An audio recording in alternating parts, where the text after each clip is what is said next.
Chapter 1. The Unfortunate Binding System. Li Shufei ascended, albeit on an inauspicious day. As the final bolt of heavenly tribulation pierced through her robes, she lay on the brink of death, awaiting the grand opening of the celestial gate for her ascension to the upper realm. At that moment, countless meteor showers streaked across the sky, crashing into the gate that was yet to fully open and striking her unprotected head. The unfortunate Li Shufei met her demise at the age of 1,783. Beep. Life form detected. Commencing dimension transfer. Bang. A claw, reeking of blood, lunged directly at her face. Her body reacted faster than her consciousness could process, rolling backward just in time to narrowly evade the bone-chilling talon. Spirit of the Earth, heed my command, bind. Li Shufei summoned her spiritual energy with her 5 fingers, rapidly forming seals to invoke the surrounding flora and fauna to ensnare the target. Yet, instead of a torrent of branches, only a vine as thin as a pinky finger appeared, feebly attempting to bind the decayed human before her, which resembled a corpse. Spirit of Fire, incinerate. Li Shufei had no time to ponder why her spiritual power was so diminished. She continued to channel her energy to set ablaze the abomination that could no longer be called a human. Roar. The zombie seemed to fear fire, emitting a piercing wail that echoed throughout the square. Soon after, low growls from other zombies surrounded her, clearly drawn by the commotion she had caused. Beep. Congratulations, host, for slaying a level 2 zombie. You have earned 100 points. Would you like to establish a hotel here? Who is speaking? Li Shufei warily surveyed her surroundings, finding no source for the voice, suspecting instead that it was echoing within her mind. Confirmation to establish hotel. A level 1 hotel has been replicated according to host data. Please name the hotel. As soon as the words faded, Li Shufei suddenly found herself in the lobby of an establishment reminiscent of an inn. The space was modest apart from a staircase and a rather respectable counter. There were only 4 sets of tables and chairs scattered about, with the windows and doors marred by several holes, through which the wind whistled. Li Shufei gazed in astonishment at the scene before her, about to inquire further when her eyes fell upon a metal sign next to the counter, detailing the inn's room rates and meals, her own reflection visible upon it. Though the visage was obscured, it did not prevent her from discerning the myriad scars marring her face, clearly the result of being struck by heavenly lightning during her tribulation. I have never heard of heavenly lightning striking a person's face. How much must it detest me? Please name the hotel. The system reiterated its request, but Li Shufei paid it little mind. Now that I have been stripped of my cultivation by the heavenly lightning, with my face ruined, what purpose does it serve to linger here? Perhaps it would be better to simply perish. Beep. Naming successful. Parish Hotel level, 10100. Owner level, Foundation Establishment early stage. Remaining points, 100. A semi-transparent interface unfolded before Li Shufei's eyes, with a data column in the upper left corner. Li Shufei stared blankly at the interface. Even after living for over 1,000 years, she had never encountered such a peculiar contraption, let alone a name as bizarre as parish. Currently available rooms, 4.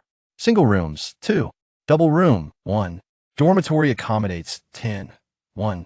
Complimentary kitchen, 1. Toilet, 1. Yard, 1. The marketplace has been activated.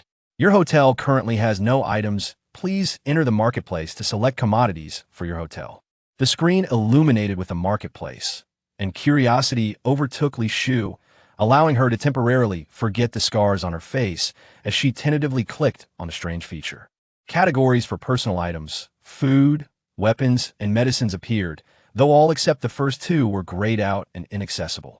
Upon detection, the host is situated in an ancient temporal dimension of a parallel realm, unable to comprehend the hotel system. The Elder Assistance Program has been activated. Please follow the prompts to complete. Please click on the food category. With the command, a large red exclamation mark appeared next to the food category.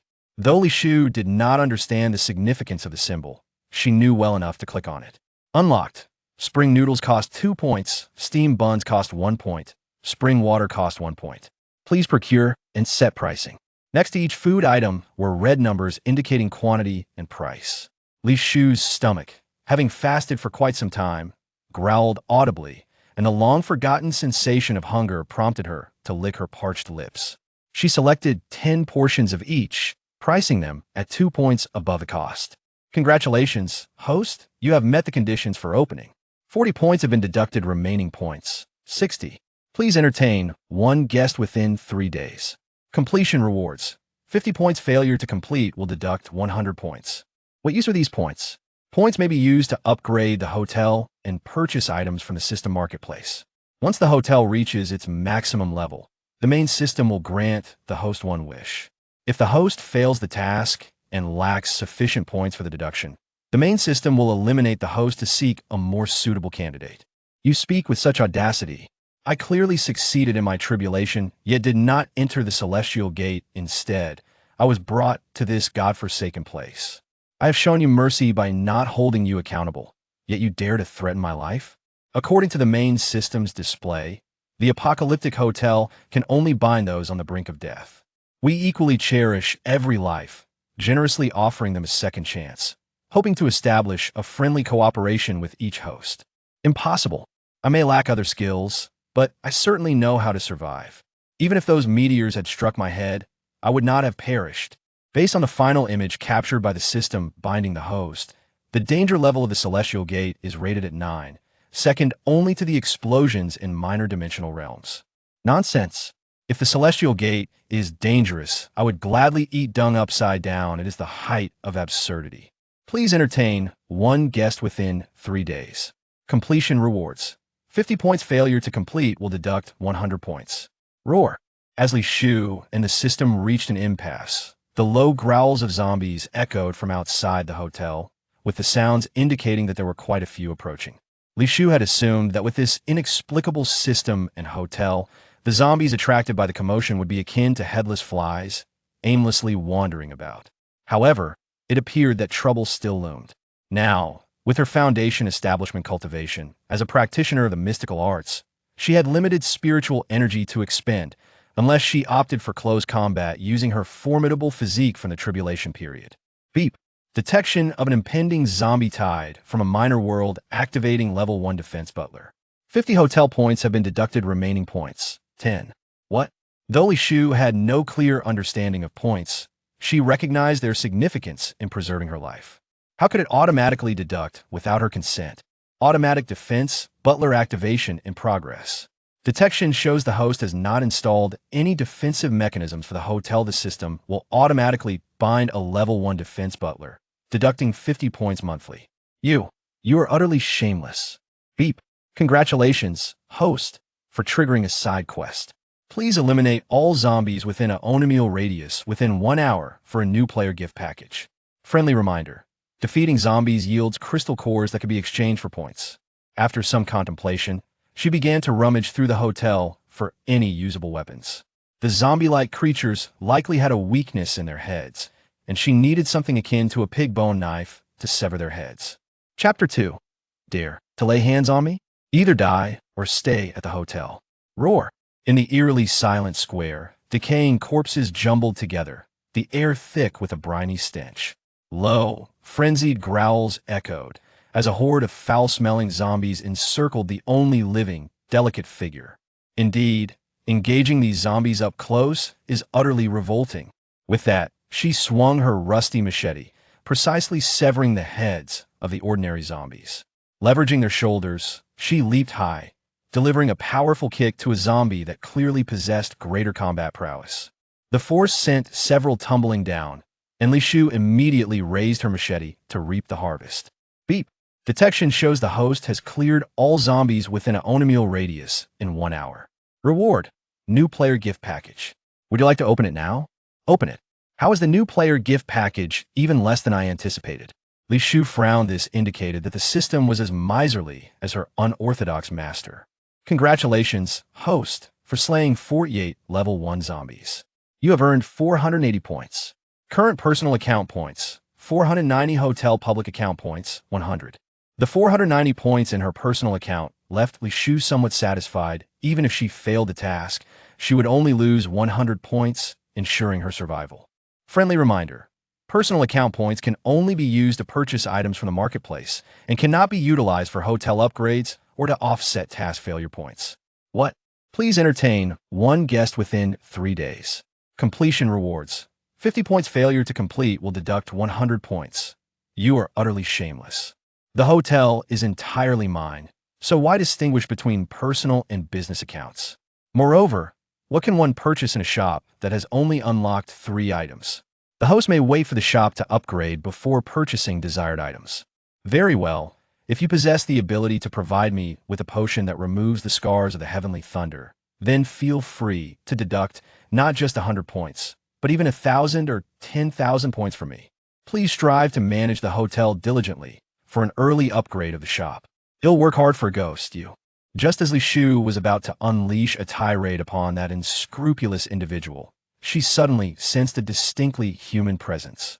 Adhering to the principle of valuing her own life despite her indignation, she closed her eyes and, using her limited psychic awareness that spanned only 10 kilometers, detected a man, covered in blood, seated inside a dilapidated iron vehicle 6 kilometers away on the road.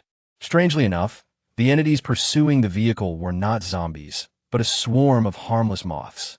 On the other side, damn it, that woman has actually sent the killer butterflies after me for 50 kilometers. I should have slain her the moment I laid eyes on her. With a crisp sound of shattering, the swarm of butterflies sacrificed themselves to break through the car window, allowing their companions to successfully pounce upon the man. Get off me! The man found himself enveloped by a deluge of butterflies, their incessant gnawing rendering him a bloody mess within mere seconds. He was compelled to take the risk of mutual destruction and unleashed his wide-range attack ability in the confined space. Explosion.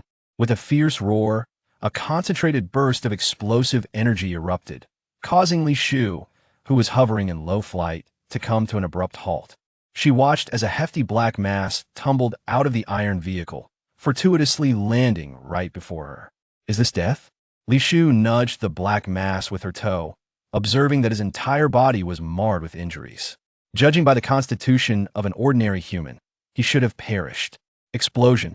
Suddenly, the black mass, lying on the ground, opened his eyes and activated his ability, sending a concentrated energy sphere hurtling towards Li Shufei. Taken aback, Li Shufei used her short-range teleportation to evade, but alas, her low energy only allowed her to teleport 2 meters, singeing her clothes in the process. Explode. Seeing his first attack fail, the black mass prepared to unleash his power once more.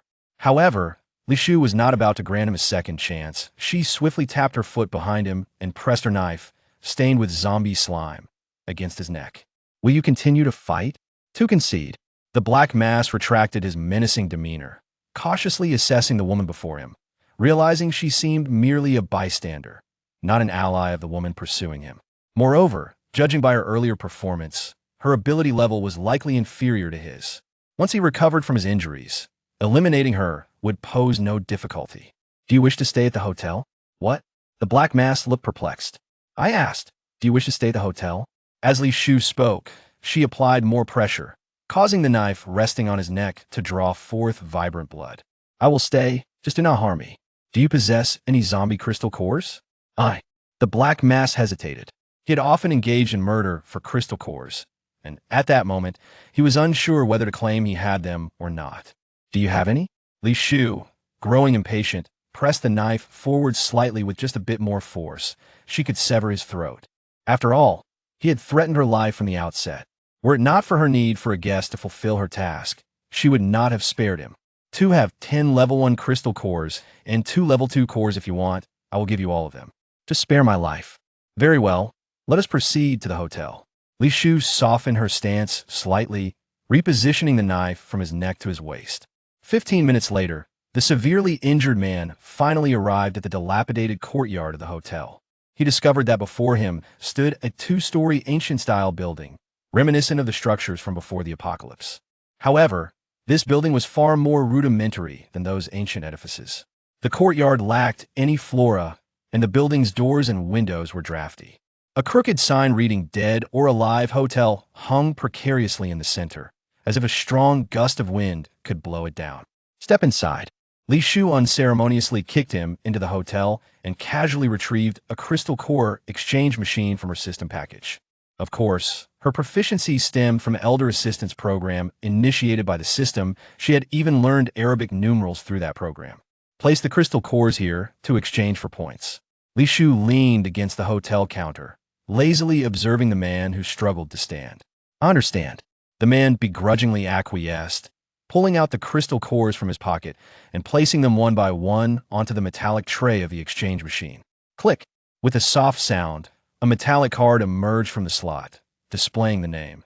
Chun Fan, with a balance of 300 points, adorned with golden lettering spelling dead or alive hotel, while the back bore the hotel's address. A single room is 10 points per day, a double room is 30 points per day, and it comes with a private bathroom. Which one do you wish to reserve? Is this truly a hotel? Chun Fan gazed at Li Shu with skepticism, contemplating that in this chaotic era, there were still individuals operating establishments as if in peaceful times, especially one located merely 100 kilometers from a zombie-infested city. Which room do you intend to occupy? Li Shu inquired impatiently. He'll take the double room. Would you like a meal? Yangsha noodles are 4 points a bowl, steamed buns are 3 points each, and a pot of spring water is 3 points. You actually have food here? Chun Fan looked at Li Shu with disdain. One must understand that food in the apocalypse was worth its weight in gold. To manage 3 meals a day was a luxury even the mid-tier of the base could afford, let alone a single meal. This hideous creature pretending to run a hotel was one thing, but to boast about offering food was preposterous. Who in their right mind would believe such nonsense? Chapter 3. Attempting to steal a hotel? A fool's dream? What would you like to eat? Li Shu was indifferent to Chun Fan's attitude. Since her arrival in this world, she had sensed the scarcity of resources here, making it a natural reaction for the man to doubt her honesty. I would like a bowl of plain noodles. For steamed buns and a pot of water, please. Chun Fan casually mentioned a few food items to placate Li Shu, dismissing the notion that she could truly procure them. All right, here is your room key. It's the first room on the left at the top of the stairs. Your food will be delivered shortly. Just swipe your card at this slot. Li Shu pointed to the iron slot embedded in the counter. Had it not been for the assistance of the system, she might not have noticed the payment method was here. Beep, customer expenditure of 49 points. Congratulations, host has completed the task of hosting 1 guest within 3 days, rewarding 50 points. Current host private account, 490 points, hotel public account, 199 points. After Chun Fan swiped his card and saw the points automatically decrease from 300 to 251, he felt a bit surprised. He had not encountered such an intelligent card reader since the apocalypse began a decade ago. Do you need anything else? No. Chun Fan was still wary of Li Shu, limping as he ascended the stairs. Cough, cough, cough. Upon reaching the upper floor, Chun Fan was choked by the dust. The corridor was only a few meters long, with 3 rooms scattered about. The thick layer of dust on the floor suggested that it had not been cleaned in months. He silently pushed open the door to his room, which contained only a table and 2 wooden beds. The room had not been ventilated for an extended period, and a musty odor of decay filled the air. He stepped inside, pushed open the broken window to disperse the smell, and then discovered that the independent bathroom Li Shu mentioned was merely a small space separated by a screen. However, it indeed featured a bathing area with a rudimentary bamboo shower and a half-height wooden tub nearby. Tentatively, Chun Fan turned on what resembled a water valve, and a trickle of water emerged from the bamboo, nearly causing him to leap with excitement. Since the apocalypse began 10 years ago, water resources had either run dry or become contaminated, with most bases relying on water manipulators and underground aquifers thousands of meters deep for sustenance. For the inhabitants of the base, even obtaining drinking water was a challenge, let alone bathing. It seemed that a glimmer of hope had emerged. Could it be that the food the proprietor spoke of was also genuine? With this thought, a greedy expression crossed Chun Fan's face. If both the water and resources were authentic, once he recovered and eliminated the proprietor, everything would belong to him. Host has met the conditions for hotel upgrade. Would you like to spend 100 points to upgrade? No need. As Li Shu spoke, her heightened awareness, encompassing a 10-kilometer radius around the hotel, detected the presence of a woman. She was hiding in a dilapidated building to the northwest, her back adorned with grayish butterfly wings that almost enveloped her entire figure, obscuring her face from Li Shu's view. System, can your protective shield withstand a full force attack from a nascent golden core cultivator? Yes, provided there are sufficient points. That will suffice. It seems that spending 50 points monthly on your protective services is a worthwhile investment. 3 days later. Help! Help! In the square outside the hotel, a woman rode an old-fashioned bicycle, pursued by over a dozen agile zombies. They moved as a well-coordinated pack, showcasing the art of encirclement to perfection. In contrast, though the woman emanated a faint red glow that deterred the zombies. She had a 6-year-old boy wrapped in tattered cloth in front of her and a massive hiking backpack behind her. Her cycling was shaky, and her strength was clearly waning. Someone help! The woman directly called out to Li Shu's courtyard, as if she knew someone would emerge to rescue her. Come in. Li Shu opted not to intervene directly. Instead, she lazily opened the courtyard gate, waiting for the woman to ride her bicycle inside. I can't go on. The woman was breathless, her red glow flickering, enticing the surrounding zombies. If you don't come in, no one will help you. Upon hearing this, a flicker of determination surfaced on the woman's pale face. Summoning her last ounce of strength, she glared at her nearly broken bicycle, entering the courtyard just before the red glow faded entirely. With a thud, the gate closed, leaving only the anguished growls of the zombies outside. Welcome to the hotel. May I inquire if you possess a zombie crystal core to cover your lodging expenses? It was not that Li Shu looked down on the woman. Rather, she appeared so ragged that she seemed unlikely to possess any cores. I do.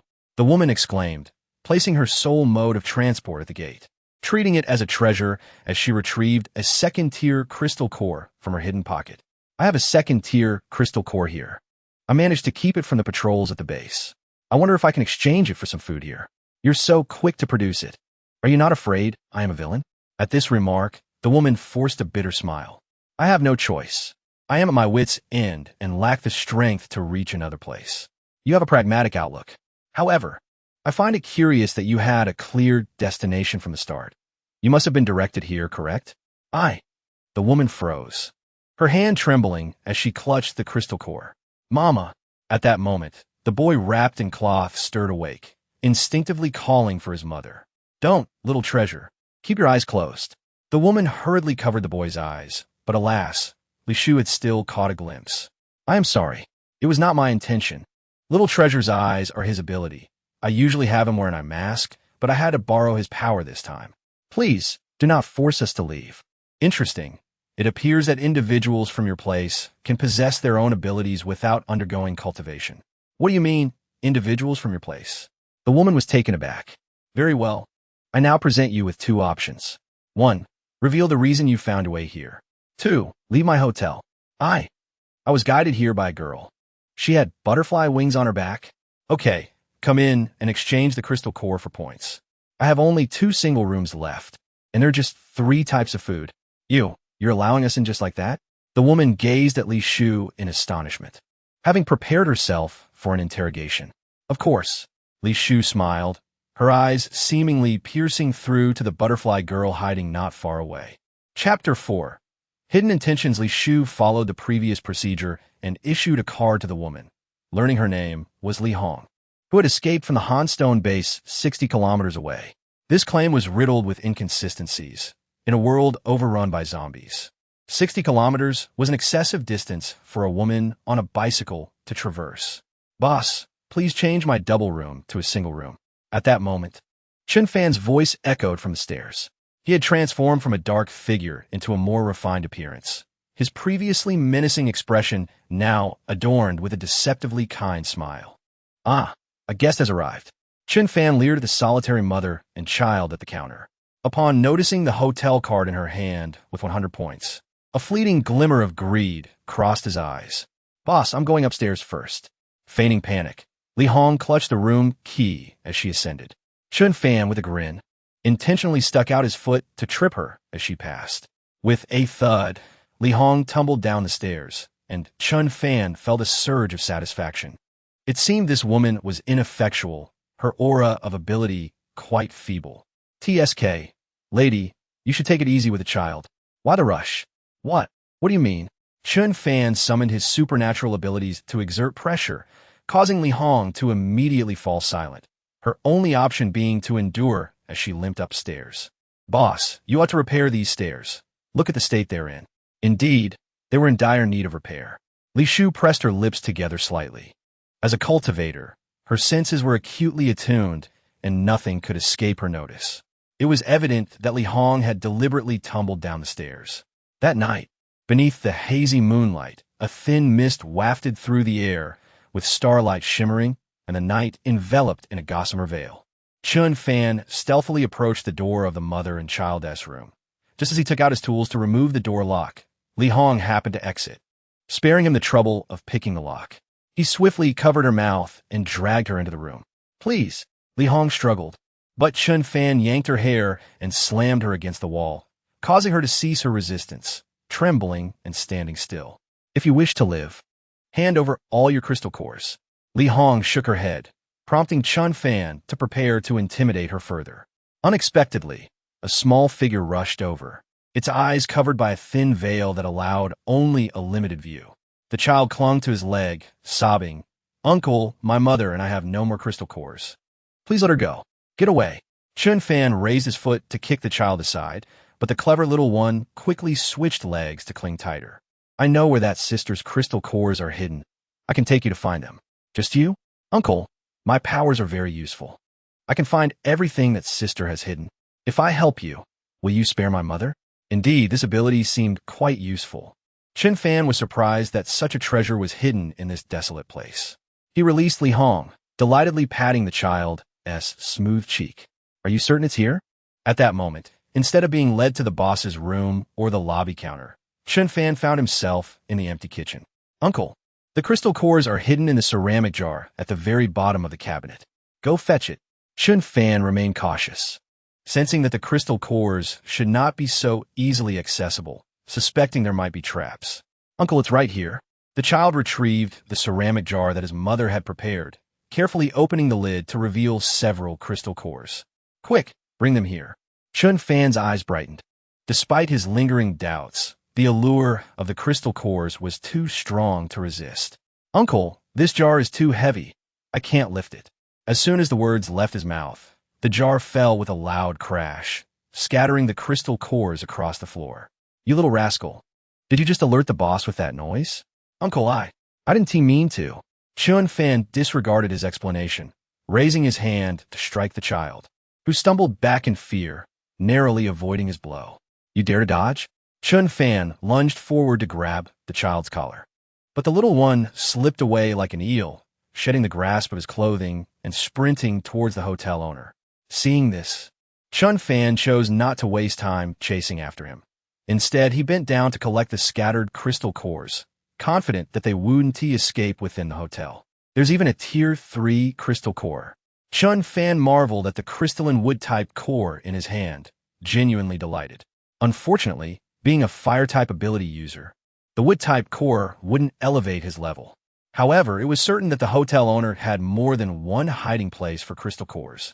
If he could eliminate the hotel owner and capture that child, all the cores and resources would belong to him. With this thought, Chun Fan's gaze turned fervent. Meanwhile, "Sister, help! Help! That uncle next door wants to kill us. Please, open the door and save us." The child who had escaped the kitchen stumbled into Li Shu's room, banging on her door with fervor. Inside, Li Shu was meditating, her spirit already enveloping the entire hotel, fully aware of the mother and child's antics in the kitchen. "Sister." The child grew impatient after knocking for so long without a response. Logically, the hotel owner should have come out to investigate after the ceramic jar was shattered. Why was there no movement? Could it be that he was just a figurehead with no real power? "There you are." Chun Fan entered, his gaze fervently fixated on the child, as if he could see countless crystal cores beckoning him. "Uncle." The child pressed his back against the door, fear evident in his eyes as he looked at Chun Fan. "Tell me, where's the next hiding place for the crystal cores?" I don't know." "What?" Chun Fan, furious, moved to seize the child, but a massive scythe appeared out of thin air, nearly grazing his arm. "Who?" Chun Fan scanned the surroundings warily. But before he could identify the attacker, the child smirked, effortlessly wielding the scythe, which was twice his size, and swung it directly at Chun Fan's neck. Blast! Chun Fan instinctively unleashed his powers, deflecting the scythe, which then struck the door to Li Shu's room, effortlessly slicing it in half and revealing Li Shu, seated and motionless on her bed. "You little brat, die!" Chun Fan, enraged by the child's ambush, gathered energy spheres in both hands, the radius encompassing the entire room. Suddenly, a deep feminine voice resonated from behind him, and he felt an invisible force pinning him down to the ground, rendering him immobile. Chun Fan stared in disbelief at Li Hong, puzzled by the strength of her ability and astonished that he felt so weak despite unleashing his powers. It was as though he had been drugged. "Uncle, do you feel weak and limp all over?" "What? What did you do?" "I did nothing. I merely applied a little potion to those crystal cores." You, don't be angry. You're so weak that I feel it's a waste of my potion. Besides, that sister looks injured. Had I known this would happen, my mother and I wouldn't have played along." Chapter 5. To move against me. "You must pay the price. I am one of Chun Lao's subordinates from the Han Stone base. Dare you lay a finger on me?" Even Chun Fan, despite his foolishness, could discern that the mother and child were targeting him. Since it was clear he had fallen into their trap, he could only invoke Chun Lao in a desperate bid for survival. "Uncle, you jest. How could we dare to harm you? We would merely sever your hands and feet. After all, you can exchange quite a few crystal cores with Sister Butterfly. You're quite the valuable target." It seemed this mother and child duo had set their sights on Chun Fan, with their confrontation merely a side affair. "Please, don't hand me over to her. If you want crystal cores, I have them. I can give you as many as you need." "Uncle, don't be anxious. After we deal with the hotel owner, it will be your turn." As the child spoke, he approached Li Shu. He first assessed her seemingly lifeless body before raising the enormous scythe to swing at her neck. Just then, Li Shu completed her final cycle of energy circulation, enveloped in a transparent aura, which abruptly deflected the scythe away. "You tricked me?" The child stared dumbfounded at Li Shu, just as he was about to summon the scythe that had been knocked away. Suddenly, he felt a firm grip around his neck. The speed so swift it caught him off guard. Li Shu narrowed her eyes, gradually tightening her hold. The simple act of grasping his neck rendered him completely immobile. Witnessing this, Li Hong abandoned her attempt to restrain Chun Fan and unleashed her powers fully against Li Shu. Pressure. Yet, as her ability surged forward, it had no effect, as if it had been absorbed by cotton. How is this possible? Why does it have no effect whatsoever? Li Hong stared with bloodshot eyes at the unresponsive Li Shu, an overwhelming sense of dread swelling within her. Her ability, classified as late-stage level 3, typically rendered her immune to any individual who did not possess powers that surpassed her by 2 levels or more. Yet, the person before her emitted not a trace of supernatural energy. Your abilities merely exert pressure on the physical form, which is ineffective against me. Li Shu was acutely aware that the system had dismantled her cultivation, yet had preserved her formidable body from the tribulation period, rendering her immune to Li Hong's pressure. "I do not concern myself with your intentions for entering the hotel, but you must never harbor thoughts of targeting me. Certainly, I disdain the idea of harming a child, but should this child seek to take my life..." Li Shu exerted a slight force, lifting the child into the air. The child's face, constricted and bruised, desperately turned to Li Hong, their dangling feet thrashing helplessly. "Mom, please, don't." Li Hong's heart ached at the sight of her son, and in her frantic desperation, she turned her focus to Chun Fan. Although this fool could not overpower Li Shu, he might create considerable trouble for her, allowing her a chance to rescue her son later. Without hesitation, she approached Chun Fan and administered a paralyzing antidote to him. "This is the antidote to the paralysis powder. We shall strike together. Otherwise, once the boss deals with us, you'll be next." "Understood," Chun Fan replied, feeling humiliated yet plotting revenge against her son once his powers were restored. The antidote took effect swiftly. As soon as Chun Fan regained his strength, he unleashed all his abilities towards Li Shu, aiming at the child in her arms, evidently intent on eliminating both. "Foolish," Li Shu scoffed, bewildered by Chun Fan's audacity to offend both her and Li Hong. With a resounding crash, dust erupted around them. Chun Fan, panting heavily, gazed at his opponent, having poured all his strength into that strike, certain it would gravely injure her. "Little treasure," Li Hong cried out, only to see that, as the smoke cleared, the only sight before her was her son, charred and blackened, with no sign of Li Shu. Are you looking for me? Ah! Chun Fan screamed in agony, rolling on the ground as if that might alleviate his suffering. As for Li Hong, she was utterly petrified by the scene, collapsing to her knees with her head banging against the floor. Boss, we were blind to your greatness. Please show mercy and spare us. I am willing to offer all my crystal cores. Li Shu was unimpressed, retorting coldly, if I had not held back, you would be a corpse by now. Now you wish to exchange crystal cores for your and your son's lives?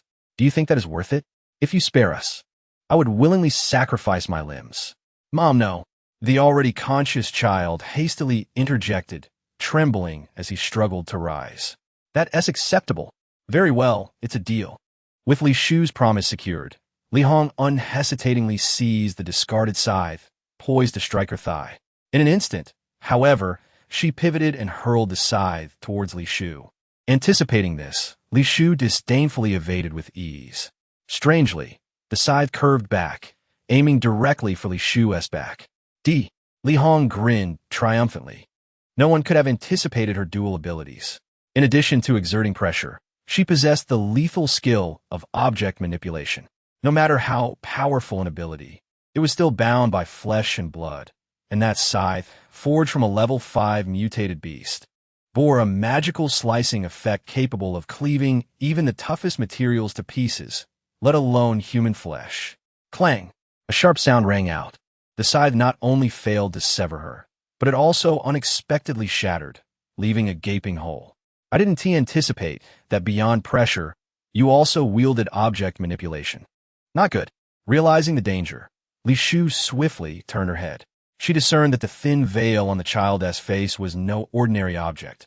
Otherwise, Chun Fan's abilities would have incinerated it moments ago. Unfortunately, her movement was a moment too late. She locked eyes with the child and was instantly ensnared in an illusion where her robe was torn asunder by heavenly lightning. Bang, bang, bang. Undeterred, Li Hong continued to manipulate the scythe, capitalizing on Li Shu's entranced state to forcefully slash at various parts of her body. With each strike, the blade, crafted from a level 5 mutated beast, shattered into pieces with a resounding crack, leaving Li Hong in stunned disbelief. Let us go. Sensing Li Shu's impending return to consciousness, Li Hong hastily pulled the child towards the exit. Chapter 6. I desire your eyes attempting to flee.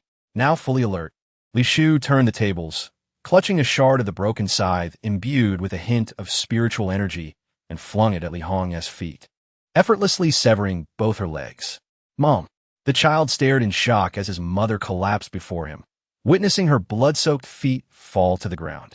Who are you? Li Hong gritted her teeth against the pain, her face paling as she gazed at Li Shu. Just an ordinary hotel owner. Li Hong, however, was not convinced. Judging by the power she had exhibited, she likely possessed at least 3 abilities, undoubtedly an individual from a major base. It was also possible she was a creature altered by those mad scientists. How else could one explain her extraordinary physical resilience? Even a level 5 weapon could not leave a mark on her. System, the guests are plotting against the hotel and wreaking havoc within. I shall confiscate their cards and allow them to settle their debts with crystal cores.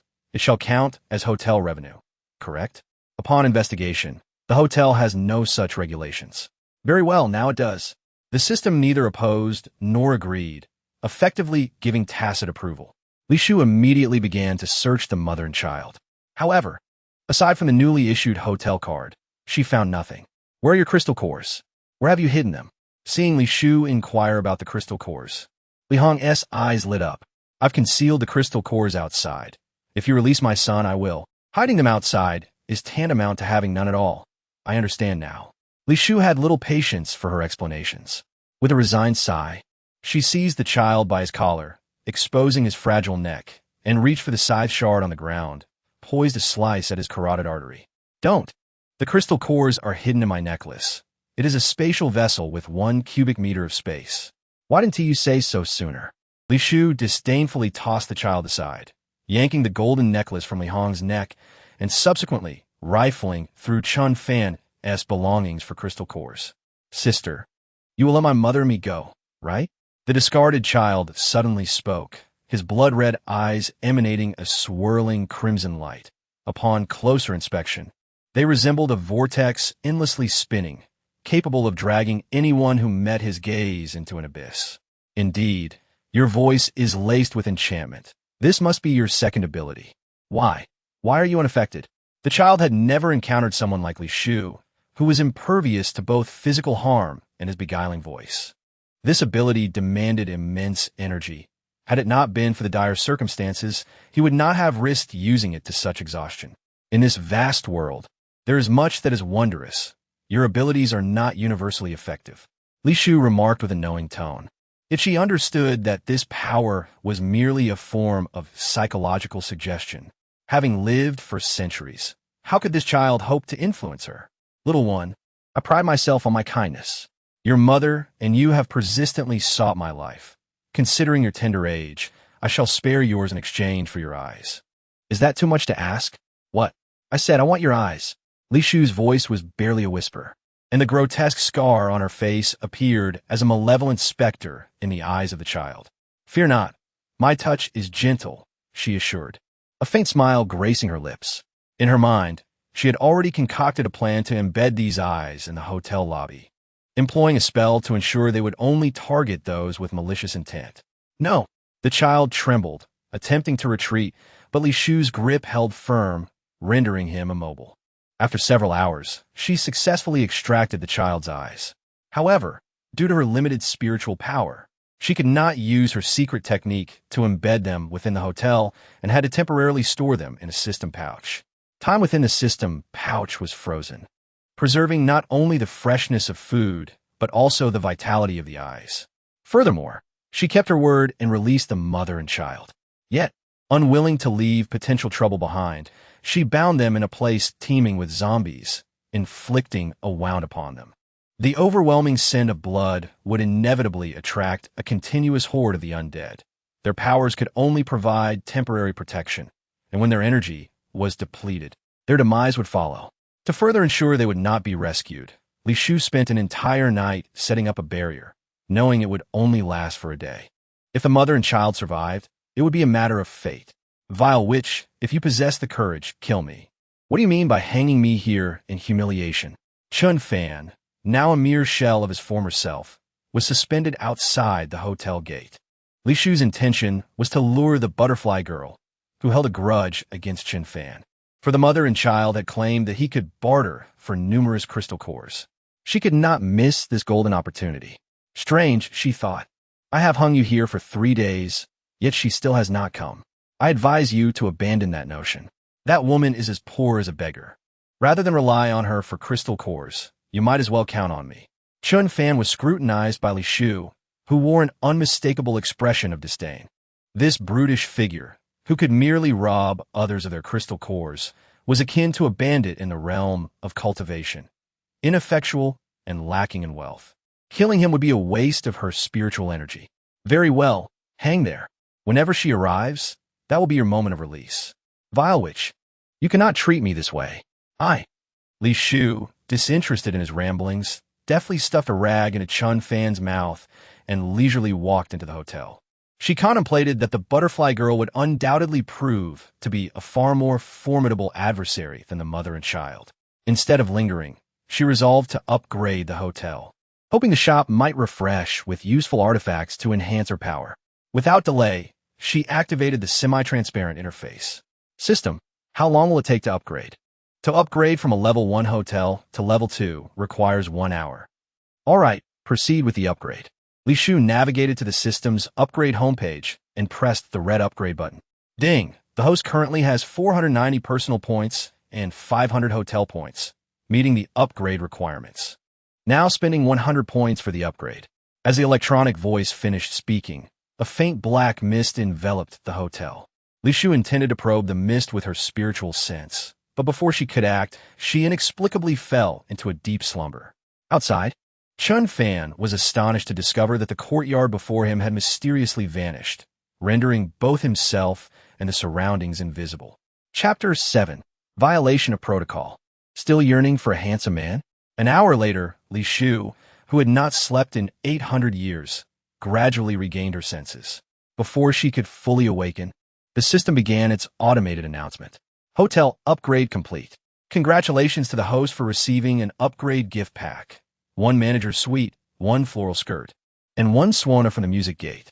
Added are 8 single rooms, 2 double rooms for large dormitories and 1 bathhouse. Current status of dead or alive hotel. Level 2, 400-1000. Owner's level. Late foundation establishment. Host's personal points, 490. Hotel points, 400. Room count, single rooms, 10 double rooms, 3. Large dormitories accommodating 10 people, 5. Kitchen, 1. Toilet, 1 courtyard, 1 bathhouse, 1 what? Late foundation establishment? And a swana from the music gate? Li Shu's dazed mind suddenly snapped into focus, and she sat up at the start. She stared incredulously at her personal page on the system before tentatively summoning her spiritual fire to test her capabilities.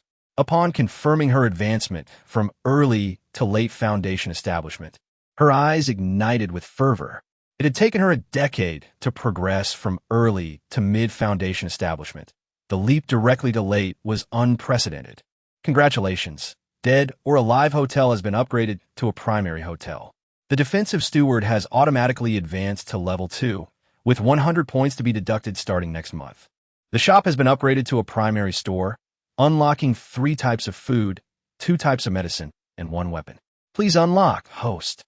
Upon hearing the announcement, Li Shu unhesitatingly followed the system's instructions to access the shop.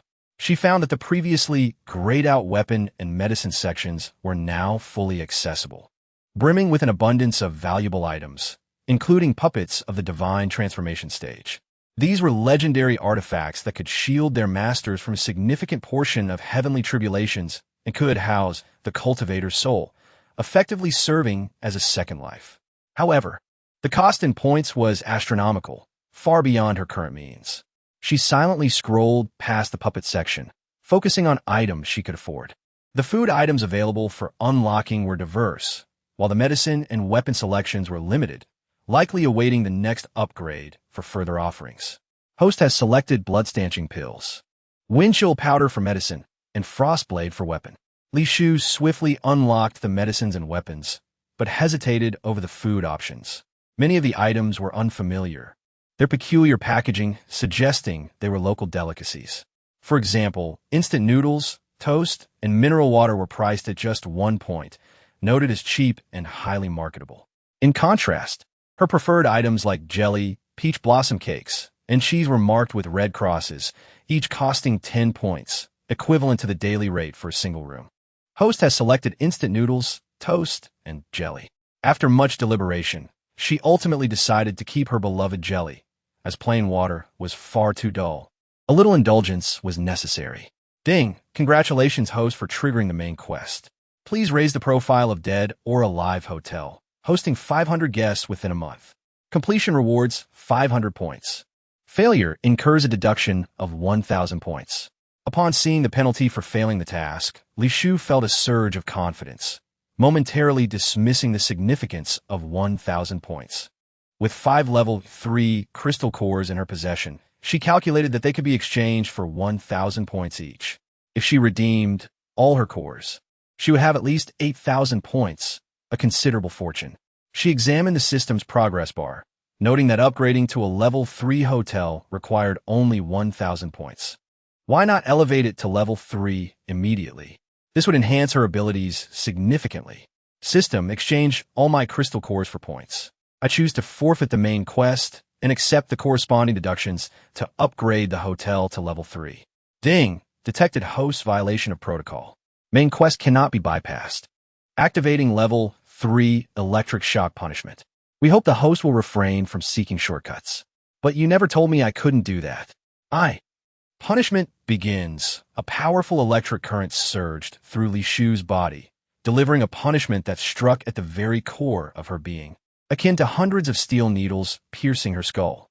Li Shu was utterly speechless. Her sect would at least clarify the rules to disciples before administering punishment. Typically, the first offense would warrant merely a warning. Yet, the system not only failed to elucidate its protocols, but also imposed punishment immediately, displaying an unreasonable demeanor, even more so than her menopausal master. System, I concede. Please, Choose another method of punishment. Or perhaps have a handsome man administer the whip instead. Chapter 8. You think you could take advantage? Regarding Chen Fan, the best way to deal with this nuisance would be to throw him into a horde of zombies, especially since that girl with butterfly wings was intent on killing him as well. However, Li Shu still sought to obtain a few crystal cores from Chen Fan. The marketplace was overflowing with an array of goods, and she had already spent 3,000 points in just half a day, struggling to control her impulses. Chen Fan glared at Li Shu with venomous disdain, incessantly hurling threats at her. Surprisingly, Li Shu did not silence him. Instead, she patiently inquired if he would like a drink to quench his thirst. Chen Fan hesitated momentarily, instinctively licking his parched lips. To prevent him from perishing, Li Shu had been providing him with a small morsel of bread and a sip of water every 3 days. His last meal had been 2 days prior, leaving his stomach in a state of hunger. Here, drink. Li Shu cheerfully lifted the water bottle, directing the spout towards his pallid lips. Enough, that's enough. The incessant flow of water surged down his throat, causing him to feel as if he were choking. Coughing violently, his face flushed crimson. What do you want? Tell me the location of the cold stone base. Why should I tell you? It matters not if you refuse. I had no expectations of you disclosing it anyway. With that, Li Shu utilized a map scanner obtained from the marketplace to scan his brain. Within 2 minutes, a small map materialized in the air, pinpointing the cold stone base with a flashing red dot. However, the scanner was a one-time use item and possessed a significant destructive capability towards the human brain. If fortunate, the individual might merely lapse into a 3-day coma. If unfortunate, they could emerge as a simpleton. Well then, you are now a useless burden. Since that butterfly had yet to appear, he might as well remain with the zombies. Li Shu resolved to move on. She could not wait indefinitely for the butterfly. To fulfill her month's task of hosting 500 guests, she must venture to the nearest cold stone base to attract patrons. Moreover, beyond completing the task, her primary objective was to gather fundamental information about this alternate world to pave the way for future business endeavors. To address concerns about the absence of the owner when guests arrived, she had expended a considerable sum in the marketplace to acquire 30 high-grade puppet talismans. These talismans could transform into her likeness to serve guests, replicating her abilities one-to-one, albeit with the limitation of lasting only 12 hours. How many abilities do you possess? With his head pounding nearly to the point of explosion, Chen Fan could not contain his curiosity, forcing himself to ask, even in the face of potential death. Oh, your mind has been thoroughly rummaged through, yet you remain conscious. Your willpower is stronger than I anticipated. Your abilities, how many do you truly have? Chen Fan pressed on, unwilling to relent. I have never claimed to possess any abilities. What I utilize is never an ability. Impossible. You are lying. I have no need to deceive a dying man. Li Shu flashed a radiant smile, swiftly incapacitating him with a decisive blow before untying him and hoisting him over her shoulder, preparing to dispose of him. Well, the hotel has expanded quite a bit. Li Shu stood at the entrance of the small building, delighted to find that the once 2-story structure had been augmented by another floor, its area now doubled. Externally, the previously drafty windows and doors had been fitted with fresh paper, and a crooked sign reading "Might as well die" had been replaced with a more refined sandalwood plaque. The courtyard had also transformed from 30 square meters to 100, though still devoid of flora. The old dirt path had been paved with patterned stone bricks, creating several winding trails, hinting at the system's future plans for the yard. Managing such a large hotel would be quite laborious. Once her cultivation improved, she could create sentient puppets to assist.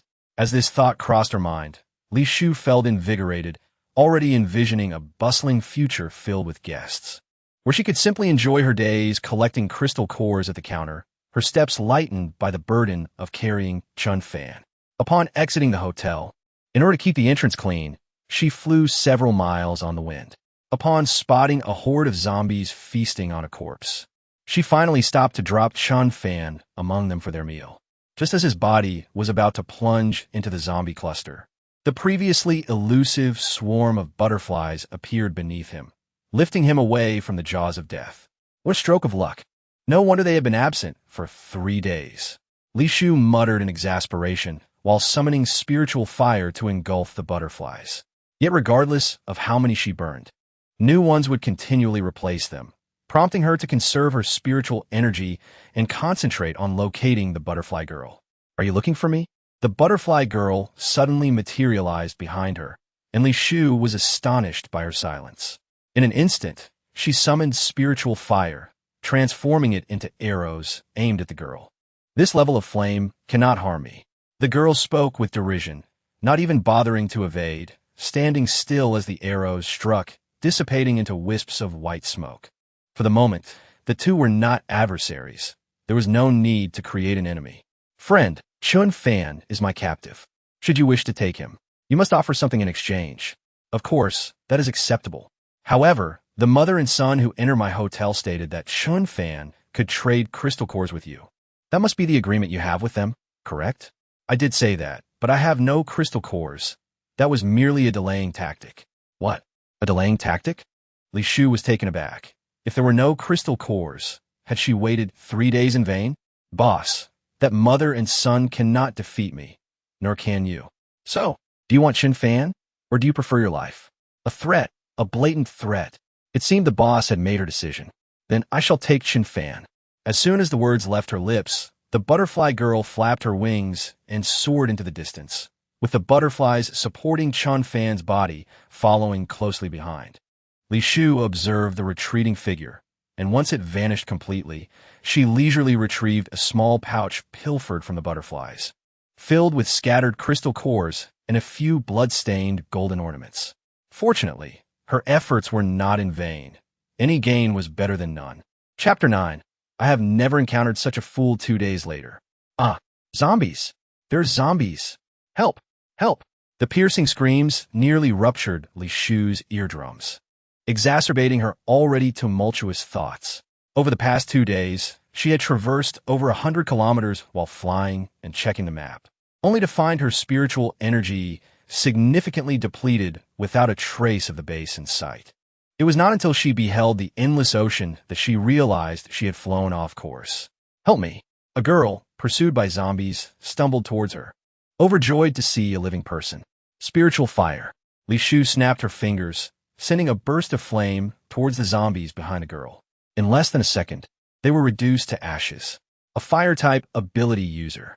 The girl's eyes sparkled with excitement as she looked at Li Shu, but when she noticed the scars marring her face, she shrieked in fright.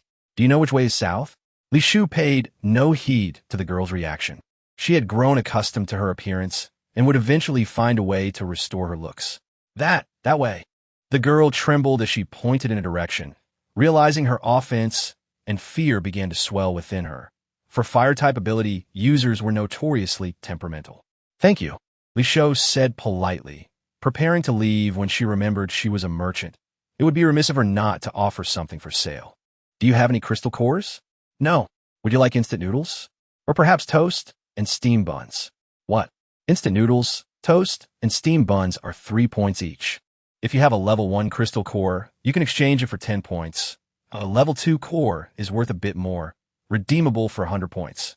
"Ma'am, I am merely an ordinary person without any abilities. If you wish to deceive someone, at least find a wealthy ability user. Do you want them or not?" Li Shu, growing impatient, pulled out the 3 food items from her system pouch and retrieved a crystal core exchange machine. May I touch them?" The girl gulped, her desire evident, yet she refrained from producing her solitary level 1 crystal core from her pocket. "Certainly." Li Shu generously placed the 3 items in the girl's hands, untroubled by the thought that she might run off with them. "It's real." The girl's dirty face lit up with surprise, emboldening her to ask, "Ma'am, do you have any water?" "Spring water is 3 points per jug." "Then I'll take a jug of spring water, a pack of toast, and a steam bun." As she spoke, the girl handed her level 1 crystal core to Li Shu, clutching the food tightly as if fearing it might vanish at any moment. Li Shu carelessly placed the crystal core on the exchange machine, and with a soft click, a metallic card emerged from the slot, inscribed with the name, Chen Xiaomei. Points 10. The back of the card bore a golden embossed pattern reading Dead or Alive Hotel, along with its address. System, produce the card reader. Card reader, 100 points each. Would the host like to exchange? "What? Li Shou's eyes widened in disbelief. She had no idea that the system had a knack for shady dealings. Would the host like to exchange? Exchange. Li Shou gritted her teeth in agreement, shedding tears as she pulled out a palm-sized card reader from the system, deducting 9 points, and handed the food and membership card to the girl. Ma'am, did you come specifically to sell food? One could say that. Li Shou was indeed aiming to expand her business. The system required her to serve 500 guests within a month. If patrons did not visit the hotel, selling her goods would still count as serving them. Your food is so cheap. Do you have a lot? What does the quantity of food have to do with you? Li Shou's gaze turned cold as she stared at her. She had encountered individuals wishing to harm her in the past few days, but they had all ended up in a horde of zombies. Please, don't be angry. I was just wondering if you could come to our base to sell your goods. I see you have a lot of items without a bag. You must have spatial abilities or containers, which could surely alleviate our urgent needs. How many people reside in your base? I don't know. Chen Xiaomei's gaze drifted toward the sea. In truth, she lied. As an ordinary person, she lacked sufficient crystal cores and could not enter the base. Only residing in the slums nearby. Lead the way. Li Shou paid no mind to Chen Xiaomei's ulterior motives. She was simply pleased to have a buyer. This way. Chen Xiaomei cautiously guided Li Shou down a seldom-traveled path, a route painstakingly discovered by the slum dwellers at the cost of countless lives. Mom, brother. Chen Xiaomei dashed into a tattered tent, leaving Li Shou outside, surveying the dirty and chaotic surroundings. This place was less a base and more a gathering of beggars. Tents were haphazardly pitched, making navigation within a challenge, let alone accomplishing anything else. Li Shou felt a pang of disappointment. She was here to earn money, not to waste time. Among the ragged individuals, it seemed unlikely that even a level 1 crystal core could be produced. You little worthless thing. Why didn't you bring out all that food earlier? Don't you know your brother is nearly starving? Mom, I just bought these from a lady. Chen Xiaomei's voice trembled from within the tent, accompanied by the sound of slaps striking her face. Bought? Where did you get the crystal cores to buy them? I see you want your brother to die, so you can find a wild man to help you enter the Hanstone base. No longer having to live in fear with us. The words Hanstone base pricked Li Shou's ears, prompting her to bend down and enter the dilapidated tent. The rancid odor assaulted her senses, causing her stomach to churn, nearly expelling her recently eaten lunch. Who are you? The woman, gripping Chen Xiaomei's hair and striking her, turned to scrutinize Li Shou. Where's this Hanstone base you mentioned? Ma'am. Hearing Li Shou's inquiry, the girl was instantly filled with dread. Are you the one who sold food to this girl? Indeed. Upon hearing this, a greedy expression spread across the woman's face. How much food do you have? I will buy it all. Do you possess any crystal cores? Li Shou disdainfully assessed the woman from head to toe. She appeared to be in her 40s, more robust than Chen Xiaomei, yet she sent her daughter out to scavenge for food, clearly a cowardly figure who exploited her child. Of course I have crystal cores. Speak. How many do you possess, and what are levels? What does it matter to you? Is business no longer worth pursuing? Li Shou scoffed, unimpressed. To be honest, I've never encountered someone as foolish as you, wearing their greed so openly on their face. What did you say? The woman sprang up, attempting to grab Li Shou by the clothes and hair, ready to engage in a brawl. Li Shou merely raised her eyes lazily, effortlessly sidestepping the woman's filthy hand. Frustrated by her repeated failures to grasp her, the woman, in a fit of rage, attempted to bite Li Shou. Seizing the opportunity, Li Shou deftly tripped her, causing the woman to crash face first, the force enough to knock out half a tooth. Mom, Chen Xiaomei, terrified, rushed forward to assist, only to be met with a backhanded slap from her mother. Mom, I didn't see. Chen Xiaomei cried in distress, her filthy face marked with handprints, and a few spots on her scalp oozed blood. Don't you dare say you didn't see. I see you were born to curse our family. If I had known it would come to this, I might as well have sold you to the butcher at Hanstone Base. At least your brother could eat something decent. Mom, Chen Xiaomei's heart plummeted into despair, unable to believe such words came from her own mother.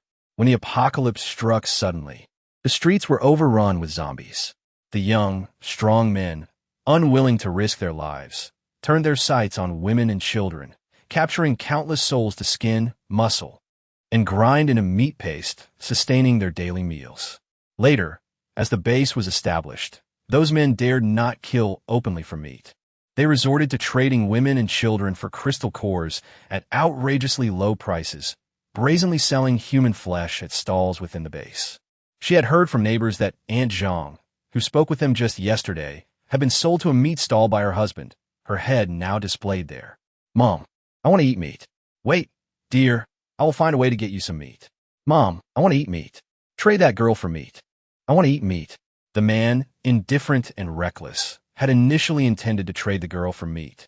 However, his mother insisted that the girl should not be touched for the time being, as they still relied on her to procure food from the outside world. Now that his mother had suggested using his sister as a bargaining chip, he could not let this opportunity slip away. Brother, I am your own sister. How can you utter such inhumane words? Sister, I have no choice. The world is chaotic, and who knows when you might end up in a zombie's belly. Rather than let a zombie benefit, it's better for your brother to have you. Chun Xiaomei trembled with rage, prompting Li Shufei, who was watching the scene unfold, to concoct a plan. She leaned closer to the girl and whispered enticingly, "You have 1 point left on your membership card. Would you like to use it to save your brother's life?" "No," Chun Xiaomei replied immediately, shaking her head. Such a treacherous act was beyond her. "Very well. In consideration of you being my first customer, I shall save your life, but you must guide me to the Han Stone base." "What?" Chun Xiaomei was momentarily stunned, about to protest when Li Shufei seized her collar and soared into the sky. Chun Xiaomei, who had never flown so high before, screamed, her eyes tightly shut. The biting cold wind whipped against her face, nearly causing her to lose control. "Oh, so this is where the base is," Li Shufei thought. Her extraordinary vision catching sight of a massive wall spanning the northwest boundary. Elation surged within her as she hastened toward it, only to discover, after about half an hour, that it was a partition wall created from ancient relics, the outermost defense of the base. Inside, there are many electrified safety walls, each housing people, with the innermost layers being the safest. Thus, the outermost residents were likely mere fodder to slow the zombies' assault. Considering that the base might perceive her as an enemy and shoot her down, Li Shufei dared not approach too closely and landed in an open area instead. However, as soon as she touched the ground, Chun Xiaomei hastily broke free from her grip and rushed into the bushes to vomit. Seeing her distress, Li Shufei, concerned about the foul smell she would encounter later, took out her purchased spring water for her to rinse her mouth. "No, thank you." Chun Xiaomei refused, knowing that water was far too precious here. She had tricked Li Shufei into going to the slums and felt guilty about it. Secretly, she thought that the adult's leniency was already generous. How could she shamelessly drink someone else's water? "You will guide me through the base, and this jug of water shall be your reward. Aren't you upset that I deceived you? Of course, I will hold you accountable later." "What?"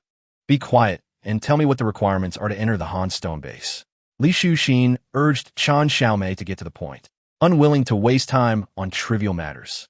Chun Xiaomei, not daring to delay, stammered, "The Han Stone base is currently overcrowded. Only those with abilities of level 3 or above can enter for free. Others must pay 1 level 1 crystal core. Ordinary people need 3 cores a day at most, while level 1 ability users are worth 2, and level 2 ability users require 1. Upon hearing this absurd regulation, Li Shufei felt a strange sense of morality from the system. With those 3 level 1 crystal cores, one could comfortably stay in a double room at a hotel. "All right, let's go." Li Shufei believed Chun Xiaomei had recovered and began leading her in what she thought was the right direction. However, what she remembered as a mere 10 miles to the base turned into a long journey fraught with encounters with several level 2 zombies. "Lady, are you heading to the base?" "Why? From the beginning, it seems you had taken the wrong path." "What?" Li Shufei was stunned. She had confirmed the location from the air. How could she have gone the wrong way? Was it possible that her sense of direction was reversed because she was not in the realm of cultivation? "Wait here, I will check from above." As soon as she said this, Li Shufei soared into the air again to confirm the base's location, only to realize, once more, that she had gone the wrong way. Reflecting quietly in her heart, she prepared to descend and lead the way anew when a sudden tornado swept her up, leaving her no chance to resist. Li Shufei felt herself enveloped by a powerful force, and had her physical strength not been robust enough, she would have been torn to shreds. Was it her imagination? Or did she hear the howl of a wolf? In her memory, wolves typically dwelled in mountainous and grassland areas, rarely among human settlements. Holy One, you must leave. A man's voice jolted Li Shufei from her hazy state. She opened her bleary eyes to see a young man standing before the tornado, clad in a flowing silver robe adorned with golden lotus embroidery. Beside him lay a shredded corpse, presumably that of the man who had just spoken. Yet, despite the peril, the young man exuded an aura of transcendent pride, entirely unfazed. At that moment, it dawned on Li Shufei that the tornado was not a natural disaster, but rather a calamity caused by a wolf. The whirlwind was merely the giant wolf's innate ability, and her misfortune had led her into someone else's battlefield. Chapter 11. You think you can kill me? Once swallowed by the creature, Li Shufei not only had to endure the corrosive effects of its acidic gastric juices, but also the tumultuous tossing inside the wolf's belly. Aware that her meager spiritual power could not slice through the beast's stomach, she purchased a plethora of laxatives and emetics from the system's shop, uncertain which would be most effective. With a wolf's howl, the medicine she had bought began to take effect, but the wolf, likely in the throes of battle with the young man in white, did not seek a place to resolve its own issues. Instead, it continued to leap about.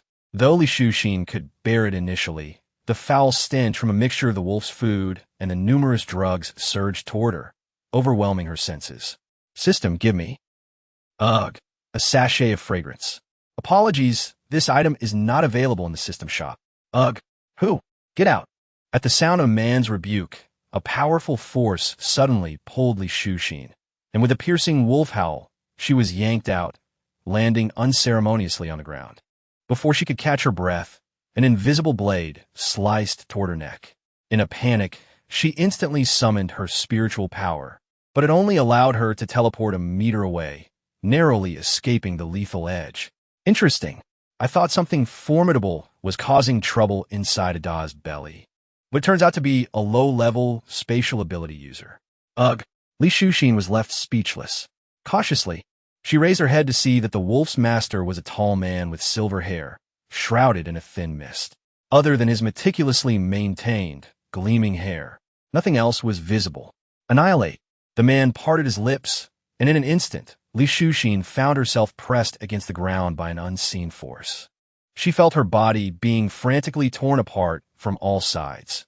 Had it not been for her formidable physique at the divine transformation stage, she would likely have turned into a puddle of mud by now. How could a mere low-level ability user withstand such force without being shredded? The man, puzzled, gently pointed his finger, and the energy tearing at Li Shufei's body became increasingly violent. No, she cried out in agony, feeling her seemingly indestructible form begin to mar with bloodstains. This truly terrified her. Despite being a frail cultivator, her body could only be severely injured by divine artifacts. This man undoubtedly possessed terrifying powers that could rival those of divine artifacts. Marionette technique, Li Dai Tao Jiang. Li Shufei ceased to hide her talents, quickly drawing on her blood to perform her techniques. With a gentle sound, a cloud of white mist enveloped Li Shufei. As the mist dissipated, the only thing left in the spot where the man had firmly locked her was a peach branch. What sort of supernatural ability is this? The man's voice held a hint of surprise. It was the first time he had witnessed an ant escape from his grasp. System, can you detect that man's ability level? Currently, Li Shufei was desperately fleeing. Having just employed a puppet technique, she recklessly used an earth escape skill to head towards Li Shufei.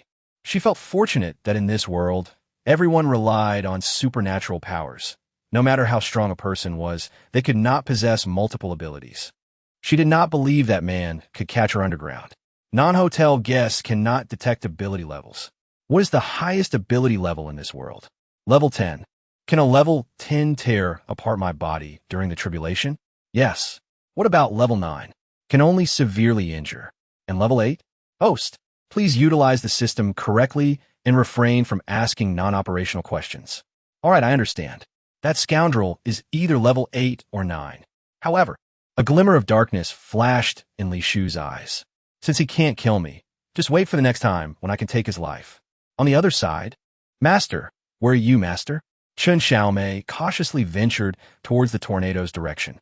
Even though she suspected that Li Shu was in grave danger, she could not abandon the benefactor who provided her with free water. Should be quiet. Suddenly, a foul-smelling man emerged from the earth. Before Chen Xiaomei could react, he covered her mouth. Ugh! The stench made her gag, causing Li Shu to immediately release her grip. Master, you ugh! How did you end up like this? Even after years of living in that dilapidated tent, Chen Xiaomei could not endure the indescribable stench emanating from Li Shu. This is not the time to discuss that. Take me to the base first. Master, do you want to deal with the smell on you first? No, let's go. Li Shu's spiritual energy had been nearly depleted from her escape, leaving her with no excess energy to use a cleansing technique. Moreover, the man behind her was still searching for her, and that wolf by his side had an acute sense of smell. She had to reach the base to utilize the diverse sense to evade capture. All right. Chen Xiaomei dared not delay and immediately pointed the way for Li Shu. The journey to the base was not far. However, the zombies encountered along the way drained Li Shu's strength. As she fought against the zombies, she worried about the man potentially appearing at any moment. Perhaps it was sheer misfortune, but after killing 2 level 2 zombies, she failed to extract any crystal cores from their heads. It was then she realized that not all zombies possess crystal cores. Master, we have arrived. After a grueling journey, a place that should have taken only 15 minutes took them half an hour. However, this was merely the outer layer of the base. Aside from a designated entrance and exit road, the rest was filled with tents set up by a group of refugees without crystal cores. Master, if your ability level reaches level 3, you can enter by registering at the window. If not, you'll have to queue at the entrance, which might take half a day. How do they determine ability levels? Every base has machines to detect abilities sent by the Kyoto Research Institute, with nearly 100% accuracy. Hearing this, Li Shu felt a headache coming on. If that were the case, anyone with malicious intent could discover that she was not an ability user. Master, do you want to register? No, let's queue. Master, are you not a level 3 ability user? Why ask so much? Just queue. All right. Chen Xiaomei complied quietly, believing in her heart that Li Shu must be level 3. Otherwise, how could she effortlessly slay the level 2 zombies along the way? By the way, although you are my guide at the base, you have to provide your own crystal core to enter. Understood? But, Master, I don't have a crystal core. I am fully aware. I will lend you one first. And once we enter the base, you can write me an IOU. Master, what? Li Shu thought she disagreed and silently considered giving her some form of compensation for being a guide. Master, you were so kind to lend me something as precious as a crystal core, especially since I am an ordinary person without any abilities. Chapter 12. Using human traffickers to enter the base Pa. Where did these 2 little beggars come from? Get lost. As Li Shu and Chen Xiaomei finally found the tail end of the line to enter the base, a burly man pushed Chen Xiaomei hard. We are not beggars. Chen Xiaomei's voice trembled. It was only because she had Li Shu backing her that she dared to retort the intimidating man. Smelling so foul and still claiming you are not beggars. I warn you too, do not stand behind me. As he spoke, he lightly tapped his foot, and a small earthen wall immediately rose, demonstrating the man's identity as a supernatural user. Chen Xiaomei was instantly intimidated, retreating behind Li Shu. After all, ability users at the base were always a head above ordinary people, and she naturally did not dare to offend them. With such a small earthen wall, have you reached level 2? Li Shu looked at the man with a playful gaze, easily kicking the wall into dust. You are also an ability user? The man was astonished. Typically, even the weakest ability user could handle a level 1 zombie. So how did this ugly creature end up in such a predicament? Does being an ability user matter? I am merely curious. Is this base your family's establishment? Otherwise, why impose such a rule of not allowing anyone to stand behind you? I just thought you might want to sneak in. Since I'm misunderstood, you can stand behind me.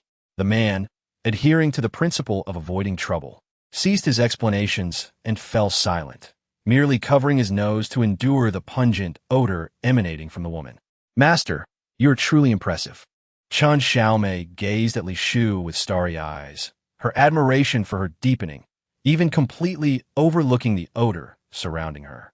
An hour later, Li Shu moved her sore shoulders, her spiritual energy finally recovering somewhat. She lifted her head to look at the seemingly endless line, only to find that they had barely advanced a meter in all that time, and with more people joining behind them, it seemed they would not get their turn until nightfall. How she wished for a shortcut, Li Shu murmured to herself, and just as her words reached the ears of a nearby man with a sharp face, he scrutinized Li Shu and Chen Xiaomei for a moment before swapping places with the burly man, smiling as he approached Li Shu. Big sister, I heard you mention wanting a shortcut. Isn't that a coincidence? I happen to deal with that. All it takes is a crystal core. The man made a gesture as if counting money, his yellowed teeth making Li Shu feel quite uncomfortable, especially since he referred to her as Big Sister. Get lost. Li Shu barely restrained herself from striking him, coldly uttering those two words. Big Sister, it actually doesn't matter if you don't have a crystal core. The repeated use of Big Sister made Li Shu's eyes twitch. To prevent herself from acting out, she closed her eyes, wishing to avoid the sight of him. I also have a job opportunity. It's just a bit laborious. If you can accept, I can contact the boss to send you into the base for free, as long as you pay me 20% of your wages. Upon hearing the word free, Li Shu instantly opened her eyes. Are you serious? Certainly, it is true. Upon realizing the opportunity, the man's face blossomed into a smile. Sir, please don't. Chen Xiaomei, frightened, tugged at Li Shu's sleeve. She understood how stringent the base's entry and exit regulations were. It was implausible that any employer would willingly spend money to let someone into the base. All right, we will accept your terms. You go find that employer, Li Shu replied, dismissing Chen Xiaomei's anxious gesture. She was keenly aware that the man harbored ulterior motives. Yet what of it? Even if her luck was abysmal, it was unlikely she would encounter 2 level 8 or so ability users consecutively. Fine. I will come over shortly to escort you.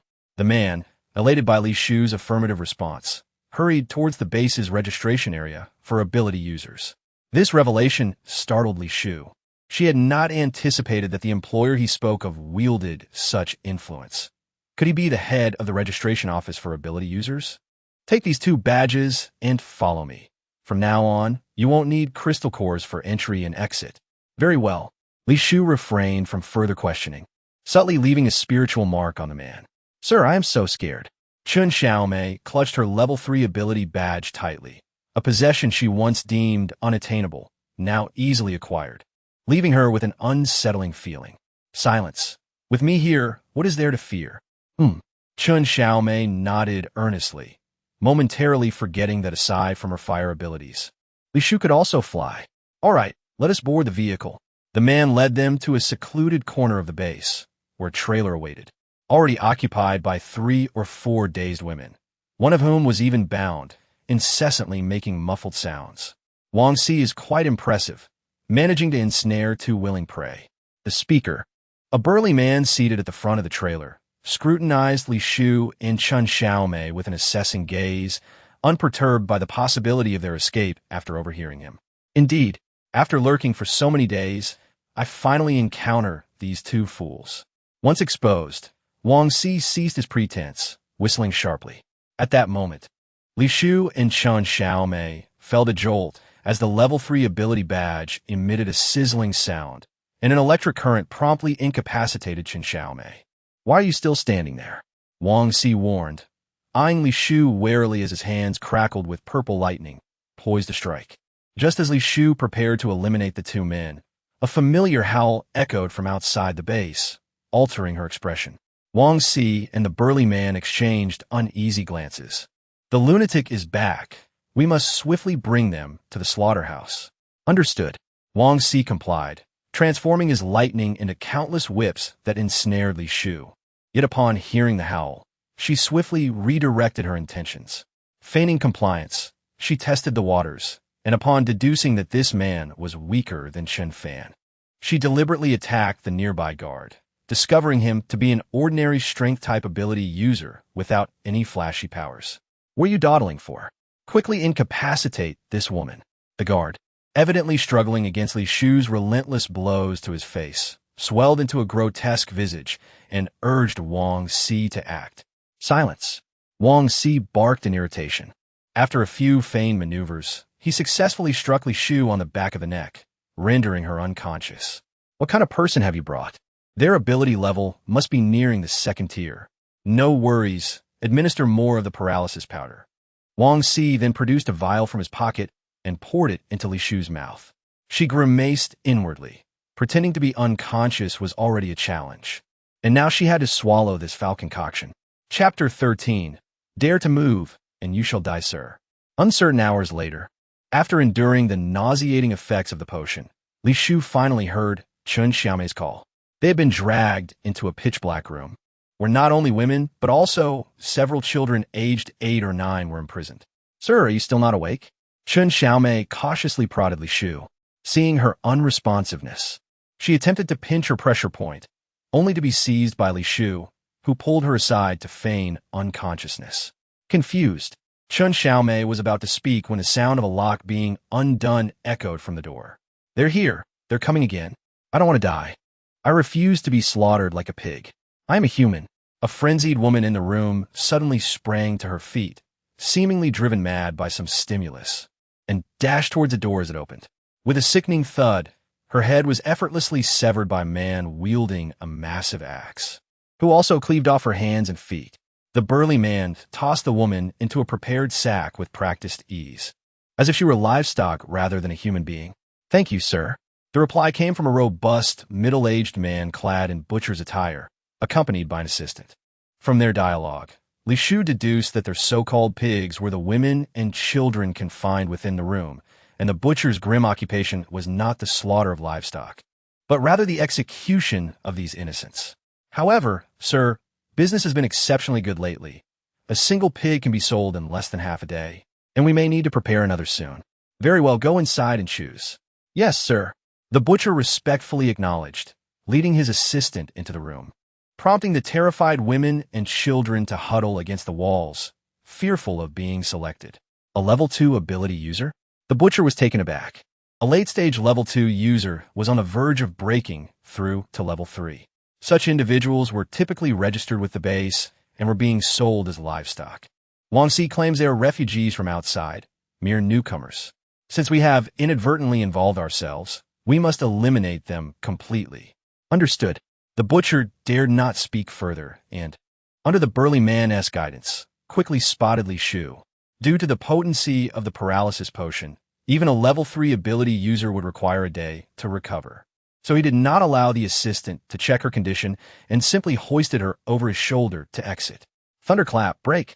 As the assistant lifted her onto his shoulder, Li Shu summoned purple lightning that instantly pierced his heart, leaving the bewildered assistant lifeless on the ground, unaware of his demise. The sir is playing tricks. The butcher, witnessing this sudden assault, was alarmed and shouted a warning, hastily retreating. Attempting to flee, Li Shu extended her fingers like claws, directing lightning into the butcher's heart. To her surprise, the butcher's body seemed reinforced. The lightning merely incapacitated him momentarily. Useless. The burly man disregarded Li Shu entirely. As the butcher reached the door, he forcefully shoved him aside and raised his axe to strike at Li Shu's head. Spirit of the earth, he my command bind. Li Shu opted for a wood-based spell, attempting to restrain the burly man. Unfortunately, the confines of the cell limited her wood magic to sprouting branches using her spiritual energy. Could it be that you possess more than one ability? The burly man, taken aback, remained vigilant, first severing the branches with his axe before unleashing a violent gust of energy towards Li Shu. Spirit of fire, burn! As he charged forward, an unrelenting inferno engulfed him, prompting the burly man to evade. This played right into Li Shu's hands as the branches lying in wait ensnared his arms and legs, hoisting him into the air, causing his axe to clatter to the ground. Who are you? The burly man was taken aback.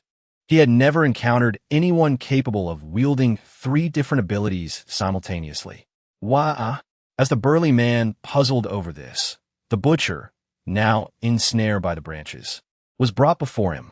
To prevent the butcher from alerting others, Li Shu had already bound him with her wood magic when he had been shoved aside. Chen Xiaomei, please close the cell door. Huh? Chen Xiaomei was initially taken aback, but then quickly nodded, hastily standing up to push the heavy prison door shut. What are you doing? The burly man eyed Li Shu warily, unable to fathom why she did not choose to kill them immediately, but instead opted to close the cell door. Could it be that she intended to extract some valuable information from him and the useless fellow beside him? Chun Xiaomei, search them and the dead body on the ground. Aside from the crystal cores, take out anything that holds monetary value. Aye, me? Chun Xiaomei stuttered, pointing at herself, her legs trembling uncontrollably. Those two are supernatural beings, and she is merely an ordinary person. What if they have a hidden agenda and decide to kill her? Rest assured, they cannot move. Li Shu was confident in her spiritual power.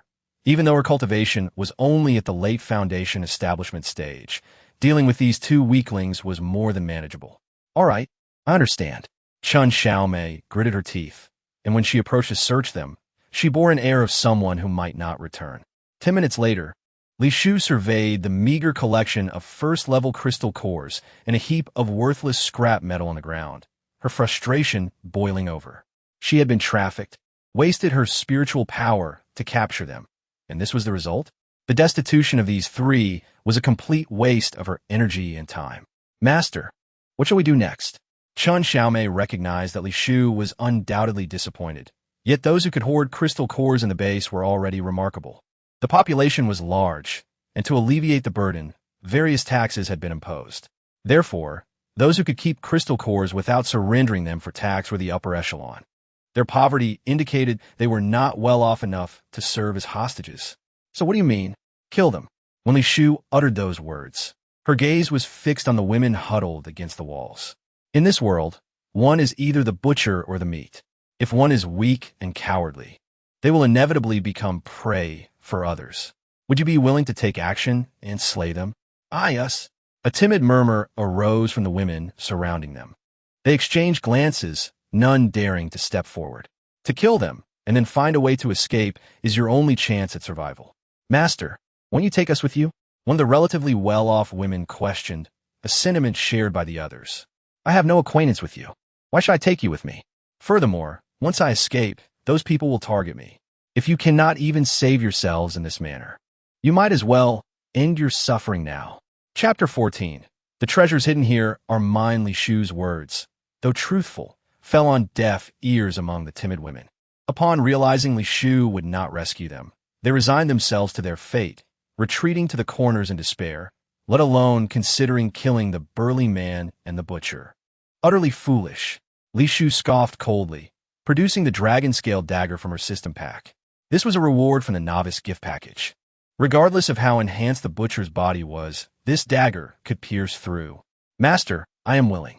Just as Li Shu prepared to act, a woman in her 30s emerged from the crowd, despite having starved for days and being reduced to skin and bones.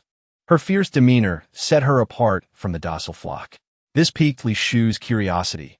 When did a wolf in sheep's clothing infiltrate a herd of tame sheep? Very well, you may proceed. Li Shu handed the dagger to her, standing by as the woman prepared to slice the throats of the burly man and the butcher. No! Stop! The burly man and the butcher began to struggle, but Li Shu swiftly activated her branches to cover their mouths, allowing the woman to strike decisively, splattering their vibrant blood everywhere. Excellent. You are more suited to this predatory world than they are. If you manage to escape and possess the ability to earn crystal cores, you can find refuge at this hotel. It is far safer than the base. A hotel? The woman furrowed her brow, completely skeptical that such an establishment could exist in this harsh reality. Indeed, there, as long as you have crystal cores, you can procure food and water. To put it plainly, with one first-level crystal core, you could buy 3 fist-sized buns. Really? The woman, filled with excitement, reached for Li Shu's hand. But in the blink of an eye, the person before her vanished. Were it not for the 2 corpses still suspended in the air, she would have thought she was hallucinating. Master, are we truly not saving them? At this moment, Chun Xiaomei had followed Li Shu outside, gazing uncomfortably at the cell. If you wish to save them, you may do so yourself. Master, I spoke out of turn.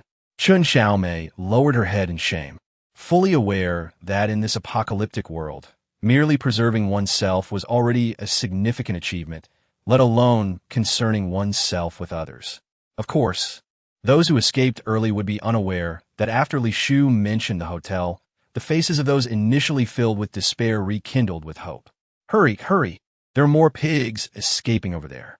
Li Shu could have taken Chen Xiaomei and fled directly, but with such meager spoils, she was unwilling to relent. She sought to create chaos by infiltrating the inner chamber where the crystal cores were hidden. At each cell she visited, she opened the doors to release the women and children inside. The guards of those cells were of similar rank to the burly man, and she dispatched them with little effort.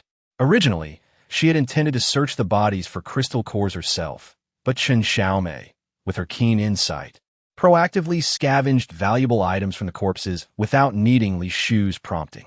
Master, all the cells outside have been opened. Shall we venture inside? Chen Xiaomei was now quite exhilarated. Having survived for so long, she had never encountered so many crystal cores. If they could infiltrate the warehouse and eliminate those higher-level supernatural beings, who knows how much they could gain? I will go in. You stay at the entrance and keep watch for me. Me alone out here? Chen Xiaomei pointed at herself in a panic, her mind already conjuring images of a gruesome demise at the entrance. Do not worry, I will not let you die. With that, she purchased 2 low-level talismans from the system shop. This is an invisibility talisman. Once affixed to your person, others will be unable to see you, but it will only last for 1 hour. If the time is up and I have not returned, find a place to hide. This is a sound transmission talisman. If you sense danger, tear it to send me a message. Talismans? Having lived in a slum since childhood, Chen Xiaomei had never encountered such an obscure term. She blankly accepted the yellow paper from Li Shu, examining the vivid red vermilion symbols inscribed upon it. I will try the invisibility talisman. Very well. Chen Xiaomei obediently affixed the talisman to her person, initially wondering how a piece of paper could adhere without glue, but to her astonishment, it immediately latched onto her clothing. She cautiously glanced at the reflective buildings, realizing that her reflection was indeed absent beside Li Shu, creating an illusion akin to magic. Keep track of the time. 1 hour. After giving her instructions, Li Shu turned and dashed inside, simultaneously extending her consciousness to scan the surrounding buildings for rooms harboring crystal cores. However, just how long is an hour? Chen Xiaomei stared blankly at Li Shu's retreating figure, her legs trembling in fear. Hurry, capture those pigs. If even one escapes and is discovered by the Light Church, none of you will survive. As soon as Li Shu entered the room, a group of supernatural beings rushed toward the exit. With no cover to hide behind, she could only cling to the ceiling like a bat. Wait. As the individuals were on the verge of departing from the area where Li Shu resided, the leader in charge sensed an anomaly. A potent instinct compelled him to glance upward, and in an instant, a searing flame surged towards him. We are under attack. Eliminate them. A protective air shield enveloped the leader, and once the flames ceased their assault, his subordinates unleashed their extraordinary abilities at Li Shu. With a flicker of dark light in her eyes, Li Shu had, from the very beginning, concealed herself within the flames, binding her essence to that of the leader using her spiritual power. Thus, at the moment his subordinates directed their powers towards her, she deftly executed a mid-tier technique of spatial transposition, swapping places with the leader. With a piercing scream from the leader, a cacophony of explosive collisions between various abilities and flesh erupted, enveloping Li Shu in choking smoke as she covered her mouth and nose, advancing forward. Utilizing her mental acuity to predict the unfolding events, she safely reached a room secured by an iron door. Unbeknownst to her, the contents within were obscured, as both the door and walls were constructed from a peculiar material that her perception could not penetrate. However, the unusual circumstances suggested hidden secrets or treasures within, and she leaned towards the latter. System, exchange for a universal unlocker. Ding. Universal unlocker exchanged successfully. 200 points deducted from the hotel account. Current balance, 100 points. What? Only 100 points remaining? You must be mistaken. The bill indicates that the host has spent 8,240 points in the system mall. Impossible. I haven't purchased anything substantial. Just as Li Shu protested, an extensive list of expenditures projected onto the wall opposite her, the sheer volume of which could not even be contained by 3 walls, included numerous ornate trinkets that had accumulated dust since their purchase. Does the host have any further inquiries? No. Chapter 15. Yin Ming. Do you intend to kill me or possess me? After receiving the system's notification, Li Shu, who had mistakenly believed herself wealthy, found herself destitute once more. She placed the universal unlocker on the door, fervently wishing for it to conceal some remarkable treasure or a mound of crystal cores and absolutely not worthless trinkets. With a click, the iron door swung open, revealing a 10-meter-long iron bed and a colossal wolf securely chained at all four limbs. Li Shu felt utterly disheartened. Why had she become entangled with wolves in recent days? First, she was devoured by one, then pursued by its master. After much effort, she had squandered 200 points on a universal unlocker. Was the universe truly intent on tormenting her alone? The giant wolf, seemingly aware of the door's opening, gazed at Li Shu with deep blue eyes, whimpering pathetically as if pleading for her assistance. Yet, Li Shu's spirits had plummeted, leaving her little inclination to concern herself with the great beast as she silently scoured the room for anything of value. Could those glimmering objects be treasures?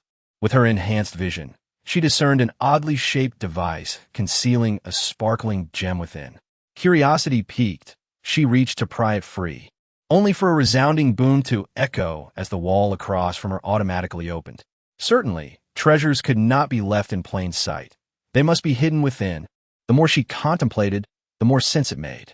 In her excitement, she remained cautious, and sure enough, she triggered several traps on the ground, releasing clouds of toxic gas and flying needles, all of which she deftly evaded. Once she confirmed the absence of further traps, she rubbed her hands together in anticipation, eager for the treasures within to dazzle her. You remain undeterred? I shan't reveal where the treasures lie, even if you flayed my skin. A dry, hoarse female voice emanated from within, causing Li Shu to widen her eyes in fury as she stepped forward. Unsurprisingly, there were no treasures inside, only an array of torturous instruments and a woman battered to a pulp. Who are you? The woman's gaze narrowed in vigilance as she scrutinized Li Shu. After expending such effort, was her reward merely a wolf and a woman? Li Shu murmured to herself, unwilling to give up as she continued her search. Are you a thief? The woman concluded after observing Li Shu's actions. A thief? Have you ever encountered a thief capable of infiltrating this place? Could it be you were sent by my grandfather to rescue me? Upon hearing this, Li Shu suddenly grasped the situation. How many do you require? A flicker of hope illuminated the woman's previously desolate face. Just 100 second-level crystal cores. Li Shu had intended to propose 3-level cores, but reconsidered, noting that she had only encountered a handful of 3rd-level zombies on her journey from the hotel to the Hanstone base. Fine. The woman made no attempt to bargain, immediately accepting, which left Li Shu feeling somewhat unsettled, as if she had undervalued her offer. Nevertheless, the deed must be done. She produced the dragon-scale dagger from her system pouch and severed the chains binding the woman. Let us go. Li Shu turned to lead the way, only to find the woman crumpled to the ground, her limbs grotesquely contorted. Why didn't you mention your tendons have been severed and your bones shattered? With your condition, I'd be forced to carry you all the way. Just get me out of here, and I will offer you an additional 50 second-level crystal cores. Make it an additional 100. I don't have that many. The woman's voice was laced with sorrow, her eyes vacant as they fixated on her disfigured limbs. Fine, 50 cores it is. Li Shu, exasperated, hoisted the woman onto her shoulder, resolutely purchasing 2 invisibility talismans from the mall, applying one to herself and the other to the woman. However, considering the throng of extraordinary beings outside, she realized that carrying 2 burdens would hinder her escape. She hastily freed the colossal wolf from its chains, hoping to redirect the attention of pursuers towards it instead of herself. The liberated wolf howled with a powerful voice, and a fierce wind whipped through the area, demolishing everything in its path, be it man or structure, into fragments scattered across the ground. Shoo! The silver-haired man seated atop the giant wolf gestured for silence, and the beast immediately ceased its howling, obediently awaiting his command. A sense of danger washed over Li Shu, prompting her to accelerate her flight with her spiritual energy. Just as she was gaining altitude, a blue vortex, identical to the one below, materialized in midair. This is the gateway to Yan Ming's realm, and you have caught his attention, a woman warned, her heart overwhelmed with mixed emotions. So, she cannot escape after all? This troublesome man, why is he so difficult to deal with? Li Shu forcefully changed direction and continued to fly. Little one, I am quite curious about how many abilities you possess. Beyond the two you previously displayed, you can even fly. Suddenly, silver hair appeared, slicing towards Li Shu's cheek like a blade, causing her to instantly teleport away. Bewildered as to why her invisibility charm had no effect on him. Tell me, what else can you do? The man chuckled softly, his feet resting upon a mutated white bird as it followed Li Shu, which only fueled her frustration. With her dwindling spiritual energy, she could hardly outpace someone riding a bird. What kind of monster is he? Controlling wolves and birds alike? Chapter 16. I never engage in unprofitable ventures, understand? Not speaking, are we? The man expressed a hint of regret, his fingers, charged with energy, poised to lightly tap Li Shu. However, Chun Xiaomei, unable to endure the intense flight, suddenly retched, causing the man to feel a wave of nausea. Now's your chance, hurry.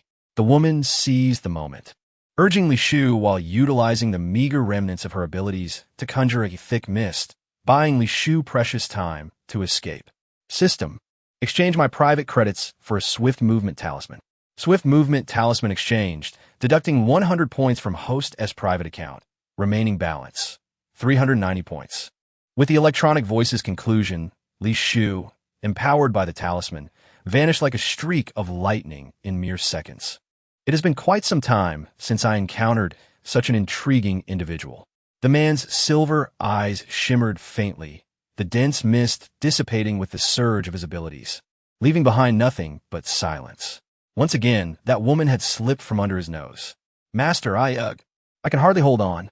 Chun Xiaomei hung limply on Li Shu's shoulder, fearing that if she did not descend soon, she would faint from discomfort. All right, it should be safe now. Li Shu, aware of the talisman's power, estimated they had flown over 20 miles from a base. Do not land in this forest.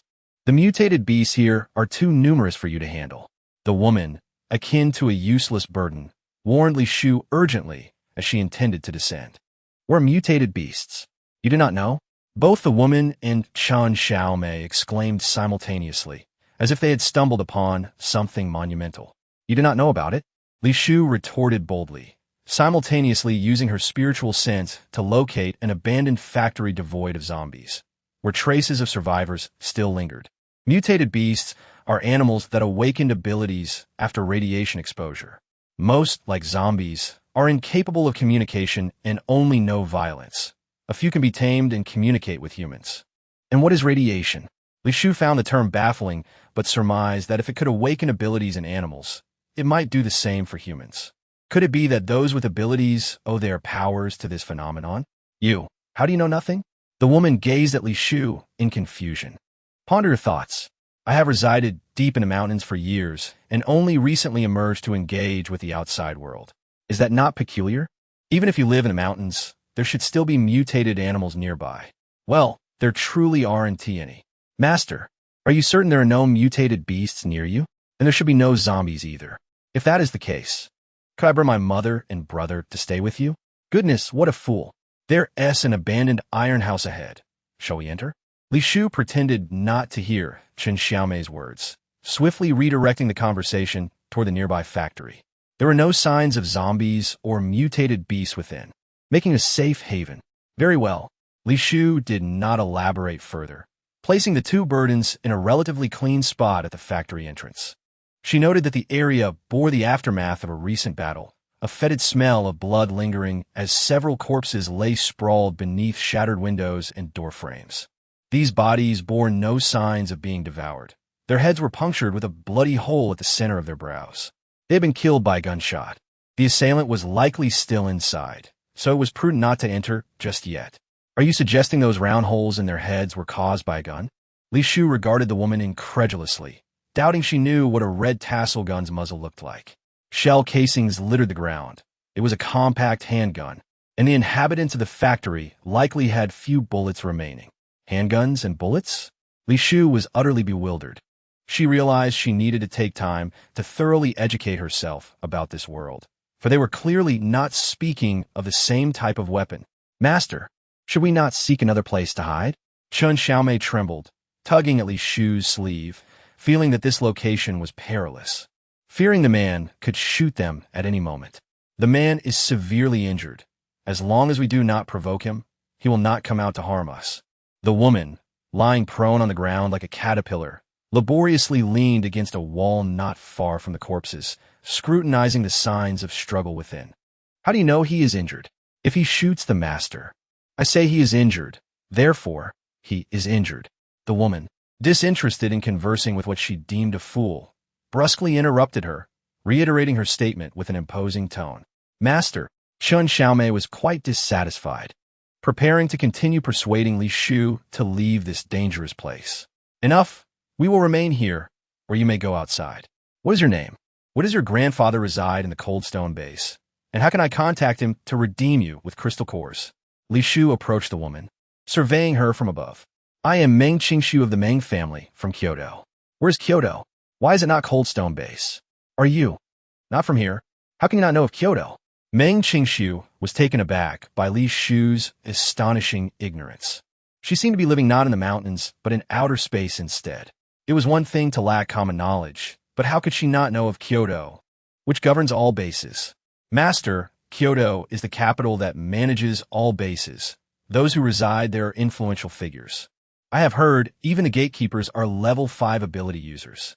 Chen Xiaomei hurriedly approached Li Shu, whispering in her ear, her gaze toward Meng Qingshu shifting dramatically. Does that mean her family is quite wealthy? Li Shu's eyes brightened, regarding Meng Qingshu as if she had encountered a deity of wealth. That seems likely. Chen Xiaomei had no concept of crystal cores and was unaware of the living standards in Kyoto. If you are wealthy, why can't you produce 200 level 2 crystal cores? Amidst her excitement, Li Shu began to harbor doubts about Meng Qingshu. Despite her exceptional adaptability and insight displayed along the journey, as well as her acquaintance with that silver-haired man, it was not out of the realm of possibility that she was attempting to deceive her using someone else's name. My ability level is low, and I am merely a support type. My family, save for my grandfather, does not regard me highly. Can your grandfather afford to redeem you? Li Shu was unconcerned about her family dynamics, solely focused on whether her efforts would be in vain. Yes, he certainly will. All right, tell me how to contact your grandfather. I need a wireless phone. Where is your wireless phone? I can take you to retrieve it.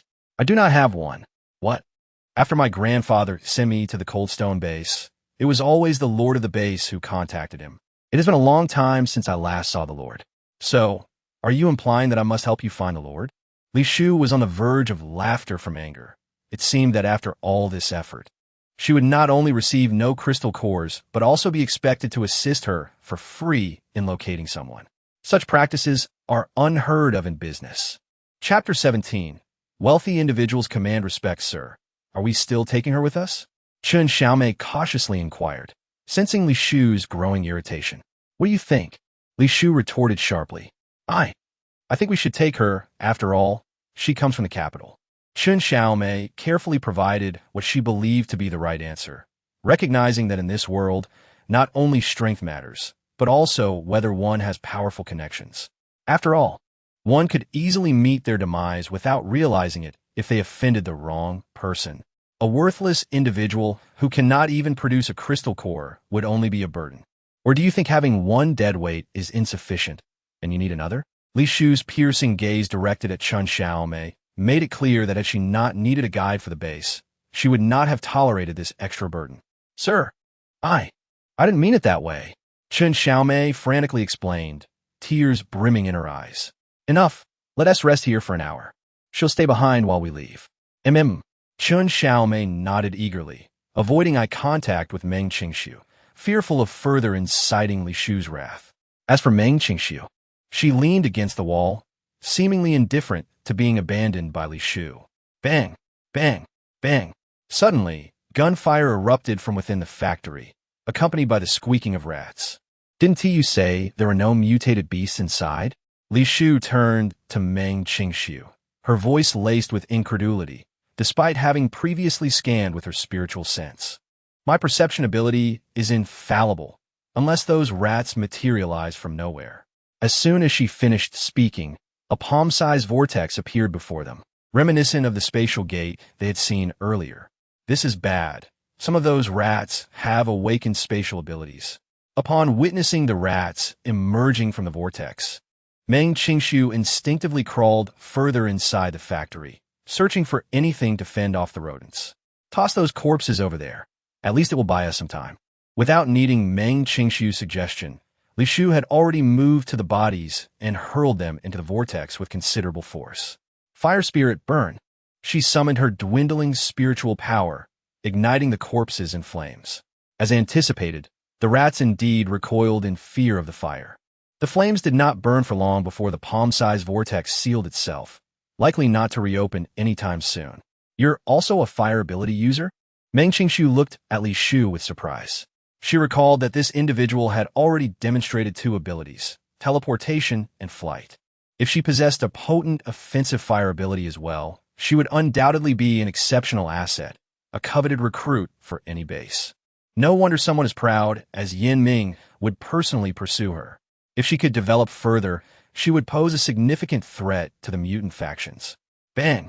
Another gunshot interrupted Meng Qingshu's thoughts, accompanied by the heavy scent of blood and the labored breathing of a man. Qingshu, what are you doing here? The familiar voice reached her ears, and she turned to see a young man clad in camouflage. Despite half of his face being bandaged, she recognized him instantly. Akuin, you're alive? Yes, not only am I alive, but Xiao He and the others are well too. The man rushed over, eager to speak, but suddenly, a 2-meter-long rat sprang out from behind him. Fire spirit burn. Li Shu channeled her spiritual energy to conjure a towering wall of flames, scaring off the rats, which inherently feared fire. Animals lack intellect. They instinctively avoid danger and would not dare challenge the fire's might. Squeak! The leading rat screeched angrily, pacing restlessly, fixated on the enticing morsels before it, salivating. Stop reminiscing and come help. Li Shu's face paled as her energy waned. If the rats did not disperse soon, she would surely be unable to hold on any longer. Akuin, I remember your ability is duplication. Replicate these flames to scare away the rats. Understood. The man nodded and activated his ability, which made Li Shu feel anxious. She was using a fire spell, not an ability. What if he could not replicate it? Squeak! To her astonishment, he truly could replicate it. Li Shu gaped, mesmerized by the flames that mirrored her own. Could it be that abilities and spells from the cultivation realm were interconnected?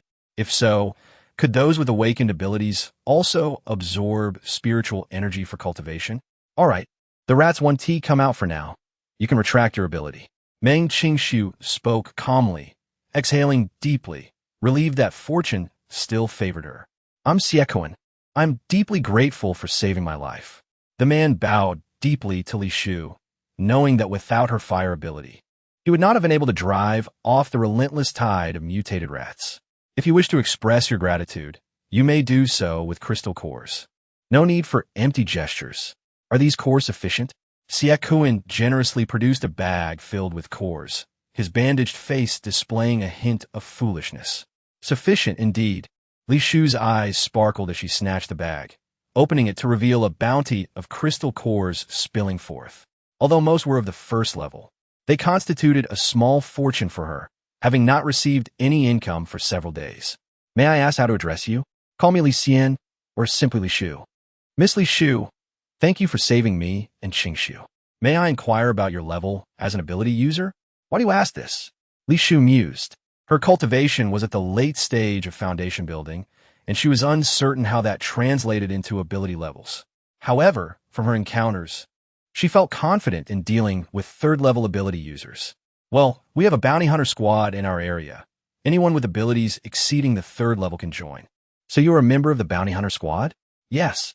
Siekuan assumed she was intrigued, his smile widening. Did you obtain these crystal cores from your squad? Yes. Our squad hunts zombies and mutated beasts daily, yielding a considerable number of cores. How considerable? Does everyone have plenty of surplus? Yes. As long as you're willing to join, I will certainly persuade the captain if you are so affluent. Do you lack food? I have instant noodles, spring water, and steamed buns, all of which can be exchanged for crystal cores. And are you interested in staying at a hotel? My place is completely safe. There hasn't been a single zombie within several miles, and you can frolic freely without attracting any mutated beasts. What do you think? Are you interested? Li Shu eagerly grasped Xie Kuen's sleeve, causing him to stumble back in alarm. Could it be that this person was indeed a bit unhinged, driven mad by her abilities? Chapter 18. Is your ability related to business management? Kuen, do you have any spare medicine? Any kind will do. As Li Shu fervently attempted to promote the hotel to Xie Kuen, Meng Qingshu suddenly gasped for breath. Her wounds, long tormented, began to split open, blood gushing forth, quickly transforming her into a figure drenched in crimson. I have some hemostatic medicine. It was given to me by the captain before I left. Abandoning Li Shu, Xie Kuen hastily retrieved medicinal powder from his pocket. While bending down to apply it to Meng Qingshu, he discovered that nearly all of her bones had been shattered. Yet her tormentors had employed a peculiar method to keep her alive. Who did this? Xie Kuen's gaze hardened as he surveyed the appalling wounds. A throbbing ache in his chest. It was Chun Lao's men. They seek to extract from me what my grandfather entrusted to me. Chun Lao, how dare he? Where's the leader? Why would the leader permit you to be subjected to such torment? Upon hearing mention of the leader, Meng Qingshu offered only a sardonic smile, her face etched with profound sorrow. Kuen, what leader remains in the cold stone base? You have tasted death once. Are you still unaware of who truly holds sway over the base? These words struck Xie Kuen like a thunderbolt. He was, of course, cognizant of the corruption within, yet he had been unwilling to accept it. Hey, the hemostatic powder of yours is useless. Want to try my styptic elixir? A mere 30 points, equivalent to 3 level 1 crystal cores. Li Shu voiced her displeasure at being disregarded, though she chose to overlook it, considering the generous offering of crystal cores. Very well. Xie Kuen assented without hesitation, extracting 3 crystal cores from his pocket, which he had not yet placed in the cloth bag. Excellent. I admire a customer who dispenses with queries and promptly produces payment. Li Shu beamed as she accepted the crystal cores, first retrieving a machine from her system inventory to create a membership card, then using a card reader to deduct 30 points in exchange for the styptic elixir, which she handed to Xie Kuen. Are you truly the proprietor of a hotel, or are you solely engaged in the sale of merchandise? Xie Kuen inquired, bewildered by Li Shu's actions. Indeed, would you care to acquire some provisions? They are quite affordable. A single level 1 crystal core will procure bread, steamed buns, spring water, or instant noodles. Really? Xie Kuen swallowed involuntarily. Initially, he had dismissed Li Shu as deranged, paying no heed to her words. However, the styptic elixir in his possession compelled him to reconsider. Assuredly, though I observe that this young lady is rapidly losing blood, should you not administer the medication? Qingshu. Xie Kuen abruptly returned to his senses, lowering his gaze to find that Meng Qingshu, who had been conversing with him moments before, had lost consciousness. He hastily placed the styptic elixir into her mouth, intending to inquire about its onset of effects. However, within a mere 3 seconds, her bleeding ceased, the swift efficacy of the elixir leaving him astonished. Miss Li Shu, please forgive my prior discourtesy. Discourtesy is of no consequence. However, do you now wish to purchase provisions? Aye. Xie Kuen awkwardly patted his pockets, finding them empty save for the crystal cores used to purchase the elixir, the remainder having been given to Li Shu in the cloth bag. I am currently without funds, but I trust in your integrity. Would you consider extending credit? Regrettably, I cannot permit myself to take advantage of you. Kindly attend to Qingshu while I venture forth to slay zombies and mutated beasts to procure crystal cores. Hold. Should you perish, I shall not be responsible for Meng Qingshu. Li Shu shouted after the departing man, hoping that the seemingly simple-minded Xie Kuen would survive long enough to introduce her to his comrades, thereby affording her opportunities to sell more goods and fulfill her hotel's objectives. Madam, shall we remain here and await his return? Chun Xiaomei, who had remained silent, inquired softly, still haunted by the memory of the mutated rats. Indeed, this place is now the safest haven imaginable. Then, I shall endeavor to tidy a space for you. Li Shu did not rebuff Chen Xiaomei's eagerness. Recognizing that as an ordinary individual without supernatural powers, she feared abandonment. Allowing her to perform these tasks would, at the very least, assuage her anxieties. Akuin, Meng Qingshu murmured as she gradually regained consciousness, the intense pain in her body serving as a reminder that she had once again narrowly escaped death. Xiaokuan has departed to confront mutated beasts and zombies. Why would he seek out such creatures? Meng Qingshu stirred, attempting to rise, but Li Shu gently restrained her. To ensure you have sustenance and can acquire food for me using crystal cores. To substantiate her claim, she conjured a steaming bowl of Yangchun noodles from the system store and began slurping them in Meng Qingshu's presence. How is it that your noodles appear freshly prepared? Neither spatial containers nor spatial abilities could maintain the freshly cooked state of food. Consider them freshly prepared. Would you care to partake? A mere 4 points will grant you a similar bowl of Yangchun noodles. For points? Meng Qingshu was only familiar with crystal cores as the prevailing currency. Unaware of what points signified, I possess an exchange machine. A level 1 crystal core yields 10 points, a level 2 crystal core yields 100 points, and a level 3 crystal core yields 1,000 points. Is that not significantly more affordable than the food available at the base? Could it be that you? Could it be what? Li Shu's gaze was fixed on Meng Qingshu, wondering if this woman had discerned that she was not from this world. It should be impossible. Her thoughts should be confined. Could it be that you have awakened a managerial ability requiring you to sell goods, to level up? Such an ability exists?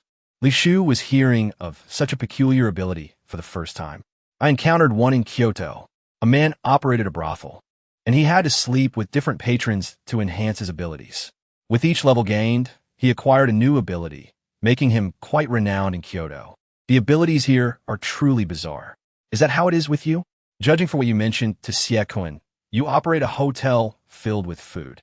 Does that imply that the more guests you accommodate, the faster you level up, and that your teleportation, flight, and pyrokinesis are all rewards gained upon leveling up? You could say so. Li Shu could not conceive of a better explanation, since Meng Qingshu had provided her with a plausible excuse. She saw no reason not to use it. May I visit your hotel? I possess crystal cores and extensive connections, which can undoubtedly expedite the hotel's leveling process. Certainly. Li Shu outwardly maintained composure, but inwardly she was overjoyed. Such a fortuitous opportunity was unexpected. Once you reach a higher level, you should be able to open branch locations. Correct? I would like to become your partner at that point. If you agree to open a branch in Kyoto, I can assist you in establishing a foothold there, with all associated expenses borne by the Meng family. State your terms. Li Shu refused to be swayed by Meng Qingshu's words. She did not believe that this young lady was acting out of pure altruism. I request that, upon reaching Kyoto, you support our Meng family to the extent that it does not compromise your interests. Meng Qingshu dared not impose overly stringent terms, opting for a compromise that she believed would be acceptable. Regrettably, I cannot agree. Why? Upon hearing this, Meng Qingshu felt as though a bucket of cold water had been poured over her head. Madam, I have finished tidying up. Please come and sit there. At that moment, Chen Xiaomei, who had cleaned the outermost room of the factory, eagerly approached, intending to assist Li Shu inside. There is no need. First, escort her inside. We shall rest here for the night. Very well. Chen Xiaomei obediently approached Meng Qingshu, seemingly contemplating how to transport the paralyzed woman inside with her small limbs. There is no need to trouble yourself. I can manage on my own. Uncertain whether Meng Qingshu was aware of Chen Xiaomei's predicament or simply reluctant to acknowledge her own inadequacies, she stubbornly maneuvered her body, crawling into the factory like a caterpillar. Adult eye. Chen Xiaomei anxiously gazed at Li Shu, fearing that she might disdain her for being inept, unable to manage even the simplest of tasks. All right, let us go in together. Not only did Li Shu refrain from chastising her, but she also handed over the remaining half of her Yangchun noodles. Adult is this. For me?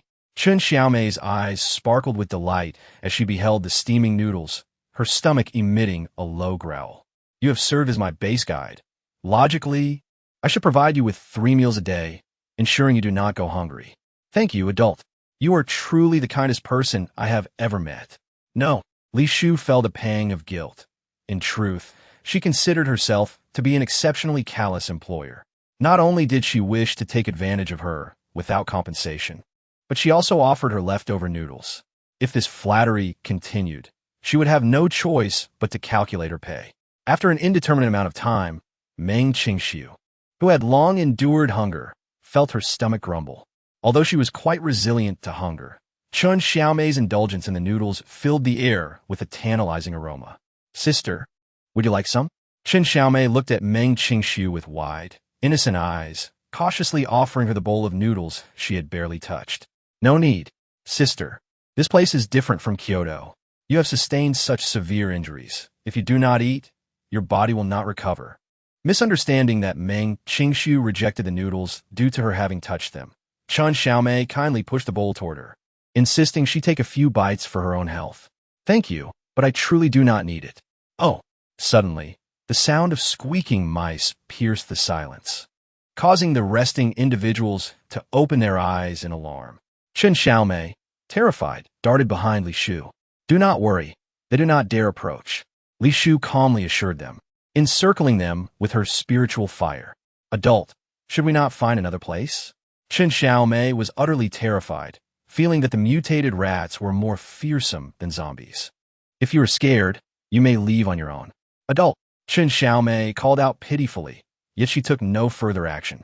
A distant roar from the forest sent a wave of anxiety through Chen Xiaomei, who was already on edge. It is a Kuan. Meng Qingxiu turned her gaze towards the woods, her heart racing for Xie Kuan. Such a commotion would undoubtedly attract more beasts. His ability to replicate was auxiliary in nature. Without the assistance of teammates, could he contend with the mutated creatures? He was the finest warrior of the base. Surely, he would not come to harm. While she outwardly feigned confidence, her heart was heavy with concern for the situation there. Well, having such thoughts is a good sign. Qingxiu.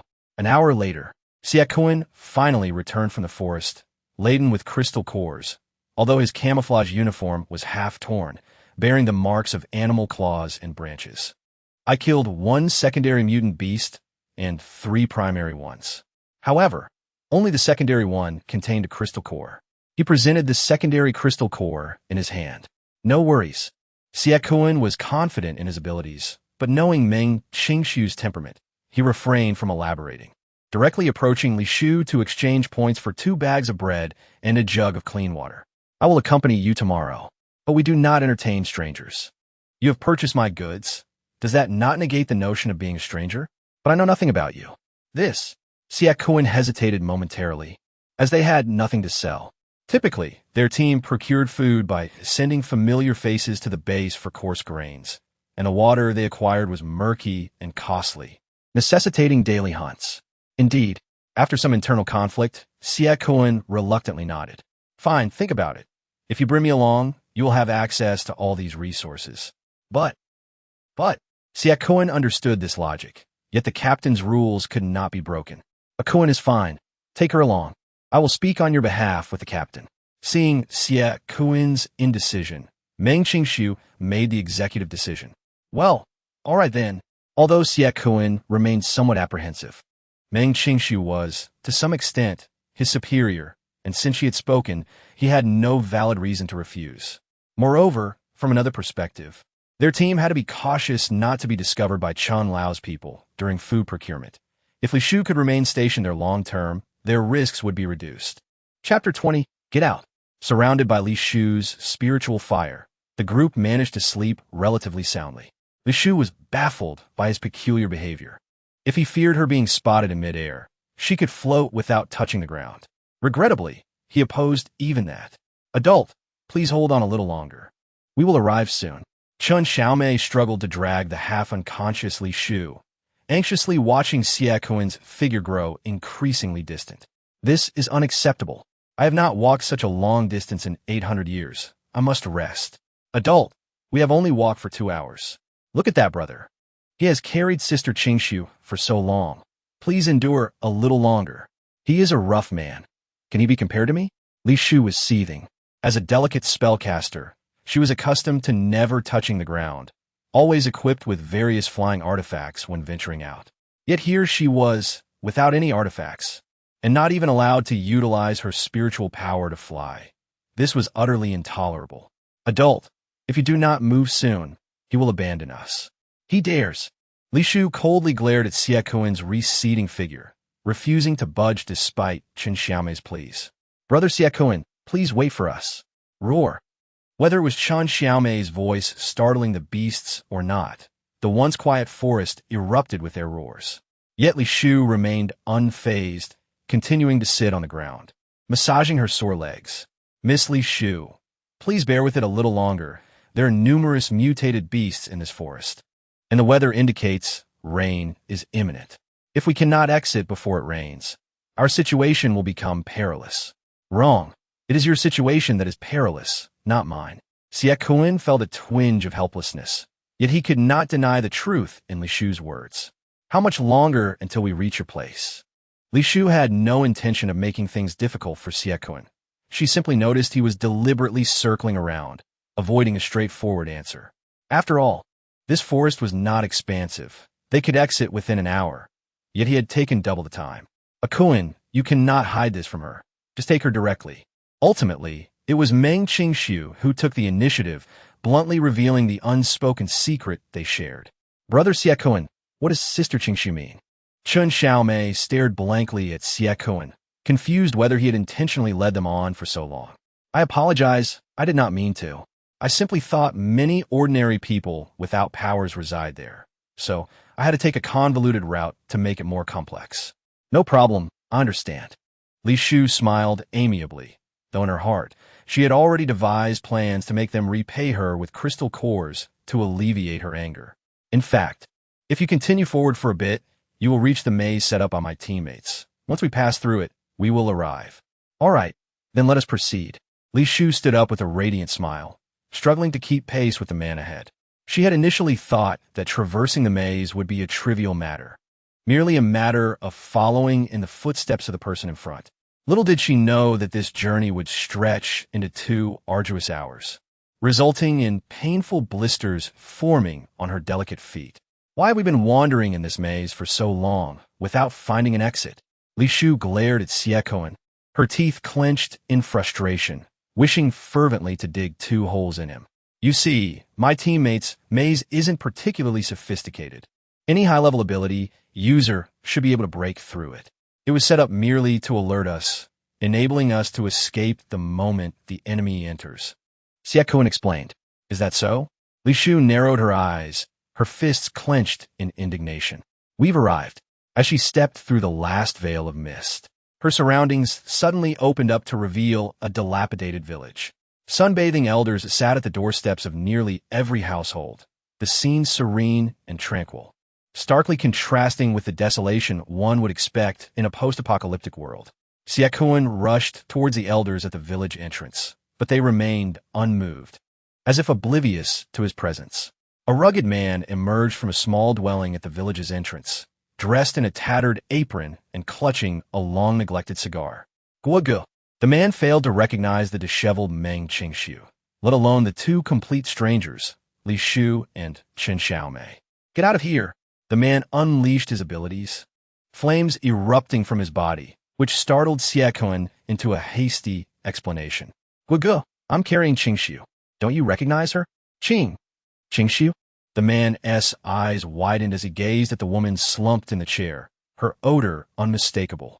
He could hardly reconcile her with the proud and aloof Meng Qingxiu he remembered. Guisugu, it's me. Meng Qingxiu lowered her head, reluctantly confronting the reality of her transformation. Qingxiu, what happened to you? Guisu dropped his cigar in shock, trembling hands betraying his desire to touch her deformed limbs, yet lacking the courage to do so. It was that old bastard Chun. He ordered his men to shatter every bone in Qingxiu's body. If it weren't for Miss Li Shu rescuing her, she would still be suffering under that old monster's torment. Miss Li Shu? Guisu's expression shifted as he turned to look at Li Shu and Chen Xiaomei, his thoughts inscrutable. Guogu, they're definitely not sent by old Chen. I would stake my life on it. Meng Qingxiu understood his reservations, knowing old Chen's cunning nature. He had previously orchestrated feigned rescues to extract information. All right, if you vouch for them, then their identities must be sound. Thank you. A rush of emotions flooded Meng Qingshu's heart, tears welling in her eyes. She never anticipated that after all the twists and turns, the only trustworthy allies would be those she had once dismissed as lowly guards. Guests, please come in and sit. Guisu, though not overly warm, politely invited Li Shu and her companions inside. Shedding his apron to hand to Xiaoquan while he carried Meng Qingshu deeper into the village, seemingly in search of other teammates. Is everything all right? I can understand, but I just wanted to ask, are all the residents here elderly? Li Shu gazed at the sunbathing seniors, her thoughts drifting to how many goods she could sell in this village. Chapter 21.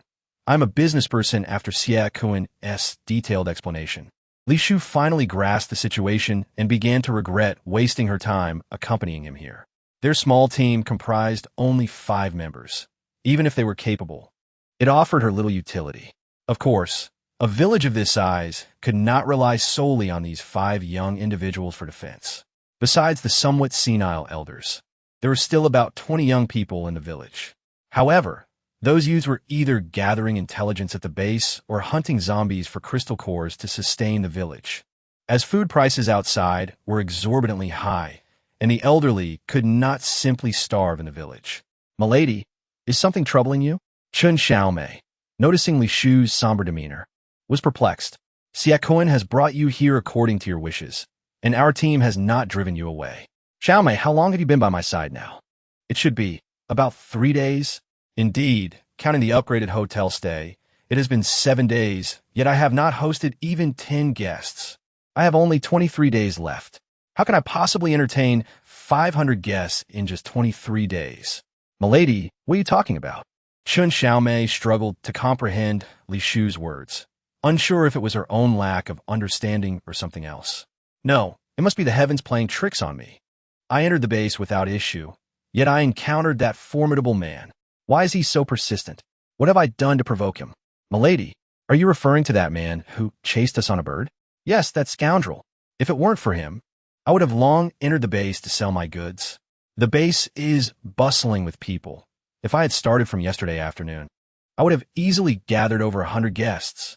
But, milady, if we were to openly sell food at the base, it would be seen as encroaching upon the butcher's business. They would not let us off easily." "Then what of it?" Li Shu shot a cold glance at Chun Xiaomei. Though she had been thrust into this unfamiliar world due to a failed ascension, she had never regarded its inhabitants with any respect.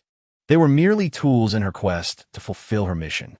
"I apologize, I was mistaken. You are so powerful and need not endure the constraints of the base. So you have no reason to fear the butchers." "Very well." Chun Xiaomei nodded silently, seeking to avoid further aggravating Li Shu. She then proactively approached Xiaoquan to inquire about their resting arrangements for the night.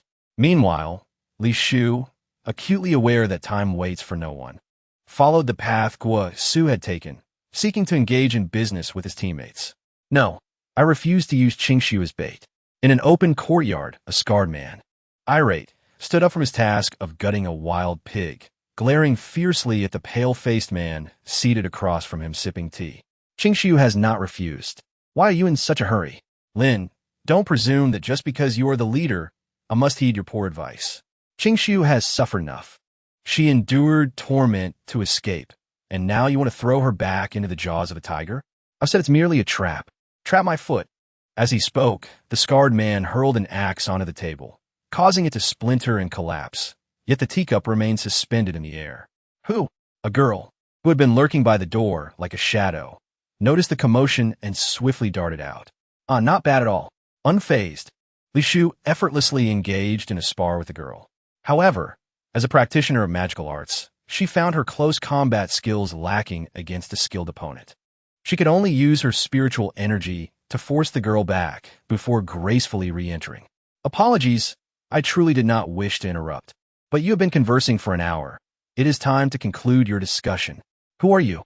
The pale-faced man glared at Li Shu, his abilities poised for an immediate attack. "Captain Lin, she is the one who rescued me from old Chen's clutches." Meng Qingshu, reclining her chair, timely intervened. Though even if Li Shu was her savior, She should not have eavesdropped on their conversation.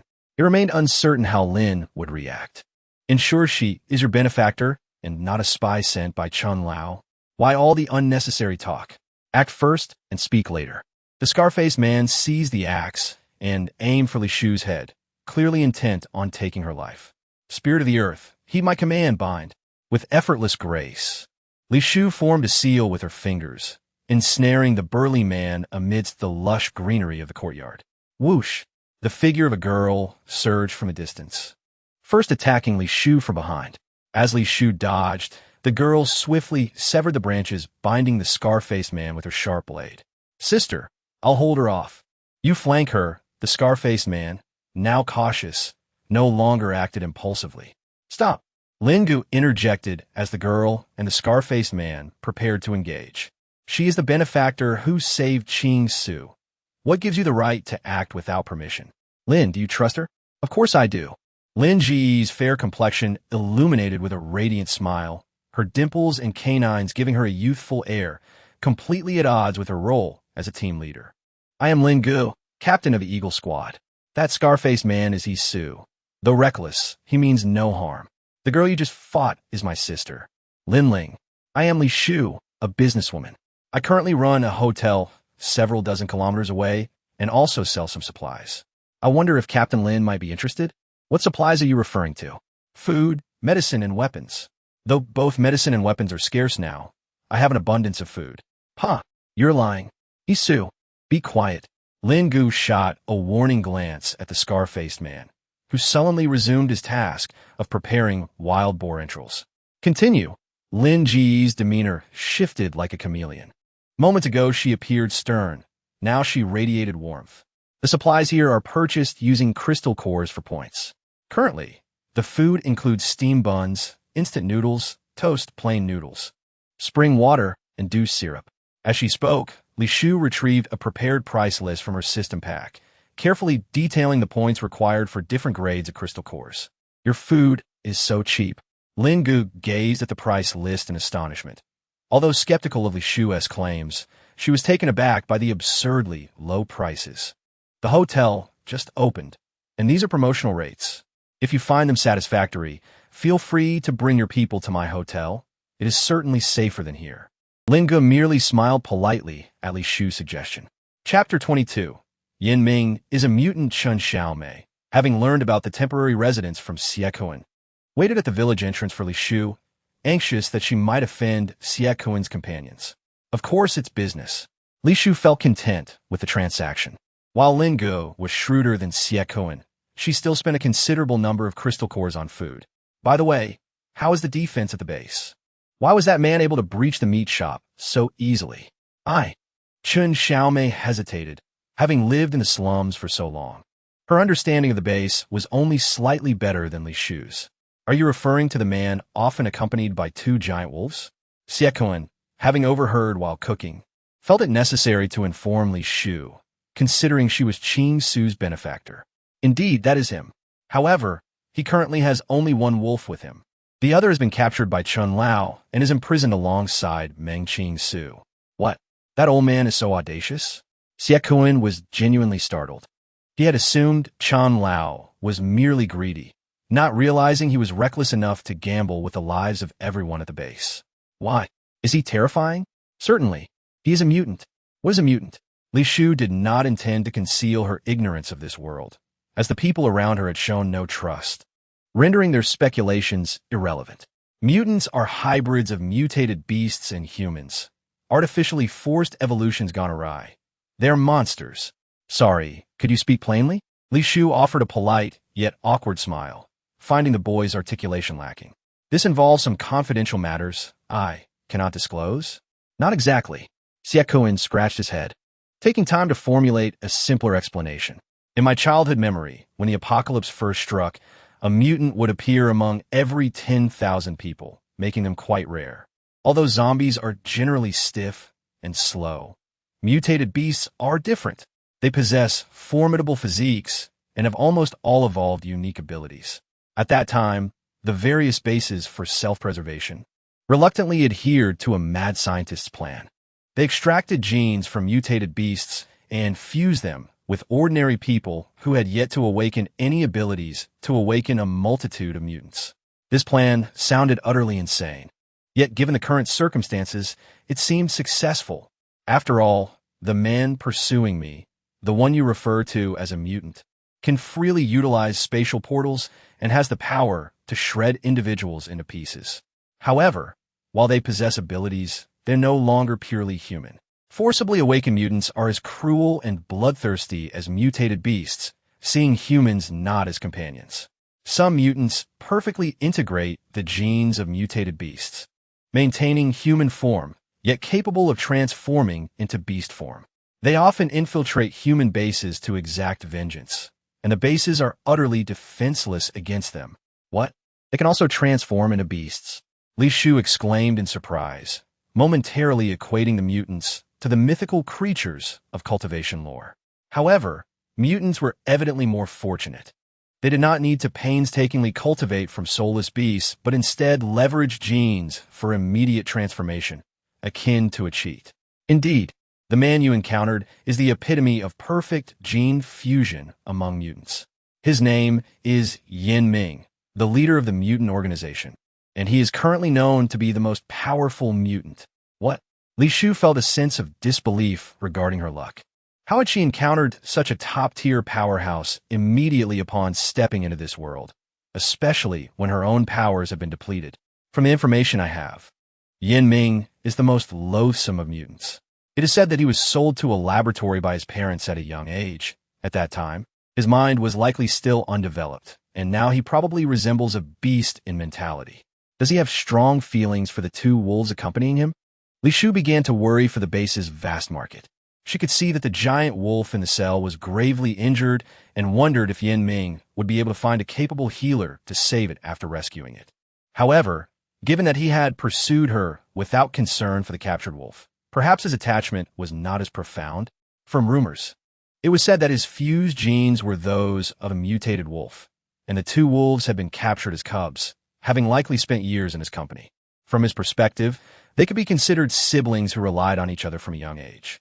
Li Shufei was incensed. If they were that inseparable, how could he abandon his kin to pursue her? What? Did you offend those two wolves? No, I was merely pondering whether Chun Lao might kill one of them. Would Yin Ming then annihilate the entire base? What did you just say? Xie Kun shouted with excitement, startling Chun Xiaomei, who had been dozing off nearby, into instant alertness. You said that the wolf captured by Old Chun is dead? It must be close to death. When I severed the chains binding it, it didn't even have the strength to stand. It looked utterly defeated, barely clinging to life. This is terrible. I must inform the captain. In his panic, Xie Kun began to walk awkwardly, almost tripping over himself, which only deepened Li Shufei's concern. What should I do? The hotel is still in its early stages, and if I can't even complete the task of accommodating 500 guests in a month, what will happen with the more challenging tasks in the future? My lord, that individual, no matter how formidable, is still just one person. Even a horde of zombies cannot deliver a catastrophic blow to the base. What is there to fear? Chun Xiaomei, having only heard part of the conversation, couldn't comprehend why Xie Kun was so anxious. No matter how powerful one's abilities, they cannot simply annihilate such a vast base. His fears must have some merit, though there is no need for you to understand.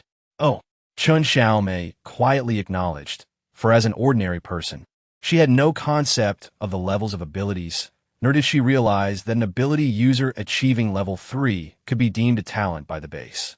In the eyes of a top-tier powerhouse like Yin Ming, they are merely insignificant dust, easily brushed aside. My lord, since you say Yin Ming is so formidable, should we inform the lord at the base?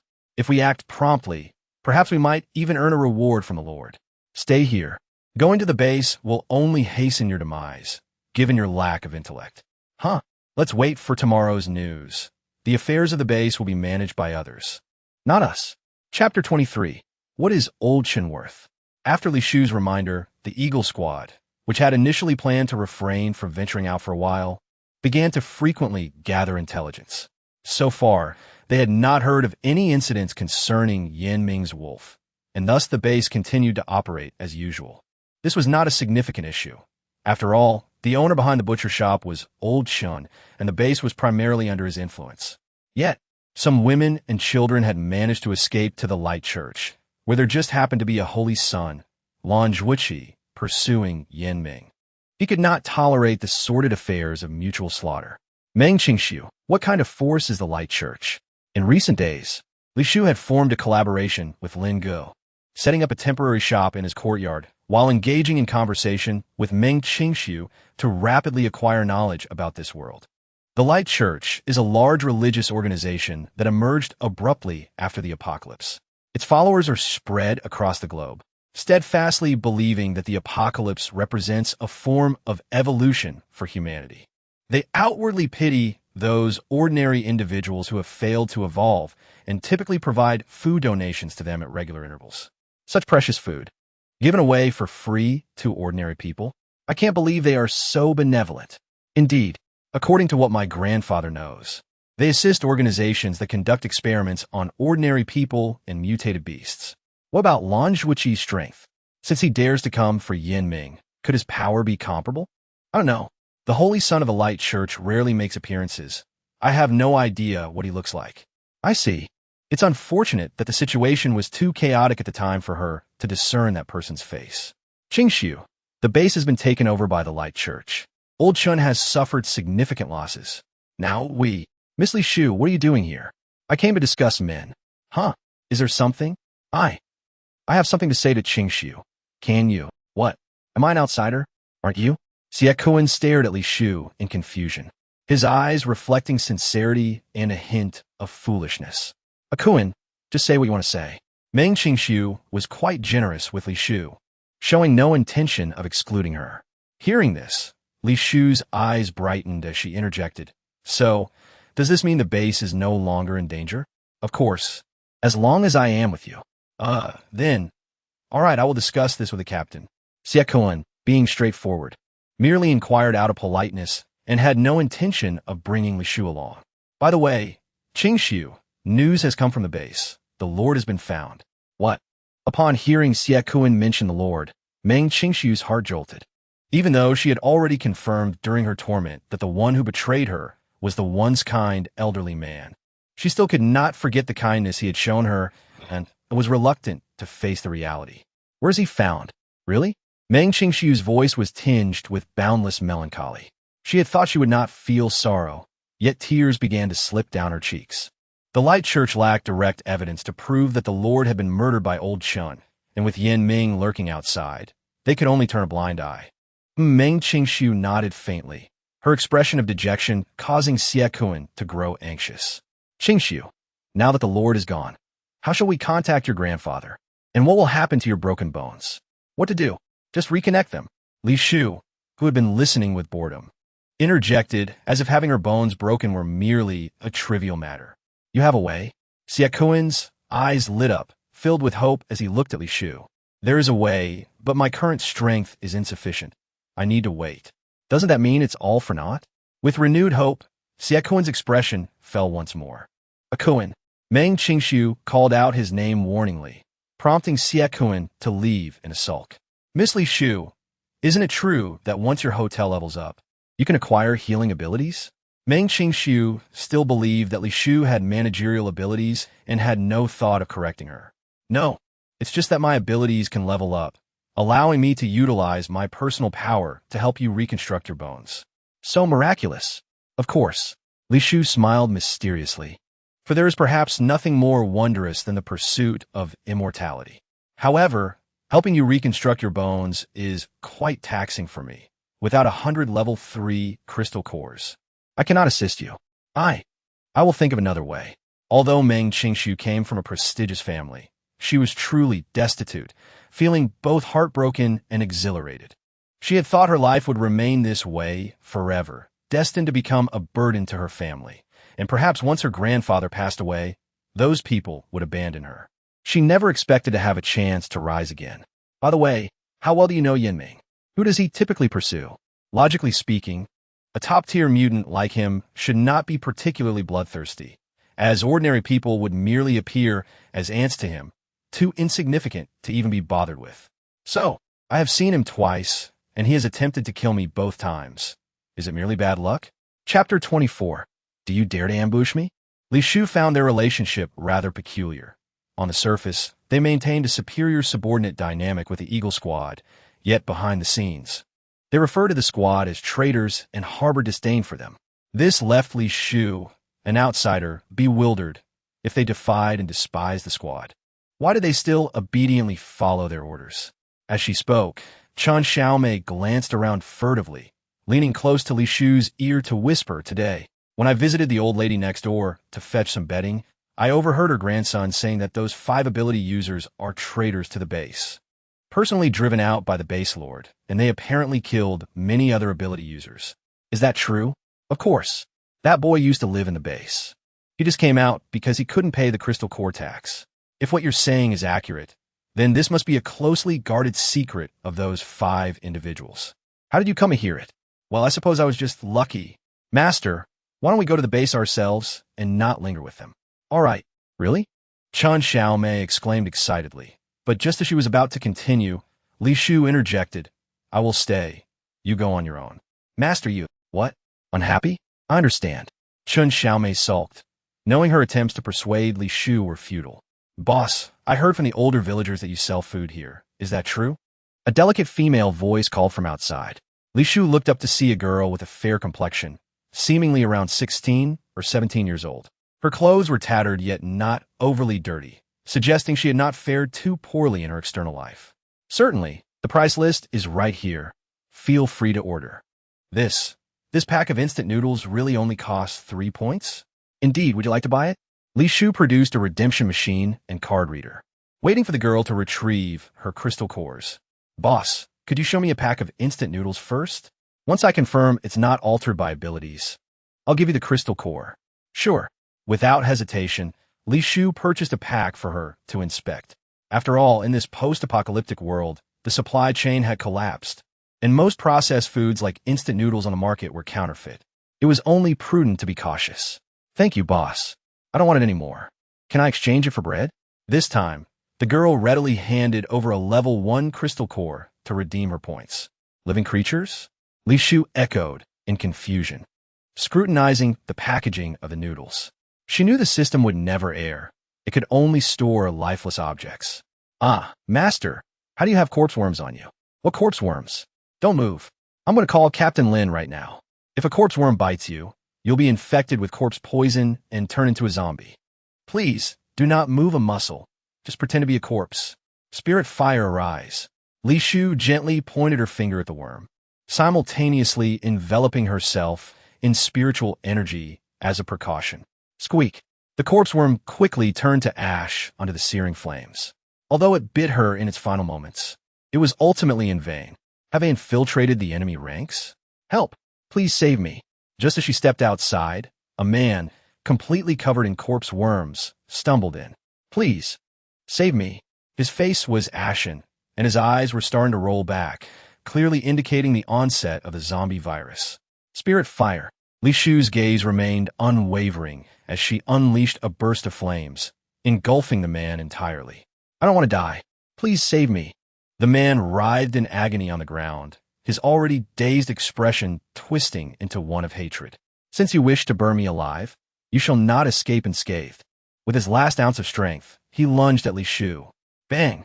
Li Shu kicked him hard in the chest, sending him flying, and due to his zombie-like stiffness, he broke a hand upon landing. "You don't go." The man's head twisted grotesquely, and the sight of the mass of corpse worms on him disgusted Li Shu. To spare herself the horror, she manipulated a rusty machete from the yard, severing his head before sprinting toward the village's edge. "Master." Li Shu had not gone far when she spotted Chen Xiaomei, who had intended to find Captain Lin, trembling atop a tree, surrounded by a horde of zombies. The zombies appeared familiar. They were the elderly villagers who usually basked in the sun at the entrance. Spirit of fire, burn. Li Shu's expression hardened as she summoned her spiritual energy while scanning her surroundings, puzzled as to why only the elderly zombies were left behind. Where had the young ones gone? Roar. The zombies let out piercing howls. Newly transformed, they were merely the lowest tier of zombies and were swiftly reduced to ashes by the spirit fire. "Master, watch out for behind." Chen Xiaomei crouched atop the tree, urgently warned her. Li Shu sensed a claw suddenly appearing behind her neck and quickly used her teleportation ability to evade, expecting a brief respite. However, the claw followed without delay, forcing her to expend considerable spiritual energy to push herself away. "Are you Lin Ling?"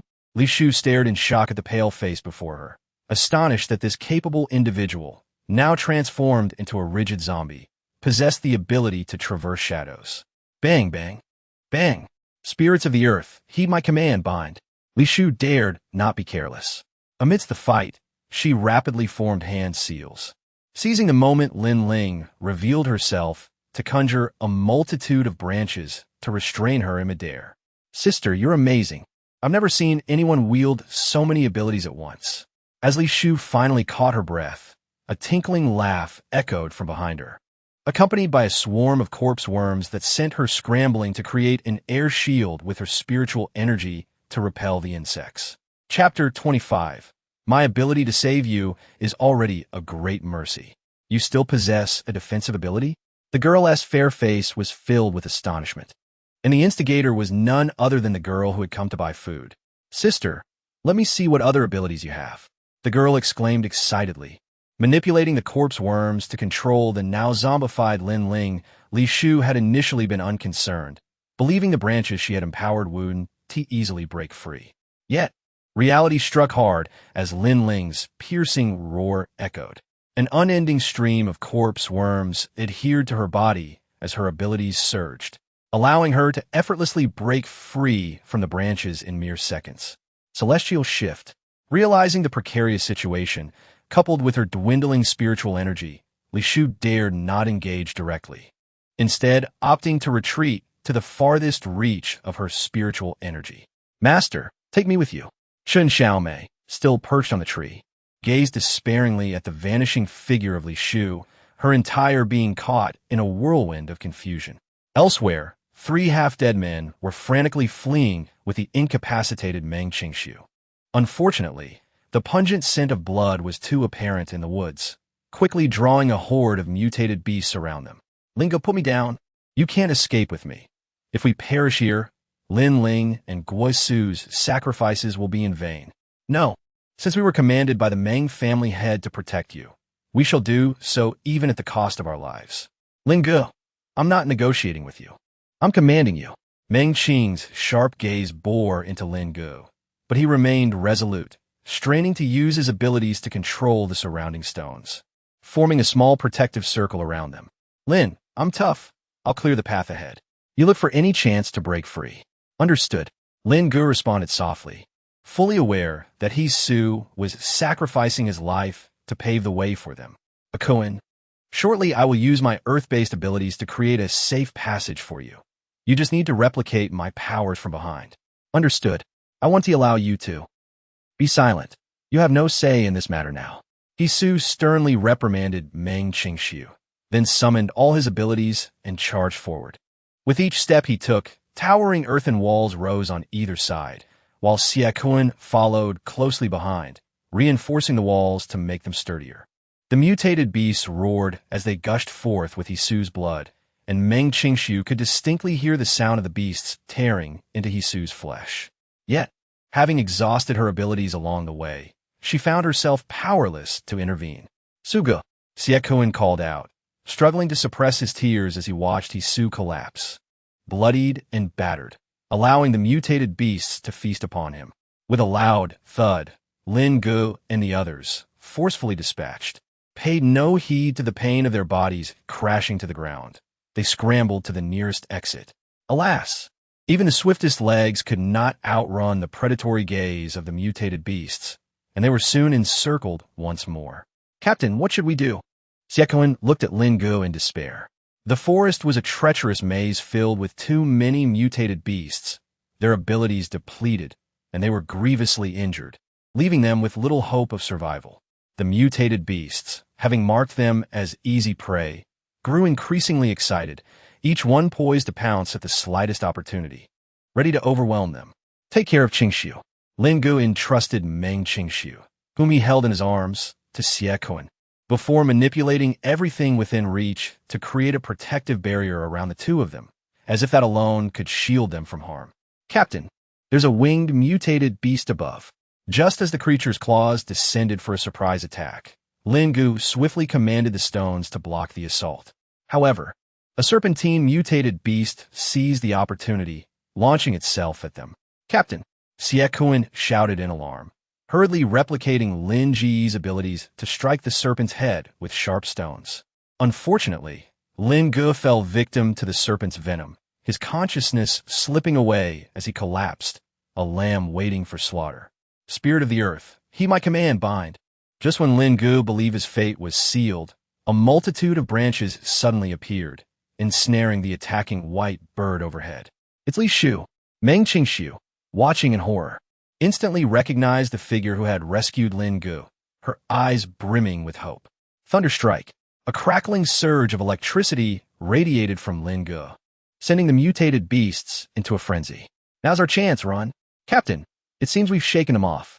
Good, good, Lin Gu whispered, feeling his body tremble, his teeth chattering. Li Shu appeared before them, her cold gaze surveying their disheveled state. Thank you. Lin Gu mustered a faint smile, leaning weakly against a tree.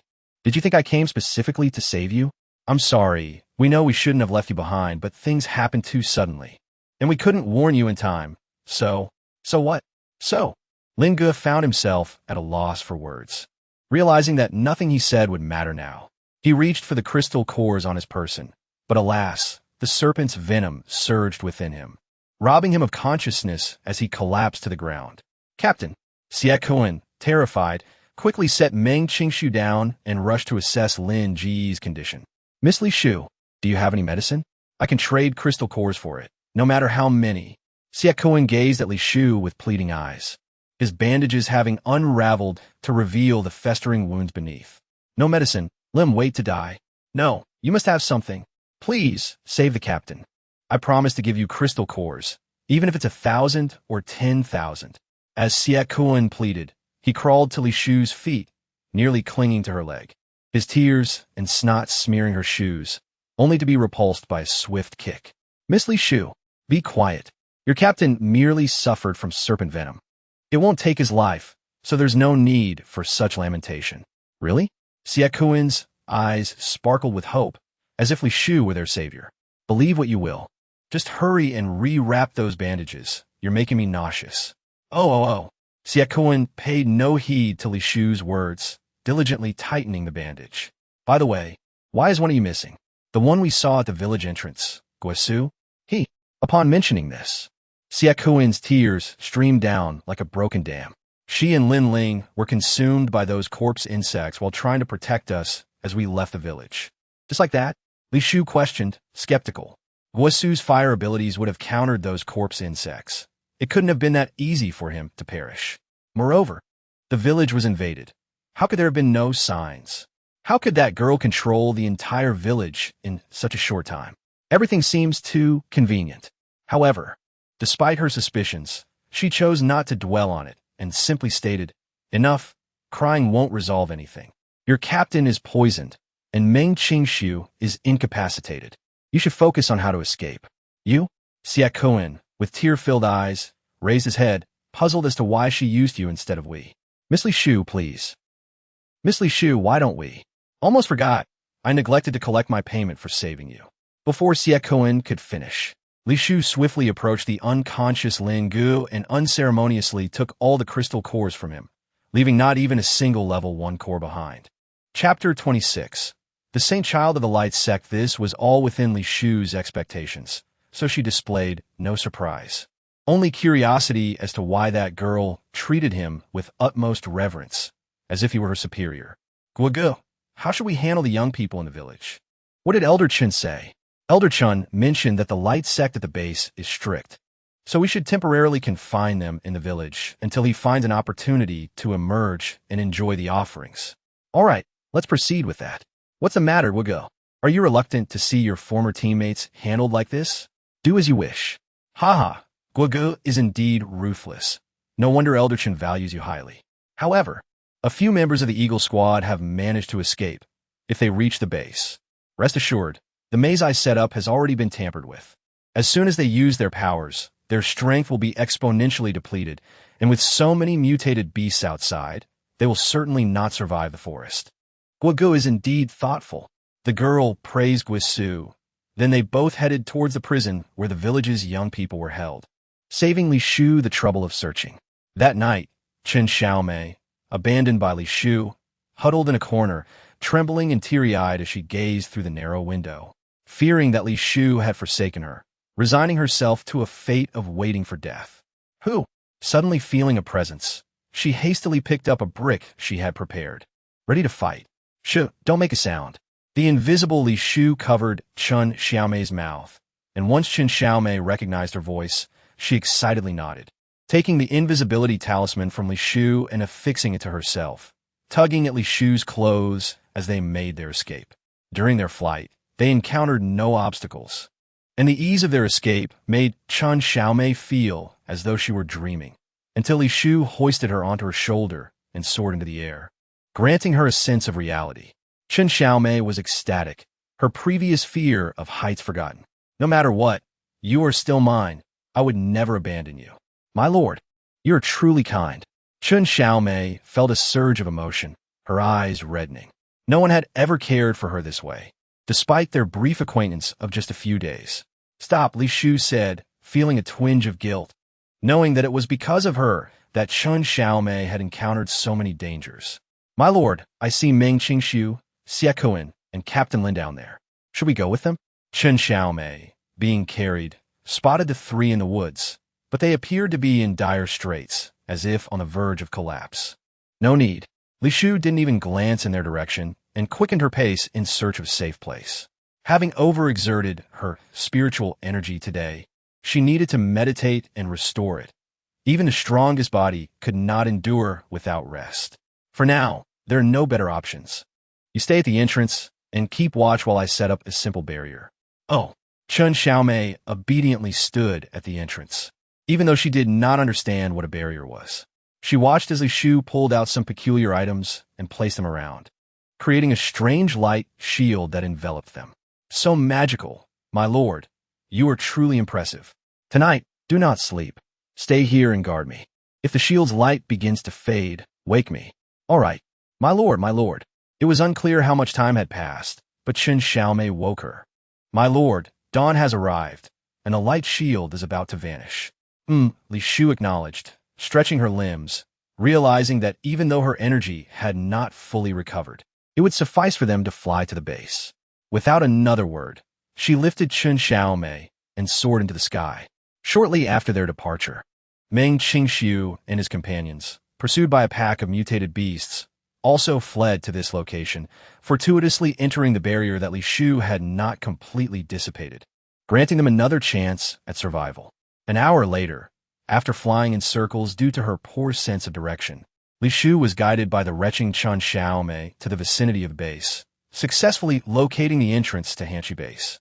Earlier, having been given a level 3 ability token by Wang Si before being lured into the butcher shop, they did not have to queue and confidently enter the base. However, the interior was nothing like Li Shu had envisioned. She had imagined a bustling human settlement akin to the mortal cities she had once encountered. Instead, she was greeted by a seemingly endless expanse of tents and individuals exuding a foul stench, resembling the living dead, essentially a replica of a slum. My lord, this is merely the first level of the base. Those residing here are the lowly laborers serving the base. Let us proceed inward.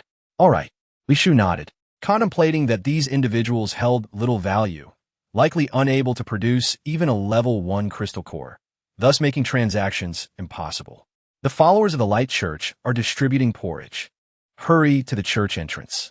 If you're late, there won't be any left.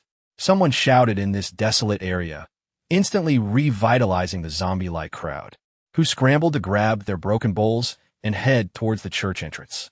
My lord, the church is on the 3rd level of the base, mostly inhabited by the middle class. Should we go? Let us go. Okay. Chen Xiaomei took the lead, but with the crowd rushing ahead, Li Shu instinctively knew the direction to follow without needing any further instructions. Form a line, no pushing. The solemn and sacred church was nearly filled with a throng of people, their dark figures occupying the entire square. Given the limited quantity of porridge, Many were seeking opportunities to snatch food from others, creating a scene of chaos and despair. Does the Light Church not intervene? Li Shu inquired, observing someone being beaten to unconsciousness while trying to protect their porridge, uncertain if they would survive. There are too many people the Light Church cannot manage. To them, merely distributing food is a monumental act of charity. Whether those who receive the food can consume it successfully is their own concern. Is that so? Li Shu squinted, feeling a sense of irony as she gazed up at the ornately sculpted church. She silently pondered how much effort the followers of the Light Church had expended to construct such an extravagant building. Why did they have the energy to erect this elaborate structure, yet lack the capacity to manage the crowd during food distribution? Even dragging out a few food thieves as examples would be better than doing nothing at all. My lord, that follower of the Light Church is exceedingly beautiful, and their attire is different from the others. Could they be a disciple of the white-clad from the sub-church? At Chen Xiaomei's reminder, Li Shu looked up, initially noticing not the face but the golden lotus embroidered on the man's shoulder. Was that not the saint son of the Light Church, Lan Zhuiqi? As Meng Qingshu had mentioned, Li Shu scrutinized the young man emerging from the church, expecting to be captivated by his visage, yet it was his transcendent aura, detached from the mundane world, that truly moved her. He possessed a cleanliness and sanctity akin to a Buddhist monk, untouched by the dust of the world. The beauty Chen Xiaomei spoke of felt like an insult to him. Such a derogatory term should not be applied to someone like him. Chapter 27. What use is pretending to be wealthy when you have no money? Let's go. Li Shu did not linger for long, instructing Chen Xiaomei to lead her to a place where they could rent a room.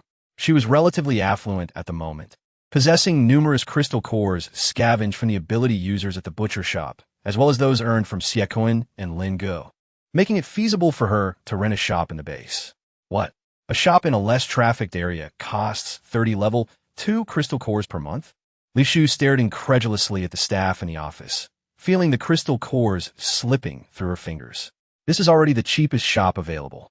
You have no business license or product certification, and just getting your shop application approved while processing your documents is already a courtesy to you outsiders. The staff regarded Li Shu with disdain, finding her scarred face repulsive. Even if you managed to open a shop, who would come? With the current chaos outside, do you really think you can get a business license and certification? You think I'm ignorant? Those dilapidated buildings on the street, even at 30 level 1 crystal cores a month, no fool would want to rent them. Take it or leave it. I advise you not to cause trouble. My lord, let us go. Chen Xiaomei tugged at Li Shu's sleeve, fearing her to confront someone on their turf. I know. Even though Li Shu was angry, she understood that she could not confront them head-on in this place. She left the service window, leading Chen Xiaomei out. Bah, what use is pretending to be wealthy when you have no money? Opening a shop. Country bumpkin, what are you looking at? Do you have crystal cores? Can you afford a rent? My lord. Chen Xiaomei was startled and quickly grasped Li Shu's hand, thinking the staff was excessively arrogant. She did not expect them to be overly polite, but at least some basic decency would be nice. Let us go. Li Shu did not argue, quietly leaving a trace of spiritual energy on that person. My lord, please do not engage with such individuals. Those who work here generally have powerful backers. If you wish to do business in the base, it is best not to waste time with them. Do you think I wouldn't have thought of that? Yes. I was narrow-minded. Chen Xiaomei sighed in relief, grateful that her lord was understanding and tolerant. At worst, when he comes out, we can throw a sack over him and give him a beating. Huh. Enough of that. Aside from renting a shop in the base, are there any other alternatives? There are, but the items we sell are too precious. If we set up a stall, we would probably be robbed by the thugs on the street before we could sell much. Setting up a stall? Is there a fee for that? It shouldn't be necessary, as there's no one overseeing it. We just need to find an empty spot and settle down. Very well, lead the way. Chen Xiaomei skillfully guided Li Shu, but after a quarter of an hour of walking, it took them an entire hour to find a suitable location. How about we come earlier tomorrow to secure a spot? She suggested. There are too many people now, and it seems unlikely anyone will vacate their spot anytime soon. All right, I will wait here for a while. Take the crystal core I just gave you and find a temporary place to sleep. Renting it for half a month will suffice. And me alone? Chen Xiaomei stammered, pointing nervously at herself.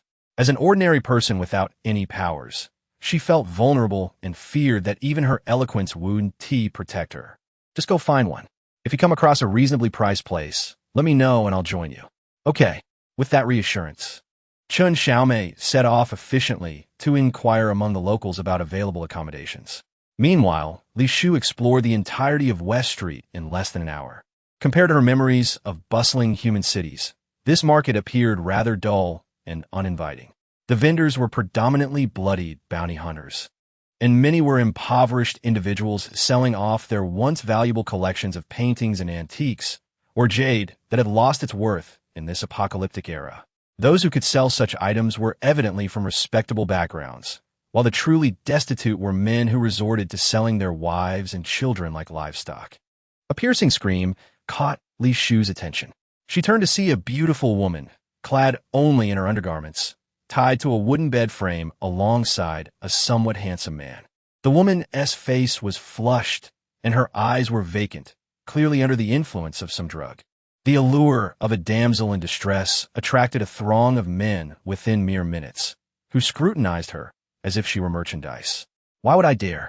She's merely a plaything for someone of high status from the base. After losing favor, she eloped with me. Otherwise, how could such a treasure be available to you? Is it safe? Inquired a decently dressed man, who seemed interested in purchasing. Absolutely safe. This woman has been with me for a year, and no one has come looking for her. If I hadn't grown tired of her, I would never part with her. All right, I'll buy her for 1 second-level crystal core. The man hesitated only briefly before producing a transparent, attribute-less crystal core from his pocket. No, an attribute-less crystal core isn't worth much. You'll have to offer one with a 5-element attribute. The woman had changed hands numerous times, and being able to buy her was already fortunate. Don't push your luck. Li Shu, uninterested in the bargaining, continued to observe the woman on the bed. She noticed the plant-based powers within the woman beginning to awaken, her dazed mind gradually clearing. Help me. The woman's lips moved, and inexplicably, her gaze landed on Li Shu in the distance. After all, countless individuals had endured suffering in this apocalypse. She did not know the woman, and the only one who could save her was herself. Chapter 28. Breaking your legs to teach you a lesson. Chen Xiaomei acted swiftly, locating a suitable rental within a few hours, a small, independent courtyard. According to the landlord, a significant figure had died there previously, which had deterred high offers, allowing it to be rented at a low price, 21st-level crystal cores for a month, or 10 for half a month. Li Shu was indifferent to the history of the place and readily handed over 10 crystal cores, also requesting the landlord prepare necessary living supplies. May I sleep with you tonight? I don't need a bed. I can sleep on the floor. I'm right next door. Just call out if you need anything. What is there to fear? I'm afraid that before I can call for help, Chen Xiaomei murmured, regretting bringing Li Shu to this place and wishing she had opted for a safer residential building instead. Are you someone of importance? Do you have any crystal cores? No. Do you possess any valuable treasures that others might covet? No. Since you have nothing of value, you're not worth anyone's time to kill. My lord, that's quite a statement. Is there an issue? No. Chen Xiaomei faced the reality calmly. As an utterly ordinary person, she was indeed not worth anyone's time. Do you have any further business? Li Shu feigned a dismissive attitude, prompting Chen Xiaomei to reluctantly exit the room. The following day, just before dawn, a knocking sound echoed at the door. Li Shu, meditating in bed, opened her eyes with some displeasure. According to the local time, it was merely 4 in the morning. Even for business, one would typically rise by 5. My lord, the market on West Street has opened. If we don't hurry, we want to secure a good spot. Just to claim a spot, you can go alone. My lord, with my slender arms and legs, how can I compete with them? What if I tarnish your reputation? Although her reasoning was sound, Li Shu was still reluctant to move. She recalled her days in the cultivation realm, where she would meditate until awakening naturally. How had she ended up here, needing to rise early for work? My lord, Chen Xiaomei knocked again, worried that Li Shu might have fallen asleep inside. Understood. With a sigh of frustration, Li Shu got out of bed, quickly tidied herself, and followed Chen Xiaomei to the West Street Market. She had thought she was early, yet upon arrival, they found every inch of space occupied by various stalls. Well, It's all taken, Li Shufei mused. She couldn't very well displace others to make room for herself, so she followed Qin Xiaomei to a more secluded area. My lord, there is still a spot here. With keen eyes, Qin Xiaomei dashed to an open area near the edge of the market. However, as soon as she claimed this space, a middle-aged man grabbed her by the collar and flung her aside. Where did this little girl come from? This is my territory. Get lost. Dazed from being unexpectedly thrown, Qin Xiaomei stared at the man and the burly woman accompanying him, who began to set down a collection of small, mutated beast carcasses wrapped in tattered cloth. There is no name on this space. How is it yours? I was here first. Do you understand the concept of first come, first served? What? You don't accept this. The man stepped closer, his fists cracking ominously. You can't be this unreasonable. Qin Xiaomei swallowed hard, glancing back at Li Shufei for help. All right, you want a reason, do you? The middle-aged man grinned maliciously, seizing Qin Xiaomei's hair and attempting to slam her against the nearby wall. Ah! Qin Xiaomei screamed in terror, just as the man was about to collide with the wall. Li Shufei intervened with a powerful punch, sending him flying and leaving the nearby woman in shock. Head! The woman rushed to assist, but the enraged man shoved her aside. As he slowly rose to his feet, he felt a draft in his mouth and quickly checked his front teeth, discovering one had been knocked out. You ugly freak, Dai! The man activated his powers, muscles straining against his clothes as he grabbed a giant axe from the ground and swung it at Li Shufei's head. Oomph! A low-level strength-based ability user? Li Shufei smirked disdainfully, not even using her spiritual power, effortlessly knocking the man to the ground with sheer skill, her foot pressing heavily on his head, leaving him gasping for breath. My lord, spare me. The man realized he had encountered a formidable opponent and dared not resist, hastily begging for mercy. Is this your territory? Yes, it is yours, your territory. Do you understand the rules of first come, first served? I understand. All right, get lost. Li Shufei lifted her foot, not making things difficult for him, merely glancing at the onlookers, causing them to avert their eyes in fear. Quickly pack up and leave. Yes. The man, thoroughly cowed, had his wife gather their belongings as they departed. My lord, you're truly impressive. Qin Xiaomei looked at Li Shufei with admiration, relishing the feeling of being protected. All right, go set up the stall properly. Li Shufei took out the pre-prepared assembly table and chairs from her system package, the marketplace having thoughtfully provided an installation diagram. Unfortunately, after studying it for a long while, she still couldn't comprehend it, so she had to pass this task to Qin Xiaomei. My lord, how come you have everything here? Such exquisite and portable tables and chairs. I've only seen them in my childhood. What do the people here know about these items? Despite having stayed here for a considerable time, Li Shufei was still unfamiliar with many novel things in the marketplace, which evidently existed before the apocalypse.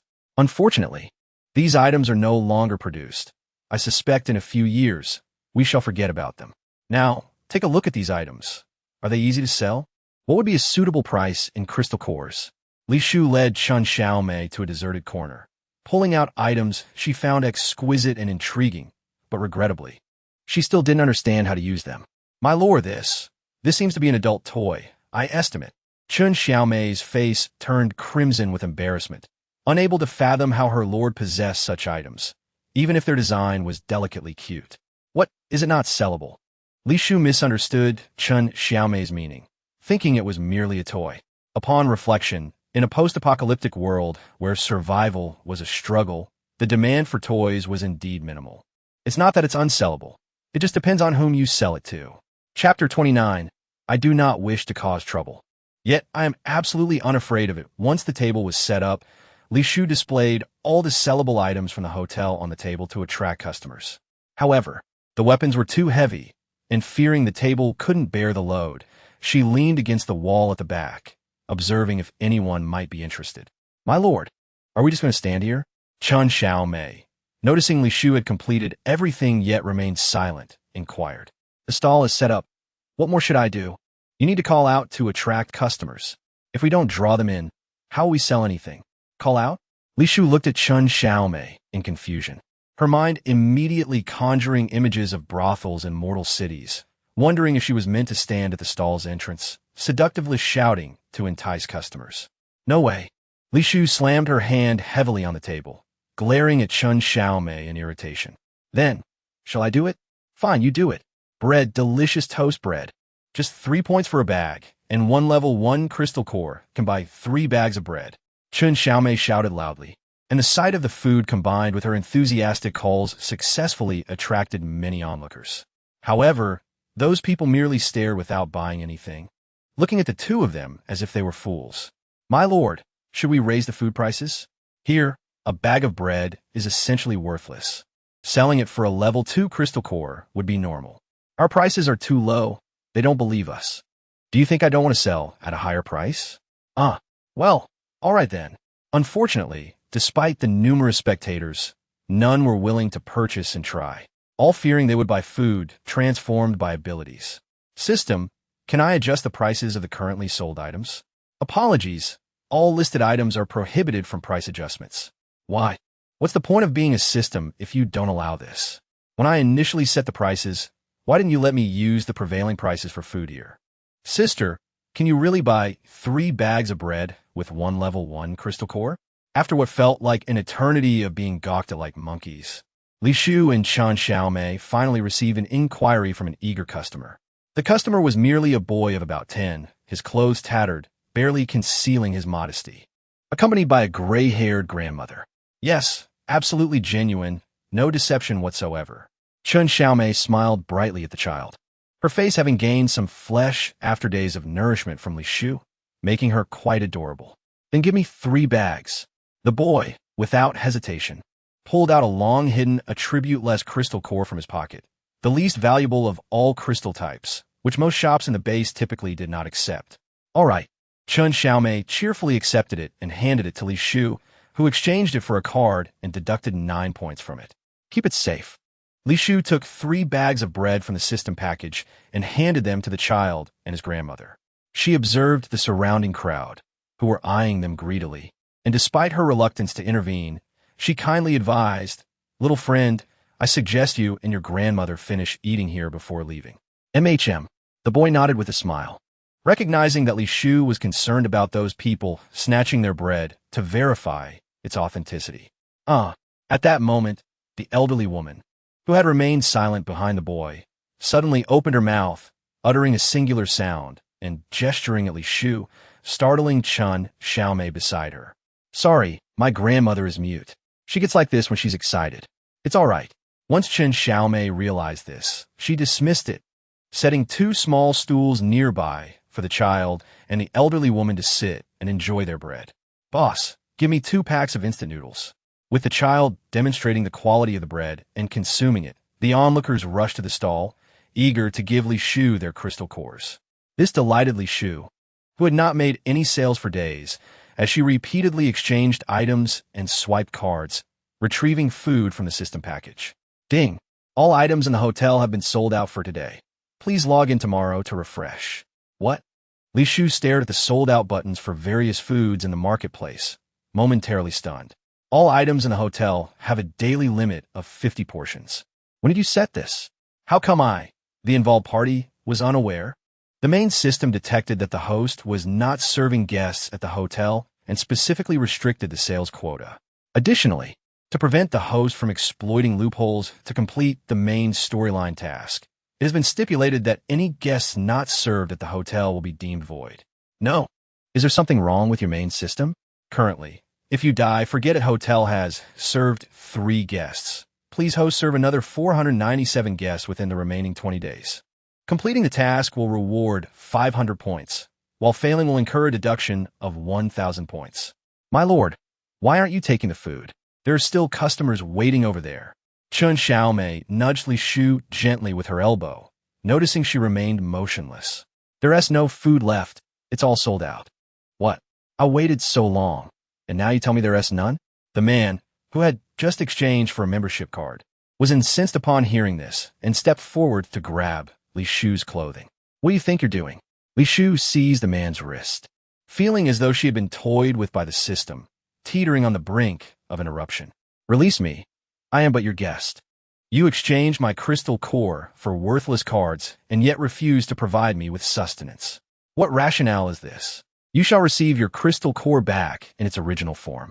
Aware that her argument was tenuous, she understood the importance of maintaining cordiality in business dealings. Even in her frustration, she would not resort to violence against a customer. You have played me for a fool. Do you think merely returning my crystal core will suffice? What do you intend to do? Since you have wasted my time, you owe me thrice, if not fivefold. Such reasoning does not apply here. Li Shufei sneered, releasing the man's wrist while enveloping herself in a surge of spiritual energy. Her hair danced without wind, creating an intense aura that compelled the man to take a step back. I offer you two compensation options. First, I will ensure that the food you desire is set aside for you tomorrow. You may collect it from my stall. Second, I will return 2 crystal cores to you, with the additional 1 serving as compensation.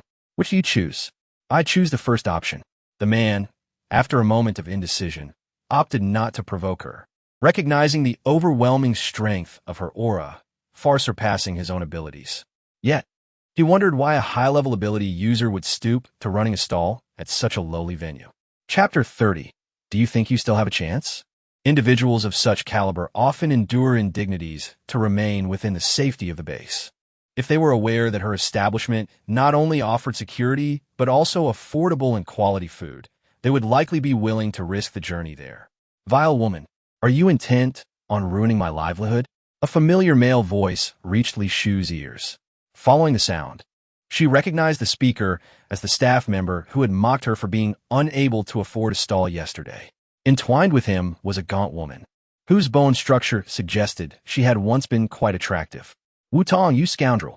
You promised that if I followed you, my rent would be waived. Yet you betrayed me to your superior, subjecting me to torment and leaving me in this wretched state. Bah! You climbed into his bed of your own volition. I've spared you my wrath out of respect for our past. Don't push your luck. Very well, I see your true colors. If you show me no mercy, do not expect any in return.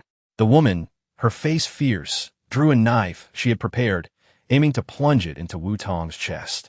However, her strength as an ordinary woman could not rival that of a man with awakened powers. Wu Tong mockingly laughed, easily seizing her wrist and yanking her hair, delivering several brutal kicks to her vulnerable abdomen.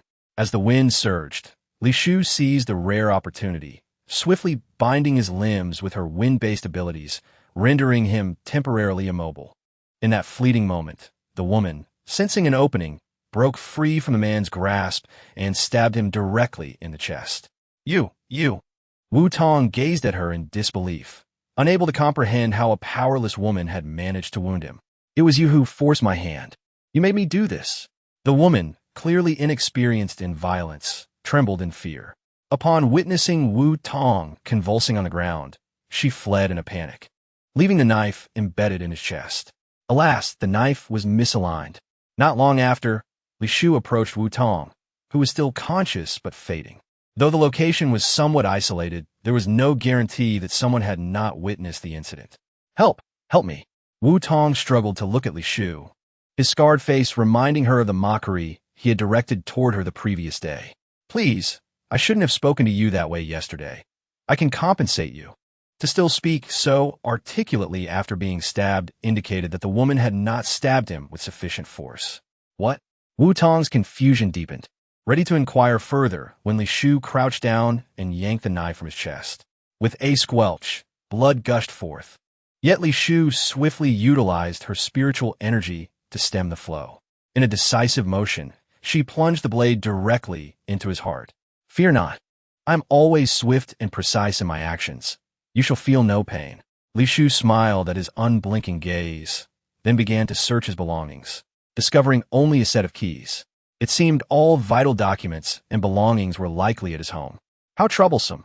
It appears I must pay a visit to your residence. Li Shufei felt a tinge of regret, but the keychain bore the name of the complex and the room number. Excuse me, sir. Could you direct me to the 5th district? Unfortunately, erasing memories was a delicate task, requiring meticulous control over her spiritual energy, which was now somewhat depleted. That way. The elderly man trembled as he pointed toward the 5th district, his eyes rolling unnaturally. Thank you. Li Shufei, having her own secrets. failed to notice the old man's abnormality and instinctively employed her abilities to erase his memories. However, before she could complete the spell, the now zombified man lunged at her. What the hell? Startled, Li Shu retreated hastily, the interruption of her spell causing her to suffer backlash, resulting in a violent spurt of blood. Roar! Sensing the scent of blood, the old man became agitated, his sharp claws once again lunging at Li Shu with remarkable agility for a freshly mutated zombie. Spirit fire. Li Shu had no time to ponder further. Amidst her evasive maneuvers, she finally seized a moment to cast her spirit fire. Do not extinguish. Desperation gripped her as she saw the flames in her hand flickering, threatening to die out due to her insufficient energy. With no other choice, she abandoned the spell and fled. Roar! The zombified old man fixated on Li Shu, exhilarated by the instinct that she was a significant source of nourishment. Consuming her could elevate his own level. Help! There's a zombie. As she fled, Li Shu called out, hoping to attract nearby ability users to deal with the threat. Though that zombie posed no real danger to her body during the tribulation phase, the thought of being bitten by such a creature was profoundly repugnant. Moon Cleaver. With a sound like a breaking wind, a massive crescent-shaped blade sliced through the air, cleaving the zombie in two behind her. Li Shu halted, stunned, as the voice that had just spoken resonated like the shattering of ice and jade, sending a shiver down her spine. You! Li Shu gazed at the radiant figure of Lan Zhuqi, the holy son of the Radiant Church, who had appeared before her, accompanied by a cohort of followers. A sense of unease washed over her. Are you a resident here? One of the followers inquired, and after a moment of contemplation, Li Shu chose to shake her head, wary of exposing herself to potential deception. Then you must have wandered into a restricted area. However, we have deployed a level 4 ability user to set up barriers. How did you manage to enter? I do not know. What? Li Shu regarded the follower warily, harboring an inherent distrust of the Radiant Church, convinced that they were up to no good. Rest assured, we only wish to ascertain whether you are a mutated intruder. We mean you no harm. Very well. With that assurance, Li Shu felt somewhat reassured. Given her energy depletion, escape was not feasible, and accompanying them posed no great risk. However, as they traveled toward the Radiant Church, her gaze frequently drifted toward the crescent-shaped weapon floating behind Lan Zhuqi. It struck her as peculiar that someone would wield a weapon so similar to her own, with only a single character difference in their names. Had it not been for the absence of the runes and formations she had initially commissioned from a master, she might have suspected that Lan Zhuqi wielded her own fabled weapon, the Moon Cleaver. Certainly, the artifact was forged from her own celestial bones, and no one but her could wield it. Alas, the artifact must reach the Golden Core stage before it can be summoned. Otherwise, she would not find herself in such a passive state in this world. Chapter 31. Encountering handsome men brings no good fortune. Lowering her gaze, she was forbidden to directly meet the eyes of the Holy Sun, due to Li Shu's prolonged stare at the moon-cutting wheel. A nearby acolyte mistakenly assumed she had taken a fancy to the Holy Sun and sternly admonished her. Your Holy Sun's face is in front. Even if I wished to look, I could only see the back of his head. Which of your eyes saw me gazing directly at him? Presumptuous. The individual, evidently accustomed to being revered, took offense at Li Shu's retort, feeling it disrespected both himself and the Radiant Church. Enough noise. A cool, soothing voice interjected. Though gentle and rich, it inexplicably carried an air of frostiness. Holy Sun, Lan Zhuqi softly commanded, sparing not even a glance at Li Shu, and promptly turned to walk deeper into the community. 3 hours later, upon receiving news from the Radiant Church, Chen Xiaomei hurried to the chapel. When she saw Li Shu standing and scathed at the entrance, she let out a sigh of relief. My lord, how did you wander through the base and end up in the Radiant Church? What forbidden ground? No, that's not the issue. How can there be zombies in the base? Oh, Chen Xiaomei was accustomed to following Li Shu's instructions. Despite the myriad questions bubbling within her, she refrained from voicing them. My lord, you mentioned there was no food this morning. What shall we do next in the base? Today's rations are depleted, but food will resume tomorrow. What? Chen Xiaomei was bewildered. If there was food, Why not sell it continuously instead of waiting until tomorrow? Starting tomorrow, we will only supply 40 portions of each food type, reserving 10 for ourselves. Furthermore, each person may select one item from steamed buns, instant noodles, toast, or plain noodles. Spring water and dew syrup can be purchased alongside food. But when buying, we must also promote our hotel. To purchase without limits, one must visit the hotel. Hotel? Look at the back of the membership card. The hotel address is there. Oh. Chun Xiaomei, fearing that Li Shu might scorn her for not knowing about the hotel after following her for so long, glanced at the address on the card while gauging Li Shu's expression. My main purpose for coming to the base is to enhance the hotel's reputation and attract sufficient guests to patronize it. Selling low-price food here is merely a means to pave the way for the hotel. But my lord, according to the address on the card, the hotel is over 60 kilometers away. The outside is teeming with zombies. By the time guests reach the hotel, they would likely be devoured. Precisely. Hence we must select our guests wisely, preferably those with strong abilities who lack backing in the base. What about ordinary people? Will they be unable to procure food? As an ordinary person herself, Chun Xiaomei felt a pang of discomfort. It was already challenging for those without abilities to survive in the base. Yesterday, she had witnessed several ordinary individuals using their worthless attribute-less crystal cores to buy food, devouring it ravenously by the stall, and she felt a profound sense of solace, as if seeing her own reflection in them. She silently thought, as long as she and her lord remained there, those living on the margins would have hope. Would they now be bereft of even that hope? Ordinary people lack the capability to safely reach the hotel. My food shares are limited and cannot be squandered. What if they had the means? If one person cannot make it, then 100 could. If 100 fails, 1,000. As long as we offer them hope and inform them of a safe, affordable hotel just a few dozen kilometers away, they will surely. Can you speak for them? How long has this apocalypse persisted? And yet you remain so naive. My lord, Chun Xiaomei's words caught in her throat, and tears began to fall. She knew her thoughts were idealistic, yet she yearned to advocate for them. Having hope is better than despair.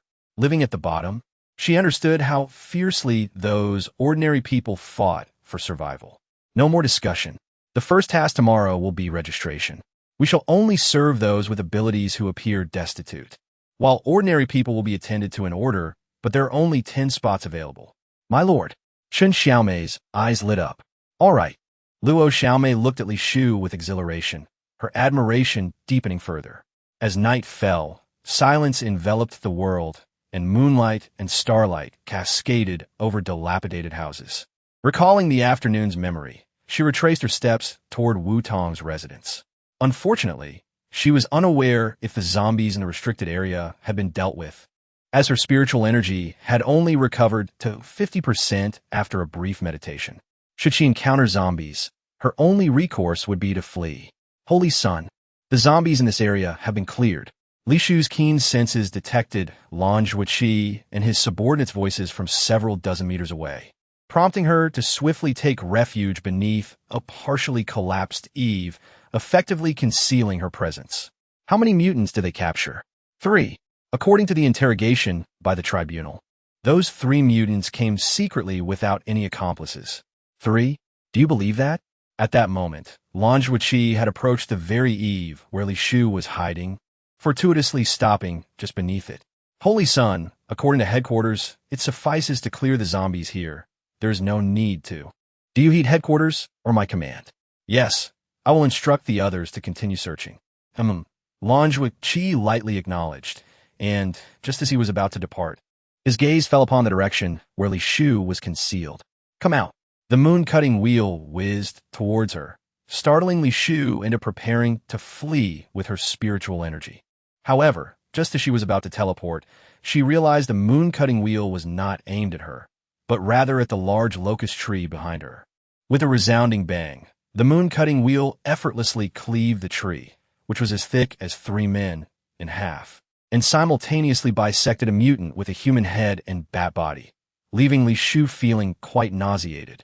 Is this what you refer to as only 3 accomplices? As the words fell, Lan Zhuoqi's subordinate immediately knelt in fright.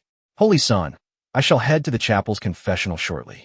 Before you go to the confessional, have someone clean this place up. Understood. The subordinate hurriedly complied, trembling as he made his way towards the chapel. As for Li Shu, she remained hidden beneath the eave, tense and sweating, as Li Shufei stood motionless after slaying the bat creature. Chapter 32.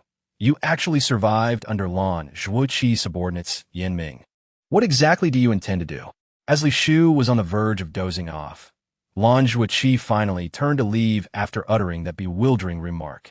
What a hassle to obtain an identification, Li Shu grumbled as she grasped the key in her hand. Having learned from his experience, she dared not skimp on her spiritual energy as she chose to ride the wind, reaching Wutong's floor in merely 5 minutes. Initially, she felt like a thief, furtively opening several doors in error, for the identical appearance of the apartment buildings made it difficult for her to discern which was which. Fortunately, the incorrect keys wouldn't fit, sparing her from disturbing anyone inside. After trying nearly 5 doors, she finally found the correct one and turned the knob with a click. Who is it? A cold, sharp female voice rang out. Li Shu thought she had mistakenly opened the wrong door again, but was suddenly besieged by a swarm of butterflies. Spirit fire, arise. The searing flames incinerated the butterflies, and both individuals recognized each other under the flickering yellow light. It's you. It's you. The two individuals spoke in unison, synchronously closing the door behind them, neither opting to take any further action. How did you recognize me? Li Shu inquired, removing her mask and unabashedly scrutinizing the butterfly girl before her. She observed that the girl's magnificent butterfly wings were largely ravaged, blood staining her garments, leaving her looking utterly dejected. You bear the scale powder I left behind. What? Are you marking everyone you've only met once? Li Shu dismissed the notion of the scale powder. After all, she had secretly placed a spiritual mark on the girl as a precautionary measure. The butterfly girl offered no further explanation, leaning weakly against the wall as she retrieved her usual herbal remedies from her bosom. Did the wounds on you come from the followers of the Light Church? Humph. Had it not been for the presence of the Holy Son of the Light Church, those inept fools would never have injured me. Indeed, it's impressive you survived the Longua pool. Should I be grateful for your praise? The butterfly girl glared at Li Shu with icy eyes, sharp as a blade. But I was merely jesting. You needn't take it to heart. Humph. You should consider yourself fortunate that I'm gravely injured and too weary to settle scores with you. You are quite audacious. Are you not afraid I might take your life while you are weakened? Do you dare? The butterfly girl regarded Li Shu's attire of dark night clothes with disdain, sensing mischief. If they were to engage in conflict, it would attract the attention of the Light Church, resulting in detrimental consequences for both. Hey, I see your herbs are rather crude. Would you care to try my remedy? I assure you it will staunch the bleeding in under a minute. You will be so kind. The butterfly girl had no doubts about Li Shu's intentions. After all, she had observed this person for many days outside the hotel while pursuing Chun Fan and had found her to possess an unexpected array of resources. Of course, they were not free and required a trade of crystal cores. How many crystal cores do you require? 1 bleeding-stopping pill costs 30 points, which translates to 3 primary crystal cores. So are you tempted? Are you attempting to poison me by offering such a low price? Do you want or not? Li Shu, uninterested in further banter, was solely focused on ensuring the butterfly girl did not perish in the room, risking exposure to Wutong. Despite the butterfly girl's suspicions, she eventually produced 3 primary crystal cores. Thank you for your patronage. Li Shu accepted the cores with a smile, adeptly retrieving the exchange machine and card reader, executing the operation with fluidity, leaving the butterfly girl in a state of bewilderment, pondering the sophistication of her payment tools. Would you like anything else besides the bleeding-stopping pill? Perhaps steamed buns or bread? Oh wait, those items are sold out. They won't be restocked until morning. This sudden realization left Li Shu somewhat disappointed. Had she been able to entice the girl with food, she might have persuaded her to visit the hotel after escaping the base. Are you running a hotel, or are you a merchant? My main business is operating a hotel. Then why are you here at this base? Of course, to attract guests. Look at my hotel. There isn't a soul within an 800-mile radius. I can't just stand around waiting for the wind to blow. Could you die without guests? Pretty much. Li Shu did not argue, leaving the butterfly girl speechless. However, She did not dwell on this, silently consuming the bleeding-stopping pill. So how is it? Is the effect not remarkable? Are you interested in visiting my hotel? The goods there are limited only by your imagination. If you're satisfied, your friends are welcome to join as well. Upon hearing this, the butterfly girl immediately questioned her own hearing, staring at Li Shu as if she were a fool. Do you see the wings on my back? Of course. There's a gaping hole in your wings. It would be hard not to notice. What about it? What do you mean? Li Shu's expression was innocent, oblivious to any misstep in her words. Forget it. Why bother arguing with someone so oblivious? Since you see my wings, you should understand I'm different from others. I am an aberrant. I am aware that you are an aberrant. Does that conflict with visiting a hotel? Do you not have crystal cores to pay me? You truly are. What's wrong with me? Li Shu feigned confusion, unable to grasp her dilemma. In the eyes of you ability users, aren't we aberrants emerging from laboratories, merely monstrous creatures prone to cruelty and slaughter? As she spoke, the butterfly girl couldn't help but chuckle, recalling the times she had been driven away from various bases. What place could a creature, neither human nor ghost, like her go, aside from lurking in dark corners? First, I'm not an ability user. Second, from what I can see, aside from your additional wings, you are not much different from an ordinary person. At least we can communicate normally. If you're not an ability user, where did those powers come from? Of course, I cultivated them through relentless effort. Do you think it's written on my face that I'm foolish? The butterfly girl certainly did not believe Li Shu's words, thinking she was toying with her. Fine. Come if you wish. Li Shu, uninterested in further discussion, began rummaging through the small room for Wu Tong's identification. What are you searching for? The various forms of identification belonging to the room's occupant. He keeps them in a box under the bed. How do you know? Li Shu cast a puzzled glance at the butterfly girl before kneeling to search beneath the bed. Sure enough, she unearthed a cardboard box containing scattered crystal cores, identification documents, and some commonly traded gold jewelry, gleefully collecting it all into her system inventory. What about Wu Tong? Killed by someone else? Though he didn't die completely, I went up and finished him off. Li Shu had no intention of concealing the truth. After all, the girl could easily deduce it. Do you harbor a grudge against him? Sort of, but I merely lend a small hand. I am not solely responsible for the deed. As she spoke, Li Shu curiously regarded the butterfly girl, pondering how she had fortuitously found herself at Wu Tong's residence. No need to look at me like that. I merely used an illusion to control him. When you killed him at noon, the illusionary mark I had left on him vanished, so I naturally had to inquire. Chapter 33. The beautiful woman is not a commodity. Having secured all the documents, Li Shu did not exit through the front door, but instead flew out the window. Initially, she assumed the butterfly girl would prevent her from leaving to avoid exposing their whereabouts. But to her surprise, she did not move a muscle, merely watching her disappear through the window. Once outside, Li Shu began to hesitate. The base was infiltrated with aberrants and zombies. She wondered how stringent the light church-esque surveillance of the office building was. Ultimately, she decided it was best to scout the area. Gritting her teeth, she resolved to take a risk at the office building, hoping to uncover the information about potential future clients that she sought by nightfall. Why are the lights still on at this hour? Upon arriving at the office building, Li Shu was taken aback by the brightness within what should have been a dimly lit structure. The corridors were bustling with activity, punctuated by the occasional shouts of leaders. This left Li Shu in a quandary, questioning whether the Hansher base treated people like beasts of burden, forcing them to work through the night. If this continued for several days, she would have no need to seek information at all. System, exchange for an invisibility talisman. Detection indicates special items within the building. Invisibility talismans cannot be utilized. Are there any other talismans similar to invisibility available in the store? Currently, the store offers only low-level talismans, which cannot override the special items within the building. What are these special items in the building that are so formidable? Apologies, identification is not possible. All right, I understand. Li Shu was not particularly disappointed. After all, she had not expected to steal the information today. At least, her visit here was not entirely fruitless. Peering cautiously, Li Shu performed a hand gesture and retrieved a copper coin from her possession, placing it on the ground to serve as a makeshift surveillance device.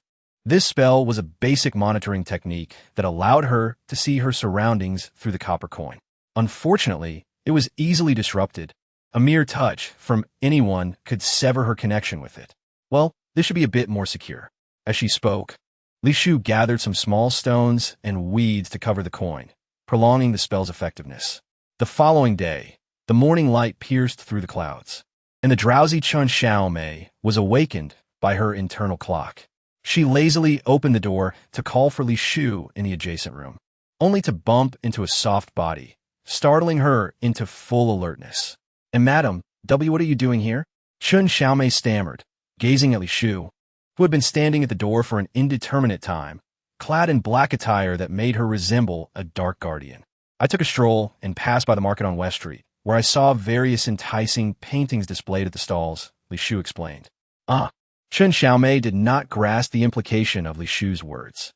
In an effort to attract business for the hotel, I emulated their approach and worked through the night to create a drawing for our hotel, incorporating some popular slogans in your local script. "Would you like to have a look?" You drew this by hand?" Chun Xiaomei was astonished by Li Shu's initiative, impressed by her dedication to the business. "I believe it is quite perfect, and I trust you will feel the same upon seeing it."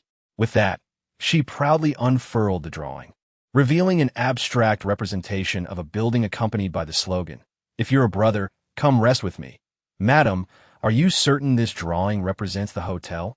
"Indeed, your drawing is commendable, but I think the image on the back of the membership card is more realistic. Perhaps you could enlarge that image onto a sheet of paper and add the hotel address? Don't you find the building on the membership card rather dull? My drawing is vibrant and ethereal, infused with a spirit that mere mortals cannot hope to achieve. However, displaying this drawing at a stall might raise doubts about the hotel's authenticity." "Are you suggesting that my drawing is unattractive?" "Certainly not." Chun Xiaomei quickly denied it, struggling to find compliments but failing to identify any redeeming features in a chaotic mass of black that bore no resemblance to a building. "All right, I understand." Li Shu noted the disdain on Chun Xiaomei's face and resolved to consult the system about reproducing the hotel's image and address from the membership card. Nevertheless, even if they ultimately used the system's design, she held no reservations about her drawing. It was merely that these mundane beings lacked appreciation for true artistry. Don't miss out. A magnificent beauty awakening her plant-based abilities. Available for just 1 second-tier crystal core, an absolute bargain. As Li Shu and Chun Xiaomei made their way towards the previous day's stall, the man who had been selling his partner reappeared before them. Strangely, the beautiful woman who had been sold was again bound to the bed, but this time her body bore the marks of whips and bites. Her clothing reduced to tatters that barely concealed her modesty. "Madam, why have you stopped?" Chun Xiaomei asked, oblivious to the unusual nature of the man hawking his wares. As many women were sold as livestock in the market, that man exudes an aura of death akin to that of a zombie. Chun Xiaomei grasped Li Shu's clothing in a panic, cautiously observing the man in the distance. He did not appear pale, and his voice was robust, suggesting he was not on the brink of becoming a zombie. "Madam, are you certain you are not mistaken?" "I'm not wrong." Li Shu's gaze shifted from the man to the woman on the bed, who had curled her lips into a manic smile. "We must leave quickly. If we linger, we may not be able to escape." "Understood." Chun Xiaomei had no doubts about Li Shu's judgment and promptly followed her lead. A sharp, piercing scream erupted from behind them, prompting Chun Xiaomei to turn and witness the man whom Li Shu had warned about transforming into a zombie, attacking a woman as if he were a customer inspecting merchandise. "Zombies! Help!" With the crowd in a state of chaos, Li Shu quickened her pace, nearly dragging Chun Xiaomei along. "Grandma!" At that moment, a small child's voice reached Chun Xiaomei and Li Shu's ears, and they instinctively recognized it as the boy from the previous day's bread stall. "Madam!"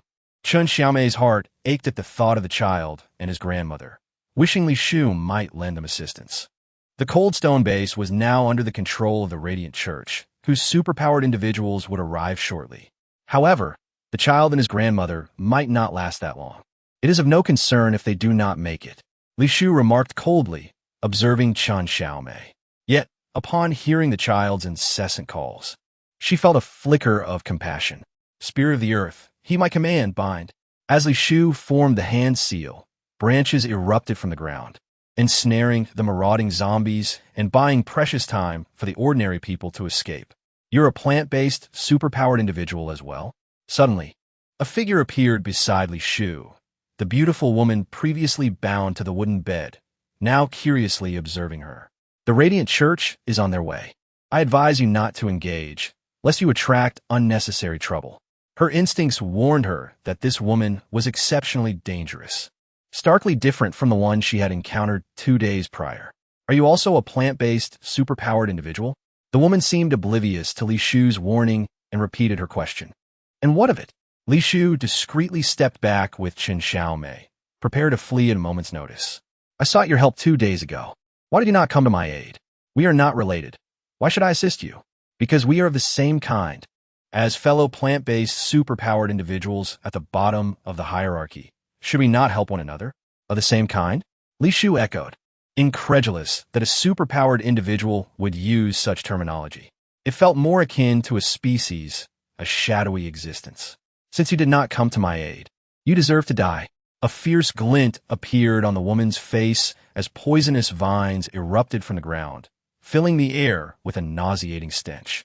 Madam, Chen Xiaomei screamed in terror as the vines threatened to pierce her, but in a swift motion, Li Shu seized her collar and soared into the air.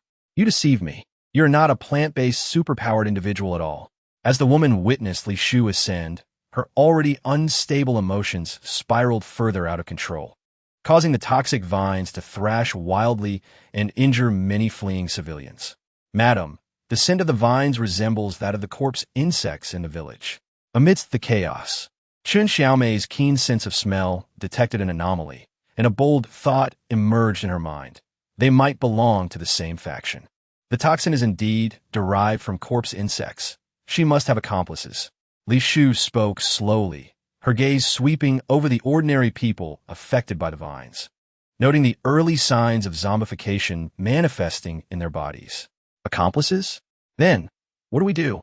Can we still escape? Chen Xiaomei's heart raced with fear, struggling to comprehend how their simple plan to set up a stall had spiraled into such a calamity. Rest assured, the venom on the vines is merely ordinary corpse poison. Those struck by the vines will only mutate into the most primitive form of zombie, unlike that man at the market stall. Those who deceive me are deserving of death. The woman, akin to a madman, glared at Li Shu with malice, her vines lashing towards her like a whip. My lord, it's nothing. Bang! The vine struck precisely where Li Shu stood, in a moment of urgency. She could not evade and had to expend a considerable amount of spiritual energy to form a protective shield. It's over. We have become targets. Her accomplices are well prepared.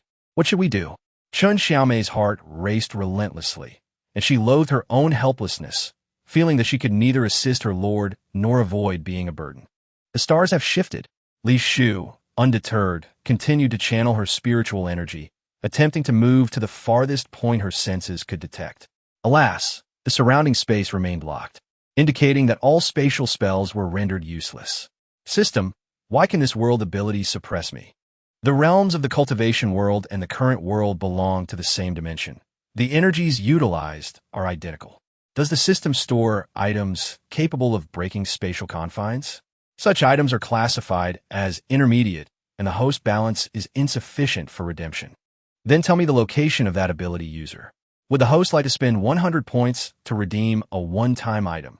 Ability user locator? Redeem.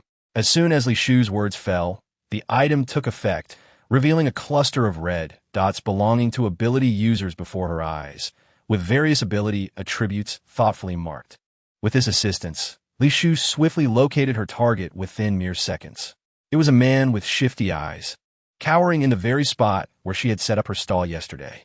More importantly, an old acquaintance stood beside him, the girl who had recklessly unleashed corpse insects to slaughter in the village just days prior. It seems they have come for me. My lord, what did you say? Chen Xiaomei inquired anxiously, sensing that escape was unlikely this time. Perhaps if her lord abandoned her as a burden, there might be a glimmer of hope. Wind technique control. Li Shu brought her fingers together, summoning a gentle breeze beneath her feet. silently landing before the man ensnared in the locked space. With a glint of cold light in her hand, the sharp dagger swiftly sliced through the man's throat beneath the gaze of the corpse-controlling girl. How could you? The girl was momentarily stunned by the unexpected strike, unable to fathom how this person could lock onto her ability user from dozens of meters away. Wind technique. Li Shu moved gracefully once more, leaving the girl no respite. And within mere seconds, she stood before the girl, dagger in hand. You wish to kill me? Faced with Li Shu, the girl was momentarily taken aback, but chose not to resist with her powers. Instead, she merely smiled and uttered those words, remaining motionless. Lin Ling, kill her. The girl, realizing her ambush had failed and she had lost a precious ability, user capable of countering spatial abilities, began to panic. After all, her superiors had merely instructed her to create trouble for the Radiant Church, not to escalate matters to this extent. She cursed the ugly creature before her. Had she not sold food at the market yesterday, she would not have harbored thoughts of murder and smuggling. Now, having stirred such chaos, she must redeem herself with Li Shu's supplies. Do you think a mindless puppet can kill me? Using this puppet to kill you is more than sufficient. The girl, her expression twisted, commanded Lin Ling while launching corpse insects at Chen Xiaomei, attempting to distract Li Shu from this burden. My lord, please let me go. Otherwise, we will both perish here. Silence. Li Shu snapped irritably, deliberately displaying a sense of urgency on her face to mislead the girl into believing Chen Xiaomei was her weakness, which excited her into controlling Lin Ling to unleash most of the attacks upon Chen Xiaomei. Fool. Seizing the opportunity, Li Shu exploited the girl's lapse, employing a previously unused auxiliary spatial spell to transfer Chen Xiaomei 3 meters away to an open space.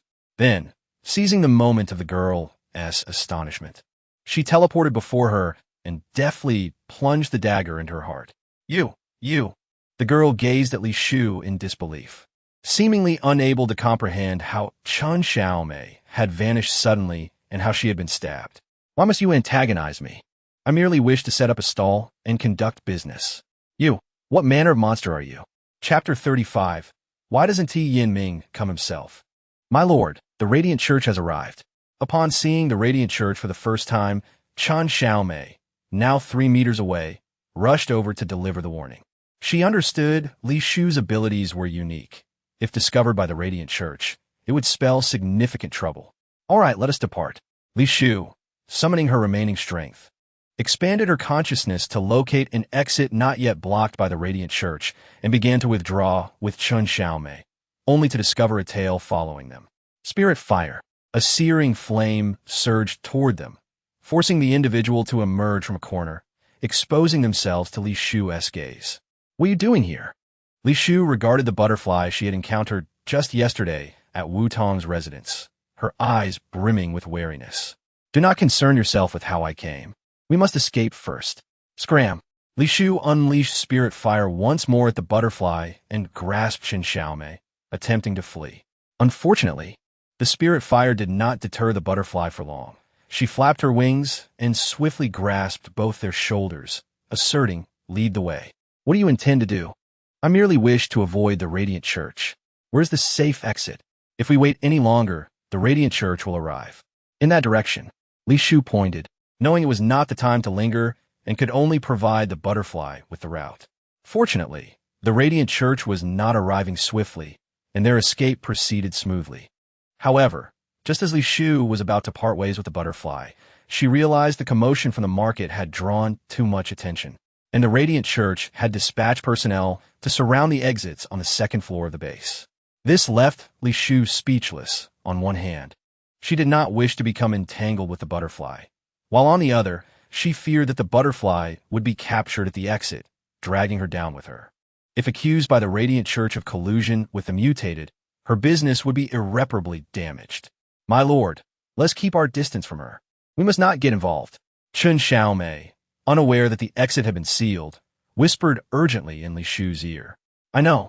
My lord, how are you?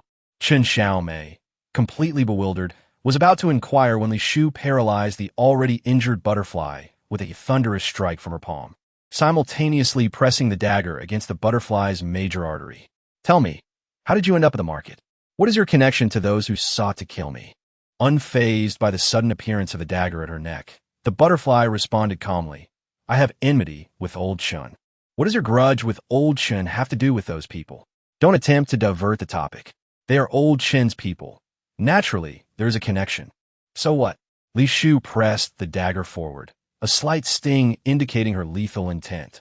After all, her identity as a mutated being was a ticking time bomb for her. Rest assured, I will not pursue you relentlessly. Those from the Radiant Church will not discover me. On what basis do you make such an assertion? Do you remember Chun Fan? Of course. Chun Fan was her first client, the first person she had personally delivered to the horde of zombies, despite having ultimately intercepted him. In the past, I procured a sophisticated camouflage device from the black market. With merely a sample of another person's blood, I could flawlessly imitate their appearance, aura, and even extraordinary abilities. So, you disguised yourself as Chun Fan to infiltrate the base. Indeed, the butterfly did not conceal her intentions. Although she was unfamiliar with Li Shu, there existed no conflict of interest between them, thus not classifying them as enemies. Since he could impersonate Chun Fan, why then were you so severely injured by the members of the Light Church? Was Chun Fan's false identity exposed? No, the butterfly's voice was burdened, her gaze revealing a hint of resentment and desolation. It was my infiltration of the base that was discovered by the leader of the mutant organization. He compelled me to steal the divine water of the Light Church to save his injured wolf, desiring to protect Chun Fan's identity. I could only resort to utilizing my own identity to procure the divine water. Initially, everything progressed smoothly, and my theft went unnoticed by the Light Church. But that wolf was gravely wounded. The leader insisted I steal the divine water repeatedly to sustain its life, and eventually, I was discovered after numerous attempts. Why didn't you steal the divine water outright? The divine water of the Light Church is concocted from the flesh and blood of healers, yielding merely 10 milliliters per day. How could I possibly carry that away? You lie. Chun Xiaomei, standing nearby, could not restrain herself, angrily admonishing Li Shu, my lord. The mutants are notoriously cunning. Please do not trust her. The number of healers is extremely limited, and they are cherished in any base. The Light Church would never use their flesh and blood to produce divine water. What would a mere ordinary person know of such matters? What if I am an ordinary person? As you mentioned, if the divine water were truly derived from healers, how could you manage to steal it so many times before being caught? The divine water is a privilege reserved for the higher echelons of the Light Church. Aside from the Holy Son, no one here possesses the right to utilize it. Furthermore, their Holy Son is a fool, deceived by the Light Church, who remains oblivious to the true nature of the divine water and still believes they are saving the world. Such a preposterous notion. Nonsense, you. Silence. Li Shu interrupted their exchange in irritation, causing Chun Xiaomei to clamp her mouth shut in fear. I have no desire to delve into the convoluted machinations of the Light Church. My sole inquiry is this. Why, if the wolf is so severely injured, does the leader of the mutants not procure the divine water himself? Because the Holy Son of the Light Church is present here. Is he afraid of the Holy Son?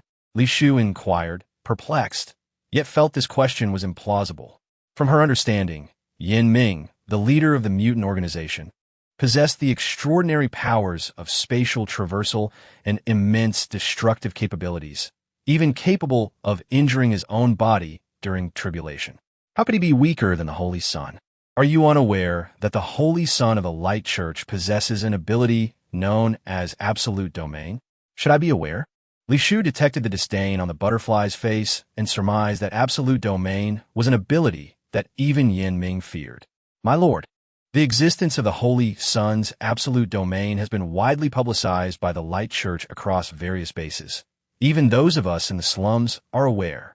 Chun Xiaomei cleverly sidled up to Li Shu, whispering in her ear, what is the specific function of this absolute domain? Li Shu was indifferent to the butterfly's scorn. After all, her lack of knowledge was not a recent development. Absolute domain allows him to remain invincible within the base and counters our leader's spatial traversal. Is it truly that formidable? Not entirely. The primary advantage arises from the presence of the Light Church's chapel within the base. which ensures the entire area lies within the Holy Sun's absolute domain. However, once the Holy Sun steps beyond the confines of the base, the extent of his absolute domain shrinks to a mere fraction, incapable of safeguarding even those at his side. Very well, having answered that question, let's discuss your purpose for visiting the market. Were you not following that girl who controls the corpse insects? Unexpectedly, she attempted to divert the conversation, yet could not evade this inquiry. Chapter 36, A Warning Against Trickery. The Light Church demands an inspection. Those within must exit promptly. In their shared silence, the cacophony from outside shattered their tranquility. My lord, what do we say about this mutant being here? Li Shufei clutched Li Shu's sleeve in fear, nervously swallowing. Hurry out, or we shall break down the door. The voice from outside, belonging to a member of the Light Church, displayed evident impatience, and the knocking grew increasingly frantic. What of the sophisticated camouflage device you mentioned? Do you have Qin Fan's blood sample on you? Rest assured, since I dare to emerge, I have made thorough preparations. However, could you possibly lower that dagger? I warn you not to play tricks. Li Shu spoke as she set down her weapon, watching as the butterfly produced a bloodied mask from her spatial vessel, gradually transforming from a girl adorned with magnificent butterfly wings into a fearsome-looking man. Is the blood on the mask Qin Fan's? Is he dead? The dead hold no value for me. Naturally, he is alive. As she spoke, the butterfly began to step outside. Captivated by her retreating figure, Li Shu impulsively asked, "What is your name?" Upon hearing this, the butterfly halted, seemingly taken aback by the question concerning her name. In a mutant organization, others refer to her simply as Butterfly based on her mutated traits. Outside the base, both mutants and ordinary people labeled her a monster. It seemed she was a person devoid of a name. Not speaking, do you truly lack a name? I'm called a Dai, not even a surname. I shall remember this, irrespective of whether it is your true name or an alias. You are always welcome at my establishment.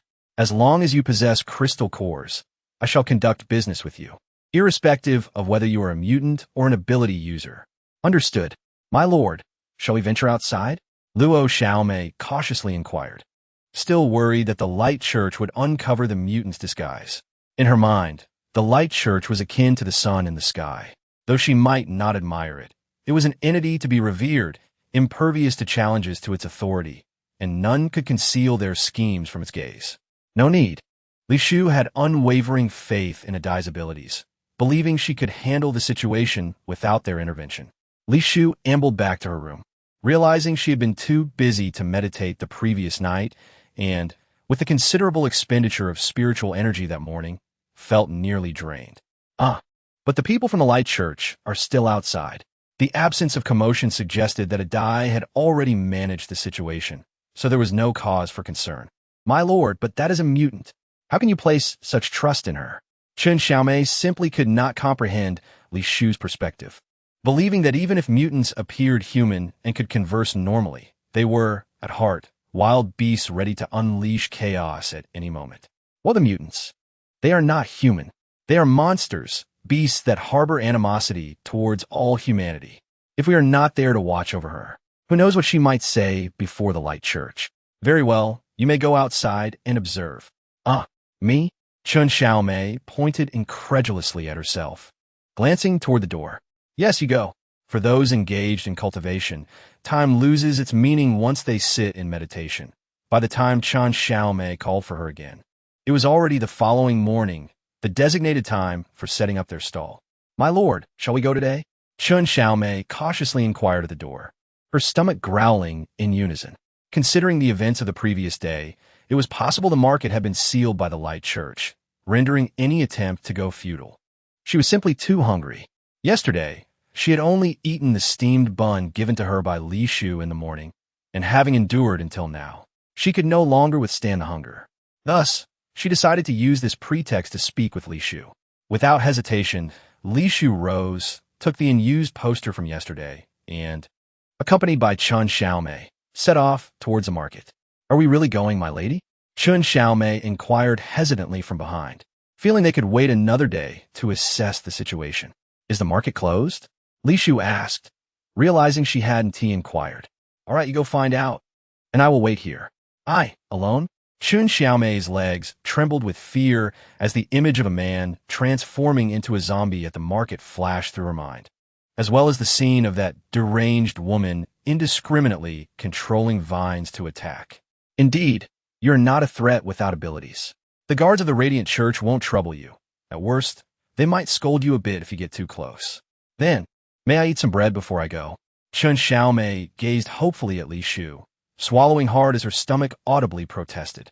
Ah yes, I forgot you hadn't eaten, Li Shu recalled, producing some bread for Chun Xiaomei while nibbling on a piece herself. Thank you, my lady. Chun Xiaomei gratefully accepted it, but to prevent being left without food for lunch and dinner later, she only ate half and secretly hid the remainder in a vase in her room. After Chun Xiaomei departed, Li Shu wasted no time. Is the moment of least defense indeed, just as the morning shift begins? After finishing her observations, Li Shu mused quietly, contemplating the possibility of specifically monitoring this time over the next few days before taking action. Veep, congratulations to the host for successfully receiving 5 guests. The total consumption amounts to 100 points, leaving the host with 150 personal points and 200 public hotel points. What? 5 guests at once? This unexpected delight thrilled Li Shu, for since the hotel opened, she had only entertained 3 guests, all of dubious character. Why had 5 suddenly appeared, and they had come of their own accord? System. May I view the guest's information? System homepage. Customer membership card information available for viewing. Upon hearing this, Li Shu immediately accessed the back end and discovered that the membership info contained not only their names, photographs, dates of birth, and addresses, but also whether they possessed any abilities, and if their parents and children were alive, essentially a self-detecting mechanism. Are these women from the Cold Stone base? Li Shu stared in astonishment at the photos on the system. Recognizing one as a woman she had previously praised in a cell, she had indeed followed the address she left and brought 4 companions with her. Li Shu was truly surprised by the potential of ordinary people. She had expected her guests to be either desperate fugitives or bounty hunters hunting zombies near the city. But in fact, all 5 were ordinary women without any abilities. Chapter 37. Planning to extort me? Have you consulted your ancestors? My lady, the market has not been sealed by the Radiant Church, but nearly all the guests have fled. They probably won't dare to come for 2 or 3 days. Chun Xiaomei shouted the news she had gathered from the doorway. Li Shu smiled cheerfully as she sat in the courtyard, generously placing water and steamed buns on the dilapidated wooden table, seemingly prepared for Chun Xiaomei. My lady, what is going on? Chun Xiaomei felt a bit awkward, having never received such warm hospitality from Li Shu before. Are you hungry? Eat up. Li Shu was in a splendid mood. The arrival of those 5 women without abilities had broadened her perspective, leading her to believe that ordinary people also held investment value. Even with the Cold Stone base being over 60 kilometers away from the hotel and facing countless zombies and mutated beasts, nothing could deter them. With sufficient belief, determination, and courage, they could reach their destination. My lady, do you no longer want me? Chun Xiaomei felt something was amiss, especially when she noticed the affectionate gaze Li Shu cast upon her, making her instinctively hug Li Shu's leg. I haven't abandoned you. Despite the discomfort caused by Chun Xiaomei's grip on her leg, Li Shu maintained a sunny smile, her voice gentle, which only heightened Chun Xiaomei's trepidation. My lady, there are many places at the base where stalls can be set up. If this place doesn't work, we can simply relocate. Your food is priced so reasonably that you needn't worry about a lack of customers. Get up. If you keep tugging at my pant leg, I'll have to throw you out. Li Shu's patience wore thin as the fabric of her already shabby attire was tugged askew, prompting her to scold Chun Xiaomei. Yes. Chun Xiaomei felt relieved to see Li Shu returning to her usual self, hoping she would no longer smile at her so sweetly, as it was quite frightening. Tell me, what jobs at the base are plentiful but low-paying and have physical requirements? Well, that is quite a bit. Which specific jobs do you refer to? Labor-intensive ones, or those that require working tirelessly, practically every day? There are indeed many. However, there's one job that pays no salary but guarantees workers a meal every 2 days. And since the base doesn't impose taxes, many people rush to get this job. No salary, yet they still rush to take it? Li Shu was taken aback. She had thought herself frugal, yet here were others even more so. Yes, my mother and I were too thin at the time and were merely ordinary people without abilities. So those hiring simply overlooked us, and offering crystal cores was of no use. All right then, please compile a list of these job locations for me. This afternoon, we shall set up a stall and distribute promotional materials for the hotel. Understood. Chun Xiaomei replied eagerly, feeling that as long as she had work, she would not be perceived as a freeloader. Bread, delicious toasted bread, costs merely 3 points for a bag, and a first-level crystal core could buy 3 bags of bread. At the desolate construction site, a stall adorned with a massive hotel poster was set up in the corner. With the sound of enthusiastic calls and the aroma of food drawing the attention of workers, each unable to resist swallowing hard. Get to work. Stop slacking off. The foreman, wielding a whip, lashed out at the workers, compelling them to continue transporting stones to the base's partition walls. My lady, are you sure this is the right place? Those people don't even have wages. How can they afford crystal cores to buy food? Li Shu dismissed Chun Xiaomei's concerns. I told you, selling is not my main business. All of this is merely to pave the way for the hotel and establish its reputation. But those people may not take the risk to travel so far. Do we really want to waste time here? Ignore it. Just keep calling out. All right. Chun Xiaomei complied, perplexed, took a sip of the fresh spring water Li Shu had prepared, and continued to entice the workers with the delicious offerings. Hey, who allowed you to set up a stall here? The foreman approached Li Shu's stall with a grim expression. He lifted his foot, preparing to overturn the stall and extort some crystal cores, yet the tantalizing aroma of the food, especially a bowl of steaming noodles placed on the table, rendered him unable to proceed. With a frustrated whip crack against the ground to signal a warning, he declared, I haven't heard of any rule forbidding stalls here. Well, now you have. However, out of kindness, seeing as this is your first time here and you are unaware of the rules, I'll let you off with just the food on your table and 2 first-level crystal cores. Let us consider the matter settled. Please move aside. Do not disturb my business. Li Shu disregarded his words, brushing her hand as if swatting away a fly. Infuriated, the foreman swung his whip directly at her scarred face. Bang! With a light sound, the once arrogant foreman found himself effortlessly subdued on the ground by Li Shu's spiritual force.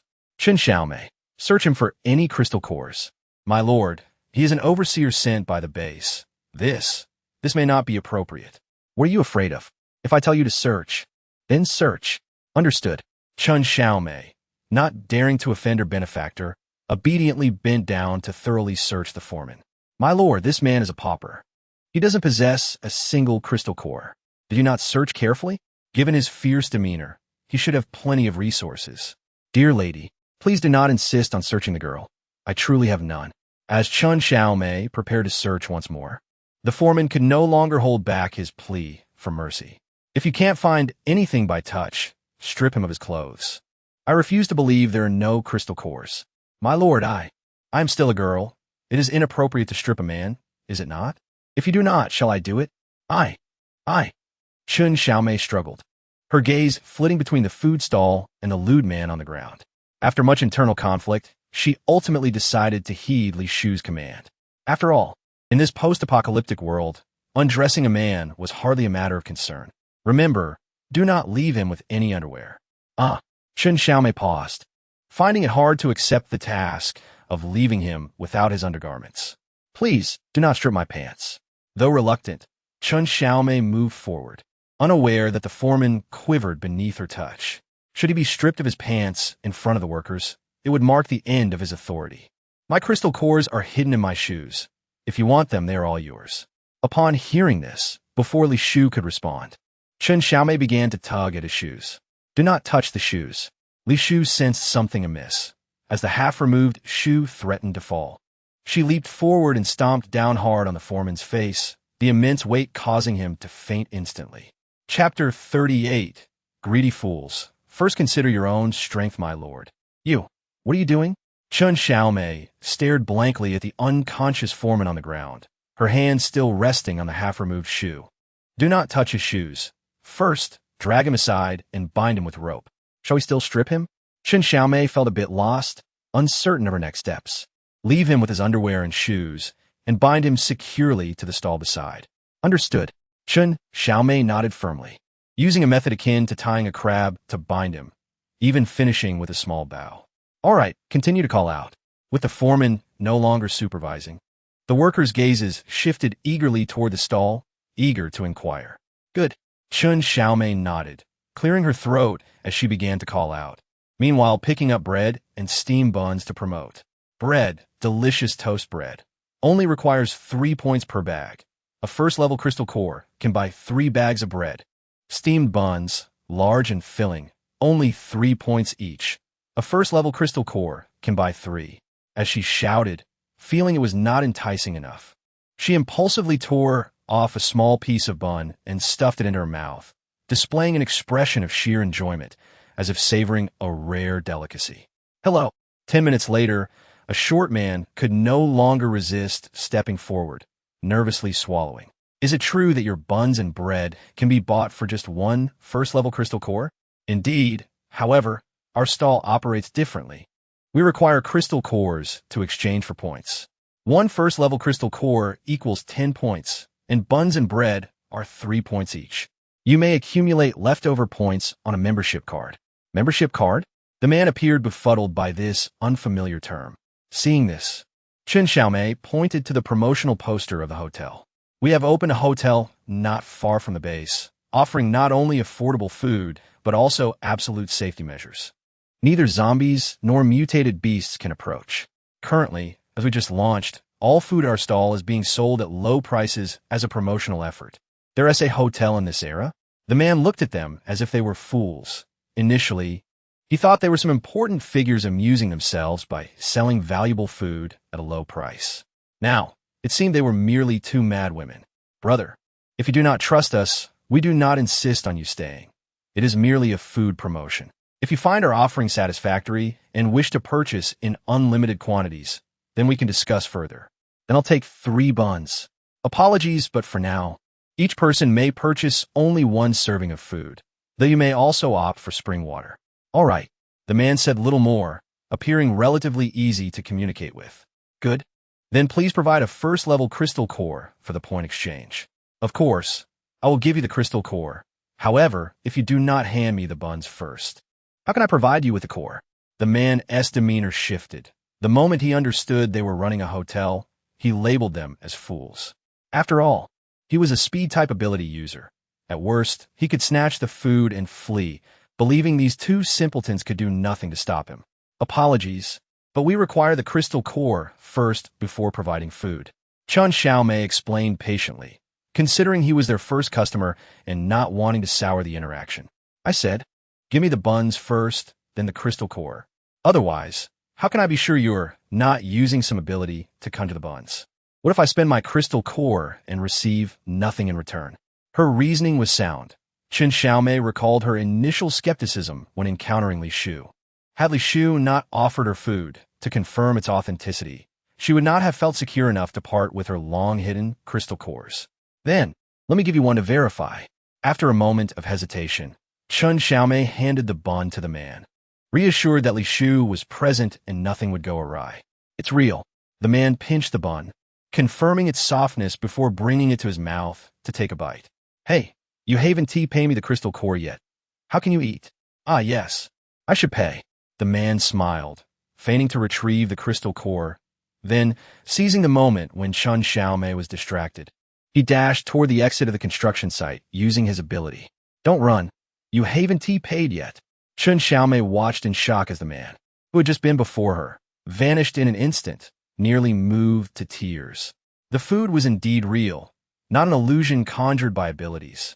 Amidst the crowd of workers, someone murmured softly, provoking the hungry men, their stomachs pressed against their backs, to stir restlessly.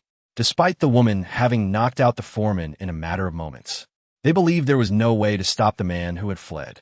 If they could all rush together, the 2 women would surely be left to their misfortune. Oomph. A bunch of greedy fools. Li Shu chuckled softly, fully aware of their thoughts. Those who resorted to such arduous labor without pay demonstrated a lack of intelligence and combat prowess. With a little encouragement, they could easily act impulsively. Space transfer. Li Shu lightly tapped her foot on the ground, effortlessly bypassing the stolen steamed bun and pinpointing the location of the man. She immediately employed her spiritual power to teleport him back.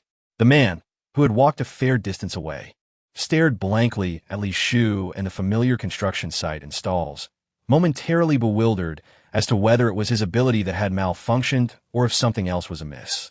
You thought you could abscond with my belongings without payment? Did you really believe I wouldn't catch you? You're a space ability user? Indeed. So this bun is the anchor point you use to transfer me? That is one way to put it. Li Shu nodded calmly, although she had no idea what an anchor point was. Nonetheless, nodding was universally acceptable, as she could easily conjure explanations for even the most bizarre abilities. My lord, I was blind to your greatness. I shall present you with a crystal core. The man, having swiftly altered his demeanor, respectfully produced a first-level crystal core from his pocket, hoping desperately that Li Shu would not pursue the matter further. Do you still believe your crystal core can procure food? Huh? The man failed to grasp Li Shu's meaning. You have been blacklisted. Henceforth, neither hotels nor stalls will conduct business with you. As she spoke, Li Shu utilized the transparent panel of her system to record his facial information in the blacklist. She snatched the bun from his hand and tossed it to Chen Xiaomei, then kicked the man to the ground. Scram! Yes. The man, not daring to offend Li Shu, hastily vanished from her sight. Chapter 39. If you seek trouble, you shall be cast out, my lord. I am sorry. Chen Xiaomei lowered her head in shame, nervously clutching the bun that Li Shu had just thrown her way. Although the bun was wrapped in a thin layer of oil paper, it had accumulated several distinct fingerprints on its white, doughy surface after being jostled by the man, rendering it unsellable. This bun will suffice for your meals from today until tomorrow. Remember this lesson well. My lord, are you forgiving me? Chen Xiaomei gazed at Li Shu in astonishment, never expecting that the incident would be so readily overlooked. You are truly kind. Continue to attract business. Remember to prioritize food sales while promoting the hotel. Yes, Chen Xiaomei exclaimed brightly, raising her voice to continue hawking. Meanwhile, the workers who had initially contemplated rushing at the sight of their colleague being easily subdued by the woman temporarily reconsidered, with many approaching to inquire about food prices, using their long-saved crystal cores to purchase delicious morsels. Naturally, some wished to offer their labor in exchange for food, but Li Shu rebuffed them, only instructing Chen Xiaomei to promote the hotel. She was aware that most of these individuals scoffed at the notion of the hotel, dismissing claims of absolute safety as mere fanciful tales. Yet, a small fraction, unable to envision a hopeful future, would be tempted. To them, this seemingly elusive hotel might represent their last bastion of hope. When the time came that they could no longer endure life in the base, they would seek out that hotel according to the provided address. This was precisely the audience Li Shu sought. Well, today's allocation has concluded. Let's pack up. What allocation has concluded? Has all the food sold out? A middle-aged woman waiting at the stall cautiously inquired, tightly clutching an attribute-less crystal core. Today's food has simply run out. Does that imply there will be more tomorrow? Will you be setting up here again tomorrow?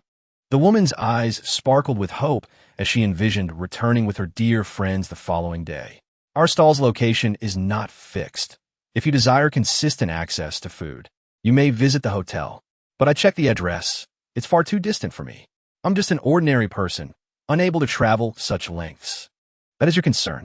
Li Shu spoke without remorse, turning to leave once Chen Xiaomei had finished tidying up. My lord, are we just leaving that foreman here unattended? Chen Xiaomei glanced at the foreman, who was bound and seemingly regaining consciousness. It's fine. Let him be. But what if he causes us trouble? He is merely a pawn left behind by the higher-ups. He poses no significant threat. Besides, our stall is mobile. He cannot reach us. Chen Xiaomei nodded, her gaze inadvertently drifting to the foreman's partly removed shoe, curious as to why Li Shu had not allowed him to take it off and what secrets it might conceal. If you're truly curious, you could remove his shoe and flee.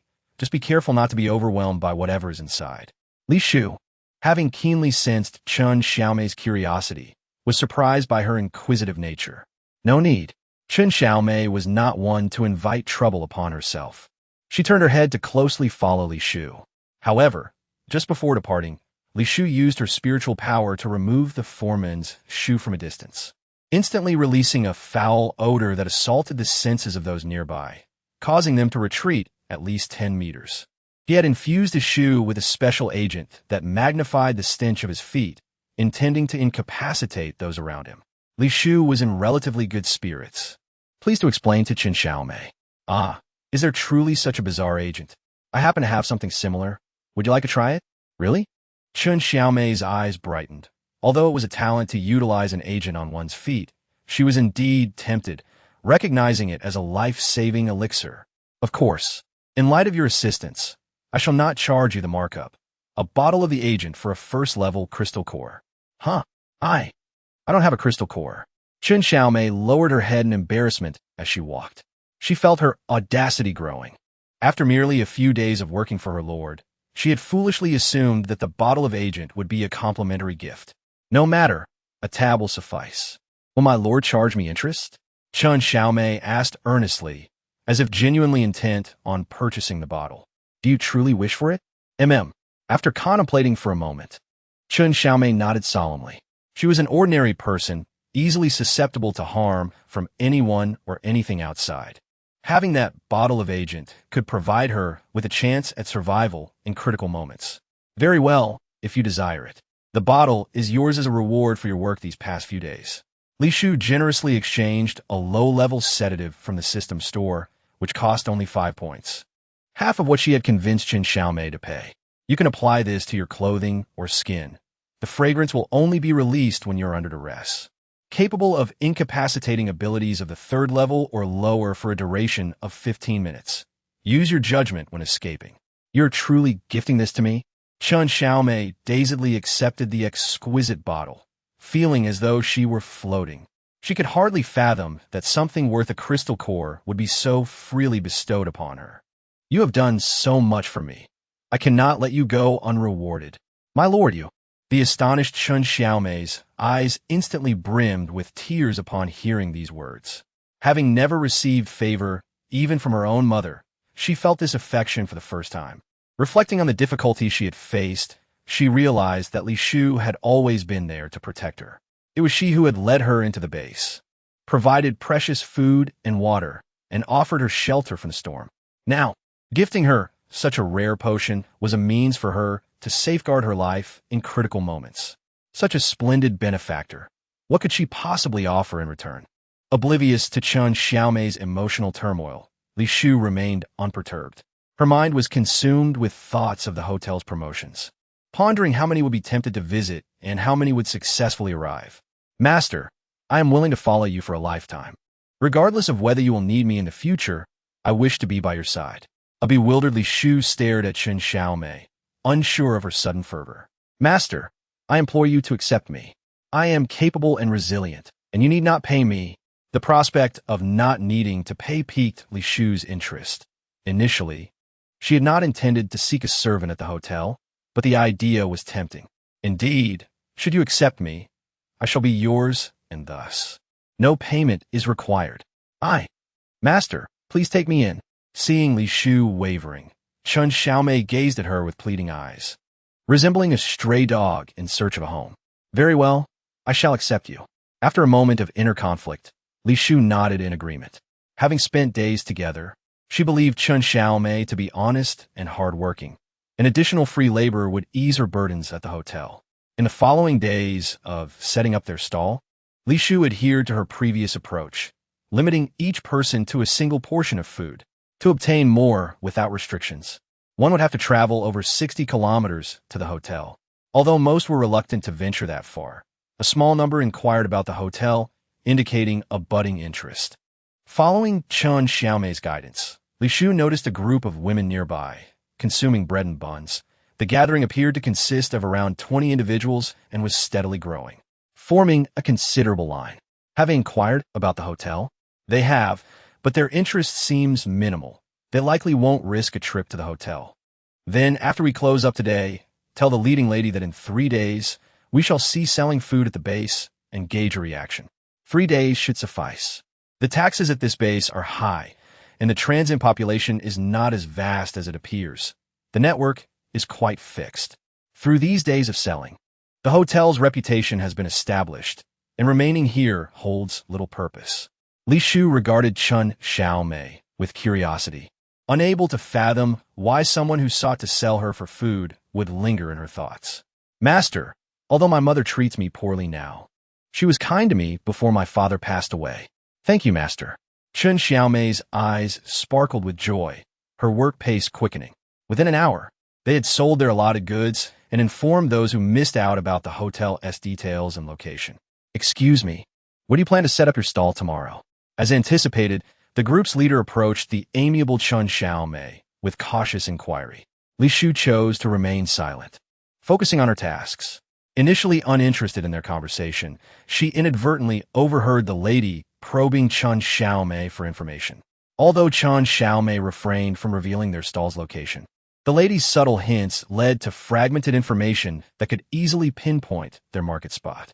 This revelation clarified Li Shu's earlier confusion. She had assumed they found their stall through adept trackers among the women, only to learn it was due to an information seeker. Thank you, young lady. Wait. As the woman attempted to leave, Li Shu seized her sleeve, compelling her to stay. What? What is it? The lady looked at Li Shu uneasily, her heart racing, fearing she might not sell her food due to the crowd. I see kindness in your demeanor. Your forehead is round and full, indicative of great fortune. Might you be interested in collaborating with me? The lady, solely focused on food, appeared perplexed by this unusual approach. I recall our last encounter. You were merely a laborer at the construction site, clutching a nearly cracked elemental crystal. Yet now, you can produce a first-tier crystal daily for food and bring so many to the stall. You must have found a new avenue for wealth. Ma'am, The lady assumed Li Shu was upset about her profiting from the stall and was about to explain when Li Shu interrupted her. From this, I can see your keen insight and initiative, along with strong social skills. You coax information from others without their realization. The lady blushed at Li Shu's words, uncertain whether she was being praised or warned. I admire you. Since you can rally so many to my stall, surely you can persuade them to visit my hotel. No, you overestimate me. I truly lack that capability. The lady hastily waved her hands, convinced she could not induce others to risk their lives. There's no need to decline so hastily. Perhaps you should first hear my proposal. As she spoke, Li Shu retrieved a bottle of sweet nectar from her supplies, its alluring aroma nearly causing the lady to drool. In this post-apocalyptic world, she had scarcely tasted anything sweet, let alone alcohol. What do you say? Would you care to discuss this at my place? This bottle is yours if you agree. Really? The lady's eyes gleamed. Although she could afford a bottle with her recent earnings, she hesitated to spend such a hefty sum. After all, it equated to 4 buns. Of course. Li Shu smiled, her scarred face coming alive. 5 hours later, as the sun set, Li Shu escorted the slightly tipsy lady out of the courtyard, the fading light casting a warm glow upon her. Master, did she agree? Chen Xiaomei, who had been watching intently, inquired, her heart racing at the thought of disappointing Li Shu. Had she not been reminded by Li Shu, she might have fallen into the gentle lady's trap. It should be fine. Li Shu dismissed Chen Xiaomei's concerns, focusing instead on the potential assistance that would facilitate their hotel endeavors. Can she truly persuade people to visit the hotel? If no one goes, wouldn't that bottle of liquor be wasted? Do not worry. She possesses that capability. Master, I have disappointed you. Chen Xiaomei ruminated on the recent events, puzzled as to why that lady agreed to everything, no matter how absurd. In a world before the apocalypse, she would have been a master manipulator. This was a test I set for her. If she cannot persuade you, how could she convince those who would rather toil at the base than risk venturing out for crystals? A test? Indeed, she has passed, and we have reached an agreement. As long as she can persuade others to visit the hotel, regardless of whether they succeed in reaching it, I shall reward her with crystals. But how can you be certain the people she persuades are heading to the hotel and not elsewhere? I have my ways. Oh, Chen Xiaomei nodded, her emotions a tumultuous mix. Suddenly, a loud noise echoed from the entrance, capturing both of their attentions. Li Shu turned her gaze, her extraordinary vision allowing her to glimpse a golden lotus embroidered through the narrow crack of the door. Chapter 41. Yin Ming, that scoundrel. I'll go open the door, Chen Xiaomei said nonchalantly, attempting to move towards the entrance, only to be stopped by Li Shu. Is there a problem with the person outside? You needn't concern yourself. Just stay hidden in the room. Understood. Bang. The door resounded with a heavy thud, creaking ominously as if it might collapse under further strain. They're here. Li Shu called towards the entrance, unhurriedly making her way to open the door, only to find that standing outside was indeed Lan Zhuqi, the son of the Light Church. However, contrary to Li Shu's expectations, he was alone, devoid of any accompanying members of the church, indicating that he was not there to apprehend anyone. Son, what brings you here? Li Shu feigned surprise, yet her hands clutched the wooden door tightly, clearly unwilling to let him enter. It's you, Lan Zhuqi replied, seemingly taken aback to find her at the door, his calm eyes scanning her from head to toe. What do you mean by that? You knock on my door and do not recognize the owner of the house. You are the one who has been selling food at a low price in the base recently? In Yanming's eyes, she appeared as a mere ant, scarcely distinguishable from the dead. In Lan Zhuqi's gaze, she was an insignificant creature unworthy of his attention. It is I, Li Shu admitted openly, suspecting that he had come for this very matter. How much food do you have left? I'll buy it all. As she spoke, Lan Zhuqi produced a bag brimming with crystal cores, thoughtfully opening it to reveal a collection of high-quality cores. Unfortunately, without a system to verify them, Li Shu could not ascertain their levels, but they were undoubtedly unlike any cores she had encountered before. These are all level 6 cores. Are they sufficient? Upon hearing level 6, Li Shu's eyes sparkled with excitement. She had scarcely seen level 3 cores, let alone the astonishing level 6. Is it enough? Lan Zhuqi prodded, noticing her silence. I apologize, but the food I possess is for allocated sale. If you genuinely wish to purchase, you can trade at the hotel. Lan Zhuqi had heard of this hotel, though he regarded it as a mere joke. If you give me the food you have, these crystal cores will be yours. I assure you, it is far more profitable than trading at the hotel. As I said, if the son truly wishes to buy, he may go to the hotel for the transaction. With this declaration, Lan Zhuqi fell silent, his gaze fixated on her, which instilled a sense of pressure in Li Shu. You bear the scent of a mutant. Son, even if I refuse to sell you food, there is no need to make baseless accusations, Li Shu retorted fiercely, secretly gathering her spiritual power in preparation for an escape. It was hard to fathom that the butterfly had departed days ago. Could he truly possess such an acute sense of smell? Not only do you carry it, but the scent is even stronger in the courtyard. Lan Zhuqi's voice suddenly rose, and before Li Shu could react, a crescent-shaped weapon, the Moon Slayer, materialized from nowhere, cleaving the door she held in two, causing her to stumble back in fright. Roar! Lan Zhuqi, your speed remains as remarkable as ever. His fingers, as pale as jade, effortlessly controlled the bloodied crescent blade, the crimson droplets indicating it had tasted the blood of a wolf. Son, I cannot fathom how he appeared. Please do not wrongfully accuse me of collusion with the mutants. Li Shu cautiously edged closer to Lan Zhuqi, explaining while remaining vigilant against Yan Ming's potential pursuit. I am aware. Little one, we are indeed fated. I failed to kill you last time, yet here we meet again. However, I am curious. How does the scent of the butterfly linger around you? What butterfly? Do not speak without basis. Li Shu fervently denied, internally regretting bringing a die into the courtyard. She could hardly imagine the consequences she would face had Lan Zhuqi not arrived to procure food and instead encountered Yanming. Absolute domain. Lan Zhuqi lightly stepped onto the ground, and a pattern akin to a bagua array expanded around him, causing both Yanming and her courtyard to vanish in an instant. The array's core is there. You may exit first. Understood. Li Shu feigned calmness as she approached the core he indicated, though her heart raced with trepidation. Yanming's mention of the butterfly had undoubtedly been etched into Lan Zhuqi's mind, but with a formidable foe at hand, there was no time for further inquiry. She could no longer remain in Han Shi base. She had to depart swiftly. Sir, as Li Shu stepped out of the array's core, her vision momentarily faded, and she heard Chen Xiaomei's voice tinged with tears. What are you doing here?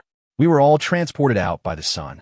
Upon hearing the word we, Li Shu realized the surrounding area was filled with people a cacophony echoing around her. I cannot see. Please take me to a place with fewer people. All right, Chun Xiaomei responded, carefully helping Li Shu to sit on the cold stone. It's windy here.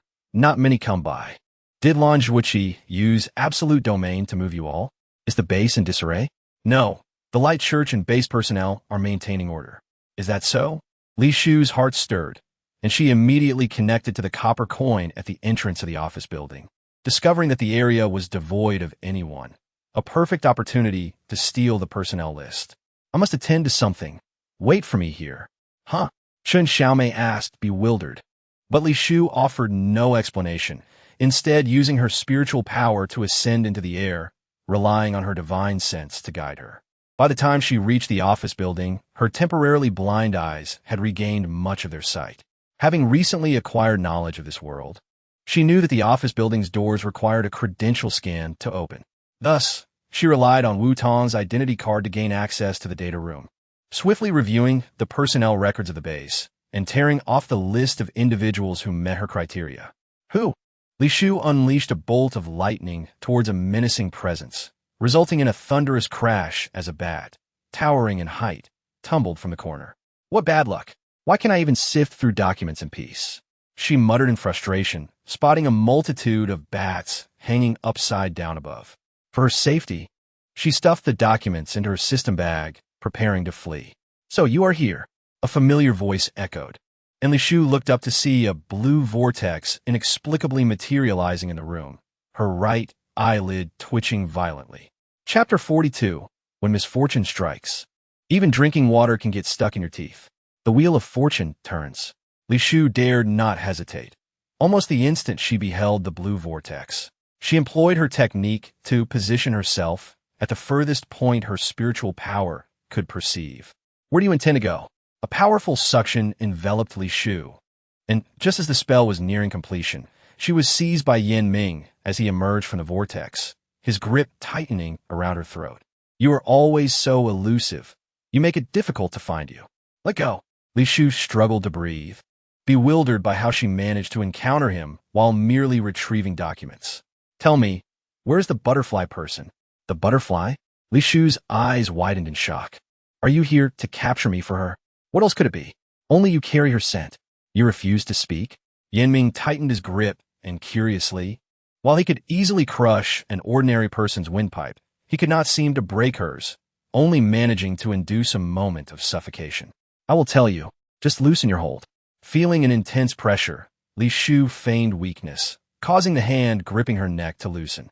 Utilizing a technique reminiscent of a puppet master, she seized the opportunity to cast the spell she had first employed when encountering Yin Ming. The efficacy of this spell proved to surpass that of the previous one significantly. With a soft sound, a cloud of white mist enveloped the surroundings, and when it dissipated, the man was left holding only a peach branch. Once again, he resorted to the same trick. Yin Ming's gaze bore an icy intensity as he coldly scrutinized the peach branch in his hand. A quarter of an hour later, having expended a considerable amount of spiritual power, Li Shu emerged from the earth beneath Chun Xiaomei's feet, startling the dazed girl into nearly losing her balance. "And master?" Chun Xiaomei exclaimed upon recognizing Li Shu, rushing forward to assist her, but was overwhelmed by a pungent fishy odor that made her gag. "Master, when you mentioned handling matters, you weren't implying fishing, were you?" "Silence. I merely used a potion to mask the scent on my body. That cursed butterfly left its scent on me, enabling Yin Ming to track me down." "What?" Chun Xiaomei gasped, her surprise swiftly replaced by anger. "Master, I warned you that mutants are not to be trusted. One cannot perceive them through the lens of normalcy. Enough. Find out where the Holy Son of the Light Church is. Wasn't he said to be invincible in his domain? How could Yin Ming still manage to confront me?" "Master, there's no need to inquire further. The Holy Son is currently lying in the Lord's Manor, awaiting treatment from a healing ability user. He was injured? So utterly useless? Master, please keep your voice down." Chun Xiaomei quickly covered Li Shu's mouth, relieved that there was no one around. Otherwise, they would be in dire straits. "Master," just before losing consciousness, the Holy Son used his absolute domain to seal off the base. He sustained grave injuries on behalf of the base, so please refrain from speaking ill of him.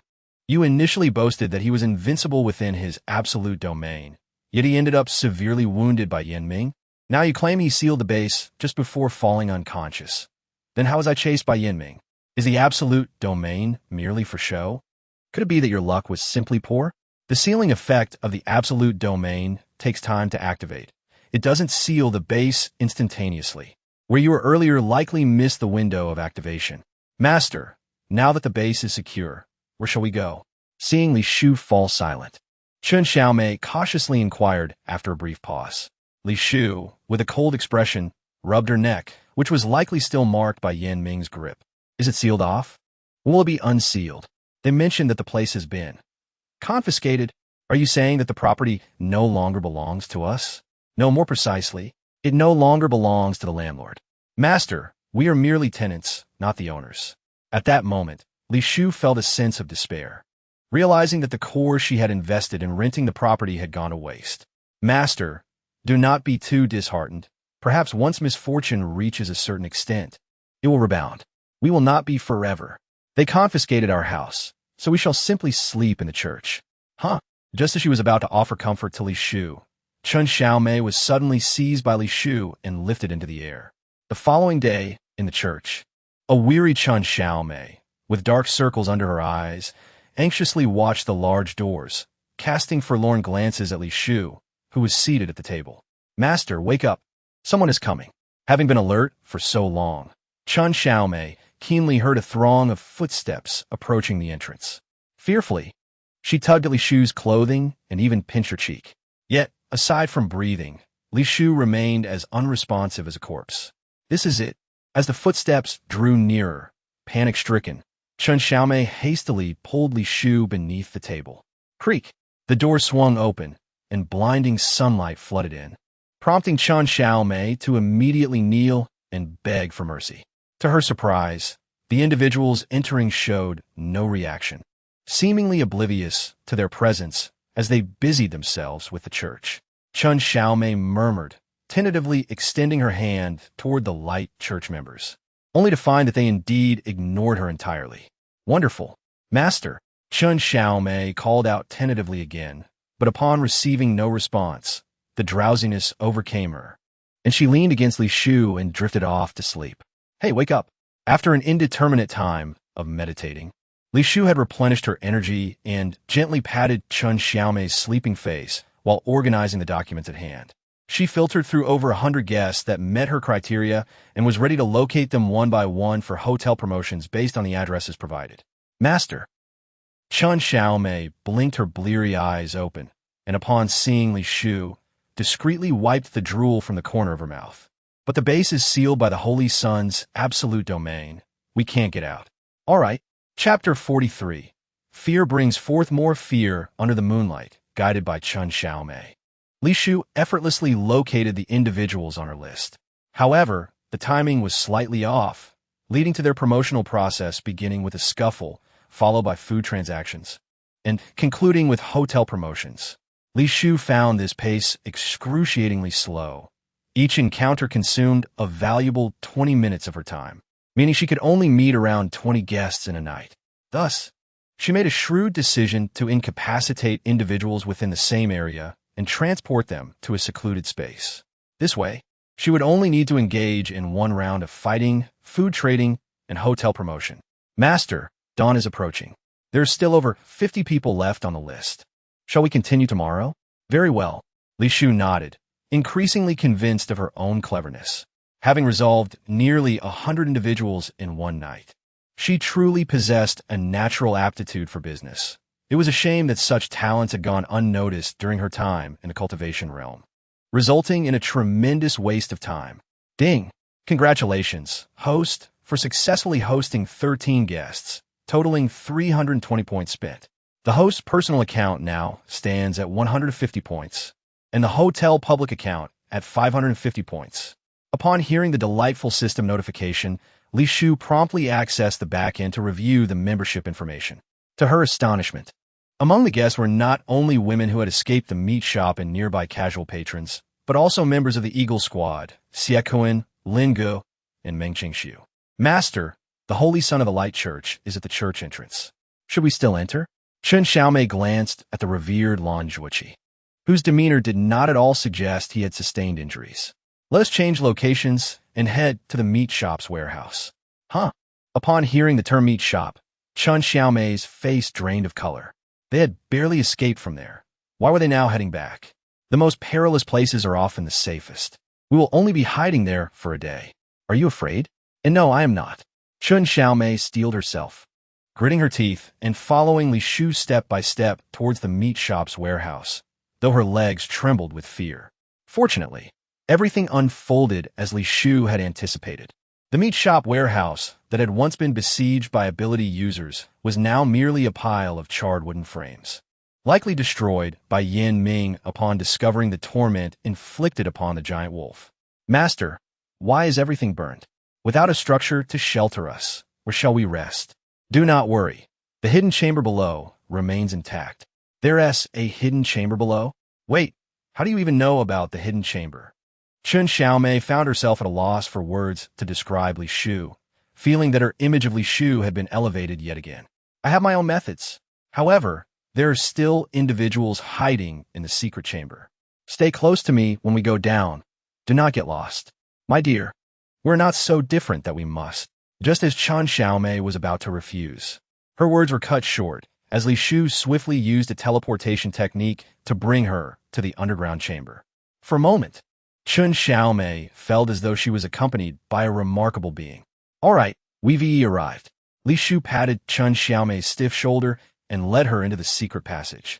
Chen Xiaomei, realizing she could not resist, resigned herself to following Li Shu.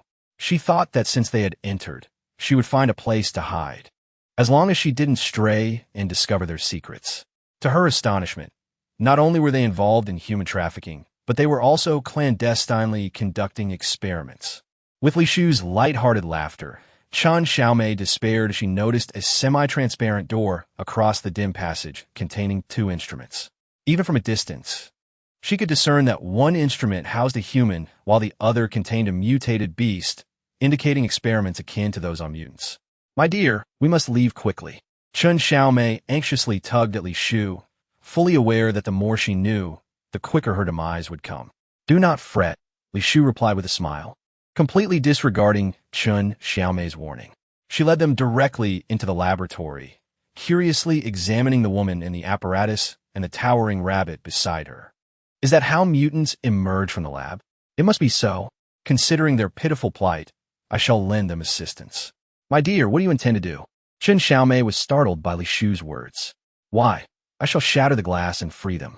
A glimmer of mischief sparkled in Li Shu's eyes as she thought that the more chaos erupted in the base, the more likely those individuals would head to the hotel. After all, the Hanstone base was rotten to its core. Revealing the upper management's conspiracies beforehand was preferable to later experiments going awry and affecting the ordinary people of the base. My dear, are we not to continue searching for the individuals on our list tonight? If you release them, the base could descend into utter chaos, and then our plans for tonight. Have no fear. I am well aware of what I am doing. Moreover, the mutated beast attack power and level are rather low. There should be no issues. But Chen Xiaomei attempted to argue. Yet Li Shu was utterly unperturbed. She drew out a dragon-scale dagger from her system pouch and gently pierced the glass of the apparatus, causing spiderweb-like cracks that instantly roused the mutated beast within. The entire laboratory blared with red alarm signals. Let's go. Li Shu grasped Chen Xiaomei's hand and swiftly teleported them out of the laboratory. Then, she enveloped the entire underground passage with her consciousness, searching for a secure location to hide temporarily. To her surprise, there was an empty chamber. Li Shu scanned for a relatively safe room and teleported them inside. All right, we shall remain here for the time being. Awaken me when night falls. My dear, it is so dark here that I may lose track of time. Just sleep. When you awaken, it will be night. I cannot sleep now. Chen Xiaomei was preoccupied with thoughts of the laboratory's contents, anxious that if the mutated beast harmed someone, she would never find peace. Very well, suit yourself. Li Shu nonchalantly found a somewhat clean spot to meditate. Yet her consciousness remained attuned to the outside situation. She observed that the mutated beast was rather dim-witted, failing to locate the exit of the chamber, and instead wandering aimlessly, inadvertently crashing into other laboratories and shattering the glass of various instruments, releasing an array of mutated beasts. In an instant, the entire underground chamber descended into chaos, which greatly amused Li Shu. One could only wonder how capable the master behind the meat shop, Old Chun, truly was in managing such a situation. "My dear, I seem to hear noises from the ceiling, akin to mice gnawing on something." Chen Xiaomei, frightened, huddled closer to Li Shu, uncertain if she was merely imagining things due to her heightened anxiety. "Do not make a sound." Squeak. Upon seeing humans, the mice emitted sharp cries, and a swarm of them scurried across the ceiling. "This is bad. We cannot stay here. We must retreat." Li Shu swiftly mobilized her spiritual energy, without pausing for a moment, and transported Chen Xiaomei out of the chamber. Chapter 44. Do you wish to join me in a captivity play? Who? As Li Shu and Chen Xiaomei escaped to the surface, a sharp reprimand rang in her ears. She looked up to find herself unwittingly in the courtyard of the Church of Light, surrounded by individuals clad in white robes. In the center, the saint, Lan Zhuoqi, fixed his starry gaze directly upon her. "Saint, the underground is teeming with mutated beasts. My companion and I nearly perished within. We had no choice but to use a life-saving item and inadvertently stumbled upon this place." Li Shu responded quickly, not only explaining her presence but also informing them of the situation below, subtly alerting the Church of Light. "Where's the entrance?" Lan Zhuoqi did not question Li Shu's words and inquired about the underground entrance. "Beneath the meat shop warehouse, we accidentally entered their secret chamber." Another matter concerning the meat shop. His voice remained calm, yet a hint of irritation was evident regarding the people from the meat shop. "White-robed envoy, take a team to investigate there. If the underground is indeed filled with mutated beasts, then the Chen family need not remain at the base any longer." Understood. A middle-aged man adorned with intricate patterns on his white robe promptly took command and led away a considerable number of individuals. "Saint, will you not accompany them? Do you wish for me to go?" "Of course not." Li Shu hurriedly denied this, discreetly pulling Chen Xiaomei along, preparing to leave. "Bring these two inside the Church of Light to rest." No. We are perfectly fine.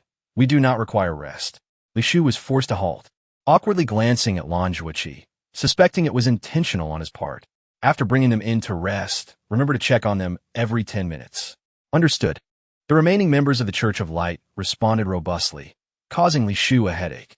She suspected Lan Zhuoqi, influenced by Yin Ming, had begun to doubt her intentions. Now that she had presented herself to him, he would undoubtedly keep a close watch. In the guest room of the church, Li Shu sat on a chair, exchanging glances with Chen Xiaomei, who lay on the bed, both wide-eyed.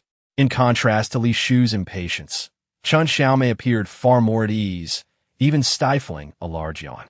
"You've been here longer. You should know how to navigate the Church of Light and find a way out." "Huh? What do you mean by a way out?"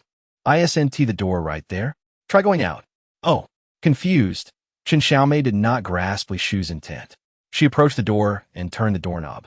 But upon touching it, she was met with a force that rebounded her, causing her palms to tingle.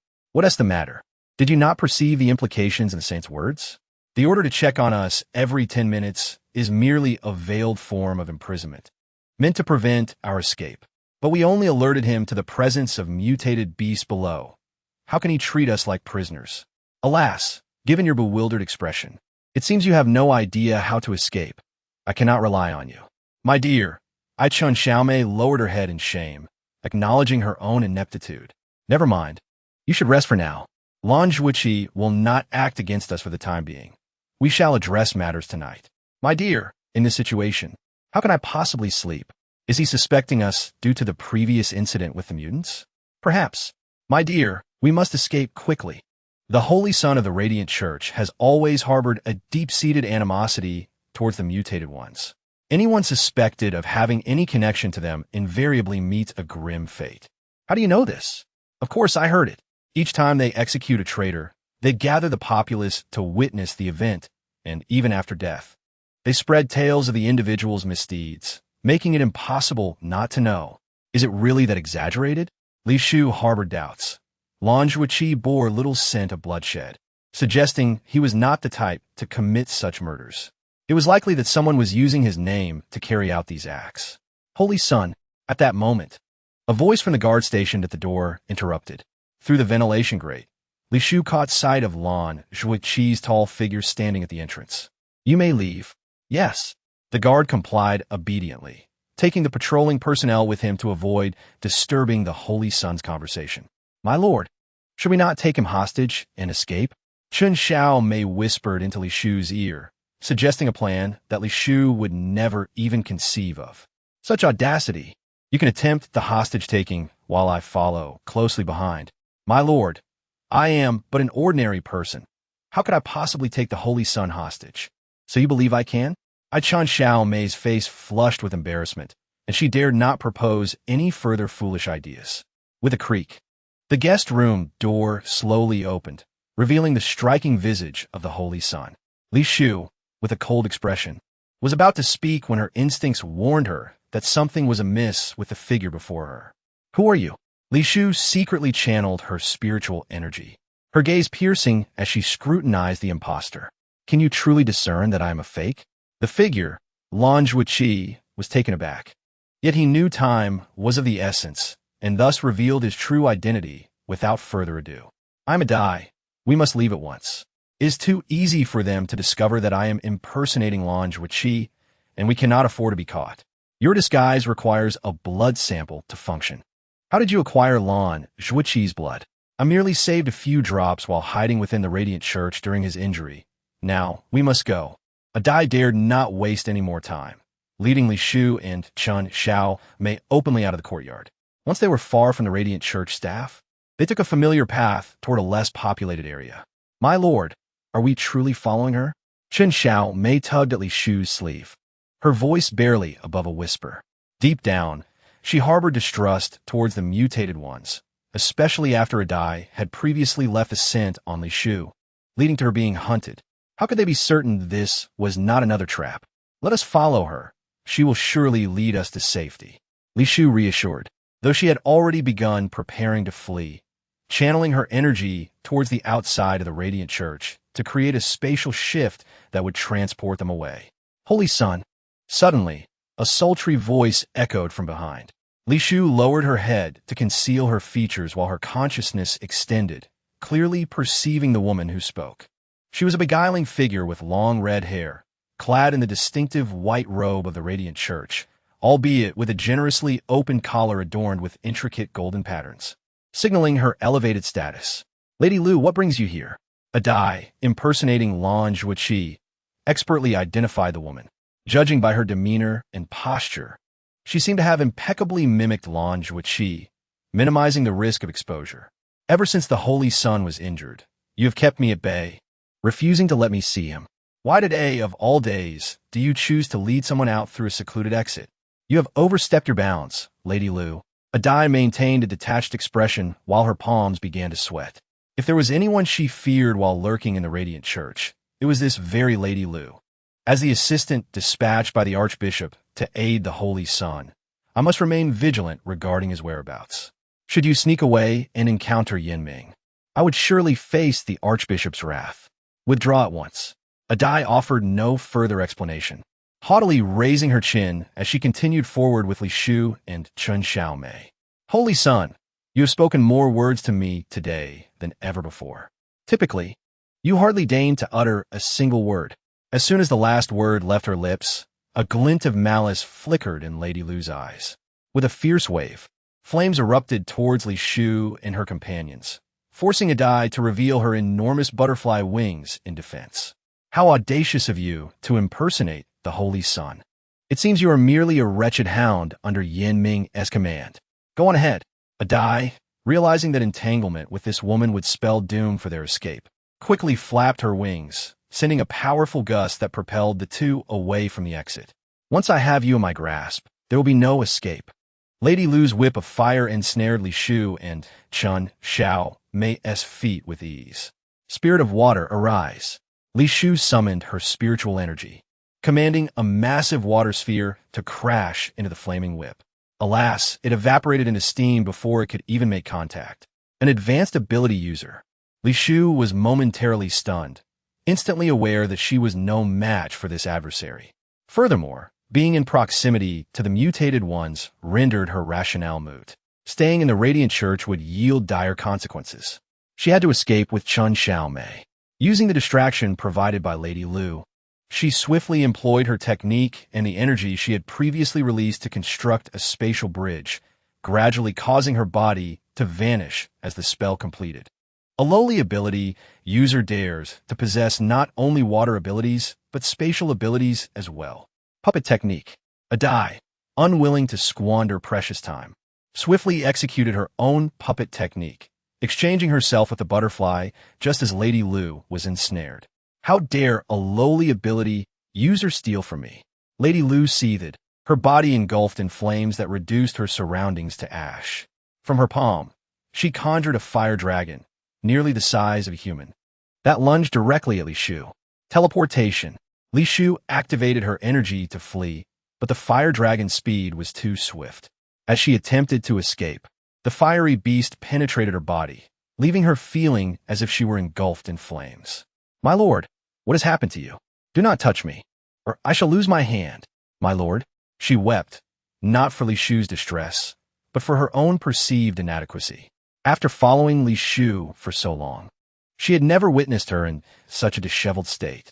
Wabadai, after you rescued her, she left without a word, not caring whether you escaped. Perhaps it is for the best. This way, there will be no debts between us. Li Shu displayed little reaction on her face.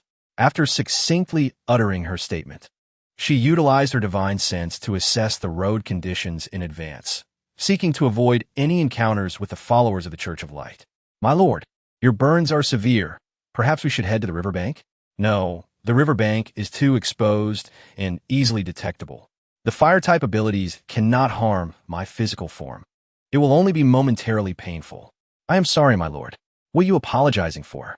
I feel utterly useless and unable to assist you. Very well. Let us rest here for the time being. You shall guard me while I meditate to restore some of my spiritual energy. Understood.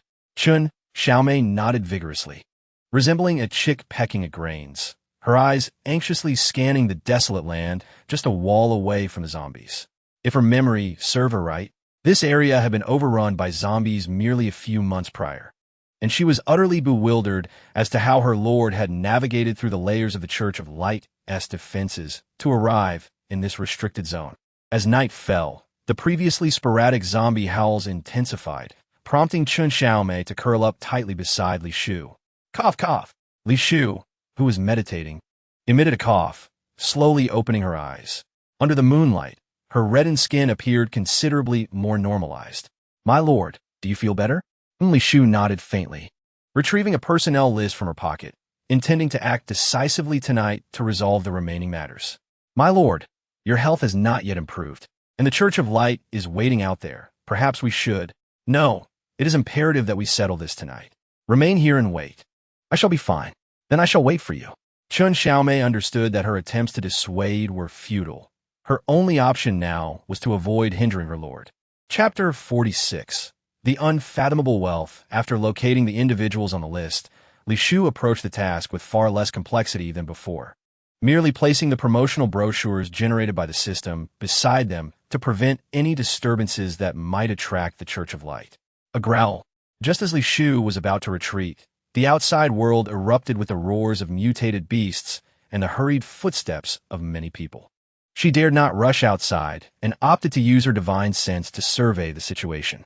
Upon discovering that the followers of the Church of Light were capturing a higher-level mutated tiger, she chose to lend assistance, facilitating their swift departure. A breeze approached. Li Shu quietly formed a gesture, summoning a gentle wind to ensnare the claws of the mutated beast. With this assistance, the mutated tiger, whose limbs became inexplicably sluggish, was soon captured by the followers of the Church of Light, who then proceeded in the direction of the church, triumphant with their catch. As they distanced themselves, Li Shu began to channel her spiritual energy, preparing to fly with the wind, only to find her own spiritual energy marker gradually drawing closer to the members of the Church of Light. Initially, Li Shu was disinclined to intervene, but her curiosity prevailed. Concealing herself, she stealthily observed through her divine sense as many masked ability users took advantage of the Church of Light's exhaustion from battling the mutated tiger, wielding scythes to sever their heads. The overwhelming scent of blood provoked a frenzied roar from the mutated tiger. "Who are you to dare strike against the Church of Light? Do the dead need to know?" One of the cloaked figures sneered, and as the sharp scythe fell, the searing head rolled to the ground. From her hiding spot, Li Shu clearly discerned the spiritual energy marker on this individual, a vague figure surfacing in her mind. It appeared to be the man who had led her and Chen Xiaomei into the meat market upon her arrival at the base. Wait, if that were the case, did it not imply that those striking against the Church of Light were Elder Chen? A fiery light ignited in Li Shu's eyes. Elder Chen represented the old guard of power within the base. Their audacity to confront the Church of Light indicated that the upper echelons of the base were beginning to vie for control, heralding imminent chaos. This was an extraordinary opportunity. Despite the zombies lurking outside, the ability users within were wholly preoccupied with their power struggles. Regardless of who ultimately triumphed, the lives of the lower and middle tiers of the base would become arduous, creating an ideal moment for her to attract clientele. Since life in the base was untenable, once they learned of a place that was not only safe but also abundant in provisions, they would surely be tempted to explore it. System: print me 10,000 copies of the previously mentioned flyers, simpler and more straightforward than the promotional brochures. Would the host like to spend 100 points to exchange for 10,000 hotel flyers? Exchange. Without hesitation, Li Shu pressed the confirmation button on the screen. Though the deduction of 100 points caused her heart to bleed, the prospect of immense wealth now lay tantalizingly before her. Exchange successful. With the mechanical notification, Li Shu retrieved a thick stack of flyers from the system package, stealthily teleporting to the doorsteps of others to leave the flyers in conspicuous locations. However, this method consumed considerable spiritual energy, so she employed a quicker and more energy-efficient technique, using wind magic to deliver the flyers underneath each door. Of course, only a small fraction of individuals in the base had access to proper housing. The majority were crammed into tiny rooms or tents of merely 5 or 6 square meters, making such communal living arrangements more convenient for Li Shu's operations. System: exchange for another 100,000 flyers. Sorry, the host's balance is insufficient. How much can I exchange if I combine my private and public accounts? Currently, the host has 150 points in the private account and 550 points in the hotel public account. Upon hearing this data, Li Shu's mind snapped to attention. After careful consideration, she realized she needed to retain some points in the marketplace for purchasing inventory to sell. She could not convert everything into flyers. Deduct all my private points, and then use 350 points from the public account to exchange for 50,000 flyers. Ding! The host has spent 500 points, currently, 0 points in the private account, and 200 points in the hotel public account. As the mechanical voice concluded, Li Shu gazed at the screen, displaying a mere 200 points remaining, silently praying that the individuals in the base would prove to be resourceful enough not to let her points go to waste.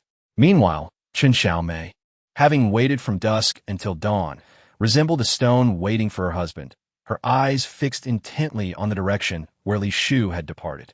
As the first ray of sunlight pierced the sky, her eyes, now heavy with fatigue, finally spotted Li Shu in the distance, prompting her to dash over and check for any injuries on her lord's body. However, since you have chosen to follow me, you are now under my protection. I can provide your mother with half a month's worth of rations as a final gesture of filial piety from you. My lord, that cannot be.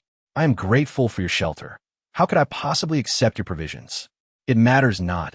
If you do not wish for it, I need not provide it. My lord, I want it. Chen Xiaomei was taken aback by Li Shu's straightforwardness, lacking even the pretense of politeness, and could only muster the courage to accept the food. Very well, once we arrive at the location, keep your distance and wait until I place the provisions in the tent before you leave. Understood. Chen Xiaomei nodded silently, and without any further hesitation, Li Shu led her toward the base entrance. Initially, Chen Xiaomei had anticipated that, Given the recent emergence of mutated beasts, the entrance would be strictly controlled, preparing herself to flee alongside Li Shu. To her astonishment, apart from a few guards, the patrols that typically scavenge for resources were conspicuously absent, and the guards did not impede Li Shu's exit, leaving her utterly perplexed. With Elder Chun from a meat market and the Church of Light vying for control over the base, the guards at the entrance surely had no inclination to interfere. What? If that is the case, the base is bound to descend into chaos. All right, Chun Xiaomei replied with newfound vigor, suddenly feeling a sense of hope for the future. A woo! At that moment, a high-pitched wolf howl echoed from nearby, and Li Shu inwardly cursed her luck. Grabbing Chun Xiaomei, she hoisted her onto her shoulder and soared into the sky, disregarding the depletion of her spiritual energy, desperately flying toward the slums, hoping that the wolf was not pursuing her. Chapter 47 Yin Ming. What is it about me that you find appealing? Can I not change? My lord, we are nearing the slums. You may disembark now. The howling of wolves has ceased. Chun Xiaomei, who was being carried by Li Shu, struggled to suppress the bile rising in her throat and managed to speak. Is that so? It appears that the wolf was not after me. Li Shu sighed in relief, wiping the virtual sweat from her forehead as she descended with Chun Xiaomei into a thicket just a few dozen meters from the slums.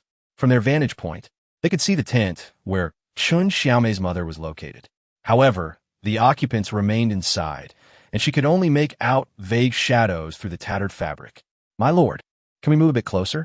Chun Xiaomei, unsure if she was imagining things, did not see her brother's silhouette inside the tent. Very well, Li Shu acquiesced, leading Chun Xiaomei to the tent beside her mother's, allowing her to clearly observe her mother inside, murmuring to herself. The space where her brother should have been lying was conspicuously empty. I will go place the food. Do not come out. I understand. Chun Xiaomei lowered her head in obedience, but her mind was consumed with thoughts of what might have befallen them in her absence, questioning why her mother seemed to hold her brother in such high regard when he had vanished. Help! Someone's been killed. As Chun Xiaomei contemplated this, her mother's panic cries pierced through the air, yet when she looked up, she could not see the figures inside the tent. After deliberating, she dashed towards her mother's tent. What are you doing here? At that moment, Li Shu had her hands around Chen's mother's neck. Upon seeing Chun Xiaomei rush in, her expression soured. My lord, what are you doing? Chun Xiaomei knew better than to question Li Shu. Surely, she had her reasons. Yet, seeing the bruises on her mother's neck caused her heart to ache. I offered her food out of kindness. Yet she was not satisfied with half a month's worth, and dared to strike at me. It is you, vile wretch, who seeks to seize what is mine. What treasure? Li Shu let out a derisive laugh, tossing a hefty chunk of gold onto the ground, which made a thudding sound as it formed a dent in the earth, resembling a human heart. Chun Xiaomei, why don't you take a guess as to where this came from?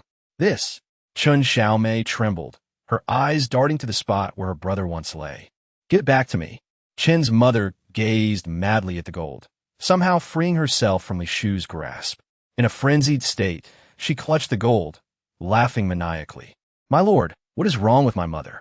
Nothing much, aside from a bit of madness. Her mental state is relatively intact, and she appears to have awakened to power. Judging by her level, she should be a second tier. Mother, you've awakened your powers. Chun Xiaomei rushed forward in excitement, but before she could get close, her mother's expression darkened, and she tightened her grip on her daughter's throat. You worthless child, if it weren't for your abandonment, your brother would still be alive. You killed your father, and now you've brought about your brother's demise. If you continue to live, you will be the death of me as well. It would be better for me to end your life now. Mother, you. Cough, let go. I am your daughter. What nonsense. I have no daughter with a heart as wicked as yours. I raised you to this age. Even if I were to sell you to a butcher, you should accept your fate. Yet you chose to follow that vile creature, and now you wish to placate me with mere scraps of food? Dream on. Mother, I can't breathe. Chun Xiaomei's eyes were beginning to roll back, but her mother's grip only tightened, leaving her to pin her hopes on Li Shu. Do you see your mother's true nature now? Chun Xiaomei opened her mouth to respond, yet found herself devoid of strength, unable even to speak. Bang! Chun Xiaomei, why don't you take a guess where this gold came from? Li Shu mocked her, casually tossing the gold that Chen's mother so desperately coveted at her feet. I don't know. Having narrowly escaped death, Chen Xiaomei averted her eyes, unwilling to look at the gold even once. Is it that you do not know, or is it that you refuse to know? My lord, we must leave. Chen Xiaomei spoke with a tone of desperation, tears streaming down her face like pearls scattered from a broken string. You truly are a coward. I initially thought your brother was merely poisoned. However, it seems your mother has turned him into a medicinal ingredient. Had it not been for this gold, formed from your brother's heart, and the inexplicable awakening of your mother's powers, I would not have considered this possibility. My lord, my mother... Chen Xiaomei's lips trembled. Yet no matter how she tried to justify her mother's actions, her words fell flat. But the dark arts your mother employs are exclusive to our realm. Li Shu muttered softly, her gaze turning thoughtful as she regarded Chen's mother, sensing an unsettling feeling. Could it be that besides her, others from the cultivation realm have arrived in this alternate world? System, apart from me, have you brought anyone else from the cultivation realm here? According to the main system's data, the only outsider in this world is the host. So your system has only brought me? Can you confirm that no one from the cultivation realm can arrive here by other means? Different world planes are absolutely incapable of connecting. Moreover, upon discovering something amiss with Chen's mother, she had thoroughly searched through her memories. We cannot remain here. We must leave quickly. And my mother? She is now a second-tier power. If she cannot survive in such a small place, it would be better for her to perish sooner. My lord, Chen Xiaomei wished to argue further, but was silenced by Li Shu's irritated spell, once more being lifted into the sky as they hurried towards the hotel. Initially, she thought Yin Ming was the greatest threat she faced. Now it seemed that this fellow cultivator posed an even greater danger. She could no longer afford to delay. She had to expedite her progress at the hotel to enhance her strength, lest she remain oblivious to her own demise. Oh, whoa. As Li Shu soared through the sky, the howling of wolves erupted once more from outside the base, and before her, the azure sky revealed a vast blue vortex. A man with flowing silver hair emerged through the spatial portal, lazily perched atop a colossal white bird. Chapter 48. This wretched man truly harbors secret affections for me. The stars shifted. Upon sighting the newcomer, Li Shu wasted no time in attempting to flee. Yet, the surrounding space remained still. Despite her successful spell, she found herself rooted in place. Still wishing to escape, Yin Ming's voice, low and altered, pierced through the mist that enveloped him, leaving only his silver hair visible. Of course I want to run, Li Shu muttered, hastily exchanging for a teleportation talisman from the market. Unfortunately, before the talisman could take effect, she was ensnared within a massive spatial barrier. Moreover, she could distinctly feel her spiritual energy gradually depleting over time, unable to sense the surrounding spiritual essence to replenish herself. What is this? To deal with a peculiar being such as you, it is essential to sever your energy supply to restrain you. Are you out of your mind? Li Shu was left speechless. In her memory, she and Yin Ming had only met a mere 3 times, exchanging very few words. Why was this busy individual not stirring trouble within the base, but instead seeking her out? Xiao Bai applied gravity to the spatial prison. As Yin Ming commanded, the white bird beneath him emitted a piercing shriek, causing the pressure within the spatial barrier to surge abruptly.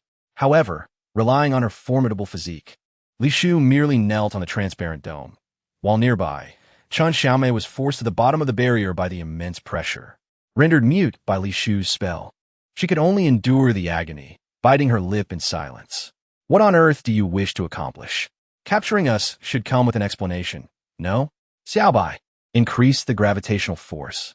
Yin Ming's tone was laced with mockery, as though he relished the torment of others. Do you seek sustenance, or something else? I can provide anything, as long as you spare us. Maximize the gravity. Chen Xiaomei, nearly crushed under the unbearable pain, broke through Li Shu's silent spell, letting out a sharp scream. Warm liquid seeping through her skin, transforming her into a bloodied figure within mere moments. Stop. Do you truly believe I would heed your pleas? I can save the wolf beside you. Seeing that Chen Xiaomei was on the brink of collapse, Li Shu gritted her teeth and uttered this desperate plea. Initially, She intended to use this as leverage, having learned from Meng Qingxiu and A Dai that Yin Ming shared a profound bond with the two wolves. Unfortunately, this bargaining chip failed to last until the pivotal moment. Xiao Bai lifted the gravitational confinement of the barrier. Unexpectedly, Yin Ming was intrigued. He commanded the bird to cease its abilities and scrutinized Li Shu from head to toe, directing Xiao Bai to soar into the barrier, lifting Li Shu by her collar as effortlessly as one would carry refuse. Do you comprehend the consequences of deceiving me? What consequences could there be but death? No, death would be too lenient. You could never fathom the methods I employ for torment. Is that so? I would indeed relish the opportunity to learn. After all, in terms of age, I might even be considered your ancestor. How delightful it would be if you possessed something I could not conceive. Still boasting at this juncture. Yin Ming scoffed coldly, glancing at the unconscious Chun Xiaomei before conjuring a vast blue vortex through the spatial gate, effortlessly transporting the trio into a cavernous stone chamber. Inside, the only source of warmth was a pile of straw where a gaunt giant wolf lay, emitting intermittent whimpers. Scattered nearby were several pieces of fresh meat, untouched by the wolf. I give you 3 days. If its wounds are not healed by then, you and that girl beside you shall perish. Fine, go ahead and kill us now. After all, even a deity descending to earth wouldn't be able to save a beast on the brink of death in just 3 days. What? Am I mistaken? Wasn't your previous visit to the base to seek a die because she failed to deliver the divine water in time to save this wolf? She even divulged the matter of the divine water to you. I see your relationship is quite solid. No wonder her scent is so strong on you. Regardless, if you wish to save the wolf's life, you must grant me more than 10 days, or simply kill us now and let the creature await its demise. More than 10 days? Absolutely. You should be aware of its injuries. Currently, there is no one besides me who can save it. Not even the divine water. My patience is limited. I shall only grant you 10 days. Should its condition show no signs of improvement by then, I will systematically flay the flesh from your bodies. Very well. Then you must first provide me with 100 level 6 crystal cores. What did you say? Yin Ming's gaze turned frosty. Even though Li Shu could not see his face, she felt the chilling intensity. His vitality was waning, and only the crystal cores could salvage his life. Crystal cores merely enhance abilities and serve as currency in the market. What relevance do they have for healing? Of course they matter. You, who knows only violence, could never properly research the uses of crystal cores. Do you understand why level 6 cores are so precious? They can save a life in critical moments. Li Shu spoke earnestly, unafraid of Yin Ming exposing her fabrication. Having gleaned information about him from Meng Qingxiu, she knew he was sold to a laboratory by his parents at a young age, lacking formal education and likely unaware of many matters, relying solely on brute strength to ascend as the leader of the mutants. You lie. If I were lying, I would meet a dreadful fate. This oath held little credibility in Yin Ming's ears, but the matter of the crystal cores piqued his interest, leading him to calculate how many he possessed. I have none of level 6, only level 7.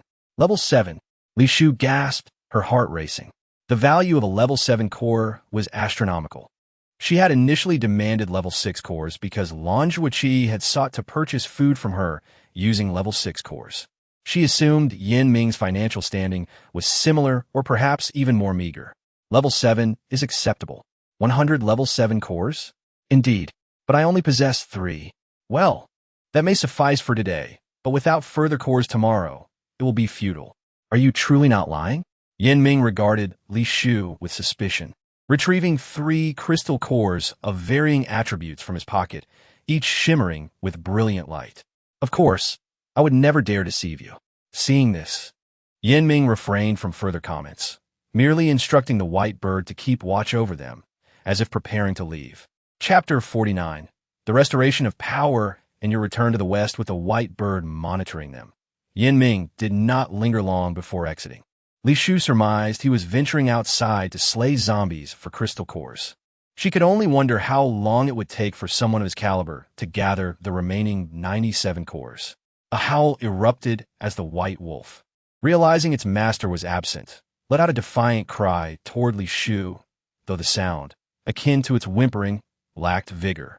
Brother Wolf, who would have thought we would meet again after our initial encounter at the butcher's? The giant wolf bared its sharp teeth, glaring at Li Shu fiercely. Very well. Let me examine your wounds. Li Shu approached the giant wolf step by step, the white bird dutifully adjusting the spatial barrier in tandem with her movement, much to the discomfort of the unconscious Chen Xiaomei, who was jostled painfully within the confined space. TSK, such severe injuries. I truly must snatch your life from the hands of the king of hell. Li Shu lamented softly while rifling through the system's shop, only to find that the medicinal items available were limited to hemostatic pills and wind-cold powder, compelling her to search the scarce healing scrolls in the props category, hoping to sustain the wolf until she could successfully escape. My lord, after what felt like an eternity, Chen Xiaomei finally regained consciousness, groaning softly as she called out to Li Shu. You're awake? Li Shu cast a sidelong glance at her, tossing a bun in her direction while continuing to release low-tier healing scrolls toward the giant wolf. My lord, where are we? Why is there such a large wolf in this cave? Chen Xiaomei seemed to have forgotten their capture in the sky, gazing at Li Shu with confusion. Do not concern yourself. Just eat your fill and regain your strength. Oh, as always, Chen Xiaomei obediently complied, picking up the bun from the ground and beginning to eat. With a thunderous crash, a massive python, measuring at least 10 meters long, was hurled into the cave, its gory wounds causing Chen Xiaomei to nearly regurgitate the bun she had just consumed. How many crystal cores do you have now? Li Shu calmly concealed the scroll in her hand, casting a dispassionate glance at the incoming Yinming. 5. As soon as the words left his mouth, 5 crystalline cores, tinged with dried blood, were tossed into Li Shu's hands. At the same time, the white bird guarding her feasted greedily on the giant python lying on the ground. Air! Yinming called softly to the giant wolf, carefully examining its wounds to see if they were healing. Where's your other wolf? Don't ask what you shouldn't. Fine. Li Shu shrugged nonchalantly, casually sitting down on the ground. My lord, isn't he the one who chased us when we escaped the butcher's shop? Chen Xiaomei whispered to Li Shu, blood from her wounds accidentally dripping onto herself, startling her into wiping it away. But the more she wiped, the more it flowed uncontrollably. Take this pill. Li Shu generously exchanged a hemostatic pill for Chen Xiaomei, knowing that with Yinming, the unsuspecting benefactor, the points earned from those 7-level crystalline cores would suffice for a long while. My lord, I can't accept your medicine. Do you think you can run far with those injuries? Upon hearing this, Chen Xiaomei, fearful of being a burden, dared not refuse any longer and gloomily took the medicine from Li Shu. For the next 2 days, their interactions were relatively peaceful. Thanks to the healing scroll, the giant wolf's wounds began to mend, greatly improving Yinming's attitude towards Li Shu. However, she was aware that the wolf was gravely injured, and the scroll could only heal superficial wounds. It could at most prolong its life in a state of half-death. System, can the high-level escape item marked in your shop ignore this aerial prison and send me 10 kilometers away? Affirmative, good, exchange it for me. Ding, 70,000 points have been spent to exchange for a random teleportation item. By the way, does the item have a limit on the number of users? The item can teleport a maximum of 3 people. After waiting so long, Yinming had only given her 10 7-level crystalline cores. By conversion, 1 7-level crystalline core could be exchanged for 8,000 points, so 10 would only amount to 80,000. Just purchasing this one item had already cost 70,000, and there was no hope for better items. Hey, come here. Yinming's voice called from not far away, as Li Shu was about to rise. The white bird obediently moved the spatial prison towards Yinming's direction, nearly causing Li Shu to stumble. Naturally, as an ordinary person, Chen Xiaomei was still disoriented from her own moving enclosure. Air's injuries clearly show signs of recovery. Why does it still seem so lethargic? Healing must be gradual. Have you ever seen someone with a broken leg yesterday, miraculously active today? I warn you, mind your tone. I say, your face is indeed quite large. I have no grievance with you, yet you imprison me here, withholding food and drink, and expect me to be cordial? I have fresh meat in the cave every day. You can eat whenever you wish. Oomph. You dare to give me mutated beast meat? Aren't you afraid I'll poison myself to death? I won't. This is what I've always eaten, and I even fought with others for it. Yin Ming spoke as if discussing an inconsequential matter, his tone devoid of inflection. Then I won't eat either. You go find me some normal food. Don't you have any? Yin Ming's face, shrouded in mist, turned towards Chen Xiaomei, pointing at the small, half-eaten bun she had dropped. That was the food I had saved, and it's nearly gone now. Li Shu cast a faint glance at Chen Xiaomei, sighing inwardly at her incompetence. She hadn't deprived her of food and drink. Was she hiding provisions out of fear of starving? Got it, I'll go tomorrow. Seeing Yin Ming's emotions were somewhat stable, Li Shu couldn't help but inquire, We've been together for a few days. Could you clarify why you always target me? We have no enmity, so why go out of your way to capture me? Do you want to know? Yin Ming raised his head, and the mist around him seemed to dissipate slightly. Yes, I want to know, because not only are you unattractive, but you are also the first low-level ability user to escape from my grasp. Is that it? Li Shu found it hard to believe. How could such absurd individuals exist in this world? Moreover, her beauty had once been renowned in the cultivation world. How could she tolerate a man openly calling her ugly? Yin Ming nodded indifferently, concealing other truths in his heart, deeming it unnecessary to disclose them. Fine, I will remember this. Li Shu quietly placed Yin Ming on her blacklist, vowing to send him to his demise once her powers were restored. Chapter 50. The dog system makes me spend money and calls me unlucky the next day. Before dawn broke, Yin Ming opened the portal to venture out hunting again. Li Shu, who had feigned sleep, cautiously glanced at the white bird monitoring them. Seeing it still lost in slumber, she held her breath and discreetly sprinkled the sleep-inducing pollen she had purchased from a shop. It was undeniable that the system's products were of premium quality. Within a minute, the cave was filled with rhythmic snores. Not only did the white bird and giant wolf sleep soundly, but even Chen Xiaomei beside them began to snore lightly. Li Shu was unsure how long the effects of the sleep pollen would last, so she endeavored to make the most of the points she had spent, escaping as far as possible in the limited time. She hoisted the sleeping Chen Xiaomei onto her shoulder, utilizing the escape item to traverse the spatial prison. With a blink of her eyes, she found herself in a small supermarket, surrounded not only by metal shelves, but also by numerous zombies wandering about. Roar! The zombies seemed equally astonished by Li Shu's sudden appearance, excitedly roaring as they lunged towards her. Fire spirit, burn! Li Shu quickly formed a hand sign, the searing flames incinerating the zombies while attracting even more of them. When the area was swarmed, Li Shu realized that this confined space had no living souls. The windows and doors had been deliberately sealed, with sunlight filtering in only through the roof's holes, a clear indication it was an intentional zombie containment area. System, you sold this item at such a high price, and it brought me to this wretched place? Apologies, you purchased a random teleportation item, and its destination cannot be determined. It is recommended to pair it with a luck-enhancing talisman before use. What do you mean? Are you implying I'm unlucky? Roar! The zombies, witnessing Li Shu's spiritual fire gradually extinguishing, surged toward her once more. Li Shu dared not confront them head-on, instantly teleporting out of the building and activating the system's hotel locator. Friendly reminder, the navigation system in the system shop charges 10 points every hour. Understood, go away. Wishing you a swift arrival at the hotel. The system's cold mechanical voice disregarded Li Shu's rudeness, proceeding with its formal blessing. Roar! After Li Shu teleported out, she barely had time to rest before being besieged by a horde of zombies rushing toward her. Terrified, she realized this place was a veritable paradise for zombies. Both the houses and streets were teeming with those repulsive creatures. They pursued her as if possessed, prompting Li Shu to hastily take flight. System, exchange for swift symbol. Li Shu felt a pang in her heart as she spent points again. The swift symbol was not inexpensive. She had previously bought 2 out of desperation to escape from Yin Ming. Now, not only could she not contend with Yin Ming, but she was also unable to fend off these mindless mutated beasts. What kind of powerful being could have fallen to her current state? 3 hours later, bolstered by the swift symbol, Li Shu felt her spiritual energy rapidly deplete, leaving her feeling hollow. She barely managed to use her spiritual sense to locate a relatively safe gymnasium within the desolate city.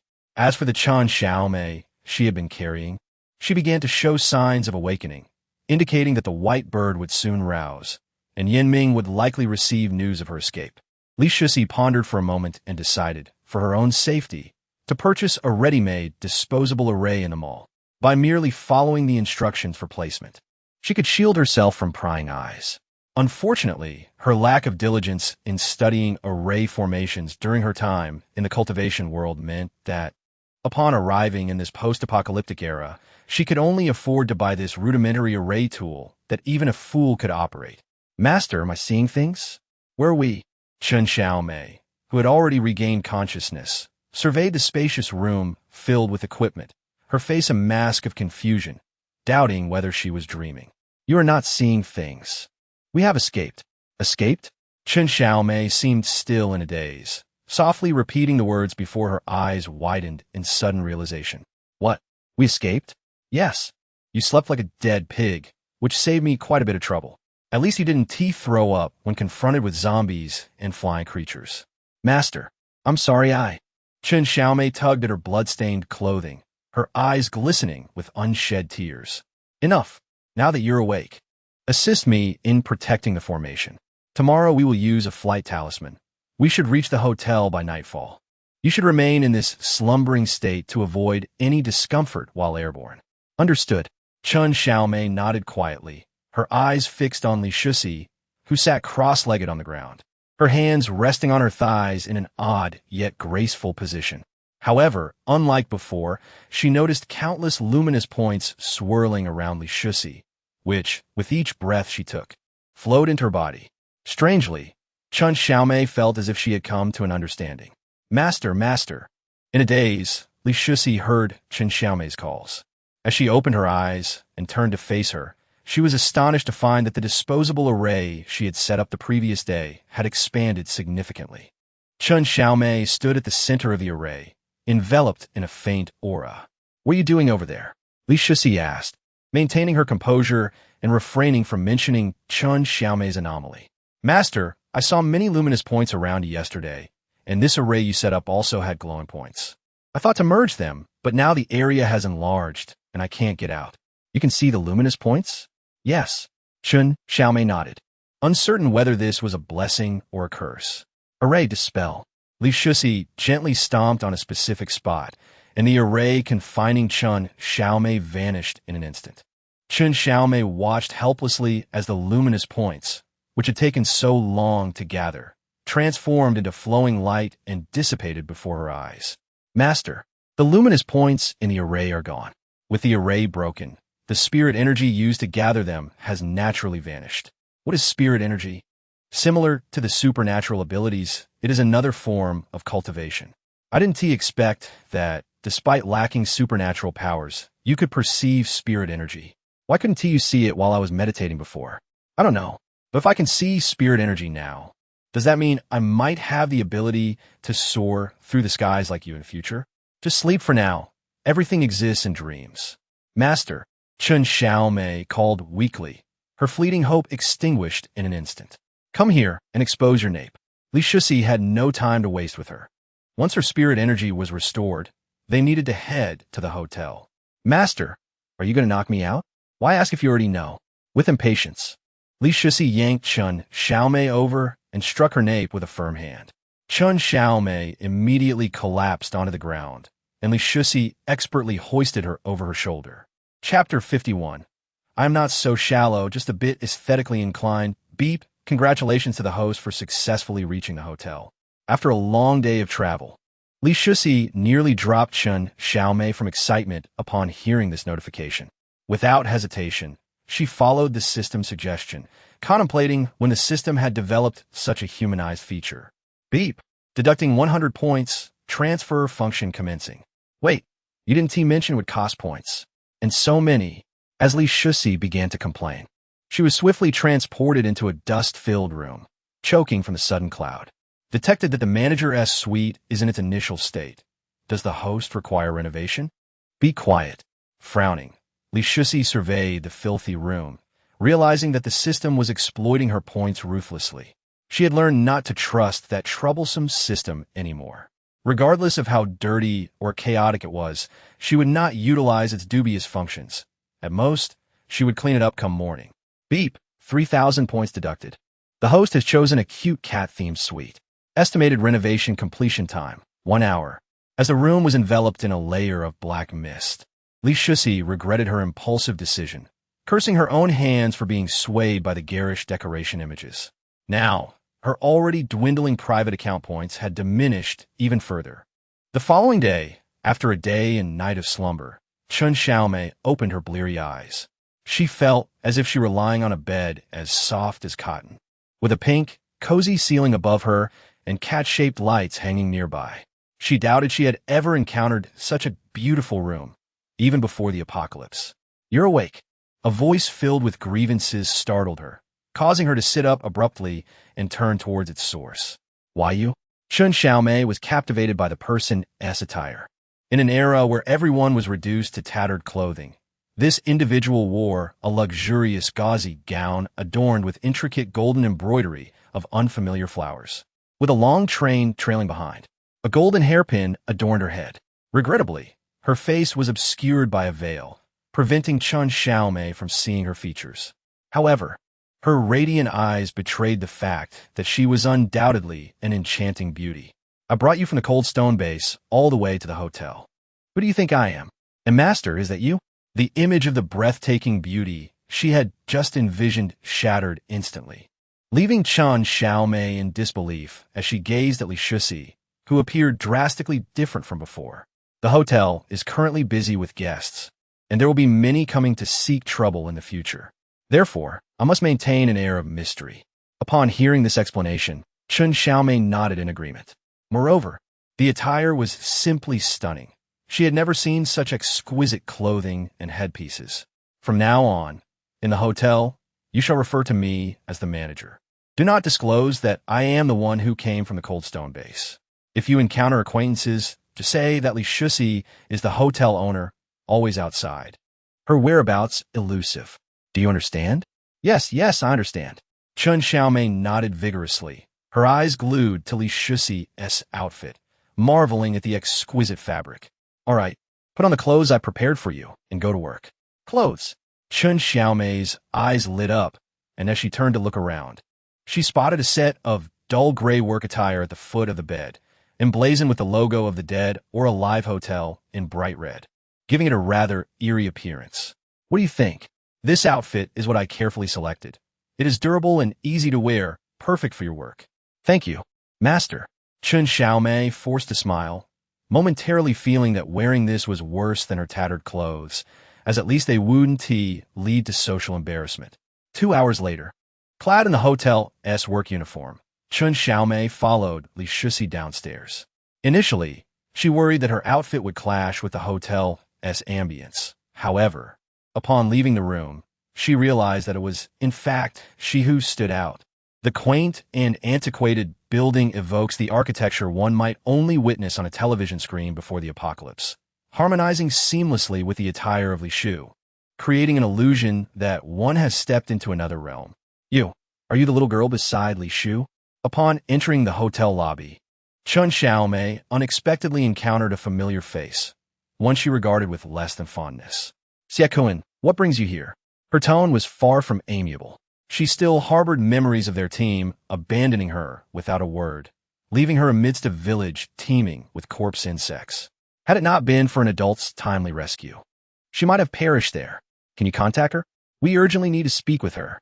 "If it is urgent, you may express your concerns to me first," Li Shufei replied, her voice as frigid as the winds of late winter, which, while enhancing Xiaokuan's imposing demeanor, rendered Chen Xiaomei uncomfortable, as adults seldom spoke in such a manner before her. No need." Xiaokuan, feeling awkward under Li Shufei's gaze, decided to retreat without having secured the answers he sought, planning to return later when Chen Xiaomei was alone to gather information. "Sir, why is he at the hotel? If he is here, does that imply Meng Qingxiu and the others are as well?" "Indeed, your assumptions are correct." Li Shufei led Chen Xiaomei to the hotel counter, where, due to the increase in guests, she had placed a transparent cabinet filled with instant noodles and bread behind the counter, albeit lacking automation and requiring supervision. Shall we leave the food here? Chun Xiaomei exclaimed in astonishment at the sight of the abundant provisions. In other places, such items would be carefully concealed. How can they be displayed here, as if they hold no value, in such a bustling lobby? With more guests arriving, it would be preferable for sales, eliminating the need for me to retrieve items one by one. But this is exceedingly perilous. In Chun Xiaomei's experience, not only strangers, but even blood relatives would brawl over a few moldy morsels. Moreover, the cabinet contained portable food items that were rarely found on the market. Who was to say that among the guests, there aren't formidable individuals with nefarious intentions towards the hotel? Very well, I shall add a few locks to the cabinet. Sir, I did not mean. Just as Chun Xiaomei was about to explain, a woman's scream and a man's furious rebuke echoed from outside, capturing the attention of the few patrons in the lobby. Chapter 52. If you're unconvinced, you may depart. You shameless woman, I offer you 3 primary crystal cores for a night, and you dare to deceive me. A burly man stood at the entrance, aggressively tugging at a woman's hair, yanking her up from the ground. Those are the crystal cores I painstakingly earned from slaying primary zombies. They are mine. Tears streamed down the woman's face, her delicate features marred by the marks of the man's slap. Bah! What power do you possess to kill zombies, you pathetic woman? Who would believe your claims? I did kill them. You stole my crystal cores, and now seek to slander me. You wretched woman. The man tightened his grip on her hair, exposing her fair face, and raised his hand to strike her again. Suddenly, a gust of wind swept towards him, sending him crashing against the hotel wall. Who dares? The man clutched his chest, eyes blazing with fury as he glared at the scattered onlookers, most of whom were women who had fled from the Cold Stone Base's butcher shop, generally too timid to intervene. It was I. Li Shufei stepped out from the hotel entrance, her cold gaze regarding the man with disdain. Innkeeper, this woman deceived me regarding my crystal cores. Is it unreasonable for me to teach her a lesson? What do you mean by attacking me without discernment? The woman, seeing the innkeeper supporting her, hurriedly rose to stand closer to Li Shufei to avoid further violence from the man. I will not involve myself in your dispute. My sole rule here is that fighting is prohibited within the hotel. Why was this not the rule before? I suspect you are intentionally shielding this woman. The man glared at Li Shufei but refrained from striking her again, aware that she possessed powers far superior to his. There was no rule before. Now there is. Are you unconvinced? Innkeeper, I beg you to save me. The woman, with tear-filled eyes, implored Li Shufei, recalling the man's threats, hoping for some intervention. What do you wish for me to do to save you? Shall I kill him? The woman was momentarily speechless, tears flowing more profusely than ever. To survive in this apocalyptic world, merely being able to slay primary zombies was insufficient. Instead of relying on others, one ought to utilize their intellect to ensure their own safety. I understand now. Sir, shall we not drive that man away? Chun Xiaomei, who had witnessed the entire scene, approached Li Shufei and whispered, for it was evident to any observer that the man had indeed stolen from the woman and was now attempting to malign her character. I am in the business of trade. Why would I expel him? Because he not only robbed another's crystal cores, but also resorted to violence. He is clearly no good, and he will surely cause trouble in the future. What? Do you not feel you are already burdened with enough tasks here, and yet you desire to play the judge for others? Sir, go upstairs and clean the vacant rooms, lest you find yourself meddling in others' affairs. Yes. Chun Xiaomei, her face downcast, complied, and under Li Shufei's guidance, took up her tools to clean upstairs. System, please draft a warning sign prohibiting fighting in the hotel lobby. 1 violation will result in a warning. 2 violations will incur a fine of 1 primary crystal core. 3 violations will lead to the confiscation of all crystal cores and the breaking of legs before being thrown out. May I confirm whether the host wishes to spend 100 points for this? Why does even a warning sign cost 100 points? I have noticed your fees are increasingly exorbitant. Are you intentionally trying to swindle me? All items within the system shop are clearly priced. Please do not overthink, host. I will only spend 50 points. Just tell me whether to redeem it or not. 50 points can only procure the lowest tier of warning signs. Are there different levels for warning signs? Li Shufei was astonished by the system's operations, which seemed to prioritize points over dignity. Low-level warning signs cannot withstand ability attacks. Medium-level signs can withstand attacks from Tier 3 ability users. High-level signs can endure attacks from Tier 5 ability users. Top-tier signs can withstand Tier 10 attacks. So, impressive? This is no mere warning sign. It is practically a shield in another guise. Shall I confirm whether the host wishes to redeem a medium-level warning sign? How much for the top-tier warning sign? Li Shu pondered, secretly contemplating using it as a shield when Yan Ming came seeking her. A top-tier warning sign requires 1,000,000 points. I shall opt for the medium-level warning sign for now, with no money to spare. Li Shu sighed and chose to compromise with reality, selecting the medium-level sign. Considering the top-tier sign's exorbitant cost of 1,000,000 points, it seemed unlikely that she would amass such points within a decade or more. Innkeeper, there is a dead person here. Chen Xiaomei's shrill scream from upstairs pierced Li Shu's ears, making her wonder why this girl was always so alarmed. Innkeeper, silence, Li Shu softly reproached, feeling irritated as she followed Chen Xiaomei upstairs. Is this what you call a dead creature? Li Shu pointed at the kitten lying in the empty room. It appeared indeed on the brink of death, with one of its legs twisted in an abnormal manner, yet it bore no resemblance to a human. Sir, there was indeed a man lying here, covered in blood. I was afraid he had been bitten by a zombie and didn't dare to touch him, which is why I came to find you. Address me as shopkeeper, not sir. Oh, shopkeeper.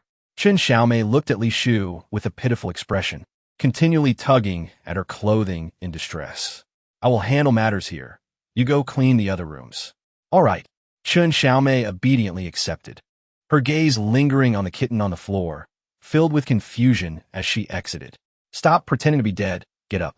Once the room was left with only Li Shu, she spoke clearly to the kitten on the ground. Meow.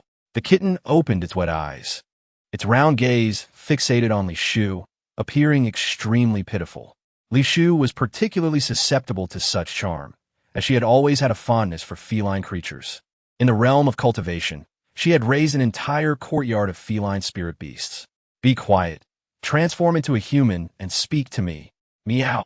The kitten weakly mewed, moving its front limbs to nuzzle against Li Shu, its fluffy body making it hard for her to resist. She desperately wanted to pet it. Keep rubbing against me, and I will break the rest of your legs. Li Shu's eyes gleamed with coldness, though beneath her veil. Her face was already unable to contain her delight. This creature was simply too adorable. Meow. With these words, the kitten indeed ceased its movements, merely whimpering as it lay down, leaving a large blood stain on the floor. If I'm not mistaken, you must also be a mutant, right? Do you act like this in front of others as well? Li Shu squatted down, the luxurious veil draping over the kitten, further confirming its belief that it had encountered a golden opportunity. Meow. Get down. Li Shu continued her tough exterior while her heart softened, appearing cold and unapproachable. Yet her hand caressed its soft fur, yearning to press it close and shower it with affection. Meow. The kitten sensed Li Shu's gentle touch and instantly grew more confident, boldly rolling in her embrace, exposing its soft belly. You. Meanwhile, Chen Xiaomei had finished cleaning all the vacant rooms after 3 hours, her stomach growling in hunger. Not daring to retrieve food from behind the counter, she grit her teeth and sought out Li Shu. Shopkeeper. She approached the door of the room Li Shu had taken her to in the morning, guessing that since she didn't see her anywhere else, she must be resting inside. What is it? Li Shu's tone rose slightly, and even with the door separating them, Chen Xiaomei could detect the joy in her voice. Shopkeeper, I'm hungry.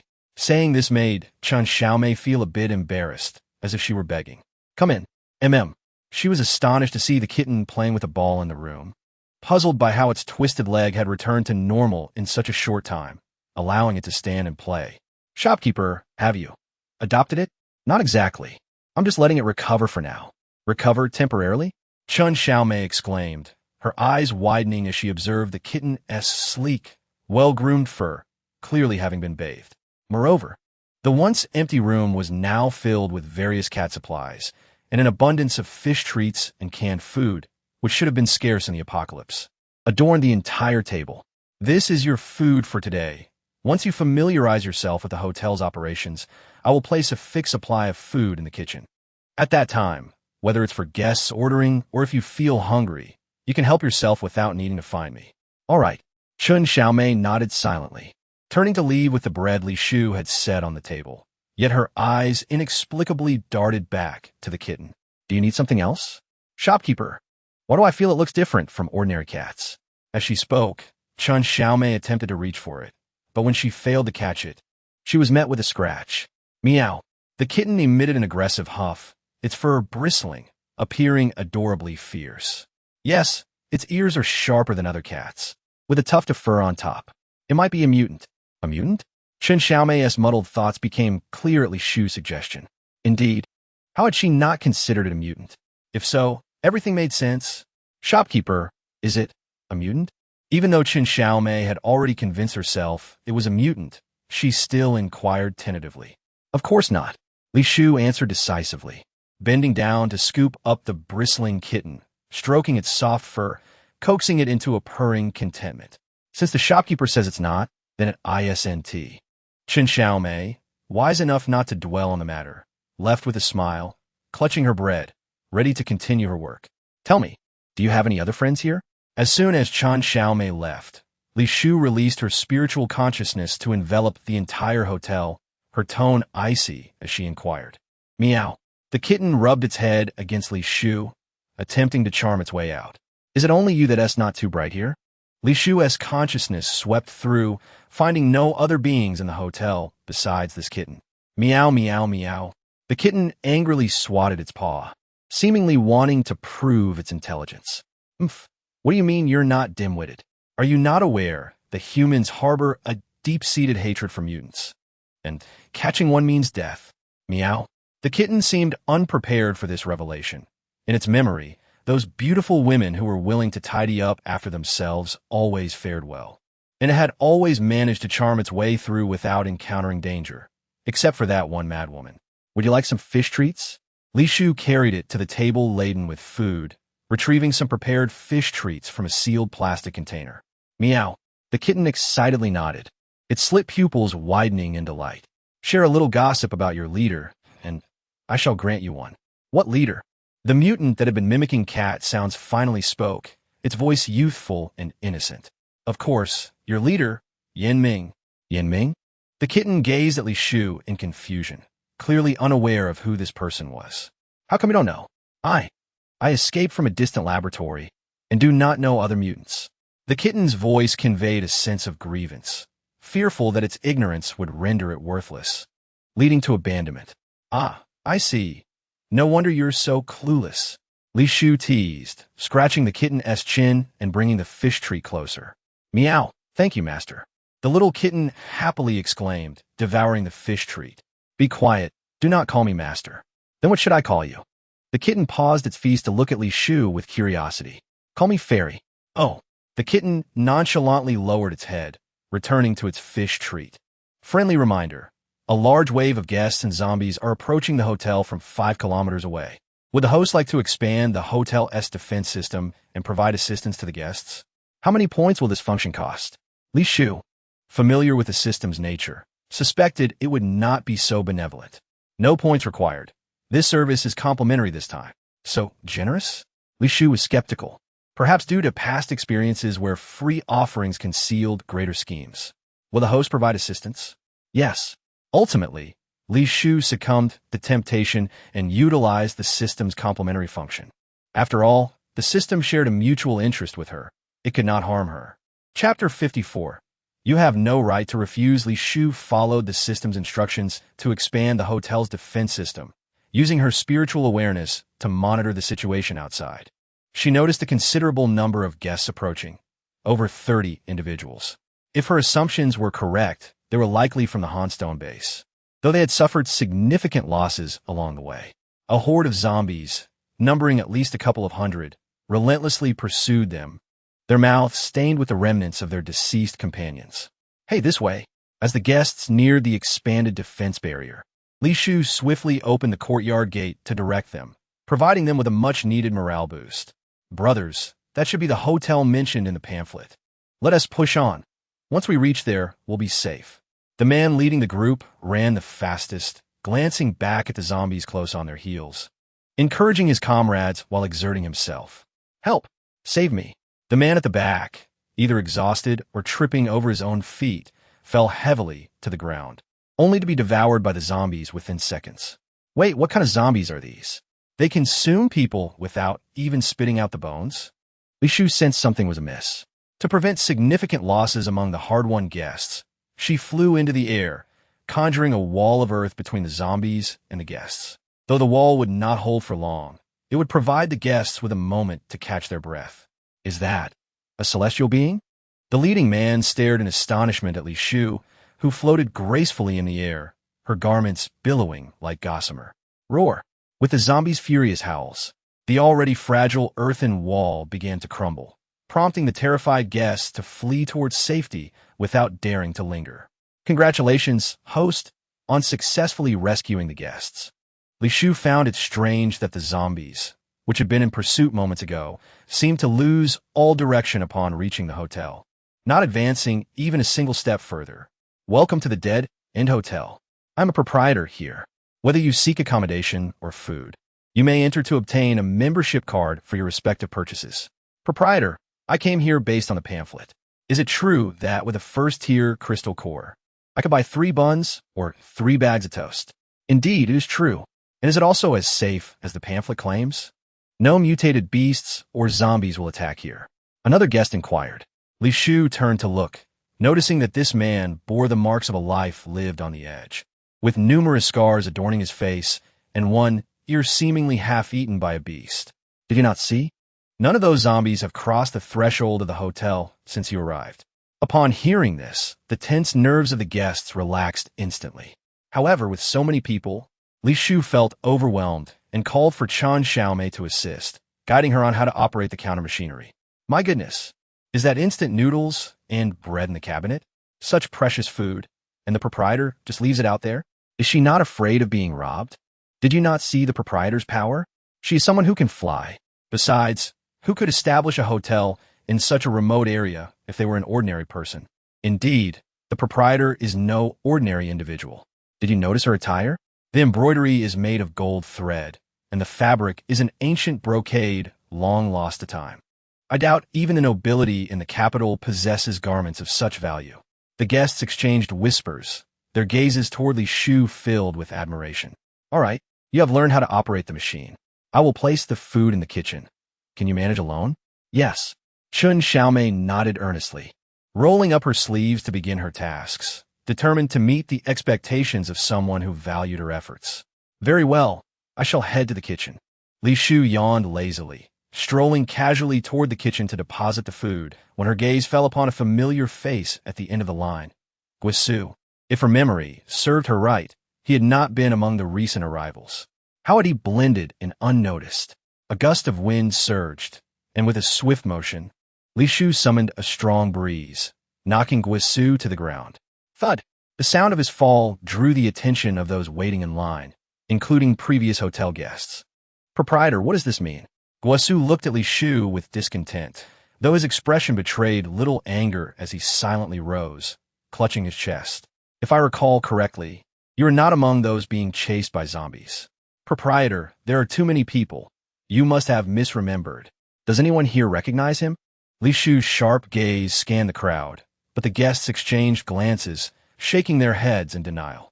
Seeing this, Guisu dared not feign ignorance, but before he could speak, an excited voice called out from upstairs, Brother Gua. A figure leaped down, clearly anxious to prevent Guisu from escaping. Akuin, Guisu responded with feigned excitement, embracing Siekuin of the Eagle team, his acting so convincing that tears streamed down his face. Proprietor, this is our team leader Guisu. He is no ill-intentioned person. You have met him before, so rest assured. After the initial excitement, Siekuin, who had witnessed the entire scene from above, hastily explained to the proprietor. If he is a member of your team, why did he not come with you? Li Shu was resolute not to let Guisu off easily, as no one understood better than she the betrayal that led to their village's destruction at the hands of zombified insects. Brother Gua was trying to save us when he got separated from the team. I thought I would never see him again. So he is definitely trustworthy. As Siakuin spoke, his eyes turned red, memories of their fallen comrades flashing through his mind, thankful that Guisu still lived. I do not care what transpired between you. My hotel shall not accommodate him. Li Shu's stance was unwavering. Guisu had betrayed his comrades by siding with old Chun. Thus, his motives for entering her hotel could not be innocent. Why not? Brother Gua is no bad person. He has crystal cores to spend here. Why won't you accept him? I owe you no explanations. Proprietor, do you not think you are being unreasonable? I tell you, it was the proprietor, Li Shu herself, who invited our team here. As someone working for her, do you have the right to refuse a guest invited by your boss? Chapter 55. Old Chun must be eliminated. Are you threatening me? Li Shu narrowed her eyes, her spiritual power coalescing as she began to exert pressure on the two men. Dear shopkeeper, let us converse amicably. Please refrain from resorting to violence. Chen Xiaomei sensed something amiss and hurried to Lu Shu's side, gently urging her to consider the presence of the other patrons and to avoid escalating the situation. System. Remove Guisu and place him on the blacklist. Defense system activated. Guisu identified as a level 3 threat. Expulsion confirmed. As the electronic voice faded, Guisu, who had been secretly reveling in his situation, suddenly found himself unable to move, as if paralyzed. To his astonishment, the bricks beneath him coalesced into a colossal hand, propelling him skyward. This spectacle left the onlookers in awe, their gazes transfixed on Guisu as he soared upwards, only to witness the wooden building's top vanish, allowing him to streak away like a meteor until he was no longer visible. Shopkeeper you, Siak Kuin stammered, trembling as he pointed at Lu Shu, his heart a tumult of fear regarding her peculiar abilities and anger over her indiscriminate expulsion of individuals. Ladies and gentlemen, it has come to our attention that Guisu bears the weight of numerous lives lost, and he carries the taint of both mutants and otherworldly beings. Thus, he has been classified as a danger to our safety. For your protection, I had no choice but to eject him. I trust there are no objections? No, none at all. Lu Shu nodded in satisfaction, patting Chen Xiaomei on the shoulder to encourage her to resume her duties. Yet, she could feel Siak Kuin's piercing gaze upon her. Unperturbed, she bypassed him and proceeded towards the kitchen. In the ensuing days, the hotel experienced an exponential increase in guests. And contrary to Lu Shu's expectations, Siak Kuin did not approach her. As the deadline for her task loomed, Lu Shu grew anxious about potential losses among her guests, constantly monitoring the entrance with her psychic senses to ensure their safety. With the requisite number of patrons nearly reached, she felt a mix of joy and frustration due to the spy sent by Elder Chun. She had considered allowing the defense system to autonomously assess dangers, but the hotel's low tier prevented intelligent screening, leaving her to act as a human detection device. Congratulations, host. You have successfully accommodated 500 guests within 1 month.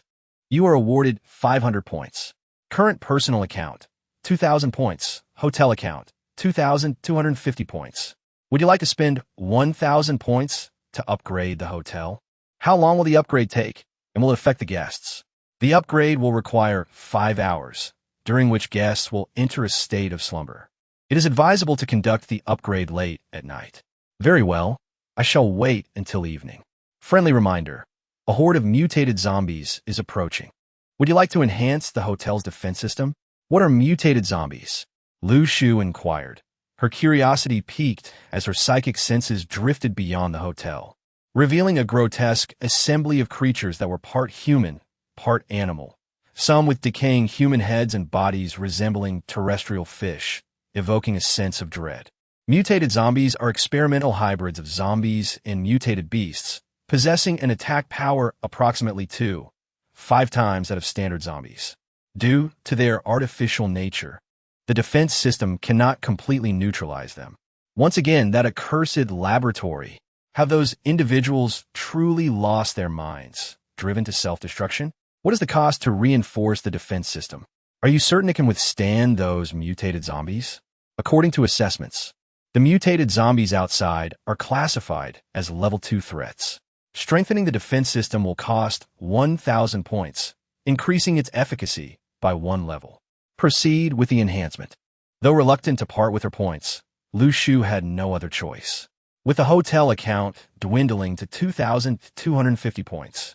She realized that after upgrading the defense system and the hotel, only 250 points would remain. Given the current influx of guests, with every room at full capacity, even a large dormitory accommodating 10 was overflowing, and the remaining points would scarcely suffice for basic provisions in the system's marketplace. To amass sufficient points, she would need to offer high-margin items. The low-cost food and hotel rooms could not sustain the unforeseen circumstances. System: I require a bulk purchase of low-level talismans with high damage potential. Can you offer me a discount? How many talismans does the host wish to purchase? 10. The hotel account can only cover that many for now. Once I generate more income, I will procure additional supplies. Apologies, but the hotel currently only permits items available for sale, such as food, medicine, and weapons. Other tools are restricted for personal use and cannot be sold. The system, astutely aware of Li Shu's intentions, was unwilling to allow her to exploit this loophole. Is there no room for negotiation? Host, rather than engaging in impractical discussions, you would be better served addressing the minor threats at the entrance. Upon hearing this, Li Shu extended her psychic senses and indeed observed a group of mutated zombies relentlessly battering against the hotel's protective barrier, while several supernaturals attempted to infiltrate. Strangely, despite brushing past the zombies, the creatures seemed oblivious to their presence, exhibiting no inclination to attack. Hey, what are you looking for? As the intruders stealthily approached the kitchen, filled with provisions, Li Shu stood at the entrance, a smile gracing her lips. Make your move.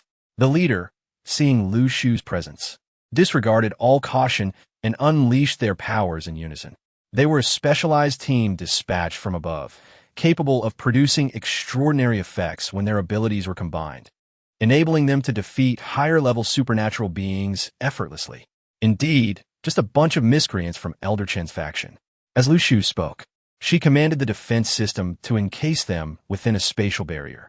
Unbeknownst to the intruders, their abilities, when activated within the confines of the barrier, resulted in a catastrophic explosion, obliterating them into fragments, leaving Li Shu utterly bewildered. Had they truly perished in such a reckless self-detonation? System: the remnants within the barrier are repulsive. Can you dispose of them? For such an impossible request, the system chose to remain silent, as was its custom. Faced with no alternative, Li Shu resorted to manipulating her spiritual energy to invoke a water-based spell, washing away the grotesque remains in the kitchen, only to be spotted mid-action by several guests. Those accustomed to life in the apocalypse were well aware of the nature of the remains, and fearfully recoiled, casting wary glances at Li Shu as though she were a harbinger of death itself. As the remnants remained uncleaned, the mutated zombies outside grew increasingly agitated. Li Shu, intimately connected with the system, sensed the weakening of the defense barrier. Without a moment's hesitation, she swiftly utilized her points to reinforce the system. Feeling the sting of watching the hotel account dwindle to 1,250 points, and inwardly resolved that those mutated zombies were undoubtedly sent by Elder Chun. That old wretch must be eliminated. Chapter 56. Upgrading the hotel to prevent the hotel account from falling short after the evening upgrade. Li Shu deliberately procured one each of hemostatic pills, wind chill powder, and frost sword, placing them prominently at the counter for Chen Xiaomei to promote loudly. Unfortunately, most of the hotel guests were refugees, their crystal cores barely sufficient for daily lodging and a single meal, and even knowing the value of those items, they hesitated to make a purchase. Shopkeeper, I've shouted for ages, yet no one is buying. Shall we postpone this for later? Chen Xiaomei's voice grew hoarse, and she lavishly sipped some spring water to soothe her throat. You are quite astute. Indeed, many are in such a predicament. Indeed. However, we only have one of each. It may not suffice for demand. Should we not procure more? There's no need. We shall sell in fixed quantities henceforth, so they do not perceive these items as readily available. I understand. You are employing a strategy of scarcity. Chen Xiaomei experienced a sudden flash of insight, conjuring words that belonged to a world before the apocalypse. Li Shu nodded lightly, as if everything was part of a grand design. Yet she remained oblivious to the meaning of hunger marketing indicating her limited understanding of this new reality. The night was deep and dark, with a crescent moon hanging low. Upon hearing the system's prompt, Li Shu opened her eyes, retracting the spiritual energy she had cultivated during meditation. Prior to the hotel's upgrade, she had taken precautions to ensure no guests were wandering outside by scanning the area with her divine sense. Only when she confirmed the absence of guests did she access the system's main interface. Ding! Congratulations, host, for completing the main quest. You have met the conditions for upgrading the hotel. Would you like to spend 1,000 points to upgrade the hotel? Having learned from her previous upgrade experience that it would induce a deep slumber, Li Shu promptly found a comfortable position on her bed. Meanwhile, in a concealed corner of the hotel, a group of furtive individuals huddled against the wall, utilizing special abilities to create a portal. As they began to enter, an ominous black mist suddenly enveloped the portal, causing one would-be entrant to leap back in fright, witnessing a companion caught halfway inside. Terrifyingly, the portal began to fade away, consumed by the black mist. "Help me!" The trapped individual screamed, finding himself unable to move forward or retreat, while none of his companions came to his aid. "What are you doing? Hurry up and help." The others sensed something was amiss and rushed to the wall, attempting to pull their comrade free. With a tearing sound, they managed to extract only half of his body, horrified as they abandoned the corpse on the ground. Is the hotel owner onto us? Have all those who entered before been killed by him? Are you out of your mind? They are all level 4 ability users, even if the owner possesses strong abilities. Can he really control so many level 4 users at once? But what about the black mist on the wall? Did you not see that the portal created by the youngest among us has been completely devoured? As this conversation unfolded, those who had yet to enter fell silent, internally conceding that the fate of their trapped companion was grim. The usually quiet team leader finally spoke, providing excuses for everyone to leave, and they all hurriedly agreed, fleeing the hotel. 5 hours later, Li Shu awakened from her slumber, greeted by the familiar electronic voice. "The hotel upgrade is complete. Congratulations, host, for receiving the upgrade package. Rewards include 1 beast taming talisman, 1 basic formation book, and 1 chef-level puppet.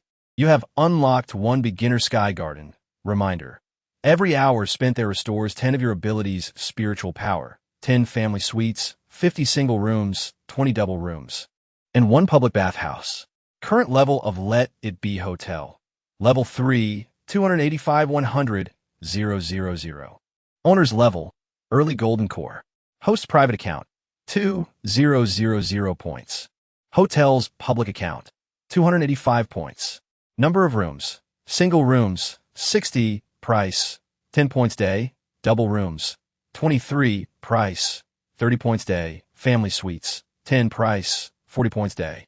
Dormitory accommodates 10 people 15, price, 1 point day. Public facilities, Sky Garden, 1 price, 10 points hour. Additional, public bathhouse, 1 kitchen, 1 toilet, 1 yard, 1 shower room, 1 such generosity. A sky garden that restores spiritual power? Li Shu excitedly sat up in bed, startling the small cat sleeping beside her. Congratulations. Let It Be Hotel has been upgraded to a level 3 hotel. The defense butler has automatically upgraded to level 3, with 1,000 points deducted starting next month. The shop has been upgraded to a level 3 market, allowing the unlocking of 3 types of food, 1 small vegetable market, 3 types of medicine, and 2 weapons. Please unlock, host. Upon hearing the announcement, Li Shu skillfully entered the system shop, selecting items from a vibrant array of food options. Mineral water at 1 point cost and 3 point selling price. Meat buns at 3 points cost and 5 point selling price. And instant meal boxes at 6 points cost and 8 point selling price. After completing the food unlocks, she noticed an icon for the vegetable market had appeared beside her. Upon opening it, she found a variety of common vegetables, while the meat selection was limited to pork and chicken, presumably prepared for the chef puppet. This meant the kitchen could now prepare meals rather than merely storing food. Li Shu reflected on the vast difference between a level 2 and level 3 hotel. After a moment of contemplation, she proceeded to unlock medicines and weapons. The selected medicines include painkillers, cost 20 points, selling price 40 points. Gold wound medicine, cost 30 points, selling price 50 points, and detoxification pills, cost 50 points. Selling price 100 points. The selected weapons include Death Scythe, cost 100 points, selling price 150 points, and Blood-Sucking Dagger, cost 200 points, selling price 300 points. Frowning at the abundance of zeros in her point balance, Li Shufei felt a pang of confusion regarding the mathematics of this world. System. Please convert the zeros on the panel. There are too many for me to comprehend. Also, why does your communication alternate between voice announcements and text descriptions? Can it be unified into one format? To upgrade the hotel from level 3 to level 4 requires 100,000 points. Failing the main quest will also result in a deduction of 100,000 points. 100,000? The highest level 7 crystal core I've received is only worth 8,000 points. Do you know what kind of currency circulates in my hotel? It's level 1 crystal cores. Where am I supposed to earn 100,000 points in 2 months? Besides, the point requirement for upgrading from level 3 to level 4 is excessively steep. Reminder, once the hotel reaches level 4, the shop will refresh to include beauty pills, which can restore the scars on the host's face caused by the heavenly thunder. Just 100,000 points.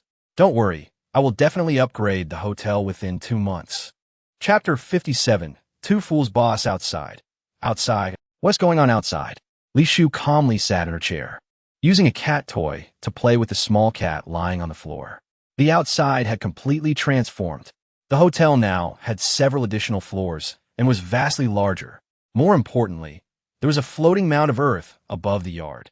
Upon hearing the words mound of earth, Li Shufei's expression faltered. She opened the window with Chen Xiaomei and pointed at the floating garden above. Do you not see the flowers and trees up there? Does having flowers and trees have anything to do with that mound of earth? Boss, this is not the time to dwell on the mound. What matters is what has happened to our hotel. Why have so many guests claimed to have seen black mist last night and then inexplicably fainted? Has our hotel been attacked by some high-level mutated beast? What we see now, is it all an illusion? Li Shufei, feeling a headache from Chen Xiaomei's incessant chatter, gestured for silence. First, the mound hovering above the yard is not just a mound. It is the hotel's newly developed sky garden that restores abilities. Second, the black mist they saw last night was a protective feature of the hotel. Third, no mutated beasts attacked the hotel. Everything you see now is real. Is it all real? Chen Xiaomei stammered, her eyes gazing through the window at the vastly expanded yard, which had transformed from barren ground to a flourishing garden of carefully tended flowers and trees. A meticulously planned stone path, surrounded by several pavilions and rockeries, made her feel as though she had stepped into a pre-apocalyptic paradise. When you first encountered me, you should have anticipated that neither I nor the hotel could be understood through conventional reasoning. Thus, you ought to have prepared yourself. And there was no need for such astonishment. I understand that you are different from the people here. At times, I even suspect that you might be a celestial being sent by the heavens to rescue us. Otherwise, how could you provide us with a steady stream of supplies at such remarkably low prices? You may think of it that way. Li Shufei wished not to elucidate too much for Chen Xiaomei, nor did she mind being deified. I knew it. You truly are a being from the heavens. Upon finishing her words, Chen Xiaomei plopped down onto the ground, her eyes fixed intently on Li Shufei. Innkeeper, can you tell me when the apocalypse will end?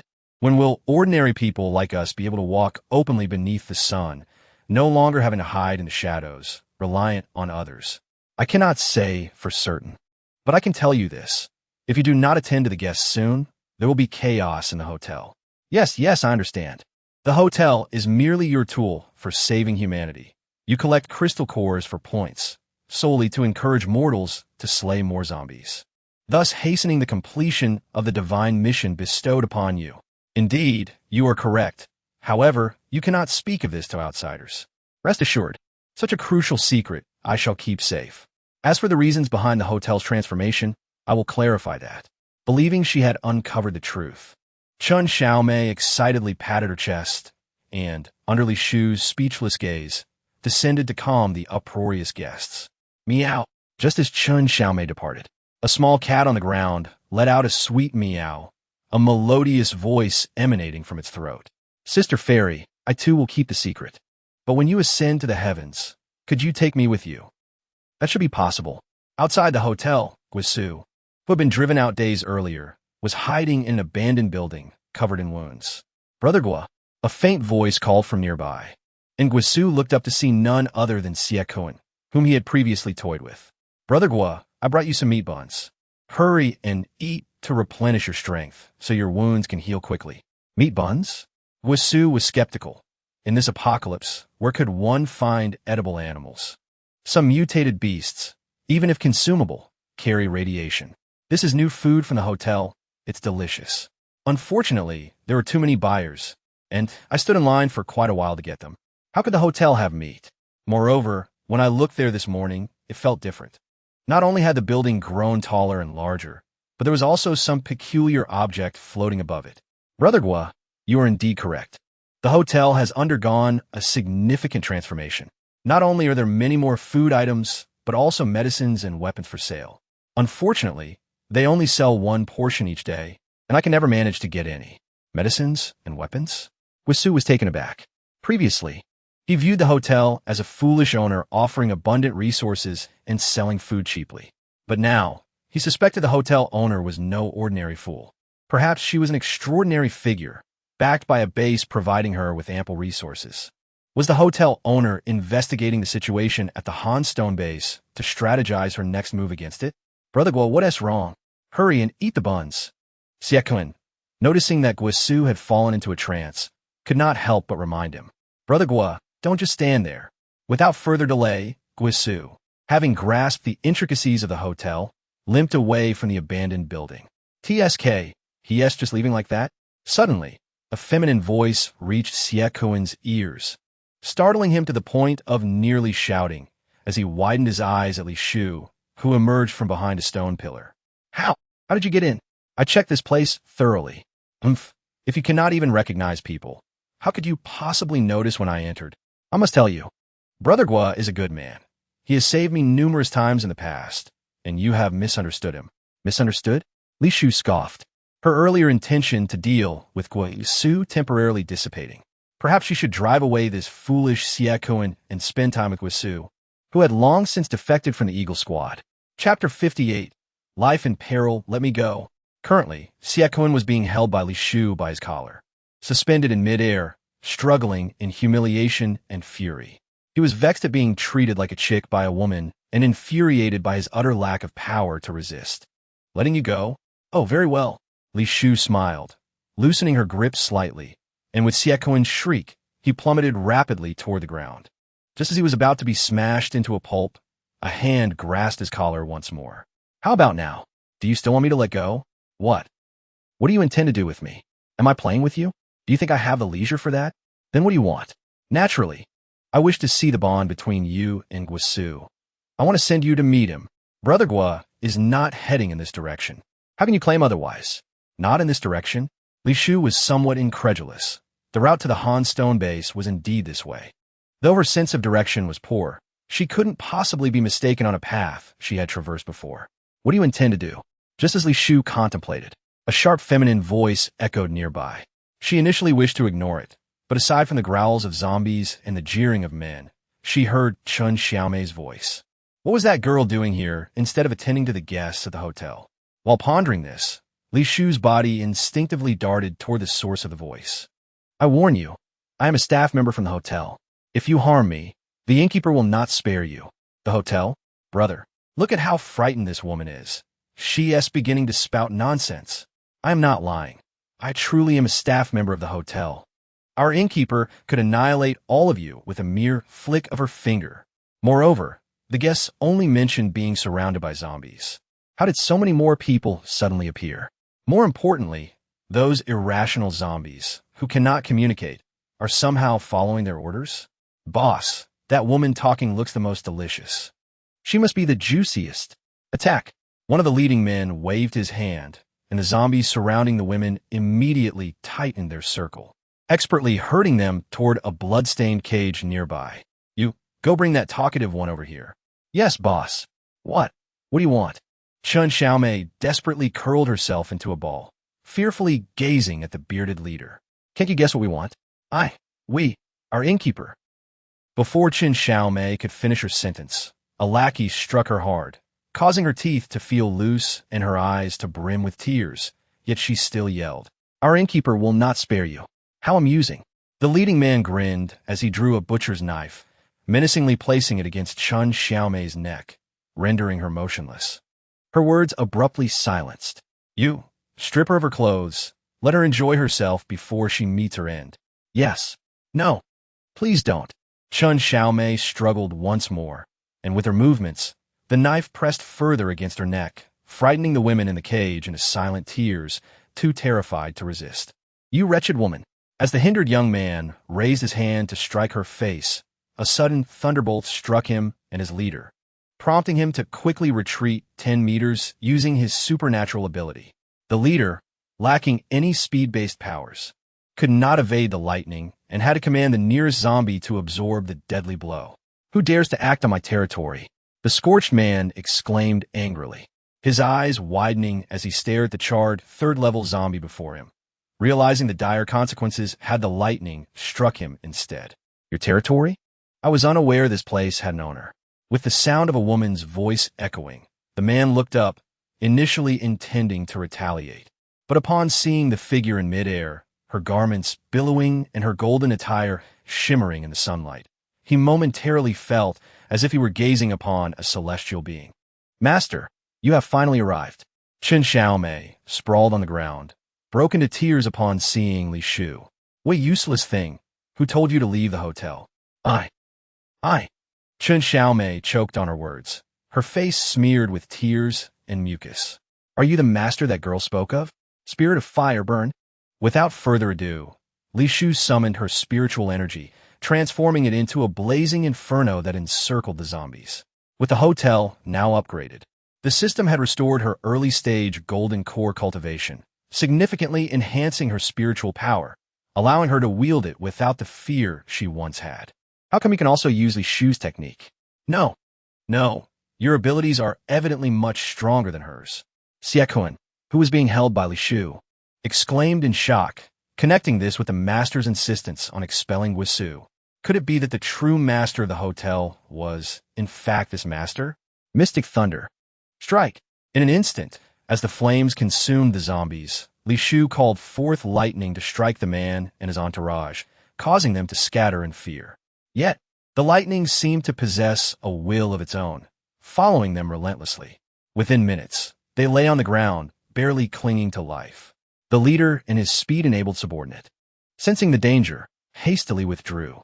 However, Li Shu remained in place, showing no intention to pursue. "Master, aren't you going to chase them?"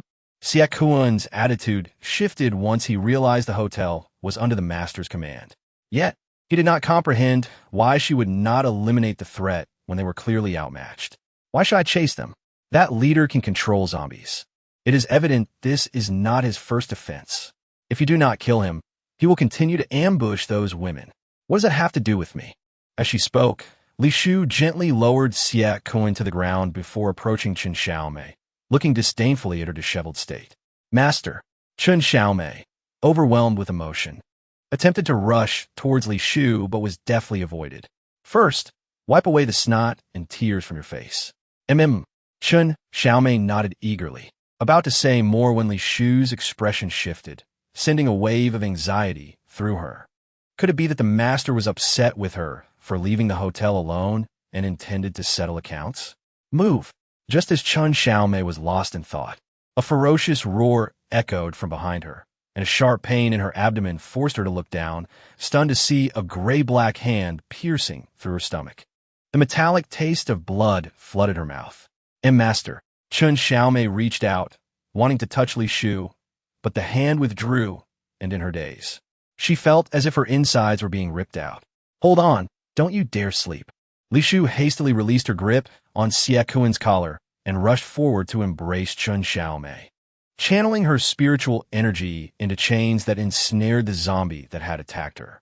Yet, behind the zombie, a small vortex resembling a spatial gate appeared. Another spatial ability. Li Shu glared at the creature, pulling fiercely on the chains to prevent it from entering the vortex. Had the zombie not possessed spatial abilities, it would have been impossible for it to strike Chen Xiaomei under her watch. Since you can control high-level zombies to harm my people, your master cannot be far. With a pained howl, the zombie's ashen face twisted in agony as the chains ignited with tiny flames creeping along its body. Yet, the high-level corpse would not be reduced to ashes, only able to watch in torment as its body charred. Master, am I going to die? Chen Xiaomei, her consciousness fading, clutched Li Shu's clothing in fear. No, I have many ways to save you. But there's a huge hole in my stomach, and so many things are spilling out. Shut your mouth. If you talk less, you won't die. Why are you still so fierce? Chen Xiaomei managed to smile, gazing at Li Shu with effort before slowly closing her eyes. Don't sleep. Master, that zombie is escaping. Xie Kuan, who had been silent, saw the unbound zombie activating the spatial gate once more and felt compelled to warn Li Shu. If it escapes, you should pursue it. Can't you even handle a severely injured zombie? Li Shu nearly roared in response, feeling overwhelmed as Chen Xiaomei's life was the utmost priority. But that zombie is at least level 5. I can't defeat it. Xie Kuan's voice emerged in a strained whisper, shame preventing him from meeting Li Shu's gaze. You're all talk and no action. I thought you were merely blind to the situation, but it seems you were just a burden relying on your teammates. If you can't do anything, then shut up. I'm not useless.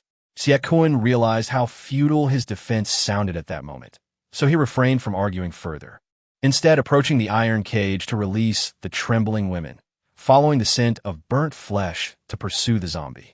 System, I need to save her life. Produce any items you have. Seeing Chen Xiaomei's vitality waning despite her efforts, Li Shu desperately sought help from the system. 5,000 points? No, I don't have that much. Let me owe you. Sorry, the system shop does not support credit. I still have 2,000 points in my private account. You can use that for now, and I'll repay the rest in 3 days. Sorry, the system shop does not support credit. How ridiculous. I have bought so many things from you. Can I just owe this once? Rules are rules. Without sufficient points, you cannot exchange for items. Host, please do not threaten the system. We are one entity. You say we are one entity, so why can't I incur debt? Are you really going to let me die when you have the elixir to save me just because of insufficient points? At her words, the system fell into a momentary silence. Just as Li Shu thought there might be hope, a massive blue vortex opened 5 meters away from her. Silver hair flowed out of the vortex, and with a wolf-like howl, Yin Ming emerged, shrouded in dark mist. Unyielding spirit, Li Shu glared at the distant vortex, knowing she could escape but forced to remain in place to continue channeling her energy into Chen Xiaomei. It seems I arrived just in time. Your subordinate appears to be on the brink of death. Whether she lives or dies is of no concern to you. But you, why do you come to find me again? The wolf by your side has been treated as per your instructions. It is you who lacks sufficient crystal cores, while I have managed to save its life, which should suffice in terms of my obligation to you. What I meant was to restore it to its original state, not to prolong its suffering. After speaking, Yin Ming raised his finger, and an invisible force bore down upon Li Shu.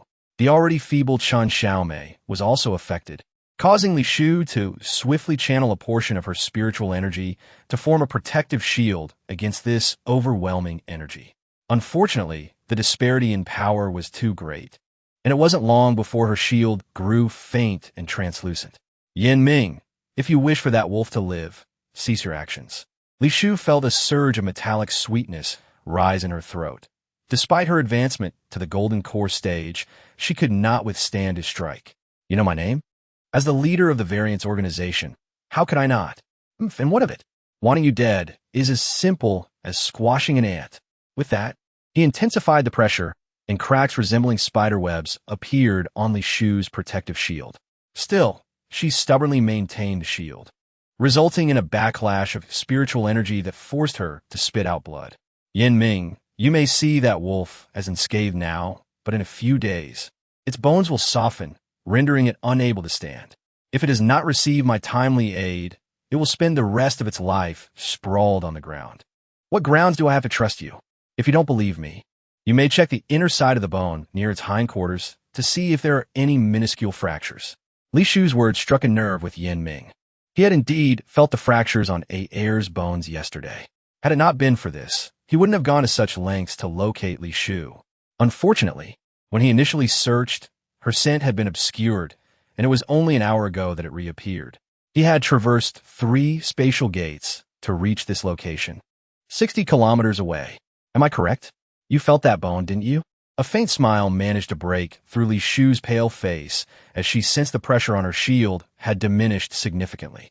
If you wish to save that wolf, then first provide me with a Tier 7 crystal core. No, it must be given to me now. Beads of sweat formed on Li Shu's forehead. Initially, her spiritual energy could have sustained Chen Xiaomei for quite a while, but after Yin Ming's disturbance, the backlash had rendered her unable to hold on for long. I ask you, is the crystal core for saving your people or for saving mine? Yin Ming, consider a loan from me, if you will. Li Shu understood she could not deceive him for long, especially since Chen Xiaomei was at a critical juncture where any mistake could prove fatal. Fine, but what do I gain from this loan? You may choose from the food resources under my command. Do you think I'm like those ants, lacking such things? Then what do you desire? Li Shu dared not reveal her true intentions and could only cautiously inquire, hoping he would express his own desires, thus allowing for negotiation. I want you. Me? Li Shu furrowed her brows, confused by his meaning. Did he wish for her to serve him as a subordinate, or to perform tasks on his behalf? I want you at my beck and call. Whatever I command, you must comply. You expect me to sell myself to you for a single Tier 7 crystal core? Is that not a touch far-fetched? You disagree? As he spoke, Yin Ming's finger lifted slightly, unleashing a violent surge of energy upon Li Shu. 1 Tier 7 crystal core is insufficient. It must be 50. As soon as the words left his lips, the tumultuous energy around Yin Ming suddenly receded, leaving Li Shu's heart racing in fear. She could scarcely imagine what would happen if he decided to attack her again. With her meager spiritual energy, would she be able to protect Chen Xiaomei once more? 50 Tier 7 crystal cores? Indeed, it is 50. Li Shu gritted her teeth, accepting his terms. If he was going to bargain, she would have conceded even 100 cores had it not been for Chen Xiaomei's pressing condition. Very well, 50 it is. Surprisingly, Yin Ming did not negotiate further, which did little to alleviate Li Shu's discontent. She was already bound to work at the hotel, and now she had to serve this capricious man as well. To work 2 jobs alone, in common parlance, will be described as being enslaved by capitalism. Currently, I possess only 2 Tier 7 crystal cores. I will gradually provide you with the rest. Yin Ming produced 2 shimmering crystal cores from his pocket and tossed them carelessly onto the ground before Li Shu, as though donating to a beggar. Additionally, I cannot leave this place at present. If you wish for me to treat your wolf, it must be brought here. Here, you have no standing to negotiate. If I leave, I will perish within 2 months. As she spoke, Li Shu quickly exchanged the crystal cores for points and searched the marketplace for a life pod. In Yin Ming's presence, she retrieved the pod from her system package and carefully placed the still-breathing Chen Xiaomei inside. Do you intend to use death as leverage against me?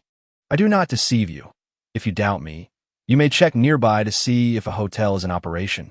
It is part of me. If I were to leave for an extended period, it would consume me.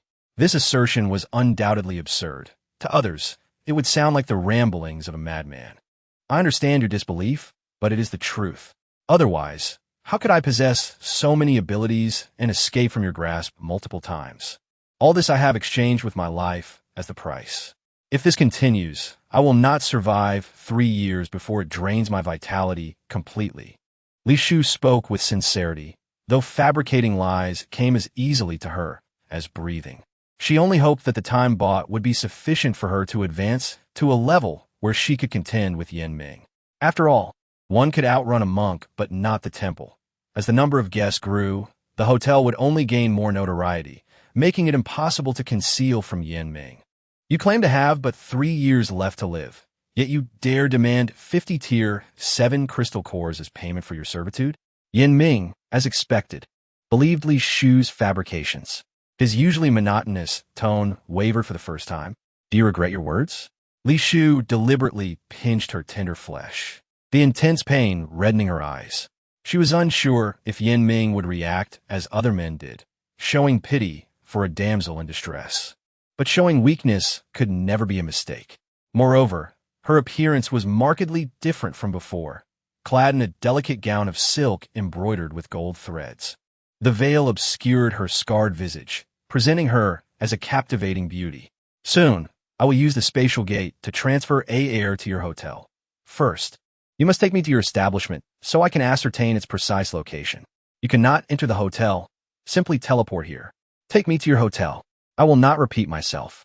As she uttered the final sentence, Yin Ming placed his hand on Li Shu's shoulder, causing her to recoil in pain as blood seeped through her clothing. She concluded that dogs would always be dogs. Showing weakness would not evoke his compassion. All right, I will take you to the back entrance of the hotel. Your wolf is too conspicuous. We cannot let the hotel guests see it. Very well. This time, Yin Ming did not dispute her, standing tall behind her and awaiting her lead. Can you assist me in moving this life pod to the hotel? What do you think? Understood. Ada. Yin Ming, noticing Li Shu's predicament, called for the massive wolf that had been overlooked by the two of them. He easily lifted the life pod and placed it onto Ada's back, and the trio, 2 people and 1 wolf, set off towards the hotel. An hour later, Yin Ming could no longer contain his irritation as he watched Li Shu lead them in circles, struggling to control his temper. Did you not claim the hotel was nearby? Why have we not arrived yet? Almost there, almost there. Originally, Li Shu, who confidently believed in her sense of direction, reluctantly activated the system's navigation, only to discover that after an hour of wandering, she had not only failed to approach the hotel, but had strayed even further away. No detours, no tricks, she reminded herself.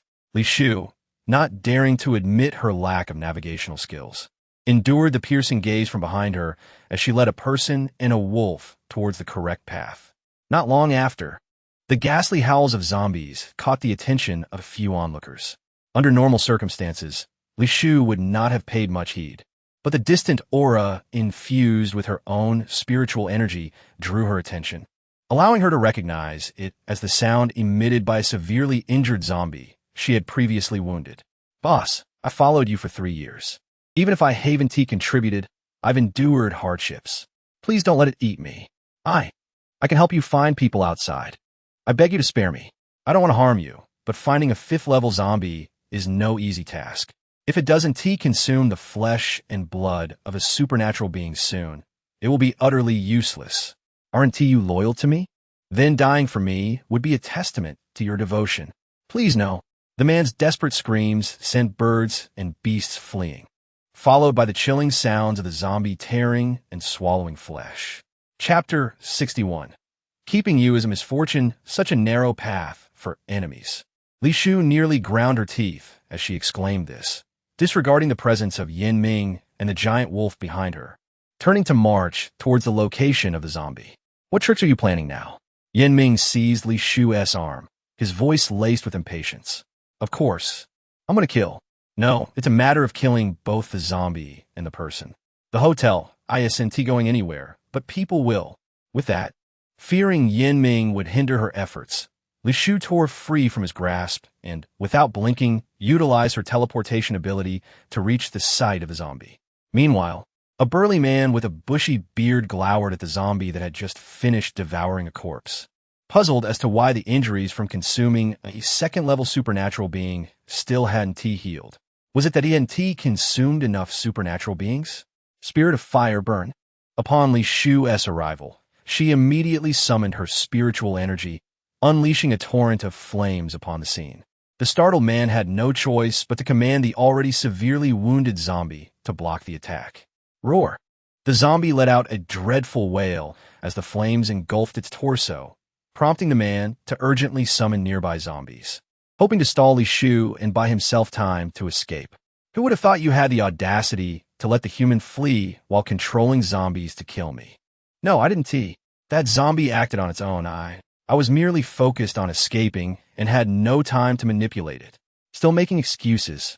Li Shu's eyes nearly sparked with fury as she formed a spell with her fingers, preparing to summon a celestial thunderbolt to strike him down. Roar! The man, possessing considerable supernatural abilities, summoned all surrounding zombies in just a few seconds, encircling Li Shu. I bear no ill will towards you. If you agree to let me go, I will immediately withdraw the zombies and allow you to leave. What grandiose claims. Do you think to threaten me with these lowly zombies? This isn't a threat. It's a proposition. Having regained his composure, the man, initially intent on fleeing, observed Li Shu's shoulder wound and her slightly unsteady gait. Realizing she had just endured a fierce battle, rendering the outcome of their confrontation uncertain. Sir, in this apocalypse, the survival of the fittest is only natural. The girl by your side is merely an ordinary person without abilities. It would be unwise to expend effort to kill me for her sake. If you agree to not pursue this matter, I can offer you compensation in the form of crystal cores. Crystal cores are worth less than your life. Li Shu scoffed, her body suddenly soaring into the sky, radiating brilliant light. Centered around her, bolts of lightning began to rain down upon the man, who, like a slippery eel, managed to evade each strike by skillfully hiding behind the zombies. I can see you are gravely injured. Such wide-ranging attacks are the most draining on your abilities. Do you think you will strike me first, or will your powers be depleted first? While evading, the man did not neglect to taunt, keeping a close watch on Li Shu's condition, hoping to seize the moment when she faltered to deliver a fatal blow. You needn't worry about that. Li Shu smirked, feigning a misfire of her lightning just as her abilities began to wane, and swiftly grasped the man's body as he peeked out from behind a zombie. Spear of the earth, heed my command, bind. What? The man, caught off guard, stared in shock as countless branches enveloped him, forming a tight sphere. His focus, consumed by Li Shu, caused him to miss the opportune moment to escape. Useless. Quickly, tear these branches off me, the man bellowed, commanding the zombies to assist him. But the mindless creatures were incapable of such delicate tasks, only succeeding in inadvertently scratching his skin, leaving behind a trail of blood. How can you not be infected? Li Shu descended slowly, scrutinizing the wounds on his body, noticing he had not succumbed to the zombie virus like others. My lord, I harbor no grievances against you. I implore you to spare me. The man looked at Li Shu with pleading eyes, having relinquished hope that the zombies could save him. You harm my people, thus you must die. I am of great use. Did you not realize that just now? I cannot be infected by zombies. This is actually my awakened ability. Besides controlling zombies, my blood is immune to the virus. As long as there are individuals around you who have turned into zombies, a drop of my blood can restore them to normalcy. Admittedly, this was a tempting secret. In an apocalypse, possessing blood that could immunize against the zombie virus was akin to having an extra life. My lord, if you spare me, I will willingly serve you.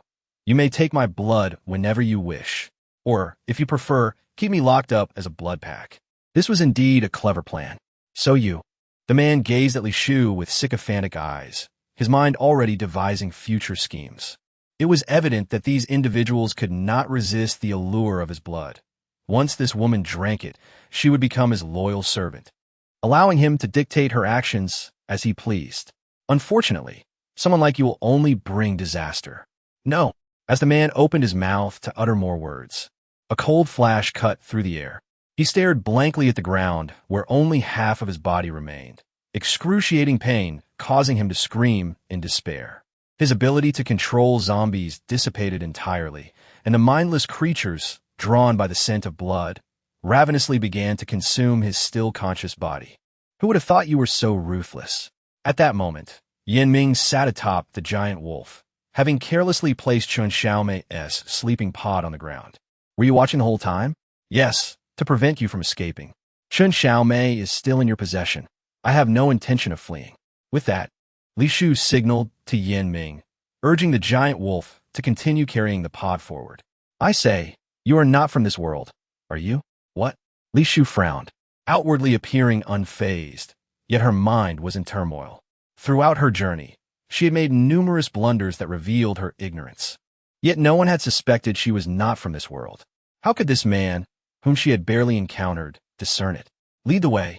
Yan Ming offered no further explanation, lazily dismounting from the giant wolf and placing the pod back on its back. You. Li Shu opened her mouth to inquire, But realizing it was futile, she activated the hotel's navigation, obediently guiding the way ahead. Approximately half an hour later, the bustling sounds of the hotel reached their ears, causing Li Shu to feel a headache coming on. Indeed, you have a hotel. Yin Ming's voice carried a tone of surprise, indicating he had previously doubted Li Shu's words. I would never deceive you. However, your identity is unique. You cannot enter through the front door. Are you afraid I will kill them? Yes. Li Shu nodded perfunctorily, afraid to admit that she considered Yin Ming beneath notice. Chapter 62, Have You Lost Your Mind? Following the system's navigation, Li Shu finally located the hotel's back entrance, only to be met with a pungent stench of decay. Are you certain this hotel is legitimate? Yin Ming glared at the severed corpse on the ground and the foul odor wafting from beyond the courtyard wall, concluding without a doubt where the other half of the body lay. During hotel upgrades, unauthorized personnel are strictly prohibited from entering. So these individuals sneaked in during the renovations? Sure, be quiet, Li Shu impatiently reprimanded, following the map to a concealed back door that appeared indistinguishable from the courtyard wall. Upon opening the door, she was greeted by the sight of several decomposing bodies, all clad in identical attire, clearly indicating a well-organized group behind this act. That coward from the Hanstone base has a grudge against you too? Upon entering through the back door, Yin Ming recognized the clothing of the corpses as belonging to Elder Chen's subordinates. Elder Chen from the Hanstone base? Naturally. After all, who else in a 100-mile radius could afford to support such a coordinated team of abilities? Why has he been sending people to the hotel so frequently these past few days? Is it possible that he is now in control of the Hanstone base? Has the Radiant Church been defeated? At this, Yin Ming erupted in laughter, as if he had heard the most ludicrous joke. This is the best joke I've heard. After spending days at the base, has your mind become utterly dull? Can't you see that the Radiant Church and Elder Chun are two sides of the same coin? Two sides of the same coin? If that were true, then why would the Radiant Church's Saint target Elder Chun? Not only has he shut down his meat shop, but he has also attempted to bring down his people. Of course, Lanjuichi is simply foolish. Despite the scant information in Yin Ming's words, Li Shu discerned something significant and could not help but inquire further. Are you suggesting that everything Lanjuichi has done is not at the behest of the Radiant Church, but rather his own volition? Do not wander off. Li Shu hurriedly chased after him, concerned that his appearance might frighten the guests ahead. Do not use the front door. Instead, employ your spatial abilities to reach my room. But do not bring that wolf. It is too large. Shrink in size. Woof. The giant wolf complied with a low whine, shedding Chen Xiaomei's life pod from its back, its body shimmering with white light as it gradually diminished to the size of a dog, resembling a husky Li Shu had seen in the system. Come here, describe what your room looks like. Aren't you able to pinpoint my location accurately every time? What more do you need me to describe? Come here, Yin Ming repeated coldly, prompting Li Shu to reluctantly approach him, reminding herself to be flexible. Lean in. What do you intend to do? Li Shu warily regarded Yin Ming, fearing he might have reconsidered and was about to silence her. Communicating with you is indeed arduous. How are you? Li Shu stared in astonishment at Yin Ming, as the method he used to probe her memories was nearly identical to the technique she employed. Could it be that he, like her, hails from the realm of cultivation? Fellow cultivator, Li Shu tentatively called out, but Yin Ming remained silent, compelling her to continue probing. Are you at the tribulation stage of cultivation? What is this term, fellow cultivator? What does tribulation stage mean? It's nothing. Li Shu silently exhaled, relieved that he was a native of this world. Step inside. Yin Ming stood beside the blue vortex, looking down at Li Shu, who was slightly shorter than him. The life pod of Chun Xiaomei and Ada had vanished, evidently drawn into the vortex. Li Shu nodded, entering the spatial door while ensuring her spiritual energy shielded her, preventing any mishaps along the way. Meow. Upon entering, Li Shu was met with a piercing feline wail, and a trembling cat leaped into her arms. Divine Sister, that dog is terrifying. It wants to eat me. A clear, youthful voice emerged from the cat, which, upon noticing Yin Ming behind her, became instantly alarmed, its fur standing on end. I wondered why I couldn't find you. Turns out you were hiding here. How did you end up here? living off handouts. Do you know each other? Li Shu glanced between the cat and Yin Ming, noting the familiarity in his tone, which caused the cat's demeanor to cool significantly. I barely know him, sister. We've only met a few times in childhood. Childhood? Li Shu's expression darkened as she abruptly tossed the cat away. Scram! Sister! The little cat pitifully mewed, ignoring Yin Ming's mockery, scampering back to Li Shu's feet to snuggle. I can't afford to keep you, you great Buddha. Get lost. Sister! The cat continued its pleas. But this tactic was futile against Li Shu. The thought of being toyed with by this cat for days infuriated her. When she asked if it recognized Yin Ming, it had claimed ignorance. Moreover, it had shamelessly pretended to be an innocent youth, likely laughing at her behind her back. You already know my hotel address. You can send the other wolf over later. Are you trying to drive me away? Yin Ming's voice held a hint of amusement, revealing his enjoyment at Li Shu's predicament. Yes, take this cat you know with you. Sister, please don't send me away. I'll be very obedient. Don't call me sister. It's disgusting. Sister. The cat blinked its round eyes adorably at Li Shu. You have no more handouts. Yin Ming bent down and grasped the cat by the scruff of its neck, disregarding its struggles as he entered the spatial door, with it following closely behind. Boom! Just as Li Shu was still fuming over being deceived, a tremendous noise erupted from downstairs, shaking the room. Warning! The hotel has sustained 2 damage. Should relevant guests be expelled?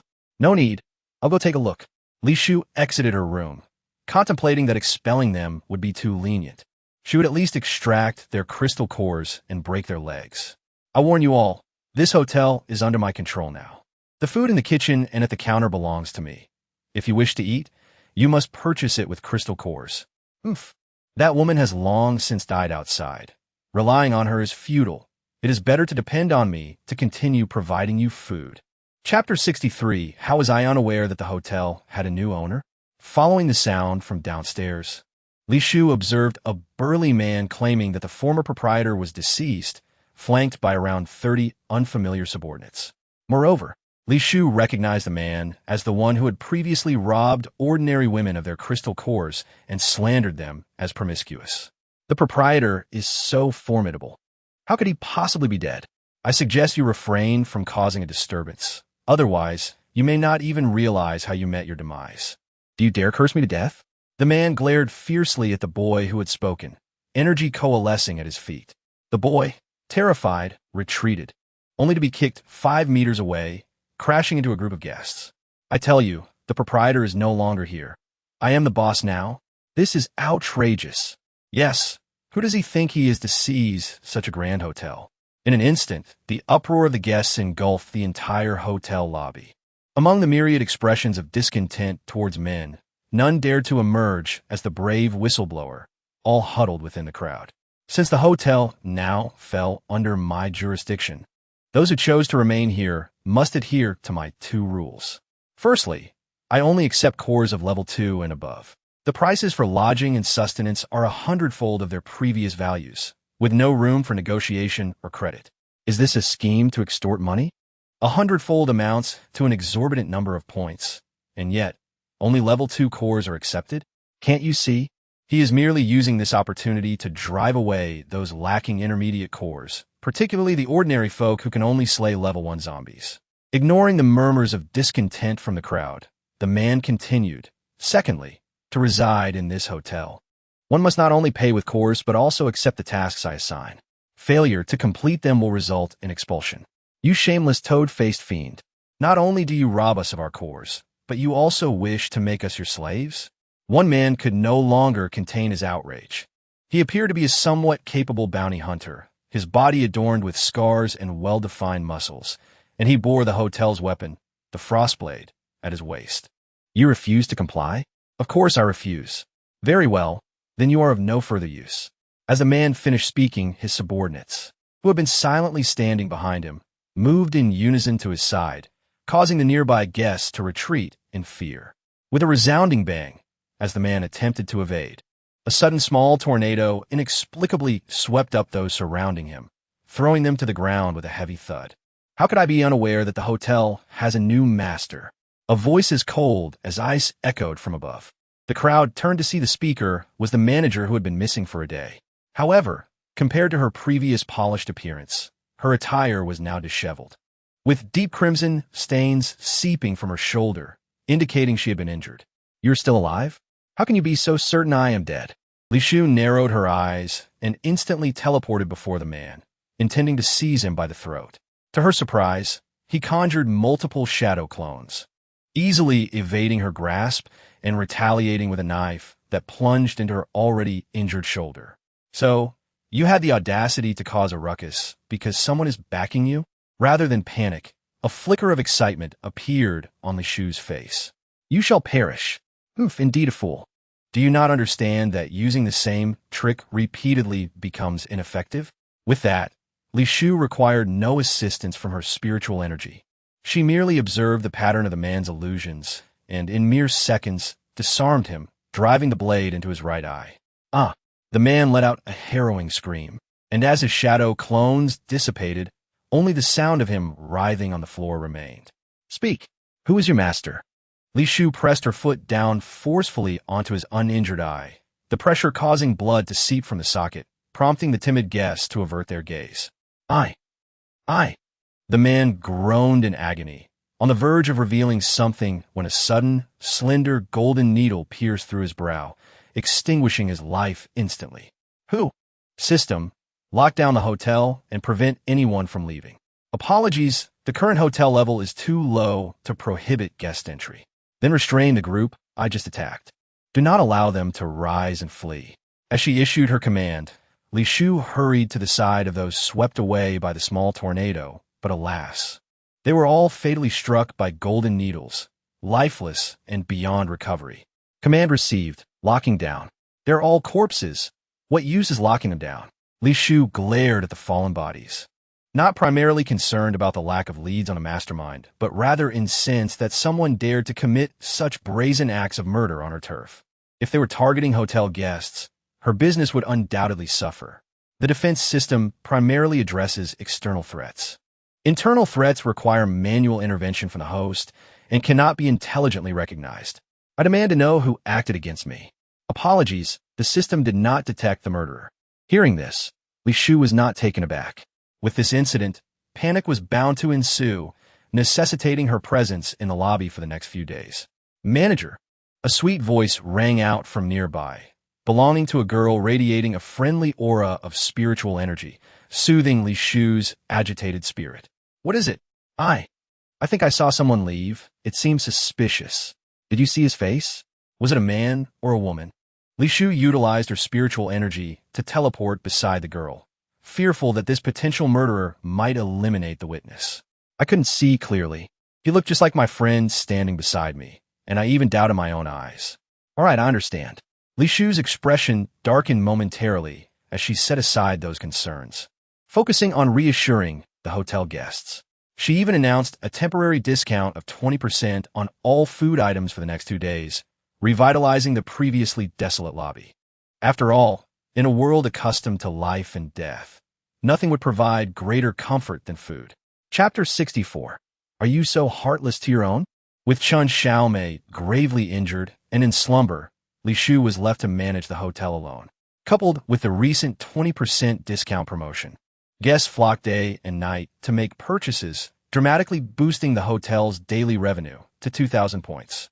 However, the profits earned prior to the discount were scant, rendering the post-discount earnings pitifully meager, akin to toiling tirelessly yet reaping minimal rewards. System, I have heard that before the apocalypse, every store had self-service vending machines operated by customers. Do you have any here?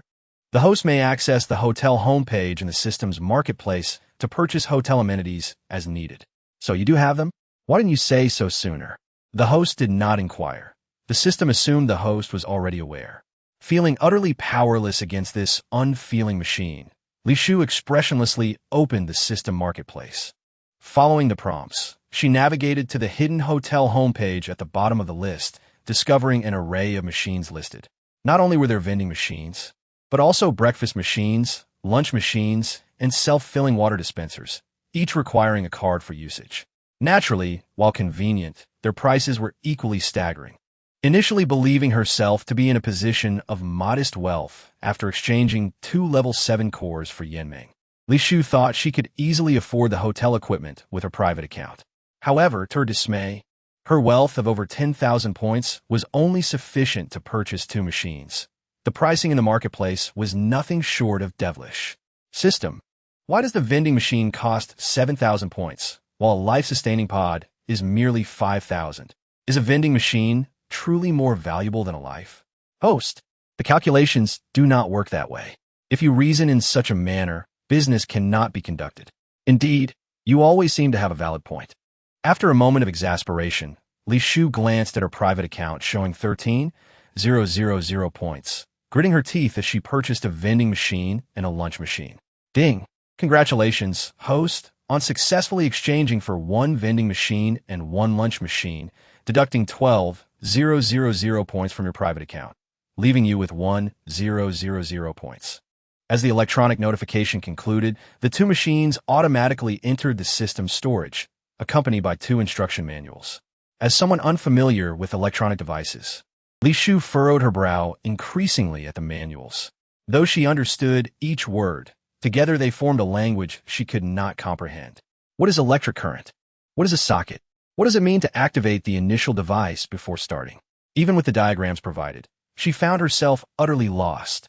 Li Shufei found herself increasingly perplexed as she perused the instructions for the vending machine, prompting her to shift her focus to the lunch machine's manual. This document was evidently far more straightforward, indicating that the lunch machine offered only rice dishes and pork chop rice, with a daily limit of 100 portions. However, it required her to manually set the selling points, an endeavor she regrettably lacked the skill to execute. System: I have already purchased your items. Why can you not facilitate this for me directly? Must I engage in these trivialities?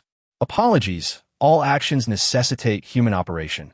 The system cannot materialize to assist the host. Upon hearing this, Li Shufei adopted the posture of an elderly subway passenger engrossed in her phone. Suddenly, a thunderous noise erupted from above, startling the diners in the lobby, prompting Li Shufei to extend her senses to ascertain whether someone had come to her door. Fortunately, fate did not conspire against her. The individual was Yanming, who had brought the injured giant wolf to his room. After calming the patrons, she hastened upstairs. Why did you not allow it to shrink? Upon arriving at the room, Li Shufei gazed discontentedly at her lavishly decorated space. What was once a spacious room was now nearly filled by the enormous wolf. With exquisite furniture haphazardly crammed against the walls, some pieces even shattered beyond repair. It is injured and cannot reduce its size, Yanming remarked indifferently, devoid of any remorse. If it cannot shrink, you should have found a safe place for it outside. There is no need to bring it here. I provided you with 2 7th-level crystal cores, sufficient to cover this room. Are your 2 crystal cores my ransom? Moreover, you still owe me 48 7th-level cores. 7th-level cores are not as common as cabbage. This locale is remote, and high-level zombies are scarce. That is of no concern to me. Since you agreed, you must fulfill your promise, rather than dragging your wolf here and creating chaos in my room.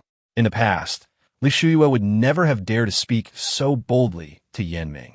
However, their bond had evolved, and she knew he would not lay a hand on her, allowing her to express herself with greater audacity. I can place it in the yard. There is ample space. That won't suffice. There are too many guests in the yard. Then let it rest on the mound floating in midair. What mound? That is an aerial garden, a treasure that can restore abilities.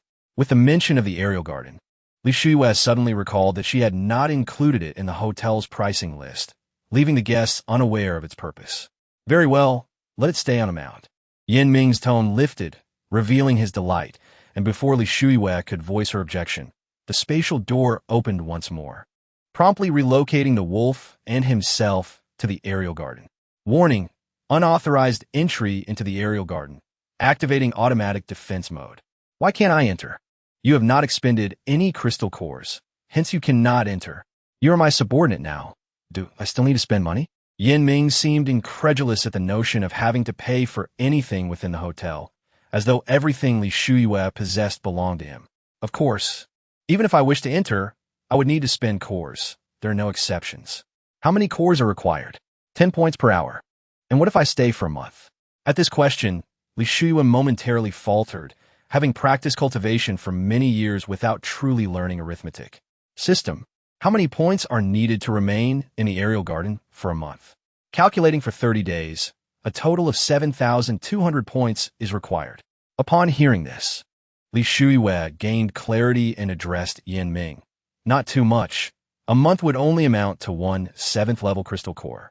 I do not possess one at present. Allow me to defer payment. No way.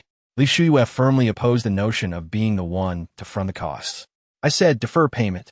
Yan Ming's voice bore an undeniable pressure, an invisible force weighing heavily upon Li Shufei, causing her already injured shoulder to bleed anew. No. Li Shufei remained steadfast, despite the force bending her spine. Say that again? I said no. A trickle of blood escaped the corner of her mouth, and she realized this man was indeed ruthless, even towards his own. Chapter 65. Unless you wish to become a corpse. Is it truly impossible? Of course it is. Li Shufei bitterly wiped the blood from her mouth, deeming her outfit a loss. Despite being a novice package, it offered no defensive capability. I possess only one 4th level crystal core. After a moment of contemplation, Yan Ming retrieved a slightly inferior crystal core compared to the 7th level, one he had casually obtained during his journey. Had it not been for it biting open a zombie-esque skull and presenting the core to him, he would not have even touched it. A 4th level core will suffice. It can last a few days. How many days, precisely? About 5 days, perhaps, Li Shufei stated casually. Knowing that a 4th level core could be exchanged for 2,000 points, certainly more than 5 days. Very well, you will now send a heir to the mound. I told you that is not a mound, it is an aerial garden. While Li Shufei desired to correct this misnomer, it proved futile. She could only direct Yan Ming to open the spatial door, transporting them to the aerial garden's entrance, where she utilized her personal account points to cover a day's entry for the 3 of them. After Yan Ming departed, she would settle the remaining points for the wolf. Ding! Host has spent 720 points. Welcome to the aerial garden. As the electronic voice faded, the grand wooden doors of the aerial garden slowly opened, revealing a shimmering pool of water nestled amidst the flora. Before her lay a neatly paved path of cobblestones, surrounded by verdant trees, with a gazebo in the distance for resting. Aside from a space being smaller than the hotel yard, it had no discernible flaws. Awoo! The previously lethargic air suddenly let out a howl, keenly sensing its depleted abilities gradually being restored, and the surrounding greenery invigorated it. It promptly collapsed into the nearby grass, rolling about in sheer delight. Excellent, the crystal core was worth the expenditure. Yan Ming observed air, who had regained some vitality after several days, a faint smile gracing his lips. I told you, this place is a treasure. So do not forget to return the crystal core in 5 days. I will not cover your costs. Understood.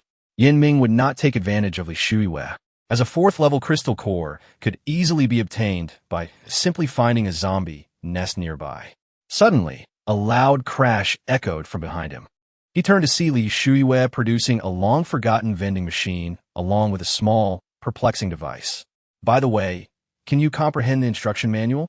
Li Shufei, noticing Yan Ming's gaze, recalled that he was a native of this realm, likely more knowledgeable than she, a practitioner from the realm of cultivation. The instruction manual? Yes, these 2 machines' manuals. As she spoke, she handed the 2 small booklets to Yan Ming. Regrettably, the dark aura surrounding him obscured her view of the text after she placed them in his hands. Hey, I'm already your subordinate. You ought to dispel the concealing aura. Why? Naturally, your dark aura obstructs my view of the manual. Otherwise, how can we study it together? Hearing this, Yan Ming pondered seriously, as if weighing her suggestion.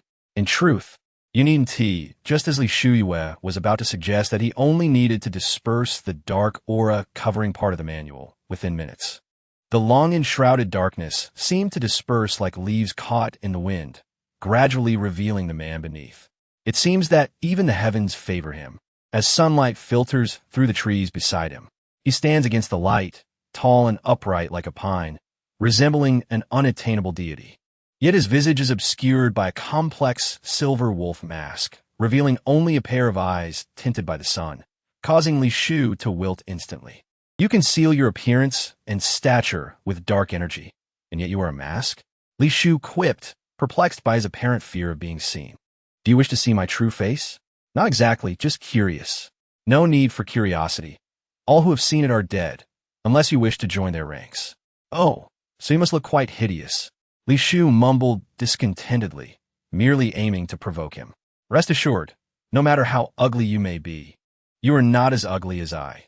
Yin Ming, unfazed by Li Shu's words, retorted sarcastically before lowering his gaze to the instruction manual in his hands. Strolling over to the vending machine to locate the buttons described in the manual. There's no power here. Even if I understand the instructions, I cannot operate it. What is power? Li Shu asked, bewildered by the unfamiliar term. The lights you use in the hotel rely on electricity. Yin Ming looked at her with disdain, increasingly doubtful of her intellect. Is that electricity? I thought it was merely a glowing sphere created from the energy within a crystal core.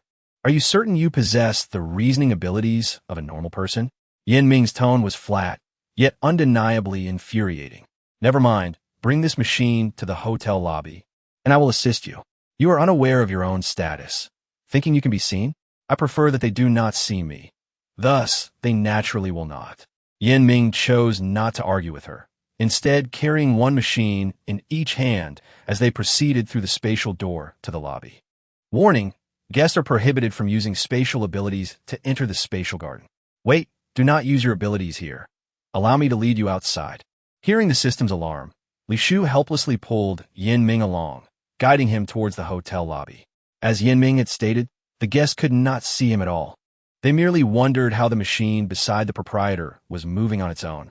A few bold individuals approached to inquire, only to be deftly misled by Li Shu. Ding! Congratulations, host, on successfully activating the vending machine and lunch machine, providing a higher quality of life for the hotel guests. How would you like to restock the vending machine and lunch machine? Should they be linked to your personal account or the hotel's public account? Personal account. Li Shu hesitated to spend the hotel's public funds, as the primary currency in circulation was still the first-tier crystal core. Those points were meant for her survival. If she failed her task and lacked sufficient points to offset her losses, she would be unable to escape death. Successfully linked to the host's personal account.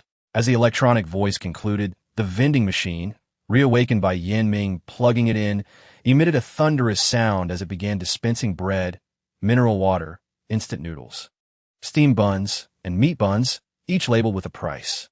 More importantly, the steamed buns and meat buns, typically unsuitable for vending machines, exuded a warm steam, as if the machine could maintain the food's original state. Proprietor, is this a vending machine? The curious guests gathered around the lobby, astonished by the simultaneously familiar yet foreign contraption, with some even moved to tears.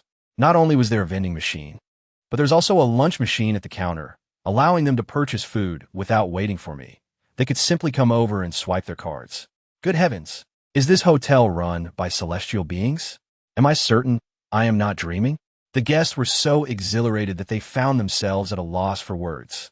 Despite the apocalypse outside, where food was so scarce that a second-tier crystal core couldn't buy a meal, here they could fill their bellies with just a first-tier crystal core. Moreover, it was not merely about the affordable food. Now, two machines that ought to have disappeared from this world had made their appearance. Chapter 66. How to clear the rooms without killing them. Proprietor. Li Shu had just ascended to the second floor when she heard a familiar female voice. Turning to look, she saw Meng Qingshu seated in a wooden wheelchair, alongside Lin Gu, the captain of the Eagle Squad. What is it? Li Shu replied with a calm demeanor, feigning unfamiliarity, for she was now in a different identity. We are teammates of Xiekuan. Do you happen to know him? I do. Li Shu nodded slightly, realizing that had it not been for her mention of Xiekuan, she might have forgotten him altogether.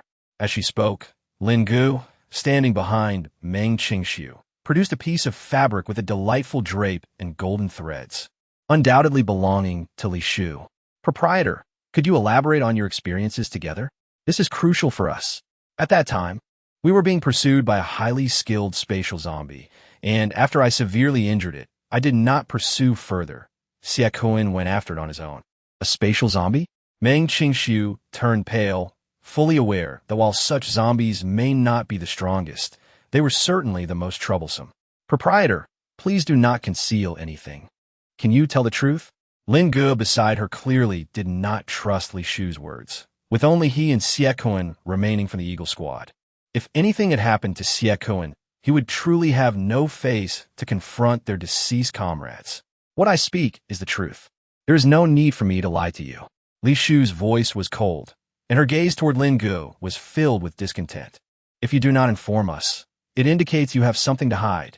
Lin Ge, please calm down. Meng Qingxiu was infuriated by Lin Ge's words. Now, to avoid the people of Chun Lao, they could only languish in the hotel, seeking opportunities. How could he afford to offend the proprietor? Qingxiu, Xiaoquan has been missing for 3 days. How can you expect me to remain calm? We finally find someone who knows Xiaoquan's whereabouts. Yet she does not speak a single truth. The proprietor has no need to deceive you. She has no reason to harm Xiaoquan. Meng Qingxiu, I see you are living on her territory, trying to win her favor. Do not forget how many of her squad perished for you.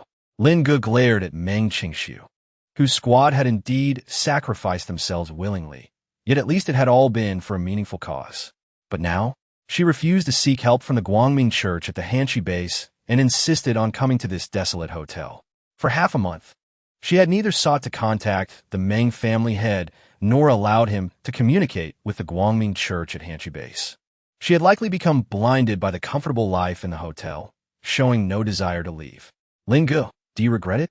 Meng Qingxiu stared wide-eyed at Lin Ge, her expression one of deep hurt. No. Lin Ge knew he had spoken too harshly and turned his head away, avoiding looking at Meng Qingxiu. Lin Ge, I tell you, from the very beginning, I never intended for them to sacrifice themselves to save me. As she spoke, Meng Qingxiu struggled to rise from her wheelchair, but as she forced herself to stand, she fell to the ground with a thud. Qingxiu. Lin Ge hurriedly rushed to help Meng Qingxiu, only to be angrily shoved away by her. Qingxiu, it was my mistake. I apologize. Witnessing their altercation, Li Shu pondered for a moment, then retrieved a tracking device from the mall that could trace by scent, stating coolly, I have a one-time item that can help you locate Xiaoquan, though it is quite expensive, requiring 500 points. Upon hearing this, Lin Ge, who had been anxious to find his teammate, fell silent, unsure whether it was due to a lack of points or disbelief in Li Shu's statement. All right, I will buy it. Meng Qingxiu leaned against the wall, barely managing to stand, and pulled out a crystal core from her pocket. Unfortunately, after counting for a while, she found only 3 second-tier crystal cores, still too short.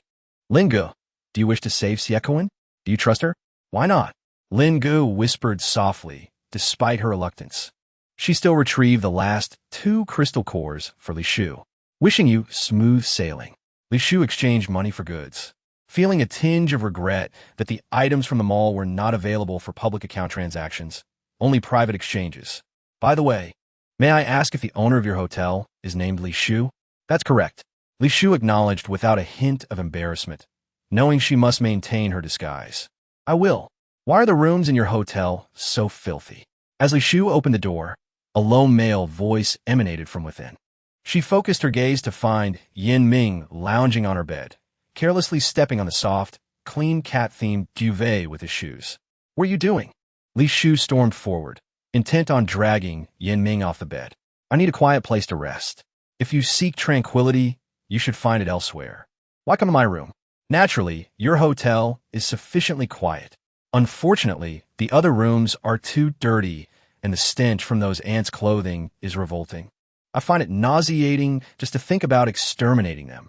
You intend to kill my guests? Your hotel is filled to capacity, aside from eliminating them to free up rooms. What other options do I have? Yin Ming, do you not realize that I run a hotel? My guests are everything to me. You not only wish to occupy my space, but also intend to harm my guests. Do you seek my demise?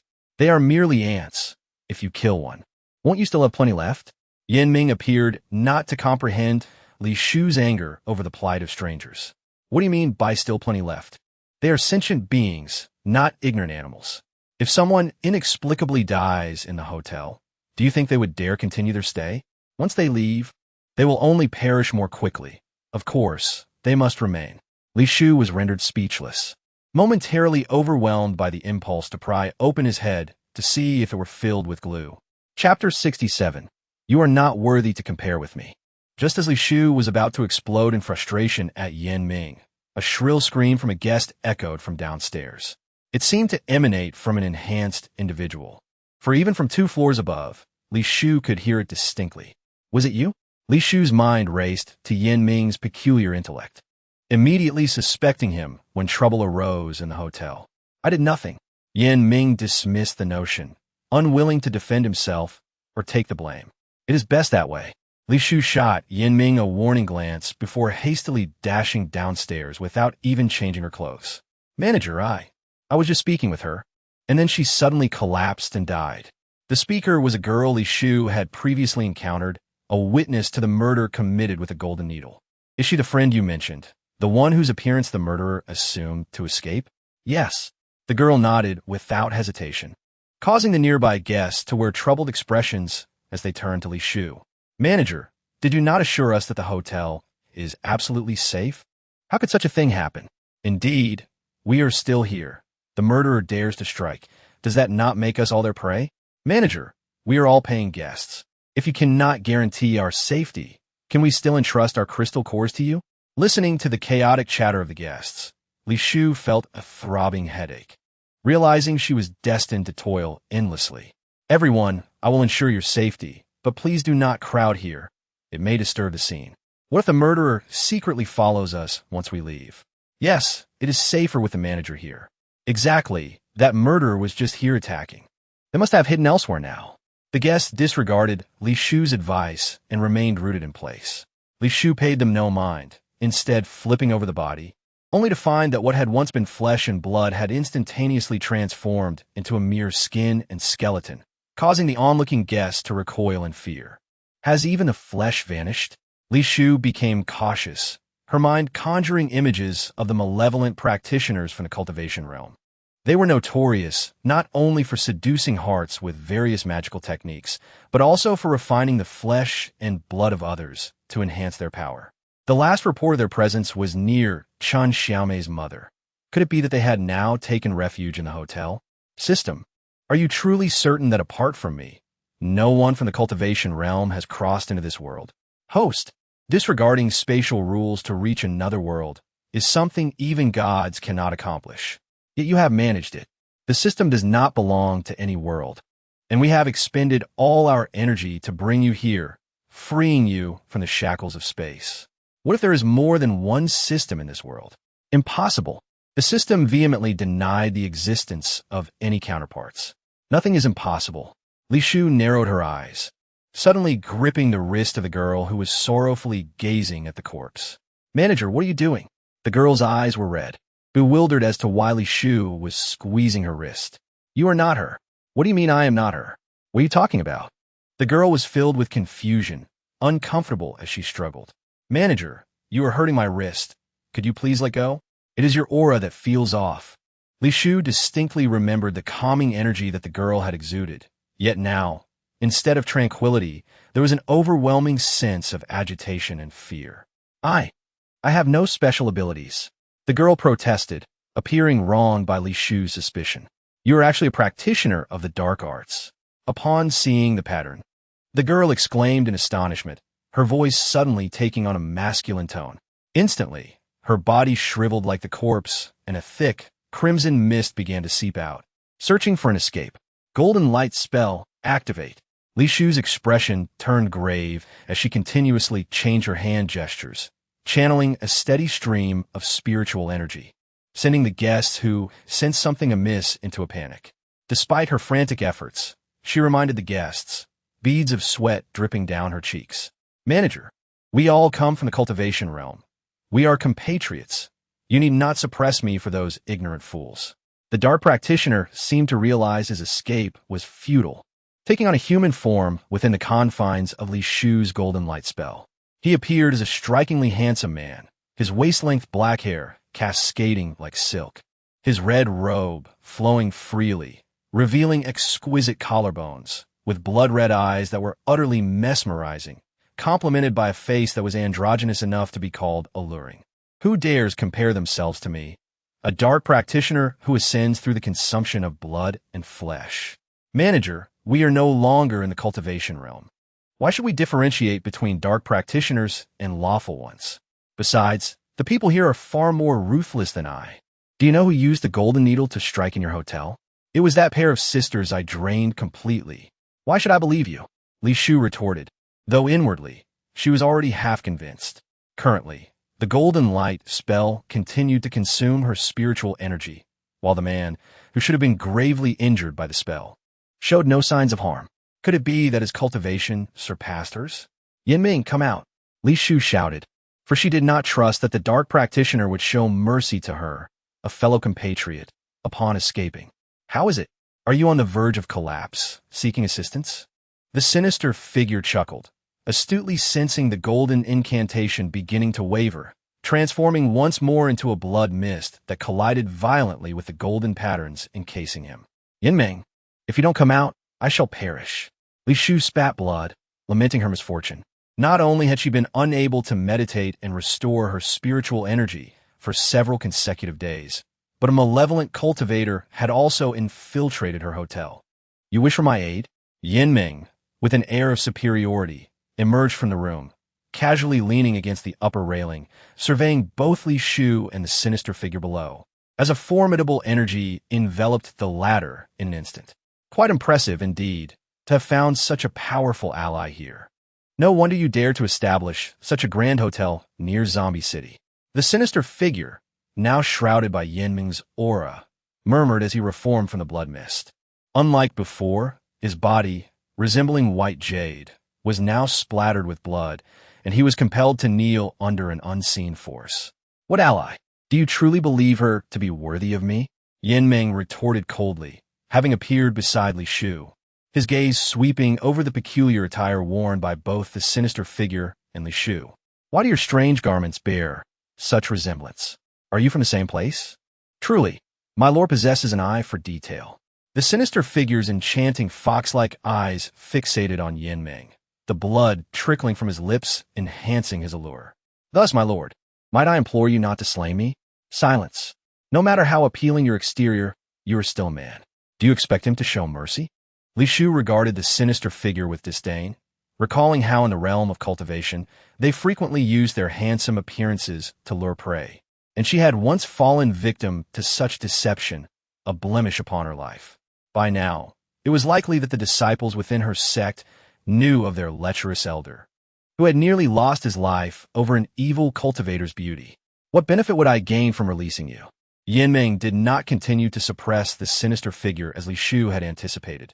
Instead, he withdrew his extraordinary powers, allowing the kneeling figure to rise unsteadily. Naturally, I shall do whatever my lord commands. At the very least, I must ascertain your capabilities to determine your usefulness to me. The sinister figure recognized that relying solely on his charms would not suffice to escape Yinming's grasp, and thus replied with a smile. I possess the ability to soar through the skies and traverse great distances to take a life, along with countless magical artifacts and talismans. More importantly, my rate of power enhancement far surpasses that of the woman beside you. I shall undoubtedly become a great asset to you in the future. And what else? There are additional details that are, of course, not convenient to disclose. Upon finishing his statement, the sinister figure blinked his beautiful eyes at Yinming, prompting Li Shu, standing nearby, to feel overwhelmed, compelling her to reinforce the golden incantation in her hands. Cease this. Release him. What? Li Shu looked at Yinming in confusion. Could it be that he genuinely harbored an interest in this seducer? No, it couldn't be. How could men find common ground? Or perhaps this fox-like figure was female. Or was Yinming a woman? Oh dear, she had completely lost track of the genders involved. Fellow townsmen, did you hear that? My lord commands you to release me. The sinister figure provocatively gazed at Li Shu, inciting further discontent within her. Yinming, I must warn you in advance. He is a nefarious being who enhances his power by siphoning the essence of others. He is heartless, willing to inflict harm upon himself to achieve his ends. Are you certain releasing this troublemaker is wise, rather than eliminating him outright? I have said, release him. Yinming issued his command without hesitation. Though Li Shu was reluctant, she had no choice but to dismantle the golden incantation. After all, both Yinming and the sinister figure possessed strengths that surpassed her own. System, mark him. From now on, he is forbidden from entering the hotel. Apologies, but the hotel's current level is too low. We can only place a mark, not restrict his entry. Is there no way to blacklist him? He does not belong to this world. Hotel blacklists do not apply. Li Shu had not anticipated the system would be so ineffectual. But with no better alternatives, she marked him for the hotel and released him, ensuring at least she could sense his location, avoiding the fate of being blind. My lord, I shall undoubtedly repay your kindness. After being released, the sinister figure, still smiling, turned to Yinming and Li Shu, launching a barrage of multicolored venomous insects, followed by an onslaught of attack and control talismans directed at Yinming. And only after confirming he could not escape did he transform into a blood mist and flee. Warning: the hotel lobby has sustained 67 damage. Would you like to spend 1,000 points for repairs? Repair it. Ding! Repair successful. As the electronic voice concluded, the lobby, previously ravaged by the sinister figure, returned to its original state. Unfortunately, just as Li Shu, who had just dealt with the venomous insects, began to feel at ease, Yinming, having been ambushed, suddenly surged with energy. Warning: the hotel lobby has sustained 80 damage. Would you like to spend 2,000 points for repairs? As the electronic voice issued its warning, the entire building creaked ominously, with the load-bearing columns beginning to buckle. Repair it. Li Shu dared not hesitate, gritting her teeth as she uttered the words. Apologies. The host's personal account now only has 1280 points remaining. Would you like to use 4,580 points from the hotel account for repairs? Then use the hotel account. Li Shu reluctantly consented, mindful that her personal points were needed to pay for the wolf in the Sky Garden and could not be depleted entirely. Ding! Repair successful. The hotel account now has 2,580 points remaining. A flash of white light enveloped the hotel, restoring all broken items to their previous condition, as if everything that had transpired had merely been a dream. How dare he toy with me? Now realizing the situation, Yinming's gaze glinted with cold fury, a blue vortex appearing behind him before he swiftly vanished, presumably in pursuit of the sinister figure. What a fool! Li Shu glared at the spot where Yinming had disappeared, then glanced at the restored yet chaotic tables and chairs, along with two skeletons, feeling a chill in her heart as she contemplated the need to find an ally for assistance. An hour later, guests huddled in their rooms, cautiously peeking outside, only to find the hotel manager leisurely tidying up the lobby, indicating that the trouble had been resolved. However, after this ordeal, the patrons realized that the hotel was not a safe haven and began to ponder whether they should seek a more secure base, returning only when their supplies ran low. System: is there a low-level puppet available in the shop that could act as a waiter? Apologies, whether low-level or high-level, puppets are prohibitively expensive. However, there is a staff lottery pool in the shop. For every 100 points, you may draw once. Would you like to participate? Draw exhausted and aching all over, Li Shu realized she could not manage the hotel alone with so many guests. Please review the lottery rules beforehand. The system kindly reminded her, marking the rules in red. It clearly stated that the chance of winning was only 1 in 3, and regardless of whether she won an employee or not, the points spent would not be refunded. You truly do not engage in losing business, Li Shu muttered in dissatisfaction before silently choosing to draw. She soon discovered her luck was lacking, failing to win even after 5 attempts, and only on the 6th, when she was on the verge of giving up, did she finally succeed. Ding! Congratulations, host, for spending 600 points and winning a level 2 employee, Miss White Rabbit. The hotel account now has 1980 points remaining. Note: Miss White Rabbit has some social anxiety. As the saying goes, even a cornered rabbit may bite, so please ensure guest safety. Are you implying that I paid for an employee and must constantly monitor her to prevent her from harming the guests? Chapter 69. The crystal core is mine. I want Old Chen's life, too, as Miss White Rabbit suffers from social anxiety. Li Shu refrained from assigning her the task of attending to guests, instead directing her to clean in less crowded areas. Of course, a rabbit that walks upright like a human is quite abnormal and might frighten hotel patrons. To mitigate this, Li Shu specially purchased a rudimentary disguise, making her appear merely as a slightly robust middle-aged woman in the eyes of others. Remember, if anything arises, come to my room to call for me. Do not engage with the guests, Li Shu cautioned her before leaving. Miss White Rabbit obediently nodded and took her cleaning tools. Initially, she intended to use a dust-clearing spell to tidy herself up, but upon realizing her clothes were nearly ruined, she opted for a mundane method of bathing and changed into a floral skirt obtained from a level 2 gift package, complemented by an appropriate headpiece, resembling a fairy of flowers. Shopkeeper. Li Shu was uncertain how long she had been meditating when a sudden, urgent knocking at the door startled her, accompanied by the voice of Meng Qingshu. "What is it?" Li Shu inquired, opening her eyes and addressing Meng Qingshu through the door. As her spiritual energy had yet to fully recover, coupled with the extra time spent healing her shoulder injury while meditating, she estimated it would take another day to absorb sufficient energy. Xiaoquan has been captured by Old Chen's people, and Lin Ge was injured while trying to rescue him. I heard you have detoxification pills and wish to purchase some. Come in. With a wave of her hand, the door swung open, revealing Meng Qingshu seated in a wheelchair outside. However, Li Shu found it peculiar that she had accompanied Lin Ge to find Xiaoquan. Yet Lin Ge was injured while Meng Qingshu, who was physically impaired, seemed unscathed. Shopkeeper, is 1 level 2 crystal core enough to buy a detoxification pill? Indeed. But please present your hotel membership card. As she spoke, Li Shu pulled out a card reader from her system package. I will give you the crystal core directly. There's no need for a membership card. Before Li Shu could respond, Meng Qingshu forcibly thrust a level 2 crystal core into her hands, deepening Li Shu's suspicion. Shopkeeper, where are the detoxification pills? I do not accept crystal cores. The hotel membership card, please.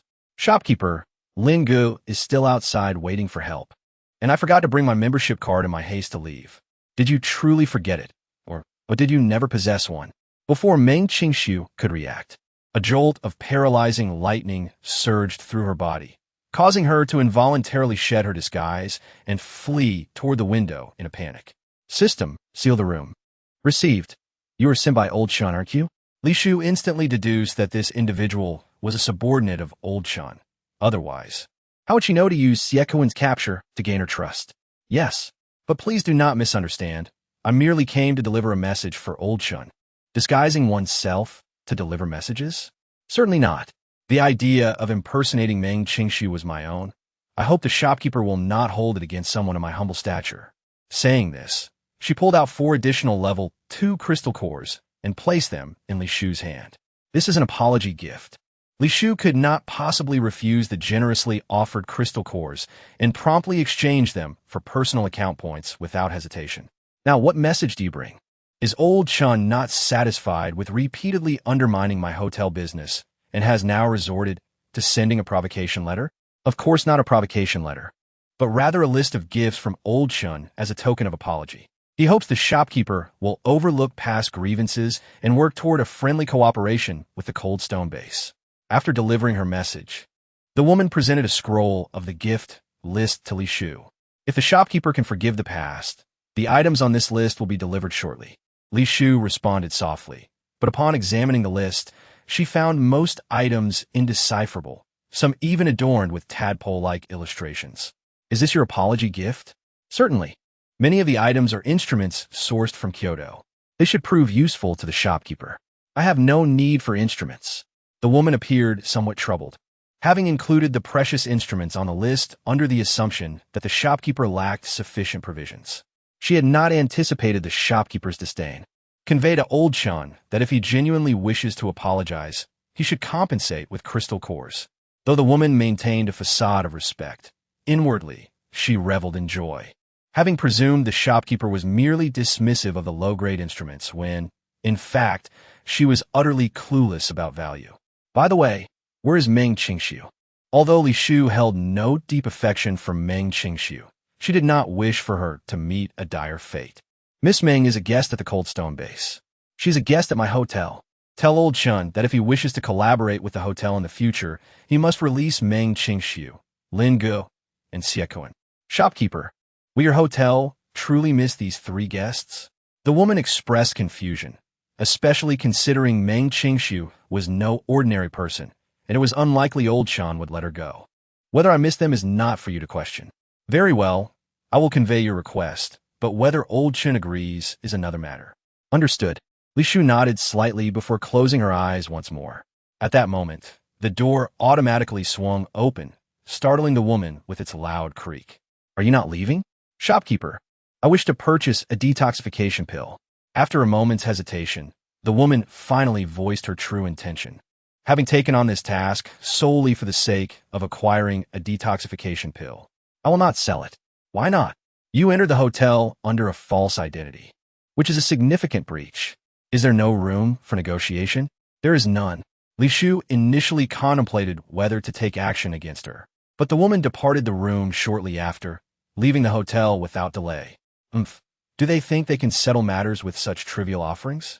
Once the woman had entirely vacated the hotel, Li Shu opened her eyes and deftly burned the apology list she had set aside. She would claim the crystal cores, and she would also seek old Chen's life. After all, she understood all too well that greedy figures like old Chen would hoard precious resources like food, harboring no thoughts of cooperation with others. The fact that he was now lowering himself to negotiate with her was merely a ruse to deceive her, aiming to uncover the hotel situation for a decisive strike. Chapter 70. Never have I seen such a stingy shopkeeper the following day. Li Shu emerged from her room, feeling refreshed, only to encounter Miss White Rabbit diligently polishing the railing. The sight of her in high spirits, with her ears twitching as she cleaned, puzzled Li Shu. Given her social anxiety, she should have felt quite anxious in such a crowded hotel. With this thought, Li Shu hastened down the stairs, only to find that the lobby was mostly occupied by female guests lacking self-defense abilities, while the usual boisterous male patrons were notably absent. An ominous realization struck her as she glanced at the vending machine and breakfast station. Indeed, they were entirely devoid of goods. The day's supply had been completely sold out.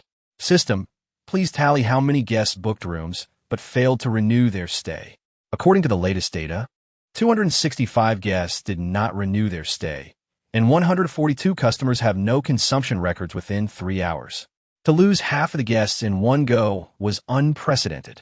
Li Shu furrowed her brow tightly. While she had prepared for guest attrition, she had not anticipated such a significant loss. System, I recall that when the hotel reached level 3, there was a chef-grade puppet included in the upgrade package. How is it activated? The chef-grade puppet requires the host to bind their account. It will automatically deduct 10 points daily as energy, while ingredients must be purchased by the host from a market. Very well, bind it to my personal account and activate it now. The system activated swiftly, promptly notifying Li Shu of its successful startup and kindly placing the puppet in the kitchen. However, Li Shu did not rush to inspect it. Instead, she utilized the existing ingredients from the market to generate a menu through the system, selecting several popular dishes. With a modest expenditure of 5 points, she printed the menu and displayed it prominently on the counter, setting each price around 10 points. She was confident that patrons accustomed to bread and steamed buns will be tempted to try something new. Is this a menu for stir-fried dishes? Innkeeper? Several female guests approached, having noticed the food in the vending and lunch machines had run out. Upon raising their heads, they keenly spotted the newly added menu. Indeed, our hotel has recently hired a chef. If you wish to order, you may gather a few friends to share a dish. Additionally, if you order 3 dishes, I will include a bowl of rice at no extra charge. Do you have rice? And you're giving it away for free? The guests were astonished by Li Shu's offer. In this post-apocalyptic world, rice was typically more precious than other foods. Yes, but this promotion for free rice is only available for 3 days. After that, it will cost 5 points. As soon as Li Shu finished speaking, the customers in the lobby, who had been watching the counter, grew restless and hurried to place their orders, fearing they might miss out on the rice. Please, no pushing. Form a line and come one by one, Li Shu urged, observing the crowd pressing against the counter. Innkeeper, I'll take one of everything on the menu. Can I have extra rice? Innkeeper, I can prepay with crystal cores for 3 days worth of food, right? Innkeeper, I only have enough points for 2 dishes and I still need to pay for my dormitory. Could you make an exception and give me a bowl of rice? The cacophony of voices flooded Li Shu's ears, resembling a flock of chattering sparrows, giving her a headache. Silence. Please wait your turn, and we will address each request in order. Otherwise, no one will receive anything. With this declaration, and recalling Li Shu's usual demeanor, the customers fell silent, patiently queuing. For the next 3 days, Li Shu's business flourished. Unfortunately, many guests did not extend their stays, suggesting lingering apprehension from past experiences. Innkeeper, congratulations on your thriving business. Even from the cold stone base, I can hear the good reputation of your hotel. A sycophantic voice entered from the door. Li Shu looked up to see the woman who had previously delivered gifts to Elder Chun. You've arrived so quickly. What did Elder Chun say? Elder Chun has carefully considered your proposal and instructed me to bring you a portion of crystal cores for your review. With that, the woman removed a bracelet from her wrist.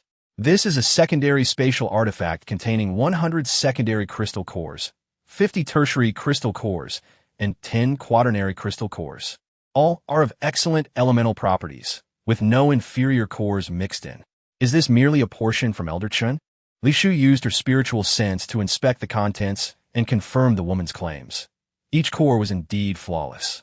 Furthermore, if you agree to collaborate with the Cold Stone base, Elder Chun will provide you with an additional 500 secondary crystal cores, 200 tertiary crystal cores, and 50 quaternary crystal cores. This is a separate offering, not for purchasing food. How generous!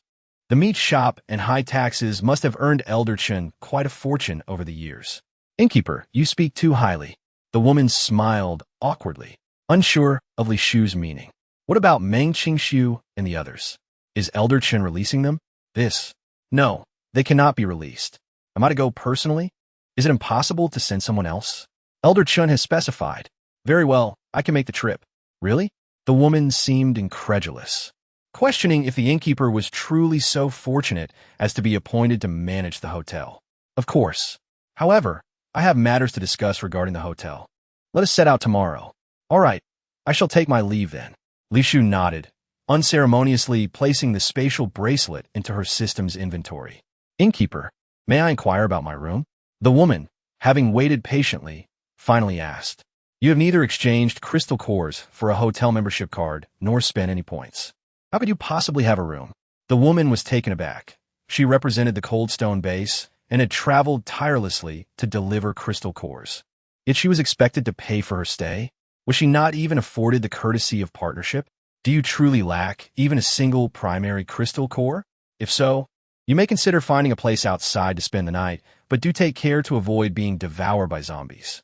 Chapter 71. Yan Ming. Are you out of your mind? Of course I possess crystal cores. The woman's face stiffened as she produced several secondary crystal cores, glaring intently at Li Shu, as if trying to bore holes into her. Is your name Wang Erniu? Li Shu glanced at the membership card she had just processed, surprised by the striking appearance of the woman. The innkeeper is mistaken. My name is Scorpion. Please amend it. I can only register with real names. Aliases like yours cannot be changed. With a sharp crack, the gemstone ring that Scorpion had been caressing shattered, falling to the ground with a loud noise. As midnight approached, once the last customer departed, Li Shu finally felt a sense of relief.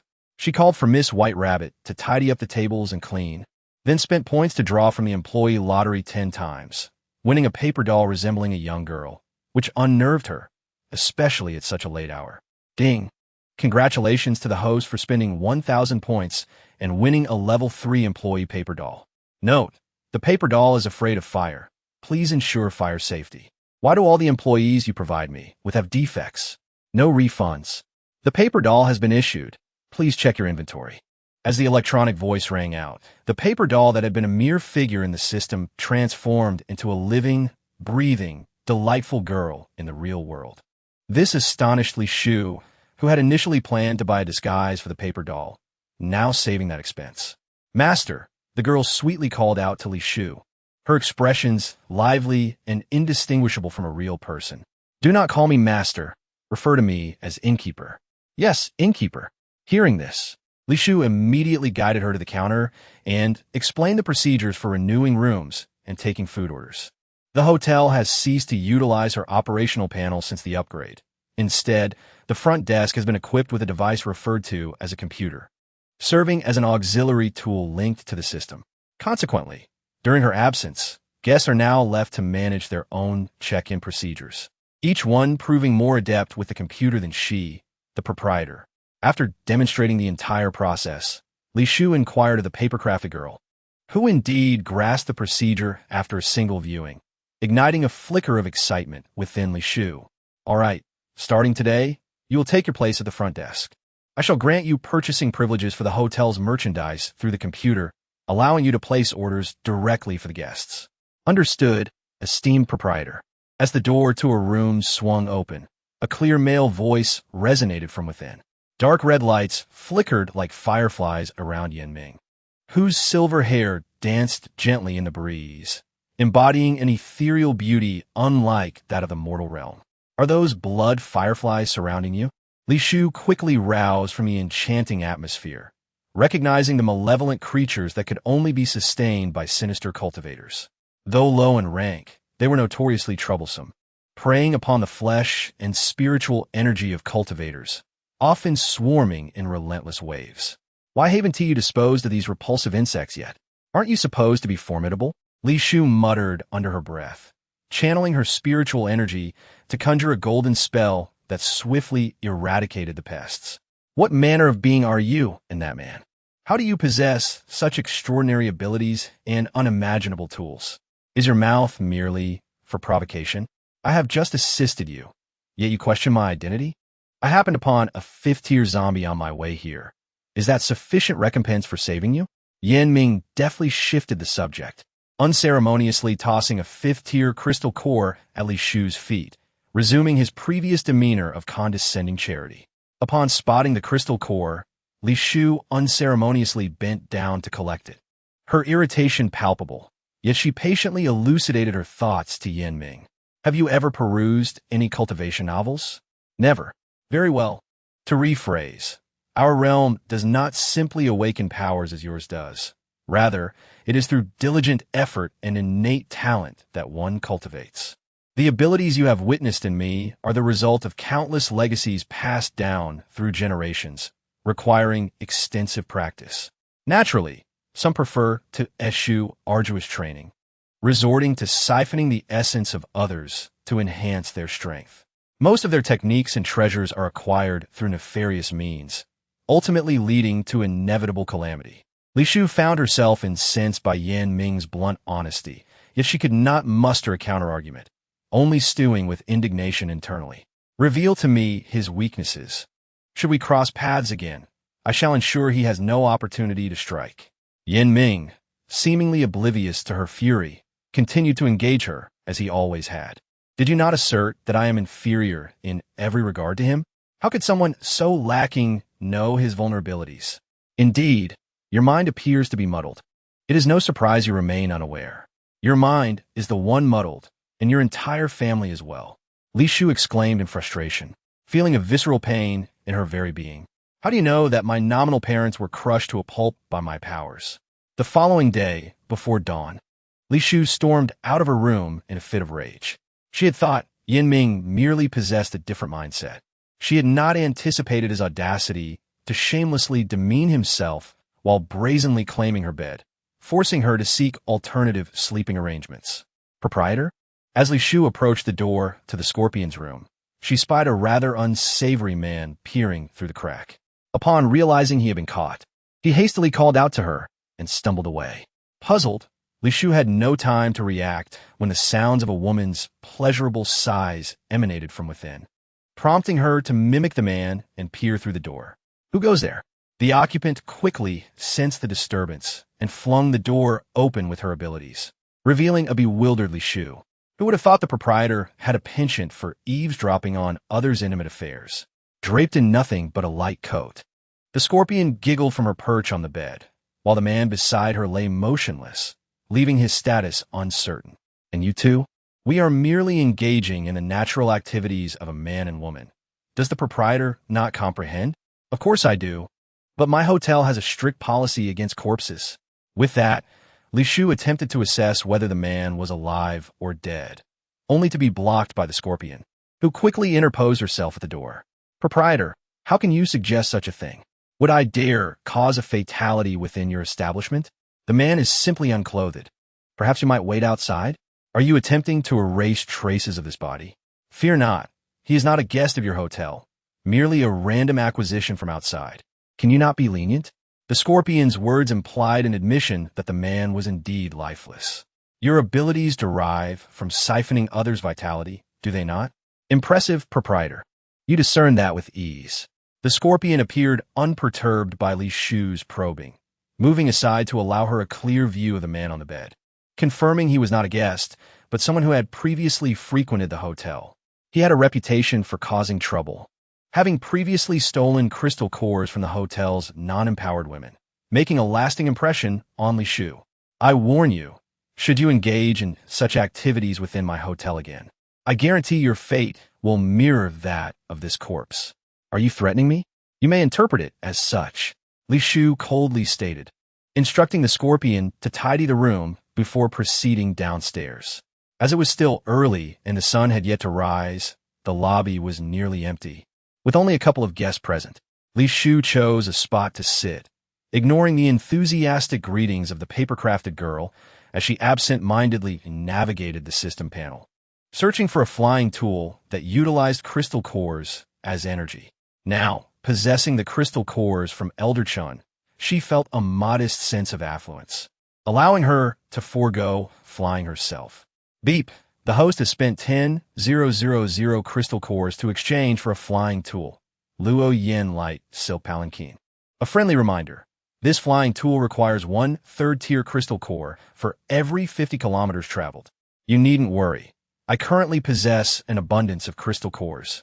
Regrettably, the cores provided by Elder Chun could only be kept in her private account. If they could be applied to the hotel's public funds, the upgrade process would undoubtedly accelerate. An hour later, the Scorpion, having dealt with the body, descended leisurely from the upper floor, cheerfully greeting Li Shu before taking her time to order a bowl of noodles at the front desk. In a manner befitting a normal person, she should have finished her meal within 15 minutes. Yet the Scorpion deliberately lingered for half an hour, prompting Li Shu to realize she was stalling. "Wang Ernyo, should you continue to eat at this pace, I will not hesitate to send you on your way." Li Shu purposefully uttered the name Wang Ernyo, anticipating the Scorpion would react as she had in the past. Yet after a night of adjustment, the Scorpion accepted the moniker, her smile remaining intact. "Proprietor, one cannot rush travel. Do you truly lack the patience for such a brief interlude?" "I indeed lack patience." Without further ado, Li Shu seized the Scorpion by the collar and dragged her toward the door, at which point the Luo Yin Light Silk Palanquin floated out of her system bag in response to her thoughts, astonishing the surrounding guests and the Scorpion alike. Particularly, the Scorpion's eyes were glued to the spectacle.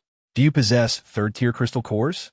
Indeed, the Scorpion, her eyes wide with excitement, produced 2 third-tier crystal cores, her mind racing with the speculation that this was a means of conveyance for their journey, her enthusiasm barely contained. After all, the palanquin, adorned with golden patterns, was evidently no ordinary item. Adorned with delicate lavender gauze and opulent beaded curtains cascading from the sedan's canopy, the scene was breathtakingly beautiful, captivating her heart. "Very well. I shall take my leave first. Whether you can catch up depends entirely on your luck." "What?" The Scorpion was momentarily perplexed by her words, wondering if she was indeed asking for a crystal core rather than inviting her to join the sedan. "Rest assured, I will collect your crystal core, and I may occasionally pause to await your arrival." "Shopkeeper, what are you?" Before the Scorpion could finish her sentence, Li Shu's silhouette vanished from view, and the magnificent sedan floated away towards the cold stone base, right before her eyes. System, blacklist Wang Ernyo. Meanwhile, seated within the sedan, Li Shu reveled in her deliberate teasing of the Scorpion, knowing her composure must have shattered. To prevent any harm to the hotel guests, she had no qualms about isolating this dangerous individual from the premises. After all, from the very beginning, she had never intended to coexist amicably with Chun Lao's people. The more furious the Scorpion became, the more flaws she would reveal, perhaps even providing Li Shu with crucial information about Chun Lao through her careless words. Wang Erniu has been blacklisted. The system reacted swiftly. In less than a few seconds, Wang Erniu's membership card was automatically destroyed. However, the accrued points were not transferred to Li Shu to prevent her from harboring any nefarious intentions. Throughout the journey, the sedan glided smoothly, while Li Shu remained vigilant, fearing the scorpion might fall behind. She closely monitored the scorpion's progress below, and indeed, as she had anticipated, the latter ordered a multitude of mutated beasts to converge along the route to the base. Unfortunately for the scorpion, she had miscalculated. As long as Li Shu could fly, she would never set foot on the ground, rendering the scorpion's elaborate traps utterly futile. The following noon, shopkeeper, the scorpion, having gone a day and night without rest, breathlessly followed Li Shu's directions and found her atop an abandoned building, admiring the view. Aside from the gruesome pile of corpses marring the scenery, everything else was perfect. Why so slow? I waited an hour for you. Shopkeeper, had it not been for the mutated beast steed provided by Chun Lao, I would never have caught up with you. Is it my fault you couldn't keep pace? Of course not. Good to know. Now, hand me 2 level 3 crystal cores. Shopkeeper, aren't you being a tad excessive? The scorpion's hand trembled in her sleeve, a glimmer of malice flickering in her eyes. Chapter 73. I shall present you to Chun Lao as a gift. Since Chun Lao is earnest in his desire to collaborate with me, he must bear all expenses incurred along the way. However, the crystal cores I have provided are my personal property. I'm afraid I no longer possess any level 3 crystal cores. You? What do you mean? Nothing. I merely recalled that I have a few left. Since the shopkeeper desires them, I shall give them to you. You are mistaken. It is not you who desires them, but Chun Lao. I know. The scorpion's eyes darkened, despite her fury reaching a boiling point. She still restrained herself from withholding the crystal cores. Wait, why does this crystal core have a scent? The cores are extracted from the brains of zombies, so naturally, they carry a scent. No, zombies do not emit a fragrance. Li Shu smirked, her gaze causing the scorpion to grow increasingly uneasy. In truth, you're quite clever. Rather than attempting to hinder me along the way, you should contemplate how to justify your survival to the cold stone base. What do you mean? The scorpion felt a surge of fear, glancing towards her companion's hiding spots. Of course not. The scorpion could not admit to such a scheme and simultaneously unleashed her powers, striving to signal her comrades to retreat. Chun Lao, without a doubt, desires my demise. Tell me, as your neighbor, if I choose not to eliminate him, would I not be uneasy conducting business? Shopkeeper, are you suggesting I do something for you by stating this in front of me? At this point, the scorpion was convinced her companions were likely dead, attributing their demise to the woman before her. However, when had she acted? The ambushers had only just arrived when she ascended the building. Could she truly have dispatched 5 or 6 level 4 abilities in mere minutes? No, that was impossible. I require nothing from you. Merely guide me to Chun Lao. As Li Shu approached the scorpion, the latter instinctively activated her powers, unleashing corrosive venom towards Li Shu's face. Seizing the moment of Li Shu's surprise, the scorpion swiftly turned and fled downstairs. Attack! Upon reaching the ground floor, the scorpion produced a whistle, summoning countless mutated beasts and zombies from the previously cleared area. Leading the charge was a man, half decayed and half zombified, clad in a uniform identical to the scorpion's. Why go to such lengths? Just kill her. The man clearly doubted the hotel keeper's ability to escape from him, attributing her alleged success in dispatching those upstairs to their incompetence. Should you possess the capability to kill her, I will recommend to Chun Lao that you receive the hotel guests and all individuals on the fringes of the base as your food. With that, the scorpion summoned her mutated beast steed, hastily racing towards the cold stone base, while Li Shu found herself entangled with a man. The roars of zombies and mutated beasts filled Li Shu's ears as she numbly watched the relentless tide of zombies climbing the rooftop, and the swarms of mutated beasts circling above. Unceasingly, she wielded her spirit energy, scattering grotesque corpses. Initially, Li Shu had not considered these low-level zombies a threat, focused solely on breaking through. However, to her astonishment, those corpses reassembled within seconds, transforming back into new zombies rushing towards her. Li Shu was taken aback. If these creatures were never truly dispatched, her spirit energy would eventually deplete. Detection indicates these zombies are artificially created, capable of continuous cellular division and reassembly. Another product of human creation. A chilling glint crossed Li Shu's eyes as she recognized the absurdity of their experiments, which would ultimately doom humanity. Fire spirit, incinerate. Reluctantly invoking such a destructive spell, Li Shu unleashed a torrent of flames that enveloped the zombies. Being atop a building, the wind ignited the dense mass of zombies like wild grass, eliciting piercing screams. The abandoned structure caught fire, drawing the attention of the man below. Xianlei strike. Having dispatched the zombies below, Li Shu propelled herself skyward like a rocket, unleashing rapid lightning bolts that struck down the pursuing flying mutated beasts. Yet, the sheer number of mutated beasts was overwhelming. No matter how many she killed, more would continuously replace them. System, identify the leader among them. If this continues, I shall surely perish here. Would the host like to spend 100 points to exchange for a one-time item, an ability locator? Exchange. As soon as Li Shu's command left her lips, the item activated, its distinctive red glow standing out starkly against the desolate, zombie-infested wasteland. Right below. Narrowing her eyes, Li Shu extended her consciousness, locking onto the half-human, half-zombie man below, and chose to form a protective barrier, ignoring the swarm of mutated beasts as she dove down. To those below, she appeared as a spherical object plummeting from the sky. What is that? The man below, oblivious to his impending doom, murmured as he prepared to sidestep, only for the falling sphere to suddenly vanish. When it reappeared, a deep gash had been carved into his neck, with bright crimson blood gushing forth like a fountain. The man, in utter shock, clutched his gushing neck, ready to utter more words, but before he could, Li Shu's dagger pierced with renewed vigor, causing his grotesque head to thud against the ground, his rigid body collapsing with a resounding thump. Rest assured, your head shall be delivered to Elder Chun as a token of our meeting. With the man no longer directing them, the zombies and mutated beasts scattered chaotically, akin to headless flies.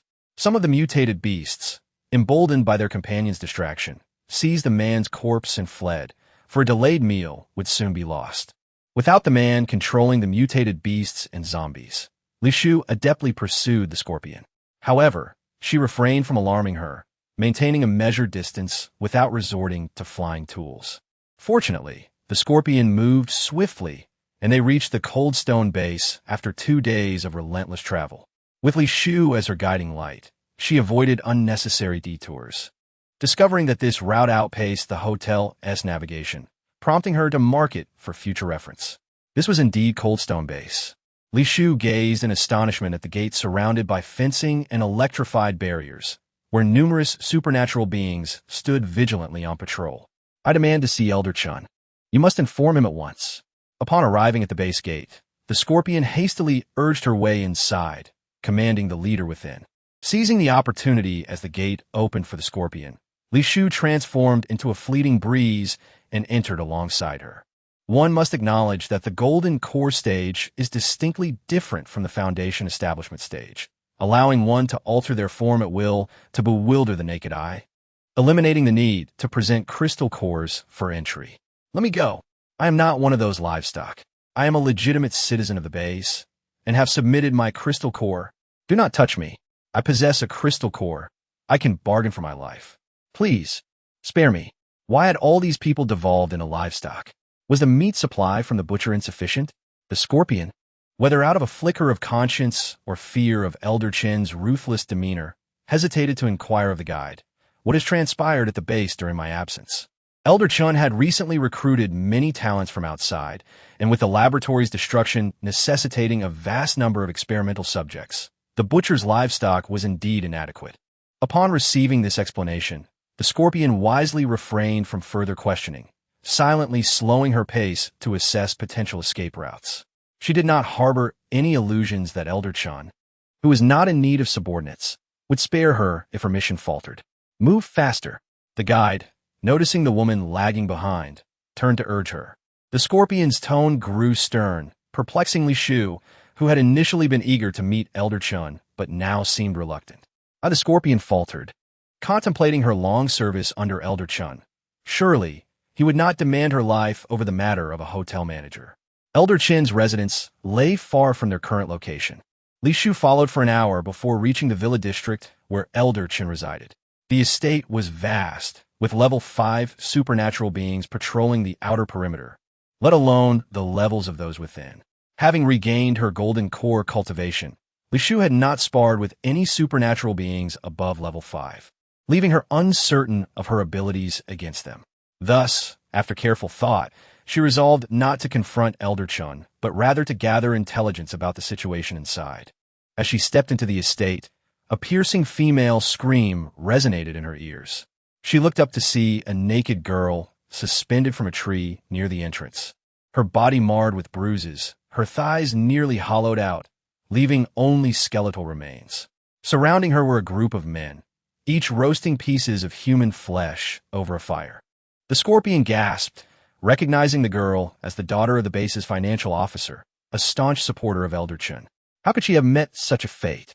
Not only was she violated, but she was also treated as livestock for consumption. Forget it, we must leave. The guide, fearing complications, pulled the scorpion further inside. What transpired during my absence? Elder Chun, what has happened to him? The scorpion stammered, her teeth chattering in fear. If even the daughter of the financial officer, who had rendered considerable service to Elder Chun, faced such a fate, how could she expect to fare any better? The financial officer's daughter had gone missing with Elder Chin's prized possessions just days prior. Was this her deserved fate? You have done much for Elder Chun. He would not treat you so harshly, unless you too have betrayed him? Of course not. If that is the case, there is no need to fear. I understand. The scorpion clenched her fists, casting another glance at the suffering girl, as if glimpsing her own potential demise. I must ask, why did you bring along an extra? A languid voice, half mocking, drifted towards them, and a striking figure dressed in crimson emerged, exuding an air of seduction with every movement. Run, Li Shu exclaimed, recognizing the malevolent figure and bolting towards the estate's entrance. Fellow townsman, what a coincidence to meet you so soon. Leave, I am not your fellow. Realizing escape was futile, Li Shu scolded herself and quickly enveloped the area in her consciousness, searching for a place to hide. I am quite bored with those people. The malevolent figure continued. Though you have grown a bit less appealing, I'm not one to mind. With that, the malevolent figure transformed into a cloud of blood mist, pursuing Li Shu, rendering her invisible to the onlookers, who could only perceive a gust of wind ensnared within the blood mist. Time slipped away, and, eventually, the wind could no longer withstand the pressure, crashing to the ground and revealing a veiled woman. Fellow townsmen, do you not see that my strength has only grown? Is this your way of throwing a tantrum after losing? The malevolent figure effortlessly grasped Li Shu's delicate hand, caressing her soft skin. Disgusting. Really? He chuckled nonchalantly, preparing to unveil her veil, when suddenly, lightning enveloped Li Shu, causing him to release her momentarily as she vanished from his grasp. Must I obliterate the estate? She pondered, leaning against a low wall, gazing into the now-dry pool filled with bones, some with decapitated heads wide-eyed in eternal horror. System, do you possess any tools to breach the array? Li Shu gazed up at the blood-red dome encasing the estate, lamenting her misfortune. Individuals with array talents are exceedingly rare in the cultivation world, and yet this malevolent figure is one of them. Host, the hotel upgrade package includes an array book. You may attempt to learn and then break it. Do you think array techniques are something one can simply learn? If I had that aptitude, would I need your tools? You can locate the array's eye. If not, destroying the entire estate will suffice for your escape. This indeed presented a viable option. The system shop housed explosives for the estate's destruction. However, within the estate, aside from the malevolent individuals, were the innocent souls being hoarded for sustenance. To sacrifice so many lives for her own escape would be detrimental to Li Shu's cultivation, inevitably leading to inner demons that would disrupt her path. Fellow townsmen, do not hide. I am aware of your presence. The malevolent figure's voice echoed nearby, causing Li Shu to press herself tighter against the wall. Fellow townsmen, my patience is limited. If you come out on your own, I won't pursue the matter. I will provide you with food and drink. Of course, Li Shu does not trust the evil cultivator's words and continues to use her divine sense to scan the surroundings, searching for a place to hide. System, provide me with a teleportation item. Li Shu dares not use her spiritual power, fearing that the fluctuations might alert the evil cultivator. She can only spend points to purchase an item. Ding! The host has exchanged for a door of any place, deducting 500 points from the personal account. Friendly reminder, the maximum range of the door of any place is 1,000 meters. So expensive? And the limit is only 1,000 meters. Yet you charge me 500 points? Host, spatial items are complex to manufacture. This is already the lowest price available. All right, I understand. Li Shu did not argue with the system. Fortunately, the location she had scanned was less than 1,000 meters away, and without hesitation, she used the item. Shopkeeper? As Li Shu emerged from the door of any place, without having the time to assess her surroundings, a weak female voice exclaimed in surprise. Li Shu. The sound of clanking iron chains echoed throughout the room. What a coincidence. This saves me the trouble of searching for you. Li Shu looked at Meng Qingxiu, who was pierced by chains and lay on the ground like a dead dog. However, compared to her initial state when they first met, this time she was not too miserable. At least there were fewer bloody wounds on her body. You came to find me? Meng Qingxiu spoke excitedly, her lifeless eyes brightening. Don't make a sound. I will cut the chains off you first. Okay. Meng Qingxiu nodded, watching Li Shu effortlessly sever the chains made of fine iron with a dagger. However, it was unclear if that dagger was issued uniformly by the hotel. The exquisite dragon pattern on the hilt was identical to the one Li Shu had used to rescue her initially. Shopkeeper, this dagger is exquisite. Does every staff member have one? Of course not. Long before using her divine sense to investigate, she had already discovered that the materials used in this room were the same as those used to imprison Meng Qingxiu before, immune to the scrutiny of divine sense. So there was no need to worry about spiritual power leaking and attracting the evil cultivator. Who are the people imprisoned here? What about Lingu and Xiekoen? This prison is made of special materials. It holds high-ranking members of the base and followers of the Holy Son of the Bright Church, as well as high-level mutated beasts used for experimentation. Lingu and Xiekoen were initially imprisoned with me, but were taken away later. I don't know where they went.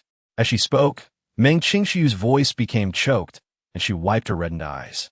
Based on her understanding of Elder Chun, Lingu and Xiekoen were of no use to him. Their fate would either be to the slaughterhouse or the laboratory.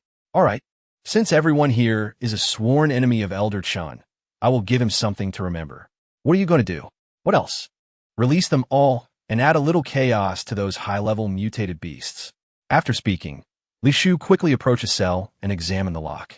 Upon discovering that the low-level lock-picking tool she had exchanged from the system could easily open the door, she carried Meng Qingxiu and swiftly moved from cell to cell, managing to unlock 2 rows of prison doors in less than 15 minutes. The once quiet prison was suddenly filled with the sounds of voices and the roars of mutated beasts. However, to Meng Qingxiu's disappointment, none of the cells held Lingu or Xiekoen. Is this what high-level mutated beasts are like? Unfortunately, they're not fierce enough. Li Shu casually approached a cell containing a mutated beast with a human upper body and a snake lower body. Just as she was about to feed it some aggressive potion, Meng Qingxiu, who had been silent on her shoulder, rasped, Akuin, what? Li Shu was startled by Meng Qingxiu's words and couldn't help but scrutinize the creature.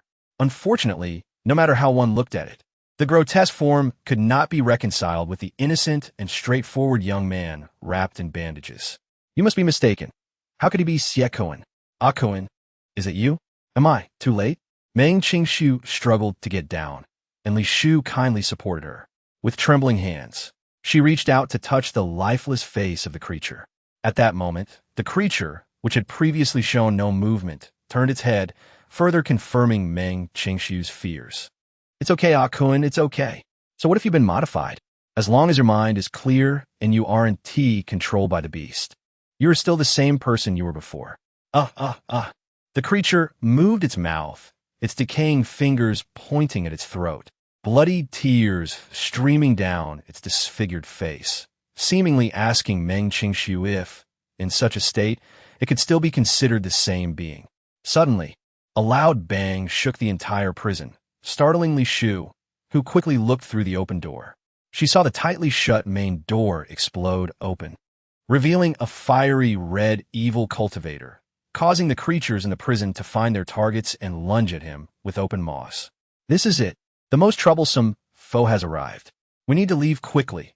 It will be too late otherwise. As Li Shu spoke, she drew her dagger and swiftly severed the chains binding Xiaoquan, purchasing a door of any place from the system as fast as she could. Ah! Upon seeing the door, Xiaoquan shook his head, bloodied tears continuing to flow down his face, making his already disfigured visage look even more tragic. Fellow townsman, how did you end up here? A red-sleeved figure appeared at the door where Li Shu was standing. The evil cultivator smiled at her, holding several monster heads in his hand. Chapter 76. Enough of the nonsense? Just kill them. Hurry!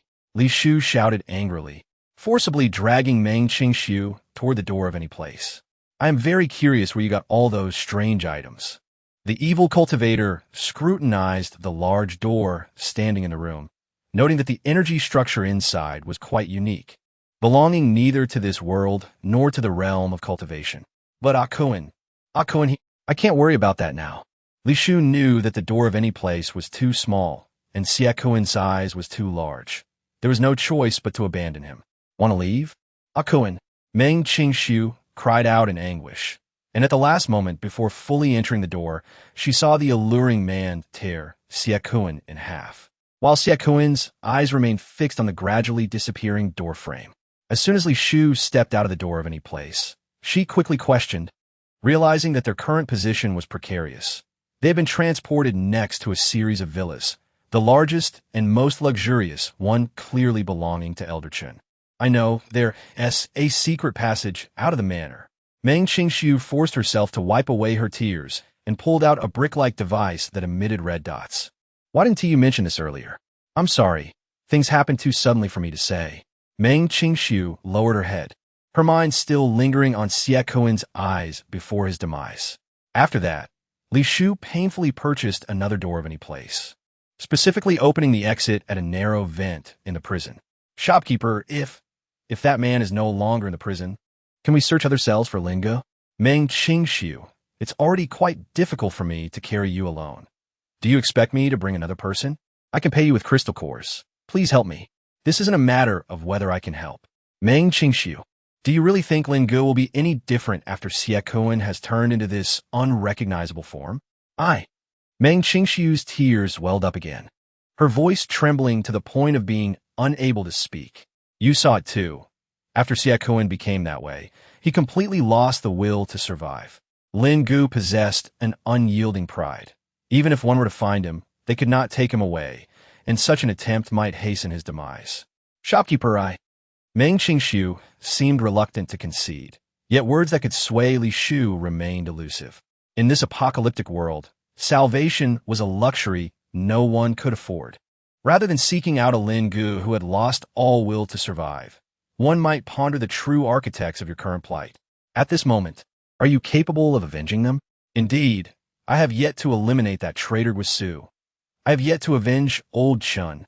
Meng Qingxiu's anger flared at Li Shu's words, as memories of Lin Gu's surprise upon seeing Guisu flooded her mind, alongside the realization of how they had been deceived by Guisu step by step. It seems you have finally recognized Guisu as a traitor. Alas, it is all too late. What do you mean by that? Did you know all along? I warned Xiaoquan from the outset, but he chose to disbelieve. Previously, after emerging from the portal, the space had been vast, yet now they could only curl up together, slowly crawling towards the exit. To ensure that the evil cultivators were not still lurking in the cells, Li Shu cautiously scanned the area with her divine sense. And only when assured of their solitude did she lean closer to Meng Qingxiu and inquire, "Where did you say the exit is?" "At the public restroom in the far north, quite near the sewer." "Isn't that terribly foul?" Li Shu grimaced, especially given that she was still clad in her flowery skirt. Though it had become soiled through a series of skirmishes, it was still wearable after a wash. If they crawled near the sewer, the garment would be rendered unfit for use. "Shopkeeper, shall we go now?" "Wait." After much inner turmoil, Li Shu decided to purchase a cheap outfit from the system. After all, garments of that material were not available in the system's marketplace. They could only be obtained from upgrade packages. 10 minutes later, clad in coarse linen, Li Shu grimaced as she and Meng Qingshu crawled through a pipe barely large enough for one. With Meng Qingshu's bones shattered, she could offer nothing but direction, relying entirely on Li Shu to drag her forward. "Shopkeeper, we've arrived." As a beam of light pierced the dim tunnel, Meng Qingshu, observing the secret passage map on the brick machine, alerted Li Shu, prompting her to hasten her movements and reducing what would have been a 5 or 6 minute crawl to half that time. "Who is there?" Just as they partially emerged from the pipe, several panicked male voices echoed ahead, and Li Shu felt the cold steel of numerous guns pressed against her head. "Spirit of the earth, heed my command, bind." Li Shu's reflexes were equally swift. Nearly instantaneously, she formed a hand seal to summon vines, ensnaring the men who were too slow to fire their weapons. You are the base's financial officer?" Meng Qingshu, slightly slower to react than the others, lifted her head, only to find familiar faces, particularly a middle-aged man in attire that was notably more presentable than the rest. "Miss Meng, is that you?" The financial officer exclaimed in excitement, struggling against the vines. "We're on the same side, all of us. Miss Meng, please have your subordinates release us. I'm too old to endure this." "Huh, who are you calling an ally?" In a fit of rage, Meng Qingshu picked up a stone from the ground and struck the financial officer's head, causing him to yelp in pain. "If it weren't for you, the base leader would still be alive. If it weren't for you, Old Chen's butcher shop wouldn't be thriving. If it weren't for you, I would have misjudged the leader as a traitor to my grandfather." As she spoke, her voice grew increasingly choked with emotion. Punctuated by the stones she hurled at him. "Miss Meng, I understand your anger, but I possess evidence of Old Chen colluding with traitors from the capital. If you can ensure my safe passage out of the base, the issues at Hanshi base will be resolved. Get lost. Do you think I would trust you, a turncoat?" "Miss Meng, look at me, the second in command of the base, forced to hide in this filthy place by Old Chen. That old codger truly means to kill me. Moreover, I sacrificed my daughter for this evidence. If you don't take me out, Old Chen will seize the evidence from me sooner or later. Why waste words? Just kill him." Li Shu, who had been listening impatiently from the side, brandished a dagger, ready to slit the financial officer's throat. Chapter 77. Keeping you alive is just a waste of time. The financial officer, still under the impression that Li Shu was Meng Qingshu's bodyguard, glared at her with resentment, attempting to intimidate her with his words. "Do you not see she is my master?" With that, Li Shu pressed the dagger closer, the sharp blade grazing his neck, exposing tender flesh beneath. "Please, don't kill me. Don't kill me." The financial officer trembled in fear, casting a desperate glance at Meng Qingshu.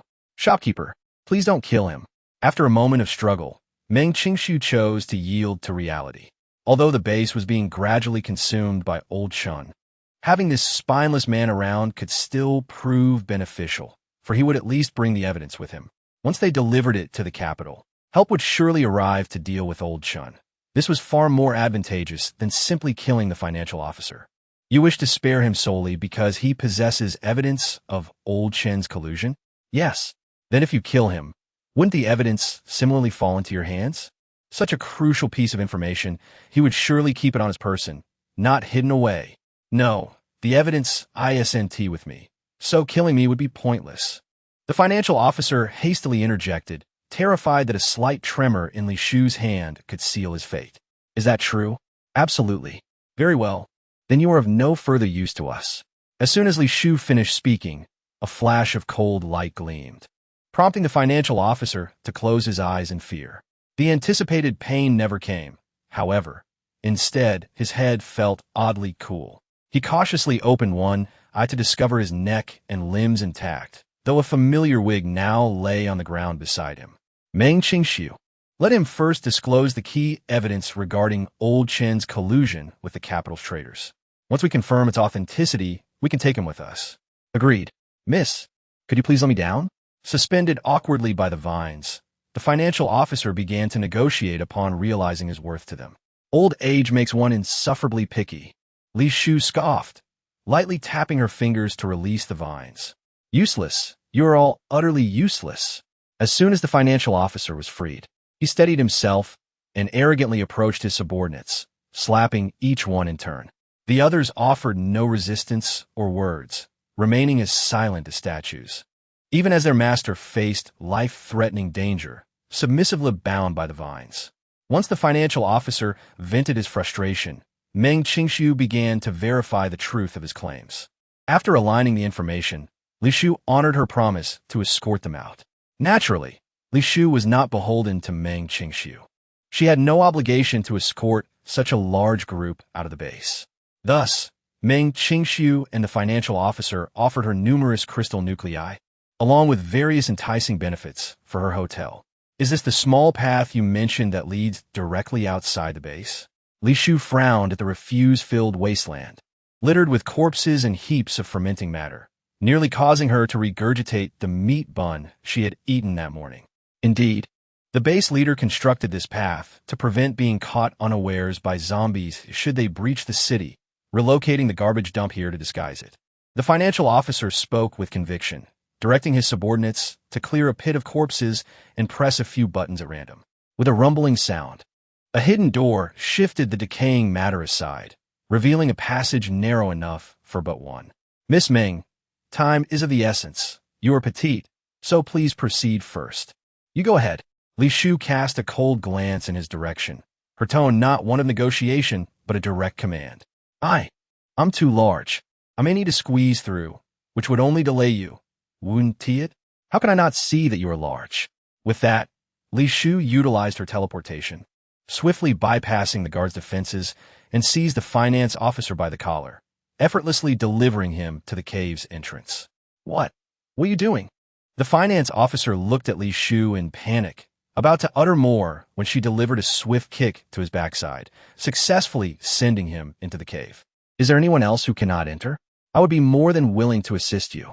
Upon hearing this, the guards exchanged glances, yet remained silent, forming a line and entering one by one. To prevent any ambush inside the cave, Li Shu kept her senses focused within, waiting until the finance officer trembled his way to the illuminated exit before she felt secure enough to guide Meng Qingxiu inside. Just as Li Shu approached the exit, the finance officer's piercing scream echoed from outside, startling her into casting a wind spell to hasten her pace. Just as she reached the exit, preparing to unleash an aggressive spell, she collided head-on with a familiar middle-aged woman. Ouch, my old back. The woman was knocked to the ground by Li Shu's impact, causing the surrounding villagers, armed with bits of scrap metal, to turn their attention on her, some of whom were capable of level 3 or 4 abilities. You are the promotional lady associated with the hotel? Li Shu had a good memory for faces and would not easily forget an encounter, yet she still inquired tentatively. Who are you, and how do you know I have dealings with a hotel owner? Due to Li Shu's veil, the woman on the ground did not recognize her as the one who had signed the agreement for promotional assistance. I'm the hotel manager. It was our owner who discussed the collaboration with you. The manager? You are the hotel manager. That is splendid, the woman exclaimed, rising from the ground and grabbing Li Shu's sleeve. Manager, our base has encountered a severe upheaval.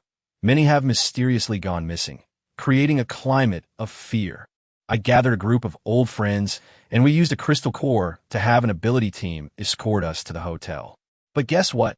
Once the ability team brought us out of the base, they intended to send us to a laboratory. What a heartless scheme. Hey, since we were all on the same side, could you let us go first?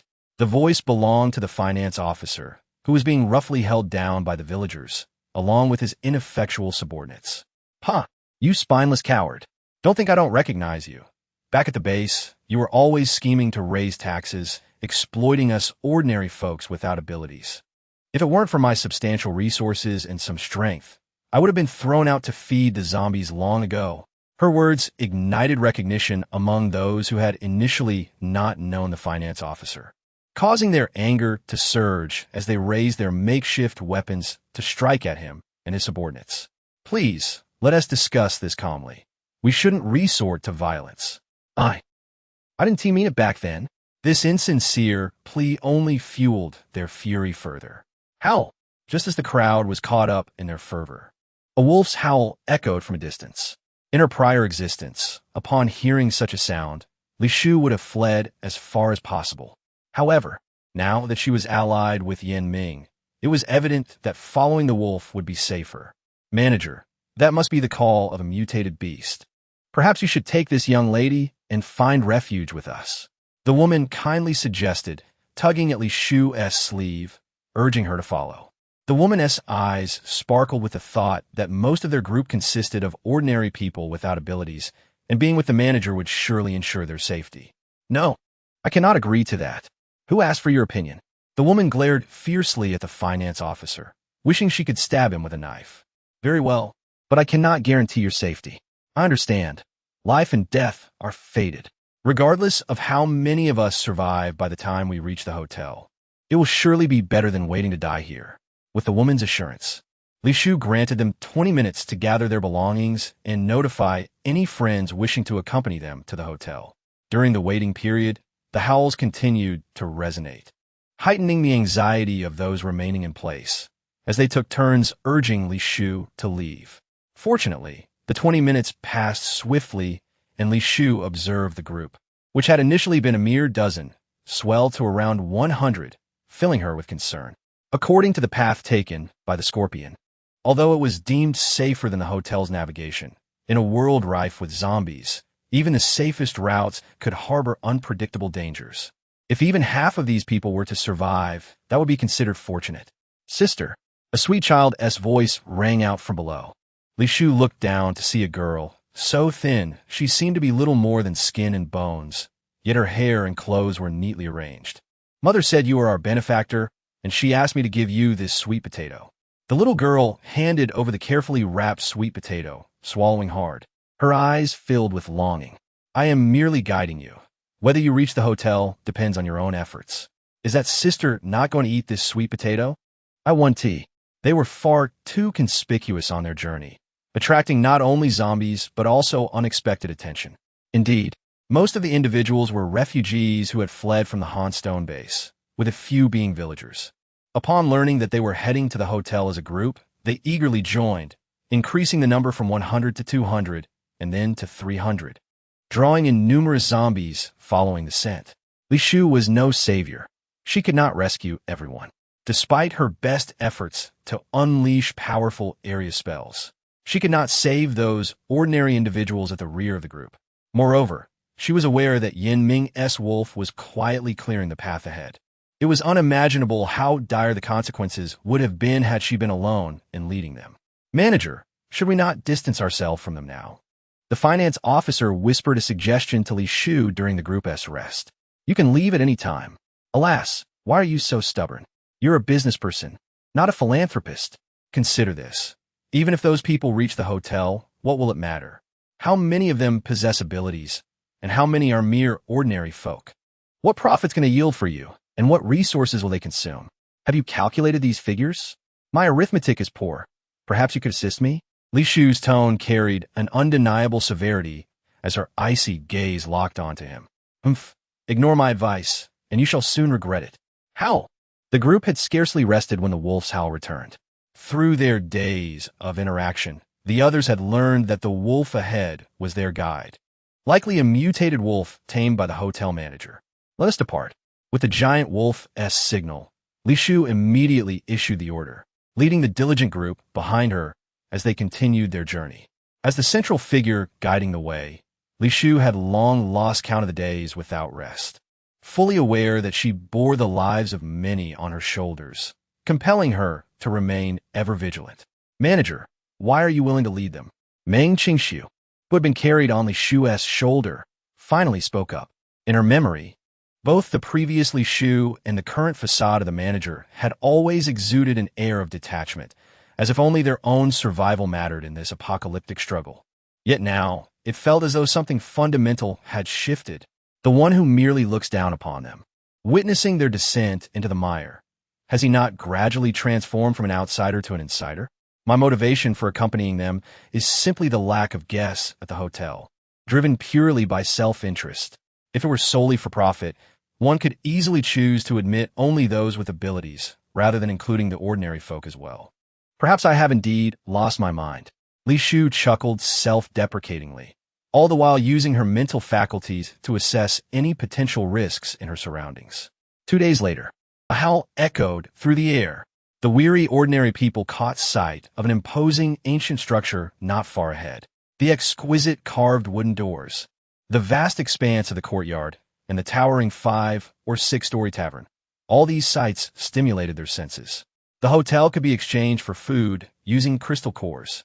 Someone among them let out a cheer, inciting the others to join in a frenzied howl, heedless of the scattered low-level zombies around them, as they sprinted towards the hotel. At last they arrived. Li Shu's pale lips curled into a slight smile, even as her severely depleted spiritual energy continued to torment her. Were it not for the diminishing number of zombies as they approached the hotel, she feared she might faint from exhaustion before reaching her destination. This place does appear quite appealing. The treasurer feigned restraint as he gazed upon the unfamiliar, ornate architecture, adopting an air of superiority befitting a man of his position. He commanded his subordinates to fetch his official attire, intending to assert dominance over the hotel guests. "Innkeeper, do you have a private courtyard? I cannot be lodged among those commoners." "Ah, the stable would suit you perfectly. You dare to insult me with a stable? What, is it not fitting for you? A private room, conveniently located near the entrance, with no one to disturb you. How audacious of you, a mere worker, to act so high and mighty before me. I warn you, once I present my evidence to the capital, I shall undoubtedly be appointed the lord of the Cold Stone Base. At that time, the very owner of this hotel will seek my favor, let alone you, an innkeeper." Chapter 79. Yin Ming, you want me to dry your hair? Is that so? I was unaware that you wield such influence that even the owner must curry your favor. Your hotel is nothing more than a third-rate establishment. If it is to operate normally, it will require the approval of the base. My hotel is so distant from your base. Do you truly need their approval? Of course. Not only this area, but also 100 miles around, is under the jurisdiction of the Cold Stone Base. The treasurer raised his chin haughtily, a stark contrast to his earlier cautious demeanor when speaking with Li Shu. Since that is the case, it would be better to eliminate you now, for you're a potential threat. What? What are you planning to do? The treasurer was startled by her words, instinctively retreating behind his subordinates, only for Li Shu to appear before him, seizing him by the throat. "Cough, cough, you. Let go. I have already sent a location via radio. The capital will send someone shortly. You, cough, cough, cannot kill me. I wonder how you dare to act so brazenly in my presence. It seems you believed I would not harm you." As she spoke, Li Shu tightened her grip around his throat, causing the treasurer's face to turn a deep shade of purple. "Useless. Hurry. Cough, cough. Someone save me." The treasurer cast a desperate glance at his subordinates, yet after a moment's hesitation, none chose to confront Li Shu. "Look around. Not a single soul is willing to come to your aid. Tell me, when the capital's people arrive, if I say you perished at the hands of zombies, do you think they will believe it? You. A flicker of fear finally crossed the treasurer's purple face as he glanced anxiously at the slumped Meng Qingshu. "Miss Meng, the evidence from Elder Chun." Cough, cough. "The evidence is still in my possession. You must save me." It must be said, this was indeed the treasurer's lifeline. Had it not been for the evidence he possessed, Li Shu would have resolved to deal with him long before this, especially after his repeated provocations along the way. Remember, know what to say and what not to say in the future. If you dare to act arrogantly before me again, be wary of having your brains devoured by zombies. With that, Li Shu forcefully tossed him to the ground. Given his rotund figure, he rolled several times upon impact, landing awkwardly and tasting the dirt. "Damn wretch!" The treasurer cursed inwardly, contemplating how, in his former self, he would have sent her to the lab to be subjected to torment. Yet now, stripped of all power, he could only seethe silently, biding his time for revenge. "What, do you feel aggrieved?" Li Shu stepped closer, causing the treasurer to hastily scramble to his feet, plastering a smile on his face. "Of course not. I was merely reflecting on how I truly am not worthy. Your kindness towards us on the journey has been remarkable, and I have disrespected the innkeeper. If the innkeeper feels slighted, feel free to kick me a few more times. I shall not hold a grudge. Indeed, it is no wonder you were able to serve as Elder Chen's lapdog. Meng Qingshu, remember to retrieve the evidence from him later. If it cannot be found, it is unnecessary to keep him around. Understood. Meng Qingshu replied nonchalantly, instructing the treasurer's subordinates to carry her into the hotel. A howl. Upon entering the garden, Li Shu spotted a massive silver wolf emerging from the pond, only to submerge itself again upon noticing her presence. Initially, she thought little of it, assuming it was air recuperating in the garden. However, the more she pondered, the more she felt this wolf was far larger than air. Its coat sleek and luminous, evidently well cared for. Wait, it bears a crescent mark on its forehead. Could it be? The image of Yin Ming flashed through her mind, compounded by Meng Qingshu's earlier remark that top-tier mutants could effortlessly shift between beast and human forms. As her thoughts turned to the pond once more, she was met not by the great wolf, but by a man emerging from the water, his upper body bare. He seemed unperturbed by her scrutiny, allowing his defined abdominal muscles to be on display, though regrettably, a towel still wrapped around his lower half concealed his alluring physique. "Will you dry my hair?" As Yin Ming approached Li Shu, he posed this question. "Huh, now dry my hair."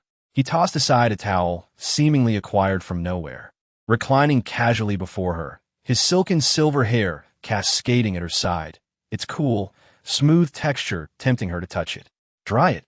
Understood, Li Shu murmured reluctantly, using the towel to wipe from the crown of her head to the tips of her hair. "Where have you been these past few days? Did you not send Ada to fetch me from the Coldstone base? Was it truly necessary to inquire?" Upon hearing the term Tiger's Den, Li Shu's thoughts immediately returned to the sinister cultivator associated with Elder Chun, a surge of anger rising within her. "When you pursued that rogue cultivator, did you not discover he was working with Elder Chun?" "Indeed. Then why did you not inform me?" At this juncture, Li Shu boldly flung the towel. However, she lacked the courage to tug at Yin Ming's hair, fully aware of his unpredictable temperament and her current inability to confront him. "You did not ask. How could I tell you?" "You. Do not stop. Continue drying," Yin Ming ordered nonchalantly, seemingly unaffected by her ire. Were it not for your gullibility towards his sweet words, that rogue cultivator would not have survived to leave the hotel. Li Shu grumbled under her breath while her hands remained busy, diligently using a towel to dry Yin Ming's hair. She even purchased a bottle of hair serum from the mall, albeit a modest one, as her frugality only allowed for a single-point item. "Is this also a product from your hotel?" Yin Ming inquired, glancing at the bottle in her hand, pleasantly surprised by its aroma. "Indeed, if it weren't for your constant sending of Ada to clear my path, I wouldn't have allowed you to use it." "How many crystal nuclei does this bottle require?" "Not much, just one grade 4 crystal nucleus." "Here are 2. No need for change." Yin Ming, bare-chested, produced 2 grade 4 crystal nuclei from seemingly nowhere and tossed them back, each hitting Li Shu's forehead, causing her to grimace in pain and curse him vehemently in her mind. Chapter 80. I will not keep the useless. Li Shu, severely depleted of spiritual energy, reluctantly dried Yin Ming's hair before finding a random spot to meditate and restore her energy. This place was devoid of day and night. Although it appeared as a small garden suspended in mid-air, it was a wholly independent space created by the system. Were it not for the system's continuous reminders of deducted points from her private account, she would hardly notice the passage of time. How long had passed? A sudden wolf howl startled Li Shu from her meditation. Upon opening her eyes, she saw Air, who could barely walk, limping through the not-so-large garden like an elderly lady on a leisurely stroll, surveying its domain. "Where is your master?"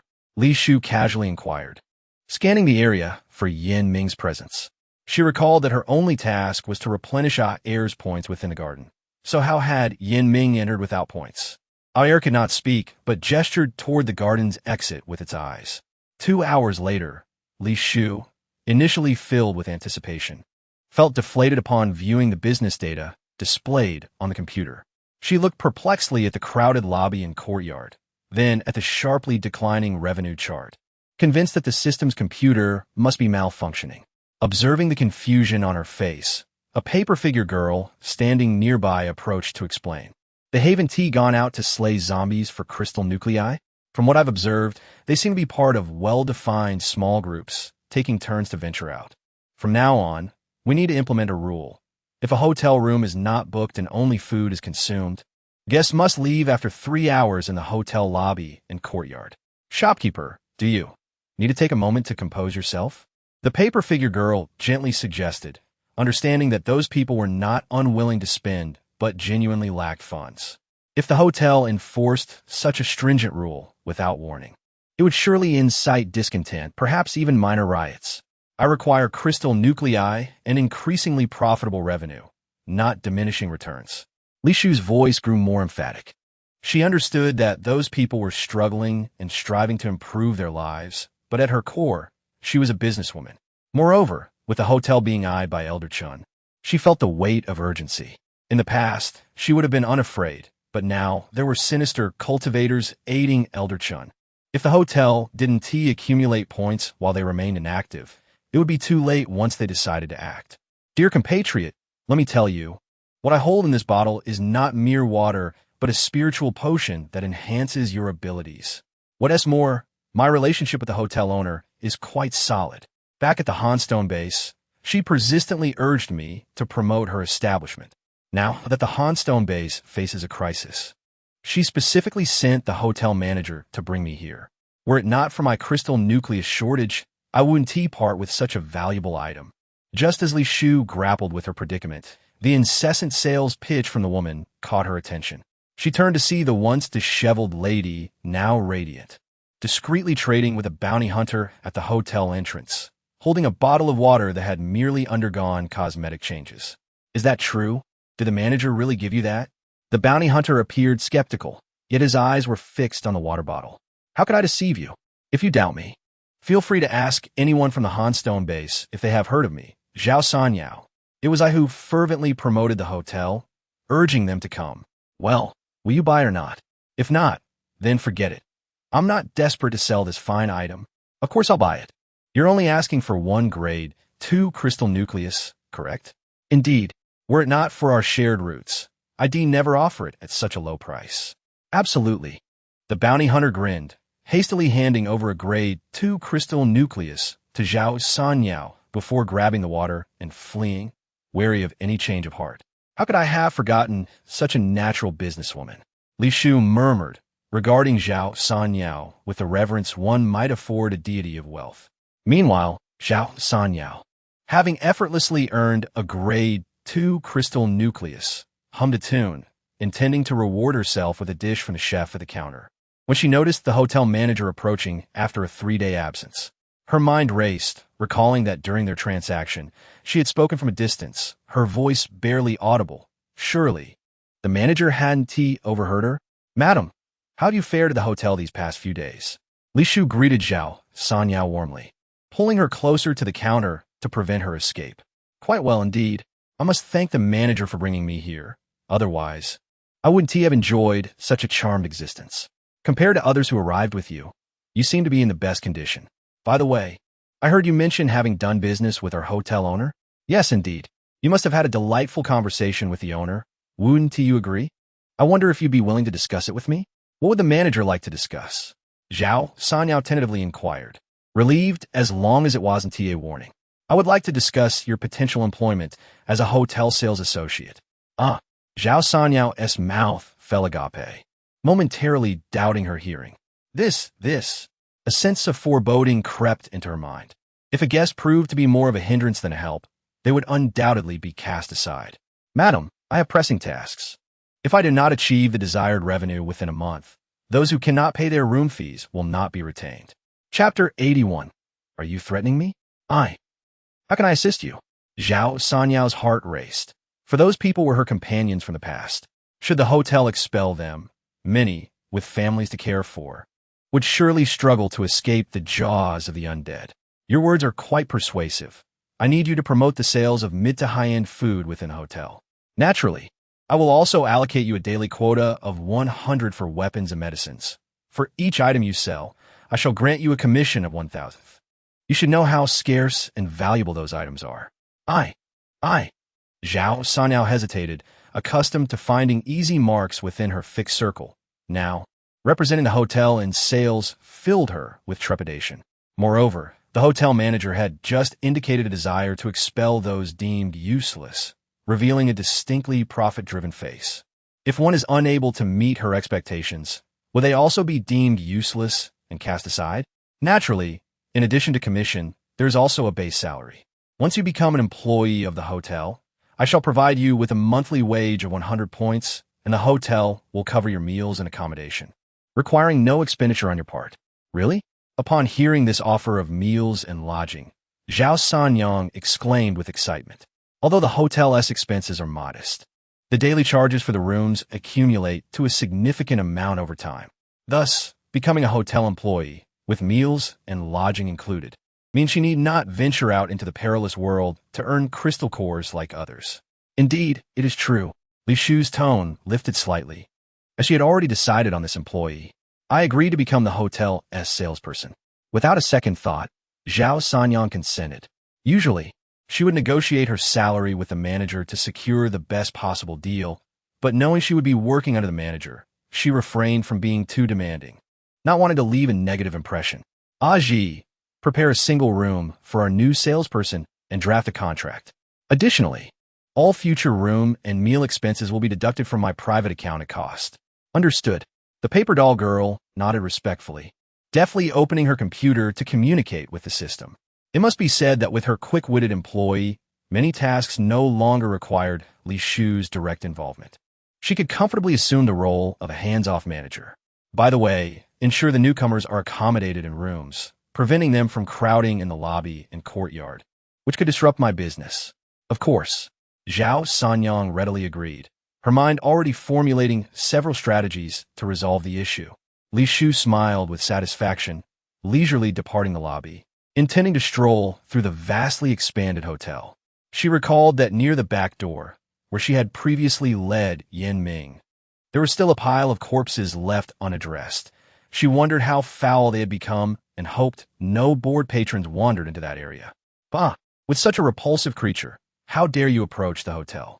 I'll make sure to eliminate you.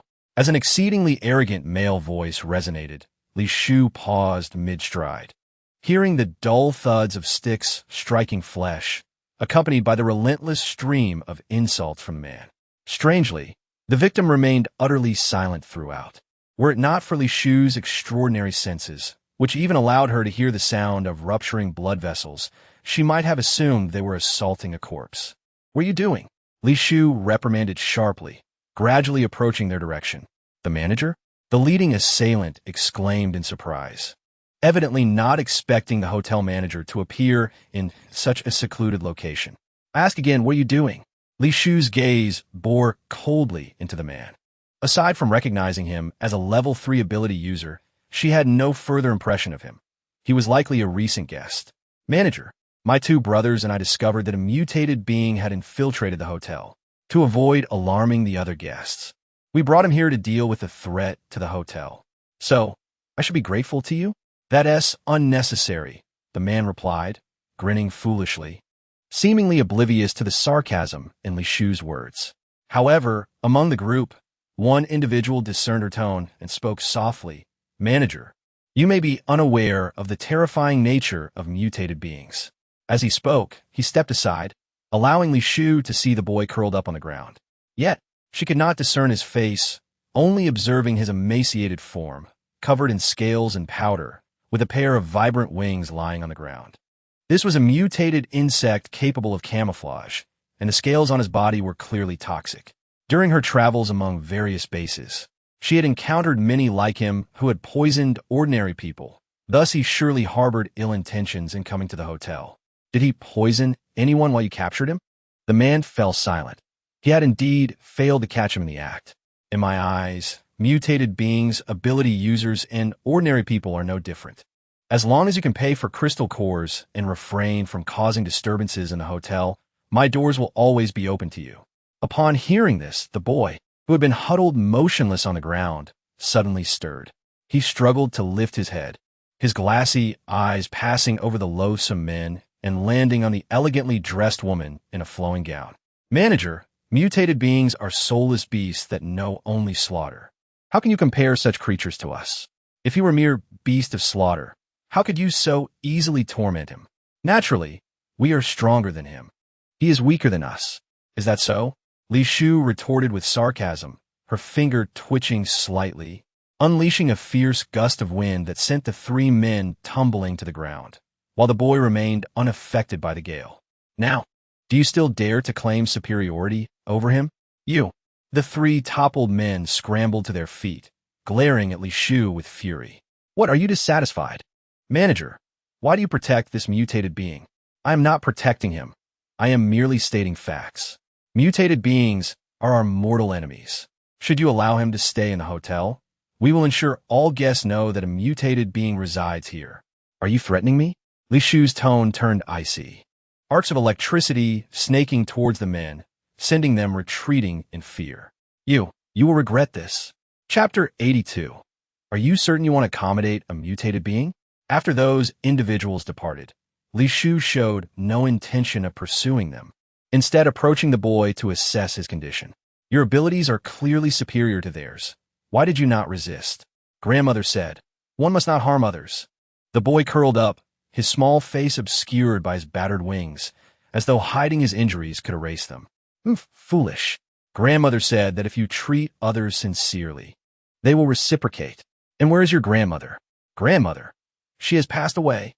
The boy's voice carried a sense of desolation, tinged with barely suppressed sobs. Li Shu surmised that individuals like him would not survive long in this apocalyptic world. The boy did not rebut her statement, continuing to huddle in on himself. Well, I understand. However, Li Shu did not linger for long, turning to continue towards the hotel's back door. Observing this, the boy hesitated briefly before mustering the courage to rise from the ground and follow her, albeit with great difficulty. Why do you follow me? Grandmother said. One must be grateful and repay kindness. You saved me, so I must repay you. Are you even human? Li Shu retorted without mercy, her gaze flicking to his enchanting wings, prompting the already self-conscious boy to quickly retract them, wishing they would vanish entirely. Is your grandmother human? She is human. Unlike me, I am a monster. The boy stuttered, each word painfully extracted, whether due to a natural difficulty in speech or a momentary struggle to articulate. Your biological grandmother? No, she's my adoptive grandmother. Besides me, she has taken in many others like me. Is that so? Truly admirable. Regrettably, her benevolence finds no place in this world, and, at times, it may even serve as her own death knell. Grandmother, she is the kindest soul in this realm. Alas, she is impoverished, deprived of sustenance, and has been deceived into a butcher's shop. Another butcher's shop? Li Shu halted, turning to scrutinize the youth, momentarily reminded of a dye. Yet, in contrast to the boy, a dye's wings resemble those of a moth, clearly indicating they belong to different species.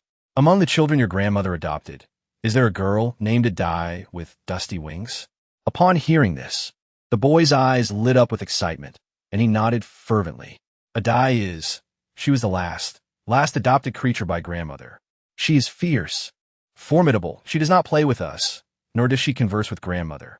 With this crucial piece of information, Li Shu suddenly connected all the dots. Chun Fan is a subordinate of Old Chun and the first guest at the hotel. Hence a dye pursued him to the hotel, seeking assistance from that mother and son along the way, patiently waiting outside the hotel, all for the purpose of capturing Chun Fan alive, to leverage his identity to get close to Old Chun. However, Li Shu could not comprehend why, despite Old Chun's hunger for meat, he would desire the flesh of an elderly individual. Could it be that someone intentionally lured a dye to oppose Old Chun? Who deceived your grandmother into the butcher's shop? I don't know. Grandmother always kept us locked inside the house, claiming there are bad people outside. What about your other siblings? They're dead. The boy lowered his head, his eyes reddening. He could never forget the horrific sight of those who claimed to be from the Church of Light breaking into their home, dragging them out and burning them alive.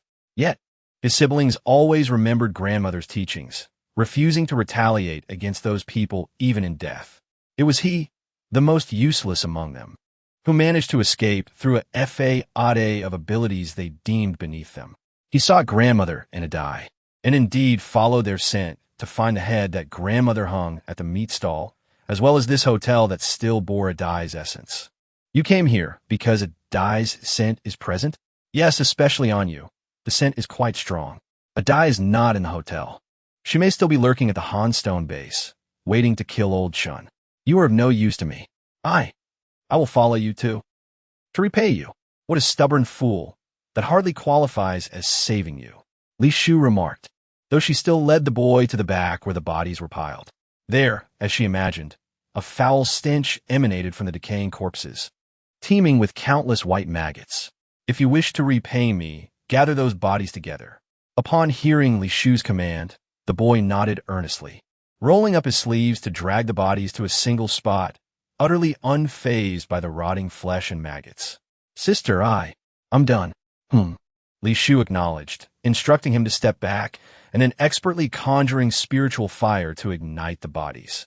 In no time, the putrid remains turned to ashes. What is your name? I am Amo, all right. I shall remember that. And what shall I call you? You may address me as the shopkeeper. Shopkeeper? What a peculiar name. It is not a name. Then, do you not have a name? Amo asked innocently, leaving Li Shufei somewhat exasperated. You see, did I not tell you? Is there not a mutant following the shopkeeper? Just as Li Shufei reached the doorway, she noticed a raucous gathering of people, led by 3 men who had been beating Amo, shopkeeper. I heard from the 3 brothers of the Wu family that you accommodate mutants in your hotel. Amidst the clamor, a somewhat authoritative middle-aged man stepped forward to inquire.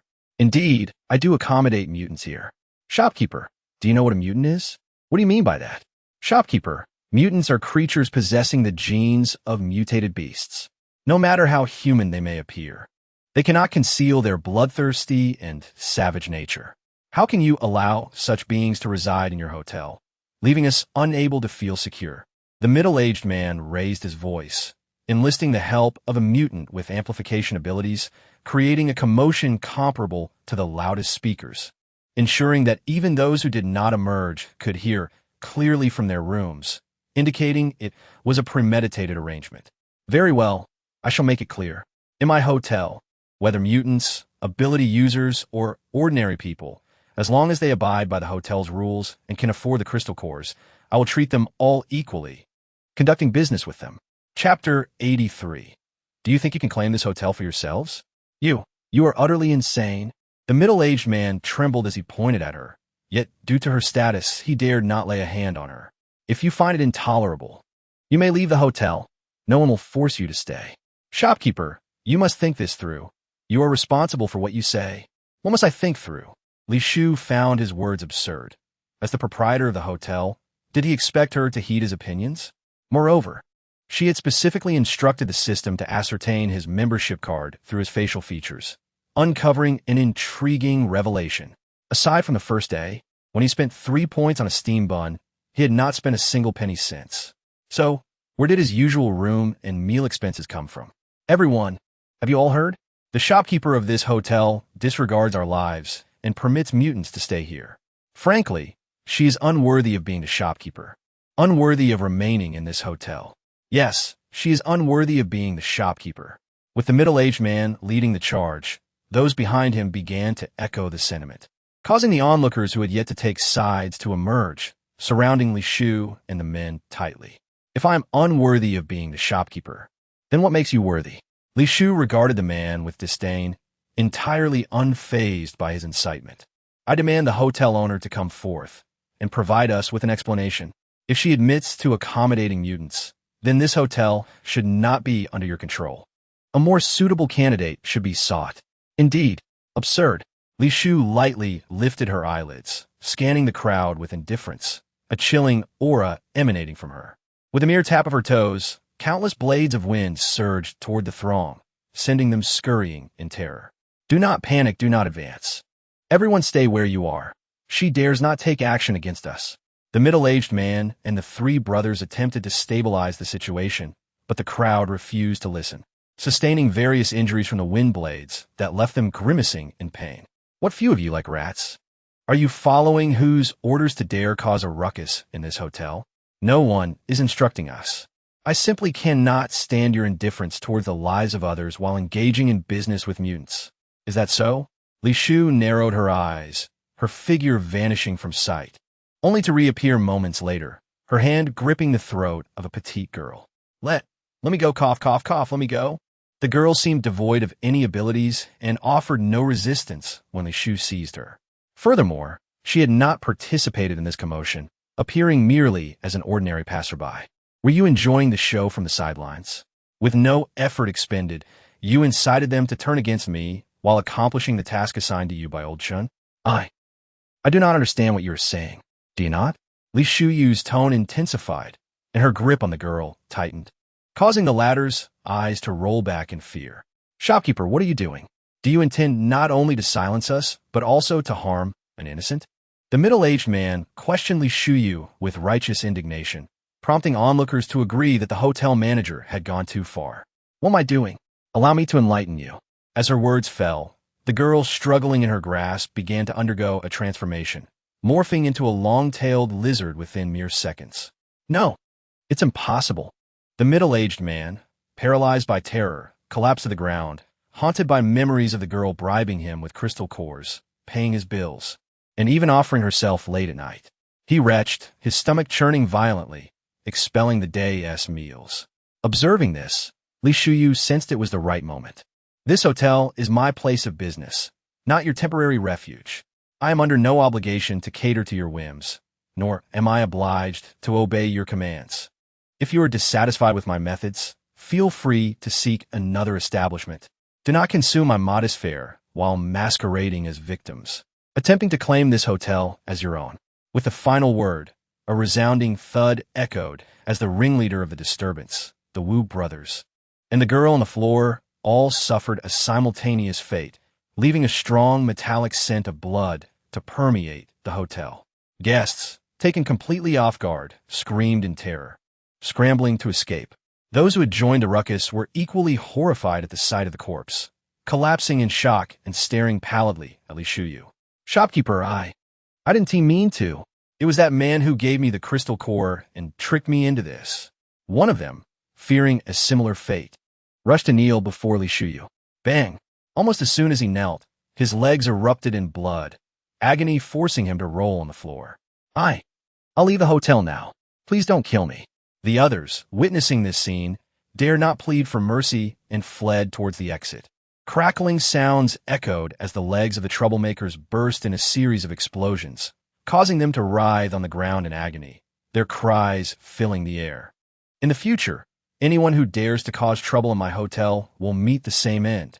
Li Shuyu's voice resonated, amplified by her spiritual power, clearly reaching every guest's ears. Many among them had supported the middle-aged man, yet no one dared to be the first to speak out. Even those harboring grievances against the manager remained silent. System, confiscate all crystal cores from them, revoke their membership cards, and blacklist them from the hotel. Received, they had long recognized the shopkeeper's formidable nature, but were astonished by her overwhelming power. Even advanced spatial ability users could not handle such a large number of individuals at once. Furthermore, the shopkeeper appeared completely unfazed, showing no signs of having expended her powers. Sister did. Did those people die? Amo, who had been standing quietly behind her, asked softly, his gaze contemplative as he observed the bloodstains on the floor. Not dead, but not far from it. Chapter 84. Next time, your existence may not be necessary. After addressing the situation outside, Li Shuyu entered the hotel amidst the terrified gazes of the guests, discovering Zhao Sanyang, the paper-crafted girl, and Miss Rabbit, all bound and gagged behind the counter. Woo-woo. Upon seeing Li Shuyu, the muffled trio desperately tried to make sounds, prompting her to hasten to untie them. Warning, Miss Rabbit's condition is deteriorating, with a 25% risk of collapse. Just as the electronic alert sounded, the freed giant rabbit lunged at Li Shuyu, sinking its teeth into her shoulder. Shopkeeper! Shopkeeper! Zhao Sanyang and the paper-crafted girl shouted simultaneously, panic-stricken as they attempted to pull the bewildered Miss Rabbit away. Miss Rabbit's fear level has reached 70. Would you like to spend 100 points to soothe her? Let go. Hissing, Miss Rabbit refrained from speaking, only emitting warning sounds out of fear. I said let go. Li Shuyu commanded again, her gaze icy as she fixed her eyes on the trembling rabbit. Woo! Miss Rabbit whimpered, her red eyes pleadingly fixed on Li Shufei. But she eventually released her grip. "Shopkeeper, are you all right?" Zhao Sanyang inquired cautiously, still processing the bizarre incident of an employee attacking her superior. "It's fine." With a clatter, Zhao Sanyang, who had been quietly tidying the counter to leave a good impression, startled and nearly toppled the exchange machine. I didn't mean to. I meant her, not you. What are you afraid of?" "I'm not afraid. Not afraid." Zhao Sanyang repeated the words like a mantra. Yet internally, she was in a panic, realizing that working at this unique hotel could cost her life. She wondered if it was too late to quit. After calming her employees, Li Shufei took the opportunity to revise the guest conduct regulations before leisurely heading to her room.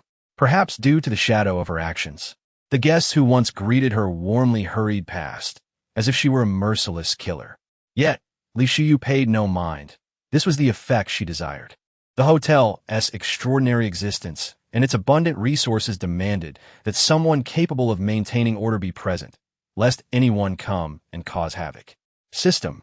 Filter through all guest profiles and identify those with dubious identities, suspected to be former subordinates of Old Chun.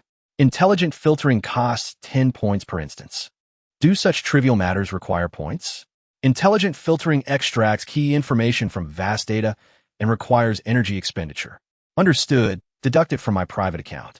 The system complied with her command, and Li Shufei opened her room door while observing the screen, only to collide with an ornately designed folding screen with a loud thud. "Get out."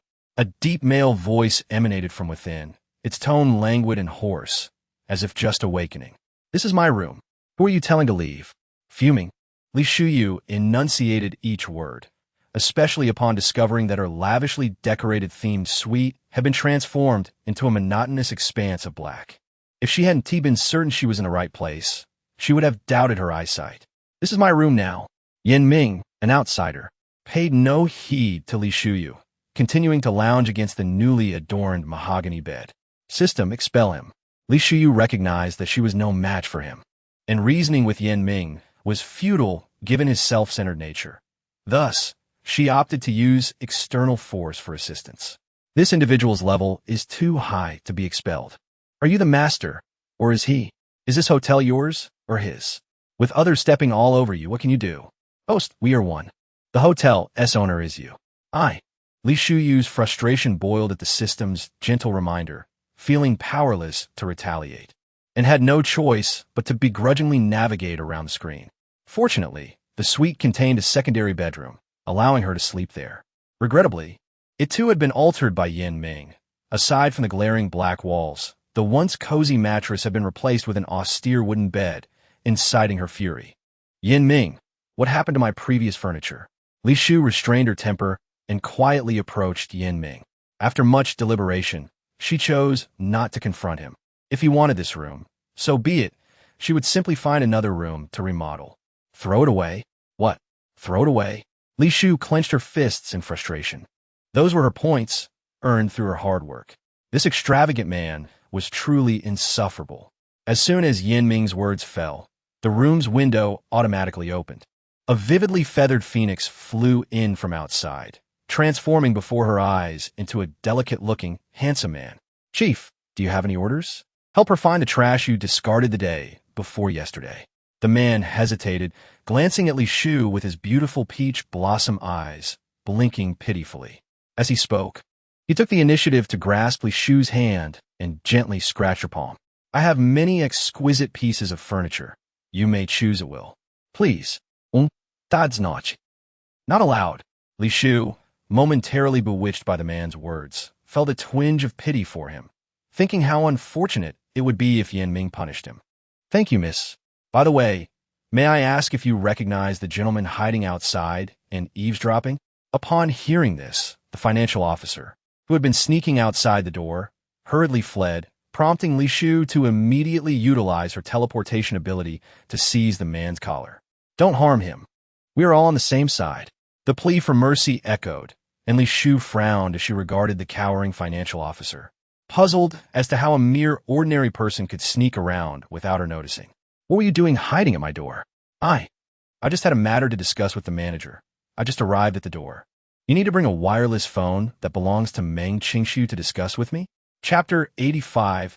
Absolutely cannot damage hotel interests. I was entrusted by Meng Qingshu to seek you out. Is that so? Li Shu's tone dripped with disdain as she snatched the wireless phone from his hand, discovering her own face displayed on the small screen, accompanied by faint rustling sounds.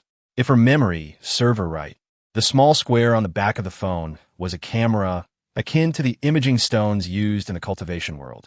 Were you secretly hiding at the door to take pictures? No, you completely misunderstand. I took this wireless phone to inform you that we have already contacted Kyoto, and they will soon send people to deal with Old Chun, just to put your mind at ease. Put my mind at ease?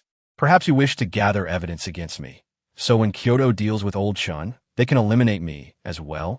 Not at all. Absolutely not. As the financial officer spoke, beads of sweat poured from his forehead, regretting his reckless decision to rely on his flawless abilities to engage in such a risky endeavor. Where is Meng Qingshu? In her own room.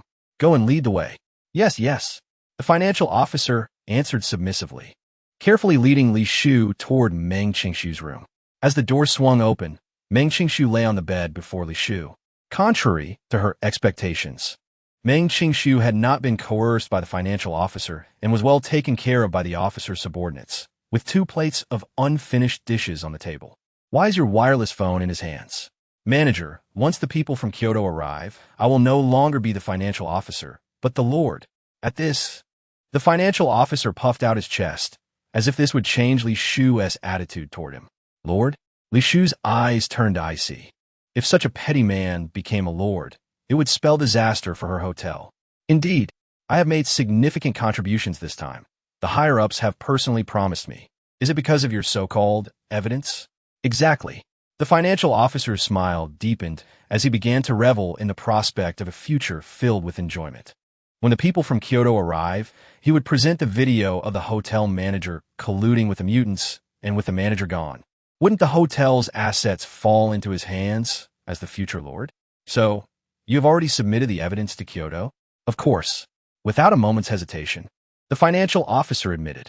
Good, then you no longer have any value. What? Manager, you.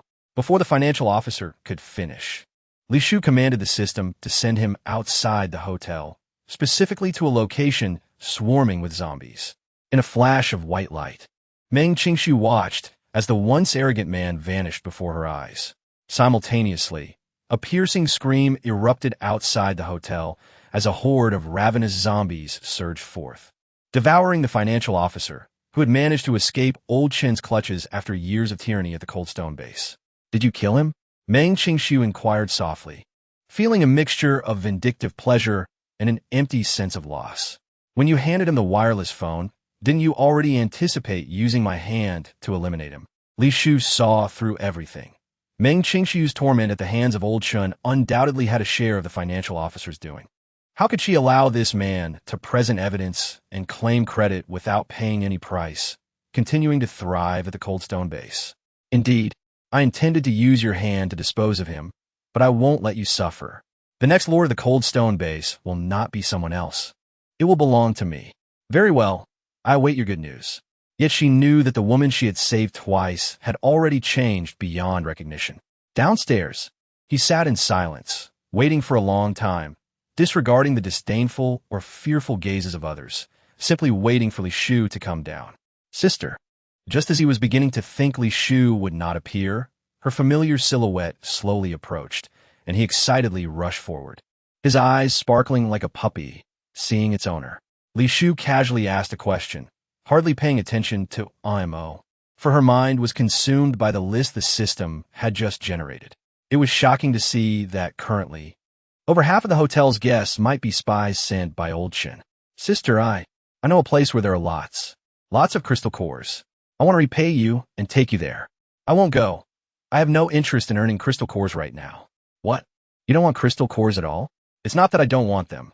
I can always discuss it later. Oh.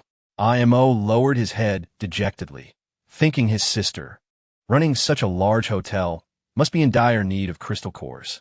By the way, how much do you know about Old Chin? What level of mutant is he? I don't know, but he enjoys eating people. No, his abilities enjoy consuming people. Consume people? Yes, yes, yes. His hand can transform into a gigantic man-eating flower. For every person he devours, his powers will strengthen. How do you know this so clearly? I have seen it.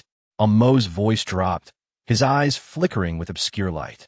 Mo, what level of mutant are you? Why can I sense the limits of your energy? Li Shu scrutinized him, having been able to see through most level 5 mutants since her cultivation had reached the golden core stage. Yet this ordinary and timid mutant was an enigma to her. I don't know. My abilities are quite unique. They are supportive, not much use. Do you know Yen Ming? Upon the mention of the name Yen Ming, Amber's expression indeed shifted, instilling a sense of caution within Li Shu. He is currently the most formidable mutant I have ever encountered, and I have only seen him from a distance. Are you aware that a dye has been assisting him? A dye assisting him? Yes. Therefore, you should not have merely seen him from afar. Sister, I am not deceiving you. I truly am not. Amber's words flowed more smoothly in his urgency, fearing that Li Shu might misunderstand him. I cannot ascertain your purpose for visiting the hotel, but I implore you, do not attempt any underhanded maneuvers in my presence. Should you jeopardize the hotel's interests, I will ensure you face the consequences. Chapter 86. With such incompetence, do they dare challenge the hotel? Since Li Shu publicly eliminated the troublemaker, the hotel guests have been hasty in their departures, no longer lingering over small dishes in the lobby as they once did. Yet, the hotel's revenue has surged, particularly with the new employee Zhao Sanyang, who tirelessly promotes the hotel's offerings each day. System, elevate the defensive measures to their utmost capability. Host, your personal account now holds a mere 4,500 points. Would you like to utilize the hotel as public funds? What? It has been depleted so swiftly? Li Shu was astonished to open the panel, only to find that what once held numerous zeros now dwindled to just 2. Host, it is strongly recommended that you set a spending limit. There is no need for restrictions. I can earn more points once these are spent. Li Shu dismissed the system's advice, confident that with Yen Ming, this living ATM at his disposal, acquiring 5th and 6th level crystal nuclei would be a mere gesture. Why should I worry? Shopkeeper, there are numerous zombies outside. You must go take a look. Why fret when the zombies cannot even find the hotel? No. They're indeed targeting the hotel and have already surrounded it. Upon hearing this, Li Shu immediately extended his consciousness and, indeed, beheld thousands of zombies encircling the hotel. System, has the hotel's protective shield failed? Upon inspection, those zombies are artificial creations. The hotel cannot initiate shielding. That scoundrel Chun Lao, even with reinforcements from the capital, he still wishes to contend with me. Li Shu's eyes glinted with malice as he extended his awareness over the entire hotel, meticulously observing the personnel list filtered by the system. As anticipated, he discovered dozens of individuals exhibiting peculiar expressions, their gazes fervently fixed on the zombies outside. Some even incited the guests, eager to incite chaos for personal gain. Shopkeeper? She was increasingly anxious, contemplating how incidents seemed to proliferate every few days.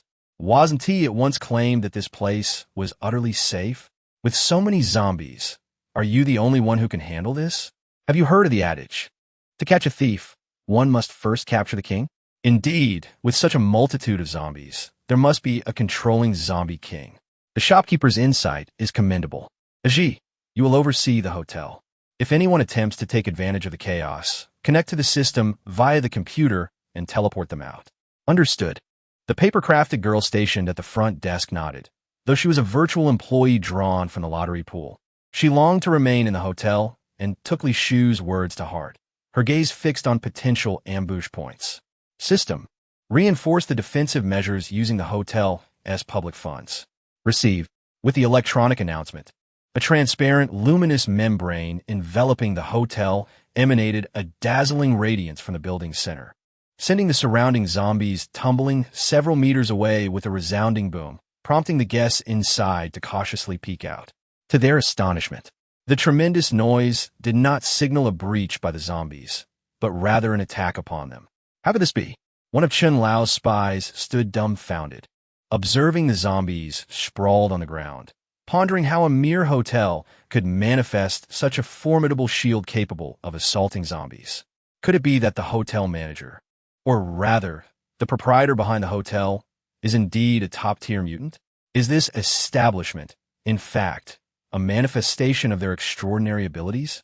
I wondered why those zombies were so intent on breaching the hotel. It seems the allure lies within you. A clear feminine voice suddenly resonated in his ear, startling him as his heart skipped a beat. Manager, what? What did you say? I cannot comprehend. Cannot comprehend? Li Shu raised her palm, causing a butterfly to flutter towards the man, eventually resting upon the bulging pocket of his trousers. What is inside? Produce it. There's nothing. The man feigned ignorance, attempting to casually swipe at the butterfly to crush it, but a surge of electricity coursed through him, nearly rendering him unconscious. The fifth one. Li Shu smirked disdainfully, expertly approaching the man to retrieve the contents from his pocket. Unexpectedly, the man, who should have been dazed, suddenly drew a dagger and slashed it across Li Shu's arm. Oh, impressive. Li Shu remained unfazed, smiling at the man as if the injury on her arm were inconsequential. Manager, won't you check the wound on your arm? With that, the man deliberately showcased the portion of the dagger, tainted with zombie venom, still bearing her blood. I am curious. How long can a high-level mutant like you withstand zombie venom? I'm equally curious about how long you can resist it. What do you mean? The man was perplexed, but Li Shu satisfied his curiosity by revealing her unblemished arm. What about your wound? I distinctly. You indeed inflicted a wound upon me. Did you not? Yet, how has it transferred to your arm? What nonsense are you spouting? The man bellowed in frustration, his gaze instinctively drifting to his own arm. With a thud, the venomous dagger clattered to the ground as he stared in disbelief at his decaying arm and the progressively zombified rigidity of his limbs. This is impossible.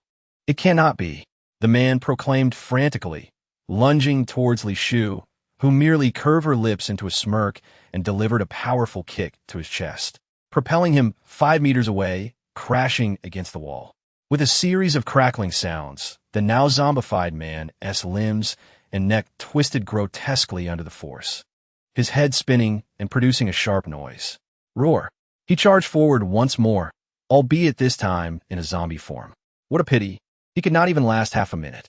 Li Shu expressed her regret, igniting flames at her fingertips, engulfing the man entirely, eliciting a piercing shriek that sent shivers down the spines of nearby guests. System utilized the mutant locator to identify the puppet master behind the zombies. Apologies. The controlling zombie is a junior zombie king.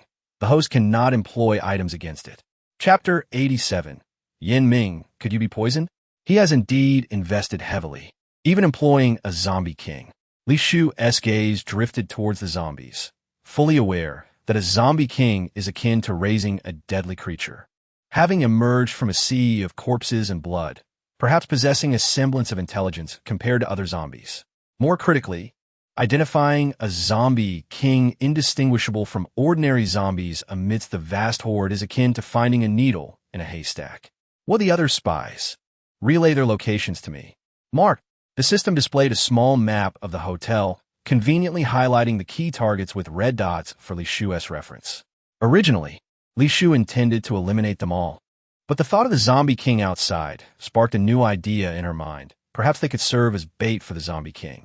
Half an hour later, Li Shu held a rope, with a long line of people gagged with white cloth trailing behind her. Among them were men and women of all ages, but they all concealed items capable of attracting zombies. Due to their large numbers, Li Shu dared not lead them through the front door. Instead, she stealthily maneuvered past the hotel guests towards the back entrance. As they approached the rear, the zombies, having caught a whiff of their scent, emitted excited howls that frightened the captives, causing them to whimper and plead with Li Shu for negotiation. Now, who shall be the bait? Li Shu halted, turning to regard the group, which made them instinctively retreat. You then. With a swift tug, she pulled out a frail man from the crowd, producing a fishing rod from her system pack, leaving the man bewildered. However, as she bound him to the designated bait position, he quickly grasped her intentions. I hope you prove useful as bait, Li Shu muttered under her breath as she settled with the fishing rod and the man atop the hotel wall, ready to fish for zombies. Throughout the process, she remained vigilant, her consciousness scanning for the presence of the Zombie King. Though the Zombie King appeared similar to ordinary zombies, the energy it radiated was distinctly different, particularly when it spotted prey. The energy fluctuations were far more pronounced, allowing Li Shu to easily differentiate between them. Suddenly, the white cloth gagging the man vanished, and he was suspended in the air by the fishing line, shouting incoherently, which drew the nearby zombies toward him. "Excellent, keep calling." Li Shu was pleased with the man's performance. The more zombies gathered, the more effective the bait became. His fear would excite the zombies. And with the items provided by Chun Lao concealed on him, it was akin to carrying a massive spotlight in the darkness. At last, Li Shu heard a howl that was markedly different from the usual zombie sounds. Her consciousness drifted toward the source, and to her astonishment, she discovered that the Zombie King was none other than Chun Xiaomei's mother, whom she had encountered a month prior. Alarm bells rang in Li Shu's mind as she quickly left a spark of spiritual fire on the man, using the fishing line to hurl him toward the direction of Chen's mother. Chen's mother, with her sunken eyes, glanced at Li Shu from a distance before instinctively racing toward the man, who exuded a tantalizing aroma. "System, can you detect the presence of evil cultivators nearby?" "Apologies. Evil cultivators do not belong to this world and cannot be detected." "Is Yin Ming still at the hotel?" "According to system records, he departed before dawn." "Damn. Why is he absent at such a crucial moment?" Panic surged within Li Shu as she sensed the overwhelming presence of the evil cultivator emanating from Chen's mother. This led her to ponder whether there could be multiple zombie kings within the horde. In her understanding, zombie kings were not easily produced like cabbages. Yet it seemed the evil cultivator could achieve such a feat after all. Chen's mother had been human just a month ago, a person who had only recently awakened low-level abilities through unusual means. If she could transform into a zombie king within a month, did that imply that the evil cultivator could replicate this process en masse? Coupled with Chun Lao's backing, it meant that everyone in the base could be his experimental subjects. No wonder Chun Lao dared to disregard Kyoto and had the audacity to target her. "System, if the zombies continuously attack the hotel, how long can the defensive shield hold?" "Based on the host's current points, it can only sustain for 2 days. 2 days will suffice." Gritting her teeth, Li Shu promptly purchased an invisibility talisman from the system marketplace, maneuvering among the zombies with the remaining bait. As anticipated, she soon identified several zombie kings. Presently, Li Shu was not in a hurry to eliminate them. She merely left sparks of fire within them to prevent drawing the evil cultivator's attention from excessive zombie king deaths. After all, the sparks could lie dormant within their bodies, waiting for the opportune moment to ignite. That night, having exhausted her spiritual energy, Li Shu casually snacked in the lobby. The hotel remained unaffected by the zombies and continued to operate normally. However, the guests on the lower floors lacked sufficient points and could not venture out to hunt, merely waiting for their resources to dwindle. Aji, under these special circumstances, if any guests wish to extend credit, please charge it to my account. We will settle once the zombie horde disperses. Understood. The paper-crafted girl obediently complied, opening the computer to check the manager's private accounts, looking somewhat troubled. "Manager, your points may not suffice for their deductions." Upon hearing this, Li Shu remembered that she was now financially depleted. The crystal cores given by Chun Lao had long been spent. "If your private account is insufficient, should we tap into the public account?" "No need. I will find a solution." After confirming that he had gone to the Sky Garden, she immediately teleported to the entrance of the Sky Garden. As she entered, Air, one of Yin Ming's injured subordinates, lunged at her fiercely, startling Li Shu into hastily using a spatial spell to evade. Unfortunately, her landing was miscalculated, resulting in a splash as she fell into the pool. "Get away!" Before she could react, another force struck her, sending her tumbling to the edge of the pool, where she inadvertently swallowed several mouthfuls of water, infuriating her. Wiping the droplets from her face in irritation, she was about to confront Yin Ming for the tail that had struck her when she noticed his face was unusually flushed. Despite being in human form submerged in the pool, his tail stood erect behind him, and he appeared quite agitated. Strangely, Li Shu was reminded of the seductive poisons commonly employed by evil cultivators. You aren't aroused, are you? Shut up. Chapter 88. The truth. Yanming secretly harbors affection for me. How about I assist you? Li Shu kindly suggested, recalling that several of her disciples had been affected by the seductive poison from evil cultivators. So, she had some experience. Just you? Yanming opened his cold eyes, scrutinizing Li Shu's scarred face with disdain. No one knows better than I. Hearing this, Yanming appeared skeptical, but his gaze unconsciously drifted downward, noticing that despite her disfigurement, her figure was voluptuous and well-proportioned. The wet fabric clinging to her body rendered her quite appealing. So, have you made your decision? Come here.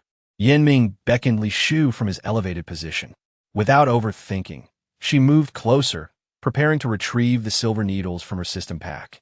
To her surprise, Yanming seized her suddenly, startling her into activating her spiritual energy to escape. However, before she could, the mask on Yanming's face transformed into shimmering stardust, leaving Li Shu momentarily enchanted, forgetting to use her powers. Perhaps due to the dim moonlight, she perceived his eyes reflecting light, and his silver hair flowed with the wind, outlining a breathtaking silhouette that even the creator would envy, prompting her to recall the phrase, "Autumn waters are as divine, jade-like bones. Help me." Yanming's voice was laced with restraint as he gradually peeled away her unnecessarily cumbersome garments, his heated face brushing against her neck, akin to a cat nuzzling its owner. Suddenly, a sharp slap shattered the enchantment, leaving Yanming momentarily dazed, his expression still caught in the act of surprise. Thank goodness, I almost lost control. Li Shu inhaled deeply, repeatedly reciting the heart-calming mantra within her mind, reflecting on how this man was even more alluring than the evil cultivators. What are you doing? Yanming's face was filled with anger, making Li Shu feel guilty. How could someone look so attractive even when angry? No. A cultivator's resolve must remain steadfast. She must not break her vow of chastity. Li Shu. Yanming called Li Shu's name word by word, and the water in the pool gurgled as if on the verge of boiling. Don't call me. I am not a frivolous person. Am I really that indiscreet? The system responded, stun him. Li Shu's heart was in turmoil. She dared not open her eyes to face him and could only rely on the system. The shop has non-level anesthetics available for exchange. Would the host like to proceed? Exchange, Li Shu replied without even checking her points. Meanwhile, Yanming, still reeling from the effects of the aphrodisiac, was about to confront Li Shu when a slender needle pierced his neck, causing him to plunge into the water with a splash. An hour later, after the effects of the anesthetic wore off, Yanming groggily awoke to find himself in a familiar room, where Li Shu was methodically inserting a tiny silver needle into his waist. Initially, he intended to confront her, but the heat within him miraculously subsided, and his desired clear-headedness restored his composure, prompting him to abandon the notion of causing trouble. Wait a moment, just one last needle, Li Shu insisted, forcing herself not to look at his face as she sealed the final acupoint. You need to wait another 15 minutes. The aphrodisiac will be completely neutralized. Is this what you meant by helping me? Yanming inquired. What else would you expect? Li Shu retorted, by the way, I saved you. So you should hold a grudge over slapping you or knocking you out, right? Keep your mouth shut, as long as you don't go out and talk. I won't harm you. So, you're letting that slide? Indeed. However, this silver needle technique is a family secret. Using it takes considerable effort, and you must compensate me with crystal cores. Will 3 level 6 crystal cores suffice? Yanming lazily produced the cores from his pocket and tossed them at Li Shu. Thanks to her, he had grown accustomed to dispatching zombies for crystal cores whenever he stepped outside, often in front of his subordinates, who then eagerly offered him their cores, much to his annoyance. That's enough. Li Shu smiled as she gathered the cores, preparing to exchange them for points when she unexpectedly noticed a scrap of fabric where Yanming had taken out the cores. Coincidentally, it was from the golden thread embroidered skirt she had discarded. You. Li Shu hesitated, her feelings becoming complicated. What's wrong? Yanming questioned, misunderstanding her reaction as dissatisfaction with a number of cores. Why you? You aren't secretly in love with me, are you? Reflecting on their first encounter, where he had shouted threats at her, she found it utterly abnormal. Moreover, He had just attempted to surrender to her under the influence of the aphrodisiac. She could think of no other reason for such behavior. What do you think? Yin Ming scoffed, glancing dismissively at Li Shu's face, convinced that he could never develop feelings for her. I simply cannot harbor mundane desires. She protested. Besides, this place is not my own. I will eventually leave this world. So what? Yin Ming did not understand why she said that. Her ability to have feelings had nothing to do with him. Forget it. Expressing feelings leads to no benefit. One must guard against melancholy. How could I possibly stop you? Yin Ming looked at her in bewilderment, lost in the meaning of her words. Suddenly, a frantic knocking resounded throughout the room as Zhao Sanyang shouted from outside. Manager, it's urgent. Those zombies have transformed into a giant, a huge monster. You must come out and take a look. Prompted by Zhao Sanyang's warning, Li Shu quickly used her spiritual sense to observe outside and discovered the zombies growing larger by devouring their companions. It's a devouring dark art. He has actually applied it to the zombies. Li Shu's brow furrowed. She found this dark cultivator quite troublesome.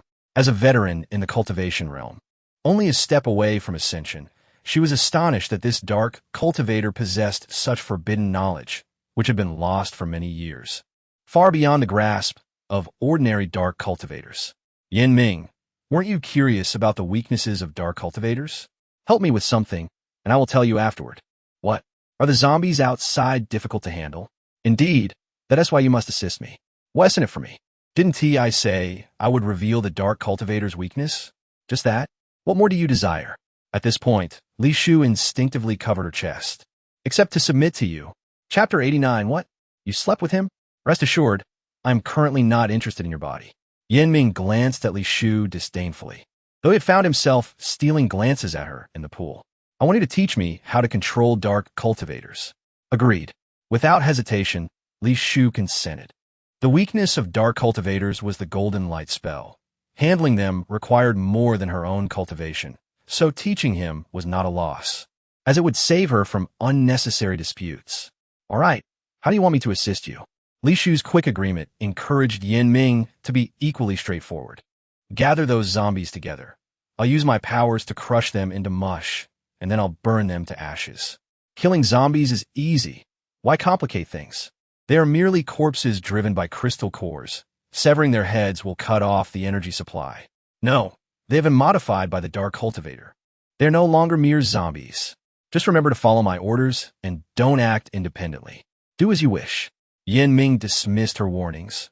With his powers, he felt invincible in this apocalyptic world. Manager, Zhao Sanyang, growing increasingly frantic, pounded on the door, fearing that Li Shu was too deep in sleep to prevent the zombies from breaking into the hotel. I know, Li Shu finally responded after a long pause, providing Zhao Sanyang with a sense of relief. Guests who see the zombies are eager to leave, but we cannot let them out right now. They're causing a commotion downstairs. Perhaps you should go down and mediate? Just as Zhao Sanyang finished speaking, the door creaked open, revealing Li Shu and the indescribably handsome man beside her. Zhao Sanyang was momentarily speechless, her jaw dropping in disbelief, as if she had seen a deity. The door is right there. The hotel walls cannot confine them. If they wish to leave, let them, and let them cause a ruckus. Oh. Zhao Sanyang nodded vigorously, her gaze lingering on Yin Ming, fearful that if she looked away, she might never see this godlike figure again. If you keep staring, I won't hesitate to gouge your eyes out. Yin Ming shot her a cold glare, instinctively using his powers to suppress her, but was sharply tugged by Li Shu's sleeve as a warning. That is my hotel staff. Her life belongs to me, not you. Foolish ordinary person. After a cold remark, Yin Ming, respecting Li Shu, refrained from attacking her and began summoning a spatial portal, stepping into the blue vortex alongside her. With a rush of salty air and the stench of rotting zombies, Li Shu emerged from the portal. Yet, instead of repelling them with her powers as before, she stood beside Yin Ming, watching him effortlessly crush the zombies into paste. The dark cultivator you mentioned is nearby. Be cautious. Yin Ming, keenly sensing the dark cultivator's presence, offered a rare reminder. This is a talisman I hastily crafted. Once you see it, find a way to attach it to him. Is this flimsy yellow paper all we have? Yin Ming held the intricate talisman in his hand, skeptical of Li Shu's claims. Are we not in this together? Can I deceive you? Understood. Yin Ming disdainfully tucked the paper into his clothing and began to follow Li Shu's instructions, luring the cumbersome zombies to an open area. Initially, he had no regard for the zombies, casually using his powers to crush them into paste. However, upon witnessing the grotesque remnants writhing and devouring one another to grow larger and stronger, his expression shifted to one of caution. Stay focused, continue, Li Shu urged as she noticed Yin Ming's movements slow down. What exactly are those creatures? They're zombies altered by dark modifications, unlike ordinary ones. More modifications. A cryptic expression flickered in Yin Ming's eyes as his powers began to surge. Spirit of fire burn. Yin Ming, what are you waiting for? Keep going, Li Shu urged, having observed that the zombies he had already incinerated were finished while he remained stagnant. Rather than slaying those zombies, it would be more prudent to eliminate the one who created them. No, you mustn't. Before Li Shu could finish, a blue vortex appeared behind Yin Ming, prompting her to reluctantly follow him inside. Hey, don't act impulsively. Emerging from a spatial door, Li Shu found themselves in a hospital teeming with zombies. She immediately grasped Yin Ming's arm, attempting to pull him toward a secluded corner. This isn't merely a matter of fear. You've chased after the Dark Cultivator numerous times. Do you not understand how cunning he is? Even the craftiest of foes can only meet their demise in the face of overwhelming power. That was merely a fluke. This time I will kill him. With that declaration, Yin Ming disregarded Li Shu's warnings and boldly entered the throng of zombies, his powers slicing through the approaching hordes like vegetables. Foolish brain. Clearly, all your intelligence is displayed on your face, Li Shu retorted in annoyance. Yet she felt compelled to follow him. Are you certain the Dark Cultivator is on the lowest level? Having followed Yin Ming to the stairwell, Li Shu recalled the system's information. The hospital's lowest level was the morgue, a name that sounded ominous. He must be down there. Yin Ming's silver eyes gleamed with a shadowy light as he used his X-ray vision to see the lower level filled with zombies. The door trapping them creaked ominously, as if opening on its own without anyone present. A horde of zombies will be coming. Retreat. Understood. Li Shu resignedly stepped back to the elevator entrance, watching as Yin Ming prepared his powers, the immense aura emanating from him, making it difficult for her to breathe. Suddenly, a crisp sound emanated from the securely closed iron door behind her. Is it a figment of my imagination? Desperate, Li Shu struggled, her hands bound, unable to form the golden light spell. Attempting to use her spiritual energy to free herself proved futile, for the Dark Cultivator was particularly adept at manipulating the pathways of life and death, leaving her unable to exert her powers significantly. How did he recover from a seductive poison so swiftly? Was it your assistance? What? Did you sleep with him? Chapter 90. I'm not that desperate. Bang. Before Li Shu could retort, the elevator doors were violently torn away, revealing Yin Ming's chilling visage. Do you truly perceive me as so desperate? Indeed. Your intellect seems to have improved somewhat. You managed to find me. Seeking death. A formless force bore down upon both Li Shu and the Dark Cultivator, compelling them to bend low. Yet the elevator could not withstand such immense pressure, plummeting directly into the shaft. Are you so foolish as to disregard my presence? Before the elevator fell, Li Shu seized the opportunity to curse Yin Ming as the Dark Cultivator lost the strength to cover his mouth, allowing her words to flow freely. The only consolation was that the Dark Cultivator was behind her, at least providing a cushion upon impact. Boom! With a deafening crash, the elevator crashed into the ground, leaving Li Shu dazed and bruised by the shattered metal. Though her robust body sustained only superficial wounds, faring far better than the incapacitated Dark Cultivator. What did you say? A familiar voice accompanied by a blue vortex materialized, and Yin Ming stepped through, swiftly applying the talisman to the Dark Cultivator. Yin Ming's eyes widened in astonishment as he witnessed the talisman affixed to the Dark Cultivator's body, watching him gradually transform into fine sand, ultimately leaving behind a wooden puppet. He escaped. This is their signature trick, puppetry. Li Shu glanced at the puppet on the ground, unsurprised. She had anticipated the Dark Cultivator would not be easily captured and lamented her own lack of success, suffering fresh wounds in the process. Why didn't you keep an eye on him? What? Li Shu stared at Yin Ming in disbelief, questioning whether she had misheard. I am certain that was him in the elevator. You were with him the entire time. Why could you not contain him? Yin Ming, are you blaming me? Otherwise, who should I blame? Yin Ming displayed no remorse, believing Li Shu had sabotaged his efforts. Had she not followed him, the Dark Cultivator would not have managed to escape. You need to clarify what you promised me. We agreed you would help me clear the zombies outside the hotel. Yet you abandoned that task halfway to chase that slippery Dark Cultivator. I was concerned for your safety and left the hotel to assist you, and instead of gratitude, you accuse me of negligence? I will certainly find time to clear the zombies outside the hotel, but the fact remains that the Dark Cultivator escaped from your grasp. What defense can you offer? You. Li Shu felt a sharp pain in her chest, blood dripping to the floor, attracting the surrounding zombies with their ravenous roars.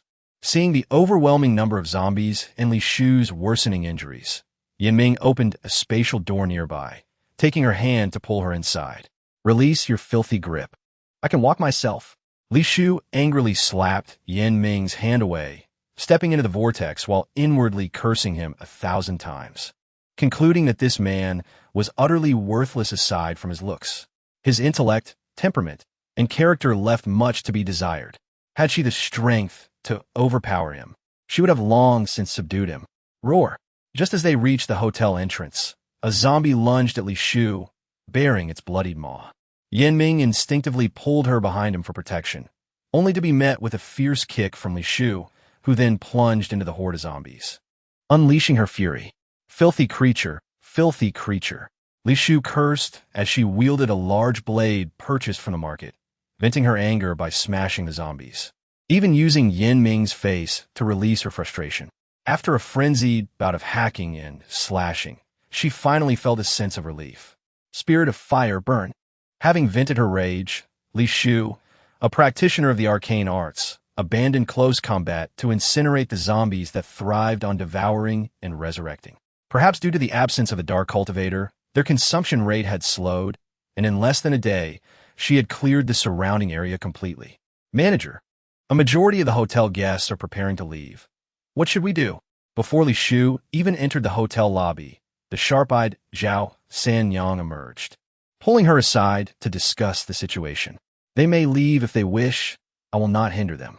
However, they're the primary consumers of the hotel, and the pharmaceuticals and weapons I possess are largely acquired through their patronage.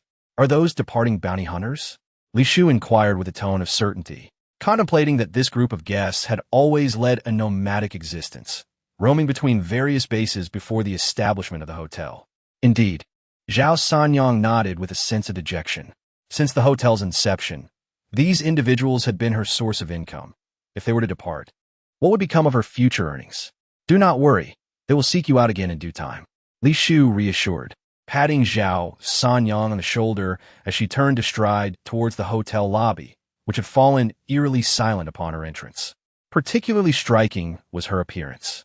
Having just emerged from a gruesome battle, reeking of decay and smeared with the remnants of the undead, she resembled a deity of death. Ladies and gentlemen, the zombies outside have been dealt with. Our death, Let It Be Hotel, has always operated with open doors. We do not interfere with our guest decisions to stay or leave, as long as you do not default on your payment of crystal cores. Innkeeper, you assured us that this hotel was absolutely safe. Yet, since our arrival, we have faced assassination attempts and encounters with mutants. The recent days have been even worse, with the hotel under siege by zombies, preventing our exit. Given the conditions here, how can we possibly trust you? Indeed, the innkeeper, your establishment seems to encounter troubles every few days. How can we feel secure residing here? Precisely, especially since you are willing to accommodate mutants. Are you not pushing us into the flames? I strongly demand that the hotel rectify this situation, starting with the expulsion of the mutants. At this juncture, many eyes turned to the corner where AMO stood, their gazes sharp as daggers, as if wishing to rend him asunder.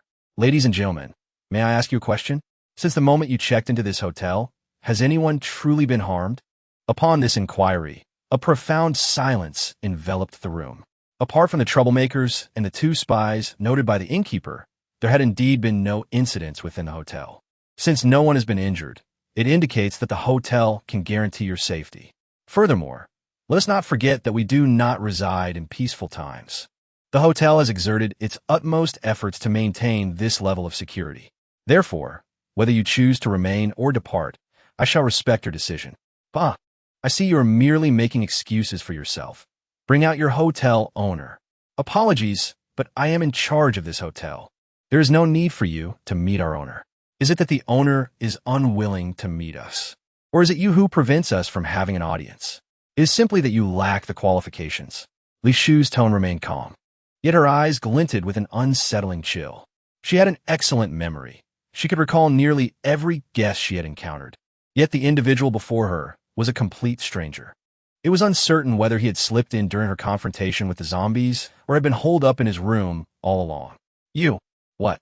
Li Shu narrowed her eyes, her figure vanishing suddenly. When she reappeared, she had seized a man by the throat, causing the surrounding guests to instinctively retreat a step. After all, they were all too familiar with her swift eliminations of those with abilities. Did she truly intend to kill someone over mere words? If that were the case, who would dare remain in the hotel? Innkeeper, I merely spoke out of turn. Do you truly intend to kill me? As the words left his lips, Li Shu's spiritual flames ignited along her arm, causing the man to scream as the zombie patterns on his neck began to rupture, his limbs creaking as he desperately attempted to escape her grasp. Ah, a zombie! A shriek pierced the air, and the guests in the lobby scattered in an instant, leaving the area desolate within mere seconds, save for IMO, who remained rooted in place.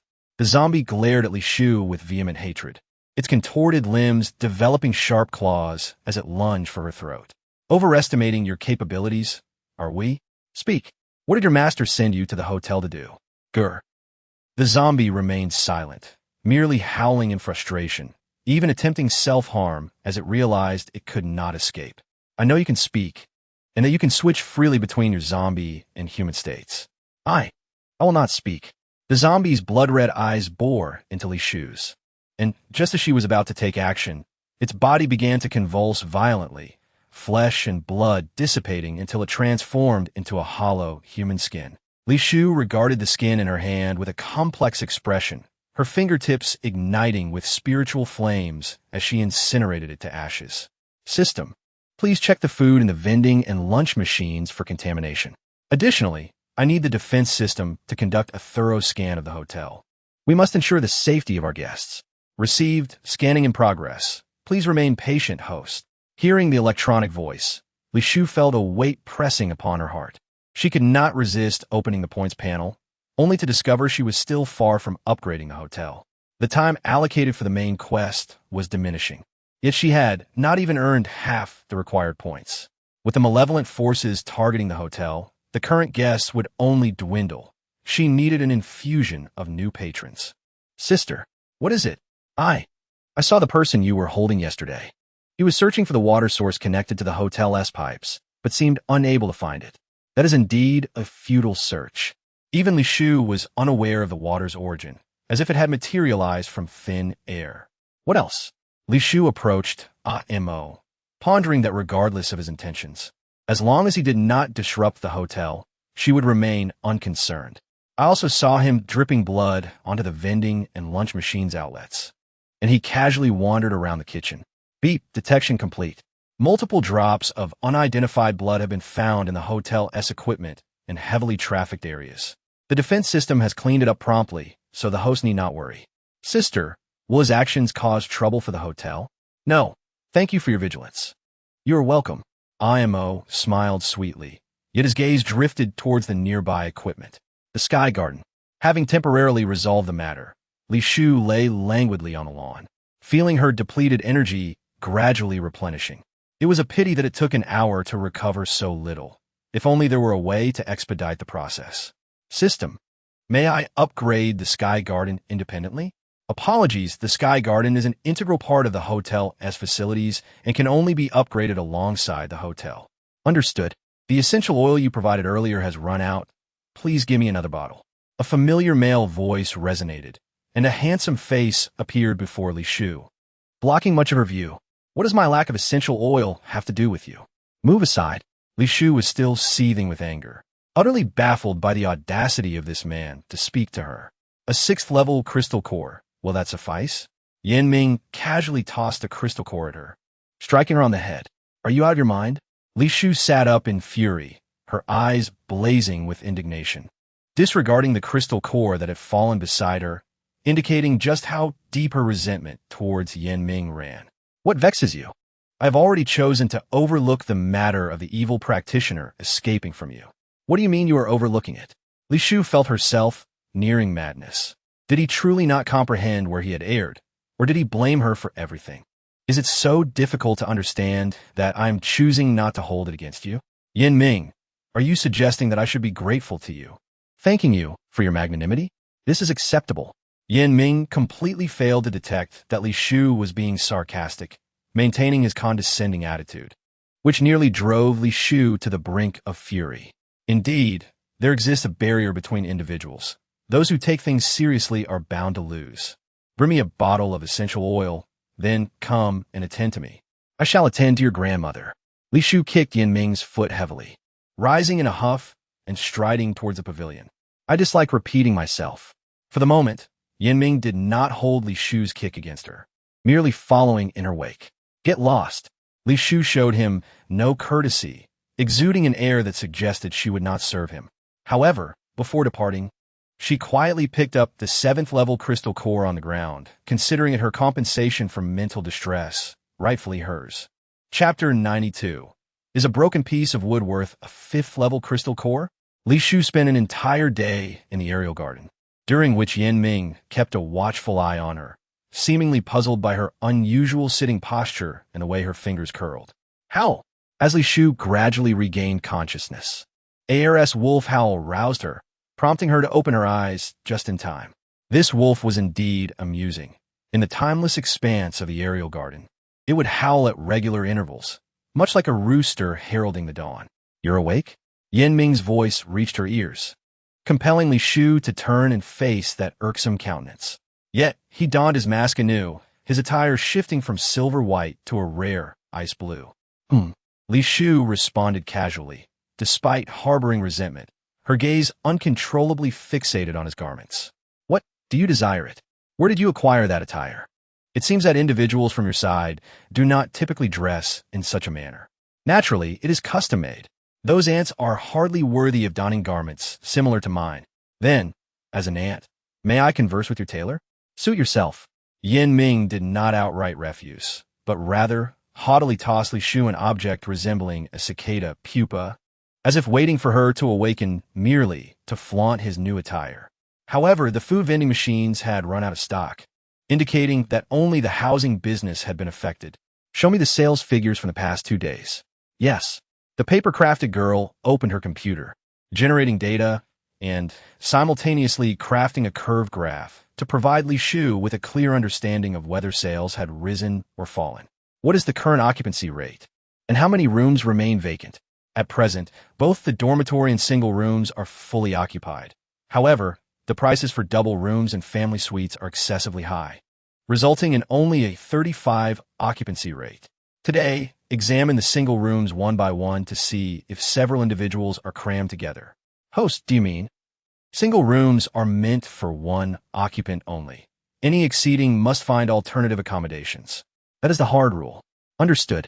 Additionally, I have set the hotel membership card to a credit mode. They receive in excess of 300 points each month, provided they repay by the following month. You will need to remind them individually. Understood. As long as Old Chun remains alive, peace will elude my hotel. What? Someone from Kyoto has gone missing? Li Shu looked at Meng Qingshu in shock, pondering whether the individuals sent from above were incompetent, unable to even reach the Cold Stone base before meeting their demise. Rest assured, Kyoto will not abandon the Cold Stone base. New personnel will be dispatched. No, I cannot wait that long. Kyoto is too far from here by the time newcomers arrive. Old Chen's severely injured poisonous snake will likely have fully recovered. I will clarify the specifics of the Cold Stone base to my grandfather, ensuring that the higher-ups take it seriously. We will strive to send a helicopter here. You need only wait 3 more days at most. 3 days? Yes. I guarantee with my life at most 3 days. Upon hearing this, Li Shu felt a twinge of hesitation. She was uncertain how grave the injuries of the evil cultivator were, or if his malevolent skills could allow him to recuperate in just a day or two. To eliminate Old Shun by leveraging those from Kyoto would be akin to gambling. I need to know approximately how many individuals Kyoto will send and their respective levels of abilities. I'm afraid that information is confidential. I do not require specifics. A general estimate will suffice.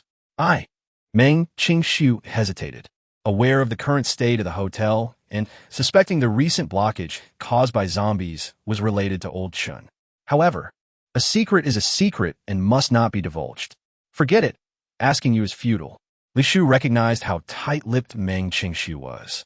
She had endured severe torment from Old Shun without yielding, indicating that she would not reveal anything.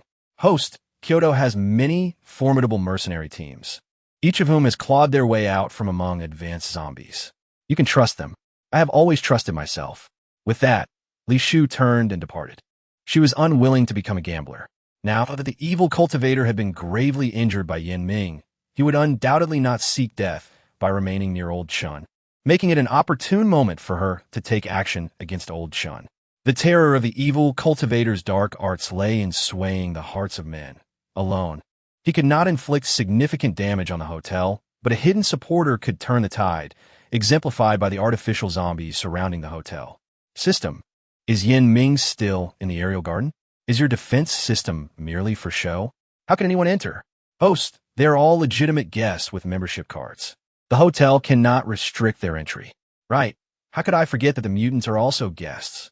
An idea struck Li Shu.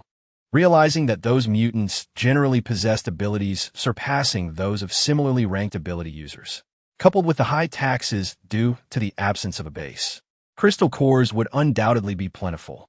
This thought ignited her excitement, propelling her swiftly towards her room. Bang! As soon as she opened the door, a resounding crash echoed, causing the floor to tremor. Thankfully, the hotel had upgraded its standards. Otherwise, the structure would have surely collapsed. Clumsy. Who are you working for? Leader, I. The response came from a crisp, youthful voice. Curiously, Li Shu followed the sound and discovered a delicate 10-year-old child with oversized ears resembling a fan. An incongruous sight. Who? The child, sensing another's presence, flicked its long tail like a whip, prompting Li Shu to instinctively shield herself with the door, which was promptly split in two. Stop it! Yin Ming's cold voice intervened, and the child had no choice but to halt, casting a hostile glance at Li Shu. You destroyed my door. You. Compensate her for the door. Yin Ming commanded the child, yet the little one disregarded Li Shu, retorting, Leader, she is just a human. My sparing her life is already a favor. I dislike repeating myself. The child wished to protest, but upon hearing Yin Ming's threatening snort, reluctantly approached Li Shu. Speak. How will you compensate me? A 5th-level crystal core. What? A 5th-level crystal core? The child widened its eyes in disbelief, staring at the door that had been cleaved in two. No matter how one analyzed it, it was merely ordinary wood. How could it be worth a 5th-level crystal core? Even a 2nd-level crystal core would seem exorbitant. Give it to him. Yin Ming, accustomed to lofty positions, had little concept of the value of crystal cores, casually using those below 7th level without concern for their worth. Chapter 93. Yin Ming, have you ever considered that I might die? Is this broken door made of gold? Worth a 5th-level crystal core? Though the child spoke as such, he obediently produced the 5th-level crystal core, as he dared not disobey when the leader had given the order. Yin Ming, it seems your subordinate is rather discontent with you. No, leader, please do not heed her nonsense. The child turned pale at Li Shu's teasing, cautiously glancing at Yin Ming, bewildered by how this woman dared to jest with the temperamental leader, a veritable harbinger of death who acted solely on whims. You are clumsy in both hands and mind. Withdraw. Yes, the child replied, feeling aggrieved, and slowly made his way towards the window before leaping out. Does your subordinate have some grave ailment, preferring to escape through windows instead of the door? What business do you have here? Despite having been irate yesterday and this morning, The leader was now speaking calmly, indicating that he likely had matters to discuss. Open a spatial gate and send me to Elder Chen's residence. If I could pinpoint his room with a spatial gate, do you think he would still be alive? Then send me near the base. That is impossible. The area within 30 meters of the base is surrounded by a barrier. I cannot pass through. A barrier? Is designed to counter spatial abilities? Presumably an expensive contraption he acquired. Can you locate the whereabouts of the evil cultivator? He is gravely injured, and since Elder Chen possesses such a treasure, he must be hiding nearby. I cannot. His scent has completely vanished, akin to your previous situation. Upon hearing this, Li Shu inexplicably thought of the system. Previously, Yinming could not locate her because she had remained within the hotel, causing the system to automatically mask her scent. If the evil cultivator shared a similar situation, it would suggest he too possessed a comparable system. Otherwise, how could he have traversed space to another world? If the evil cultivator is gravely injured, I am 80% confident I can kill him. If that is the case, why did you not act during the elevator ride? Avoiding this topic only heightened Li Shu's ire. Are you suggesting I should act without considering my own state? Your energy flows freely. What issue could you possibly have? You. Li Shu, incensed, found herself momentarily breathless. Choosing not to waste time on such trivialities, she acknowledged that Yinming was too dim-witted to comprehend the intricacies of the law of life and death. I only ask you, is there a way to locate the evil cultivator? Must you rely solely on scent, like a dog? The term dog was akin to stepping on Yinming's landmine, and an invisible force pressed down on Li Shu, causing her already wounded body to bleed anew. Back in the elevator, while you were dealing with the evil cultivator, you also exerted this force upon me. Yinming, do you truly consider me a companion? Did you ever contemplate whether I might perish in the event of the elevator's fall? Companion, do you believe you are worthy? Yinming's tone dripped with disdain, utterly indifferent to Li Shu's plight. Indeed, I am unworthy. Li Shu's tone grew more emphatic, and with a crackling sound, a lightning serpent formed at her fingertips, darting towards Yinming. Yet, he remained unmoved, standing there as if nothing had occurred, disregarding her counterattack entirely. Break! At Li Shu's command, sparks erupted from Yinming's body, accompanied by a series of sharp cracks. What are you doing? Yinming's gaze was icy as he fixed his eyes on Li Shu. The lightning-based spell inflicted no real harm upon him, not even a tear in his clothing. What do you think? Li Shu offered no explanation, unconcerned about the potential to provoke Yinming further. You are bleeding. Yinming, undeterred by Li Shu's provocations, simply lowered his gaze to the gaping wound on her body. Crimson blood dripping onto the floor with a distinct patter. What does that concern you? System, do you have any items that can take me directly to the Cold Stone base? Li Shu inquired as she entered the room, glancing at her personal accounts points, wondering if it was sufficient to purchase an item. Spatial items are expensive. It is advisable for the host to seek individuals with spatial abilities, which would be more cost-effective. Do you think I'm unaware? Li Shu retorted, silently purchasing a hemostatic pill to consume. She no longer dared to recklessly spend her personal accounts points. The excess 300 points on all her membership cards had been transferred from her personal account. To stimulate hotel consumption, she was exhausting herself, effectively robbing Peter to pay Paul. For instance, the hotel's vending machines, lunch dispensers and supplies, food, medicine, and weapons were all funded by her personal account. She dared not touch the public account, except to enhance the defensive butler's capabilities. System, how much longer until the hotel upgrade task is complete? The host has 26 days remaining for the hotel upgrade. A friendly reminder, to upgrade to a level 4 hotel requires 100,000 points. The current public account holds 23,700 points. Hearing this number, Li Shu felt increasingly troubled. More than half the time had passed, yet her public account points were not even half of what was needed for the upgrade. At this rate, she would undoubtedly fail the task. System, what happens if I fail the task and lack sufficient points? The system will activate punishment mode. 80 of hosts cannot endure and will voluntarily allow the system to eliminate them. Is that true? 10 minutes later, having changed her attire, Li Shu hesitantly exited the room. Reluctantly, she approached Yinming's couch, trying to speak sweetly for the sake of business. Lord Yin Ming. The hotel is currently experiencing a high rate of customer loss, and I require your assistance. You have mistaken your target. Yin Ming replied coolly, reclining on a newly changed yellow sandalwood couch, his eyes remaining shut. Your subordinates are excellent sources of clientele. They surely lack crystal cores. You could easily select a few to bring to the hotel, and the food here will undoubtedly satisfy them. As soon as Li Shu finished speaking, Yin Ming's icy eyes opened, radiating a chilling light. Seeing this, Li Shu chose to ignore it and continued, I need to earn a total of 100,000 points this month. If I fail, I will die. Why should I care if you die? You. Li Shu found herself momentarily speechless. Although she knew she could not rely on Yin Ming, she had approached with a glimmer of hope. Understood. I'll find a way to resolve the customer issue myself. Forcing herself to remain calm, Li Shu resignedly left the room. The immediate priority was to deal with Elder Chun. Once the Cold Stone base lost this local tyrant, chaos would surely ensue, and many would seize the opportunity to flock to the hotel. Furthermore, with the evil cultivator stripped of local power and Yin Ming's presence at the hotel, he would undoubtedly hesitate to cause trouble. System.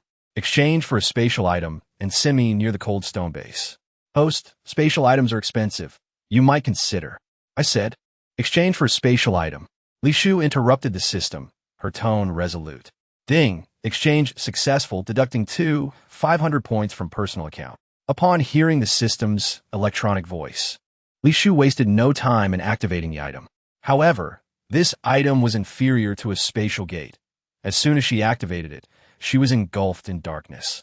Losing all sense of time, overwhelmed by a strong metallic scent that filled her nostrils, her mind becoming hazy. Suddenly, a zombie's roar jolted her awake, and before she could react, its sharp teeth nearly sank into her throat. Bang! A protective shield sprang up around Li Shu, the immense rebound force sending the zombie flying. Unfortunately, they did not afford her a moment's respite. As one fell, a horde descended upon her.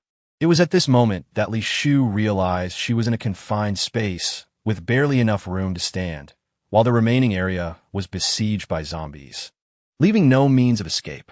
System, can you be a bit more reliable? The spatial item landing point is unstable. Thus, it is recommended that the host seek out a spatial ability user. If it is unstable, then do not bring it out for sale. As she spoke, Li Shu utilized her spiritual power to eliminate the zombies.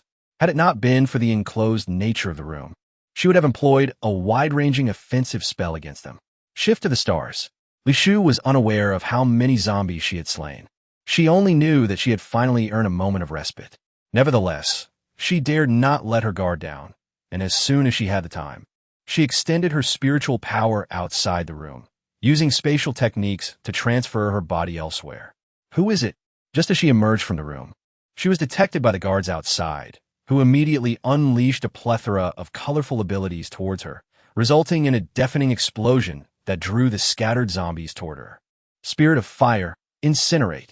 The searing flames engulfed the zombies as they charged at her, and Li Shu swiftly used Shift to the Stars to materialize directly before the guards. Who goes there? The guard barely had time to shout before Li Shu swiftly silenced him, preventing any trouble from arising. System. Activate navigation mode and locate me to the Hanstone base. As a person with a poor sense of direction, Li Shu could not discern her location. But from the attire of the guards, she surmised that she was on Elder Chen's territory, where the zombies imprisoned might very well be experimental subjects of the evil cultivators. Host, this is indeed the Hanstone base. Then, adjust the navigation endpoint to Elder Chen's villa. Acknowledged. Route planning in progress. Please be patient, host. Hurry up. Li Shu felt a sense of urgency, especially as the footsteps around her grew louder, indicating that the commotion had attracted others. She hoped that Elder Chen's subordinates would not report back too swiftly. Ding. Route planning complete. Currently 20 kilometers from Elder Chen's villa. Friendly reminder. Navigation incurs a fee of 10 points per hour. As the electronic voice concluded, a clearly marked map floated in the air. To avoid exposure, Li Shu cast an illusionary technique upon herself, rendering her indistinguishable from a wisp of breeze.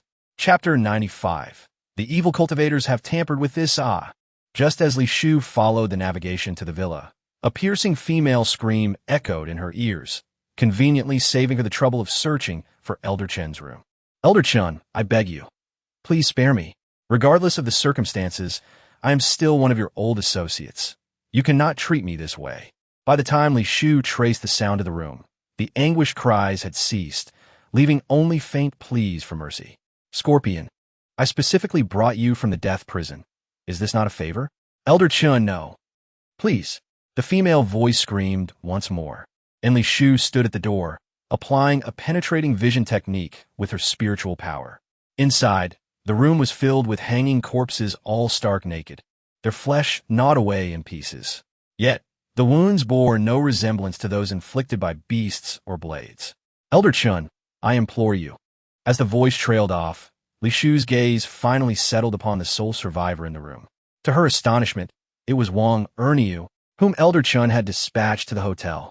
Elder Chen, I'm still of use to you, I beg you. Do not kill me.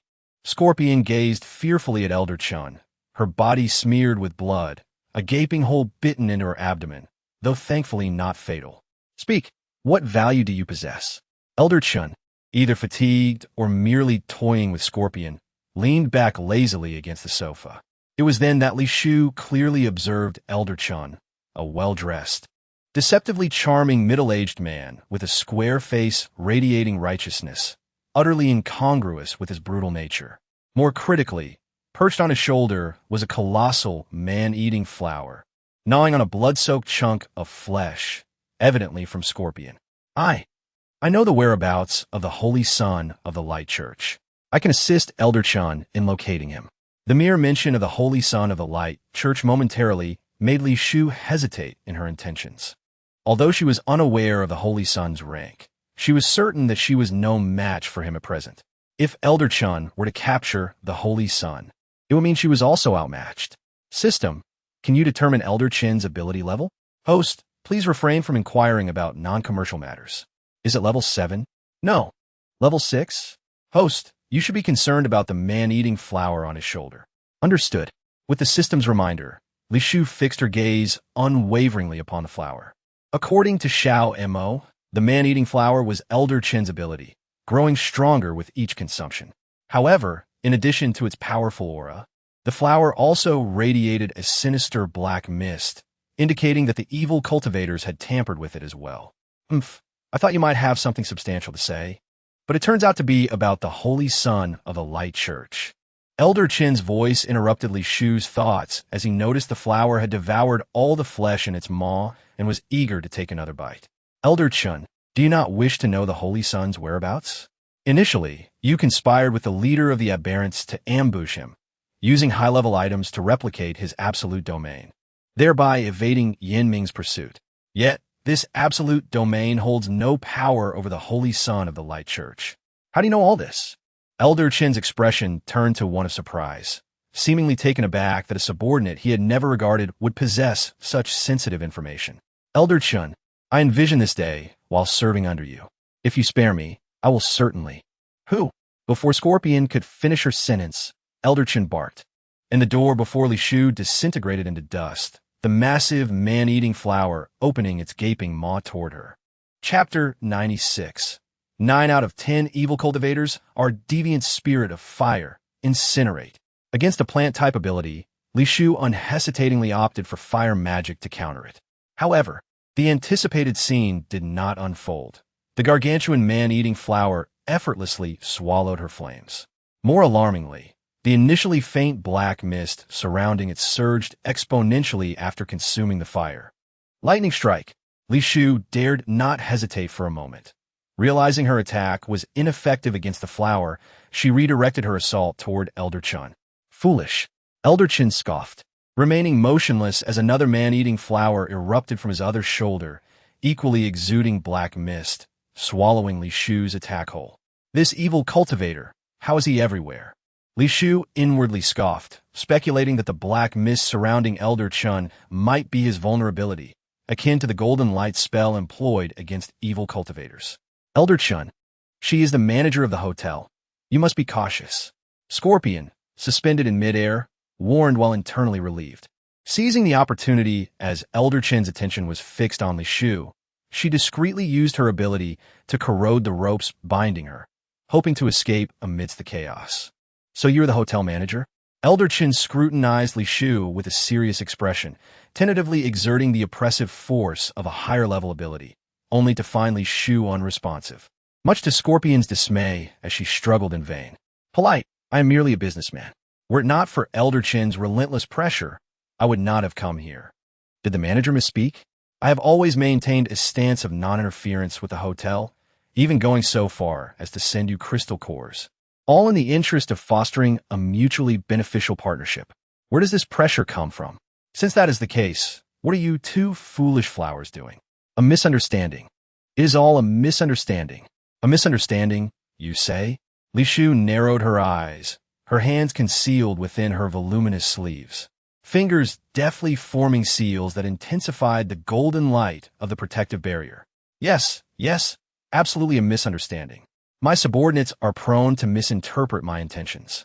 It must be their independent decision that has offended you. Indeed, the man bothering me seems to be one who does not heed orders. However, he has already been injured by me. I wonder if Olchen has seen him? To be honest, I have many subordinates, and I am unaware of the distinguishing features of the man you mentioned. No specific features, except for his penchant for wearing red and his strikingly flamboyant appearance. I wondered how someone of your caliber could emerge from such a small place. It turns out he's been transformed into a monster by some dark sorcery. What is your relationship with him? Old Chun, still somewhat lucid, speculated that Li Shu shared an unusual connection with the dark practitioner, especially since even the son of the light sect could do nothing against him. Yet this woman could precisely suppress his dark energy and the carnivorous flower. Does a dead man need to be known? Shopkeeper, you underestimate me. Old Chun smirked, his own abilities unaffected by the golden light, beginning to manipulate the corpse on the roof, causing it to creak ominously. The body then became particularly agile, breaking free from its restraints and surging toward Li Shu. System, deploy the items. My golden light spell consumes too much spiritual energy. I cannot spare any to deal with this. Attack-type items require manual selection by the host. Provide me with a plethora of low-level lightning talismans to shatter those corpses. How many? As many talismans as there are corpses. Received.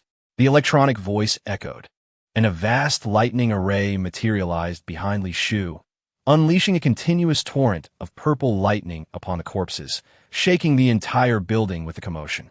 No, I did not intend for you to be this ostentatious. Li Shu was taken aback by the system's actions. She could sense that Old Chen's subordinates were rushing in without needing to use her divine sense to check downstairs. How? How could this happen? Old Chen stared incredulously at Li Shu, but before long, the golden light above him began to descend, threatening to crush him into a puddle of flesh. Someone is coming. Old Chun shouted, disregarding the weight of the golden light as he crawled inch by inch to the top of the sofa, attempting to activate the alarm and the hidden passageway. Shopkeeper, that old man is trying to escape. The poison scorpion, hovering in the air, warned, its ropes already corroded by its powers, determined not to let the old man flee. Traitor! Old Chin glared at the poison scorpion, but regrettably, all his powers were consumed controlling the corpses, and the carnivorous flower was suppressed by Li Shu, leaving him helpless against the poison scorpion. System, allocate some talismans to stop Old Chun. Receive. The system, with its humanized control of the array, directed some of the purple lightning toward Old Chun while simultaneously striking the corpses, forcing him to dodge and preventing him from accessing the hidden passage. Golden light spell extinguish. Li Shu's seals were reaching a critical stage as the golden light spell descended according to her instructions, the immense energy collapsing the floor and dragging Old Chin down with a loud crash. System, is he dead? Are there any life signs? Li Shu, having expended too much spiritual energy, dared not check downstairs and could only inquire of the system. The corpses, now devoid of Old Chin's control, slumped lifelessly to the ground, sparing Li Shu the need to purchase further talismans. Life value decreasing. The system's last word trailed off, as if it had stalled, causing Li Shu considerable anxiety. Just as she was about to investigate herself, a red figure suddenly appeared before her, causing her face to pale in fear. System. Quickly exchange for spatial items. Hurry. The moment Li Shu spotted the dark practitioner, she urged the system frantically. She did not believe that she could contend with the dark practitioner after just using the golden light spell. Ding. Exchange successful, deducting 2,500 credits from personal account. The system was efficient. Practically as soon as Li Shu finished speaking, the items manifested in her system inventory. Fellow townsman, where do you wish to go? Almost instantaneously as Li Shu activated the item, the voice of the dark practitioner echoed in her ears, his grip tightening around her neck. A sharp object pressing against her pulse. Item activation failed. Please restart the host's activation. Hearing this slightly regretful electronic voice, Li Shu felt as though everything was over. After all, 9 out of 10 dark practitioners are perverse, and the one before her might be the most twisted of them all. Chapter 97. Do you wish to use me as a furnace? What are your intentions? Li Shu regarded the dark practitioner warily, her mind racing to find a seldom-used spell that could facilitate her escape. Shouldn't it be I who asks what your intentions are? The dark practitioner smiled amiably at Li Shu, his blood-red eyes possessing an unsettling gleam. What do I wish to do? Haven't you already seen? Li Shu discreetly began to channel her spiritual energy, recalling a spell that could momentarily shift her position and escape his grasp. Unfortunately, just as her energy began to flow, it was detected by the dark practitioner, who tightened his grip around her throat and affixed a sealing talisman to her, jabbing her pulse with a sharp object. Fellow townsmen, do not act recklessly. Li Shu, who had always valued her life, found her face less important than her survival. Thus, she uttered the term fellow townsman, which she usually refused to acknowledge. How fascinating that such words could escape your lips. The dark practitioner was evidently pleased, loosening his grip slightly. Fellow townsman, as the saying goes, a river too rushing can be dangerous.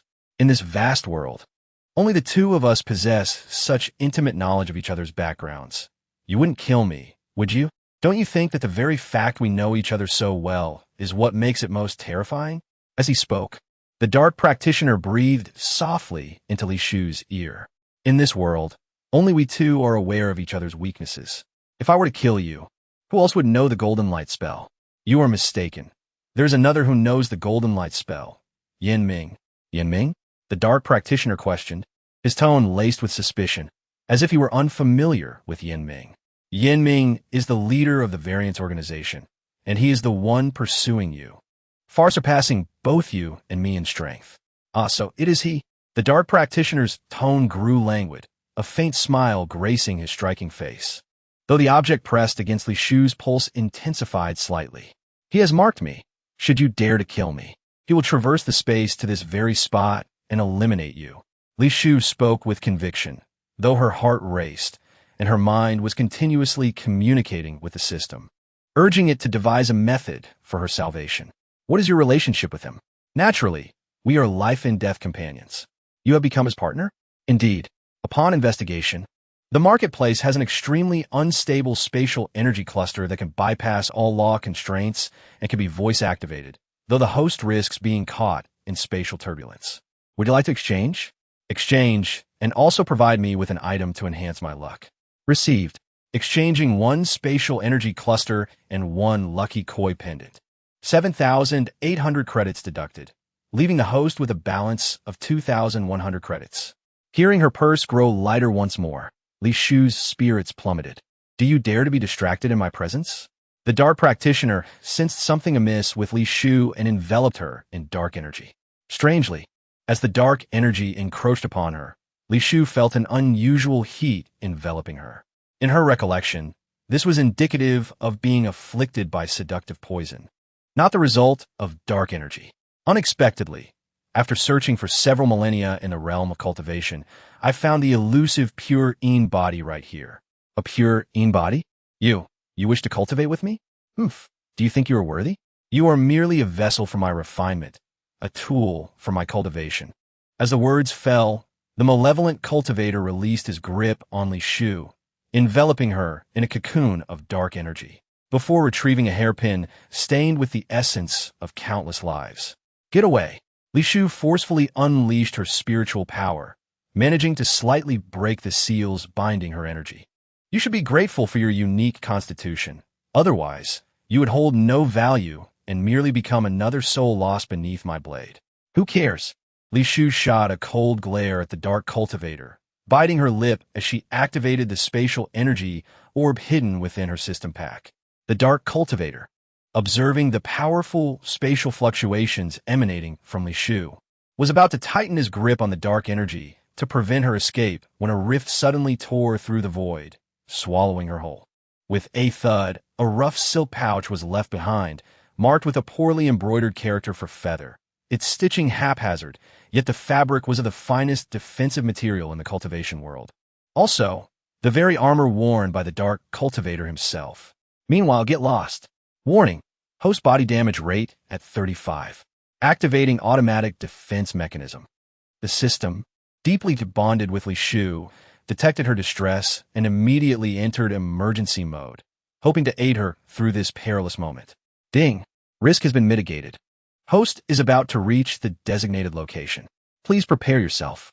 Li Shu's muddled consciousness was roused by the system, and when she opened her eyes again, she found herself lying amidst ruins. Fortunately, there were no zombies in sight, a marked improvement from her previous encounters. Perhaps the koi artifact had played a role. System. How far is it to the hotel? Calculating. The distance to the hotel is approximately 350 kilometers. Such a distance? Li Shu was taken aback. Her hotel was only 60 kilometers from the Coldstone base, and yet, one use of the artifact had transported her to the ends of the earth. Host, your current personal account points are insufficient to purchase spatial artifacts. I know, I don't need you to tell me. Li Shu felt a pang of distress. Typically, during such moments, she would touch the silk pouch hidden in her pocket, an item she had carried with her since she could remember. Even if her master had claimed it to be an ominous object, she had not heeded his advice to dispose of it. System, have you seen my pouch? Li Shu searched for any sign of it, silently lamenting that it had survived the tribulations of Ascension, only to vanish in the chaotic currents of space. Apologies. The system does not assist in locating items for the host. Forget it. It's not of great importance. After searching in vain, Li Shu chose to let it go. In truth, she held no profound attachment to the pouch.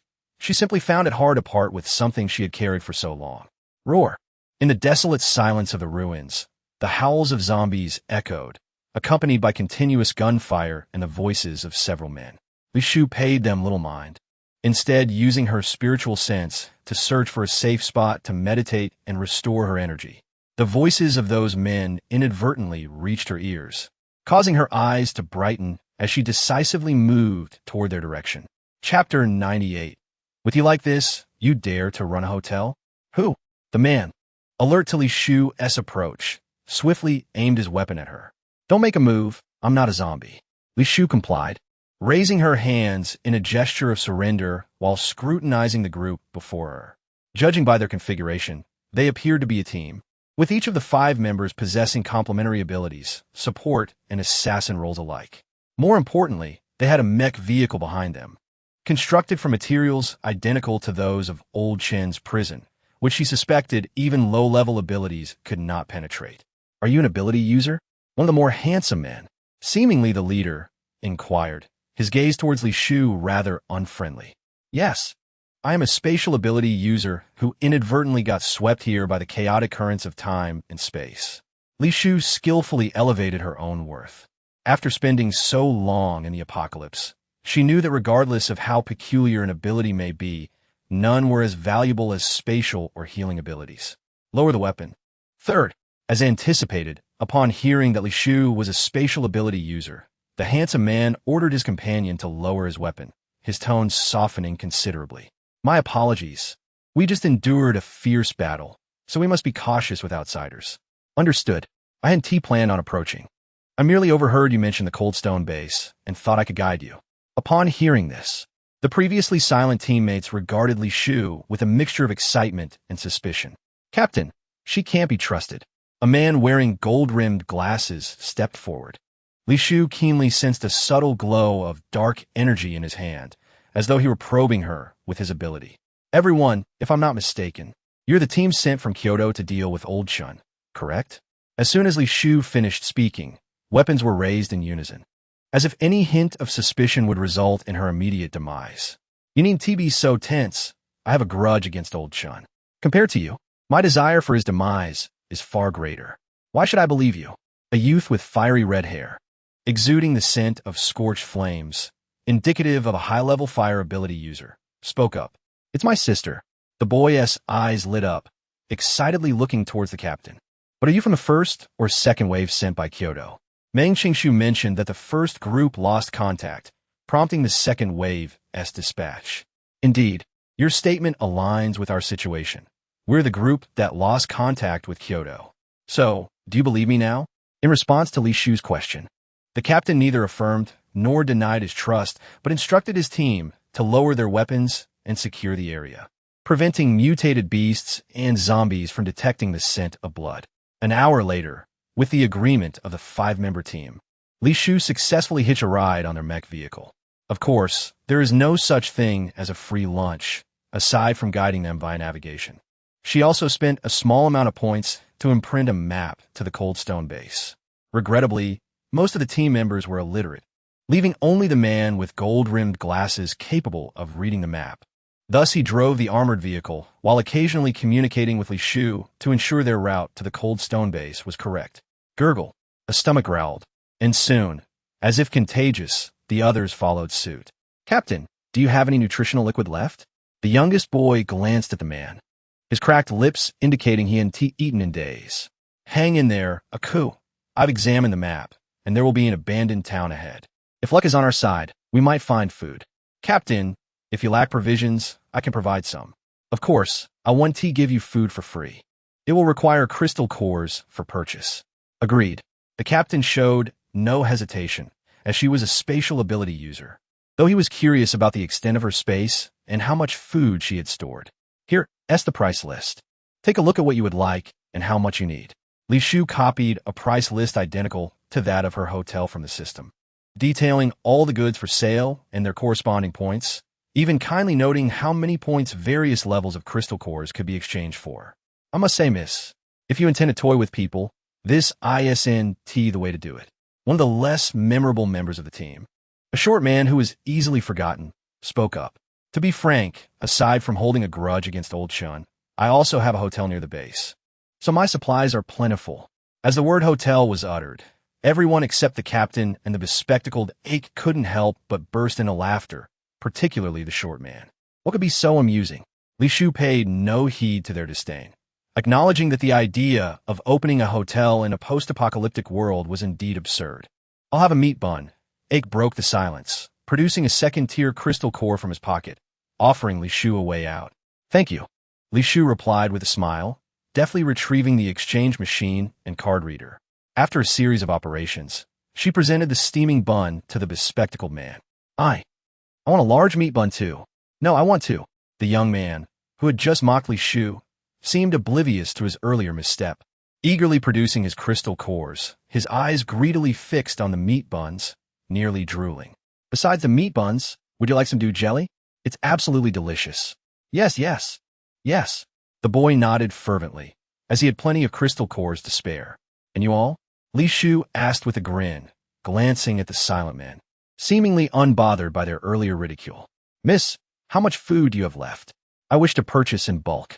The squad captain spoke, showcasing his ample crystal cores by pulling out a small storage vessel filled with high-quality 5th-tier cores. I don't have much food outside. There's a limit of 50 portions per day. If you want them, you can purchase daily. All right, I will buy them all. The captain's generosity brought a smile to Li Shu's face, as she mused that those from the larger cities were indeed different from ordinary folks. Her hotel had mostly circulated 1st and 2nd-tier low-grade crystal cores, and she never expected to encounter such a significant client on this trip. Just then, a familiar wolf howl echoed. Chapter 99. Being lenient with enemies is a grave mistake. Captain, there's an anomalous wolf ahead. It seems to be carrying someone on its back. The bespectacled man alerted, causing the squad captain to hurriedly check the windshield. This is bad. It's Yan Ming. Turn around quickly. We cannot confront him head-on. What? Is it the leader of the anomalous organization, Yan Ming? The boy, still munching on his meat bun, exclaimed, startled enough that he nearly dropped it. Isn't he rarely seen outside? How could he be in this desolate place? Could this be the base of the anomalies? No time for that, run. Be prepared to abandon the vehicle at any moment. Every life saved counts.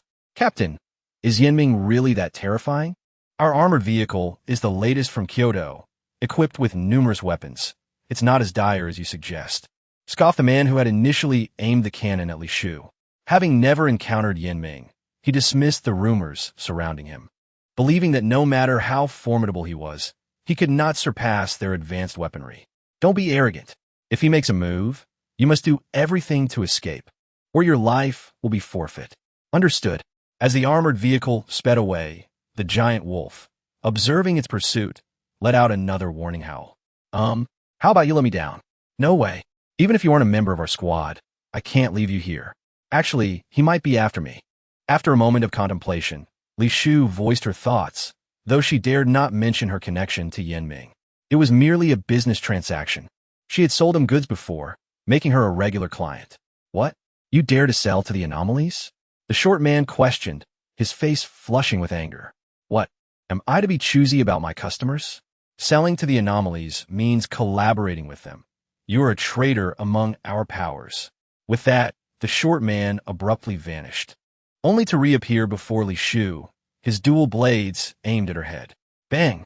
Li Shu's protective shield activated instantly, sending him flying. Aren't you a spatial ability user? How do you possess such powers? The short man, regaining his footing, glared at Li Shu as if she were expected to passively await her demise. Shaolin, what are you doing? The squad captain summoned glowing chains to bind the man, preventing any further attack. Captain, her identity is unknown, and she has connections to the leader of the anomalies.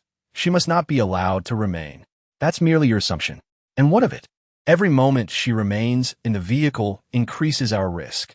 If she allies with Yinming outside and breaches our armored car, can you afford the lives of her comrades? Humph. So you prefer to kill her by mistake than let her go? A glint of coldness flashed in Li Shu's eyes as her body crackled with electric energy, the sound of lightning resonating around her shield. Captain, look! She possesses lightning abilities. She's certainly not simple. Indeed, we cannot allow her to stay in the vehicle. The man who had once aimed the cannon echoed, wishing he could unleash his weapon without the constraints of the cramped space. As the standoff continued, the howls of wolves rang out once more, a powerful force pressing against the armored vehicle, nearly tipping it over. Captain, Yinming is attacking. We must flee. The bespectacled man driving called out, pressing the button to open the vehicle's door. Do not lay another hand on her, the captain warned, reluctantly loosening the chains binding the short man due to external pressures. You will pay for this. Freed. The short man disregarded the captain's order and lunged at Li Shu again, much to her exasperation. She thought to herself, I merely sold something to Yinming. Why does it feel as though I've killed his entire family? Wind, come. Li Shu decided against engaging with the short man, using her wind abilities to float gracefully outside the armored vehicle. Before departing, she couldn't resist promoting her hotel, encouraging the captain to visit with the address on the back of the membership card. Don't run. The short man pursued relentlessly, agilely trailing her, regardless of her direction towards Yinming.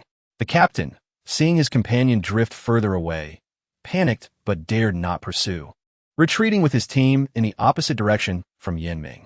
Little shorty, are you out of your mind? Li Shu lamented, knowing she could not lead him to his doom at Yinming's side, pausing midair to observe him. You traitor, I will kill you. The short man's eyes burned with rage as he lunged at Li Shu, his assassin's agility clashing with her, his blades slicing through several strands of her hair. Extinguish. A brutal force bore down on the short man, tearing at him, transforming him into a bloody mess within seconds. Yinming, don't kill him. Li Shu quickly interjected, casting a shield around him with her psychic energy, hoping to ease his suffering. Being lenient with those who wish to take your life is a grave mistake. The giant wolf, carrying Yinming, approached Li Shu, towering over her. You truly have colluded with the anomalies. The short man glared at Li Shu, completely disregarding her plea for mercy and the protective shield enveloping him. He is merely somewhat extreme towards the mutants, His crime does not warrant death. Foolishness. Yin Ming spoke coldly, but withdrew the energy pressing upon him. Traitor. The short man remained unperturbed by Li Shu's actions, his face still etched with hatred. Truly, the world is vast and filled with wonders. One cannot fathom which strand in your mind is misaligned. Let us depart. Having completed the task, Li Shu approached Yin Ming, awaiting him to open the spatial gate. Were you not going to kill old Chen? How did you end up in this godforsaken place? Yin Ming did not open the spatial door. He merely glanced at Li Shu to check for injuries. Bad luck. The Dark Cultivator has been hiding with old Chun. However, I have severely injured old Chun. Even if he does not perish, he will be crippled, and even the Dark Cultivator cannot restore him to his former self. Oomph. The one you speak of, the crippled one, is now at the entrance of your hotel. Chapter 100 if you wish to throw a tantrum, then get lost. Impossible. My golden light spell is something even Dark Cultivators cannot endure. How could a mere mortal withstand it? Mortal? Yin Ming did not comprehend the term Li Shu employed, yet he detected her disdain for old Chun. Furthermore, the Hanshi base is over 60 kilometers from the hotel. Even a body of iron cannot be at the base one moment, and at the hotel the next. Come, you shall see for yourself.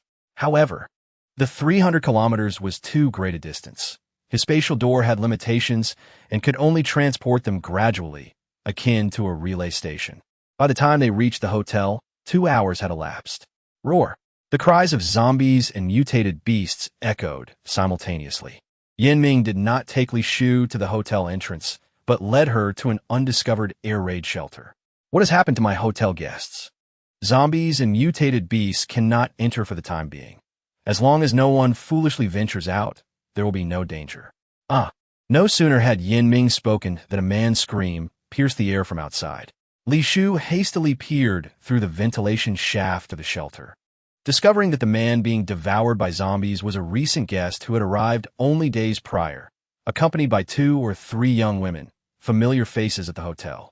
TSK, there truly are those who seek their own demise. Yin Ming's tone held a hint of regret, yet Li Shu discerned a trace of mockery within. Spirit of the earth, he my command bind.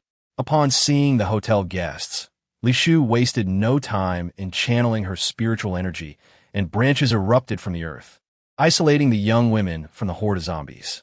Unfortunately, the branches could only temporarily hinder the zombies. Within minutes, they became tattered, causing the girls to scream incessantly, which only excited the long-starved mutated beasts and zombies. Yin Ming, help me. Li Shu turned to the man behind her. We are in the same boat. As long as I develop steadily, I can provide you with the greatest value. Those girls brought this upon themselves. As the hotel manager, your duty is to protect those within the hotel, not to expend energy on them. Fine, I understand your intentions. Li Shu spoke slowly, realizing that Yin Ming had no obligation to assist her.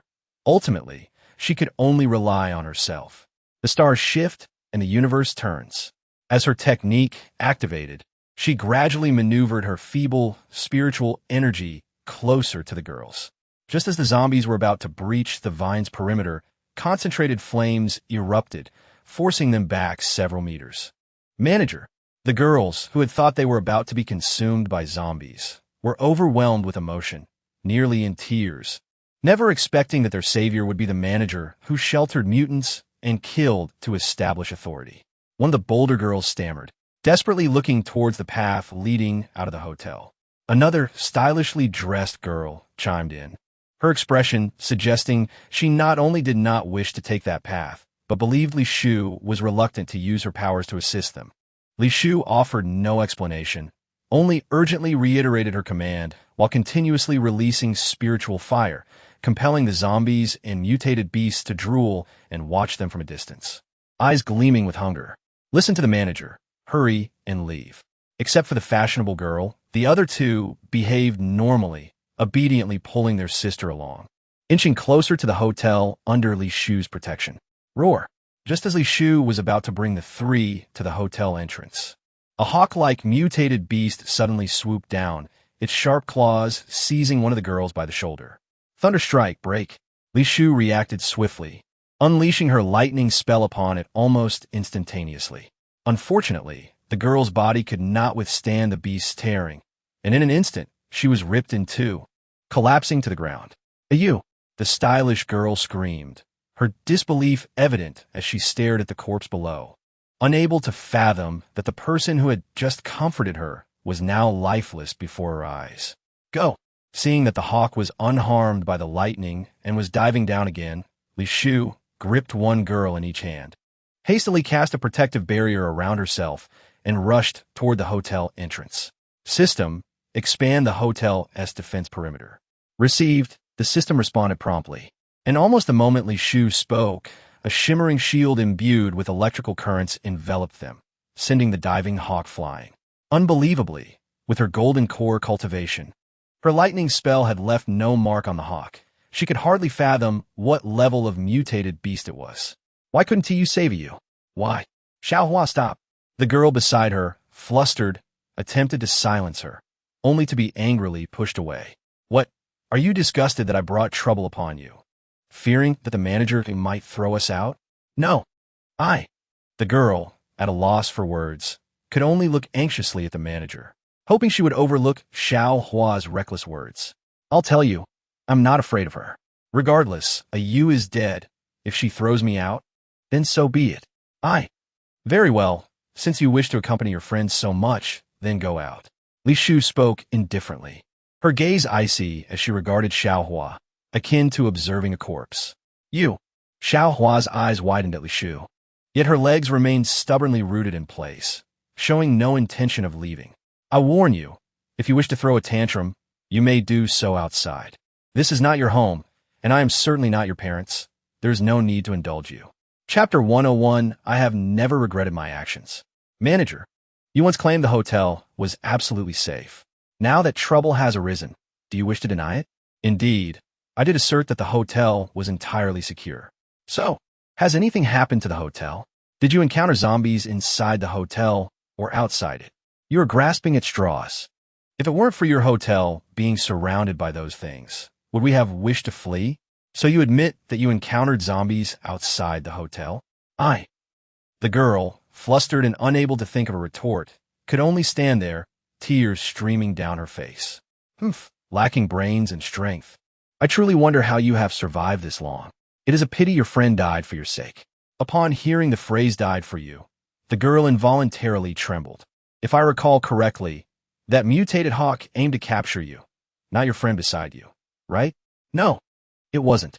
The girl's heart raced with panic, as her earlier questions directed at Li Shufei felt like daggers piercing her. Take a moment to think carefully who is truly to blame. After speaking, Li Shufei turned and walked towards the entrance of the Sky Garden. Currently, her spiritual energy was depleted, and given the presence of numerous mutated beasts and zombies outside, it was imperative for her to restore her powers swiftly. As she entered the Sky Garden, she spotted Yanming leaning beside Air. So, do you regret your decision to save them? She inquired. You just stood by and watched? Reflecting on human nature, she mused, indeed, humanity is quite fascinating. Are you not human? Li Shufei's words were laced with resentment, disregarding the potential ire they might provoke in Yanming. If you have the time to vent your anger at me, why not cast that ungrateful girl into the horde of zombies? He replied coolly. I am not like you. I do not revel in killing. I find no motivation to engage with those insignificant creatures. True, I find it tedious to act against them. The one pursuing me earlier was utterly reckless. The air became tense with her statement. Yet, Li Shufei felt no regret. Her own satisfaction took precedence, and she preferred to expend others' energies rather than her own. Air, sensing the discordant atmosphere, nudged Yanming with its head, and then swatted Li Shufei's head with its tail, seemingly seeking retribution for its master. You're surprisingly sharp-tongued, Yanming remarked, though he appeared disinclined to confront Li Shufei, his tone remaining even. Do you regret saving them? He asked unexpectedly. I do not, she replied firmly. My act of saving them was never for their gratitude. It was merely to ease my own conscience. Is that so? Yanming seemed skeptical. As long as one harbors no expectations of others, one cannot be hurt. Besides, I would never gamble with my life. The hotel is not far, and even if I went to save them, I would not encounter danger. Indeed, Yanming responded quietly, and Li Shufei fell silent, meditating to recover her energy. Despite her mental retreat, she could still sense Yanming's intense gaze upon her. What was he thinking? Was he holding a grudge for her words, plotting her demise? Surely, it could not be. They were allies in this venture, and he had no reason to wish her harm. Chapter 102. Using a Gatling gun to exterminate zombies for crystal cores, Yanming's penetrating gaze did not linger long, and lacking any murderous intent. Li Shufei felt at ease, resuming her meditation. When she finally opened her eyes, fully restored, it was already noon the following day. The sky garden was devoid of Yanming, leaving only air rolling around on the lawn and the incessant alarms of the system echoing. Insufficient personal account points. Defense system cannot self-repair. Would the host like to use the public account? Warning. The defense system is about to be breached, requiring 1,500 points for repairs. Would the host like to use the public account? Warning. Defense system. Silence. Use the public account, she commanded. Received. With Li Shufei's authorization, the flashing red system panel finally returned to normal, and the system that communicated directly with her mind quieted down. Can you report on the external situation in real time? Li Shufei inquired, reluctant to expend her mental energy to probe the outside world, reasoning that the system, being high-tech, should possess such a function. Yes, but the host must spend 10 points hour. More expenses? Host, all system operations require points. What is the maximum distance you can monitor outside? 20 kilometers. Fine, deduct the points directly from the public account. Receive. As the electronic voice faded, the panel automatically displayed surveillance footage from outside the hotel. Having become adept with electronic devices, Li Shufei skillfully navigated the desired visuals and discovered that Elder Chun, who had fallen victim to her golden spell the day before, was standing amidst a horde of zombies, showing no signs of injury. However, he no longer resembled a human, instead bearing a grotesque amalgamation of animal limbs, with only his head retaining its original form. Does the system have footage of Elder Chun attacking the hotel? All right, deduct the points from the public account. Li Shufei spoke nonchalantly, though internally she felt a pang of loss. Had it not been for the hotel's critical state, she would not have touched the public account funds. So expensive? Enough, I understand. Li Shufei was disinterested in the system's ramblings. Having already spent the points, she was determined to extract value from them, meticulously reviewing the video without missing a single detail. Upon completing her examination, she discovered that Elder Chun possessed multiple abilities, the most terrifying of which were space, traversal, and healing. This explained his survival and swift arrival at the hotel. In the final moments of the footage, Yanming, who typically refrained from meddling, merely stepped out for fresh air, causing the still cognizant Elder Chun to flee in terror, hiding among the zombies. No footage available. Monitor the outside for 24 hours. If any signs of the evil cultivator appear, alert me immediately. Received. 2 hours later, a raging inferno engulfed the area outside the hotel. Li Shufei wielded a Gatling gun, unleashing a barrage upon the zombies. It must be said, products from a mall are always of superior quality. She was effectively taking down one zombie per bullet. This method of swiftly dispatching zombies without depleting her spiritual energy was exhilarating, although the price of ammunition was disheartening. Wind. As the area was nearly cleared, Li Shufei summoned a powerful gust, gathering the corpses together, which were quickly consumed by the searing flames. Roar. At that moment, the mutated beasts in the sky, sensing her momentary lapse, began to dive and attack her, only to be repelled by an invisible shield, denying them the taste of flesh. Congratulations, host. You have acquired 200 level 2 crystal cores and 130 level 3 crystal cores. Excellent. Hearing of her spoils, Li Shufei smiled with satisfaction, reflecting that the system, aside from demanding payment, had some utility. Thus, exterminating zombies also rewarded her with points, sustaining the hotel's defense system. System, provide me with a weapon of greater lethality and a wider attack range. Having experienced the advantages of firearms, Li Shufei was no longer content with a Gatling gun and yearned for high-grade weaponry capable of obliterating a large area with a single shell. Apologies, the hotel level is too low. The mall cannot provide such items. The host may acquire artillery and other safety measures post-hotel upgrade. Why must everything wait for the hotel to upgrade? Li Shu muttered, somewhat regretful. Silently, she continued her onslaught with a Gatling gun. Using her mind to control 5 or 6 guns to fire simultaneously, transforming herself into a small mobile artillery unit, much to Elder Chun's astonishment below. Host! Signs of the evil cultivator detected. Just as Li Shu was relishing her shooting spree, the system's alert heightened her vigilance. Where? Li Shu searched her surroundings, probing for any corners where the evil cultivator might lurk. Apologies, unable to determine a specific location. Are there any tools to locate him? Evil cultivators do not belong to this world. There are no targeted tools available. Not even to find a person? No. Realizing she had no choice but to rely on herself, Li Shu amplified her senses with her spiritual energy, aiding her in the search. Unfortunately, after scouring a 20-mile radius, she found not a single trace of him. Meanwhile, Elder Chun, hiding among the zombies, prepared to incite them and the mutated beasts into a frenzy to assault the hotel's protective barrier. Unexpectedly, a flash of red appeared behind him, startling him. Traitor! How dare you come meet me? I have done so much for Elder Chun. Why should I fear meeting you? Moreover, your body can accommodate so many mutated beasts, which is entirely my doing, is it not? How can you even bring this up? Why should I be afraid? The dark practitioner smirked, his blood-red eyes swirling like a vortex, fixated on Elder Chun. Now, according to my specified route, enter the hotel alone and capture a traitor inside. The dark practitioner's words fell upon Elder Chun's ears like an incantation, and soon a fiery mark appeared on his brow, compelling him to move like a puppet toward the hotel. Chapter 103. Are you one of the dark practitioners? The 2 skirts that had emerged from the upgrade gift were tattered and filthy. Li Shu eagerly awaited the tailor to come and make new clothes for Yanming. Not long after resting, her keen senses detected an anomaly in the courtyard. System, has the defense steward encountered any breaches? The defense steward has been functioning normally. No zombies or mutated beasts have entered the hotel. Then it must be humans.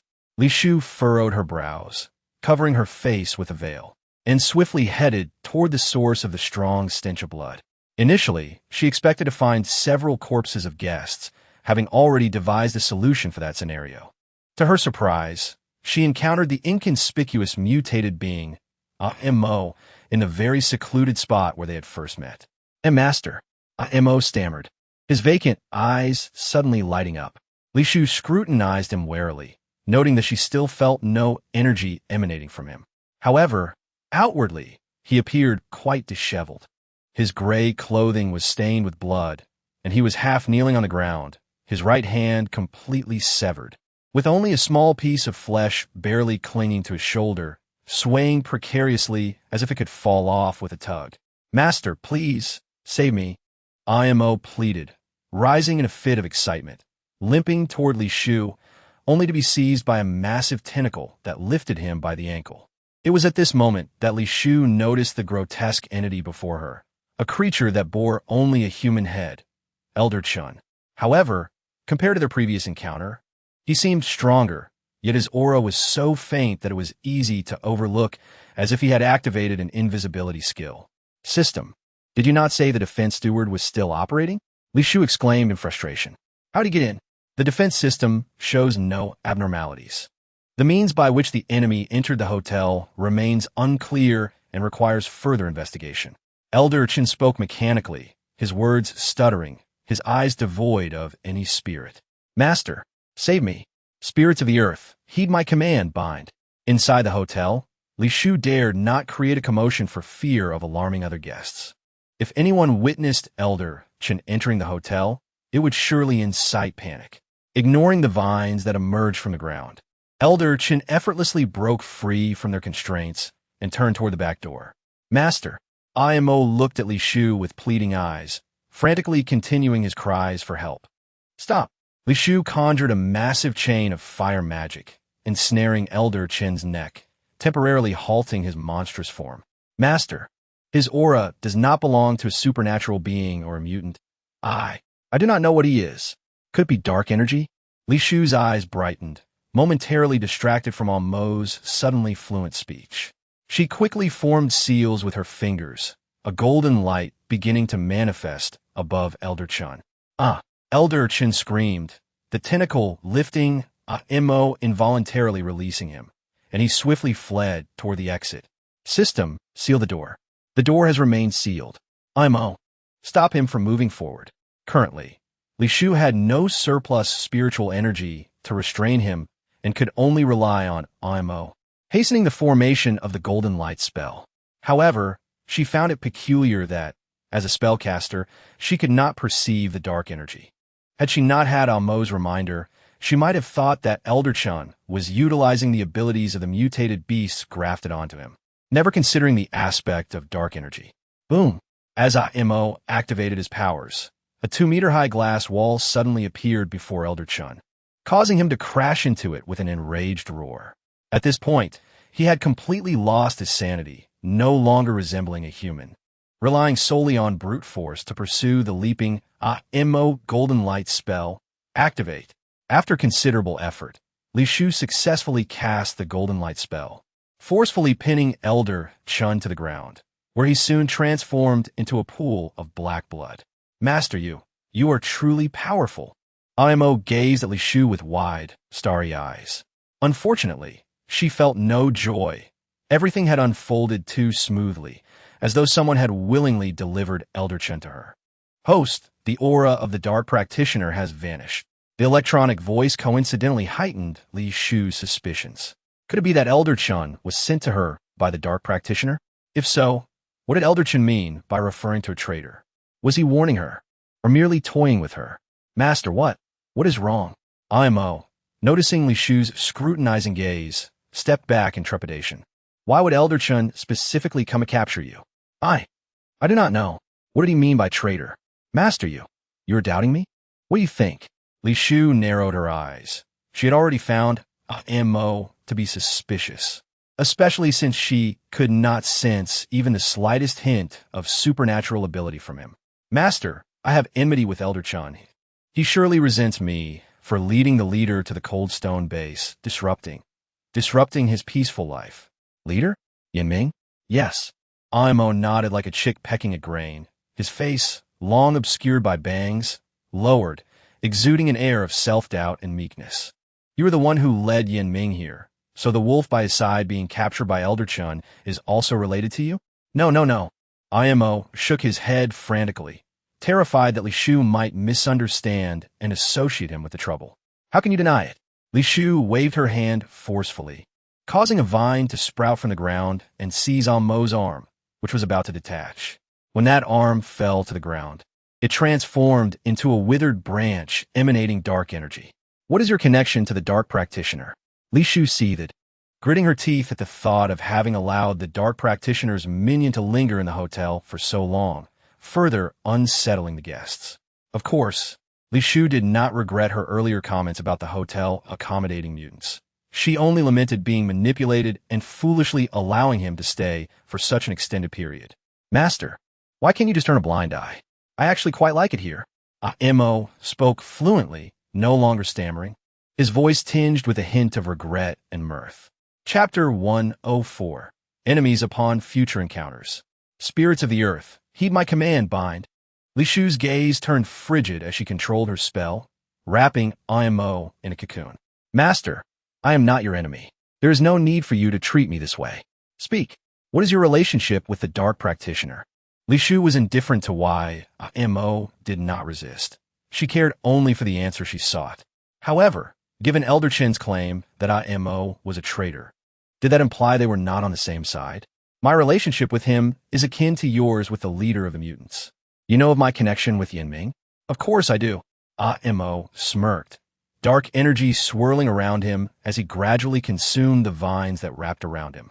Li Shu vigilantly observed Amber, her fingers poised to cast another spell.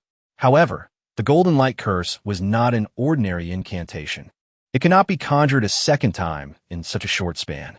Shopkeeper, what I told you earlier was indeed the truth. I hold a grudge against old Chun, and I was indeed rescued by that old woman harboring the aberrants. Yet, this cruel world cannot accommodate her. As she spoke, a torrent of dark energy engulfed the area, forcing Li Shu to take a significant step back as it clashed with her own aura. You have allied yourself with the Dark Cultivator? You have entered his path? Li Shu discerned the stark difference between Amber and Old Chun, for Old Chun was merely a plaything for the Dark Cultivator, while Amber had decisively embarked on a path of no return. Indeed, I recognized the futility of auxiliary abilities long ago. Since I cannot change my fate, why should I not seek a more formidable path? Even if it leads to my demise, do you not regret it? What is death? Amber's face broke into a manic grin, the dark energy around him intensifying. In this apocalyptic world, weakness is the original sin. As long as I can become stronger, I am willing to forsake everything, including your own body. What? Is that true? So, it is a sacrifice of the flesh. Amber chuckled dismissively, his madness unabated. In the future, with every level you ascend, the malevolent energy will retaliate in kind. When you reach the pinnacle, it will signal your demise. Li Shu's words carried a significant weight. Yet, Amber understood well that there were no free lunches. Everything in this world was covertly priced. You're merely a novice now. If you desire, I can help you rid yourself of the dark energy. Shopkeeper, after spending such a long time in your establishment, I did not realize you were so kind-hearted. I certainly do not intend to rescue you for free. In exchange, you must reveal to me the Dark Cultivator's fatal flaw, the very acupoint he opened for you when you first began. You wish to kill him? Yes. Li Shu nodded without hesitation. The Dark Cultivator posed the greatest threat to her existence. She could not rest easy until he was eliminated. I may not be a good person, but I will not betray my comrades. So, the negotiation has failed? Li Shu narrowed her eyes, channeling her spiritual energy as strands of electricity emanated from her body. Shopkeeper, I hope we will not become enemies in the future. Xianlei, strike. Without hesitation, Li Shu unleashed the most devastating lightning spell. Accompanied by a thunderous roar, a purple bolt of heavenly lightning struck towards his crown. Although the golden light curse specifically targeted dark cultivators, lightning spells possess the same purging effect. Shopkeeper, in light of your prior assistance, I shall forgive you this time.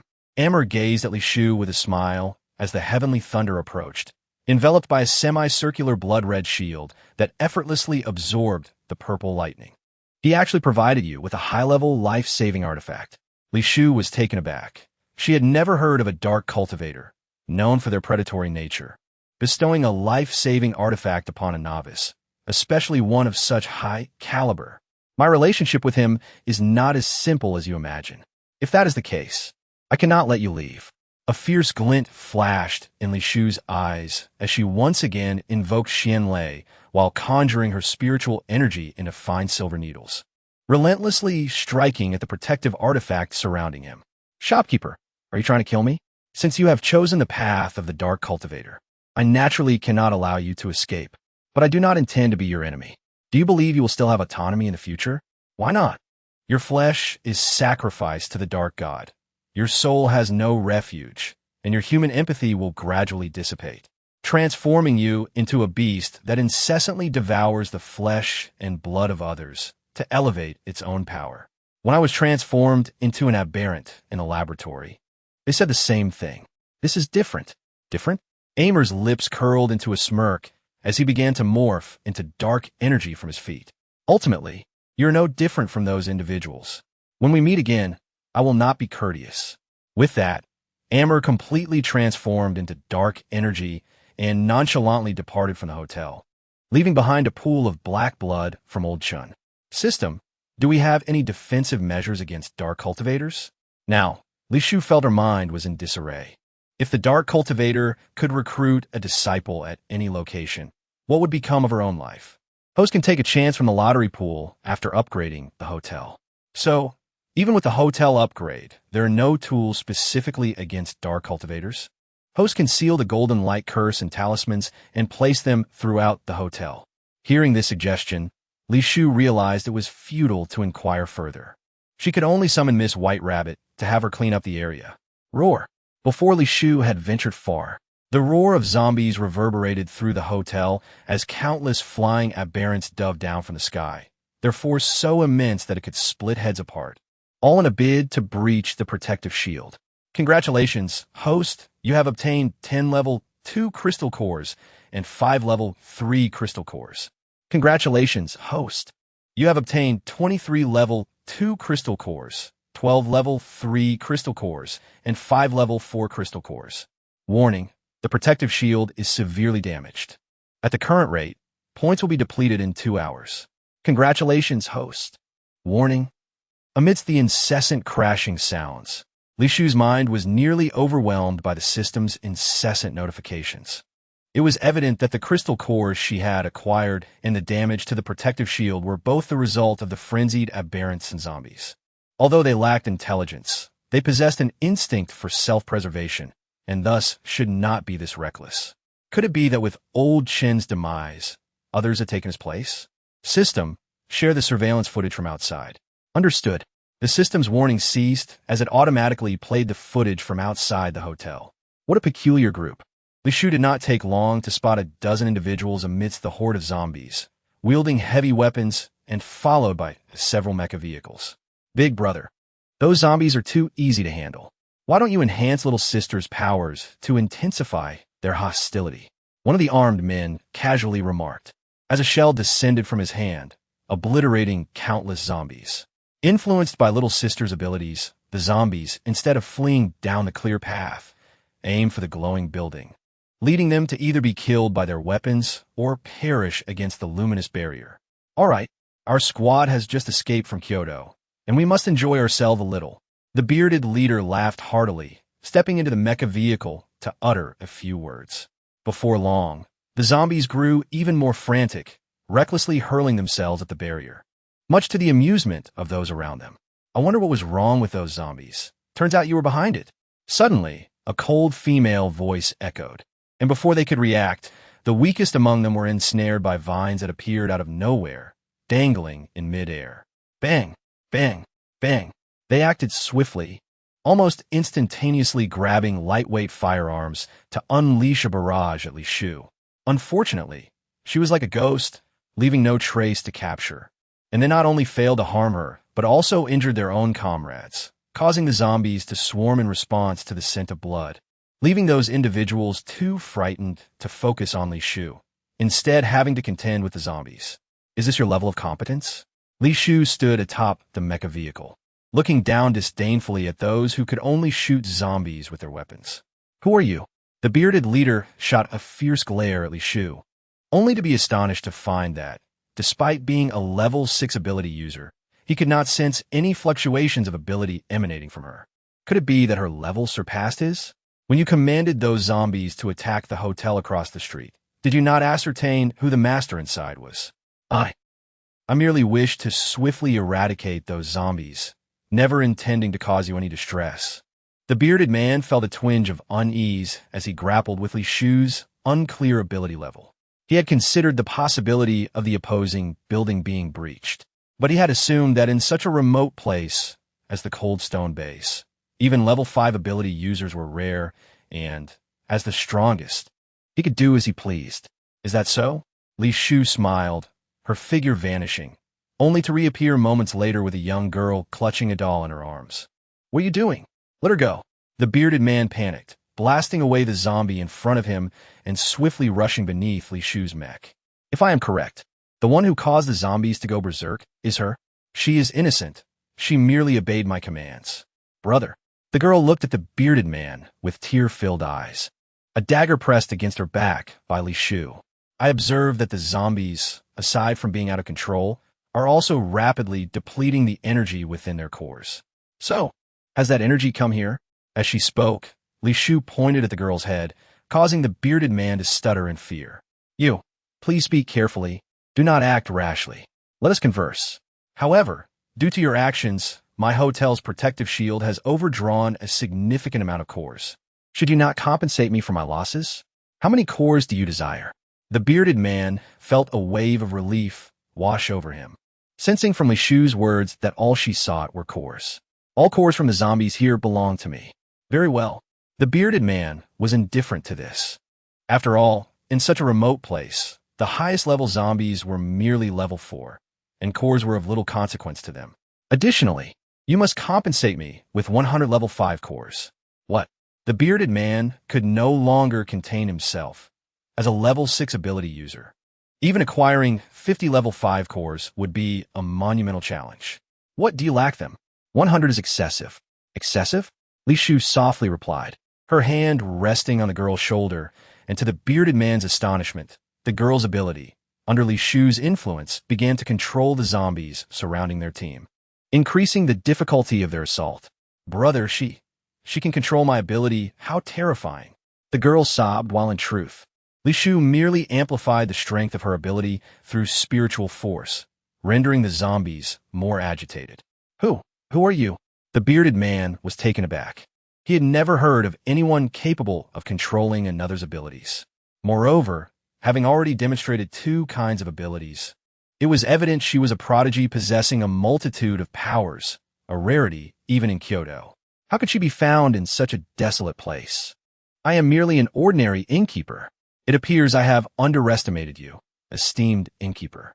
To express my apologies, I am willing to offer you 130 level 5 cores as compensation. Upon hearing the bearded man increase his offer by 30 cores, Li Shu inexplicably felt a pang of regret. Perhaps I should have asked for more cores. Chapter 106. Are you attempting to bribe me? Li Shu and the bearded man exchanged payment in goods, both adhering strictly to their agreement. However, the bearded man seemed intent on befriending Li Shu, leading his team to assist her in clearing the zombies at the entrance for free, even extracting the cores from the zombies' heads and respectfully presenting them to Li Shu. She was pleased with this arrangement. Even if she had to settle for fewer cores, having additional free labor was advantageous. Yet, it was peculiar that the zombies, which previously could consume their kind to regenerate, now appeared no different from ordinary zombies.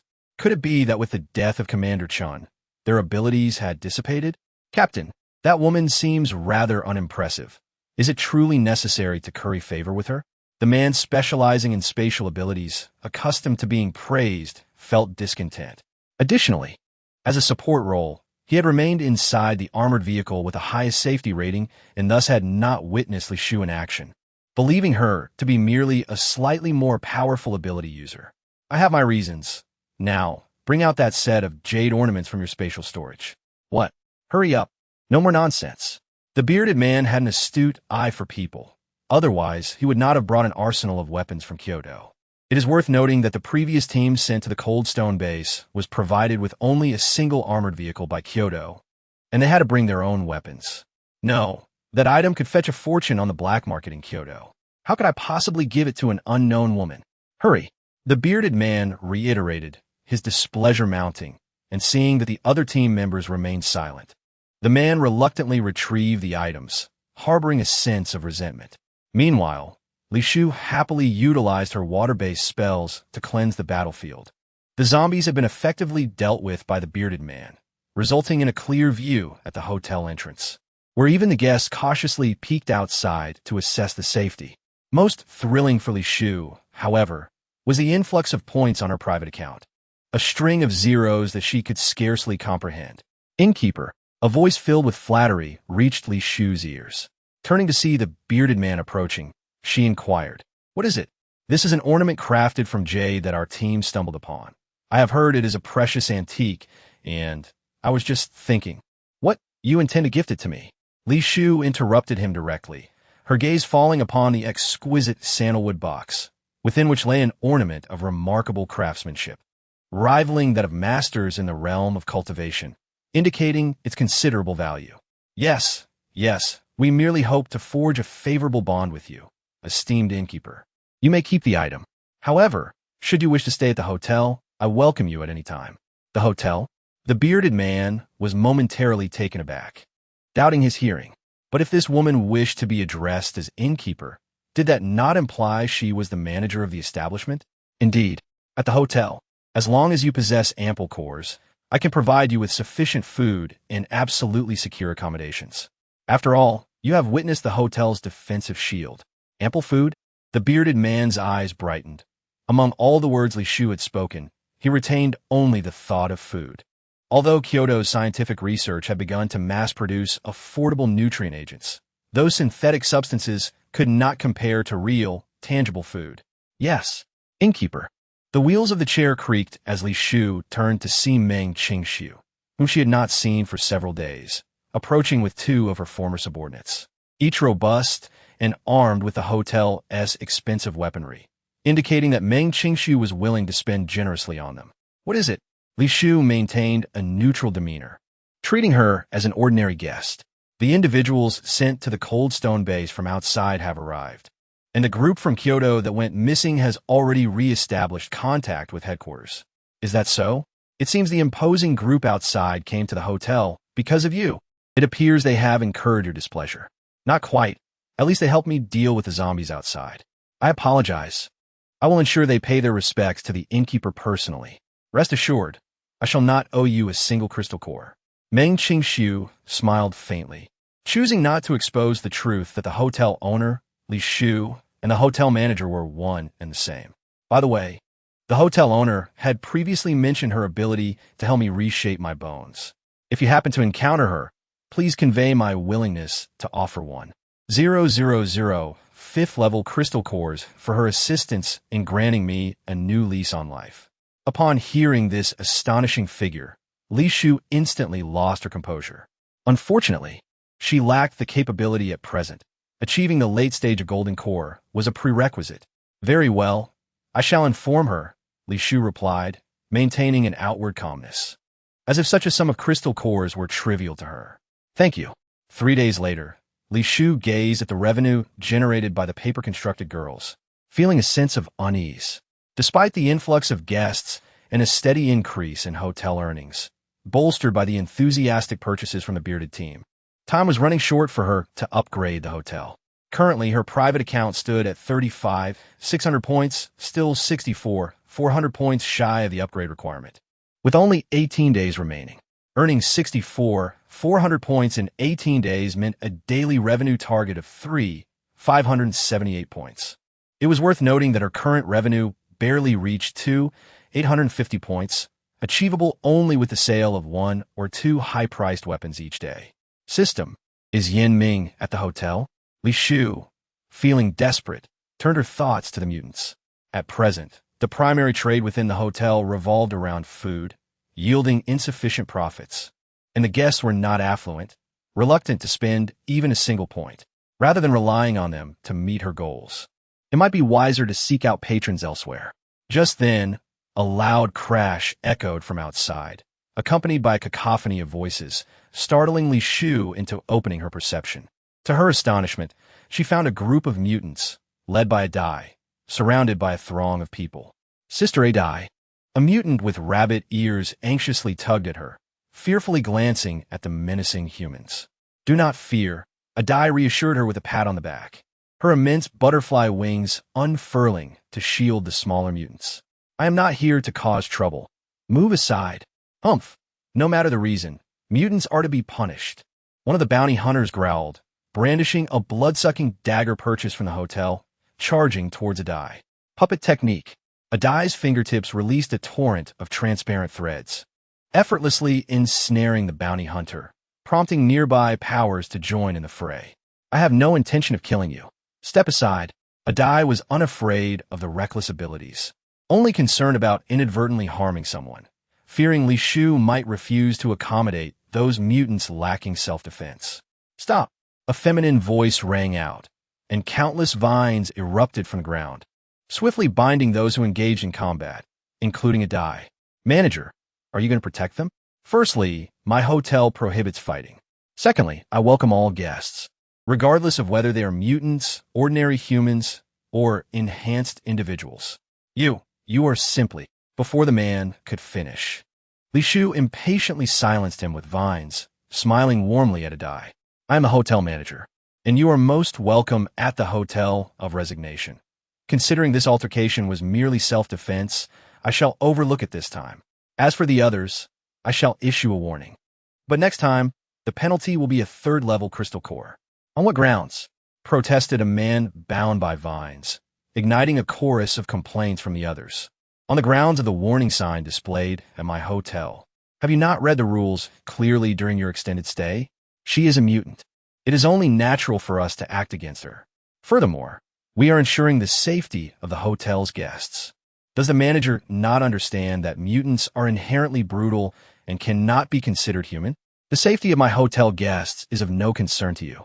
As for the mutants, regardless of how others perceive them within my establishment, they are ordinary guests and no different from you. This declaration sparked a heated uproar among the onlookers. Although there have been instances of mutants staying at the hotel before, they have been solitary, manageable individuals. Now, however, they faced a group of over a dozen mutants, particularly the fierce-looking girl at the forefront, who exuded an aura of danger and was undoubtedly responsible for many deaths. Everyone, I have stated that this hotel is a bastion of safety. Your current fears are merely a reflection of potential threats to your personal safety. I hereby promise that should anyone among you be harmed by a mutant, the food in my hotel shall be at your disposal. Really? The allure of this promise stirred excitement among many, their expressions animated. Of course, however, this is contingent upon your adherence to proper conduct within the hotel. Do not provoke me. With that, Li Shufei unleashed a formidable aura, rendering everyone incapable of standing upright and causing their breaths to become labored. Everything within my hotel is under my watchful eye. Should I discover anyone deliberately seeking trouble, do not expect leniency. Boom! Surrounding Li Shufei, numerous bolts of lightning surged into the sky, igniting brilliant sparks. Thank you. Adai expressed her heartfelt gratitude as she approached Li Shufei, accompanied by the other mutants.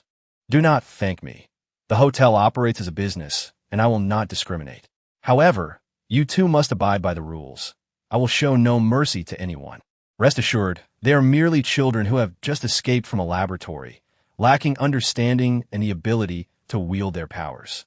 Human hearts can change. Keep a close watch on them. As Li Shufei spoke, she guided them to the hotel reception, ensuring the paper-constructed girl completed the necessary procedures before stepping outside alone. System. Do we possess any items that can locate Yanming? Li Shufei was aware that the only quality patrons she knew were those under Yanming's command. They lacked crystal cores, but, due to their status, could not engage in transactions within human territories. Thus, if she could penetrate their market, her hotel's revenue would be secure.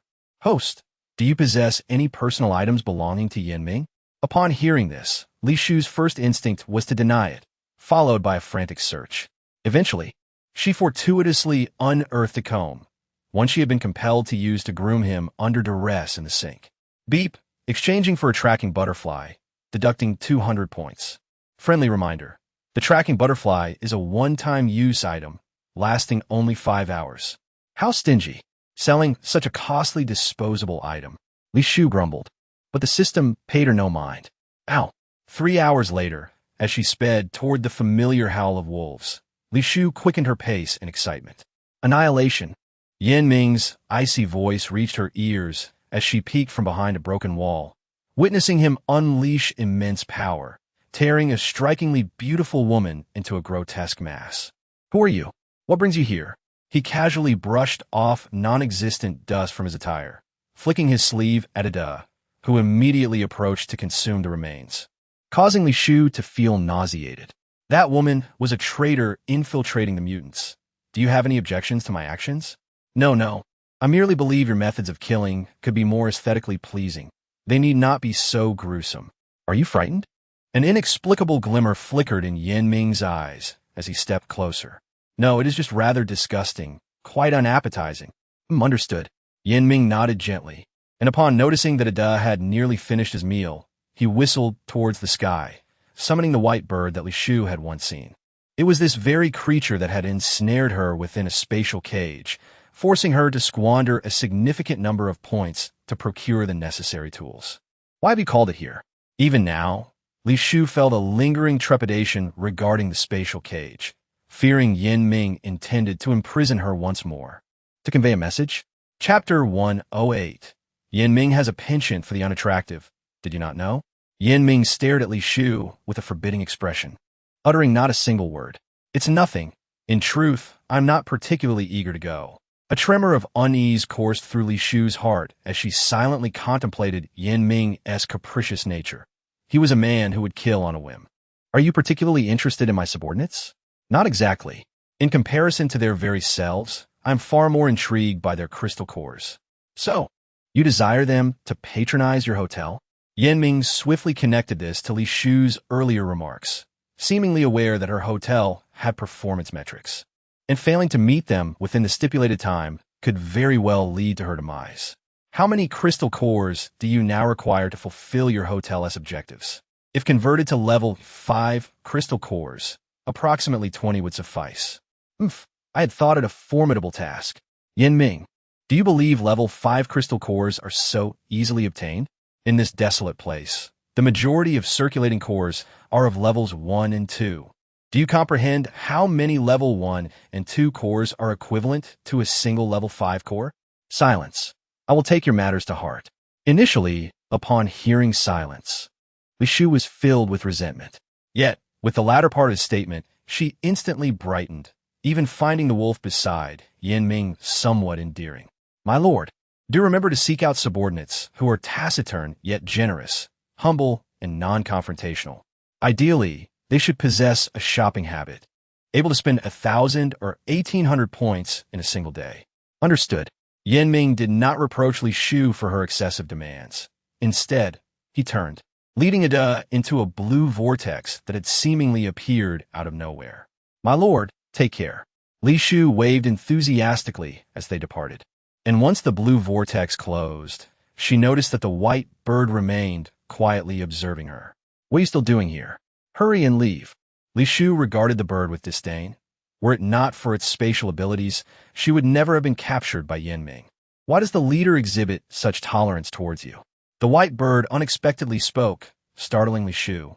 She had always assumed it was simply another of Yanming's mutant beasts, akin to a Da and Aer, only to discover it was a talking mutant. If that is the case, why does it not present itself in human form? Why must it remain a bird? I find you no different from other humans, insincere and unattractive, lacking any redeeming qualities.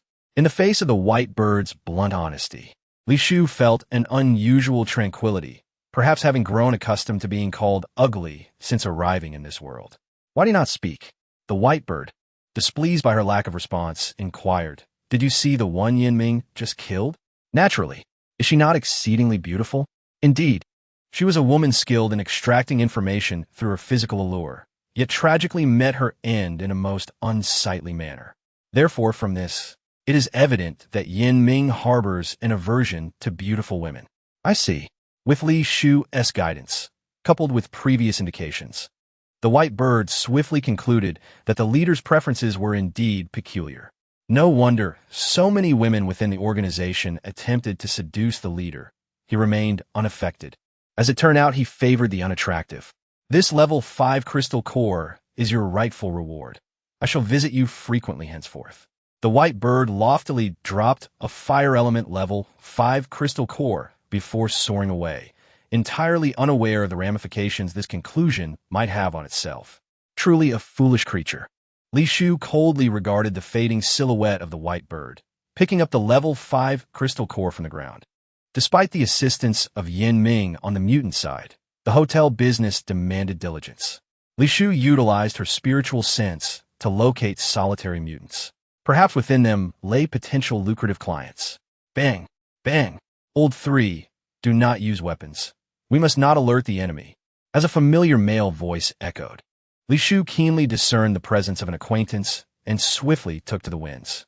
Mere minutes later, she beheld 5 men encircled by mutant beasts. In stark contrast to their earlier composure when facing zombies, they now appeared quite disheveled, their abilities noticeably depleted. What will be done without weapons? Should we simply remain here and await our demise? The man carrying the cannon voiced his discontent, crimson blood streaming down his arm, prompting several mutant beasts to recklessly charge forth. Bang! Ignoring the captain's advice, the man fired the cannon once more, obliterating the mutant beasts while simultaneously attracting even more. Li Shu observed as the encircling mutant beasts multiplied, becoming an overwhelming tide. Lingu, I know it is you. Come forth if you possess the ability. The boy, sheltered behind his comrades, called out, his once fiery red hair dulled, possibly from excessive use of his abilities. Lingu. Li Shu echoed the name in surprise. quickly concealing herself within the branches of a lush tree. Feeling fortunate she had not rashly revealed herself. Lin Gu, regardless of the circumstances, you are still one of us from the Meng family.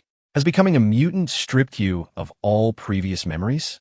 The boy continued, scanning his surroundings, and soon noticed the mutant beasts parting to create a path, revealing Lin Gu, unchanged save for his now slitted pupils. You have finally chosen to show yourself. The boy's face bore little emotional fluctuation, but his companions were visibly stirred, once more channeling their scant abilities. Those of the Meng family, save for Meng Qingxiu, deserve death. A profound stillness enveloped Lin Ji's handsome visage, prompting a sense of melancholy within Li Shu perched in the tree. She had never anticipated that the once proud Eagle team would now be reduced to Lin Gu alone. She had believed the arrogant Lin Gu would, like Xie Koan, prefer death over becoming a mutant, yet he chose to live and brazenly appeared here. Who goes there? Step forth. Lin Ji's instincts were sharp. A glance toward Li Shu sent the circling mutant beasts diving down, forcing her to reveal herself. It is you. The boy's companions gasped in surprise, turning in unison to regard Li Shu as she gracefully descended from the tree. Hotel manager, what brings you here? Lin Gu had not forgotten Li Shu, yet his tone lacked the warmth it once held. How fortuitous. Might this be considered a reunion among acquaintances?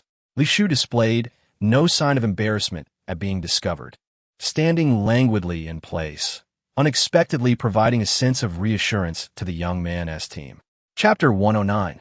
Why should I save you? What is your relation to them? Lin Gu scrutinized Li Shu with a cold stare, as though the mere utterance of an errant word from her could incite the eager mutant beast to devour her whole. There is no relation. I merely hitched a ride by chance.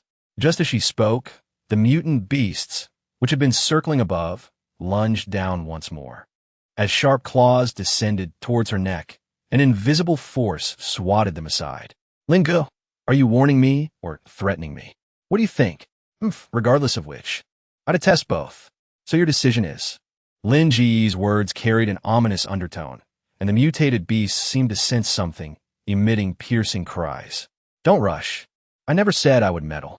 I merely wish to inquire. Does Meng Qingxiu know about your intentions towards them? She need not know. I see. Li Shu chuckled softly, contemplating whether it was worth offending Lin Gu for the sake of these few individuals. Shopkeeper, if you can help us escape, I am willing to offer you 100 level 5 crystal cores. The speaker was the squad leader, fully aware of their precarious situation. If they missed this powerful support, their survival in this forest would be uncertain. However, he could not comprehend why Lin Gu, who seemingly harbored no deep-seated animosity towards them, was so insistent on pursuing them. Roar! Before Li Shu could respond, a mutated beast unexpectedly lunged at her, only to be repelled by her protective barrier. What do you mean, Lin Gu? I haven't agreed to anything yet. Your time for contemplation has expired. I perceive that your words about letting me go aren't genuine. You never intended to release me. Did you? You are quite astute. Lin Gu did not deny it, a peculiar smile stretching across his rigid face, creating a dissonance within Li Shu. After all, the Lin Gu she had known was entirely different from the one before her now. Roar! With Lin Ji's permission, the surrounding mutated beasts surged forward one after another.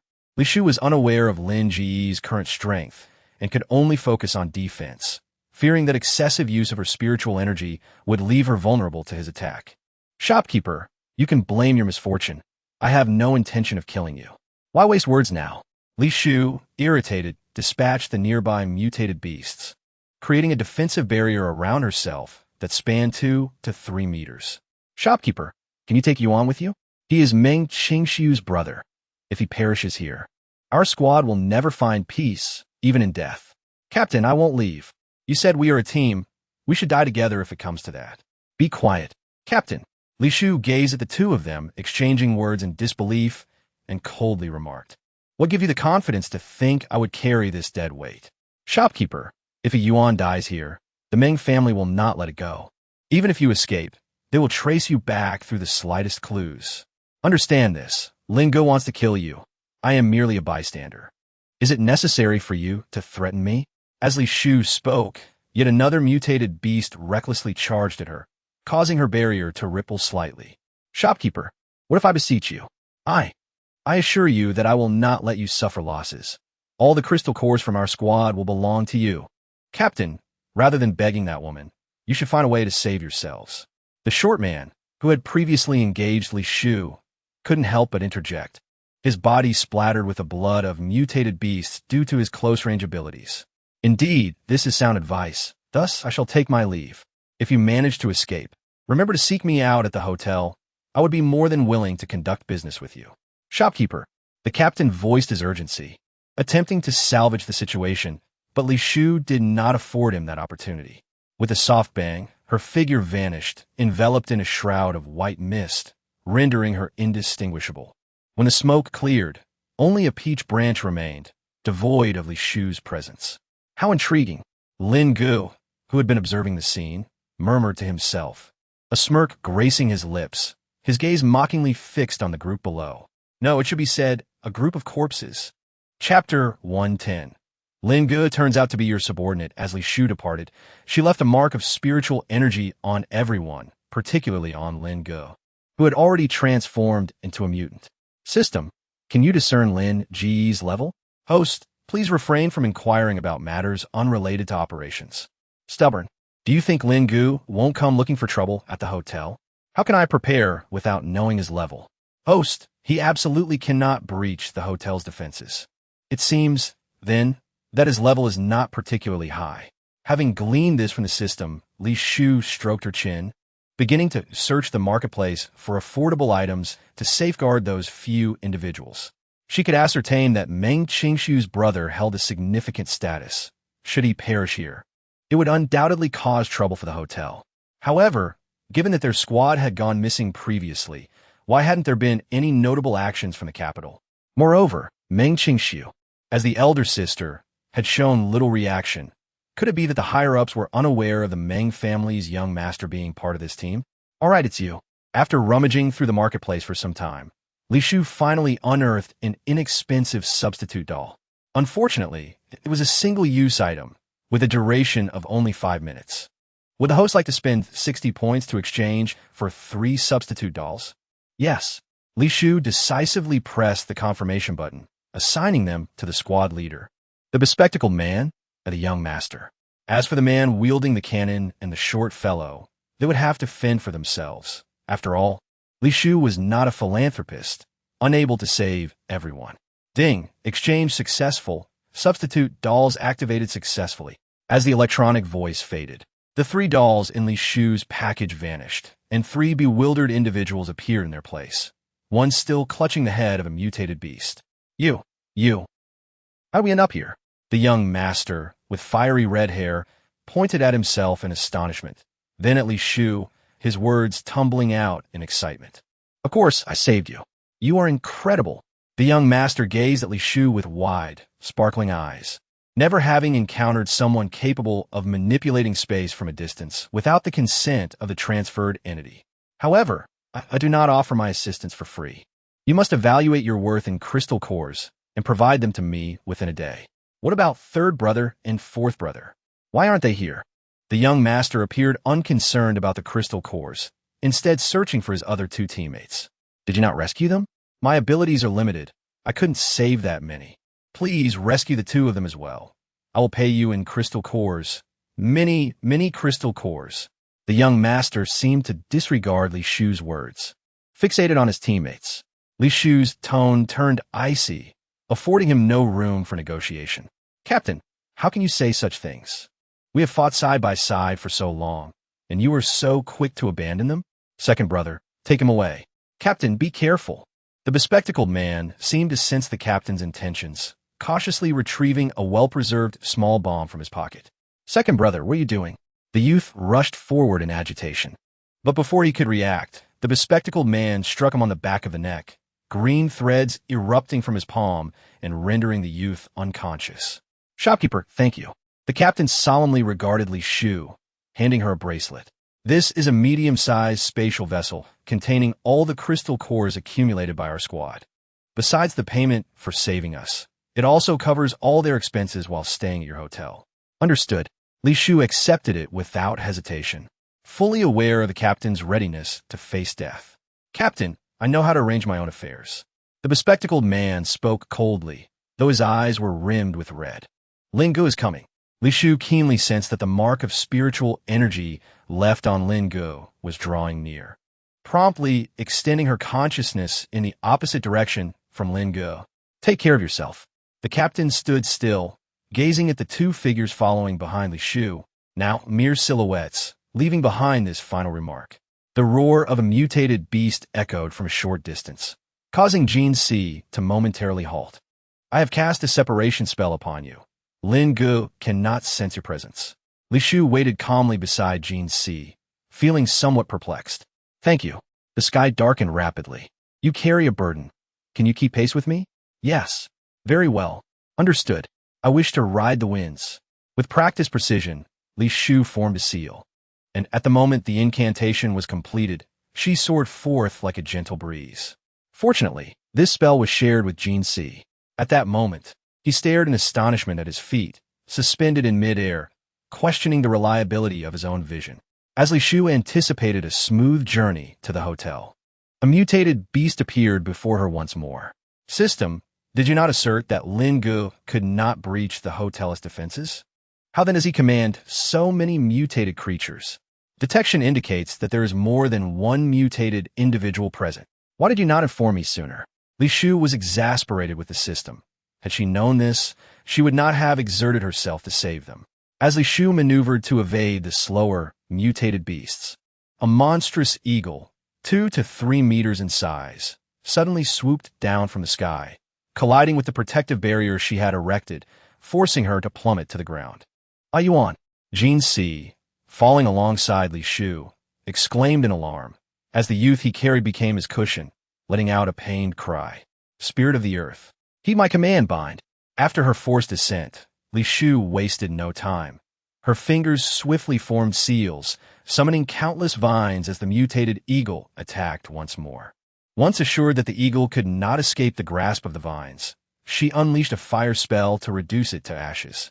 The mutated eagle flapped its wings in agony, the fireball accompanied by a fierce gust igniting the surrounding trees. Half-moon wheel. Li Shu discerned the eagle's formidable level, and without hesitation summoned a fabled artifact she had never wielded since arriving in this world. "This is not the weapon of the Holy Son of the Light Church." Jin Si hesitated to voice his thoughts, standing dumbfounded as a blood-red array materialized behind Li Shu.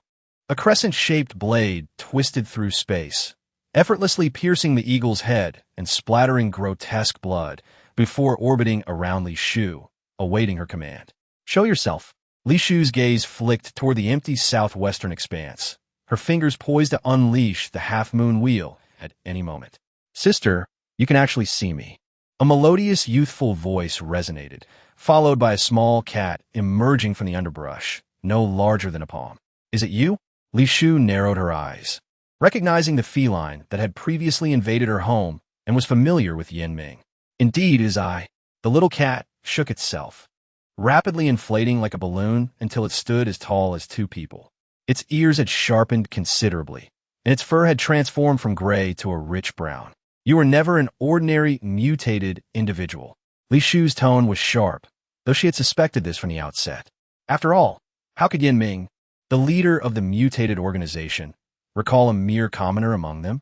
"Sister, I bear you no ill will, as long as you hand over the 2 individuals behind you." "Lin Gu is your subordinate?" "Indeed, he is a newly acquired subordinate, quite capable." "Do you have a vendetta against the Meng family?" Li Shu's inquiry was nearly a statement of fact, for from the very beginning, Lin Gu had targeted the Meng family's young master. "There are some minor grievances. What if I wish to protect him?" As she spoke, Li Shu's fingers twitched, the array embedded in the half-moon wheel radiating a brilliant light that illuminated the large cat. Meow. Predictably, the once boisterous cat let out a piercing shriek as the array's light enveloped it, its skin sizzling with a sound reminiscent of oil igniting. "Hurry!" Li Shu teleported beside Jin Si, using the cover of the half-moon wheel to escape once more. "Yan Ming, have you had your fill of the spectacle?" After Li Shu departed, the large cat, no longer obstructed by the half-moon wheel, lay on the ground, licking its scorched flesh in defeat.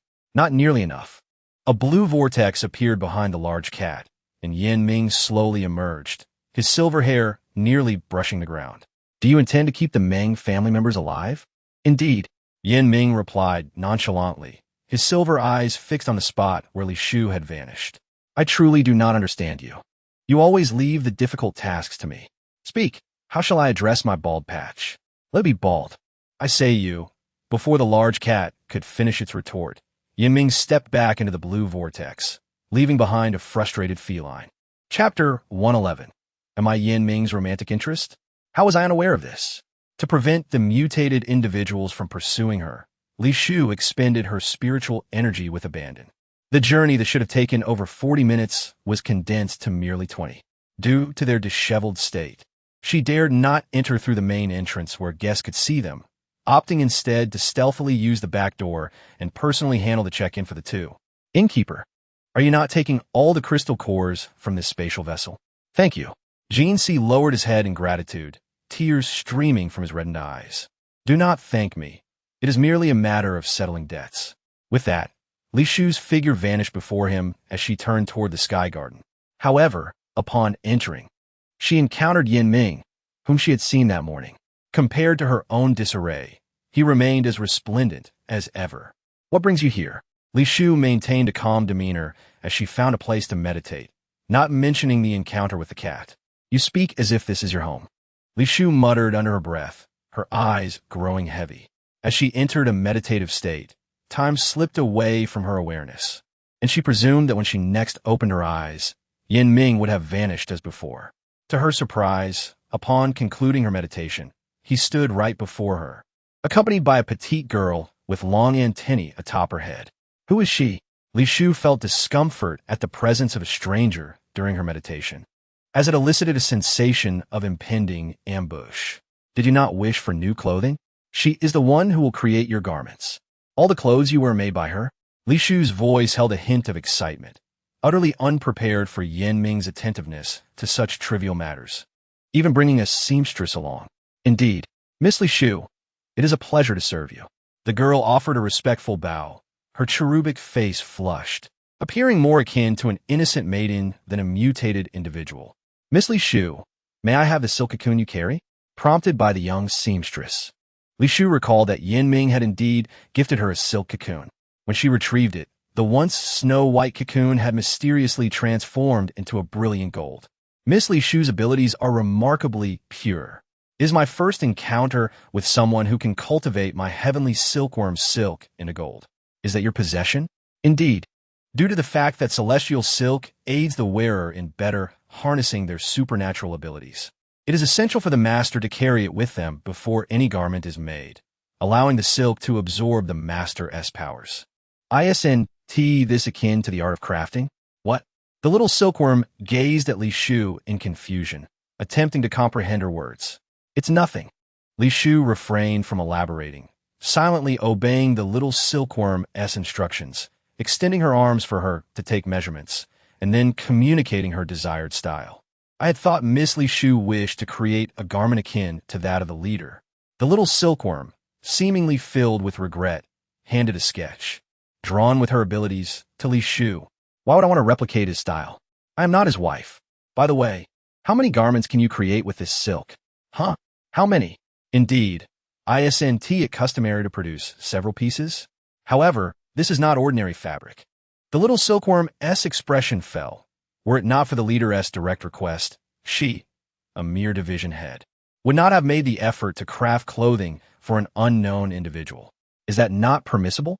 Li Shu cast an unhappy glance at the little silkworm and then at Yin Ming, who stood behind her. Create a couple more pieces for her. Yin Ming spoke without hesitation, causing the little silkworm's antennae to quiver. Yes, she reluctantly acquiesced, quietly retrieving 2 more bundles of celestial silk and handing them to Li Shu, her eyes glistening with unshed tears. It is known that she can only produce 1 bundle of celestial silk per month, and only the leader is worthy of wearing garments crafted by her. Thank you. I will take good care of them. Li Shu smiled brightly as she stored the celestial silk in her system pouch, choosing to ignore the little silkworm's expression, which resembled that of someone who had lost their parents. Miss Li Shu, I will deliver the garments in 3 days. No need to wait 3 days. You may stay at my hotel. Huh? If you find a single or double room too confining, you may opt for a suite. It is not only spacious, but also includes a private bathroom.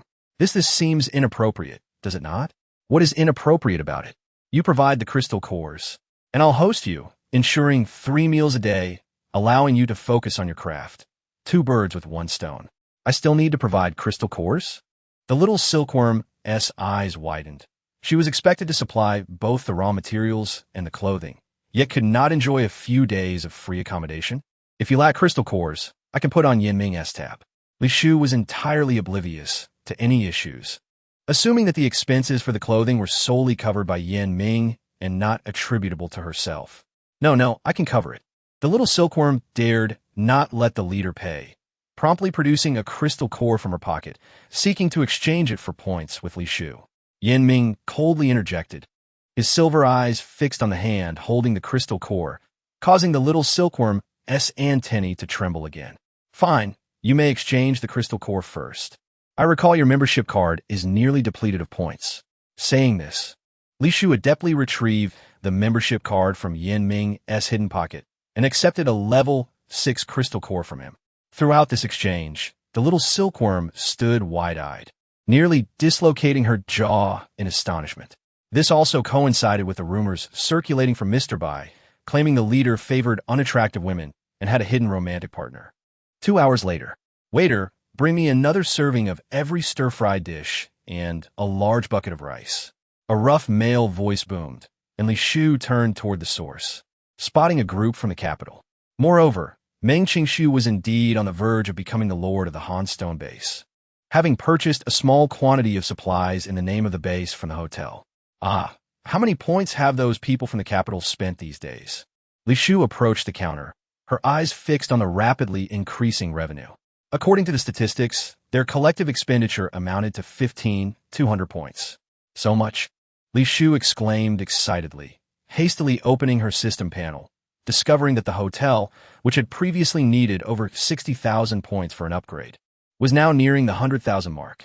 Shopkeeper, we have sold medicines, weapons, and food to the Hanstone base and their team over these past few days. Were it not for your restrictions, the sales figures would have reached even greater heights. Where did they acquire so many crystal cores? Have others from the capital arrived?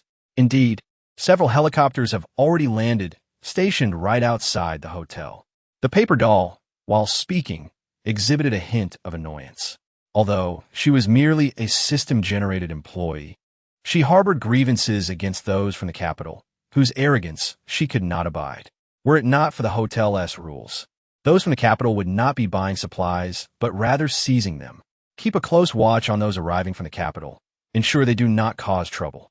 Moreover, our hotel will be upgrading in a few days, and we must take full advantage of the opportunity to profit handsomely from those foolishly wealthy patrons.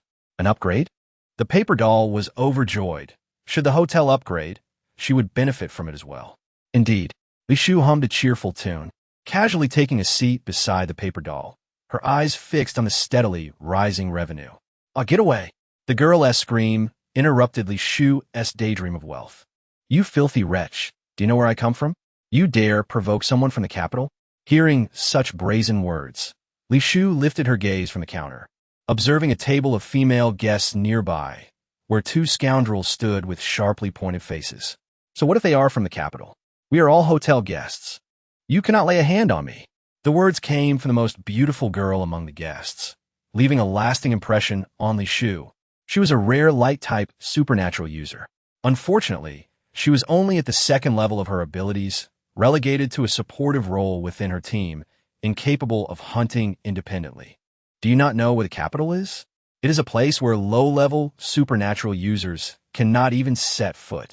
As long as you accompany me, you need not endure suffering here, nor fear for your life at the hands of zombies. Get away. As the man attempted to place his hand on her chest, the girl pushed him away forcefully. Filthy wretch. The man, angered by her lack of decorum, raised his hand, ready to strike her face. Bang! A transparent energy shield appeared before the girl, sending the man flying backward. The hotel has rules. Fighting is prohibited. Li Shu appeared alongside the energy shield, her gaze fixed on the man as if he were an insignificant insect. Who are you to dare lay a hand on me? The man, supported by his subordinates, rose with a scowl. As he was new to the hotel, he had not yet met Li Shu and was unaware of her status as the hotel's proprietor. Shopkeeper, he initiated the harassment, and I merely pushed him away. The girl, frightened, stepped in front of Li Shu, fearful of attracting trouble for the hotel. I understand. You're the hotel's proprietor? The man involuntarily shrank back. He had been explicitly warned before arriving not to offend the hotel's authorities. Indeed. So what do you wish to convey? No, it was my mistake. I failed to recognize the gravitas of the situation and breached the hotel's rules. In light of it being your first offense, I shall only issue a warning. Should there be a next time? Yes, should there be a next time? I will leave immediately and ensure the shopkeeper does not need to intervene. Chapter 112. Restoring appearance requires 100 million points? In the days that followed, the hotel remained relatively undisturbed. System. How long will this hotel upgrade take? Noticing that the hotel's public account had surpassed 100,000 points, Li Shu resolved to proceed with the upgrade that very night. This upgrade will require 10 hours. Why is the upgrade taking so long this time? Li Shu hesitated. Putting guests into a deep slumber for 10 hours would draw unwarranted attention, especially with those from the capital present. In this upgrade, the hotel will expand tenfold and add a series of facilities. Tenfold expansion? Li Shu's eyes sparkled. The hotel's current area was already comparable to her cave dwelling in the cultivation realm. It was unimaginable how many facilities would be added with such an expansion. All right, I will make the arrangements. Naturally, this announcement left the newcomers perplexed, unable to comprehend the meaning behind the hotel's closure for upgrades. And only the seasoned guests who had experienced the last upgrade could offer enthusiastic explanations. Unfortunately, the enthusiastic explanations were met with a slew of eye rolls, as the notion of a hotel transforming overnight was simply beyond reason, unattainable by human effort. At 8 in the evening, Li Shu sat on the bed and opened the system panel, deliberately scanning the entire hotel with her divine sense. She noticed a multitude of skeptical new guests standing in the lobby, awaiting the hotel upgrade. Ding! Congratulations to the host for completing the main quest. The conditions for hotel upgrade have been met. Would you like to spend 100,000 points to upgrade the hotel? Upgrade. Ignoring the new guests, Li Shu pressed the red button for the upgrade.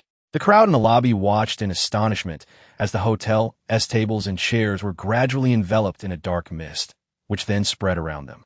Get away! Get away!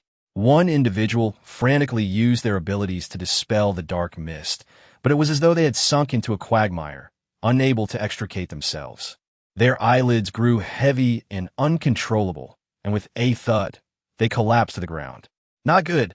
The dark mist is toxic. Seeing their companion fall, the group panicked and rushed to the door.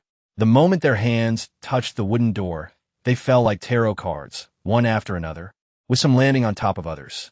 10 hours later, as dawn broke, Li Shu stretched comfortably, and a familiar electronic voice resonated in her mind.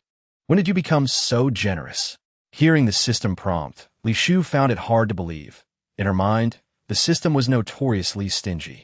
Not only did it never allow her to gain an advantage, but it often ensnared her in troublesome situations. Ding! The upgrade gift package is automatically opening. Congratulations, host. You have received 10 servant puppets, 1 junior blacksmith puppet, and 1 junior healer. Why are they all puppets? Are there no tools or magical artifacts? Congratulations, host.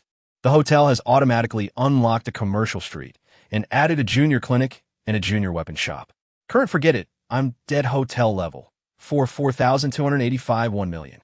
Shop owner's level, late golden core. Host S private account, 54, 800 points. Hotel public account, 4,285 points. Number of rooms, single rooms, 300 price, 10 points day. Double rooms, 100 price, 30 points day. Family suites, 50 price, 40 points day. Dormitory accommodates 10 people, 30 price, 1 point day. Public facilities, intermediate sky garden, 1 price, 10 points hour, junior commercial street, 1 20 shops, junior clinic, 1 junior weapons shop, 1 complimentary, public bathhouses, 3 kitchen, 2 toilets, 10 yard, 1. This gift package was entirely meant for the hotel, not for herself at all. Congratulations, forget it. Dead Hotel has upgraded to a level 4 hotel, and the defensive butler has automatically leveled up to 4. Starting next month, 10,000 points will be deducted. Congratulations. Host, the system mall has also been upgraded to level 4, allowing you to unlock 20 kinds of food, 1 small fresh supermarket, 10 types of medicines, and 5 weapons. Please unlock them. As for the food and weapons, she selected items that were both affordable and appealing to lower and middle tier guests, as well as exquisitely packaged. High-priced items aimed at upper-class patrons. Congratulations, host, for triggering the main quest. Please upgrade to a level 5 hotel within a year and achieve a customer flow of 1 million. The reward for completing the task is a defensive garment. The feather gown. Failure to complete, it will result in a deduction of 1,000,000 points. Friendly reminder. The mall has refreshed the beauty elixir, which can remove the scars on the host's face. System, you are becoming increasingly astute. For the first time after the hotel upgrade, Li Shufei felt such joy. After all, the previous main quest had been tightly timed, practically demanding her to work around the clock for the hotel. Wait a minute. Why are there so many zeros beneath the beauty elixir? Li Shufei opened the panel and nearly had her eyes pop out when she saw the zeros nearly filling the entire screen. Host, the scar on your face is a result of the most formidable Ascension tribulation lightning. To remove the scar, a top-tier elixir from outside this world is required. So how many points do all those zeros represent? Li Shufei swallowed hard, furrowing her brow as she counted multiple times, but still could not ascertain the required points. Host, you need to spend 100 million points to purchase the beauty elixir. What? Could you repeat that? You need to spend 100 million points to purchase the beauty elixir.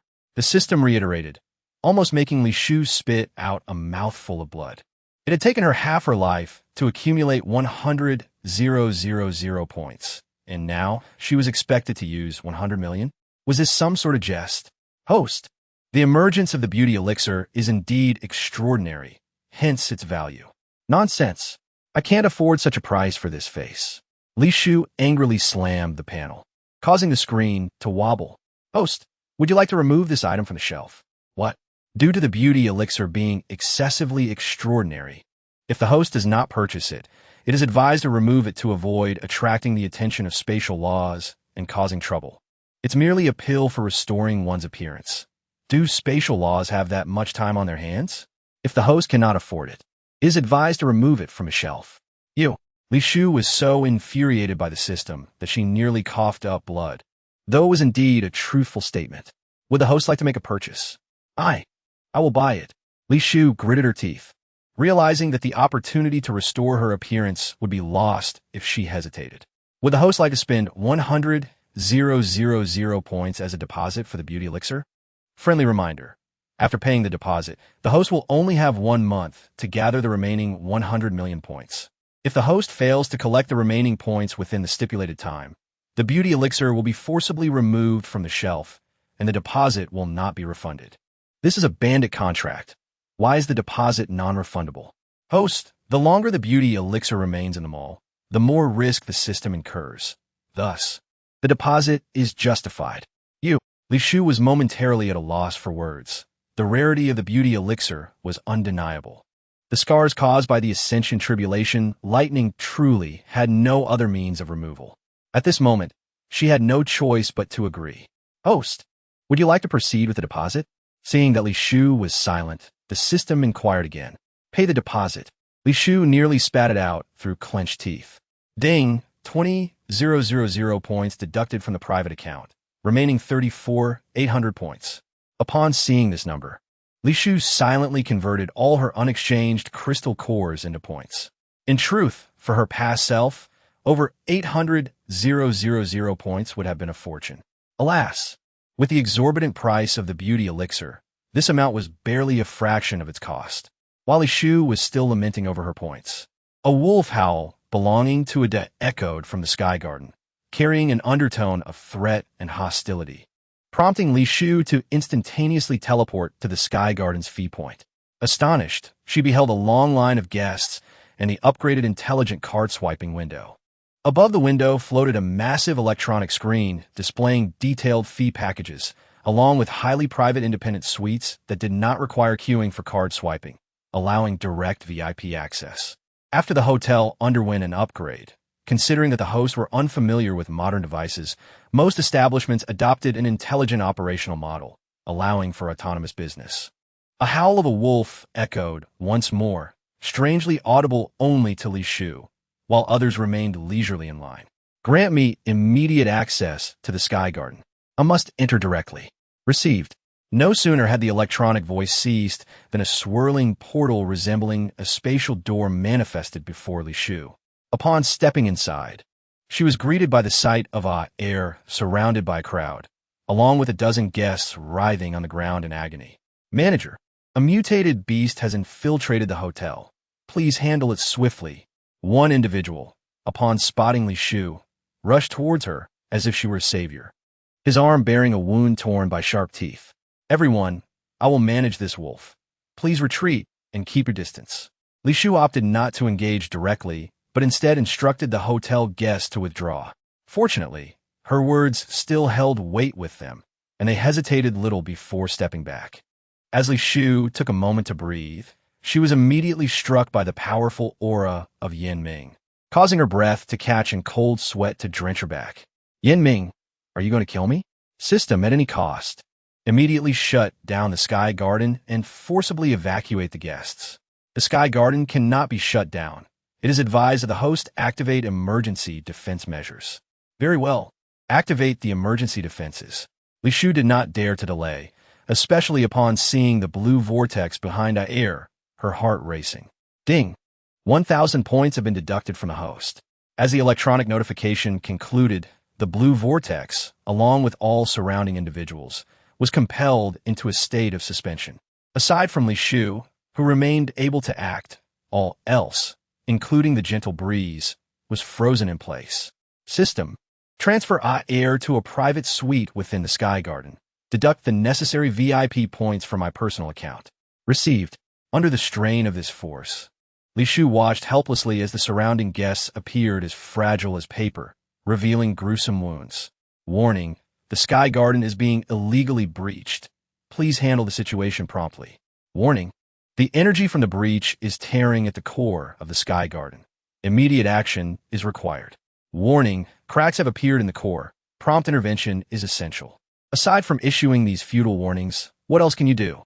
Li Shu's eyes nearly blazed with fury, especially as she witnessed the guests on the verge of being torn apart. She felt on the brink of collapse. You must immediately disable the defenses of the Sky Garden and forcibly evacuate the guests. Sorry, the Sky Garden does not have this capability. Hurry. I will take full responsibility for any consequences. Use whatever means necessary. Deduct points if you must. Received. The system acted swiftly, and at the precise moment the time suspension was lifted, all guests were evacuated. Bang! As the guests departed, Li Shu was violently thrown against a nearby tree by a powerful force. Emerging from the blue vortex was a silvery figure, emanating an overwhelming chill that almost enveloped the entire Sky Garden in a silvery hue. With a howl, air, excited to see its master, approached Yin Ming, rubbing its bloodied head against him, causing his silver eyes to narrow, his gaze aimed at Li Shu with a menacing intensity. Who permitted those intruders to enter here? Yin Ming. It has merely sustained superficial injuries. Li Shu clutched her chest, gradually rising from the ground, although her body was robust. This time, Yin Ming had struck without restraint, applying all his strength against her, nearly displacing her internal organs. Superficial injuries? Yin Ming ominously reiterated, raising a finger. His immense power forced Li Shu into a half-kneeling position. The hotel has just been upgraded. I was unaware they could enter. Li Shu recognized that this was not the moment for bravado. She could only attempt to explain, even knowing it might be futile. I give you 1 hour to identify those who harmed air. This incident was my fault. If you seek retribution, let it be directed solely at me. I do not enjoy repeating myself. Yin Ming narrowed his eyes, mercilessly intensifying the pressure of his power upon Li Shu, causing blood to spill from the corner of her mouth, her form teetering on the brink of collapse. Yan Ming, do you truly intend to proceed in this manner? Li Shu's voice was weak, yet her spiritual energy surged wildly, a translucent array faintly appearing behind her. I merely wish to eliminate a few pests. Why do you obstruct me? The chill emanating from Yan Ming seemed to dissipate as his tones softened considerably. They are my hotel's guests. As long as they are on my territory, no harm may befall them. What if I insist on exterminating them? Then you must first eliminate me. Li Shu's gaze was resolute as she met Yan Ming's eyes, secretly purchasing advanced amnesia powder from the system shop. Unfortunately, this item would inflict collateral damage. Ignoring any defenses, once utilized, it would permeate invisibly, causing not only the target but also its user to forget. Very well, Yan Ming calmly uttered those two words, and the blue vortex opened once more as he and the wolf stepped inside, vanishing from Li Shu's sight. They have left? Li Shu found it hard to believe, especially since she had prepared for mutual amnesia. System, why was Yan Ming able to enter the Sky Garden through the spatial door? Reason unknown, investigation ongoing. Upon hearing this explanation, Li Shu realized that relying on the system was less effective than depending on herself. In the face of overwhelming power, all rules could be disregarded. System, restore the operation of the Sky Garden. Sorry, the core of the Sky Garden has sustained damage and requires repairs. It cannot operate temporarily. How long will the repairs take? 10 days. Such a lengthy duration? Please be patient, host.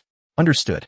Resignedly, Li Shu exited the Sky Garden, initially prepared to explain to the guests outside, only to find them as animated as ever, gazing in excitement at the hotel, now 10 times its former size, with their wounds mysteriously healed. How many were used, and how many points have been deducted from me? In a panic, Li Shu opened the panel, discovering her points had plummeted from over 800,000 to around 400,000. You used several thousand points on an item? Who authorized this? Host, I was merely following your directive. With so many inexpensive items that could save them, why did you select the most expensive one? Li Shu was nearly driven to frenzy. The beauty-enhancing elixir was already exorbitant, and now her points had been squandered. Once an item is used, it is non-refundable. You are taking advantage of the situation. You unscrupulous merchant. Would you like to disable intelligent mode and opt for manual entry? You think you can use my points and then abscond? Your requests are simply too numerous. Please seek a more competent individual. The upgraded lobby was transformed, with a space of at least 1,000 square feet designated for arranging tables and chairs. Moreover, to facilitate service, the system had established conveyor belts connecting to the kitchen, each belt corresponding to a table number, allowing staff to serve dishes merely by monitoring the numbers. System, Li Shu instinctively called out, eager to inquire about certain matters. Unfortunately, the once responsive electronic voice ignored her, presumably still irked by recent events. However, Li Shu paid no mind. Her temper was fleeting, and she soon dismissed the system, eagerly exploring the first floor. Aji, is there a pricing structure for the private rooms? Li Shu excitedly approached the counter and pointed to a row of uniquely decorated private rooms not far away, addressing the paper-crafted girl. There are none available at the moment, but you can set the pricing in the system. No need, just operate the computer as I instruct, she replied, currently at odds with the system. Li Shu lacked the electronic voice to guide her and had to rely on an employee more knowledgeable about electronic devices than herself. However, she quickly scanned the hotel with her spiritual sense and observed that most areas operated through intelligent systems. Even the counter featured several towering electronic screens, allowing patrons to place their own orders. Boss, the shops on Commercial Street are still vacant. Do you need to recruit tenants, or are you planning to operate them yourself? What does recruiting mean? Li Shu, unfamiliar with the term, looked bewildered. She had thought she understood this world well, only to discover there were many words she had never encountered. You can lease the empty shops to others, simply collecting rent monthly. Alternatively, you could impose taxes based on a shop's revenue, effectively earning income passively. All right, let's recruit tenants immediately. Li Shu's eyes sparkled as her mind envisioned a steady influx of points without any effort on her part. Boss, You can post recruitment advertisements at the counter and in front of the shops, clearly stating the rent or tax details. This suggestion felt like a bucket of cold water, dousing her enthusiasm. Without the system's guidance, Li Shu felt utterly lost, akin to a blind person in a bright world.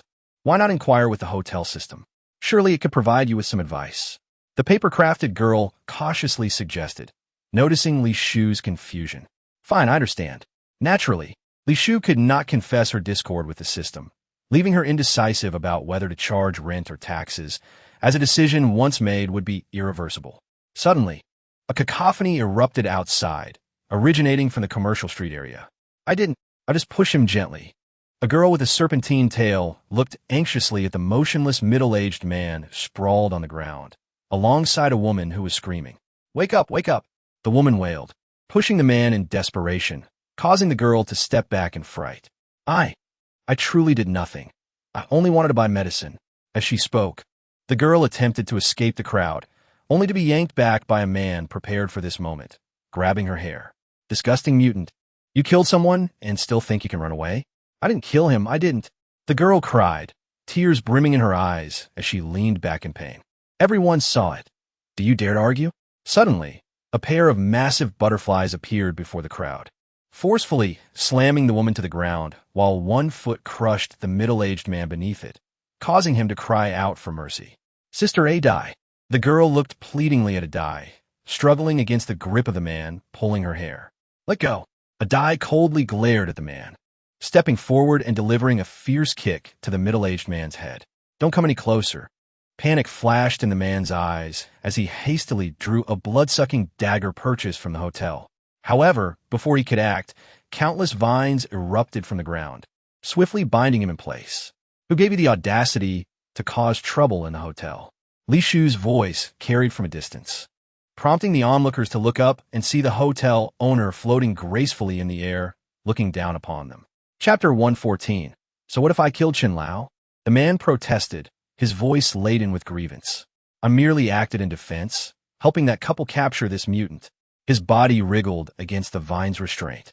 Indeed, boss. This young man merely lent a hand. He violated no hotel rules. Exactly, in my opinion. You should penalize those two mutants. They're the true instigators. Yes, the mutants harbor ill intentions. They refuse to stay in their rooms and instead seek trouble, likely plotting something heinous. The crowd chimed in, completely disregarding the couple who were the true culprits. Sister Adai, did I cause trouble? The girl, frightened, clung to Adai, gazing at the onlookers who seemed eager to drown her in their spittle. You too, do you have anything to say? Li Shu looked down at Adai and the girl with the serpentine tail, neither affirming nor opposing the crowd's remarks. Did you not witness everything just now? Adai's tone was icy, devoid of any intent to explain. Boss, you saw it, right? With her attitude, could I have possibly instigated trouble? The man's tone rose slightly, appearing to think this minor incident would surely be overlooked by the boss. Suddenly, a horrific scream echoed, and the man stared in disbelief at the gaping wound in his chest, where a sharp vine had pierced through, black mist seeping from his body with the blood. You. His eyes, clouded with confusion, locked onto Li Shu, still processing the situation. Bang! With another loud crash, immense energy crushed the man to dust, the swirling black mist escaping in all directions, causing the crowd to scream in terror. Golden light spell seal. Li Shu skillfully formed seals, her cultivation having ascended to a new level, allowing her to cast a simplified version of the golden light spell using minimal spiritual energy to seal away the black mist. Everyone, the black mist poses no harm to you. There's no need for fear. Li Shu's voice resonated in each person's ear, ensuring this incident would not tarnish the hotel's reputation. As she spoke, the vines that had remained still began to writhe, ensnaring the couple who had initiated the chaos, lifting them into the air. Boss, spare us. It was that man who offered us crystal cores, compelling us to wrongfully accuse that girl. We were merely following orders. Please, spare us. The woman pleaded, tears streaming down her face. Meanwhile, the middle-aged man, still dazed from Adai's kick to the head, remained oblivious to the unfolding drama. How many crystal cores did you take? Only Only 10 second-level crystal cores. The woman's voice trembled, her reddened eyes cautiously glancing at Li Shu. Do you believe your life is worth merely 10 second-level crystal cores? No, no, please spare me. I swear I won't dare again. The woman, interpreting Li Shu's words as a harbinger of her doom, turned pale with terror, her head spinning. A die. How do you wish to deal with the one who wronged you? Li Shu cast a meaningful glance at a die, gradually descending from the air, causing the surrounding guests to instinctively step back, granting ample space for the confrontation. The crime does not warrant death. A good beating and expulsion will suffice. Is that all? Li Shu was somewhat surprised, having anticipated a die would not let the matter rest so easily. What else would you have me do? Would you kill her over this? The woman, initially intent on preserving her life, quickly shifted her thoughts, greedily hoping to remain in the hotel, unwilling to return to a life of uncertainty. You wish to stay here? Yes, yes, please be lenient. Li Shu scoffed. Do you not think you are being a bit greedy? Boss, this is my first offense in your hotel. According to the rules, a first offense only warrants a warning. Indeed, the rules are as such. But is this your first encounter? Upon hearing these words, the woman fell silent. As a primary level ability user, the crystal cores she earned could barely secure her daily sustenance. Thus, to improve her circumstances, she had accepted numerous crystal cores from strangers, her sole task being to stoke the flames in the hotel discreetly. However, she executed this undertaking with utmost secrecy. Even the instigator she had deceived remained oblivious. How then did this elusive innkeeper, who rarely showed himself, acquire such knowledge? It seems you have admitted it. No, The woman opened her mouth to explain, but the tendrils ensnaring her offered no respite, swiftly casting her and the unconscious man out of the hotel. Even the smallest mosquito is still flesh. Possessing crystal cores is preferable to lacking them. Well then, the matter is resolved. You may all continue queuing. With that, Li Shu disregarded the gazes of the patrons and leisurely strolled towards a secluded vacant room. Wait. Suddenly, a die spoke up, stepping before Li Shu, ignoring the attention of others. Do you have something to say? Are you aware that old Qin is dead? Upon uttering this, Li Shu immediately led a die around the corner, away from prying eyes. What do you wish to convey? Did you kill old Qin? And if I did, who exactly are you? I fail to comprehend your meaning. I previously attempted to assassinate him under Chun Fan's identity and discovered that, although his ability level was not high, he possessed the power of resurrection, leaving even the Son of Light unable to deal with him. So, thus, your fade of running a hotel to attract customers is false. Your true intention lies in subduing those dark energies, correct? It is not. What you have said bears no relevance to me. The man you just killed also harbored dark energy. Tell me, what is that dark energy? Why is it impervious to my abilities? You need not know. Moreover, to the majority, that dark energy is indistinguishable from mist, unless you have engaged in a transaction with it. Indeed, you possess considerable knowledge regarding that substance. A die regarded Li Shu with a menacing gaze, as if she shared a commonality with the dark energy. I suggest, if you truly wish to understand, you might inquire with your half-brother, Amo. After all, he has already become part of that dark energy. Chapter 115. In Yinming's eyes, I am but an ant upon the mention of Amo. A die was momentarily taken aback, her icy gaze flooding with emotions that Li Shu could not decipher. Yet, she felt no need to comprehend. She merely busied herself traversing the streets, then approached the paper-crafted girl in the lobby to gather sales data on all products, intending to transform one of the vacant rooms into a marketplace dedicated to fresh produce and vegetables. For compared to the convenience of instant meals, patrons favored the more expensive stir-fried dishes. Even those lower-tier customers, who would eagerly split a single point, would resolutely splurge on a plate of stir-fried cuisine each month. System. Print me some promotional posters for recruitment and include various fresh meats and vegetables to generate interest in the marketplace. Please input manually. The previously silent electronic voice stirred at last, though lacking its prior enthusiasm. Do not present yourself in such a morose fashion. I have yet to address the matter of patrons entering the spatial garden without my consent. The intelligent operational model post-hotel upgrade. The system has no authority to intervene. You possess no authority to interfere, nor to offer reminders. Host, please reflect on the reasons within yourself. Forget it. Print me 10 recruitment posters. Deduct the points from my private account. Li Shu had no time to argue with a cold machine. Even if she won, it would be futile. Receive this time. The system did not require Li Shu's manual operation. After generating satisfactory posters, they were printed in the corresponding quantities and placed into the system's package, which Li Shu then delivered to the paper-crafted girl to affix in conspicuous locations such as the lobby, the clinic, and the weapon shop. Aji, pull up the sales list from those in Kyoto for me. All right. The paper-crafted girl adeptly accessed the system data, and in mere minutes, colorful charts materialized before Li Shu's eyes.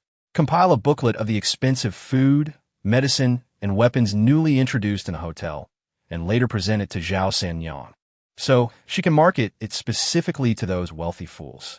Innkeeper, what happened to Zhao Sanyang? What? Why are you only mentioning this now? The paper-crafted girl looked uneasily at Li Shu. As an employee emerging from the lottery pool, she remained ignorant of the dangers lurking outside.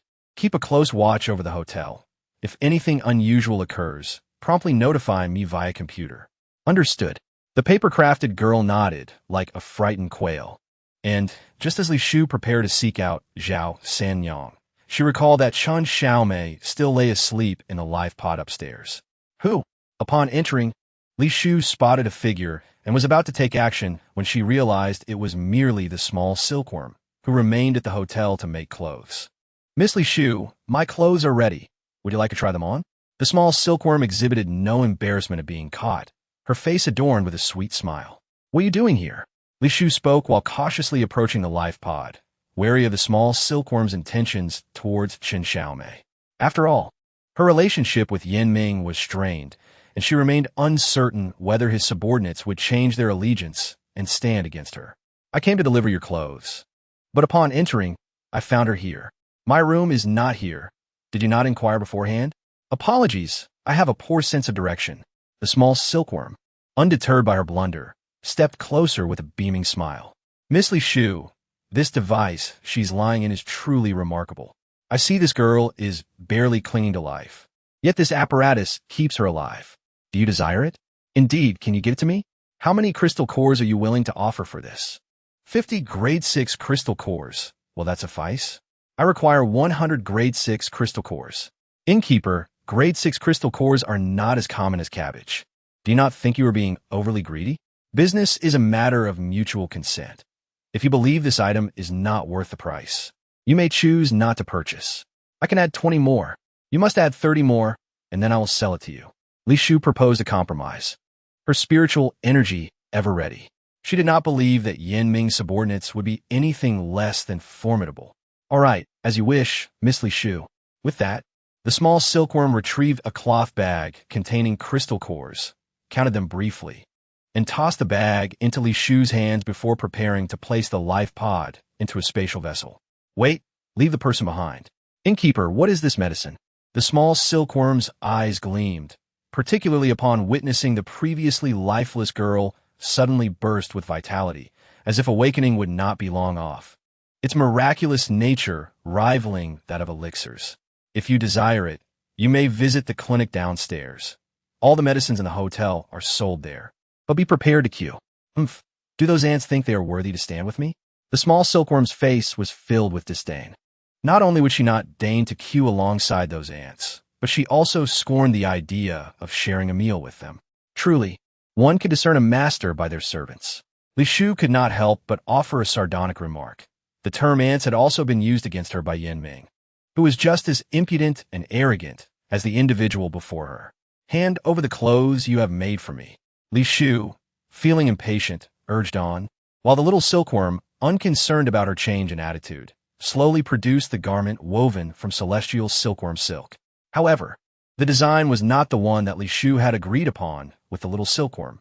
Instead, it was a one-to-one replica of a silk gown adorned with golden thread embroidery. This was the leader's intention. Yan Ming? Indeed. What message was he trying to convey? Li Shu pinched her palm with her fingertips, silently contemplating how the abandonment of the silk gown was somehow linked to Yan Ming. Could it be that he was using the dress as a warning to her? The little silkworm, unaware of the underlying complexities, merely assumed it was a matter of taste between the two. Yet it suffered, having labored for 2 days on the garment, only to have to dismantle and redo it because of a casual remark from the leader. Miss Li Shu, the leader's thoughts are often inscrutable. I can only hope you might say a few kind words on my behalf, considering I crafted this garment for you. Are you certain? Indeed. The little silkworm couldn't fathom why Li Shu regarded her so. Did she, as the leader's beloved, refuse to speak well of her, wishing to unjustly benefit from her labor? Chapter 116. All these weapons are worth a fortune. After Li Shu departed, she followed the spiritual mark she had left on Zhao Sanyang, soaring for 2 hours. Considering an ordinary person could not traverse such a distance, it seemed she had been abducted. System, is there any trace of evil cultivators nearby? No, with this answer, Li Shu felt considerably reassured. As long as there were no evil cultivators or Yin Ming, she could successfully rescue her. Yet she pondered, why would Zhao Sanyang leave when she had treated her so well? What could be amiss with the hotel that it could not retain its staff? Boom! Suddenly, a loud explosion echoed in the distance, startling birds and beasts alike, accompanied by the laughter of several men. Big brother, this cannonball packs a punch. Those young masters from the capital are indeed rolling in wealth. Of course, it was worth our time to stake out at the hotel entrance. Upon hearing the phrase young masters from the capital, Li Shu immediately concealed her figure, transforming into a wisp of wind and darting towards the group. She initially expected to encounter a band of lowly robbers, but to her surprise, she found a well-organized, medium-sized team. They were stationed in a village that was easy to defend, yet difficult to attack, aside from 2 individuals testing large weapons at the entrance. The others patrolled the heights of the village, each armed with weapons Li Shu had never seen before, likely seized from the young masters of the capital. System, scan for any advanced defensive items among them. None. Excellent. Li Shu's eyes narrowed as she swiftly glided past them, discreetly scavenging the crystal cores on their persons. Unfortunately, each was impoverished except for one who concealed a 2nd-level crystal core. Big brother, if we transport these weapons to the black market, how many crystal cores could we earn? Ha! Weapons from the capital are always in high demand. Just this artillery piece alone could fetch 30 5th-level crystal cores. Goodness, we would be rolling in wealth. Yet, we still let a fat sheep slip away. System, scan where their weapons have been taken. Enchanted by the prospect of the weapons, Li Shu temporarily set aside her search for Zhao Sanyang. As long as the spiritual mark on her was still active, it indicated that she remained safe. She could rescue her after securing the weapons. Would the host like to spend 100 points to exchange for the automatic navigation service to the armory? Exchange. Without hesitation, Li Shu nodded, her thoughts consumed by the prospect of profiting from the weapons. It was as if fortune had presented her with a pillow just as she felt drowsy. Ding! Exchange successful. With the electronic notification, a map marked with a red dot appeared before her. With the assistance of the system and the map, she successfully entered the armory. Who? Just as Li Shu used her wall-passing technique to enter, a blood-stained dagger was pressed against her neck, the very dagger that had emerged from her hotel. You are the hotel manager? Recognizing her through the veil on her face, the youth immediately released the grip on his dagger. Aren't you Meng Qingshu's younger brother? What are you doing here? Li Shu also recognized the youth before her. However, he appeared much more subdued than before, his once vibrant red hair now dulled. Manager, my 2nd brother has been captured by that group. Can you help save him? I do not engage in rescue missions for free. As Li Shu spoke, she surveyed the armory, which housed no less than 30 types of weapons, each with 2 to 3 dozen pieces. It seemed that in addition to the contributions from those young masters, there were also offerings from some unfortunate souls of the past. I understand. Once we rescue him, I will offer you 34th-level crystal cores. Is his life worth merely that many crystal cores? I have no crystal cores left. The ones the captain left are nearly spent. At this, the youth's voice caught in his throat once more. With no crystal cores, you can go hunt zombies. You have hands and feet. Do you intend to sit idly by? I see. If you can rescue my 2nd brother, I will strive to provide you with 104th-level crystal cores. Deal. Li Shu chose not to contest with the youth. She intended to rescue Zhao Sanyang, and would also assist in liberating others. System: gather all these weapons into the systems package. Insufficient space in system package. Would the host like to spend 500 points to double the capacity? Why must everything cost points? Li Shu grumbled slightly, but still expended points to store everything. Manager: about these weapons. Oh, how could I forget you? With a swift glance at the youth, Li Shu decisively knocked him unconscious, and, using her spiritual power, meticulously erased any memory related to the weapons to prevent him from exposing her theft. She patted the youth's smooth face, dragging him into a corner and casually casting an invisibility spell on him. Quickly, someone has escaped from the hostages. As Li Shu followed the spiritual mark toward Zhao Sanyang, a cacophony of footsteps resounded at the entrance. Even though those ants posed no threat to her, she preferred not to alert them, skillfully concealing herself in a corner. Bang! Bang! The sound of bullets firing echoed, indicating that the escaped hostage had been discovered. After a moment of hesitation, Li Shu decided to approach the source of the commotion. After all, rescuing someone could yield a profit. Don't come any closer. A bloodied young man with golden-rimmed glasses leaned against the wall, clutching a small explosive device, exuding an air of desperation. Is it really him? Standing confidently nearby, Li Shu cast an illusion upon herself. Young man, we merely seek wealth. Once someone pays your ransom in crystal cores, we will naturally release you. Do not act rashly. One of the scruffy men, seemingly of some rank among the bandits, spoke up. Since you dared to kidnap someone from the capital, you surely won't leave any survivors. How could that be? If we intended to kill you, we would have done so long ago. Why wait until now? I demand to leave now. If you dare to obstruct me, we will perish together. The golden-rimmed glasses youth wasted no time arguing, cautiously moving towards the exit. Young man, do you truly believe you can escape from the zombies in this state? That is none of your concern. The youth's gaze was resolute as he continued to inch toward the exit, yet Li Shu could see that the bomb lacked any gunpowder. It was merely a ruse to deceive the others. Hey, would you like me to help you escape? Li Shu whispered into the ear of the young man with the glasses, causing him to halt abruptly. You should be able to recognize who I am, right? So, what do you say? Shall I assist you? Chapter 117. Awaiting the ransom of the young master, several extraordinary beings have arrived outside, and you cannot escape with a fake bomb. The man with the golden glasses parted his lips to speak, but before he could utter a word, a sharp-faced man let out a furious roar, and the bomb in his hand was suddenly drawn away by a powerful force. With the threat neutralized, the assailants no longer held back, unleashing a barrage of bullets aimed at the golden glasses man's head. Just as it seemed he would be riddled with holes, Li Shu deftly moved her fingers, conjuring a transparent protective shield that enveloped both of them, effectively blocking the onslaught. How? How did you get here? The sharp-faced man gazed at the suddenly appearing Li Shu, feigning calmness while internally panicking.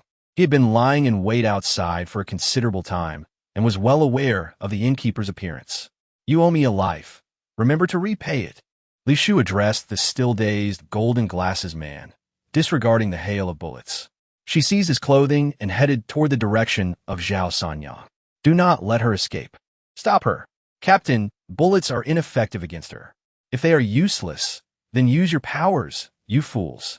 At the man's urging, his subordinates simultaneously lowered their weapons, unleashing a myriad of colorful abilities toward Li Shu. Celestial Shift. Li Shu swiftly formed seals with her free hand, transporting herself and her cumbersome burden to the farthest reach of her spiritual power, rendering all their abilities futile. Let me go. I can walk on my own. The golden glasses man, as a man, found it intolerable to be dragged by a woman. Silence. Just let me carry you. Do not hinder me. Li Shu continuously expended her spiritual energy, casting several wind control techniques at her feet. Her keen perception warned her of an extremely troublesome adversary nearby, prompting her to avoid confrontation and exit swiftly after rescuing the captives. Bang! As she approached the last door marked by her spiritual energy, Li Shu kicked it down without hesitation, startling the hostages into retreating to the corners. Where is Zhao Sanyang? Hurry and come out. Li Shu's eyes scanned the expansive slaughterhouse. The stench of blood pervasive, with remnants of dismembered limbs strewn about. A woman, tightly bound, struggled to crawl toward her. "What about the other young masters from Kyoto who were captured with you?" Li Shu inquired while using her powers to untie her, also freeing the others. However, most of them were dressed simply, lacking any detectable abilities, likely villagers from this area. "Innkeeper, I thought I would never see you again." I do not know." Zhao Sanyang sobbed, overwhelmed with fear. "Were there any other guests captured besides you?" "Yes, but they were all eaten." Zhao Sanyang's voice trembled as she recounted the horror, realizing those who knew her were spared only because they recognized her as an employee. "Eat this." "Innkeeper, I am sorry." Zhao Sanyang lowered her head in shame, momentarily hesitant to take the elixir from her hands. "Does this mean you still want me?" Zhao Sanyang's eyes sparkled with anticipation, her gratitude unexpressed, feeling an overwhelming urge to serve the innkeeper for life and debt. "Enough of this chatter. Eat it. Take this concealed item and hide by the door. Wait for me to return." Li Shu handed Zhao Sanyang a mid-level item just acquired from the marketplace, ignoring the villagers' pleas, and proceeded with the golden glasses man in the indicated direction. "Innkeeper, the area where those people are held is guarded. You could easily go to the Cold Stone base and have them notify their families without risking yourself. By the time they find out, it will be too late. Are you going alone to rescue them?" The golden glasses man was astonished by Li Shu's resolve to save those entirely unrelated to her in this apocalyptic world. Upon hearing this, the warmth he felt dissipated. She was indeed still the same, never undertaking actions without personal gain. "All right." He nodded, recalling a yuan involuntarily. "Roar." A beastly roar halted Li Shu's advance. She observed a lion guarding the corner and, through its energy signature, deduced its low level.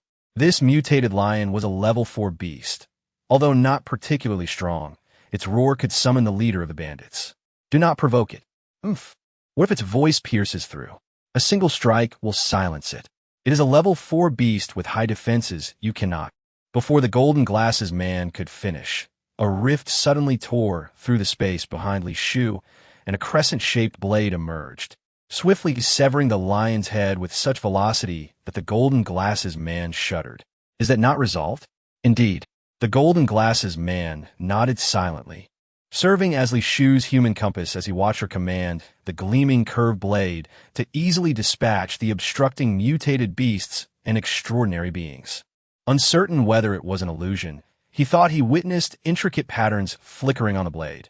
Each time it fell, it absorbed the blood with remarkable speed. Bang! As the crescent blade struck down the last mutated beast before the prison, a bare-chested man appeared before Li Shu, with familiar scriptures etched upon his skin. "Where did you get those scriptures?" Li Shu's gaze sharpened, her crescent blade encircling her protectively. "Ah, so you recognize them?" The man, intrigued, activated his powers, causing the characters on his body to float in the air, encircling Li Shu. Merely a layman who knows nothing." Li Shu scoffed, urging the crescent blade to effortlessly cleave through the floating texts. "Very well, you may prove useful to me." The man's lips curled into a smirk, and the characters on his body plunged into Li Shu's mind. Instantly, she felt as if a multitude of monks were chanting scriptures at her, annoying her to the point where she swung the crescent blade at the instigator. You are not controlled?" The man retreated in surprise, the immense power cleaving through the wall behind him. Li Shu's eyes glinted with determination. Regardless of the origin of this man's scriptures, he could not be allowed to leave alive. "Spear of the earth, he my command bind." Numerous branches erupted from the floor, startling the man into a frantic escape, while golden texts enveloped him, leaving no gaps for Li Shu to exploit. "Get out of my way, you are a hindrance." Li Shu flung the golden glasses man aside, urging him to leave while casting various elemental spells at the man, all of which were thwarted by the insufferable scriptures. "System, provide me with a powerful explosive. I intend to blow through this." Li Shu had grown impatient.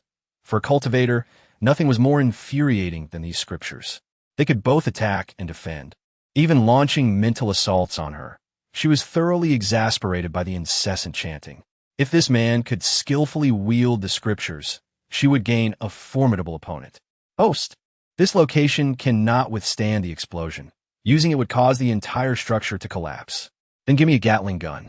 The electronic voice reacted swiftly, and within moments, Li Shu retrieved a firearm from the system's containment, sweeping it amidst the golden runes. Regrettably, the weapon she had acquired was not as effective as a Gatling gun. Otherwise, there would have been no need to expend points to purchase it. How do you possess such a weapon that has long since become extinct? The man's expression was one of astonishment, as the runes adorning his body could hardly withstand such a ferocious physical assault.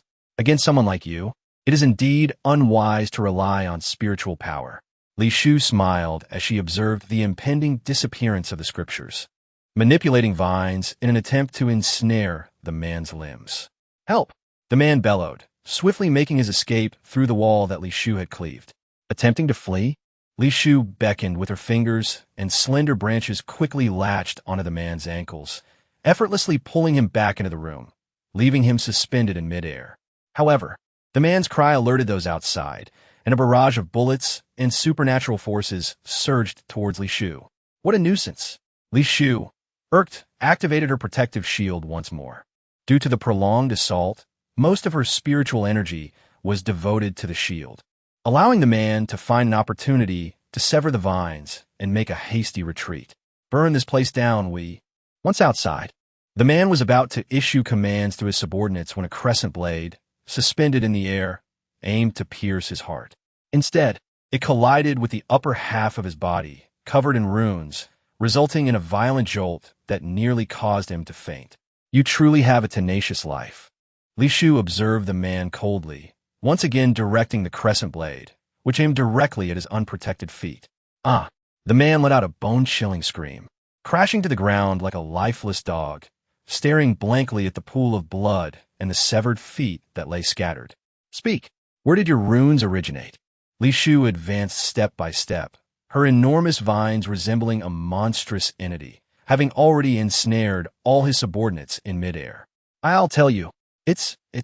The man, gritting his teeth against the pain, crawled backward, seizing a blood-red talisman inscribed with spiritual energy from his bosom, preparing to tear it apart. I suspected it was that wicked cultivator, Li Shu declared, her expression one of realization. Before the man could destroy the talisman, flames erupted from her fingertips, striking the talisman and rendering it inoperative. Spare me. I can assist you. That person claimed I possess exceptional talent. I am willing to. Crescent blade, go. Li Shu once again commanded her artifact, and as the runes on the man began to dim, she successfully pierced his heart with the weapon, leaving behind a cold corpse. Have mercy! Have mercy! Those suspended above, witnessing their leader's fate, began to plead for their lives. Rest assured, your deaths shall not be painful. With that, Li Shu snapped her fingers, and the vines constricting them tightened around their necks, producing a series of ominous crack sounds. Your abilities seem to have grown stronger. Indeed, I never engage in battles without certainty, nor would I jeopardize myself for your sake. Regardless, thank you for saving me. Rather than expressing such sentiments, you should contemplate how many crystal cores you ought to offer me. Wow. Upon seeing the hotel manager, the gentry who had their mouths covered crawled forward excitedly, tears streaming down their faces, eager to kneel before Li Shu. You there? Come here quickly and assess the assets of these individuals. How much is a life worth in crystal cores? The one referred to as you there, a bespectacled man named Fu Hansheng, stepped forward nonchalantly. Call me Fu Hansheng. Call yourself whatever you like, but ensure you calculate accurately. Do not underestimate their worth. Understood. Fu Hansheng approached each of the gentry, expertly reciting their family backgrounds, untying their mouths, and allowing them to quote their own ransoms. Such a tactic was undeniably effective. These young masters, who prided themselves on comparison in other matters, even compared their own ransoms. The quoted amounts of crystal cores escalated, as if they were falling from the heavens, bringing Li Shu immense joy. So, are you satisfied, manager? Manager, you're truly wonderful, like a reincarnated bodhisattva. I want that too. I want that too. Indeed, indeed. The gentry clamored, once again elevating Li Shu to a pedestal, completely oblivious to their own treatment as mere commodities. Indeed, My greatest trait is my kindness. Encountering me is a blessing from your ancestors. Chapter 119. That Wicked Cultivator. Li Shu remained indifferent to their adulation, leading them forward, choosing not to intervene when they encountered zombies, silently observing how they managed the situation. Fortunately, none in the group were merely coasting. Everyone was diligently eliminating zombies. And upon reaching the hotel, they should be self-sufficient. However, Li Shu had the nagging sensation that she had forgotten something. The gang in the village had been dealt with, and the hostages were all released. 3 hours later, the group arrived at the hotel, gazing in disbelief at the massive structure before them, questioning whether the hotel manager had taken them to the wrong location. The once low courtyard walls now stretched endlessly before them, and an additional layer of blue protective barrier surrounded the entrance, allowing access to the hotel solely through a single entrance. Let us proceed. Li Shu led them through the already opened courtyard gates, the pleasant sound of flowing water greeting them. The first sight was a traditional Chinese courtyard, replete with pavilions and rockeries, surrounded by lush trees, with water trickling down the artificial hills, and in the distance, a towering building loomed like a celestial realm. Zhao Sanyang eagerly advanced, pinching her thigh to ensure she was not dreaming. Naturally, the hotel has been upgraded. Otherwise, how could you have been away for so long without being discovered? Zhao Sanyang murmured, her face lowered in guilt. Is this a place only deities could inhabit? The villagers behind her exclaimed in excitement, heedless of decorum as they rushed to the poolside, drinking eagerly from the water. And with a resounding splash, jumping in, their voices mingling with laughter and cries. Zhao Sanyang, please take those individuals to the hotel lobby and explain the hotel rules. Understood. You few, come with me to the hotel warehouse. The young masters looked at Li Shu in confusion, their innocent faces betraying their naivety. As your lives are forfeit, you shall only reside in the warehouse. Manager, what are you doing? The young masters protested, struggling against their bonds, unaware that the ropes only tightened further, leaving red marks on their fair skin. Although I saved you, the crystal cores you owe cannot be diminished. You are currently in a state of debt. Thus, the rooms must remain available for other guests. Manager, I have crystal cores. I have hidden plenty in my room. Could you let me stay out of the warehouse? Li Shu unceremoniously instructed Fu Hansheng to separate the young master, who spoke up. Me too. As voices clamored for attention, only one unfortunate soul remained, tears welling in his eyes as he gazed at Li Shu. Manager, I didn't bring many crystal cores when I left, but I don't want to sleep in the warehouse. Can I have credit? What do you think? I understand now, as long as you comprehend. That night, Li Shu sat in the office she had designated for herself within the hotel, counting the clear crystal cores on the table.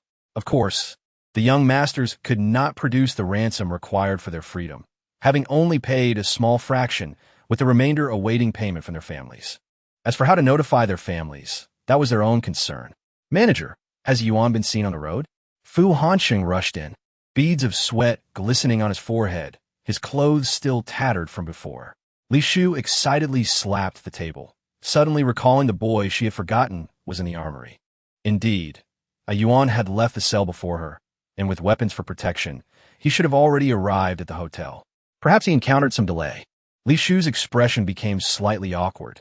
After all, it was she who had knocked him unconscious and placed him in the armory, and she had no idea if he had awakened yet. The proprietor, he is the only male heir of the Meng family. If something were to happen to him, What do you mean? Are you going to accompany him to his death? I will identify his murderer and avenge him. So that means you won't accompany him to his death? Rest assured, he will not die. Li Shu regained her composure, continuing to caress her precious crystal core. How can you be so sure? I have eliminated the leaders of those young masters. The remaining rabble poses no threat to him. Fu Hansheng, regardless of the circumstances, he is still an ability user. The zombies in this area are not particularly formidable. If he cannot last a night, it would be better for him to perish, to spare him future suffering. I leave. Without hesitation, Li Shu issued an eviction order, her shimmering eyes fixated solely on the crystal core. I apologize for overstepping. Fu Hansheng, with his head hung low, listlessly opened the door to exit. System, Can you check the whereabouts of Meng Qingshu's brother? Once he left, Li Shu's facade of calmness shattered. If she happened to encounter the boy in the armory, the consequences would be dire. Apologies, the distance is too great to ascertain. Unable to track his whereabouts, she could only hope he was alive. Host, if I recall correctly, you should have left a spiritual mark on him. Indeed, how could I forget that? With that thought, Li Shu promptly closed her eyes to sense the mark, discovering not only that it was intact, but also that it was quite near the hotel, still moving in her direction. Thankfully, he had not encountered any malevolent practitioners. Li Shu let out a sigh of relief, but just as she finished her last word, a swarm of dark energy enveloped her spiritual mark. Host, an evil practitioner has been detected 10 kilometers to the southwest. Do you wish to proceed to eliminate them? Yes, transport me there immediately. Received. As the electronic voice faded, Li Shu felt herself being forcefully drawn, her vision blurring. When she opened her eyes again, she saw the boy with fiery red hair, suspended in midair, ensnared by dark energy. Curiously, aside from the dark energy, she could not perceive the presence of the malevolent practitioner. Proprietor. The dazed boy stretched out his hand, summoning his powers with the last of his strength, as searing flames erupted before Li Shu. Fool, do not use your spiritual energy. Conserve your strength and do not perish. In his half-conscious state, the boy could not heed Li Shu's words. The flames continued to rage, forcing her to use her water-based spells to extinguish the fire on him, and then employ a simplified version of the golden light spell to suppress the dark energy. With a thud, the boy, deprived of the support of the dark energy, fell to the ground, jolting his muddled mind back to clarity. System, where is the evil practitioner? Li Shu warily scanned her surroundings, extending her spiritual awareness to cover the area. No presence of evil practitioner detected. Is there truly none, or can you simply not perceive them? Li Shu did not trust the system's words at all, thoroughly searching every nook and cranny. Completely unaware that a wisp of the dark energy confined within the golden light spell had infiltrated the boy's body. Proprietor, it hurts. The boy lying on the ground suddenly cried out in pain, his damp eyes fixed on Li Shu. She adeptly dispelled the dark energy from the golden light spell and hoisted the boy onto her shoulder. As the dark energy that had invaded the boy's body stealthily shifted into Li Shu's own, it sent a chill through her, leading her to mistakenly believe something was amiss with him. System, is he close to death? Why is his body so cold? Host, if you wish for someone to die, you may take action directly. He bears no warmth. Is he not on the brink of death? Saying this, Li Shu placed her hand on his forehead, only to find it icy, causing the boy to shudder. Transmitting, please wait patiently, host. A minute later, Li Shu successfully arrived at Fu Hanqing's door, handing the boy over to him. She had initially thought he would notice the boy's abnormality, but to her surprise, he acted as if nothing was wrong, continuously expressing gratitude and promising to deliver the crystal core for saving the boy in a few days. Inside the room, completely oblivious to her own predicament, Li Shu sat cross-legged on the bed. Now, without the support of the aerial garden, her spiritual energy recovery was slow, and her meditative time relied solely on the absorption rate of spiritual energy. Warning, an evil practitioner has invaded. Host, please address this immediately. Warning. Li Shu had barely entered a meditative state when the electronic voice began to issue frantic alerts, but she had already sealed her senses and could not hear, leaving the system to fret in vain. As for the evil practitioner referred to by the system, he had already transformed from dark energy into a humanoid form. Standing right before Li Shu, his blood-red eyes fixated upon her. How you've grown. The evil practitioner cautiously reached out to touch the veiled face, his hand gripping a silk pouch that had fallen from Li Shu, its chaotic stitches adorned with a character ling. That old fool deceived me into believing you were dead. How dare she? A powerful aura of murderous intent enveloped Li Shu's room, causing the system to resort to shocking her with electricity. For the meditative state made her as unresponsive as a dead pig, her senses entirely sealed. Fortunately, we meet again. The evil practitioner's fingers gripped Li Shu's chin with such force that it broke the skin, drawing forth droplets of crimson blood that dripped onto her clothing. At this, the evil practitioner chuckled softly, his fingers trailing downward to her vulnerable neck. Automatic defense mechanism activated. The system, terrified, recklessly activated an energy-consuming barrier that rebounded the evil practitioner away. This momentarily stunned the practitioner, his alluring face wearing a look of confusion, seemingly unable to comprehend how someone in a meditative state could possess the strength to retaliate. Fortunately, he was not perplexed for long, amidst the system's anxious weight. He ultimately transformed into dark energy and drifted out the window, vanishing from the hotel. The following day, Li Shufei, having concluded her meditation, noticed nothing amiss, save for the inexplicable multitude of red warnings flashing on her system panel, the overwhelming electronic alerts nearly overwhelming her senses. "Stop," she barked, finally silencing the system that had been pinned up all night, granting Li Shufei a moment of peace. "Speak to me one sentence at a time." Upon hearing this, the system struggled to organize its thoughts, succinctly recapping the events of the previous night. However, being a machine, it could not grasp the complexities of human emotions, merely translating the practitioner's nonsensical words into a narrative implying he wished to kill the host, and that it was his timely intervention that preserved her life, thus rendering her indebted to it. "What? He entered the hotel, and even the room, and you did not detect anything at all?" Li Shufei did not respond with the gratitude the system had anticipated. Instead, she directed her ire at it. "Host, the evil practitioner is a product of another world. It is entirely normal for the system to be unable to perceive them. As someone from his homeland, you should have been the first to notice. Do not make excuses for yourself. A mistake is a mistake. Either remedy it or compensate me for my mental anguish." Li Shufei employed her newly learned vocabulary, adamant about not being at a disadvantage. "Host, I suggest you purchase blank talisman paper in bulk from the store, inscribe the golden light spell upon them, and affix them throughout the hotel. Will the talisman paper be discounted? The host shop prices are uniformly set by the main system and cannot be altered. Either offer me a discount or compensate me for my mental anguish." The system was rendered speechless by Li Shufei's shamelessness and momentarily fell silent. "If you give me a discount on the talismans, I shall overlook yesterday's incident when you called me." The system continued to feign ignorance, and Li Shufei unabashedly persisted in her threats. "According to the regulations, you have no right to punish me, even if the situation arose from your attempt to wake me. Ding! Congratulations, host. You have unlocked a promotional event.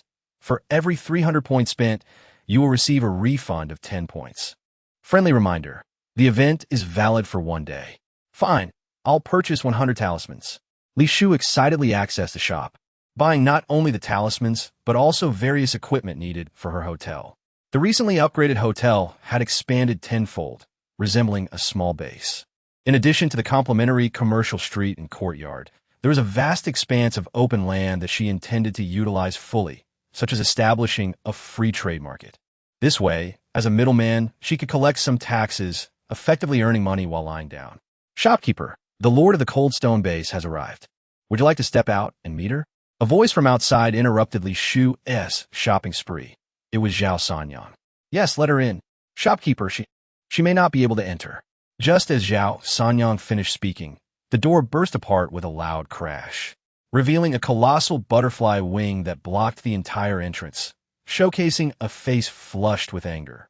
"Are you familiar with the Meng family? Just a guest. Is there a problem?" Li Shufei appeared unfazed, yet her spiritual energy emanated a pressure that made a die bend slightly. "The Meng family are the dogs of the light sect. Be cautious lest she devour your hotel without leaving a trace. Thank you for your warning, but you will need to compensate for the crystal core of the door you just shattered." Chapter 121. What use is a waste? "This is a token of gratitude for saving my brother. Please accept it." Meng Qingshu grandly presented a ring-shaped spatial vessel to Li Shufei, filled with a collection of 5th and 6th level crystal cores, likely provided by the Meng family, as Meng Qingshu was not wealthy enough on her own. "You didn't come today solely for your brother, did you?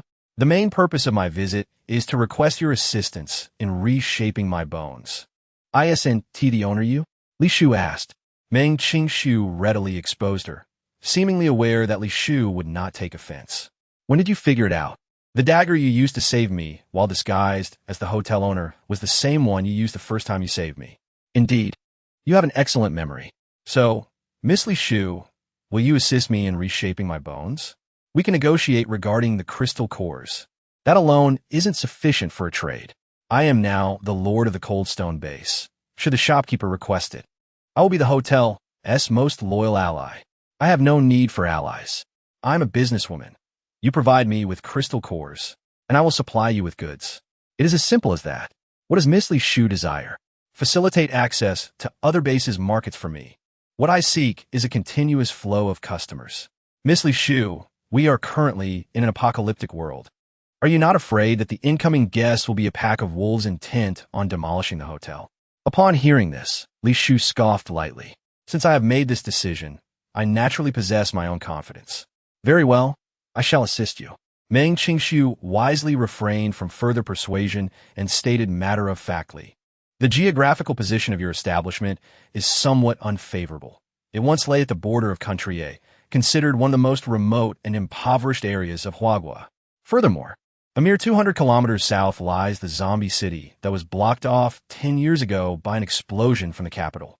Many 6th level and above ability users perish there, rendering this region a no-man's land. System, is this truly the fine location you have selected for me? Host, the teleportation locations after the dimensional shift are arranged based on an analysis of your physical data. So, I can only blame myself for opening a shop in this godforsaken place. Host, we recommend utilizing the Koi artifact to augment your luck. This blatant admission of misfortune by the system left Li Shu speechless. Apart from the Coldstone base, slightly closer establishments included the Huaqi base to the southeast and the Shashi base to the northwest. I can use the Coldstone base's name to help you establish connections with those two bases and supply them with food for the hotel, thereby enhancing your reputation. However, given the vast distance, I cannot determine how many would dare risk their lives to come here. Rest assured, I do not require you to bring me a specific number of customers. I merely ask that you ensure the hotel's name reaches every ear within the bases. Make it a household name. Agreed, but achieving household recognition may prove challenging. Miss Li Shu, perhaps you should first fulfill half of your promise, allowing me to at least regain the use of my upper body. Very well. Without hesitation, Li Shu nodded. Yet before she could restore Meng Qingshu's bones, she needed to resolve the issue concerning the evil cultivator. She requested a day from Meng Qingshu to convert all her spiritual energy into countless golden light spells, sealing them onto blank talismans, which she would then give to the few employees at the hotel to affix in various locations. Of course, to prevent malicious individuals from tearing down the talismans, she invested significantly in purchasing expensive yet ineffective high-strength adhesive. Even a deity would be unable to tear them apart. My lord, Chun Xiaomei hesitated, looking at Li Shu with a mixture of joy and shame, her bare nails nervously wringing her clothes. Although she wished to draw closer to Li Shu, she instinctively stepped back. Have you awakened? Li Shu's voice remained, as usual, devoid of any unfamiliarity, which eased Chun Xiaomei's heart, making it seem as though she had merely taken a brief nap and nothing had changed between them. What is it? I do not deserve your efforts to save me. I am sorry. Chun Xiaomei struggled to suppress her sobs, tears cascading uncontrollably down her face. You wish to say that I wasted resources and energy in saving you, and that it was a mistaken choice. If you are a waste, then what are you still doing here? You might as well take a knife to your throat and end it all. My lord, I did not mean that. Chun Xiaomei gasped for breath, her pale hands fiercely wiping away her tears as if she had come to a resolution. Lifting her gaze to meet Li Shu's.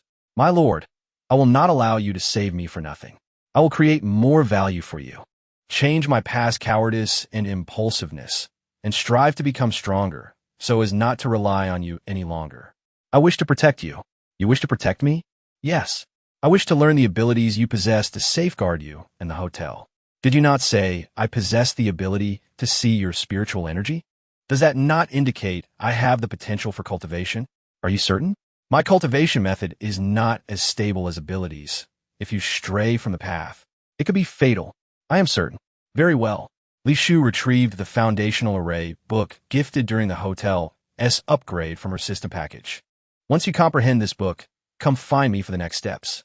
This is the array you previously used? Indeed. It was that very array that allowed you to perceive the spiritual energy surrounding me. Correct. I see some talent in you regarding arrays. You should be able to understand the contents of the book. However, do not become complacent. Talent alone is insufficient. My lord, I will strive to become someone useful to you. Very well. I await your good news. Indeed, please retract your unwarranted kindness.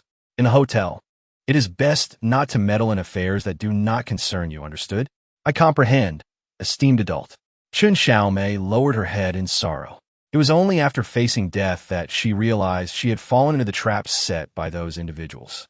Having narrowly escaped with the adult's assistance, she vowed never to engage in such foolishness again. Chapter 122.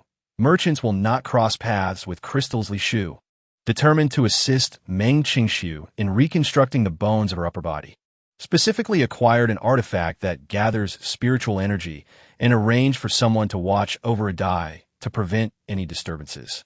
Fortunately, everything proceeded smoothly. Half a day later, Meng Qingxiu's upper body had regained its former agility, no longer resembling a mere puddle reliant on a wheelchair. Miss Li Shu, is this hotel truly a manifestation of your abilities? Meng Qingxiu inquired, her eyes sparkling as they rested upon the softly glowing contract on the table, each word imbued with a potent aura of otherworldliness. If the stipulated conditions were unmet, she anticipated that the contract would exact punitive measures. What is your opinion? I believe that the Hanstone base will undoubtedly remain your eternal ally. For instance, we could draft a contract regarding the supply of food. Do you possess an abundance of crystals? Li Shu did not underestimate her. Rather, it was due to the prolonged control of the Hanstone base by Elder Chun that there were hardly any crystals left. Maintaining the current stability relied heavily on the Meng family from Kyoto. Of course, another batch of crystals sent by the Meng family? Your method of leveraging their resources and connections to elevate your status as the lord of the Hanstone base is of little concern to me. What I care about is whether you can ensure a steady supply of crystals after signing the food supply contract. What if the Meng family withdraws their support? Rest assured, I shall not solely depend on the Meng family for crystals. I ask you, Miss Li Shu, are you willing to collaborate with me? I'm a merchant. I would never refuse crystals presented to me. Excellent.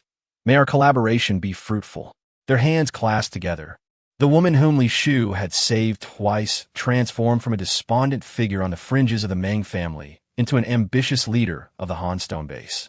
Her aspirations etched upon her very countenance. As the clouds shifted and the sun dipped below the horizon, casting fading rays of warmth, stars began to twinkle against the night sky. At this moment, Li Shu sat in her office, her desk littered with the hotel proposal she had drafted in the afternoon, while a holographic display showcased the 3D rendering of the upgraded hotel. System, could you refresh the pool of management talent for the hotel? After laboring over the proposal for an extended period, Li Shu finally recognized that she was not suited for this line of work. Beyond the fixed facilities provided by the system, she had been granted a substantial expanse of land, clearly intended for her to take the reins. Although her mind brimmed with ideas, executing them proved challenging, especially given the limited number of staff to oversee the hotel as core operations. Moreover, she still needed to accumulate substantial points for the beauty enhancement elixirs in the marketplace, necessitating her immediate departure to explore profitable avenues, as she could not manage the hotel alone. Host, the employee lottery pool is a benefit mechanism for you and cannot be specified. Such an expensive draw, yet you call it a benefit mechanism? You may choose to cancel. That statement irked her. How could she possibly cancel? Shopkeeper, please come in. Shopkeeper, I am here to apply for a position. Apply? Li Shu was perplexed by the term, quietly inquiring of the system. I noticed your efforts in planning the hotel's future direction, so I took the liberty of compiling a proposal for your review. Li Shu's eyes brightened as she swiftly accepted the tattered diary from his hands. Upon seeing it filled with meticulously categorized plans and a simple map, she began to wonder if this individual was somehow privy to her thoughts, arriving precisely when needed. Shopkeeper, while your hotel appears to be flourishing with a high volume of patrons, the management is in fact terribly chaotic, with guests of varying qualities. Over time, This will certainly lead to significant troubles. Do you understand what you are saying? Li Shu's expression conveyed irritation, yet she was secretly pleased, for his words held a kernel of truth. However, she could not reveal her satisfaction. What she sought were management talents who dared to speak and act boldly, not mere sycophants. I am fully aware of my assertions. Your hotel possesses abundant resources, and you are formidable enough to keep those unruly guests in check. But what if you were to be absent? Please continue. The land your hotel occupies is vast, allowing for the division of various areas according to the guests' levels of abilities and conduct. Naturally, to prevent any semblance of discrimination among patrons, the room standards within each area should remain uniform. Even so, can you guarantee that guests within the same area will not create trouble for one another? Thus, your hotel's regulations must be crafted with greater detail. Those who survive in this apocalyptic world do not possess high moral standards, since they cannot restrain themselves. We must impose restrictions upon them. Do you have any suggestions? Indeed, aside from this suggestion, do you have any other recommendations? I also propose that you differentiate food areas, establishing common dining zones and premium dining zones to segregate lower-tier guests from those of higher standing. Quite astute. Furthermore, the traditional Chinese courtyard within the hotel is a significant selling point that should not be squandered. It must be fully utilized. The commercial street and vacant land could be transformed into a large shopping center, enticing those with entrepreneurial acumen to invest, granting them some authority while ensuring that the hotel maintains ultimate control. I appreciate your insight, but I cannot accomplish these tasks alone. I require assistance. Upon hearing Fu Hanqing's words, Li Shu astutely surmised that he must have found suitable candidates, prompting this discussion. I can offer you 10 positions within the hotel staff, with their benefits determined by you. Naturally, you will also bear the responsibility for any issues that arise. Agreed. Fu Hanqing readily concurred, surprisingly not anticipating Li Shu's swift acceptance of his proposal. The computer at the reception was capable of managing hotel operations, including adjusting facilities and room arrangements. He would grant her some fundamental permissions shortly. Thank you, shopkeeper. From your act of rescuing Zhao Sanyang, I have discerned that you are a leader deserving of trust. Thus, I am willing to dedicate my all to the hotel, for you are worthy. Compliments alone are insufficient. Only effective execution yields true value. Chapter 123. Lingerie Pool. You are truly in a predicament. Fu Hanqing moved swiftly. Having just concluded his plans, he promptly set about executing them with vigor. Li Shu initially assumed that his personnel were from Kyoto. However, she discovered they were, in fact, long-standing clients of the hotel. Each individual possessed modest abilities, yet they executed their tasks with remarkable efficiency, and their ideas aligned seamlessly with Fu Hanqing's suggestions, forming a highly cohesive team. Moreover, Fu Hanqing excelled at his role, ensuring that his team was not only satisfied, but also that the existing hotel staff and guests were content. This assuaged Li Shu's concerns, and after observing for several days, she resolved to venture to the black market spoken of by the guests, intending to exchange weapons for crystals. Help me. The mottled walls were splattered with dark brown blood, and a petite girl leaned against them, facing a drooling, low-level zombie. Sister, I have crystals. Please, save me. The girl gazed at Li Shu as she passed, her eyes brimming with tears of desperation. If I assist you, will the crystals belong to me? Yes. Very well. I shall help you. Li Shu's lips curled into a faint smile as the crescent blade effortlessly sliced the zombies in half, startling the girl who trembled at the sight. Once you're done, hand over the crystal core. Sister, could you lend me a hand? Of course. Without hesitation, Li Shu stepped forward. Just as the girl's hand was about to touch her, the suspended crescent blade suddenly shattered the wall, revealing a swarm of venomous insects and a man crouched nearby, poised to strike. Attack now. The girl transformed from a pitiful figure into a commanding presence, directing the man and the insects to assault Li Shu. You are the 18th. What? The girl queried in confusion. As the insects surged towards Li Shu, the crescent blade emitted a brilliant light, reducing the insects to dust, while its edge pierced the girl's abdomen, causing her to gaze down at her own wound in shock. I said, You're the 18th fool to lure me here. I hope you possess some valuable items." With those words, the girl collapsed to the ground, her blood pooling around her, sending the men behind her fleeing in terror. "Crescent blade, go."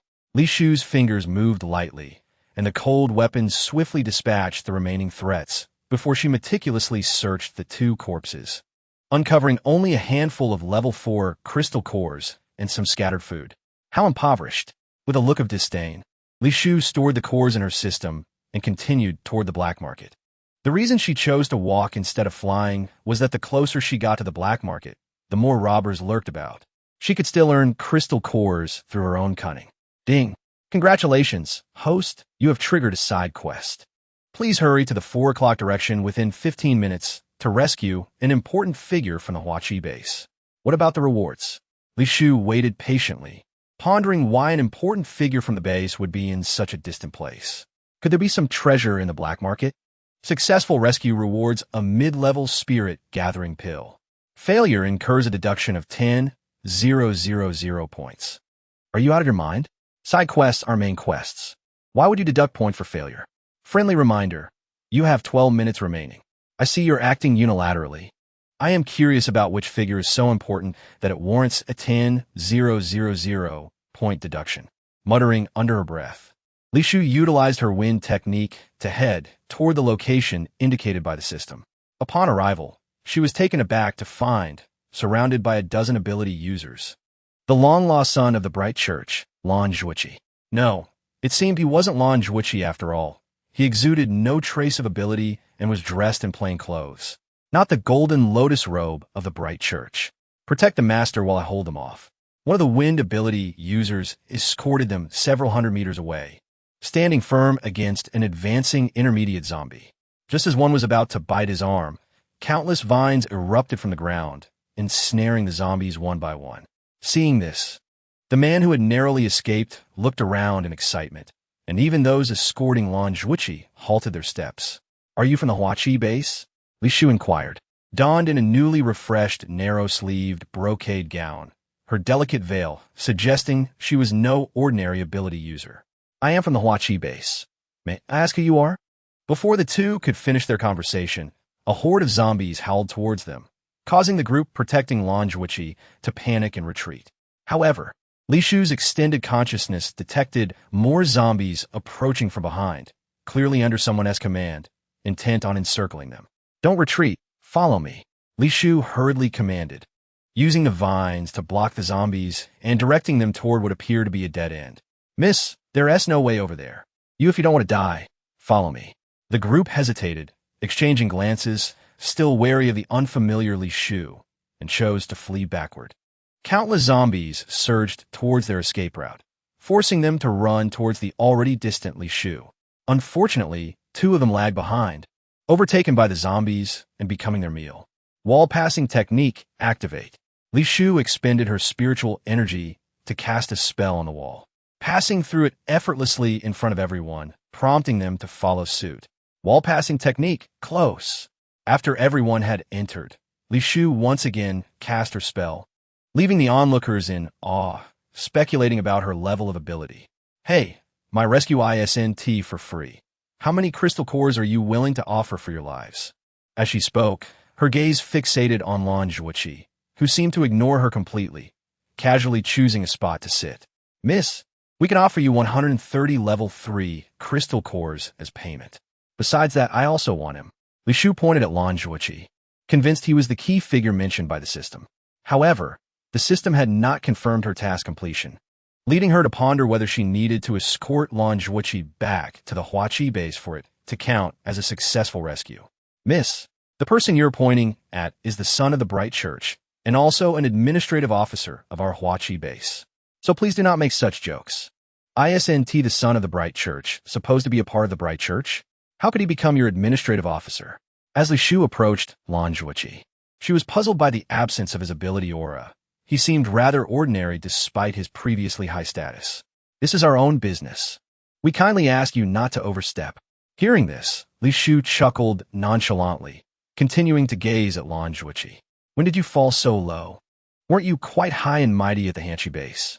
Chapter 124. I could kill you with just a finger. Who are you? At last, Lan Zhuqi's gaze fell upon Li Shu. I am the proprietor of Just Let It Be, the hotel, and an acquaintance of yours from the Hanchi base. Li Shu had no intention of concealing her identity, especially since they were all from the Huaqi base and could be of use to her. You're the proprietor of that hotel? The supplies sent from the Hanchi base all came from your establishment? One relatively young man reacted with excitement, nearly leaping from the ground. Had it not been for the hotel's memorable name and the rarity of the supplies, he might not have connected the dots. Indeed, Li Shu smiled at the young man and took out a redemption machine and card reader. Would you like to purchase supplies? I have instant noodles, meat buns, box meals, and bottled water, all redeemable with crystal cores. Yes, yes, yes. The young man disregarded the other's protests, quickly pulling out his crystal cores.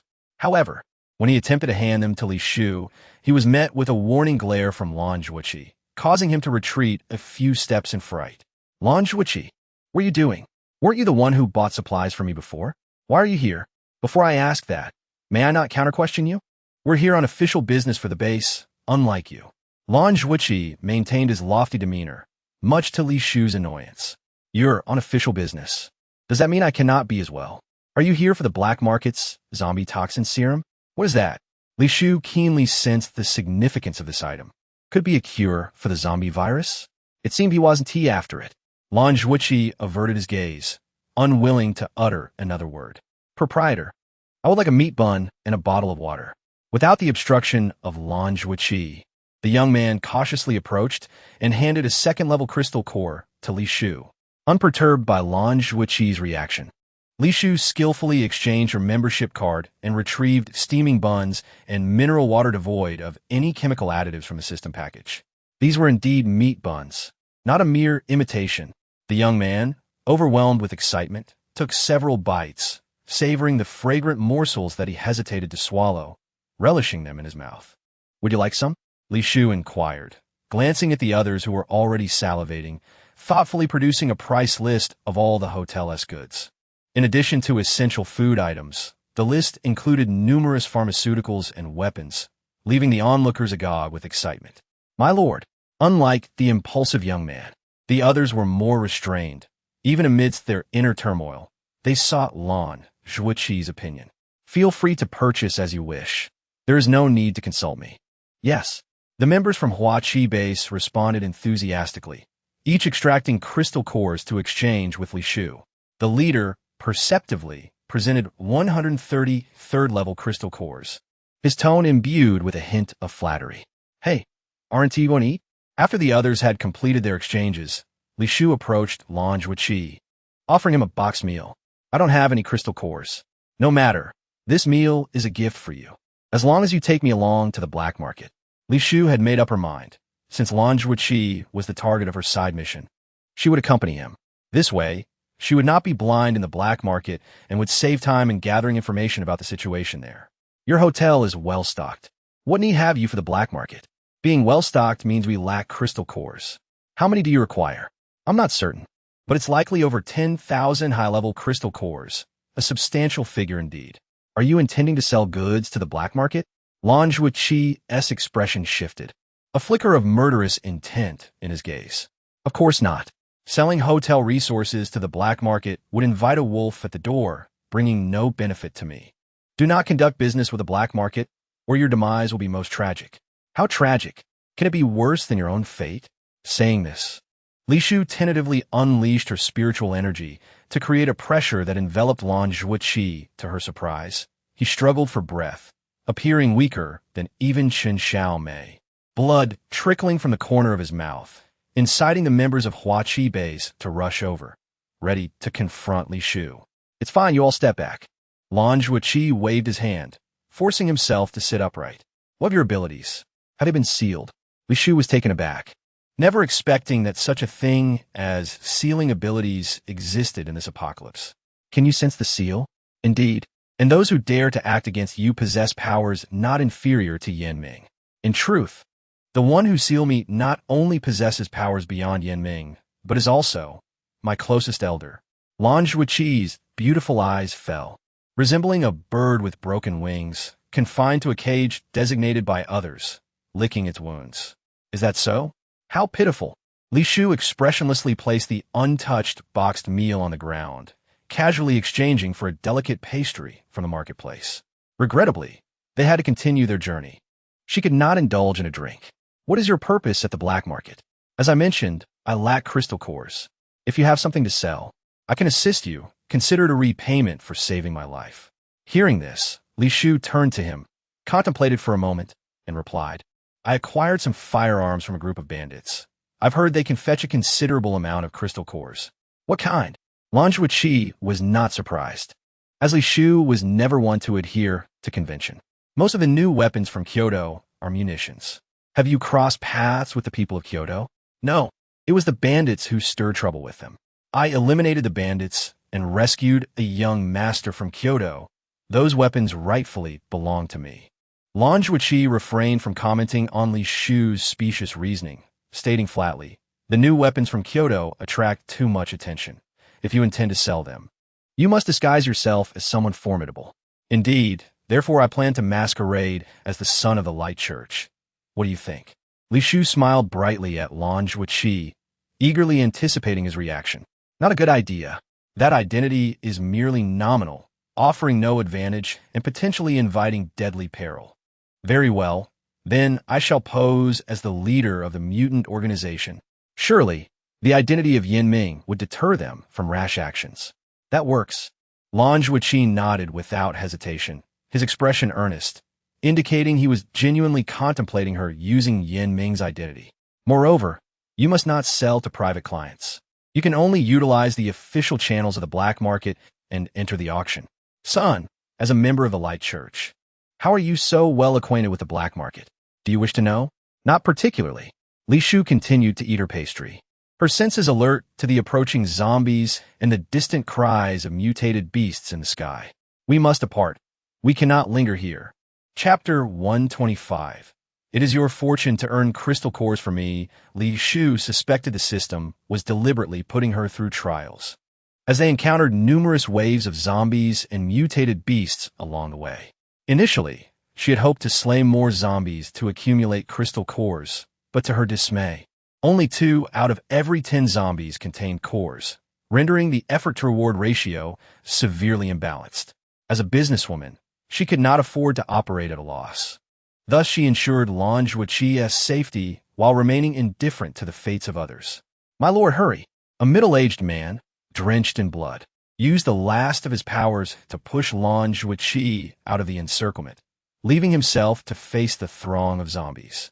My lord, we must leave. The remaining few struggling abilities from Huaqi base surrounded Lan Zhuoqi, continuing toward the black market without a thought of rescuing their comrade. Ding! Congratulations to the host for completing the side mission, earning a medium-level gathering spirit pill.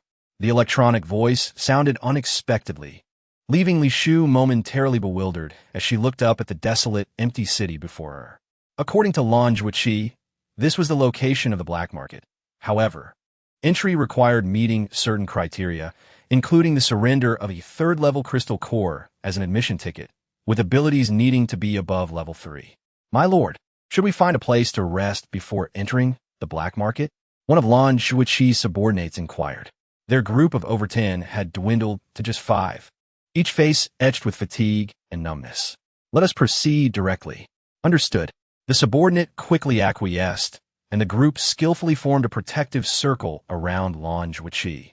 Li Shu chose not to follow, leaving a trace of spiritual energy as a mark on them, particularly enveloping Lan Zhuoqi in a bright aura, akin to an 8,000-watt bulb. Aren't you coming? Lan Zhuoqi halted, his indifferent gaze settling on her. I have my own matters to attend to. Very well. As for Li Shu, she had long devised a profitable scheme for the black market. In addition to selling those weapons, she could wait at the black market's exit for unsuspecting prey. In the realm of cultivation, the exits of black markets and auctions were often frequented by treasure-seeking cultivators. She could easily play the role of a mantis stalking a cicada, waiting for them to exhaust themselves in battle before seizing the spoils. In a dim alley, Li Shu sat languidly against the wall, observing the 4th wave of unsuspecting prey below. Indeed, the thoughts of individuals often resonate with one another. Each person harbors the desire to strike when others are at odds, resulting in a gathering of at least a dozen individuals here, creating an overwhelming competition. System. Can you detect how many crystal cores these individuals possess? Li Shu felt increasingly restless. Time was of the essence for her. If necessary, she would expend a bit more spiritual energy to eliminate them all. Host, please earn crystal cores honestly and refrain from considering unethical paths. Humph. Can honest individuals truly amass 1 billion points within a month? Li Shu scoffed, preparing to search the system marketplace for useful items when a sharp cry of a cat suddenly pierced the air. Soon after, dense fog enveloped the entire alley, and the groups that had been engaged in fierce combat began to wail in despair. When the fog cleared, only a sea of corpses remained. The crucial point was that Li Shu, an outsider, had not even glimpsed the shadow of the assailants. System, what level of ability do those who attack possess? Unable to detect. You cannot even ascertain this? Li Shu's tone dripped with disdain. But she noticed that the treasures the group had fought over lay scattered in the alley's corners, and the bodies showed no signs of having been disturbed. It seemed that the assailant had no intent to rob, which inadvertently benefited her. Host, I operate the system. Do you understand the meaning of operation? The system was rendered speechless by Li Shu, at times wondering how it had become bound to such an unreliable entity, wandering aimlessly while leaving the management of her hotel to others. Understood. Please check again. Is the assailant's aura present? No ability fluctuations detected. Host, your cultivation is not weak. Even if he arrives, you can confront him head-on. Only seek wealth? Why waste time on him? As Li Shu spoke, she used her spiritual energy to rummage through their clothing, discovering that each individual was quite affluent, with a total of 5 or 6 level 4 crystal cores scattered about, a modest gain. System, what were they fighting over? Li Shu picked up a blood-stained cube from the ground, pondering for a long time without understanding what it was, unsure of how many crystal cores it could fetch on the black market.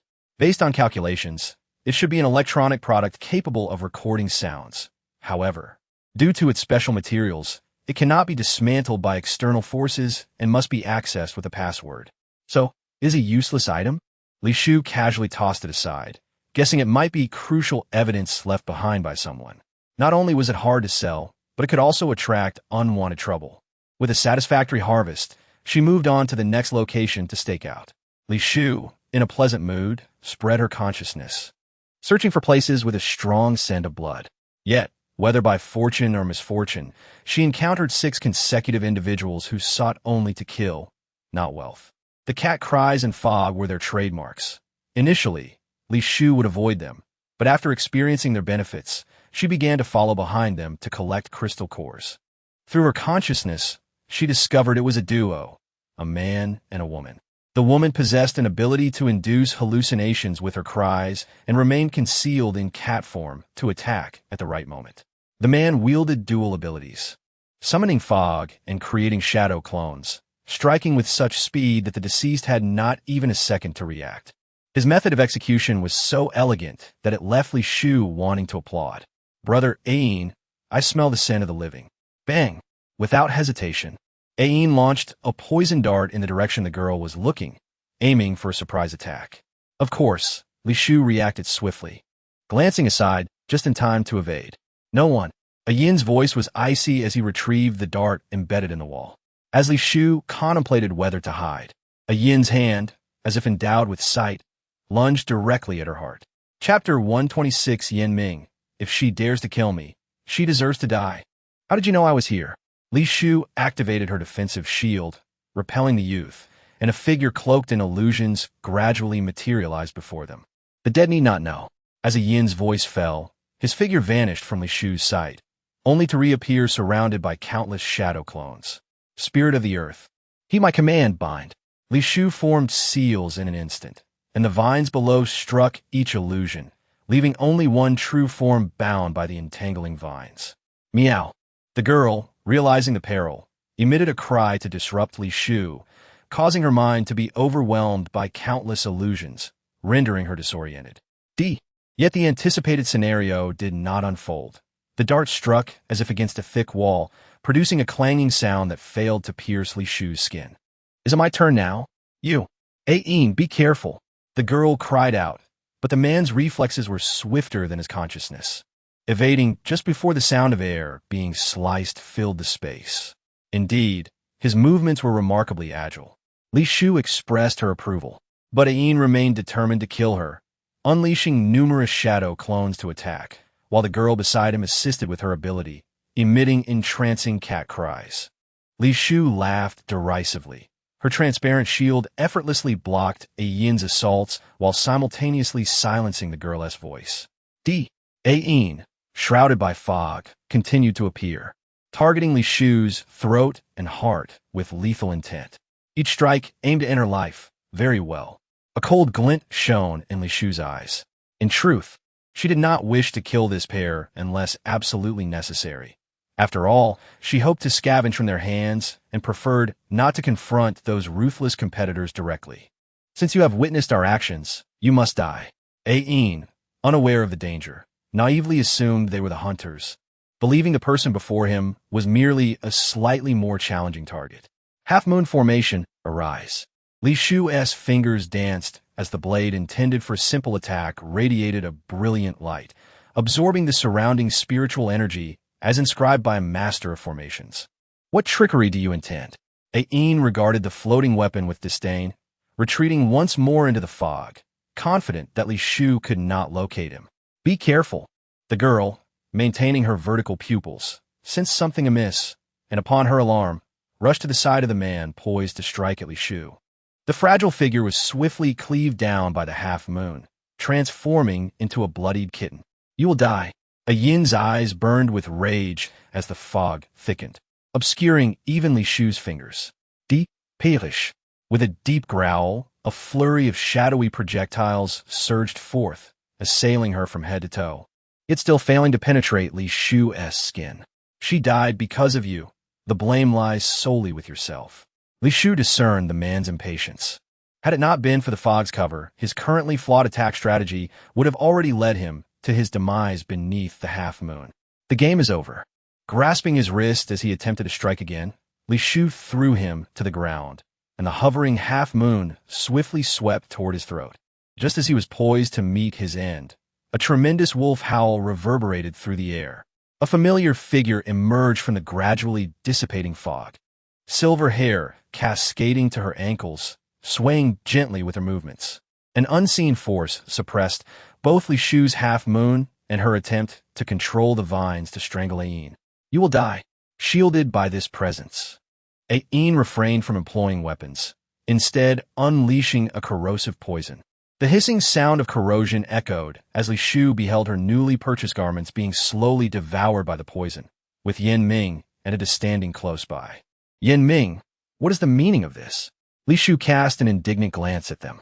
Although he possessed a body that would be unharmed during the tribulation phase, assisting outsiders and suppressing himself felt like an act of betrayal. You should not lay hands on them. I act against them. Is it not because they sought to kill me? As he spoke, Li Shu turned to face Ain, who, having temporarily regained composure, knelt before Yin Ming. Forgive me, Chief, it is I who failed to complete the task, causing her to sacrifice herself for me. I deserve death. Yin Ming said little, seemingly unconcerned with holding a grudge. I granted you the opportunity for revenge, yet you failed to kill her. At these words, Li Shu's gaze turned icy as he looked at Yin Ming. I implore you, Chief, avenge my fallen comrade. Ain struck her head against the ground several times, clearly determined to take Li Shu's life today. Are you commanding me? Yin Ming lightly tapped his finger towards Ain. The sound of dislocated bones echoed, causing Ain to fall helplessly to the ground. Yes. Reluctantly, Ain complied, limping towards the girl's corpse to take her away. Once only the two of them and a wolf remained in this place, Yin Ming finally released his grip on Li Shu. You have killed one of my subordinates. Yin Ming maintained a lofty tone, entirely indifferent to Li Shu's reasons. So, do you demand my life in return? Li Shu slowly moved his stiff body, his expression appearing calm, while internally a tempest raged. I will break one of your bones later, and we shall call it even. If they sought my death, is it wrong for me to retaliate? You are not at fault, but you should not harm my people. As he spoke, Yin Ming's fingertips rested on Li Shu's shoulder. Chaotic energy accumulating on one of her bones, causing her to gasp in pain. Do not worry, it will be quick. Yin Ming's tone remained high and mighty. And as the pressure on her bone intensified, Li Shu clenched her fists and unexpectedly struck him in the face. What is the need for fairness in killing? Since she harbored the intent to kill me and failed, she deserves death. Must I enlighten you on such a simple truth? Chapter 127. What does it feel like to be caught by ants? As Li Shu struck at Yin Ming, Ada lunged at her, his sharp claws tearing a large gash in her already tattered clothing. Get away! Enraged, Li Shu retaliated, the vines on the ground mercilessly constricting around Ada's neck. Stop! Yin Ming, having recovered from the blow, effortlessly subdued both the man and the wolf with formless energy. His silver eyes locked onto Li Shu, whose reddened face bore a hint of amusement, inciting an inexplicable fear within her. Yet, she felt no regret. Given another chance, she would strike him again without hesitation. After all these years, you're the first ant to dare raise a hand against me. He emphasized the term ant, as if to underline the disparity between them. Is that so? If you wish, I can strike you once more. How do you think I should deal with you? As an ant, you must possess the awareness befitting your kind. Do not harbor delusions of grandeur, thinking I would hesitate to act against you. Very well, you cough. If you have the ability, then kill me. Li Shu exhibited no fear, her beautiful eyes shimmering with defiance, leaving Yin Ming puzzled as to her source of confidence. I let you off the hook last time at the hotel, yet now you have killed one of my subordinates. Out of consideration for our past, I shall only break one of your bones. Compared to what others would do, this is already great mercy. What right have you to feel aggrieved? You have misused the term. Aggrieved is not applicable here. Moreover, it was your subordinate who sought to kill me, and after being outmatched, she met her end through her own folly. It seems today, neither of us can persuade the other. Yin Ming's tone turned colder, his grip around her neck tightening slowly, producing a crisp crack. Warning, host cervical vertebrae dislocated. Would you like to spend 100 points for repair? Li Shu had not anticipated that her bodily injuries could be mended with points, instilling her with a newfound courage, despite the genuine pain she felt. Indeed, neither of us can persuade the other. Her eyes flashed with determination. The crescent moon wheel suspended in the air radiated a dazzling light, the engraved array, symbols humming in response to her spiritual energy. Qi Yuan begins, Kuan Yuan sounds. Virtue unbounded, Yin Yang locks, open for me. As the convoluted incantation escaped her lips, Li Shu forcibly broke free from Yin Ming's supernatural restraint. Centered around the crescent moon wheel, countless golden threads ensnared Yin Ming. As the enormous wolf sensed something amiss, it lunged again, but Li Shu did not evade. Just as the sharp claws were about to pierce her back, the golden threads latched onto its neck, forcibly pulling the massive wolf closer to Yin Ming. Its open jaws awkwardly landing on Yin Ming's lower back, drool splattering everywhere. The giant wolf let out a disgruntled whine as it struggled, desperately attempting to remove its head. But to no avail, the threads only tightened further, causing it to whimper in pain. What is this? Yin Ming examined the restraints on him with keen interest, showing no sign of being at a disadvantage. How does it feel to be caught by an ant? Li Shu casually purchased a cheap healing scroll from the marketplace, partially restoring her cervical vertebrae. Mimicking Yin Ming, she grasped his throat with her slender fingers, though her hands were too small to encircle his neck fully, making it appear as though she were teasing a respectable gentleman. Is this all the strength you possess? Yin Ming's eyes held a mix of amusement and disdain, his handsome face inscrutable, as if to convey that an ant will forever remain an ant. No need to rush. Li Shu retrieved a dragon-scale dagger from her system pouch, sliding it down to the hem of his clothing, pressing against a vital point. I know I cannot kill you now, but I can certainly humiliate you. Do you wish to render me a eunuch? Yin Ming replied calmly, devoid of fear, as if the dagger's pressure meant nothing to him. Rest assured, I would not dare. Li Shu smirked, effortlessly slicing through his specially made belt, stripping away his luxurious attire.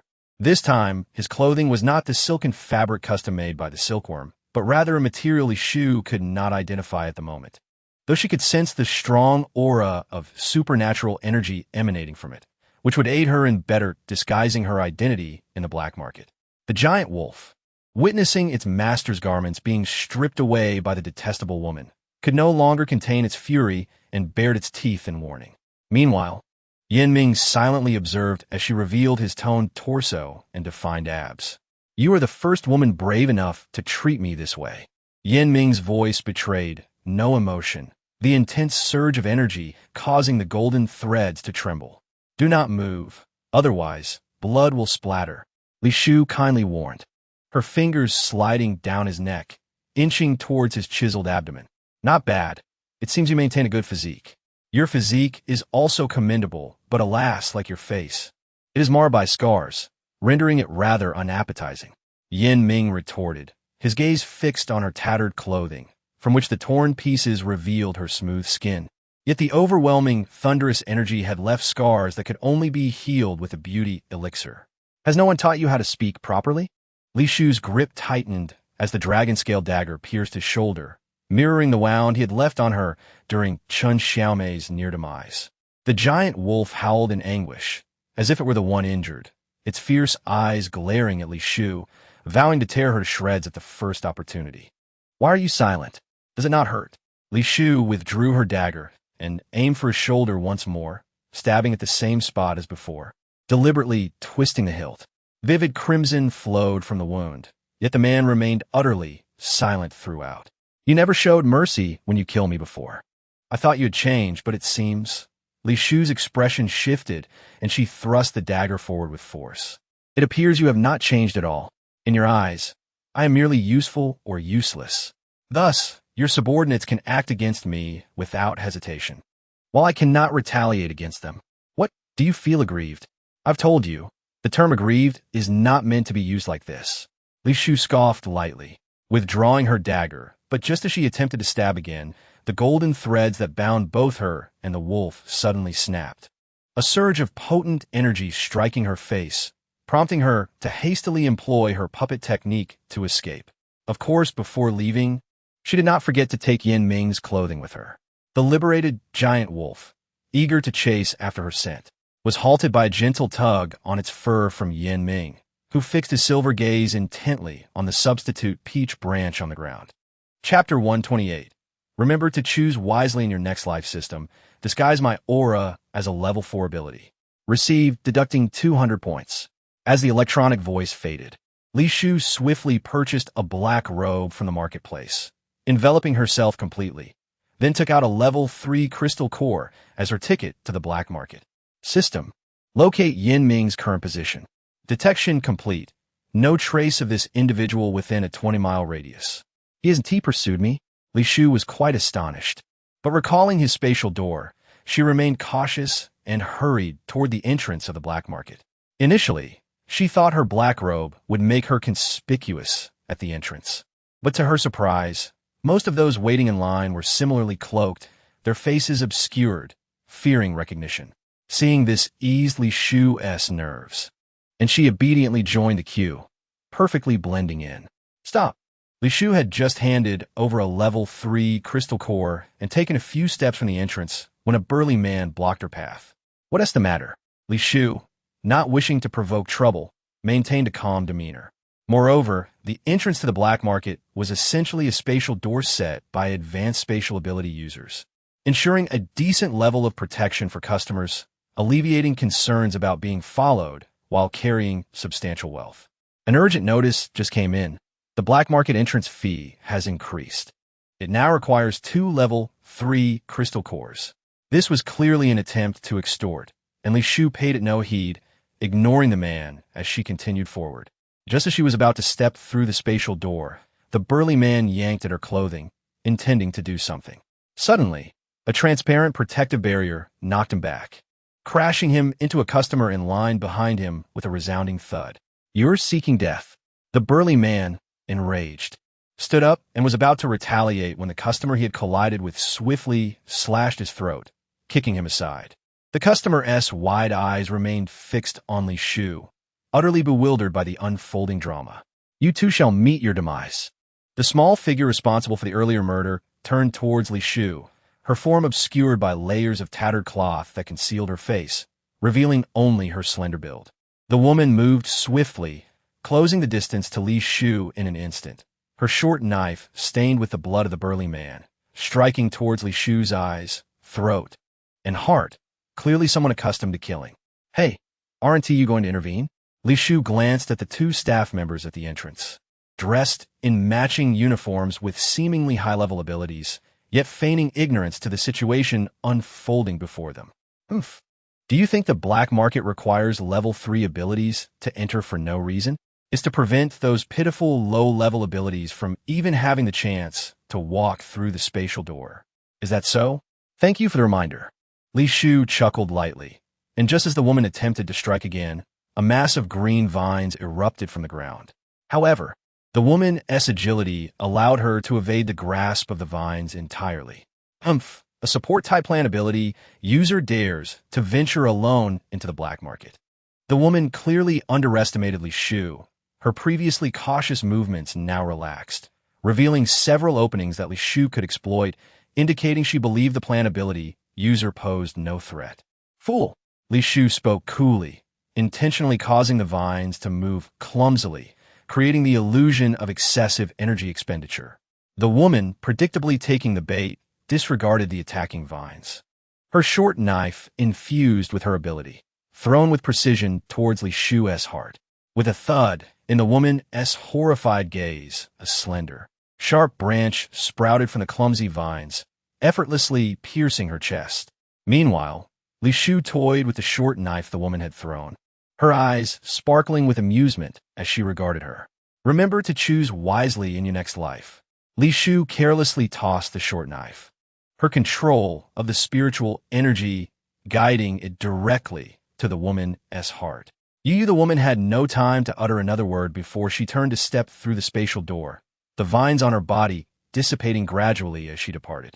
Bun, a delicious, large bun, available for just one level 3 crystal core. As Li Shu entered the spatial door, the flow of energy caused her head to spin, and she caught the familiar scent of meat buns and the loud shouts of vendors. Upon opening her eyes, she found herself facing a bun stall, surrounded by many customers dressed similarly to herself. System, how are the buns at this stall so similar to ours? Li Shu frowned as she examined the food on display, noticing that both the size and filling were identical to those sold at her hotel, though lacking in freshness. Some spoiled buns had not been discarded, but merely sold at a discount, fetching a high price of a level 2 crystal core. Host, is it possible that he is reselling your stock?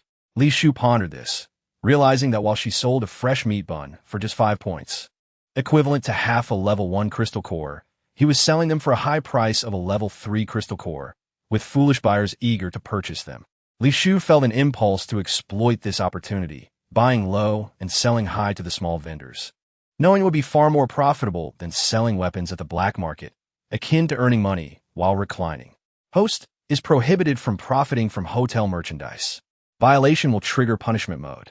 I am well aware of that. Li Shu was displeased that the system was prying into her thoughts and sought ways to block it. System, navigate me to the official auction mentioned by Lan Zhuiqi. Receive.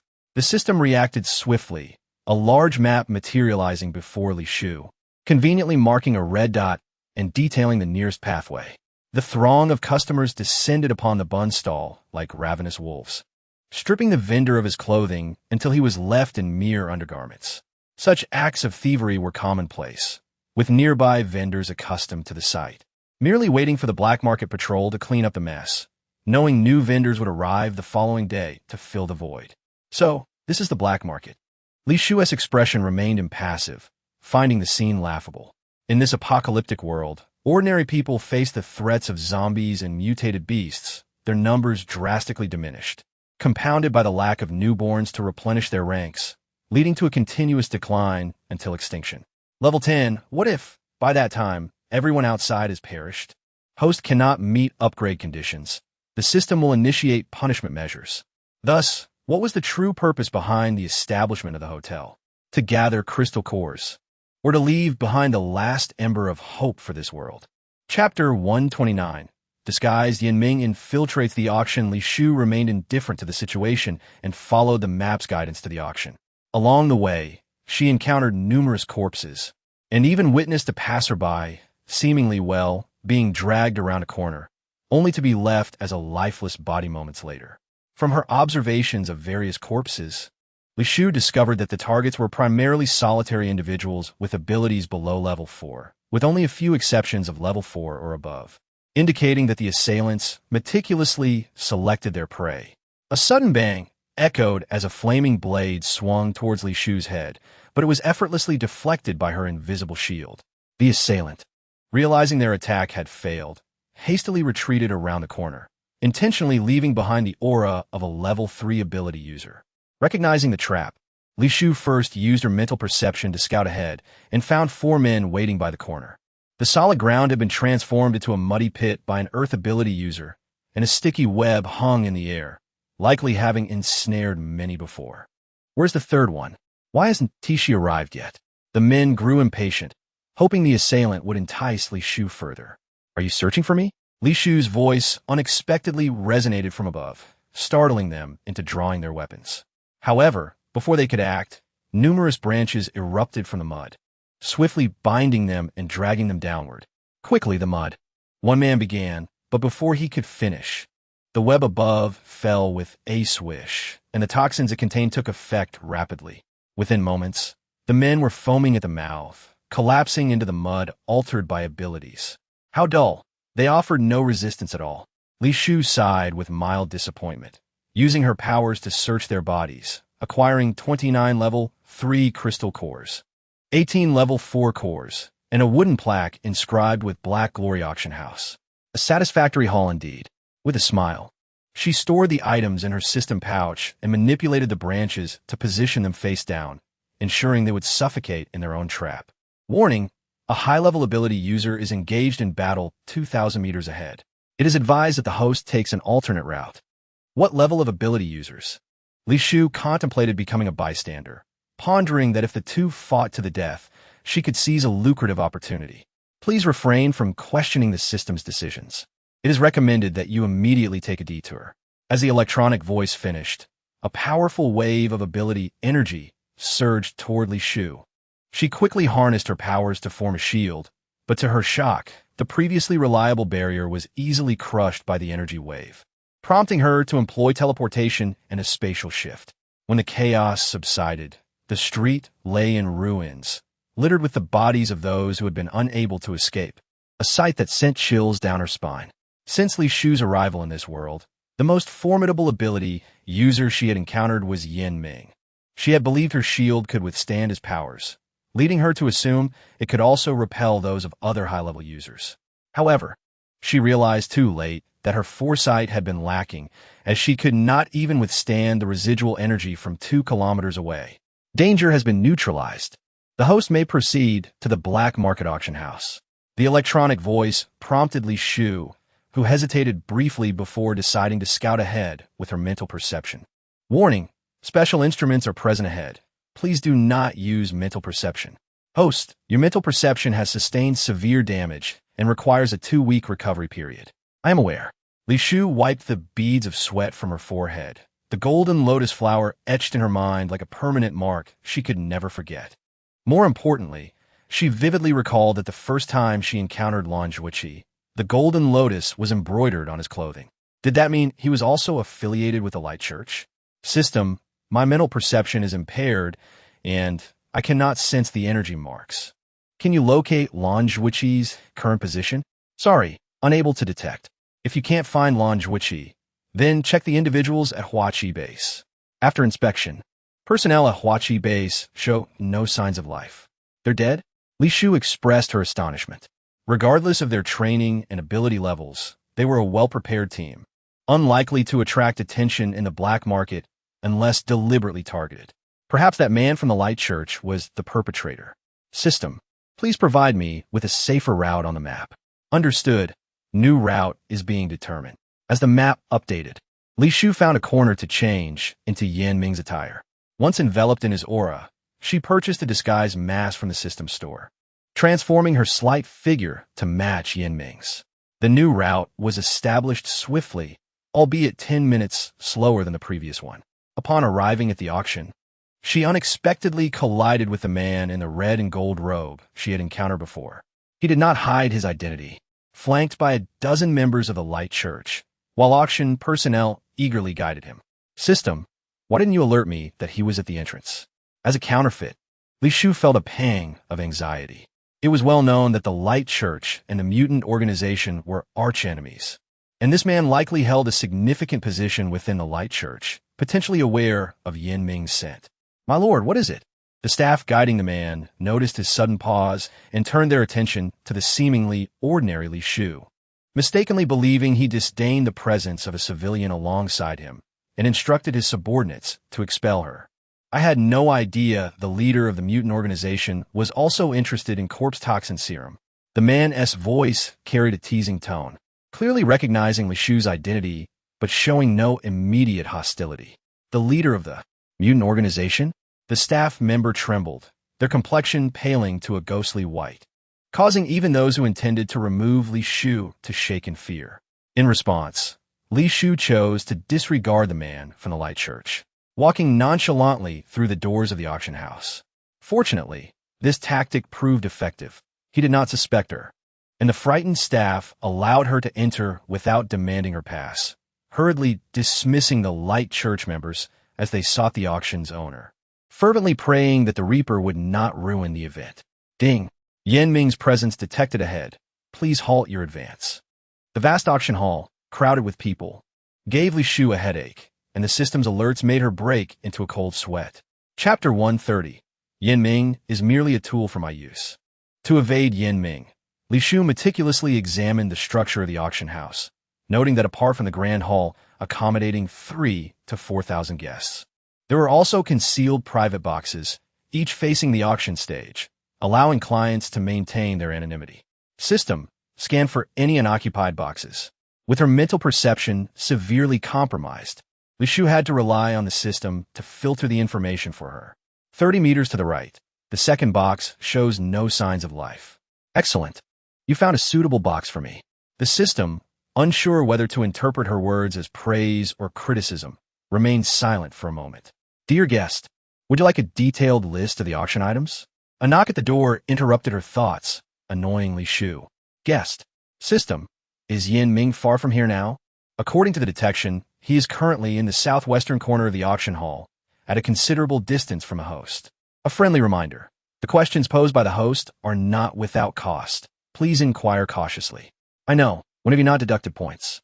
After speaking, Li Shufei crouched down, noticing a large circular wound on the man's chest. At first glance, it seemed to be a fatal blow from a powerful ability. However, the wound bore slight bite marks, indicating a death more akin to being killed by a trained small beast, likely connected to Yin Ming. System. Keep a close watch on Yin Ming. Notify me of any changes. May I inquire whether the host has paid the hourly guard fee of 100 points? You may deduct it directly from my private account, Li Shufei said as she opened the door, not intending to conceal the corpse within the room, especially since she was currently using Yin Ming's identity. Although the real Yin Ming was in the hall, he was undoubtedly using a false identity, for the upper echelons of the auction house would not allow an unstable factor to roam freely in a densely populated area. Guest. The knock from the waiter echoed once more. Li Shufei opened the door, and in addition to the previous waiter, there were 2 men of considerable ability. The very same who had attempted to expel her earlier, only to be intimidated by Yin Ming's name. You are not. The legs of the 2 men trembled again, saving Li Shufei the trouble of clarifying her identity. Notify the person in charge here to come and see me. Li Shufei adopted Yin Ming's tone, effectively embodying an air of superiority. Yes. The oblivious waiter peered inside, discovering the corpse lying in a pool of blood. You. Before the waiter could finish, Li Shufei channeled her spiritual energy to exert pressure, attempting to disguise it as Yin Ming's ability. Fortunately, the waiter's level was only 4, and Li Shufei's power quickly forced him to the ground, blood trickling from his mouth. My lord, please calm your anger. The 2 men had summoned a kindly middle-aged man, who, upon sensing Li Shufei's aura belonging to Yin Ming, confirmed that his subordinates had not lied. and his tone became exceedingly cautious. We have always maintained a respectful distance from mutants. I am uncertain why you have chosen to visit us today. Naturally, I am here for business. Very well, very well. The person in charge sighed in relief internally and viciously kicked the waiter. Useless fool. You must have done something to provoke the Lord's ire, hence his anger. Please spare me. It was my ignorance not to recognize your greatness. I beg for your forgiveness. The bewildered waiter, still unclear about the situation, hastily knelt and bowed. Get out. Yes, yes, yes. Following the order, the waiter fled in disgrace. The person in charge, observing that Li Shufei bore no ill will, promptly invited her to the auction house's largest private booth, centrally located on the stage, equipped with large screens to amplify the showcased items, and furnished with 3 or 4 alluring naked maidens, complemented by a luxurious 5-meter-long sofa. I wish to be alone here. Do you understand?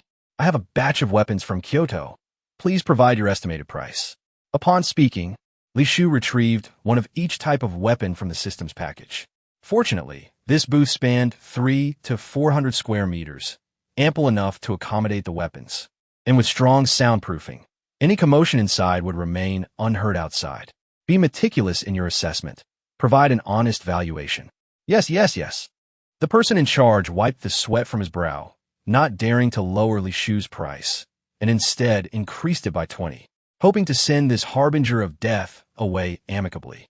Thus, I can sell this badge for 250 level 6 crystal cores? No. The auction can offer 300 level 6 crystal cores to purchase your esteemed goods. Are you certain? Li Shufei's tone turned icy, greedily attempting to exert further pressure using Yin Ming's identity, hoping to extract more. My lord, this auction house is not a trivial enterprise. With my authority, I can only go this far. The person in charge felt as if his head were suspended by a thread, his lips quivering in fear. I believe this batch can fetch 500 level 6 crystal cores. Li Shufei stood, gently patting the shoulder of the person in charge, a body modified by a disguised mask. What do you say? Yes. It can be sold. However, the auction house currently lacks that many crystal cores. I wonder if my lord could grant me a little time.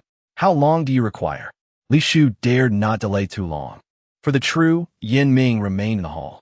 He never appeared in one place without reason, and trouble would inevitably follow if she failed to obtain the crystal cores. Her journey would be in vain. Please, grant me 1 hour, my lord. I will only give you half an hour. Li Shufei's tone brooked no argument. Powerful energy pressing down upon the person in charge's body. Of course, this energy had many embellishments. Li Shufei had specifically purchased props in the marketplace, sufficient to create a convincing illusion. Yes, I will certainly present the crystal cores to you in half an hour. Leave? Yes. The person in charge nodded and bowed as he exited the room. Once Li Shufei was alone, the system's alarm sounded once more. Warning. Yin Ming is currently approaching the host location. What business does he have wandering around? System immediately masked my aura. Acknowledged. As the electronic voice faded, Li Shufei felt a surge of anxiety, hastily collecting the weapons on the floor, ready to flee at a moment's notice. Detection complete. Yin Ming is currently dealing with the corpse in the booth previously occupied by the host. Hearing this, Li Shufei breathed a sigh of relief. It seemed Yin Ming was not coming for her. However, the corpse in that booth had already been discovered by the black market, and it remained unaddressed. Could it be that they feared her displeasure? After all, in their minds, the individual in the booth was the one who had committed the murder. They were indeed correct. The corpse was most likely slain by Yin Ming. Yet, while she was the false Yin Ming, the true Yin Ming was the murderer. Congratulations, host. Yin Ming has finished dealing with the corpse and is now returning to the hall. With this news, Li Shufei relaxed against the sofa, her eyes fixed intently on the stage. There was a special double-layer glass that allowed her to see outside clearly, while those outside could not see her. My lord, do you require beverage service or details on the auction items? A sweet female voice rang from outside, likely a server arranged by the person in charge. My lord, get out. At that moment, the hall's lights dimmed, leaving only 2 beams illuminating the graceful figure rising from the stage alongside the auction items. She was an enchanting auctioneer, every movement exuding charm and the audience erupted with excitement, calling out charming E, indicating her popularity. Li Shu could not discern her ability level at the moment. However, she found no interest in the auction items below, merely counting down the time until she received the crystal cores, urging the system to report Yan Ming's movements in real time, fearing that if she did not acquire the crystal cores in time, he might take action. Fortunately, the person in charge dared not delay. In the final minute before the half-hour mark, he rushed in, presenting a spatial vessel in the form of a men's ring to Li Shu. "My lord, inside is one. 500 level, 6 crystal cores. Please inspect." Li Shu dared not waste time, nor did she wish to use the spatial vessel provided by the auction house.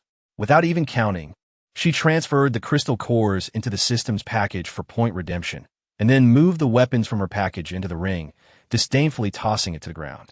"Everything is inside. Leave." "Yes, yes, yes," despite the insult, which would have enraged the proud person in charge.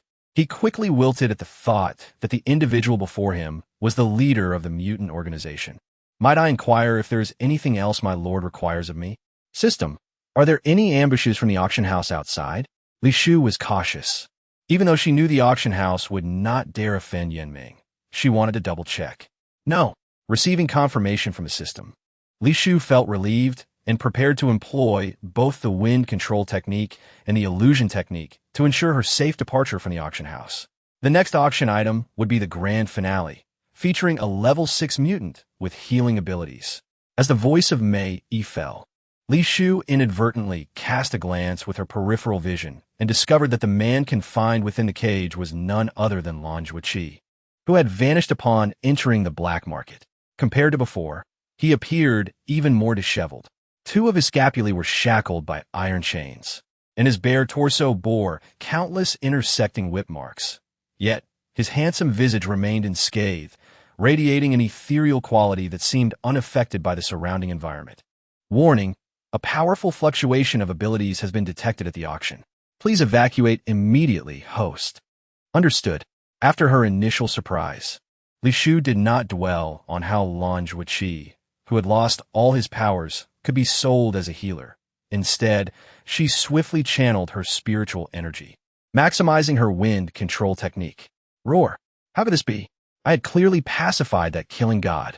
Amidst the chaotic clamor, Li Shu inadvertently caught the voice of the person in charge, who by now was likely still bewildered, unable to comprehend how he, having invested so many crystal cores, could have his deal with Yan Ming so abruptly revoked. Bang! Before Li Shu could revel in her triumph, a colossal fireball suddenly hurled toward her, forcing her to reveal herself before the man clad in a crimson golden robe whom she had encountered before. Such weak abilities. Surely, you are not Yan Ming. This is dire. Li Shu inwardly lamented, having forgotten to discard Yan Ming's garments. It seemed that this individual could accurately target her due to sensing Yan Ming's aura. An inferior imitation dares to deceive me. The man, infuriated, unleashed his powers once more, and a 2-meter-long fire dragon surged toward Li Shu, its intense energy compelling her to evade direct confrontation, prompting her to navigate through the crowd using her wind control technique. She initially believed she could easily outmaneuver it. However, the fire dragon seemed to have a tracking system, making it impossible to shake off. With no other option, Li Shu began to shed her clothing while leading the fire dragon toward Yan Ming's position. If that man from the Church of Light were to collide with Yan Ming, she would have a chance to escape. "You dare to flee." The man, unwilling to concede, activated his powers again, and another fire dragon erupted from his hands. Just then, Li Shu, now transformed into a gust of wind, squeezed into the encirclement of the mutants, now merely a meter away from Yan Ming. "You have indeed arrived." Yan Ming keenly sensed Li Shu. An invisible force was about to envelop her when it collided with the fire dragon pursuing her. With a resounding boom, the clash of powers repelled numerous ability users and mutants surrounding them, with Li Shu being the closest, bearing the brunt of the backlash, which sent her crashing against the cage, imprisoning Lan Jueqi, startling the occupant within. "How did you end up here?" Lan Jueqi recognized Li Shu at a glance. Her mask had fallen, and the garments she wore from Yan Ming were nowhere to be found. "Why do you care how I got here? I certainly did not come to rescue you." Li Shu retorted sharply, channeling her energy to attempt an escape, only to find the auction hall resounding with a thunderous noise. All doors and windows sealed shut, while Yin Ming and that Church of Light individual remained inside. More critically, as the host, aside from a few inconsequential attendants, all other staff had vanished without a trace. Chapter 132. Only I can save you. Let me out, and I will take you away. Lan Zhuqi was not surprised by the auction's decision, but the cage was constructed from special materials, preventing him from escaping on his own. Those from the Church of Light are right here. If anyone is to save you, it would be them, not me. With that, Li Shu invoked her spiritual energy to perform the stellar shift, only to discover it was utterly ineffective. The space was entirely locked down. If you do not save me, you will perish here. Since space-based spells are futile, I shall find another way to escape. The Church of Light is after me. Here, aside from myself and Yin Ming, no one else will leave alive. Do you truly believe I would trust you? As soon as her words fell, Li Shu, following the system's guidance, successfully located a palm-sized gap. Just as she was about to cast a spell to shrink her form, searing flames erupted toward her, as if the entire auction had descended into a furnace. Li Shu staggered back a few steps, glancing at the man still entangled with Yin Ming, pondering how he could possess excess energy while grappling with Yin Ming, thus sealing the auction venue. Warning: a giant fire lizard has been detected 100 meters away. The building is predicted to explode in 10 minutes. Host, please evacuate promptly. An explosion? Warning: the energy fluctuation is accelerating. The explosion time will be advanced. Please evacuate immediately, host. Help me search the mall for escape tools. Apologies, this spatial cage was constructed by a level 7 ability user. The current mall items are insufficient to assist the host in escaping. Since there exists a spatial cage, why did you not alert me sooner? Li Shu had never anticipated that matters would escalate to such an extent. She had merely wished to earn a few crystal cores, yet misfortune seemed to pursue her. Furthermore, are level 7 and 8 ability users as common as cabbages? How could so many appear all at once? The hotel's level is too low. The system struggles to detect without energy fluctuations. Understood. Fear not. I will not be a burden to you. Lan Zhuqi was self-aware. The auction had devolved into chaos, for which he bore undeniable responsibility. That individual had lured him in with a corpse toxin serum, not only to capture him, but also to humiliate him. As for the guests similarly drawn by the serum, he deemed them unnecessary. Spirit of fire, burn. Li Shu recited the incantation toward the lock of the cage. Since it was made from special materials, she had even summoned the primordial fire from her dantian. Unfortunately, the lock remained steadfast, showing no signs of yielding. This cage is forged from extraterrestrial meteorite. You cannot open it with external force. Simply pick the lock. How? Does one pick a lock? Li Shu looked perplexed at the lock's mechanism, as her skills were rather rudimentary. Lan Zhuqi was momentarily at a loss for words. Had he indeed set his expectations too high? System, exchange for universal lock. Fortunately, Li Shu had a walking cheat device. In this life-and-death predicament, it was not the time to conserve points. Due to the unique structure of the lock, 500 points are required to purchase a universal lock. Does the host wish to exchange? I knew you would raise the price. Li Shu bit her lip. After days of interaction, she had discovered that the system always recommended more expensive items based on her account balance, rendering her earnings insufficient. Does the host wish to exchange? Exchange. Li Shu gritted her teeth in agreement. Upon receiving the universal lock, she promptly unlocked the cage, brutally removing the chains that pierced through Lan Zhuqi's scapulae, causing him to grunt in pain, blood splattering over both of them. Hurry and tell me how to escape. Li Shu had already noted the countdown on the system panel, with only 5 minutes remaining until the auction would explode.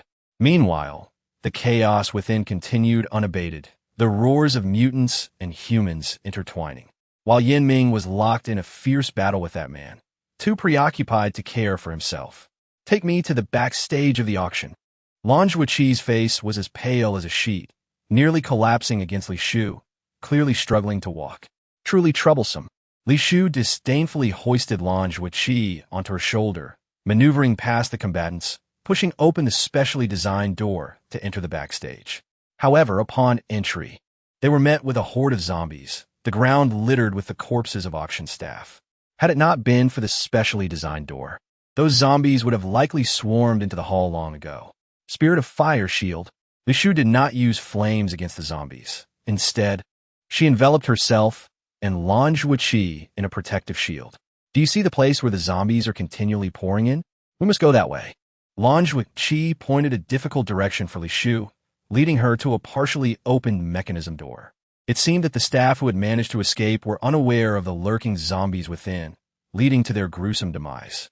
However, the corpses strewn across the ground belonged to low-level ability users.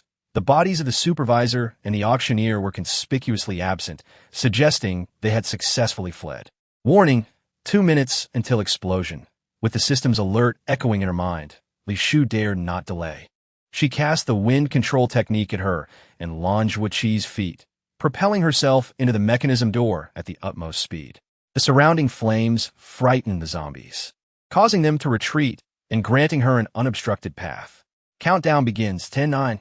Why hasn't it reached the end yet? Li Shufei felt an acute sense of urgency. After traversing such a long distance, all she encountered were winding paths and the zombies feasting on corpses, without a hint of light indicating an exit. Stop! Do not advance further. Press the protrusion on your right. Hearing Lan Zhuoqi speak again was a rarity, and without hesitation, Li Shufei complied. A thunderous sound erupted as an opening appeared on the right, accompanied by a strong stench of blood and the anguished roars of zombies. Li Shufei felt a surge of excitement, nearly leaping in joy. She grabbed Lan Zhuoqi and dashed out, disregarding the zombies pouring through the opening, hoisting him onto her shoulder and soaring into the sky, effortlessly shaking off the encroaching horde. 3, 2, 1, countdown ends as the electronic voice fell silent. A tremendous explosion resonated in her ears. Fortunately, Li Shufei's swift actions allowed her to calmly observe the zombies below, now reduced to mere pulp from the blast. You. Cough. How did you know the auction house would explode? Lan Zhuoqi, resting on her shoulder, expressed surprise. He had anticipated that the Blood Bishop would leave no survivors, but he had not expected such extreme measures. Instead of pondering this, perhaps you should consider how to repay me for my assistance. Li Shufei felt relatively at ease. Although her excursion to the black market had not been smooth, she had managed to earn a decent profit. However, she worried about Yin Ming, who had been entangled with that man just moments ago. She wondered if he had escaped before the explosion. Furthermore, could the spatial cage of the auction house restrict his spatial abilities? Chapter 133. Why does Yin Ming linger? Li Shufei dared not linger near the black market. She flew with Lan Zhuoqi for 20 kilometers before daring to land at an abandoned factory. How many types of abilities do you possess? Lan Zhuoqi leaned weakly against the wall, his beautiful eyes fixed on Li Shufei, still eager to probe into her background. Does it matter? Yes, it does not. Lan Zhuoqi gave a self-deprecating smile, seemingly recalling something that triggered a fit of violent coughing. I have fulfilled my part of the agreement by bringing you out. However, the path you directed me along was perilous, thus you owe me a favor. Yes, I understand. Thank you. Lan Zhuoqi's voice was faint, imbued with a palpable sense of detachment beyond the politeness expected from a person of his caliber. How many crystal cores do you possess? Li Shufei initially intended to part ways with him there, but upon noticing his labored breathing, she realized that to avoid a loss, she needed to acquire some crystal cores as compensation for rescuing him, lest he perish without repaying his debt. I'm sorry, I have no crystal cores. Not even one? Li Shufei inquired, probing him with her spiritual energy. As he had claimed, there was indeed not a single crystal core on him. There is no need to search me. Those crystal cores are extraneous. If I had any, I would not hesitate to give them to you. Rest assured, I am not in immediate danger of death. I will repay you in the future. I am well aware you will not die. Li Shufei muttered under her breath, gathering her spiritual energy to depart. But upon seeing his pitiful state, she felt he was merely putting on a brave face. Not to mention, the scent of blood from his wounds acted as a beacon for zombies. Even the safest of havens could not withstand the omnipresent undead. Hey, if you lack crystal cores, I can offer you credit. Would you like to purchase a hemostatic pill? Upon hearing Li Shufei's proposal, Lan Zhuoqi remained silent, slumped against the wall. His captivating eyes closed at some point. The usual air of aloofness he exuded significantly diminished. Sleeping in the wilderness, yet claiming he would not die. Li Shu disdainfully purchased a hemostatic pill, roughly grasped his jaw, and forced it into his mouth, finally managing to staunch the bleeding from his wounds. System. Why is his ability fluctuating erratically? Li Shu had limited knowledge of the abilities in this world, so she could only inquire of the system that was slightly more knowledgeable than herself. Friendly reminder. Please refrain from wasting points on inquiries unrelated to yourself. You would actually help me conserve points? Li Shu found the system's behavior peculiar. It had previously shown no qualms about exploiting her. Would the host like to spend 10 points to receive a relevant answer? Li Shu opted not to squander points on trivial matters. Simply providing him with the hemostatic pill was already a considerable act of kindness, leaving the rest to him. Ding! Navigation activated. A map materialized in the air, and Li Shu leisurely retrieved the flying apparatus she had purchased at a steep price.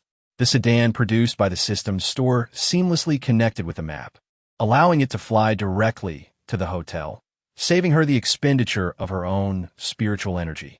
1 hour later, Li Shu sat comfortably in the sedan, snacking on sunflower seeds while perusing the ridiculously cheap snacks in the system's mall to pass the time, when the system's irksome electronic voice sounded once more.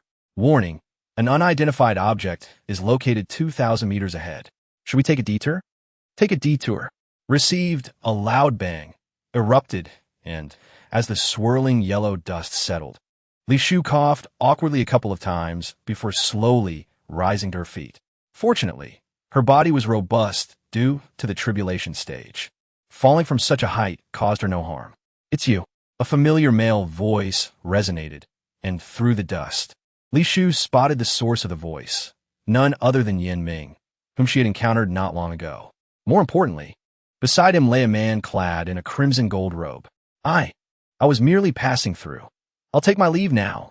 Li Shu felt exceedingly unlucky and silently activated the wind control technique in preparation for a hasty retreat. The only silver lining was that the member of the Church of Light, with his eyes shut, was uncertain of his fate. Where do you think you're going? Yin Ming's abilities pressed down on Li Shu the moment she attempted to flee, forcing her into a half-kneeling position as if a mountain had been added to her back, rendering her breathless. You currently have 2 choices. Either serve me until my body recovers, or die. If you want me to take care of you, just say so. There is no need to threaten me. Wouldn't a threat be more effective with someone like you? What about your subordinates? Will they not tend to you? You ask too many questions. Yin Ming shot a cold glance at Li Shu, and, as his overwhelming force was about to descend upon her, Li Shu quickly retorted. If you want me to treat your injuries, do not suppress me with your abilities. I respond better to kindness than to coercion. As soon as her words fell, Yin Ming indeed refrained from using his powers against her, indicating that his injuries must be quite severe, as otherwise he would not have been so compliant. Produce the medicines sold at your hotel. If you wish for treatment, do not instruct me on how to proceed. I warn you, do not leave any marks on him. The search capabilities of the Church of Light are formidable. Is he dead or alive? To die would be too merciful. After receiving this answer, Li Shu hesitated momentarily, but ultimately purchased a pair of gloves from the mall, extracting every crystal core from his body. Of course, as a high-ranking member of the Church of Light, he possessed other valuable items besides crystal cores, but Li Shu dared not take them, fearing future repercussions. Chapter 134. A master of deception, are you running a hotel or an illicit establishment? Yin Ming looked down upon Li Shu's actions of searching him, perceiving him as a lecherous thief. To not take the crystal cores is the act of a fool. Why should I refuse such easily obtained spoils? What a miser. I am merely being frugal, Li Shu retorted with righteous indignation, requesting Yin Ming to create a spatial portal to cast away this unstable element as far as possible. Yin Ming, in agreement with Li Shu's proposition, casually located a spot with a blue vortex, allowing Li Shu to physically kick him into it. Here is a hemostatic pill. Consume it. Li Shu produced the elixir and placed it before Yin Ming, unusually not requiring him to use points to purchase it. I need 2 pills. It also requires 1. Yin Ming glanced at the listless aide beside him, noting his apparent inability to muster even a grunt, wondering how severely he had been injured.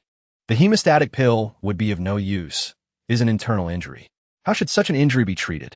Yin Ming's attractive brow furrowed slightly, his tone tinged with urgency, regretting for the first time his hasty decision to venture into the black market. It requires a level 6 crystal core to heal. Do you possess one? Does it, like air, also require energy from the crystal core? To this day, Yin Ming remained wholly convinced by Li Shu's assertions, harboring no doubts regarding the veracity of his words. Yes, Li Shu nodded without hesitation, contemplating his lack of crystal cores to purchase beauty elixirs, perceiving this unsuspecting benefactor as a fortunate opportunity. However, his injuries impeded his efficiency in hunting zombies for crystal cores. Should I purchase a healing scroll to assist him? But having recently offended him, what if he turned against me once healed? How many crystal cores does a Da require for treatment daily? Yin Ming tenderly caressed Ada's coarse fur, a sense of panic swelling within him. He could hardly believe that without encountering Li Shu, what would become of Ada's internal injuries? Would he perish? I do not know. We can only observe his recovery. Regardless, the more, the better. I understand. Yin Ming clenched his fists, not permitting Li Shu to deceive him further. A blue vortex appeared behind him, and he limped inside, knowing full well that he was heading to slay zombies for crystal cores. What a gullible fool! Li Shu silently mused, strolling leisurely to Ada's side, mimicking Yin Ming's gesture of stroking his rough fur. Unfortunately, this wolf exhibited no discernment, even in his grievous state. He did not hesitate to bare his teeth at Li Shu. I advise you to keep your teeth in check and amend your attitude towards your savior. Half an hour later, Li Shu, bored, perused the system shop, chewing on the malt candy he had just purchased, finding it delicious though a bit sticky. Ding, ding, ding. The system's alert tone rang, signaling Li Shu that Yin Ming was approaching. He immediately feigned an air of tending to Ada's injuries, hastily consuming the sticky candy, which, paradoxically, became more adhesive the more anxious he grew, prompting Li Shu to contemplate prying it off with his fingers. Hurry and treat his wounds.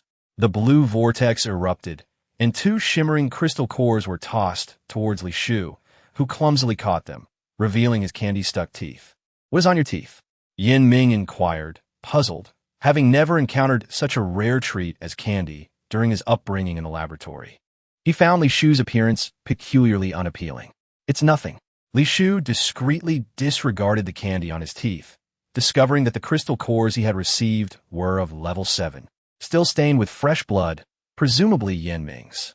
You sustained injuries, yet still went forth to slay 2 level 7 zombies? The level 7 crystal cores possess purer energy than level 6, allowing Ada's internal injuries to recover more swiftly.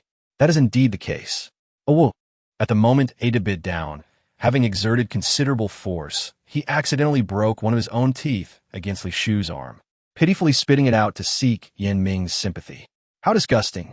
Li Shu's face contorted in distaste, activating a water-based spell to cleanse his arm. Yin Ming, your wolf is truly ungrateful. Had I not been prepared, my arm would have ended up in his belly. Who would take responsibility for my loss? In response to Li Shu's inquiry, Yin Ming remained silent. He had not anticipated Ada would act in such a manner. It seemed he was holding a grudge from their previous encounter and sought to retaliate. Hey, what does your silence imply? Once Ada's injuries heal, I will compensate you with 10 level 7 crystal cores. Is my arm worth that much? How many do you wish? Li Shu found himself cornered by the question, realizing that he could neither demand too much nor too little. Forget it. I do not need your crystal cores as compensation. I merely require a promise from you. What promise?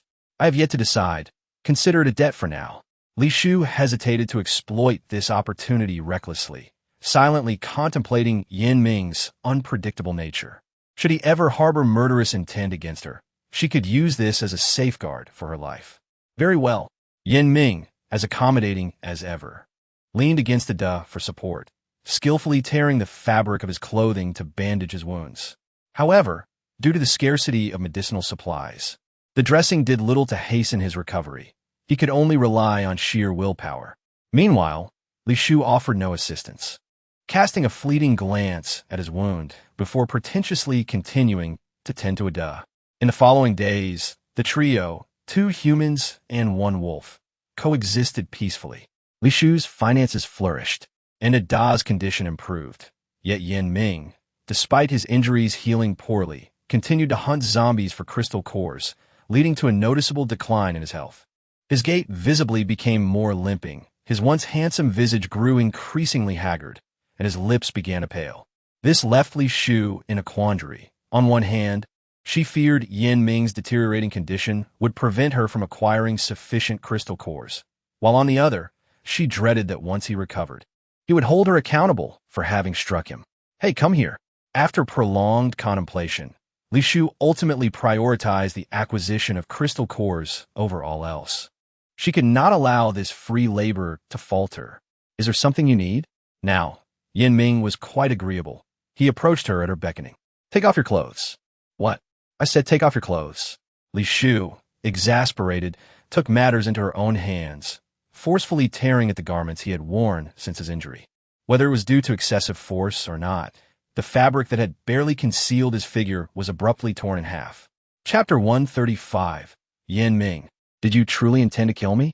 Seeing his clothes shredded, Li Shu feigned nonchalance, carelessly purchasing bandages and ointment from the shop, embodying the philosophy that as long as she remained unembarrassed, the embarrassment belonged to others. "Oh, Ada beside her seized Li Shu's shoulder, failing to recollect the lesson learned prior. Not only did he fail to take a bite, but he also loosened the tooth he had just reattached. "Ada, let go." The very subject of the matter, Yin Ming, appeared unconcerned, striking Ada's head with a firm rap. "Speak, what's the price for this?" Li Shu lifted her gaze, casually glancing at Ada. "Name your price." 10 level, 7 crystal cores, to be paid in full within 5 days. "Agreed." "Oh, Ada whined in dissatisfaction. Despite being a mutated wolf, one could discern the hurt in his wolfish expression. If you're truly worried about your master, why bite me?" Li Shu's tone dripped with sarcasm, inciting Ada to desire another bite. But remembering the consequences, he could only lie down silently, biding his time for future retribution.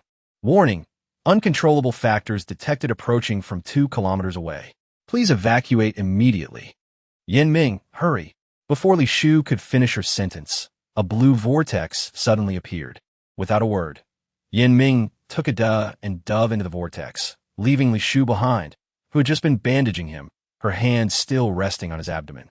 This left Li Shu feeling a little unsettled, sensing that he prioritized Ada's safety over her own, making her feel as if she were less significant than a mere dog.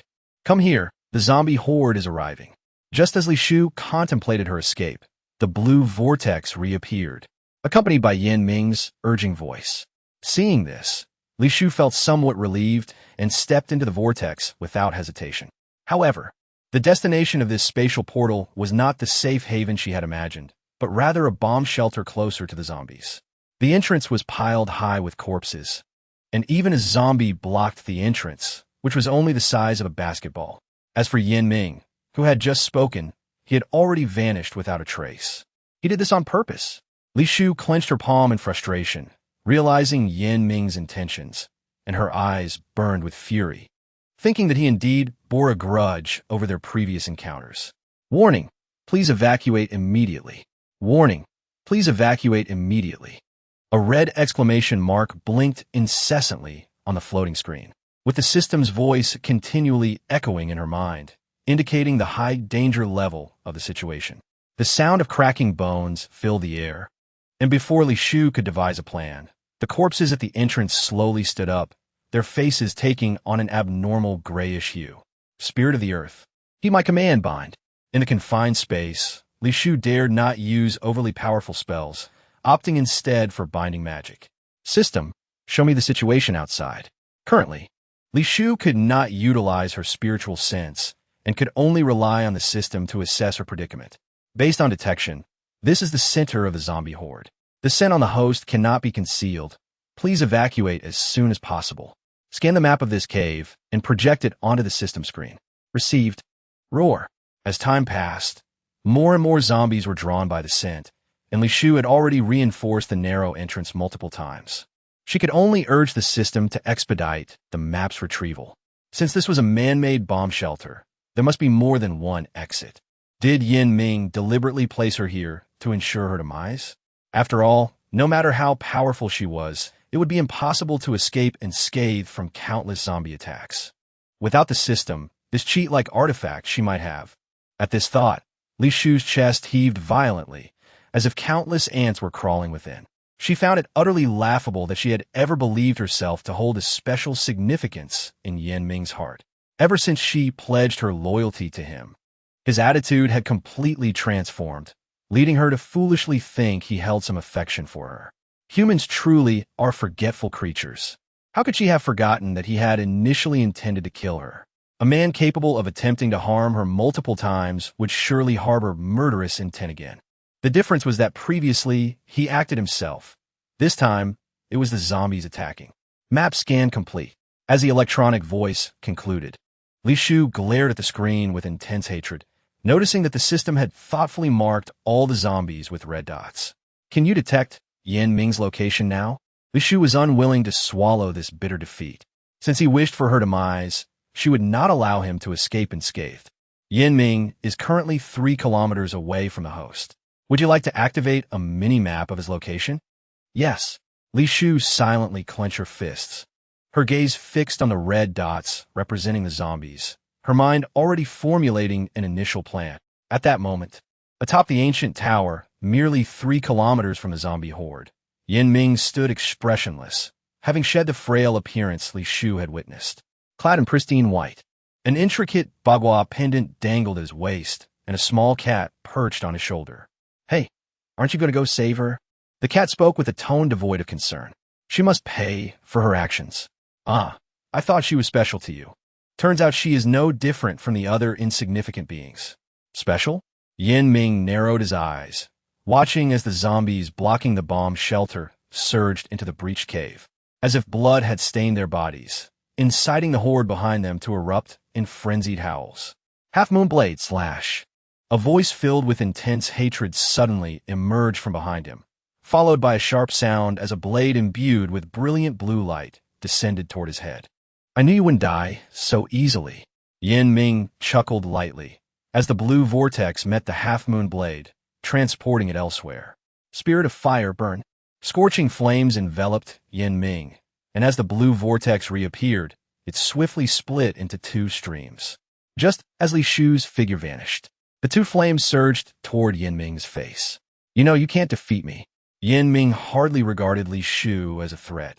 With a slight flick of his finger, she was pressed down by an invisible force, unable to stand upright. The 2 flames, before reaching him, had already extinguished. Did you ever intend to let me go? The earlier shift in his demeanor was merely an act to make me heal that wolf of yours. Is there any significance in asking something already known?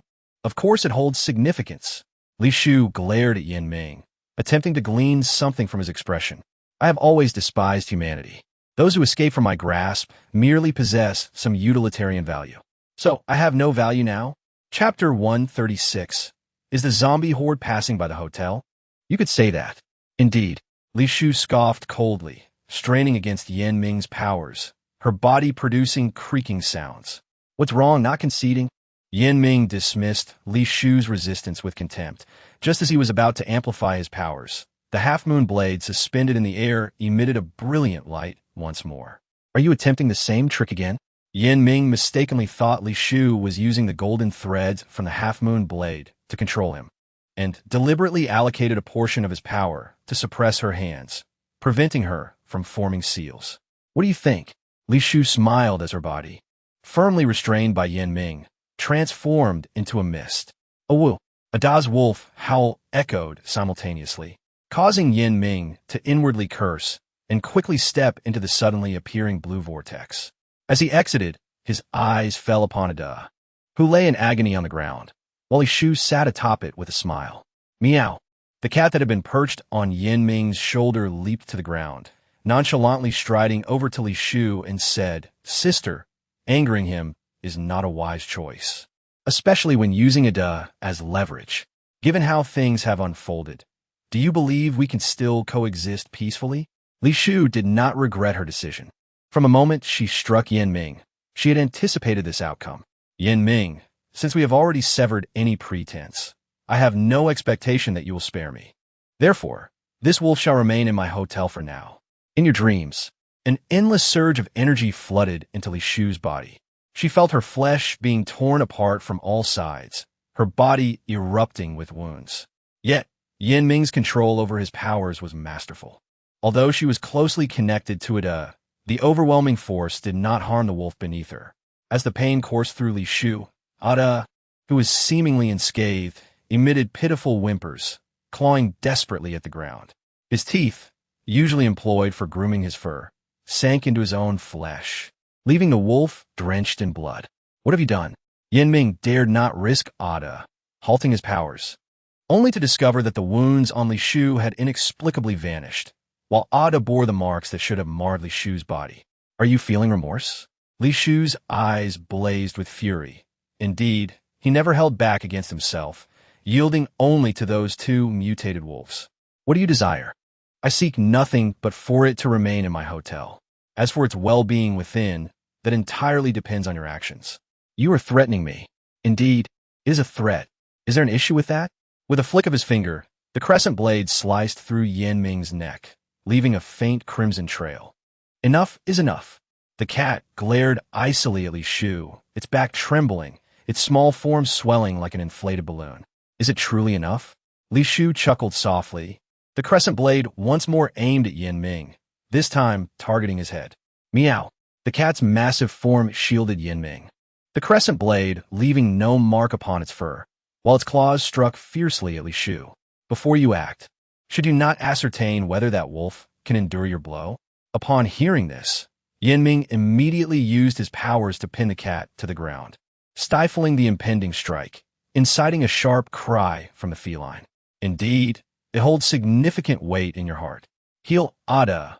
Otherwise, your hotel has no reason to exist. Rest assured, I shall not allow it to perish. Moreover, it may interest you to know that it has entered into an unequal master-servant contract with me. All harm I endure will be transferred to it. A master-servant contract? Li Shu furrowed his brow, completely believing Li Shu's words. For he had long known Li Shu was not of this world and had intended to exploit him from the outset. Little did he expect this disobedient tool would pose a risk to him. Had he foreseen this, he would have extinguished her at the very beginning, leaving no opportunity for resurgence. Indeed, thus I advise you against actions you ought not to take. I am not an ant you can simply choose to keep or eliminate at will. The weapon of Lan Zhuiqi has already been reduced to a mass of scrap metal. Do you wish for it to meet a similar fate? In response to this threat, Li Shu showed little reaction, merely tugging gently at Ada's coarse fur. Let's depart. Yan Ming realized that prolonging this encounter bore no fruit. After casting one last glance at Ada, he led his subordinates into the blue vortex.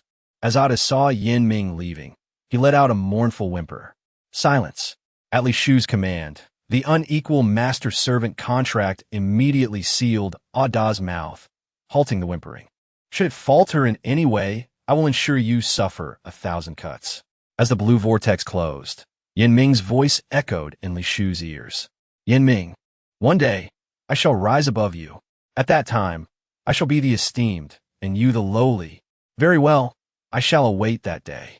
System, navigate me to Lan Zhuiqi. Li Shu clenched her fists in frustration. She felt far too insignificant before Yan Ming. She required formidable support, and Lan Zhuiqi was an excellent choice. Not only was he Yan Ming's sworn enemy, privy to many of his weaknesses, but his character was also rare in this apocalyptic world, ensuring cooperation without fear of betrayal. Of course, taking over Lan Zhuiqi would inevitably invite numerous troubles upon herself. But what of it? In a world where food was scarce, possessing abundant resources would invariably attract complications. Currently, the hotel was only gaining traction in a limited area. As its fame burgeoned, so too would the number of those seeking to exploit it. Did she truly expect them to refrain from harboring ill intentions towards a hotel? Ding. Route generated. The host is 64 kilometers from Lan Zhuiqi. Li Shu had anticipated the considerable distance from Lan Zhuiqi, likely mirroring that from Hanshi Base to the hotel. The hotel's defense system was designed to ward off zombies. How could they possibly approach the hotel? According to detection, There exists a zombie city 200 kilometers from the hotel, which has evolved into a high-level zombie king. The hotel is an unavoidable passage to the zombie city. I knew this cursed geographical location would eventually present problems. Chapter 137. Lan Zhuoqi. You must remain. Lan Zhuoqi did not even glance up, delicately tearing a piece of meat, preparing to feast upon a mutated rabbit when Li Shu, quick as lightning, reduced both the rabbit and the meat in his hand to ashes. You dare consume a mutated rabbit? Are you not afraid of becoming one yourself? I shall not mutate. Lan Zhuoqi's tone remained unhurried, showing no concern for Li Shu's destruction of his meal. Come with me. Li Shu seized Lan Zhuoqi, attempting to hoist him onto her shoulder, only to be restrained by his grip on her wrist. What are you doing? Are you going to confront Yan Ming? Lan Zhuoqi questioned, his voice laced with doubt and scrutiny. He knew well the depth of their relationship. Since his acquaintance with Yan Ming, he had never witnessed him regard anyone with such esteem, and Li Shu was a rare exception. Indeed, at present, I am but a useless individual, unable to assist you. A grown man, why the fuss? Li Shu, exasperated, shook off Lan Zhuoqi's grip, attempting once more to lift him, only to be effortlessly pushed aside. What if I refuse to go? Then where do you intend to venture? Li Shu, wishing to avoid provoking him, acquiesced to his words. Yet initially, she had not anticipated Lan Zhuoqi's refusal. After all, times had changed. He was no longer the former son of the Radiant Church. I need to revisit the black market. The black market has long been obliterated. What purpose would your visit serve? The auction houses of the black market have merely been disrupted. The Radiant Church would never offend the owner of the black market. Very well, I shall escort you. Time was of the essence. Li Shu lacked the patience to persuade Lan Zhuoqi gently, and simply sought to stabilize him. You will assist me? Lan Zhuoqi regarded Li Shu, never perceiving her as an accommodating individual, nor one to offer assistance without reciprocation. Yes, I do not believe you. I care not whether you believe. Seizing the moment when Lan Zhuoqi relaxed his guard, Li Shu teleported behind him, delivering a heavy blow to the nape of his neck, successfully rendering him unconscious. Regrettably, the unconsciousness proved fleeting. To ensure her journey proceeded smoothly, she purchased low-grade sleeping pills from the marketplace, administering one to Lan Zhuoqi every 6 hours. When Lan Zhuoqi finally blinked awake, he discovered himself dangling over Li Shu's shoulder, the biting cold wind assaulting his face, her faint fragrance lingering in his nostrils, accompanied by the distant growls of zombies. Li Shu, as a former high-ranking figure of the Radiant Church, Lan Zhuoqi could hardly tolerate being carried like this. He attempted to struggle, only to receive a light smack on the rear from Li Shu. Do not move. You might fall. I know. We shall arrive shortly. Li Shu paid little mind to Lan Zhuoqi's thoughts. Fortunately, they were merely 30 kilometers from their destination, and the slow advance of the zombie horde afforded her time to devise a strategy. We have arrived. Upon sighting the hotel structure, Li Shu descended and set Lan Zhuoqi down, disregarding his displeased expression, enthusiastically guiding him to a side entrance of the hotel to prevent them from being seen by the other guests. Come in. Li Shu noticed that Lan Zhuoqi remained stationary, and she grasped his hand. Let go. Lan Zhuoqi was unaccustomed to being touched, instinctively swatting her hand away and adjusting his clothing. If you don't want me to touch you, then go in by yourself. Li Shu, unfazed by Lan Zhuoqi's disdain, proceeded ahead, leading the way. Upon entering, she was struck by the hotel's transformation. Although the size and structure remained unchanged, a modest renovation had rendered it unrecognizable, akin to an entirely different establishment. The once visible garden was now obscured by variously designed walls, allowing only glimpses through intricate cutouts, revealing tiered rockeries and flowing water, creating a visual impact reminiscent of a partially concealed beauty. Is this the hotel you spoke of? Lan Zhuoqi, evidently astonished by the interior, expressed his disbelief. Indeed, Li Shu feigned calmness, nodding as she guided him down a pathway that felt both familiar and foreign. Fortunately, they had entered through a side door, where most guests would not tread, allowing them to seamlessly blend into the lobby's crowd. However, due to the conspicuousness of her veil, she exchanged it for a more understated mask to avoid recognition. How can the guests here appear so at ease? Lan Zhuqi observed the jovial patrons in the lobby, likening them to individuals living in a pre-apocalyptic world. Those in the base were perpetually oppressed by high-ranking abilities, constantly fearing sudden zombie attacks and the prospect of starvation in secluded corners. Yet, the hotel's visitors not only wore smiles, but also held cards in their hands, adeptly ordering from the screens at the counter before gathering with friends in apparent contentment. The lobby's tables were not open, each partitioned by exquisite screens, with hotel staff in drab uniforms bustling about. There was not a single guest eyeing another's food, nor any concern about losing their own to theft. Their tranquility was, of course, a result of her presence shielding them. Yet, without assistance in dealing with Yin Ming, their peace would be fleeting. Li Shu recognized Lan Zhuqi's self-perception as a savior, firmly believing that the Light Church was an organization guiding humanity toward a better existence amidst the apocalypse. He was an impractical idealist. Despite suffering setbacks, he should be able to unify with her for the sake of these people. You have mistaken your target. I have no desire to engage with Yin Ming now.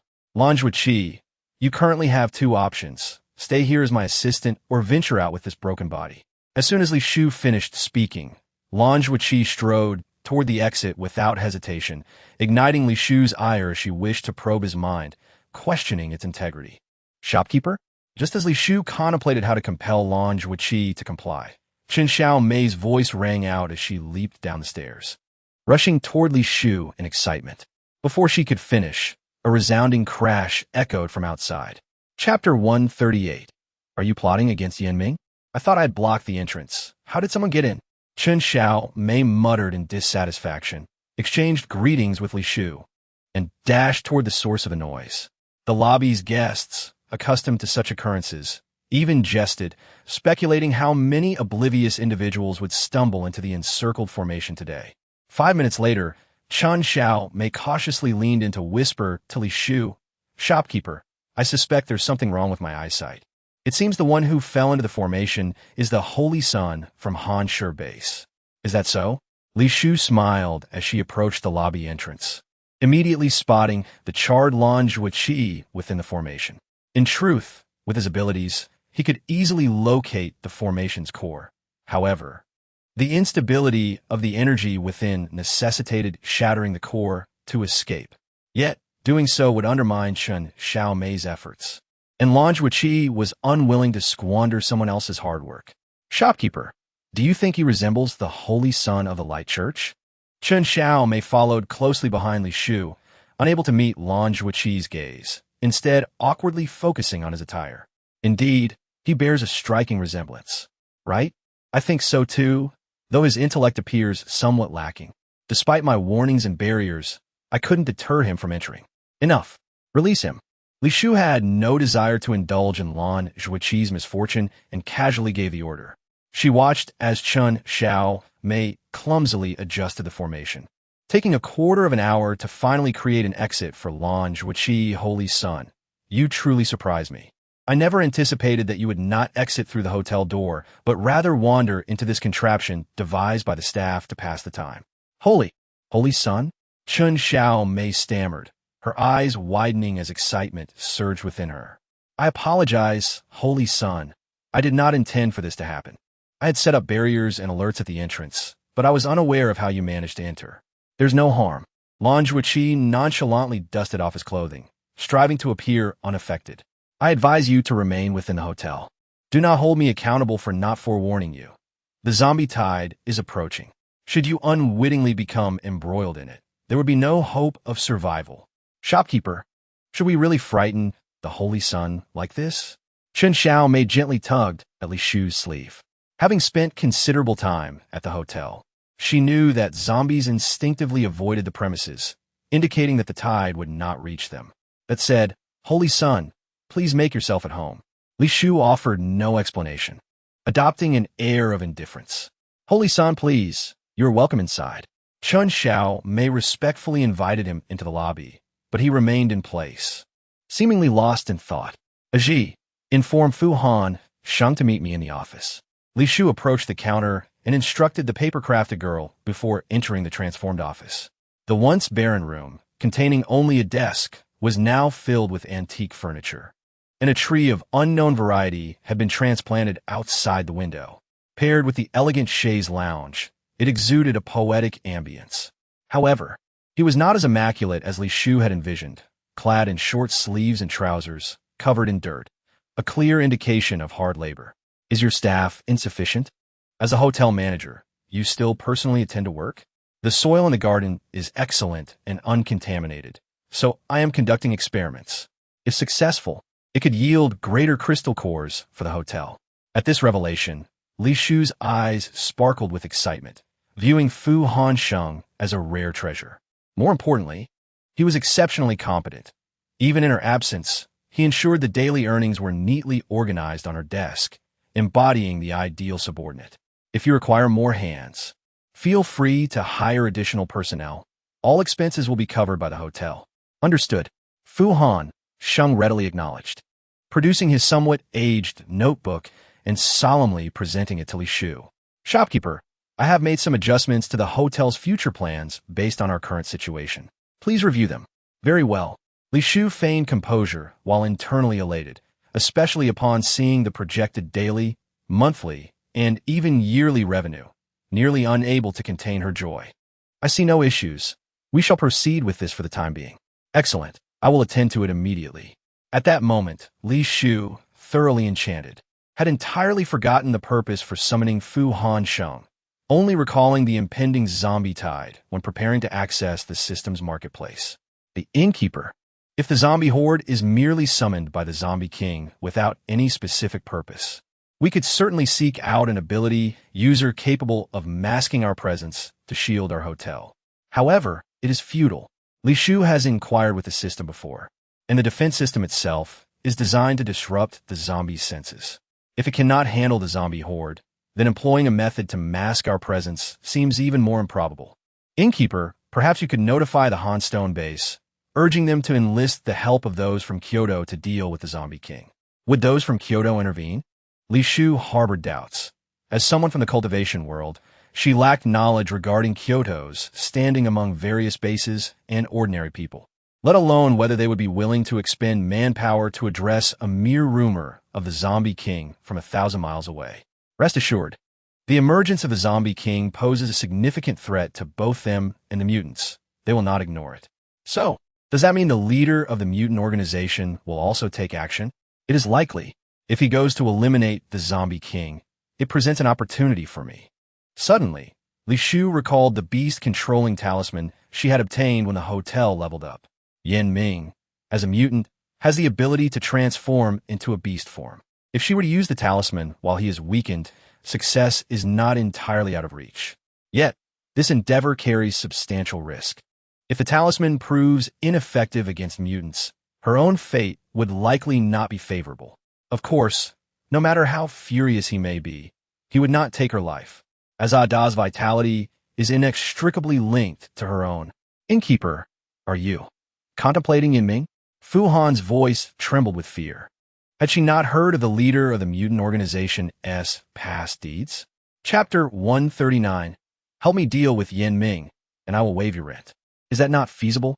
I believe it will be wiser for you to seek assistance from Kyoto. Fu Han, having finally settled down, was naturally reluctant to risk the hotel, especially given Yan Ming's prowess, which places him among the elite of the apocalypse, making him a perilous adversary. Very well, I understand. Li Shu was well aware of Fu Han's thoughts. She recognized that he preferred stability by remaining at the hotel. Hence, she refrained from divulging too much information to avoid disrupting morale. Innkeeper, you truly must not consider Yan Ming. Rumors suggest he holds grudges. He can track down anyone who has offended him, even if they flee to the ends of the earth. Furthermore, even in death, he would seek out their remains to exact vengeance. Fu Han was concerned that Li Shu might act recklessly, provoking that harbinger of death, and thus cautiously issued a warning. Do not worry, I am aware. You truly understand? Do you not trust me? No. I trust the innkeeper. Fu Han did not dare to voice a rebuttal, and upon seeing that Li Shu had no further matters to discuss, she quietly exited the office, hastily seeking the remaining personnel from the Hanstone base. instructing them to notify Meng Qingshu about the situation with the Zombie King and the Horde to inform Kyoto. System, can you now detect Yin Ming's current location? No trace of Yin Ming within a 30-mile radius. Where's Adai? Li Shu's thoughts immediately turned to her. Since Adai had been sent by Yin Ming to steal divine water to save the severely injured heir, she must be able to contact Yin Ming. According to the trajectory map provided by the main system, she is currently leading a group of low-level mutants on a street 20 kilometers away from the hotel, hunting zombies. Has there been any unusual activity since she arrived at the hotel? No abnormalities detected. What about the mutants she brought along? One mutant possessing chameleon genes previously sneaked into your room. What? Why did you not mention this sooner? He did not leave or steal any items from your room. Thus, no special notification was deemed necessary. How long did he stay? When did he enter my room? He entered your room 3 days ago and only remained for 5 seconds. Li Shu calculated carefully. 3 days ago, she had already quarreled with Yin Ming. Could it be that he had sent the mutant? Realizing this, Li Shu felt an urgent need to act. Confirming that the chameleon was indeed by Adai's side, she set off without delay to find her. However, her spiritual consciousness had yet to fully recover, and the spiritual imprint left on Adai was affected by distance, compelling her to rely on the system's assistance to locate Adai. On the desolate street, debris lay strewn about, with countless abandoned vehicles obstructing the way. Adai stood atop a dilapidated car, skillfully directing the low-level mutants to utilize their abilities to hunt the level 3 zombies across the street. Who? Adai keenly sensed the presence of a stranger. Her fingers twitched the puppet lines, preparing to ensnare the intruder when she recognized the long-absent Li Shu. How has your aura changed? How well do you know that boy with chameleon genes? What has he done? Adai did not show favoritism toward her subordinates. She understood that Li Shu would not inquire excessively, and she suspected that Li Shu had come specifically to investigate something. He entered my room 3 days ago. Impossible. I have been taking them out every day this week. He came at midnight. He was the mutant who sought refuge from me as I approached the hotel. Seeing his youth, I did not question him further. After spending such a long time with him, did you notice anything unusual about him compared to others? He rarely eats. He only consumes a small amount each day. He even secretly shares food with the weakest child. At the time, I thought nothing of it, believing he was simply kind-hearted. Rarely eats? Li Shu sensed something amiss and immediately instructed the system to analyze his physical values, discovering that during the zombie hunt, he exerted the least effort, and when the zombies broke through the encirclement, they avoided him. Data is normal, no abnormalities detected. System, are you certain he is a mutant? Li Shu entertained a bold thought. Could the reason they could not evade the zombie horde be that the Zombie King was within the hotel? Based on the current level of the hotel, the detection results indeed confirm he is a mutant. If the individual on the opposite side is of a higher level than the hotel, would you not be able to detect it? Correct. Upon hearing this, Li Shu's expression grew grave, stirring some unease within Adai.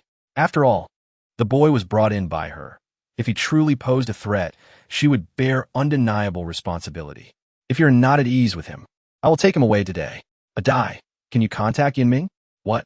If you can reach him, bring that child to Yin Ming. Why? No particular reason. I simply ask if you will do it or not. If successful, I can waive half a month's rent for you. Li Shu did not wish to waste time explaining to her. She straightforwardly motivated Adai with the prospect of benefit. Are you serious? Adai was understandably tempted. With so many people under her care, daily expenses were substantial, and the hotel's regulations prohibiting extra occupants in rooms meant she had to adhere strictly to the number of rooms booked. Certainly, Li Shu subtly curved her lips, quietly channeling spiritual energy to leave numerous spiritual imprints on the boy suspected to be the Zombie King. Very well, I will assist you.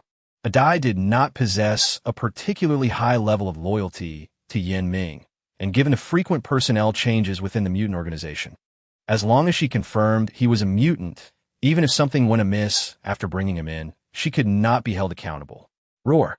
The anguished cries of zombies echoed, and the group of low-level mutants emitted excited sounds, eagerly watching as the prey's head was severed by their abilities, urging the boy forward to extract the crystal core.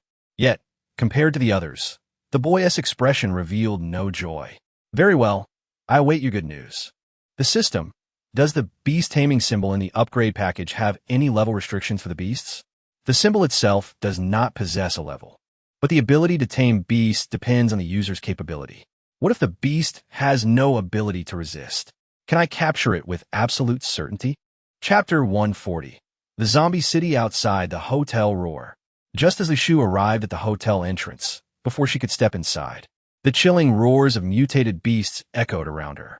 Countless flying mutated creatures were migrating en masse, heading in the opposite direction of the zombie city. Having endured the apocalypse for quite some time, Li Shu was acutely aware that when zombies lacked human flesh to delay their decomposition, they would turn their attention to mutated beasts. Thus, whenever a zombie tide approached, the movements of the mutated creatures would be significant. It is evident that, regardless of the time, animals possess an innate ability to sense danger far superior to that of humans. Help! High-level zombies are coming. Someone please, save me, I beg you. Panic-stricken male voices echoed from a distance. Li Shu turned her head to see 2 or 3 fifth-level zombies pursuing a group of 10 or so third and fourth-level abilities users. That is the hotel manager. We are saved. One sharp-eyed individual spotted Li Shu at the entrance, momentarily relieved, believing they could escape, only to be pounced on by a zombie from behind, with no chance to struggle, and within mere seconds had their insides devoured. Manager, save me. The remaining few, upon witnessing their companion's gruesome fate, hastened their pace. But their abilities were nearly depleted from the frantic escape, leaving them with no option but to rely on speed for a slim chance of survival. Spirit of the earth, heed my command, bind. Without hesitation, Li Shu summoned her spiritual energy, causing numerous vines to erupt from the ground to impede the zombies, buying precious time for the others. Roar! With the zombies' terrifying roars, several flames erupted from one of their mouths, instantly igniting the vines. How can a zombie possess fire abilities? Li Shu was perplexed. Since her arrival in this world, she had never encountered a zombie unafraid of fire. She had believed fire to be their weakness, yet now discovered that some zombies had evolved this peculiar ability. Manager, as the cries of desperate guests echoed, 2 more exhausted individuals fell victim to the zombies, swiftly devoured. Li Shu could no longer afford to be careless. She took to the skies, wielding her crescent blade to strike at the heads of the zombies. Bang! Bang! Bang! The sound of metal clashing resonated, causing Li Shu to frown in confusion, pondering how their necks could withstand even her crescent blade. Manager, they are impervious to blades. These are no ordinary zombies.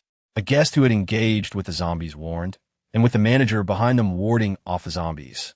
They finally had a moment to catch their breath. If they could just push forward a few more steps, they would reach the sanctuary of the hotel. System. Have the zombies evolved to this extent? Li Shu's expression grew grave. If the zombies in the tide were indeed like this, the hotel would be doomed. According to the assessment, all these zombies originate from Zombie City. Friendly reminder, the core extraction rate from the zombies in Zombie City is 100. The system's friendly reminder invigorated Li Shu, prompting her to employ all 5 elemental spells in rapid succession. Fortunately, she discovered that the zombies feared lightning magic.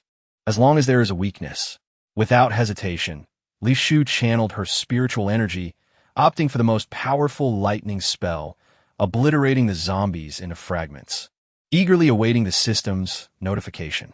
Regrettably, after 2 to 3 minutes, no notification arrived, and she could not help but inquire, System, have you malfunctioned? Was it not stated that the core extraction rate is 100? Where are the points for the cores? Host, lightning spells will destroy the cores. Thus, when you slay the zombies, the system cannot extract core energy, resulting in no points for exchange. What? Li Shu struggled to accept this. She had expended considerable spiritual energy to test them. If she received not a single point, it would mean her efforts were in vain. Please continue your efforts, aiming to attack the zombies' other body parts aside from the head. You, manager, thank you for saving our lives. Before Li Shu could voice her inquiries, several individuals who had evaded the zombies approached her with gratitude. They understood that the manager was under no obligation to assist them outside the hotel. Rest assured, my assistance comes at a price. Consider how much your lives are worth in cores. Manager, we do not have any cores. The group awkwardly searched their pockets, producing only a meager 3 or 4 first-level cores, which seemed utterly insufficient. Moreover, those cores were needed for their remaining days of lodging and meals. Had they not been driven to such desperation, they would not have ventured so far. No cores? Could we perhaps owe you? Once we earn cores, we will undoubtedly repay you. Very well. Owing is acceptable. Now, tell me where those zombies came from?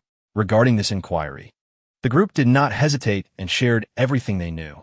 Through this, Li Shufei learned of the plight of the hotel's lower-tier guests. As the number of guests increased, zombies near the hotel were monopolized by specific individuals, leaving most guests to form their hunting teams and be assigned to fixed hunting zones, forcing many scattered guests to venture far to kill zombies for cores. Of course, if one possessed formidable strength, no one would dare to provoke them, allowing them the freedom to hunt wherever they pleased. The true suffering lay with those who lacked abilities, forced to slay low-level zombies, as well as those with mediocre skills who had no teams to shelter them. Manager, I understand I should not make demands of you, yet I implore you, could you prevent them from monopolizing the zombies near the hotel? The speaker's voice trembled with emotion. He was the last to arrive at the hotel. Aside from the initial days of hunting nearby, his circumstances had deteriorated, forcing him 30 kilometers away to seek prey. Initially, he had a few companions, but various unforeseen events had led to their demise along the way. I will not interfere with matters outside the hotel. Manager, the choked guest was about to say more when a companion pulled him back, compelling him to silence. Very well.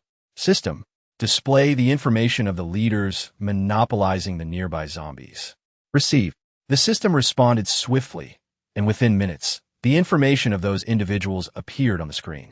Without exception, they were all 5th-level offensive ability users, previously renowned in various bases, with one even having served as a lord in a small base until internal conflicts arose.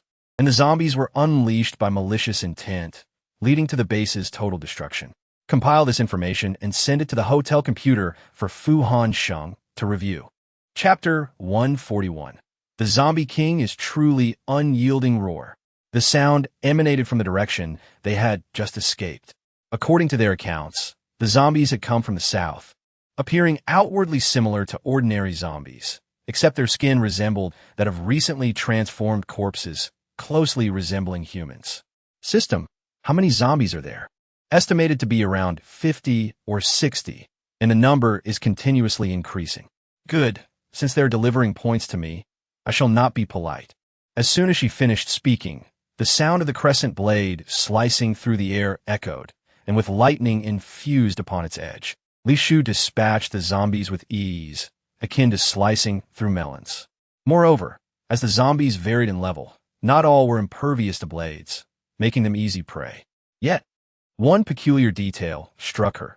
Despite the claims that the nearby zombies were monopolized, why had no guests emerged while she had been slaying zombies for so long?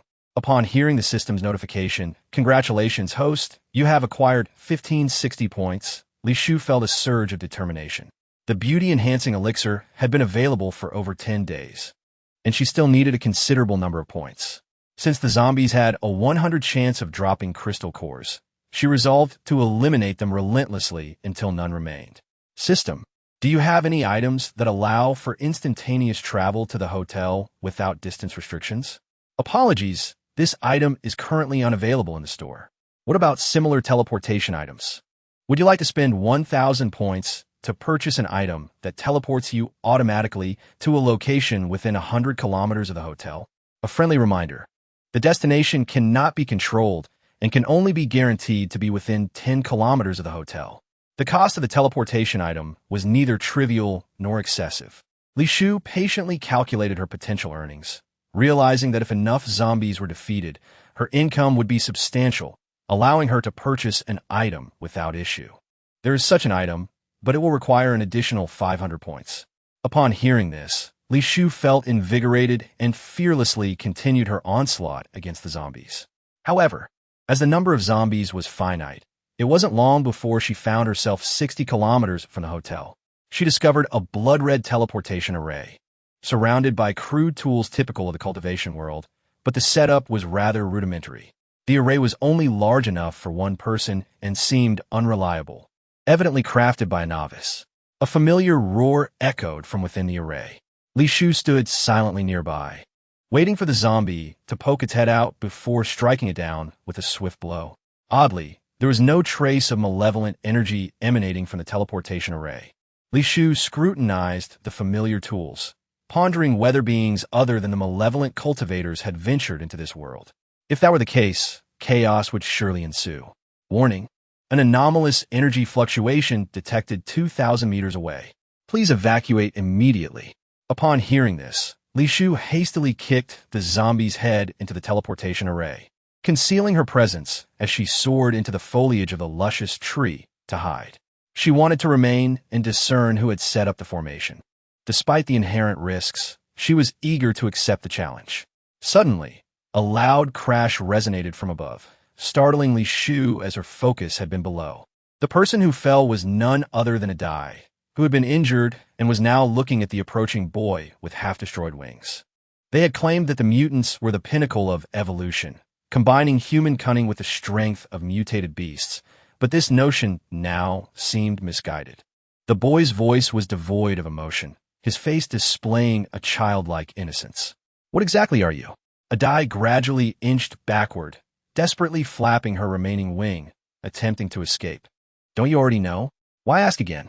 The boy tilted his head in confusion, then lunged at Adai like a cannonball, sending her crashing into the tree where Li Shu was hidden. "You possess characteristics of a zombie, but why do you also exhibit traits of a mutant?" "It is because someone has modified my body, and even that spatial portal capable of transporting zombies is his doing." Was he a mutant or human? Even if Adai were to perish, she was determined to uncover who had aided a zombie and what their motives were. "Does it truly matter?" "Of course it does." The boy expressed his bewilderment, his tone rigid. "You humans are such fascinating creatures, always betraying your kind and fixating on trivial matters. Regardless, I will die at your hands. Even if you tell me, it won't affect you in the slightest. I'm sorry, but I do not know who he is.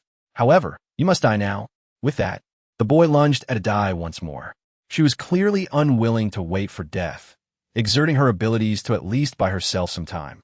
"TSK, you really have thrown yourself into this predicament," Li Shu remarked, appearing before Adai and swiftly activating a spell that transported them hundreds of meters away. "Run. His strength is formidable. My abilities are ineffective against him. I certainly know we need to flee." Li Shu employed her wind manipulation technique. She had not intended to reveal herself before the boy, but plans often falter. "If I recall correctly, you're the owner of that hotel." The boy's voice reached Li Shu's ears, a powerful pull causing her to plummet rapidly. In that moment, she recalled Adai's descent from the sky, realizing this was the boy's doing. Wind manipulation, activate. As she neared the ground, Li Shu invoked her spell to cushion her fall, mitigating the damage. "You are not using abilities." The boy sensed the distinction between Li Shu and others, becoming noticeably more cautious. Truly, the Zombie King was not to be underestimated. "What? The Zombie King?" Adai's eyes widened in disbelief as she glanced between the boy and Li Shu. Did she lead the boy to Yin Ming, knowing his identity, intending to use him as a weapon? You could discern that? The boy's expression shifted to one of surprise. She was the first person to recognize him since he left the zombie city. "Since you know my identity, you cannot leave alive. Is that so?" Li Shu feigned calmness as thunder rumbled ominously, lightning streaking through the sky, causing the Zombie King to instinctively retreat. Chapter 142. Luring the Zombie King, he indeed feared thunder and lightning. Li Shu exhaled in relief, manipulating the lightning to gradually drive him towards the teleportation array. A roar erupted from within the array as a zombie's head began to emerge. With a practiced motion, she severed its head with her crescent blade, revealing the Zombie King's ferocious demeanor as he charged towards Li Shu without regard for caution. Li Shu was perplexed by his reaction, uncertain why the crescent blade had acted on its own accord against the zombies in the teleportation array, as if it had lost control. The Zombie King emitted a piercing scream, causing a commotion within the array, and soon 4 or 5 zombies managed to claw their way out. Li Shu knew that engaging in battle at this moment was ill-advised, so she and Adai quickly soared in the direction of the hotel. "Why are you running? Why not strike him with lightning?" Adai was bewildered by Li Shu, who appeared so confident moments ago, yet was now fleeing. Mind your own business. Li Shu lacked the time to explain to Adai. She understood that even if she unleashed her lightning spells upon him, they would not penetrate his flesh. If he discovered that such lightning could not harm him, he would no longer fear her. Friendly reminder, there is an aura of Yin Ming within the teleportation array. Based on our analysis, there's an 80% probability that Yin Ming is within the zombie city. He was in the zombie city? That certainly made things easier. Mystic Thunder. Strike.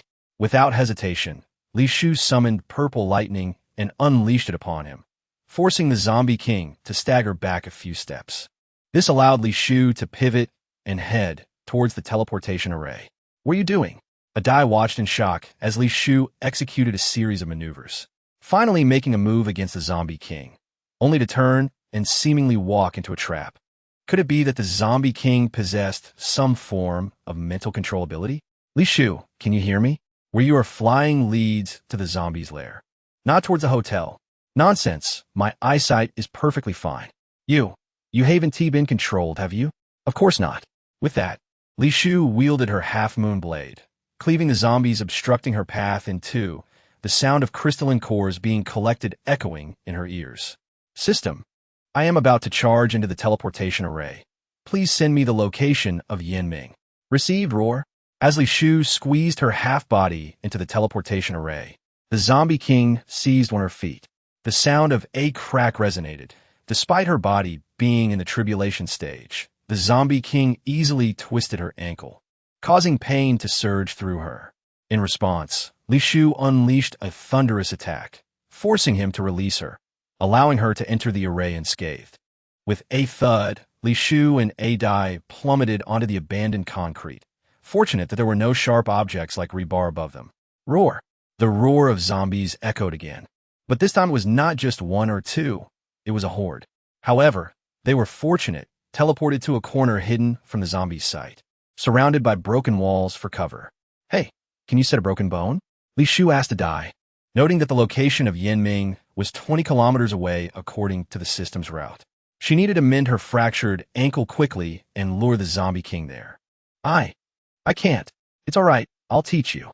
With patience, Li Shu guided Adai, and with a crack, the distorted ankle returned to its original state, though her gait remained slightly unnatural. Warning, the zombie king has entered the host's 2-kilometer range. Please evacuate promptly. I knew he would follow. Adai, perceptive as ever, warned Li Shu just as the system's alert finished. Take this hemostatic pill. Your blood scent is too strong. Okay. Adai swallowed the pill without hesitation. Her bleeding stopped, but her mind grew dizzy. What have you done? If you think I'm a burden, you can just say so. There's no need for such petty actions. I want to cling to you. Sleep. Li Shu disregarded her protests, and, once Adai fainted, cast a spell to mask their presence, ensuring the zombies would detect them. Roar. Another roar echoed, this time not from the ordinary zombies, but from the pursuing zombie king. Without hesitation, Li Shu stepped out to expose herself to the zombie king. Once she confirmed he was in pursuit, she activated the wind manipulation technique and raced toward Yin Ming's location. Warning, a zombie tide is imminent. Please prepare the hotel. The zombie king had already been teleported here. How could a zombie tide still be on the way? Please prepare the host. Forget it. Let us resolve this first. Wait, has it grown wings? Li Shu stared in disbelief at the childlike zombie king, who inexplicably sprouted a wing-like growth from its back, flapping toward the sky. Now, Li Shu could not afford to be careless. She focused intently on the screen's route. Only 3 or 4 kilometers remained to Yin Ming. But how could she subtly lure the zombie king over without alarming Yin Ming? Boom! As Li Shu pondered, a shell struck near her, startling her into using teleportation to narrowly evade it. Countless shells followed, targeting not only Li Shu but also the zombie king trailing behind her. Utilizing the chaos, she shifted herself to the origin of the shelling. Hey, that ability user in the sky seems to have vanished. The man in charge of loading the cannon hesitated, unsure whether to continue wasting ammunition. Vanished? I think they got hit and fell. Go look for them. I'll handle the remaining one. Hearing this, Li Shu concealed in the shadows, surveyed her surroundings, and found they were in a small air defense shelter, littered with countless bones. Nearby, a pot still contained remnants of meat soup, alongside relatively fresh corpses, stripped clean of flesh. It was evident their meals were solved in such a grim manner, but this time their luck had run out, mistakenly aiming their artillery at her. "Hey, the remaining one is gone too. Are we just wasting our efforts?" As the man spoke, his stomach growled, his gaze pained as he looked around at the already consumed bones. Chapter 143. Who says there is only one zombie king? Roar. The roar of the zombie king suddenly echoed within the shelter, prompting Li Shu to realize it was time to leave. She used the technique once more, departing just as she heard the screams of the two men behind her. Li Shu paid them no mind, only curious about how people could survive in the zombie city, using such clumsy weapons to hunt without fear of attracting more zombies. "Ah, so you're here?" A childlike voice reached Li Shu's ears, and she turned to find the pursuing zombie king had caught up. "You arrived just in time." Li Shu smiled, unfazed by his ability to track her, as this teleportation destination had been intentionally chosen to lure him in. "You." The zombie king sensed something was amiss and was about to speak when an invisible force pressed down upon him, while Li Shu had already vanished from sight. Unexpectedly, there was still a fish that slipped through the net. A cold male voice rang out as the zombie king turned toward the sound, discovering a silver-haired man standing before a mound of corpses, his gaze icy as he appraised him. "Indeed, humans are cunning creatures," the zombie king muttered to himself, his previously dark pupils gradually shifting to a blood-red hue, his small form crackling ominously until it swelled to the size of a mountain. Meanwhile, Li Shu, fleeing frantically, dared not approach too closely, fearing that if the two men discovered her, they would pursue her relentlessly. Although the plan had encountered numerous setbacks, it had ultimately led to an encounter between the two men. As the leader of the mutant organization, Yin Ming would likely not overlook the threat posed by the zombie king. As for her, she merely needed to play the role of the opportunist at the crucial moment. Roar. The sounds of zombies rose and fell, seemingly summoned by the zombie king, as horde began to surge toward Yin Ming's location. How fortuitous, a bounty of crystalline cores. A hint of excitement danced across Li Shu's face, especially upon seeing that the nearby zombies were all low-level, second and third tiers. She eagerly unleashed the half-moon blade in a chaotic slaughter. "Congratulations, host, you have gained 678 points. Time passed, and once Li Shu had eradicated all the nearby zombies, night had fallen. She had expected the two men to have finished their battle by now, yet their silhouettes remained unseen, their presence still palpable in the air, confirming they had not moved from their position. Detection indicates the two are likely in an alternate space. What? An alternate space? Li Shu was baffled by the implication. Were those of such caliber required to engage in battle within an alternate space? What if they never emerged? Would she be forced to wait indefinitely? Roar. Accompanied by the roars of zombies, Li Shu noticed waves of zombies converging in her direction. Glancing at her expensive beauty elixir and her nearly depleted spiritual energy, she deemed herself ready to risk it all for the crystalline cores. The probability of obtaining a core was 100%. She couldn't let this opportunity slip away. The following day, after a night of slaying zombies, Li Shu sat exhausted on the ground, her gaze fixed intently on the direction where Yin Ming's aura was most concentrated. System, can you predict the outcome of their battle? Unable to predict. Then predict when they will emerge. Apologies, prediction not possible upon hearing this. Li Shu contemplated deeply and decided to leave behind a surveillance device disguised as a plant. To her astonishment, it was you who assisted that zombie king. Li Shu scrutinized Amr, who had shed his timid fa-ade, and noticed he bore no trace of malevolence, starkly contrasting the sinister cultivators she had encountered in the realm of cultivation, who were suffused with bloodlust and malice. Can you believe it? I thought you would suspect me the moment you saw the teleportation array. What about a die? Li Shu was disinclined to engage in lengthy discourse with him. She summoned the crescent blade, and with a swift motion accompanied by the sound of air being sliced, the blade, crackling with energy, poised at his neck. A mere inch forward would sever his head with ease. You placed her in such a perilous position, and yet have the audacity to concern yourself with her fate? I have isolated her aura and erected barriers. There is no safer place than here.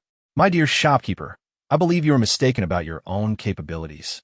Or do you think in this vast zombie city, there exists only one zombie king? What? Li Shu was momentarily stunned by this explosive revelation. Having never considered such a possibility, had you not rendered Adai unconscious and left her here, I would not have intervened at all. If you care so much for her life, why did you not act when she was on the verge of being slain by that zombie king? Who says I did not act? Did I not intervene at the teleportation array? As soon as this was mentioned, Li Shu recalled the uncontrolled crescent blade and the zombie king's inexplicable rage. Initially, she thought the crescent blade had slain the zombie, provoking the zombie king's wrath. Now, it seemed Amber had meddled at that moment. In light of your past rescue of me, I am willing to share another piece of news. A great upheaval is about to occur in Zombie City. If you wish to survive, you must leave now. I need not say it. I am aware. At this moment, Li Shu's mind was consumed by the system's warning, the immense fluctuations of energy causing the system to panic. Thus, she chose not to converse further with Amber, swiftly channeling her spiritual energy towards the teleportation point. Boom! A tremendous explosion erupted from the direction of Yin Ming and the Zombie King.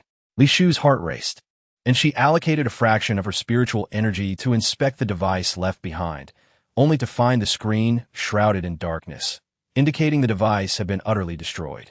As Li Shu approached the teleportation array, Amber's teasing voice reached her ears. You Chapter 144. Yin Ming, I am the yellow bird behind you. Unidentified objects are approaching. Please evacuate Zombie City immediately. Please evacuate Zombie City immediately. Help, save me. I do not wish to die. How can there be so many zombies? It is the Zombie King. They have evolved into zombie kings. A cacophony of voices arose as all humans huddled within Zombie City were forced to flee.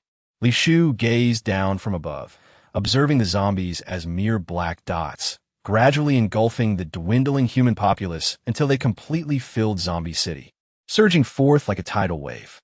Warning, unidentified objects are approaching. As the electronic voice echoed, strong spatial fluctuations manifested before Li Shu. Her fingers moved almost instinctively to form seals, unleashing countless bats from the rift in space, each colliding against her pale blue shield. Li Shu could scarcely fathom that had she taken a single step backward, those repugnant bats would have descended upon her. System, is Yin Ming still in the same location? The device she had left behind was damaged, leaving her no choice but to consult the system.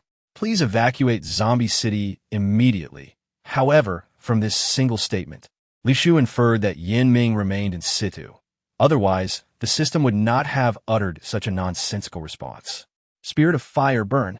Without hesitation, she unleashed her spiritual fire, incinerating the swarming bats, carving a path toward Yin Ming. Please evacuate Zombie City immediately. Be quiet. I know what I am doing. With the teleportation array destroyed, what do you suppose I could escape? Upon hearing this, the system fell silent, seemingly at a loss for a suitable escape route. The host may use items to exit Zombie City. No rush. Let me first assess Yin Ming's condition. Li Shu's tone remained calm, unaffected by her surroundings.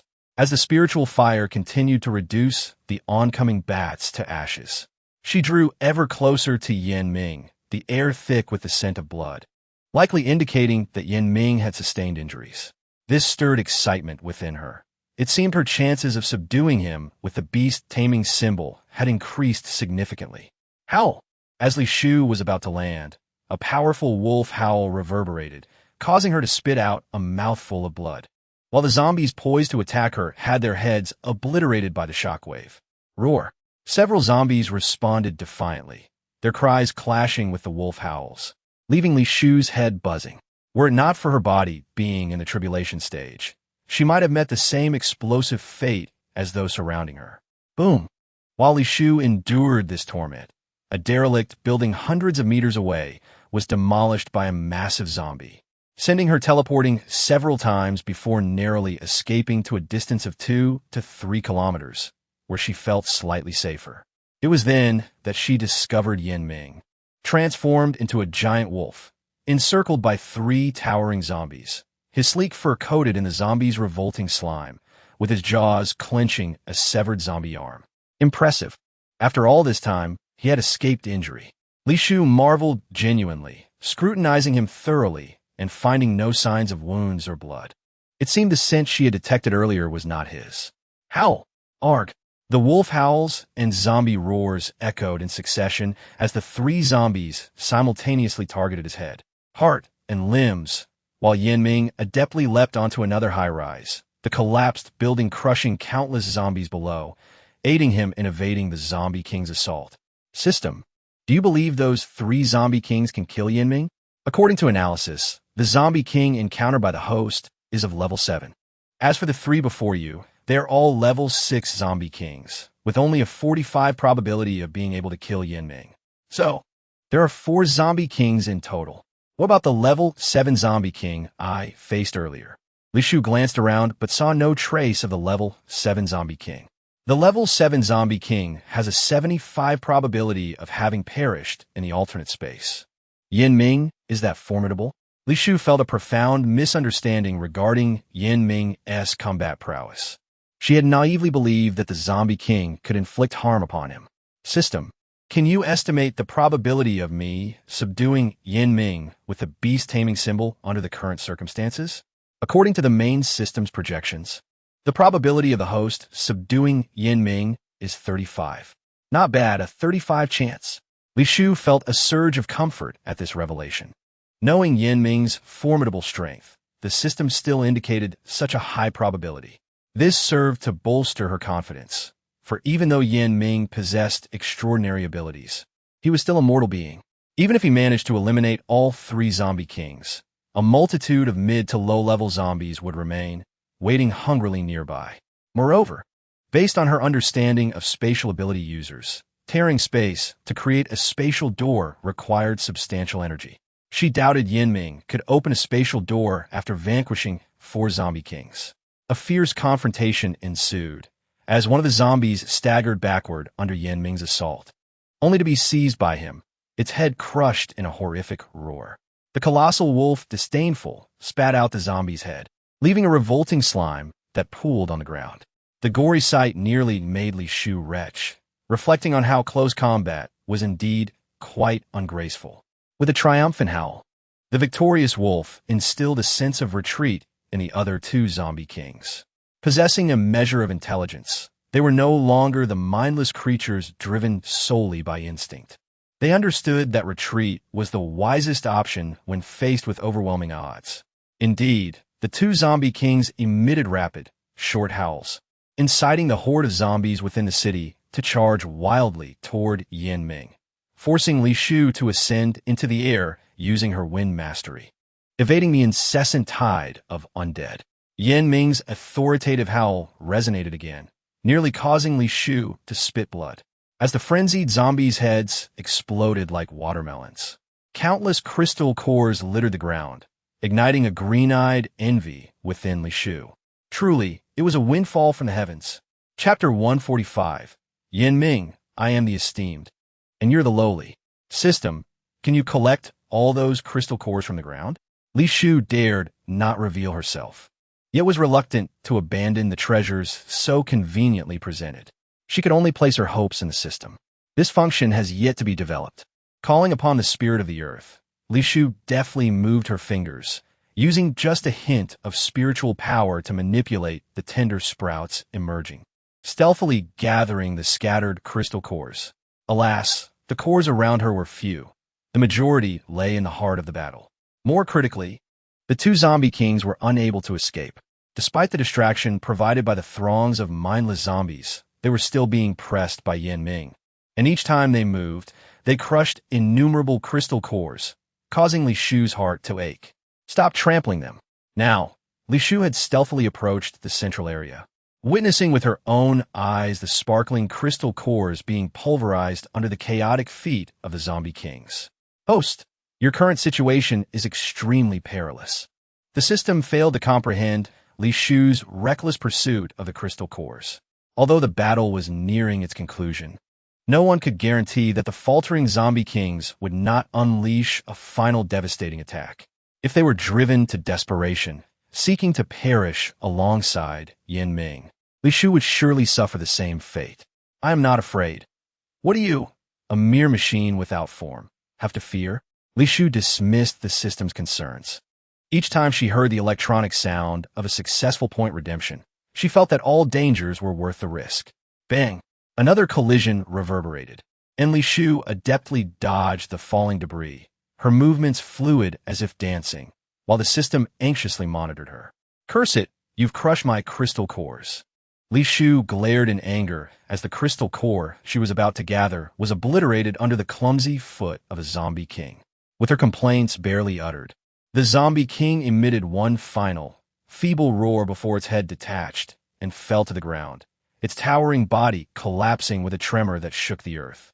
The second zombie king swiftly followed, its skull crushed under the giant wolf's paw, but just before it fell, the wolf kicked it, redirecting its falling body straight toward Li Shu. Caught off guard by this sudden turn of events, Li Shu barely managed to react, but at the last moment, she activated her teleportation, successfully evading the imminent impact. As Li Shu released a sigh of relief, she was again taken by surprise when the wolf's howl pierced the air, this time aimed directly at her. The ferocity of the attack overwhelmed her, inflicting severe internal injuries, a metallic taste flooding her mouth as she coughed up blood, her veins bursting under the strain, leaving her a bloody mess. With the zombie kings no longer in control, the mindless horde, drawn by the scent of blood, surged toward Li Shu. Spirit of fire rise.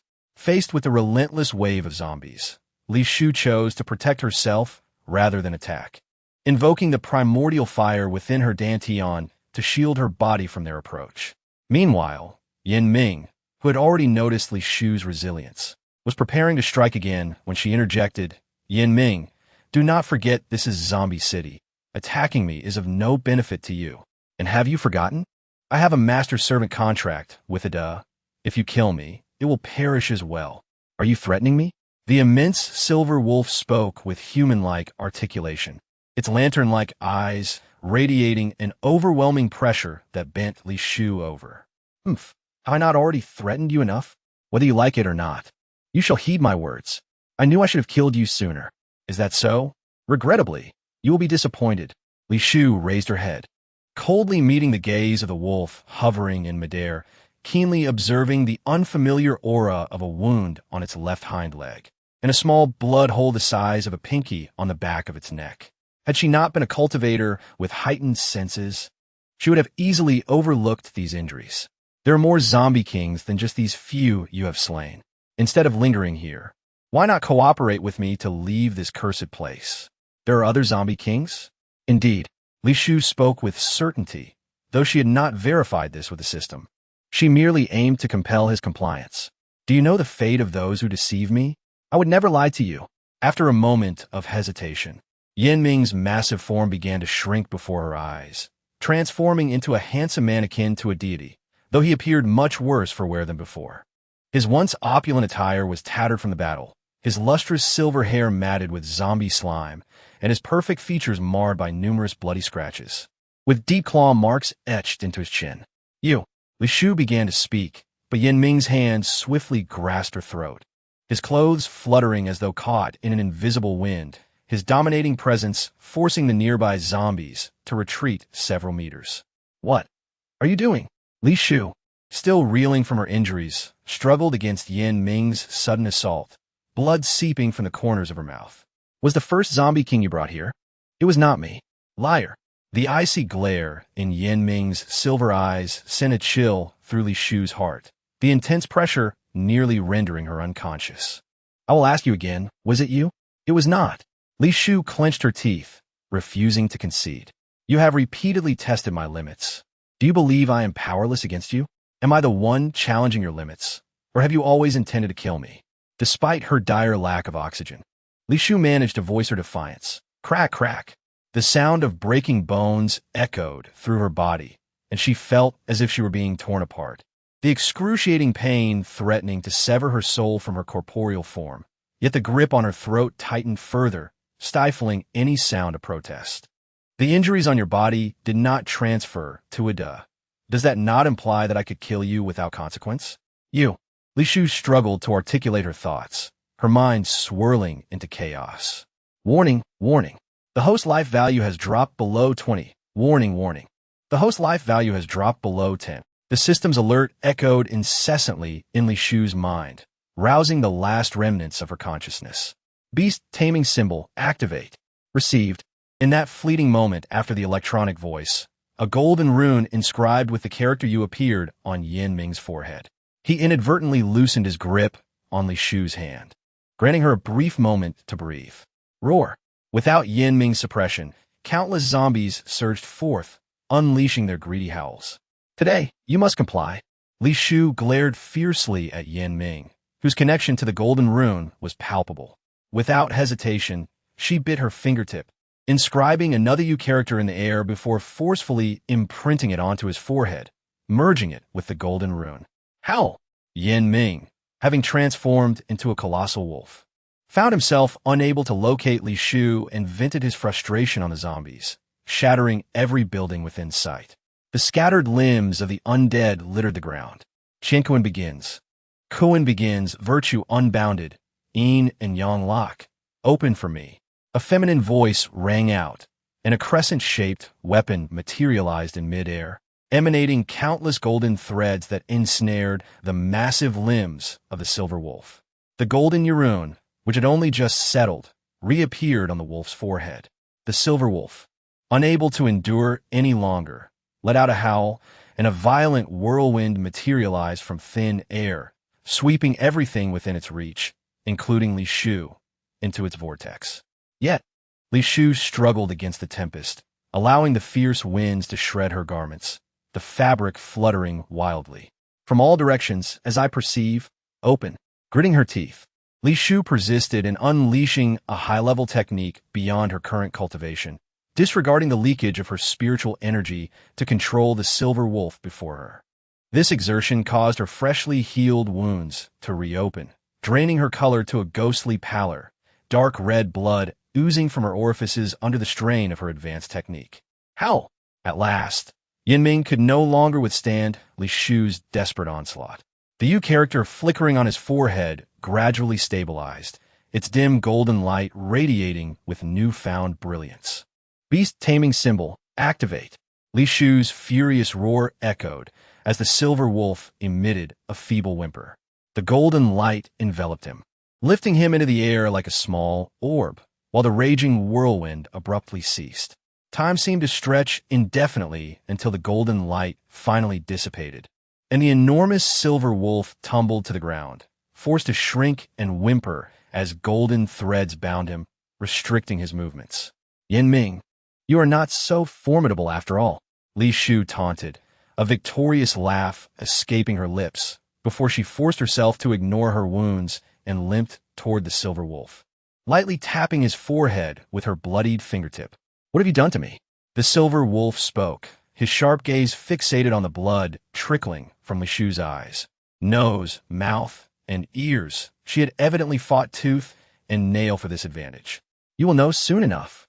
A smirk graced Li Shu's lips as her body swayed involuntarily. Yet, she paid it no mind, fixating instead on the contract that materialized in her mind. She had finally succeeded. This man was now in her grasp.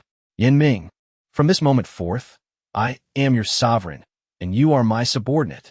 Her tone dripped with an undeniable arrogance, each word resonating in Yin Ming's ears as she swiftly signed the contract, two beams of golden light coursing into their minds. At that moment, the golden threads binding the silver wolf vanished, and the crescent moon weapon, as if depleted of its final energy, clattered to the ground. Meanwhile, Li Shu, who had just exuded an air of triumph, found herself collapsing to the ground, leaving only the somber Yin Ming, silently processing the contract in his mind, his gaze seething with malice directed at the woman before him. With one concern resolved, Li Shu sank into a deep slumber. Upon awakening, she found herself in the midst of a desert, being kicked forward by Yin Ming like a ball. Fortunately, the soft sand beneath her cushioned her fall, sparing her from significant injury despite being propelled by him. Get down. Li Shu's fingers twitched as she exercised her rights as his master. With a thud, the golden U symbol appeared on Yin Ming's forehead, compelling him to bow before the ground. Do you not feel like a dog in my service? Li Shu beamed at Yin Ming, mustering the strength to stand upright as she mockingly ruffled his disheveled silver hair, akin to petting a dog. I will ensure you suffer until you beg for life and death. Yin Ming gritted his teeth, his silver eyes practically ablaze with fury. Do you see the contract on you? We are now inseparable. If I die, you cannot live either. Moreover, at this point, Li Shu felt a surge of triumph as she stepped down forcefully on Yin Ming's back. Moreover, I am your master now, and you must obey my every command. Very well, this is quite the situation. Yin Ming clenched his fists, the sound of grinding filling the air. Are you not discontent? But your discontent changes nothing. As she pressed her foot down further on Yin Ming's back, he involuntarily coughed up black blood. It seemed even the once dominant leader of the mutated could be wounded. I had thought someone as powerful as you would easily eliminate 4 zombie kings. I did not anticipate that you would conspire against me by collaborating with the Dark Cultivators. Dark Cultivators? Li Shu seized upon this critical information. Could it be that your appearance in Zombie City was instigated by them? I have not allied with Dark Cultivators. Although Yin Ming loathed himself, Li Shu would not confess to something she had not done, irrespective of his belief. If he did not collaborate with them, how is it that the Zombie King was so fortuitously drawn to me? Do you take me for a child? Regardless of your assumptions, the truth remains that I did not collaborate with Dark Cultivators. Upon hearing this, Yin Ming regarded Li Shu as though she were a fool. Chapter 147. This insane creature is unbearable. This left Li Shu momentarily speechless. She had indeed overlooked this stipulation. If it were not for you, I would not have been forced into this chaotic temporal rift due to my feeble abilities upon opening the spatial gate. System, activate the hotel navigation map. A sense of urgency gripped Li Shu. The system had continuously warned her about the impending zombie tide. After such a prolonged absence, she wondered if the hotel had fared well, whether the guests had descended into chaos, and if Fu Hansheng could stabilize the situation. Beep. Navigation initiating. The system's electronic voice remained steady, and the screen hovering before her revealed no alarms regarding the hotel, nor did the defense system exhibit significant point consumption, suggesting all remained well. Currently, the hotel is 543 kilometers away. Would the host like to purchase spatial items? What is the current status of the hotel? Earlier, did you not mention the outbreak of a zombie horde? Why is there no response from the hotel's defense system? According to the detection, the hotel continues to operate normally. It is merely that the host is too far from the hotel, preventing the system from accessing the actual conditions inside. As long as it operates normally, that is sufficient. Li Shu finally felt a weight lift from her heart, her gaze returning to Yin Ming. Compared to his previously lofty demeanor, he now lacked that halo, granting Li Shu the sensation of being able to reach out and touch him. Thus, she teasingly lifted Yin Ming's chin with her finger, raising his face. Marred by countless scars, yet still strikingly beautiful. Get lost, Yin Ming warned in a low voice, an invisible energy pressing down on Li Shu as before. But just as it began to bear down, the golden rune of Yuri emerged. His heart felt as though it were being squeezed by some unseen force, pain causing his abilities to falter. Have you forgotten? I am your master now. Even if you wish to lay a finger on me, it would be as difficult as ascending to the heavens. What? What can you do? Li Shu provocatively traced her fingertip along his face, treating him as a mere plaything. In this apocalyptic world, your ability has regressed to such a degree. Are you not going to learn your place? If you weren't such a low-level ability user, I wouldn't what? Li Shu smiled sweetly at Yin Ming, her spiritual energy manifesting as a gentle breeze brushing against his cheek, the sharp sensation igniting his anger further. It must be said, this remark struck a nerve with Yin Ming. Were it not for this reason, he would hardly pay any mind to the unconscious Li Shu. A leader who can only suppress their subordinates with abilities, once stripped of such power, would be completely devoured. Now, you have nowhere to go but to stay by my side. Yin Ming refrained from retorting against Li Shu's words. As your master, I need to be informed about the recovery of your abilities. Speak, can the spatial gate still be opened? If you're not afraid of being swept away by the turbulent flow of time and space, you may attempt to enter. Bang! The moment Yin Ming finished speaking, his head was forcefully pressed into the sand, yet it was evident that Li Shu had not physically intervened. She merely exerted her will, demonstrating the strength of her control over her beastly companion. Answer my questions directly. No more nonsense. You seek death. Are you not indignant? Li Shu once again employed her will, causing Yin Ming's head to repeatedly plunge down and rise again, until she grew bored and ceased. And now, still obstinate, Li Shu understood well Yin Ming's prideful nature, and, as his master, her duty was to dismantle that pride, taming this tempestuous beast to ensure he would serve her faithfully. I will kill you. Yin Ming's silver eyes bore into Li Shu, his lips drawn back, revealing blood from where he had bitten them.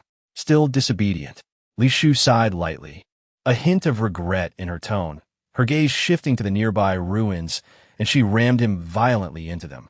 The already crumbling structure emitted a sound of shattering. But suddenly, the roar of zombies echoed from within. This is bad, Run. Li Shu realized she had collided with something she should not have and unhesitatingly commanded Yin Ming to follow her in flight. As for Yin Ming, who, as a superior, had never encountered the word run in his vocabulary, he immediately mocked Li Shu. No wonder I could crush you with a single finger back then. How can a coward like you, who only knows to flee in the face of danger, amount to anything? And what if something is amiss? In the face of absolute power, all schemes are in vain. Truly a fool. It is no wonder you were sold to a laboratory as a child. What did you say? Childhood memories were a taboo for Yin Ming, particularly the mention of laboratory, which struck a nerve. No matter how angry you become, do not forget that I am your master. Upon hearing this, a cold glint ignited in Yin Ming's eyes. He glanced back, and, upon seeing a zombie evidently of a higher level than the others, unhesitatingly seized Li Shu by her collar and threw her toward it. You lunatic! Is your brain malfunctioning? Li Shu felt as though she might perish from the idiocy of this teammate, especially since she had used advanced techniques to contend with Yin Ming, resulting in her spiritual energy still not having recovered. You come here as well. Li Shu subtly moved her fingers, using their contract to pull the already fleeing Yin Ming back, causing both of them to plunge into the horde of zombies, perilously close to the sole advanced zombie. The zombies had never encountered prey willingly presenting itself, and they surged forward like they hadn't eaten in ages.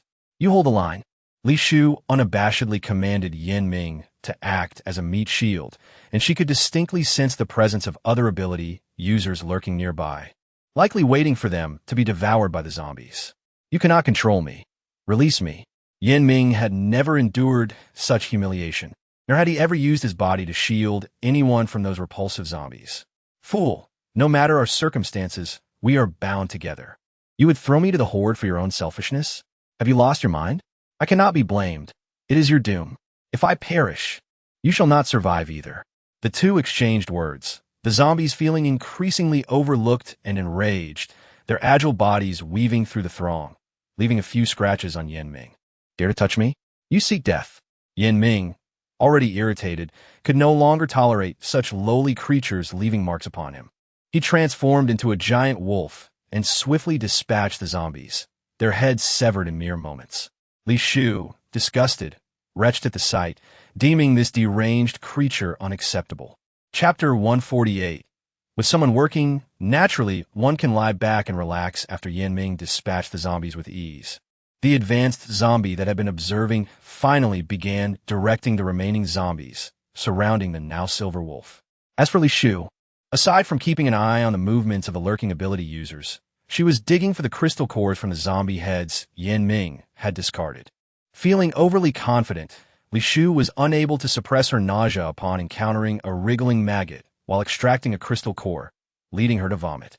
Fortunately, her cultivation had returned to the late stages of the golden core, so she did not require 3 meals a day for sustenance, and thus, all she expelled was bile. Does the store have any corresponding items? No. In such a vast store, not even this? Li Shu was somewhat speechless, but had no choice but to hold her nose and endure the nausea to continue unearthing the crystal cores. Thankfully, her hands were swift, and just as she was nearing completion, Yin Ming also reached the conclusion of his own battle. With a hoarse roar, The advanced zombie was easily pierced through the chest by the silver wolf's claws, and its head was crushed beneath Yanming's weight, revealing the glimmering crystal core within its splattered brains. Awoo! Upon eliminating all the zombies, the silver wolf howled in triumph, its silver eyes scanning the area where the ability users were concealed. "You're sitting on my crystal core. Move aside." Li Shu, rather unceremoniously, shoved Yanming away, fighting back her disgust as she collected the advanced zombie's crystal core into her system.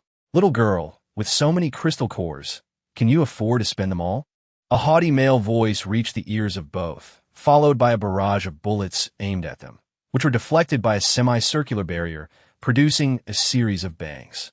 Of course, this was not a defense shield that consumed vast amounts of spiritual energy, but rather a barrier Li Shu had set up while collecting the crystal cores. "Just a few ants. I will take care of them." Yanming disdainfully regarded the two men and one woman opposite them, assessing their abilities as merely 2 level 5 and 1 level 6 ability users. "Do not approach. That woman is a level 6 ability user. Let's first gauge the nature of her powers." With those words, Li Shu formed a gesture with her fingers, and massive vines erupted from the ground beneath the two men and the woman. However, before Li Shu could take further action, a crimson light emanated from the woman, immediately consuming the vines. She was merely a devouring type ability user. Yanming clearly held this ability in contempt, and without waiting for Li Shu to say anything, he transformed into a streak of silver light and charged forward. The two armed men, without hesitation, unleashed a barrage of gunfire in his direction. The sound of bullets ricocheting filled the air, yet they failed to inflict any harm on the silver wolf. With a fierce howl, the wolf aimed its sharp teeth at the woman's throat. The red glow around her reappeared, and although Yanming initially dismissed it, he suddenly found himself ensnared in a black mire that had inexplicably formed beneath him, causing him to sink gradually. Observing this, the two men relinquished their firearms, opting instead to unleash their chilling ice spikes and thunderous abilities upon Yanming. Alas, how foolish! With another howl, the silver wolf, having freed half of its body, leaped with force, its incisors finally gripping the woman's throat. Her devouring ability proved ineffective against Yanming, and the attacks from the two men felt like mere tickles. Indeed, search their bodies for crystal cores. If you desire crystal cores, go fetch them yourself. I am your master. You shall do as I command." As soon as the words left her mouth, the golden symbol of control on Yanming's head grew hot, and under the compulsion of the contract, he found himself unable to resist. His expression cold as he began to search the bodies for crystal cores, ultimately handing over the vessels containing them to Li Shu. The haul was substantial. These individuals were quite the plump prey. "I see you also resemble a fat sheep. Be wary of being slaughtered on the way." It must be said that Yanming's words were a wake-up call. Li Shu was in dire need of crystal cores. If more groups arrived, she could amass wealth in no time. Moreover, with Yanming's formidable combat prowess, there was no need for her to lift a finger. "Hey, are you injured? Do you need my help to heal?" Li Shu's face bore an undisguised smile, her gaze upon Yanming as if he were a rare treasure. "No." Yanming dismissed her, turning away to head in what he deemed the correct direction, eager to escape this wretched place. "Come here, take your medicine. You obedient." Li Shu spoke in a tone akin to addressing a pet, having generously purchased a plethora of medicines from the marketplace, shoving them all into his mouth, including a costly potion for rapid ability recovery that made her heart ache. Yet, the thought of Yanming's crucial role made her heart bloom with joy. 3 days later, Li Shu comfortably reclined in the luxurious flying apparatus, the only sounds accompanying her being the distant growls of zombies and the system's attentive voice service. It must be said that the system is indeed an intelligent creation, aside from issuing tasks and managing accommodations. It even boasts a recreational section hidden away in a corner of its functionality. Were it not for Yanming's assistance, Li Shu would have found herself utterly bored and might never have discovered it. According to the system's introduction to the leisure area, this section housed all manner of television shows, movies, novels, and games from before the apocalypse, designed to pass the time. In the pre-apocalyptic world, such things were deemed detrimental to youth, likened to electronic drugs that ensnared individuals in their grasp. Initially, Li Shu dismissed this characterization, yet as days passed, she found herself ensnared. However, she found herself engrossed in novels featuring multiple male protagonists. Just as the system began to narrate an indescribable plot, Yan Ming's handsome visage suddenly flashed in her mind, startling her into a state of disarray. Chapter 149.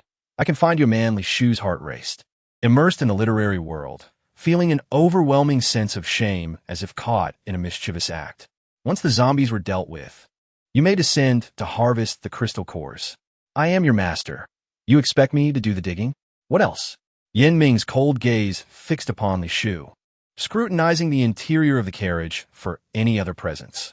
He was uncertain whether he had imagined it, but he had distinctly overheard someone speaking to her, uttering some rather inappropriate remarks. How far are we from the next zombie congregation? Li Shu feigned nonchalance, gesturing to dismiss the screen displaying the leisure area. Just over 10 kilometers. Yan Ming crossed his arms, following her like a grand lord, observing her simultaneously retch and excitedly excavate zombie crystal cores. He found her unpredictable nature perplexing. She appeared lifeless while extracting cores, yet afterward, she smiled like a fool. Hey, who was just speaking with you inside? As Li Shu neared the completion of her core extraction, Yan Ming inexplicably spoke up. What?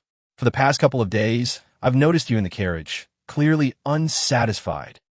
There was an ambiguous voice, neither male nor female, narrating some rather nauseating matters. If you're feeling frisky, I can find you a man. Just refrain from being lewd in my presence. There's only me in the carriage. What nonsense are you spouting? Li Shu's words were righteous on the surface, yet she felt an intense unease within.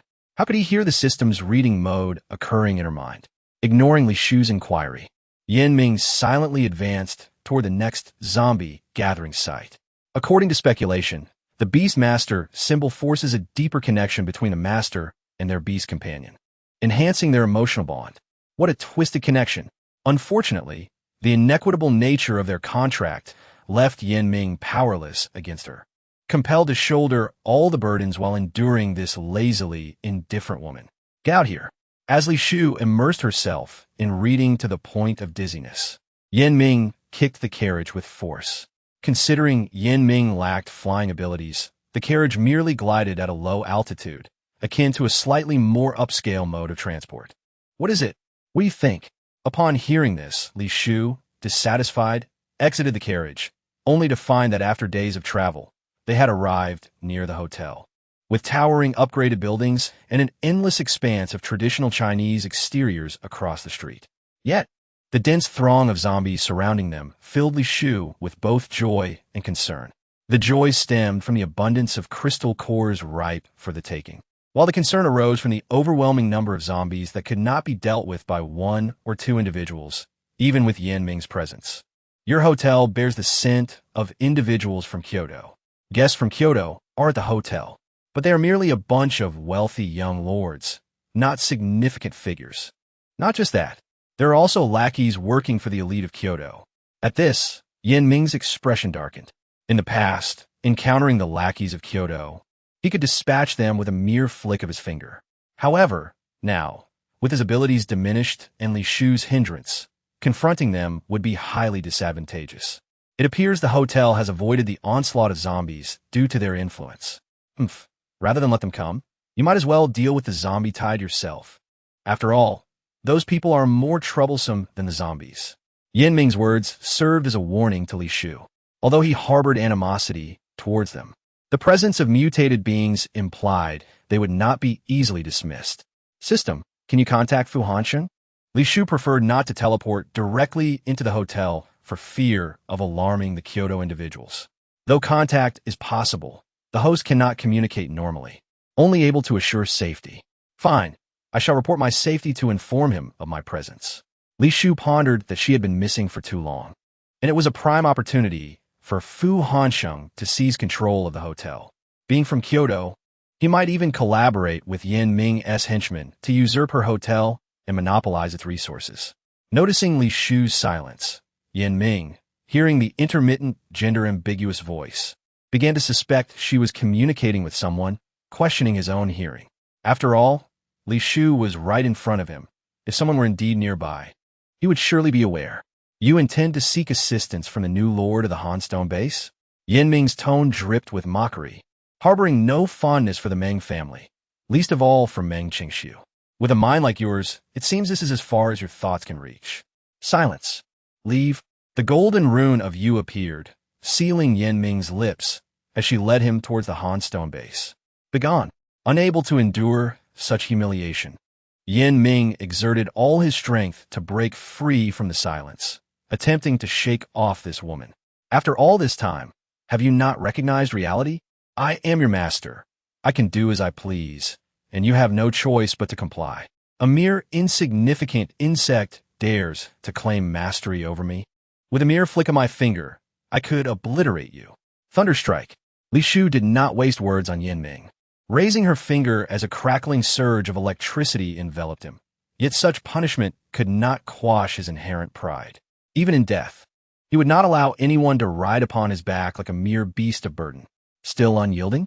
Seeing Yan Ming convulse, she intensified the punishment. Ah, help me. A delicate female voice echoed, drawing Li Shu's gaze towards the depths of the forest, where a flower leopard-type mutated beast had pinned a girl to the ground, poised to dismember her. Save me. The girl, through tear-filled eyes, caught sight of Li Shu.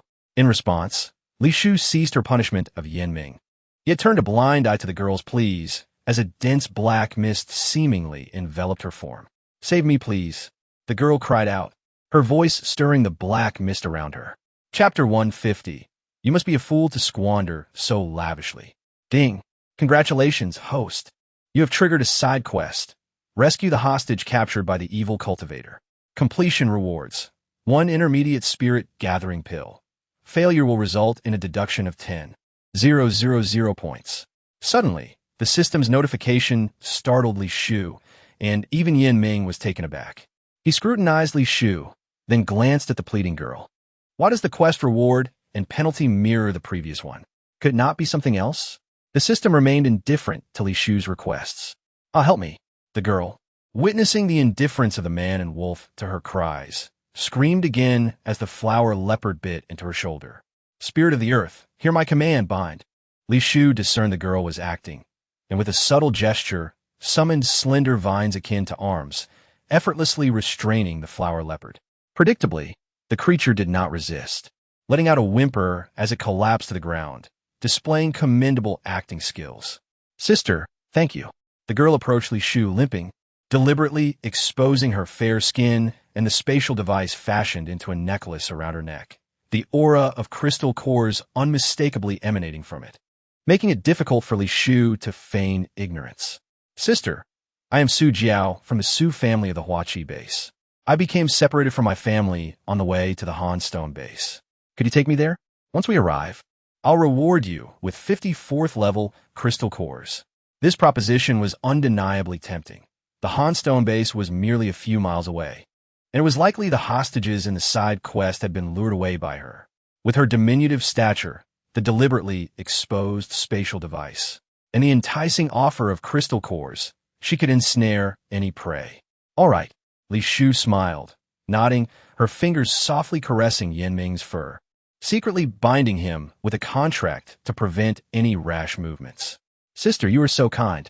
Su Jiao feigned gratitude, carefully tugging at Li Shu's garment while discreetly glancing at the silver wolf nearby. System, can you detect how far the hostage is from here? According to the scan, only 5 to 6 kilometers. Remarkably close to the Hanstone base. Had Meng Qingxiu not sensed anything amiss? Li Shu felt a twinge of dissatisfaction towards Meng Qingxiu, silently following the girl in the direction indicated. Oh, woo. Yan Ming voiced his displeasure, still in his silver wolf form, as Li Shu forcibly led him by the scruff. Sister, is this wolf your tamed mutated beast? Su Jiao inquired, her black pupils glimmering with a subtle purple light, prompting Yan Ming to bare his teeth in warning. Had it not been for Li Shu's continual control over him through the contract, he would have torn her apart at first sight. Not a tamed mutated beast. He is quite ferocious. You would do well to maintain your distance, or the consequences could be dire. Is that so? Su Jiao feigned fear. Realizing her abilities had no effect on him, she ceased her attempts. Friendly reminder, The host is only 400 meters from the hostage's location. Just as the system issued its alert, Su Jiao clutched her abdomen, hesitantly saying, "Sister, I have my monthly visitor. The scent of blood may attract zombies. Could you tear a piece of cloth for me to use? What do you think?" Li Shu was baffled by her intentions. But the fabric was intimate apparel, and she could not rule out the possibility of Su Jiao possessing a unique ability to use it against her. "Sister, I encountered a 6th-level zombie here before. If I do not stop the bleeding, it could be troublesome. Are you certain?" "I am certain." "Very well." Li Shu released her grip on Yin Ming's scruff, her fingers moving as numerous vines erupted from the ground, securely binding Su Jiao. "Sister, what are you doing?" "Golden light spell, activate." Without hesitation, Li Shu unleashed a spell specifically designed to counter evil cultivators. Just as the golden runes were about to strike Su Jiao's head, she transformed into a cloud of black mist, effortlessly escaping from the vines. Li Shu had anticipated a struggle upon her emergence, yet she fled without a fight. "Yin Ming, go!" To prevent ambush, Li Shu gently patted Yin Ming's back, knowing the repercussions would not fall upon her. "Why don't you go yourself?" Yin Ming scoffed, casting a sidelong glance at him, reverting to his human form and brushing non-existent dust from his clothes, which had been purchased at exorbitant prices from the marketplace by Li Shu. "Are you going or not?" Li Shu's voice held an undeniable command. "What is in it for me?" Upon hearing this, Li Shu contemplated carefully, recognizing that as a competent master, it would be remiss not to reward her steed for its service. Yet, Yin Ming, viewing everyone as mere ants, had an insatiable penchant for self-adornment. Even in the arid desert, he sought every means to cleanse himself, insisting on attire of a silken texture, or he would descend into madness. "If you capture Su Jiao alive, I shall purchase you a new outfit." "Just that?" "Yin Ming, I warn you not to overstep. Do you know how much this outfit is worth in crystal cores? I wouldn't dare wear something so extravagant. In addition to the outfit, you will also serve me during my bath, just as before. Will you do it or not? Decide quickly, or she will escape." Li Shu gritted her teeth in agreement, reassuring herself that everything was for the sake of the mission.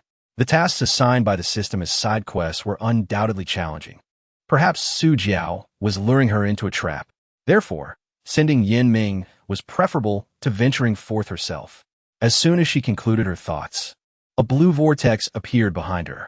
She leisurely placed her hand into the swirling portal and, in less than a second, pulled out the struggling Su Jiao, who was bound tightly and had a 2-meter-tall cat perched on her chest, rendering her immobile. You all," Su Jiao stammered. "Leader, this is what you requested." The cat respectfully dropped a large bag onto the ground before disappearing back into the vortex. "Provide me with a spatial vessel," Li Shu commanded. Yin Ming instinctively extended his hand towards her, but upon seeing her in action, he unceremoniously snatched the bracelet from her wrist and placed the contents inside it. Su Jiao emitted muffled cries, utterly bewildered by the unfolding situation. "Where are those people you locked away?" Li Shu temporarily set aside her issues with Yin Ming, crouching down to remove the rag that had been stuffed into Su Jiao's mouth. "What did you say?" "I don't understand," Su Jiao denied, seemingly believing that as long as she did not confess, she would remain unscathed. "From the intensity of the dark energy surrounding you, it appears you have just begun your cultivation. Are you particularly eager to transform those individuals into vessels to elevate your own abilities?" How do you?" Su Jiao faltered. "How would I know? Perhaps you should inquire with your master about my identity." Chapter 151. Longjuiqi. How did you get captured again? Warning. Hostage's life force is waning. Please rescue promptly. The electronic warning resonated clearly, prompting Yin Ming to glance at Li Shu, who was furrowing her brow. Amused, he smirked, sensing he had stumbled upon something intriguing. "My patience is limited. Tell me where the hostages are." Li Shu's palm radiated with golden light, causing Su Jiao to scream in agony. Such a soul-piercing pain eclipsed any physical torment she could endure. I am from a Su family of the Huaqi base. If you dare to kill me, my brother, he will not spare you." Is the Su family more influential than the words of the Holy Son of the Radiant Church? Li Shu recalled that Longjuiqi was likely among the leadership of the Huaqi base. The Holy Sun? Su Jiao's eyes sparkled with excitement, despite her face contorting in pain. My lord, do you know what the Holy Sun is? Seeing her rapid change in demeanor, even addressing her as my lord, Li Shu felt that the name Lanjuiqi was more potent than the golden light spell. Of course, Li Shu replied, retracting her golden light and awaiting Su Jiao's next move. My lord, I can lead you to rescue those individuals, but you must first tell me the whereabouts of the Holy Sun. Agreed. Li Shu felt no moral qualms in leveraging Lanjuiqi, especially since she had successfully subdued Yin Ming. She had already done her part by rescuing him from the black market. I must inform you, my lord, that I am the lowest-ranking disciple in the team, solely responsible for luring prey to designated locations. Whether you can rescue them depends entirely on your prowess. How many individuals are in your team, and what is the highest cultivation level capable of handling several levels of ability users?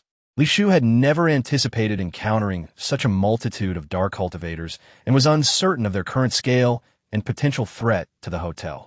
There are 5 people in total, and the highest cultivation level can contend with level 6 ability users. Hearing this, Li Shu felt somewhat reassured. A maximum combat power of level 6 was still within a manageable range. My lord, do you still wish to proceed? Su Jiao pondered Li Shu's cultivation level. In such a remote area away from the capital, the highest level of ability users was likely only level 6. She had never heard of level 7 existing, except for the Holy Son of the Radiant Church and the leader of the mutant organization. Lead the way. Li Shu summoned blue light from her fingertips, effortlessly severing the ropes that bound Su Jiao. However, Li Shu did not fully trust Su Jiao, so she deliberately left a mark of the golden light spell on her. Should Su Jiao entertain any treachery, the spell would activate. My lord, once I take you inside, will you erase the mark for me? As long as you behave, the golden light spell will not harm you. This statement was an overt threat, inciting Su Jiao's resentment, yet she felt powerless to act against it. Move. Yes. Su Jiao dared not to play tricks and obediently guided them around the traps ahead, eventually arriving at an open area filled with tents. Li Shu immediately recognized the place as the slum where Chun Xiaomei once resided. Where are the people inside? Li Shu tightened her grip around Su Jiao's neck. The air was devoid of blood, but filled with a nauseating stench. Yin Ming, disdainful, chose to remain outside, silently waiting. These are ordinary people awaiting death. Why does my lord care for them? It seems you have turned them into vessels. No doubt your rapid progress in cultivation stems from them. My lord, you are astute. Silence. Speak of the matter at hand. Where are the hostages? Li Shu's mental acuity had recovered over the past few days, and she briefly scanned the area, finding nothing. They are trapped within a formation set by the master. It is natural that my lord cannot see them. Upon hearing the term master, Li Shu deduced that it referred to the dark cultivator who had come from the cultivation realm alongside her. Yet, she still did not know his name, only speculating that he was an ancient being of several thousand years.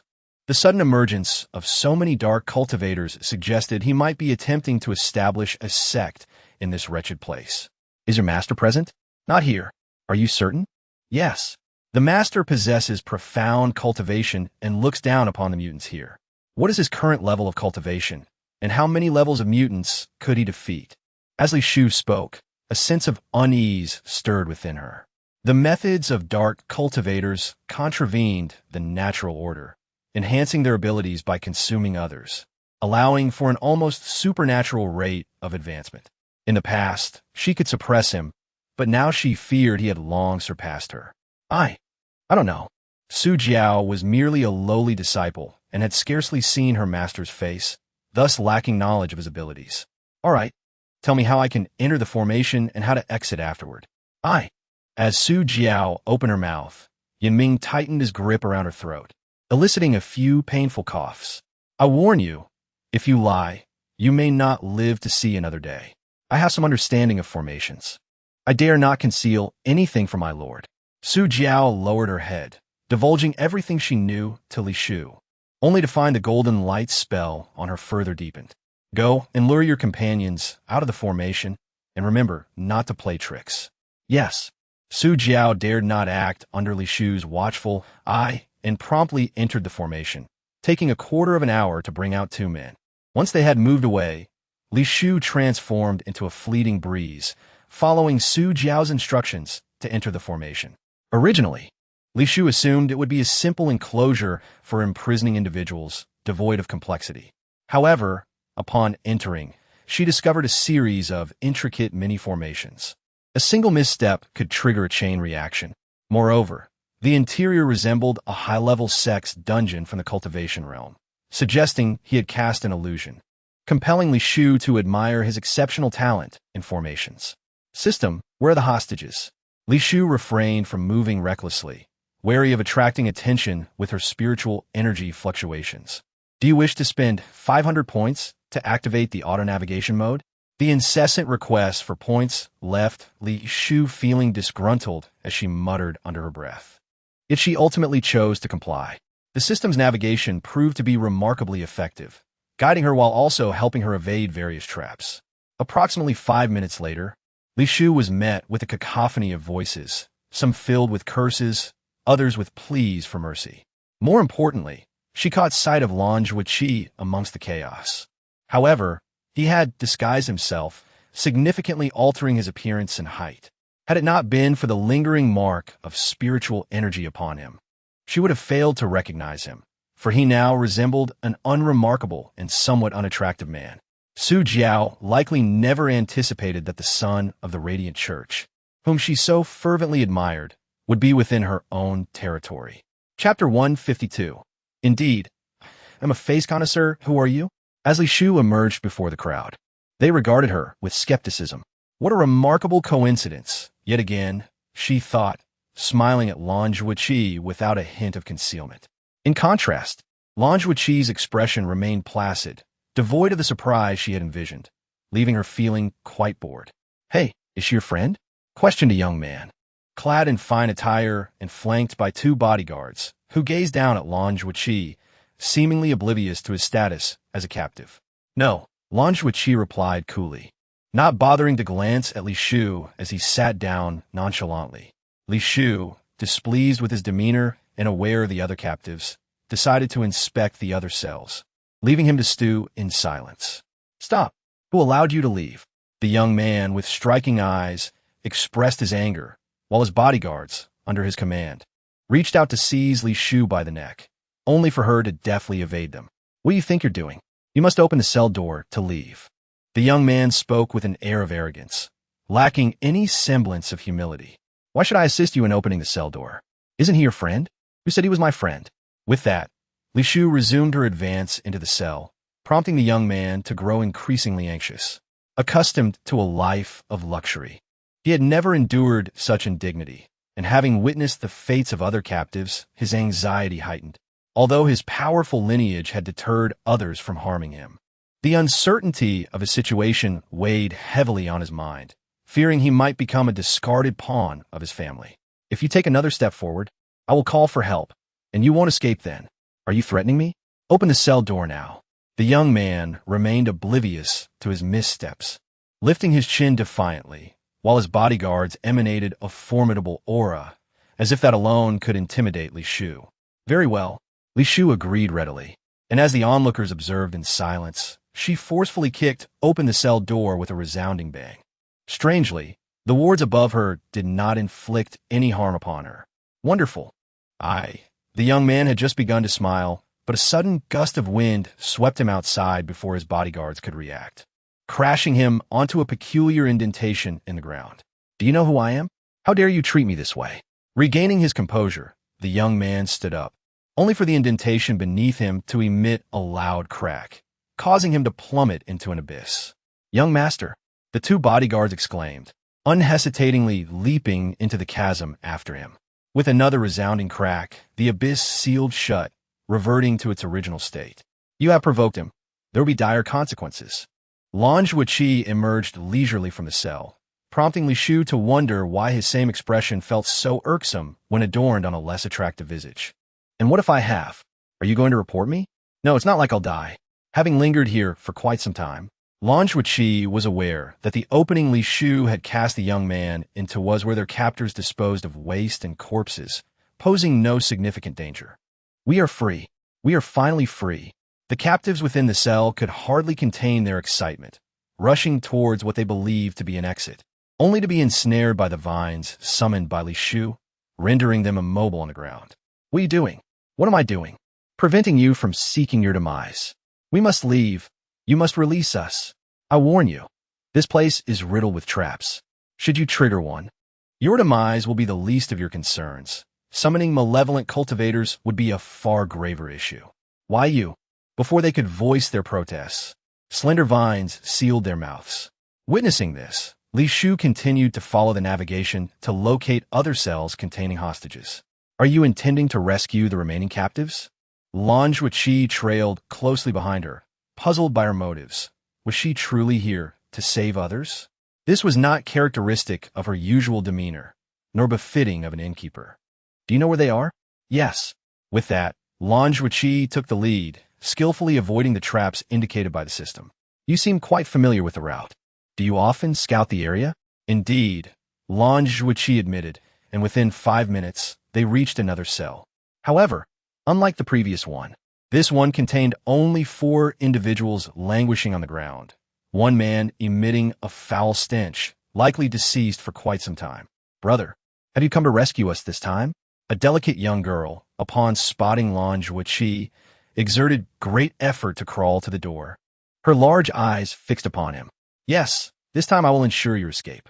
Lan Zhuqi's gaze was resolute as he looked at the girl, then turned to Li Shu and said, regardless of whether through supernatural means or brute force, I cannot unlock their cell door. I noticed how effortlessly you kicked open the last door. Could you assist me this time? If you cannot open the cell door, how did you manage to escape previously? I possess a spatial domain, but it can only be utilized on myself. Has your supernatural ability returned? Li Shu probed, examining his aura with her own spiritual energy, discovering it remained erratic and unstable, not fully restored. All right, I will teach you how to unlock it. Li Shu sauntered over to the door lock, pointing at the sigils written in vermilion. Do you see the patterns above? Align with them and feel free to use any method to dismantle it. Is it truly that simple?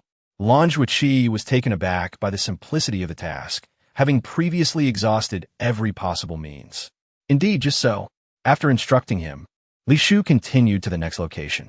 Although there were numerous cells, and the malevolent cultivators had employed spatial formations, with Lan Zhuqi's assistance and the cooperation of the other captives, Li Shu effortlessly freed them all.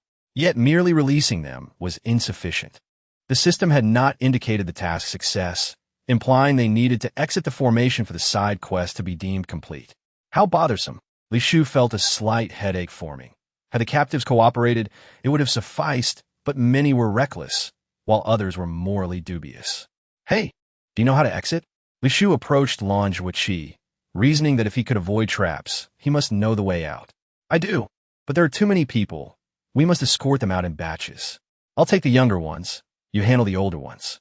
Li Shu unceremoniously assigned herself the easier task, knowing that those under 10 would be the most obedient, addressing her as sister with endearment. Chapter 153. You, a wicked cultivator, are my fellow villager. Regarding the suggestion put forth by Li Shu, Lan Zhuqi expressed no dissent and proactively took the lead, guiding the younger ones out to assess the safety of the surroundings. Should any mishap occur along the way, the quick reflexes of the young would significantly reduce the potential casualties. How dare you speak like that? A middle-aged man, who had lingered behind, suddenly grabbed the hair of the woman beside him, attempting to slam her against the wall. What are you doing? Li Shu rebuked sharply, as slender vines swiftly wrapped around the woman's waist just before she collided with the wall, pulling her to safety. It was unfathomable to consider the chain reactions that would ensue if that wall were breached. What are you to meddle in my affairs? The man had never regarded Li Shu as a threat, assuming she was merely a subordinate of Lan Zhuqi, a low-level practitioner with a feeble aura. Indeed, I despise fools like you, who seek their own demise while dragging others down with them. Surrounded by crackling lightning, the man hesitated to strike Li Shu.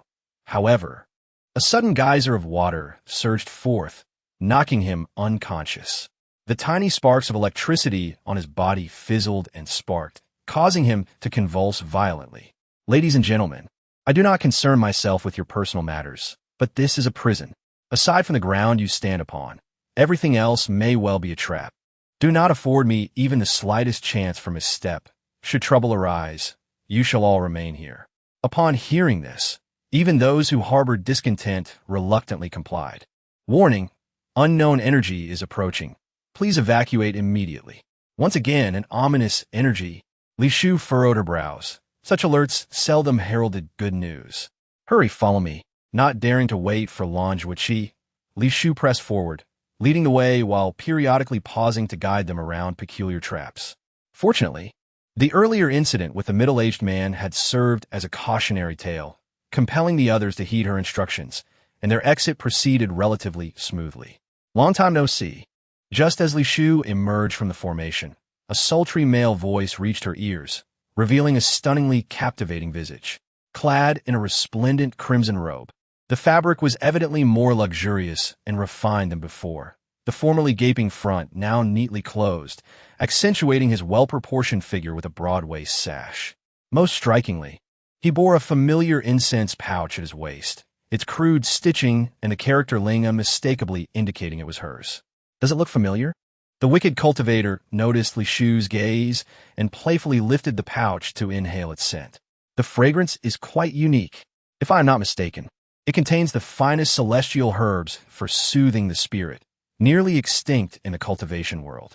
Did you almost lose your soul over this? Return it to me.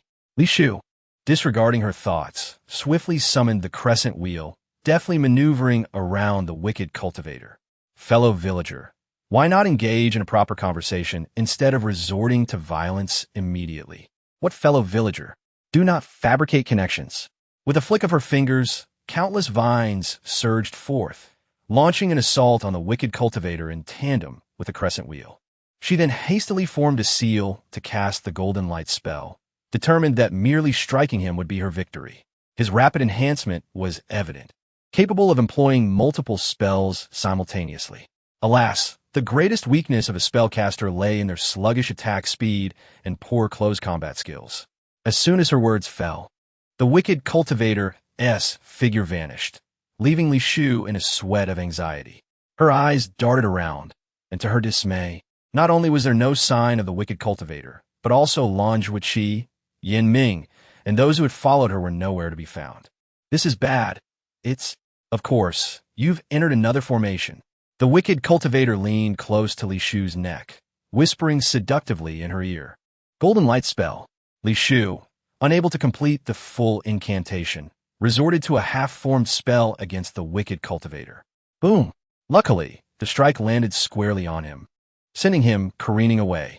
However, her joy was short-lived as he merely brushed off his attire, grinning at her. Quite impressive. Your accuracy is commendable, and your casting speed is remarkable. How am I not injured, you ask? Naturally, I'm superior to you. Crescent wheel. Refusing to back down, Li Shu infused her energy into the crescent wheel, preparing to activate the runes inscribed upon it. Do not strike. Let's converse amiably. Converse? Nonsense. A young lady ought not to speak so coarsely. With that, the wicked cultivator vanished once more, and from his location, a torrent of blood surged forth from the ground, flowing like molten lava towards Li Shu's feet. Illusion. It's all an illusion. Li Shu steeled herself, striving to remain calm as she sought the formation's core based on her lessons. Unfortunately, her innate talent was woefully inadequate, leading her to seek assistance from the system. Apologies. This formation has been modified, and a similar one cannot be found in the material library. The host must decipher it independently. If I could decipher it, would I seek your help? Frustration boiled within Li Shu. She had been tormented by formation lessons in the past, and now, in this dreadful place, she was subjected to yet another formation ordeal. She could not fathom how she had encountered a genius in formation techniques, a rarity in the cultivation world. What say you? Are you willing to engage in a proper dialogue? As the blood approached her feet, the wicked cultivator's voice echoed in her ears. Discuss what? It appears you are willing. His tone was light-hearted, seemingly in high spirits. Li Shu offered no response, merely observing as the blood began to recede, revealing a transformation of the squalid tent city into a picturesque pavilion. They stood atop the highest point, surveying the breathtaking scenery below, where various celestial beasts soared through the air. How do you find it? Do you like it? Li Shu pressed her lips together, quietly taking a seat. A cup of fruit wine placed before her, one she typically enjoyed. Take a sip.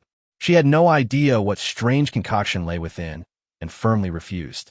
In the face of her rejection, the wicked cultivator's fox-like eyes glinted with mirth as his jade-like fingers caressed the wine cup before him, draining it in one gulp.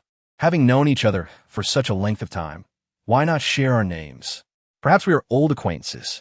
Li Shu let out a derisive laugh, casting a scornful glance at the wicked cultivator, unafraid of offending him. I have heard that the longer a wicked cultivator practices, the darker their malevolent aura becomes, and their appearance grows increasingly alluring. You must be old enough to be my grandfather. How could we possibly be old friends? This statement bore a striking impact, piercing the wicked cultivator's heart. Yet he feigned indifference, placing the incense pouch onto the table. If you are unwilling to speak, allow me to introduce myself first. My name is Ling Yu, just as the character Ling on the pouch.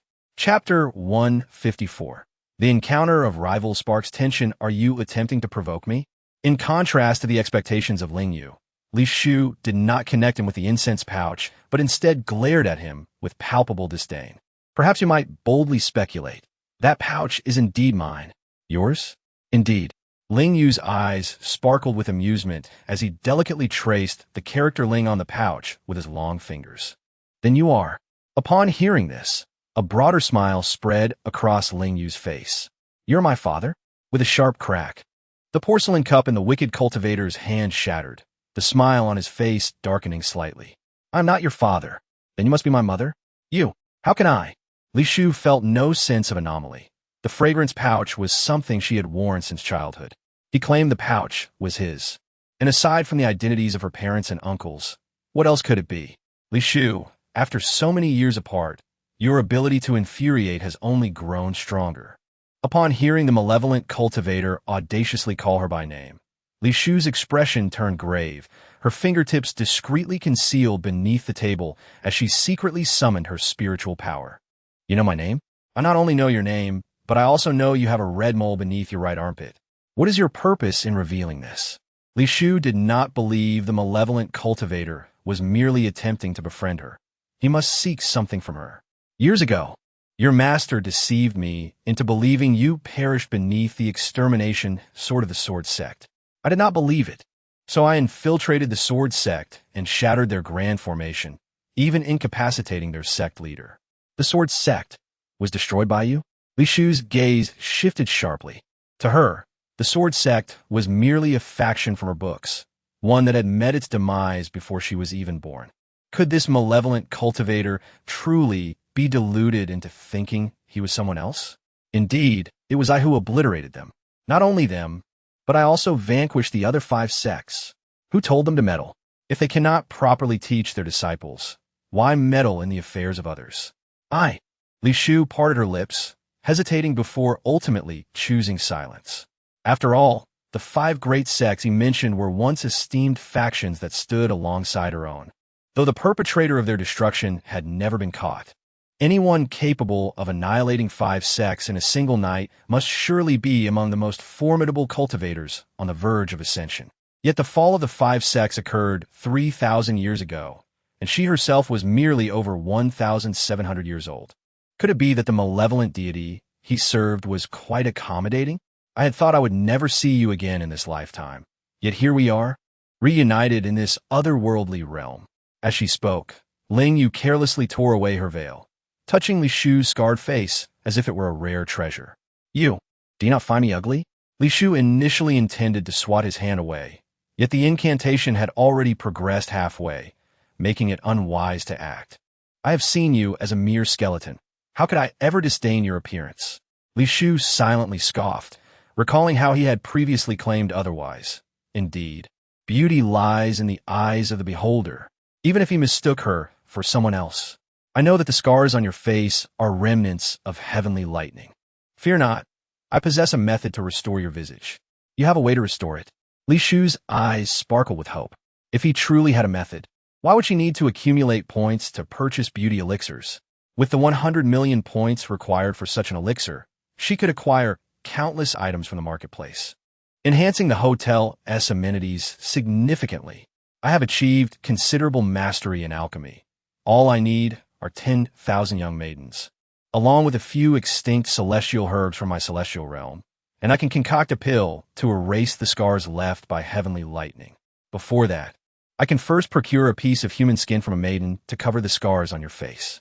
Do you think I would sacrifice so many lives to treat my own appearance? Those are merely livestock nurtured by the Tao. Why do you care for them? Li Shu realized that among the few bothersome men in her life, aside from Lan Zhuqi, who possessed the most upright morals, this malevolent cultivator and Yin Ming shared the same brain, never regarding the lives of others as valuable. Do not worry. Those individuals will not suffer before their demise. Li Shu remained silent, her fingers continuing to weave the spell, the golden incantation nearing its completion.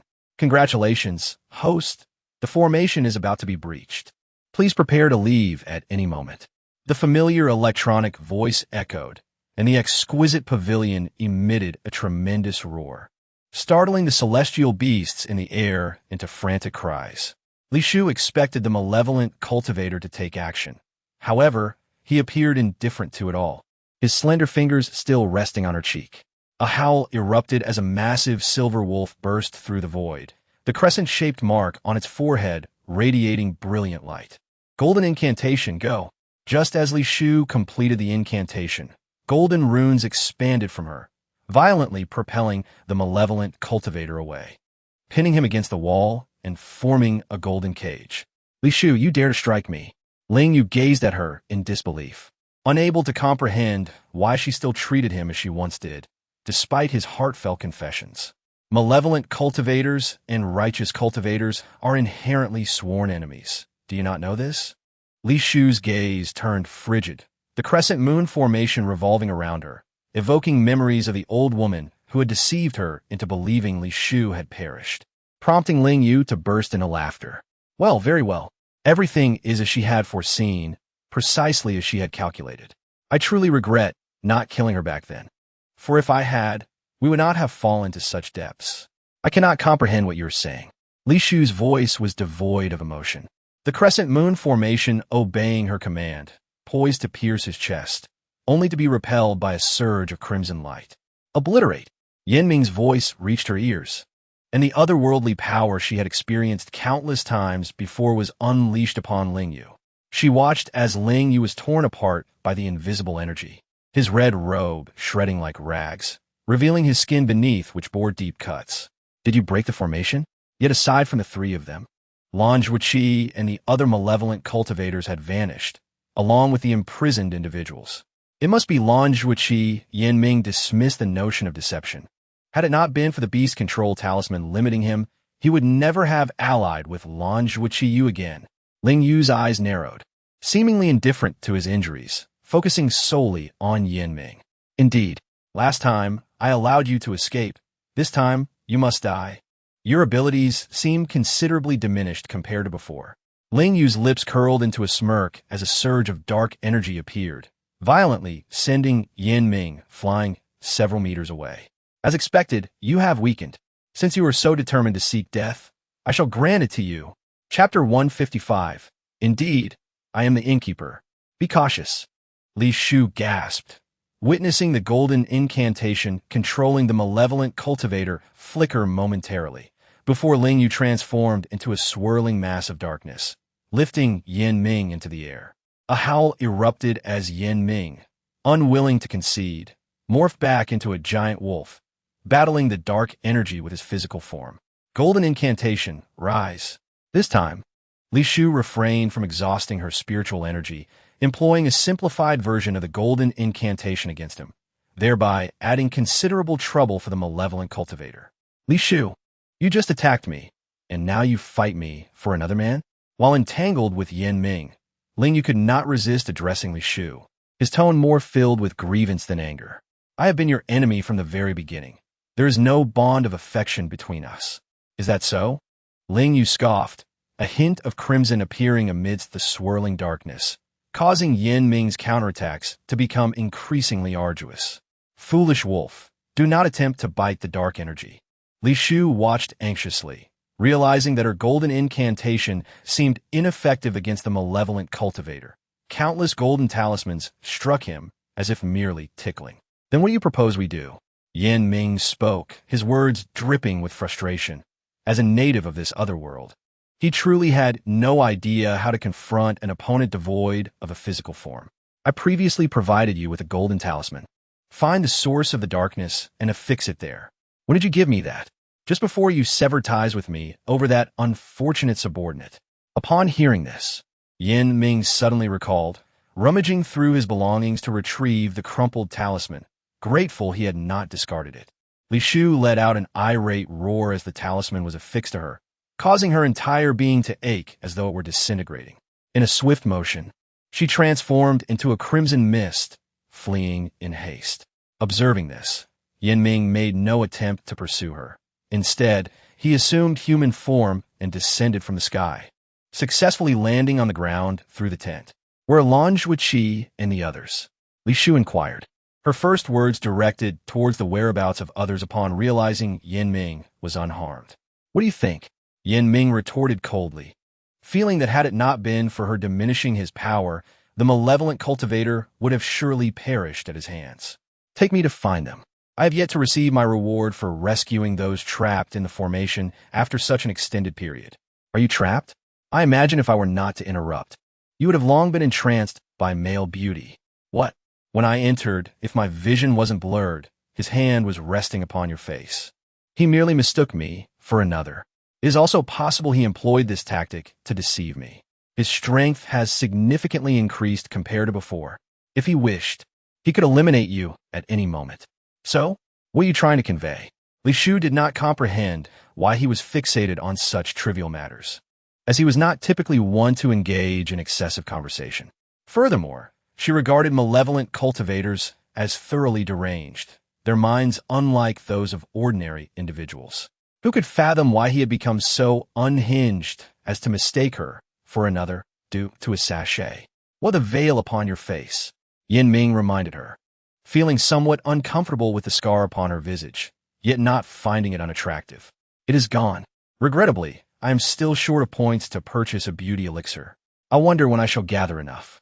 After Li Shu had tidied herself, Yin Ming indicated the direction of Lan Zhuqi, then vanished from her sight, seemingly disinterested in encountering them. Miss Li Shu. Upon Li Shu locating Lan Zhuqi, he had reverted to his original appearance and politely greeted her. Additionally, aside from those rescued from the prison, there was a unified team of mutated individuals clad in matching attire, numbering around 500 to 600, nearly filling this spacious area. It is her, that woman.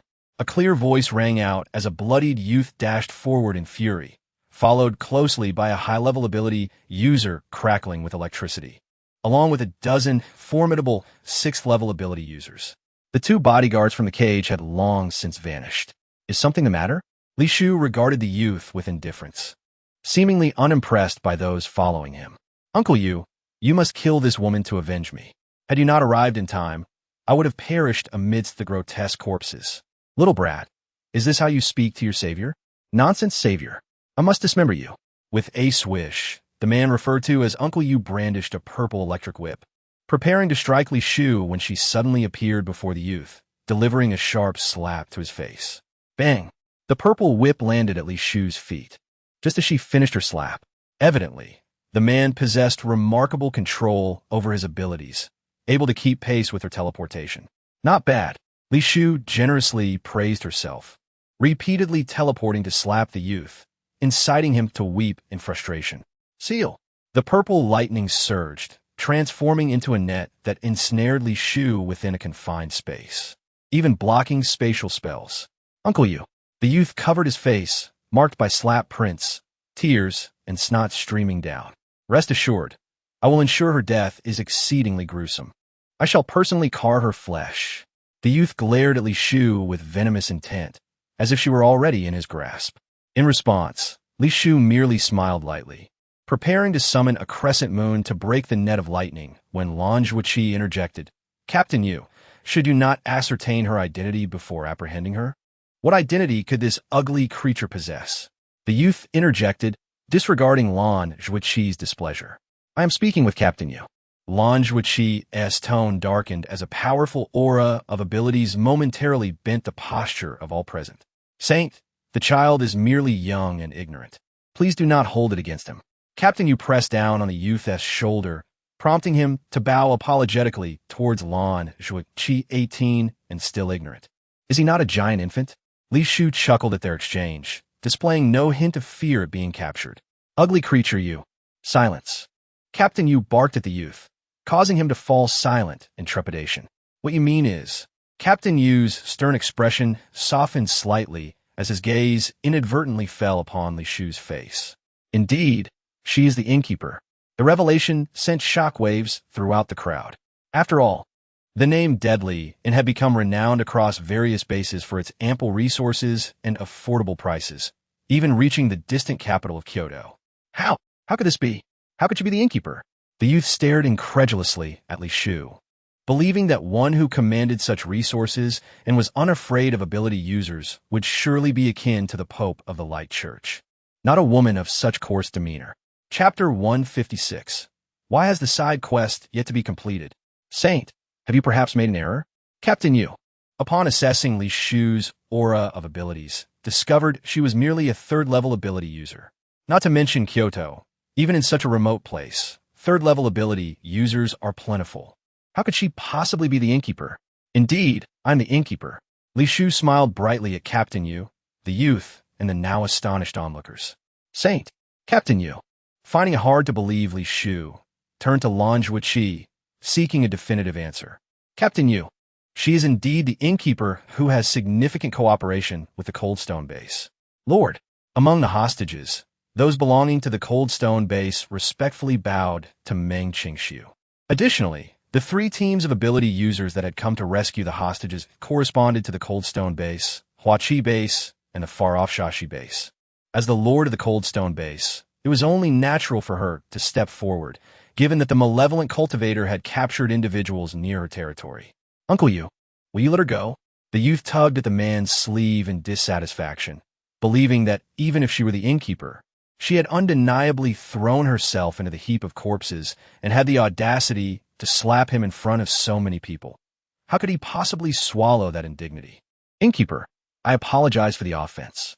Uncle Yu, the youth's face was fraught with anxiety as he glared at Li Shu. Tears of grievance welled up in the youth's eyes once more, causing Li Shu to chuckle heartily. I ask, are you a little girl? Do tears simply fall as they please? Why you wait? The youth shot Li Shu a fierce glare, storming off towards a less populated area, prompting the guards trailing closely behind him. An apology is unnecessary. All I require is the reward for saving him and compensation. After all, aside from the Holy Son of the Light Church, I also played a part in rescuing them. Understood. The high-level ability users from Kyoto, even considering her status as the innkeeper, would not be so courteous. You lot, go inside and search. The voice came from the ability user team that had arrived, and after concluding this interlude, they began searching the unbroken prison under Lan Zhuqi's lead. It was at this moment that Li Shu realized the system had not indicated that she had completed the side quest. Did this mean that there were still individuals who had not been rescued? System, are there still individuals imprisoned in the dungeon? Unable to confirm, you issued a command. Yet you cannot confirm it? Host, this task was randomly generated by the main system. I lack the authority to intervene. Very well. Can you navigate me to the prison as you did before? The identity of the hostage is special. Navigation costs 500 points per minute. What? You charge by the minute, and it's so exorbitant? Li Shu felt that the system was becoming increasingly exploitative. This was akin to extortion. Host, this individual has a unique identity that cannot be measured by points. Fine, guide me. Li Shu gritted her teeth in agreement, pondering that the involvement of so many people in locating someone amidst the apocalypse indicated that the individual's identity must be extraordinary. If she managed to locate him, she would certainly seize the opportunity to profit handsomely. Perhaps she could even accumulate enough points to purchase a beauty-enhancing elixir. Navigation commencing. The system acted swiftly, thoughtfully initiating a timer on the screen, thereby enhancing Li Shu's work efficiency. After 5 minutes, Li Shu cautiously stepped into a clearly perilous pit, and following the system's directions along with her own understanding, she inscribed malevolent runes upon the wall. With a resounding boom, countless walls swung open, revealing a radiant array of light that nearly blinded her. She had never encountered such a complex setup within a hostage's confinement. And given that the malevolent runes were known only to her and the dark practitioners, it was no wonder Li Shufei had searched for so long without success. Who? An aged voice resonated from nearby, and Li Shu looked inward to see an old man submerged in a wooden barrel with only his head protruding. There were no corpses or instruments of torture around. Apart from the barrel and the old man, the area was stark and barren. More importantly, the old man emitted no signs of special abilities. He merely appeared to be in good health. Who are you? Naturally, I am here to rescue you. Allow me to introduce myself. I am the proprietor of the Dead and Done Hotel. You must have heard of it. Li Shu had great faith in Meng Qingshu's promotional prowess. If not universally known, at least 8 out of 10 households in every base would be familiar with it. So you are the hotel proprietor. The old man spoke with a calm demeanor, lacking the astonishment she had anticipated, considering that even the leader from Kyoto had expressed mild surprise upon learning her identity.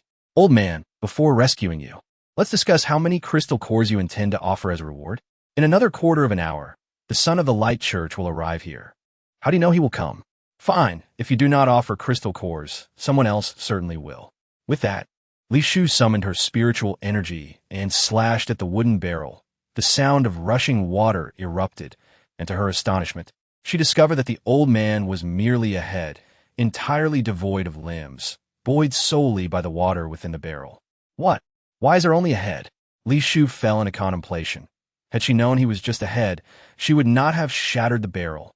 She wondered whether the old man was inherently bodiless or had been reduced to this state by malevolent practitioners. Hey, are you still alive?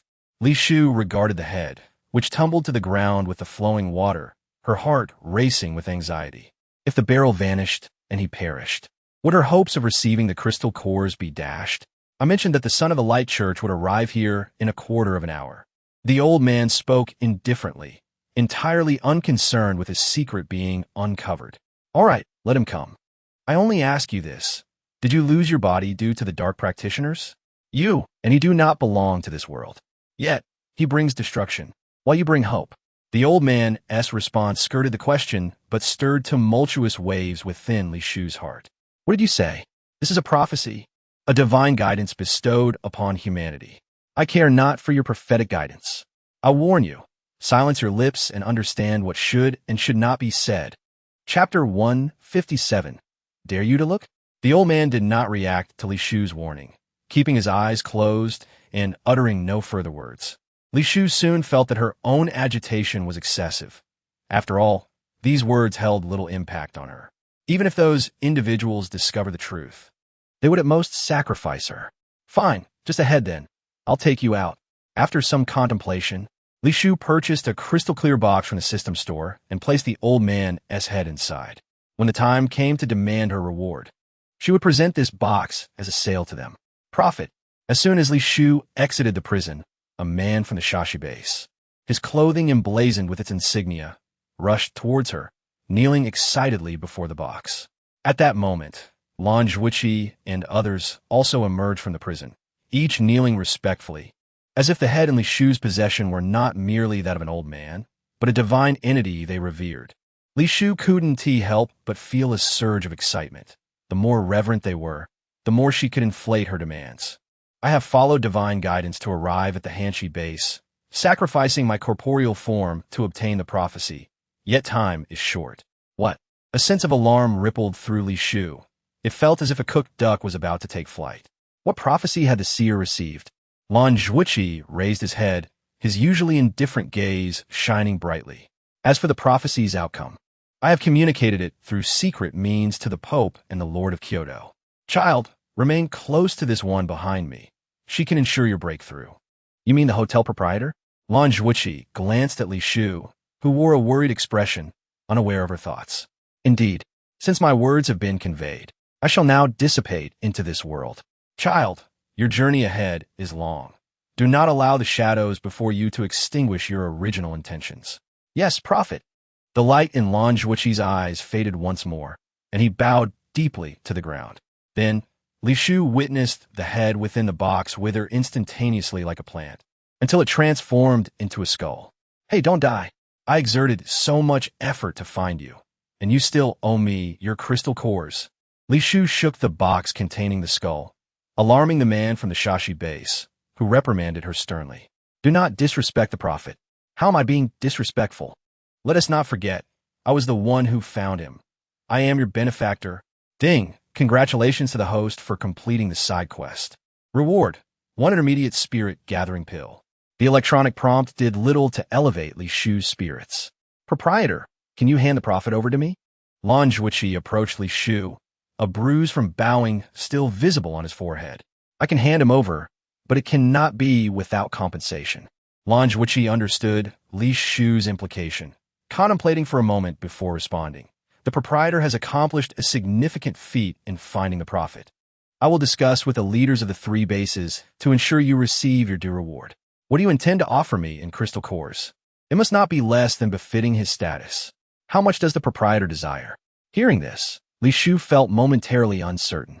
As an outsider, she was unaware of the strength of these 3 bases, fearing that if she undervalued the reward, she might find herself at a loss. You decide. It depends on how highly the prophet is regarded in your eyes. Very well. I shall ensure the proprietor receives a satisfactory reward. With that, Lan Zhuoqi reached out to take the box from Li Shu's hands. Moreover, the box housing your prophet is a priceless treasure. Just examine its craftsmanship and material to understand. It is unlikely you will find another like it in this apocalypse. Rest assured, I will not let you suffer a loss. All right. Li Shu handed the box to Lan Zhuoqi, whom she deemed the most trustworthy individual she had encountered in the apocalypse. Proprietor, allow me to remind you once more. The person dispatched from Kyoto to eliminate the zombie tide is Leader Yu. He is the most trusted brother of the Mu family head in Kyoto and is notorious as a venomous snake, possessing peak level 7 abilities, just a step away from level 8.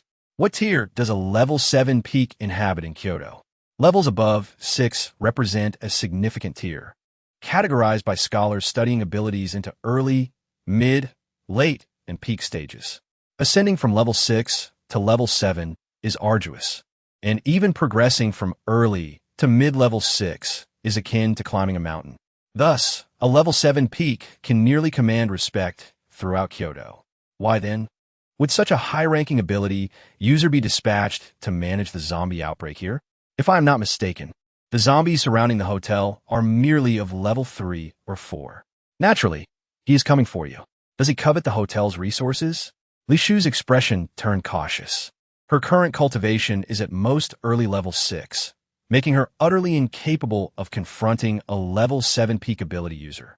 She wondered if Yin Ming could assist her. Rest assured, there are numerous families in Kyoto eyeing the hotel. He would not want to be the one to stick his neck out. All right, I understand now. Thank you for your reminder. Li Shu spoke sincerely. It was rare for someone to confide such information in her, especially after she nearly revealed his whereabouts to Su Jiao. Yet, she pondered whether Su Jiao was still alive. The spiritual power imprint left on her was temporarily undetectable. Could it be that she had been killed? No need for that. System, what was the level of the previous zombie king? Li Shu sought to deduce the ability levels of Lan Zhuoqi and Yin Ming. Since the level 7 peak commander, you could be so courteous to Lan Zhuoqi, it implied that Lan Zhuoqi's abilities must be no less than his. Perhaps even reaching level 8. If Lan Zhuoqi were indeed level 8, then Yin Ming would likely be at level 9 or 10. No wonder he frequently referred to himself as an ant. Someone with merely foundational cultivation is akin to an ant easily crushed underfoot. If the hotel were to rise another level, could my enhanced cultivation contend with the zombie king? It would be a struggle for parity. Hearing this, Li Shu realized the insurmountable chasm between her and Yin Ming. At least he was currently her beast companion, allowing her to treat him as she wished. With this in mind, she swiftly made her way to a more secluded area, only summoning Yin Ming with the beast summoning talisman upon hearing the zombie's roars. Unbeknownst to her, the previously furious youth was also within this forest. What is it? Yin Ming's languid voice echoed from above. Li Shu looked up to see his silken silver hair cascading down. His striking features were turned away from her as he lounged against the thickest tree. Come down. Do you have any idea how much I spent on your clothing? What if it gets torn? Li Shu felt a pang of distress, particularly at the sight of the luxurious fabric snagged by sharp branches. If it tears, I'll buy another. Don't you have any crystal cores? I saw you conversing well with Li Shufei. He is quite generous. Those crystal cores are earned through my own efforts. You should earn your own. A commoner. A commoner? You dare call me a commoner? If you have the capability, stop consuming my resources, wear my clothes, and come down right now. I dare to come down. Do you dare to look? All right, go ahead and undress. Li Shu tilted her head back to gaze at him, her eyes sparkling with intensity. No wonder you were enchanted by that lowly evil cultivator. Yan Ming scoffed, making no move to disrobe, instead casting a contemplative glance toward the youth nearby, revealing a hint of a wolf's tail observable to the boy. What? Not undressing anymore? Boring. I ask you, among that group just now was a square-faced middle-aged man. According to Li Shufei, he is a level 7 peak ability user with lightning attributes and spatial lockdown. Do you have the capability to kill him? At this, the youth stirred. Why the movement? Just talk. Li Shu swatted his finger away, wanting to glimpse the source of the noise. If I remember correctly, that man is from a Mu family in Kyoto. Do you know whose territory the black market you visited previously belongs to? Is it the Mu family? Li Shu voiced her astonishment, simultaneously feeling elated at the prospect of countless crystal cores flowing toward her. No wonder, Commander, you treated her with such deference. If he could secure her cooperation, acquiring food from the hotel at a low price for resale in the black market would yield substantial profits. Of course, Li Shu had no intention of collaborating with him, but could temporarily placate him, ensuring that he would deliver the promised compensation and gifts to the youth. Indeed, in this brutal world of survival of the fittest, neglecting to enhance one's strength would inevitably lead to trouble. Fortunately, they seemed to prefer a strategy of appeasement rather than direct confrontation. She needed to expedite the upgrade of the hotel. Yan Ming, should Commander you turn against us, do you have the confidence to kill him? Li Shu posed the question again, her expression now grave, devoid of her previous levity. That depends on the extent to which you have restricted me. Are you so weak now? You. Yan Ming's eyes flashed with coldness. But upon seeing the youth successfully depart, he held his tongue. She could remain arrogant a little longer. Soon enough, the Mu family's troubles would come knocking. I should have guessed. Relying on you is futile. It would be better to depend on Li Shufei. What if I refuse? If you are unwilling to follow behind, then become my male pet.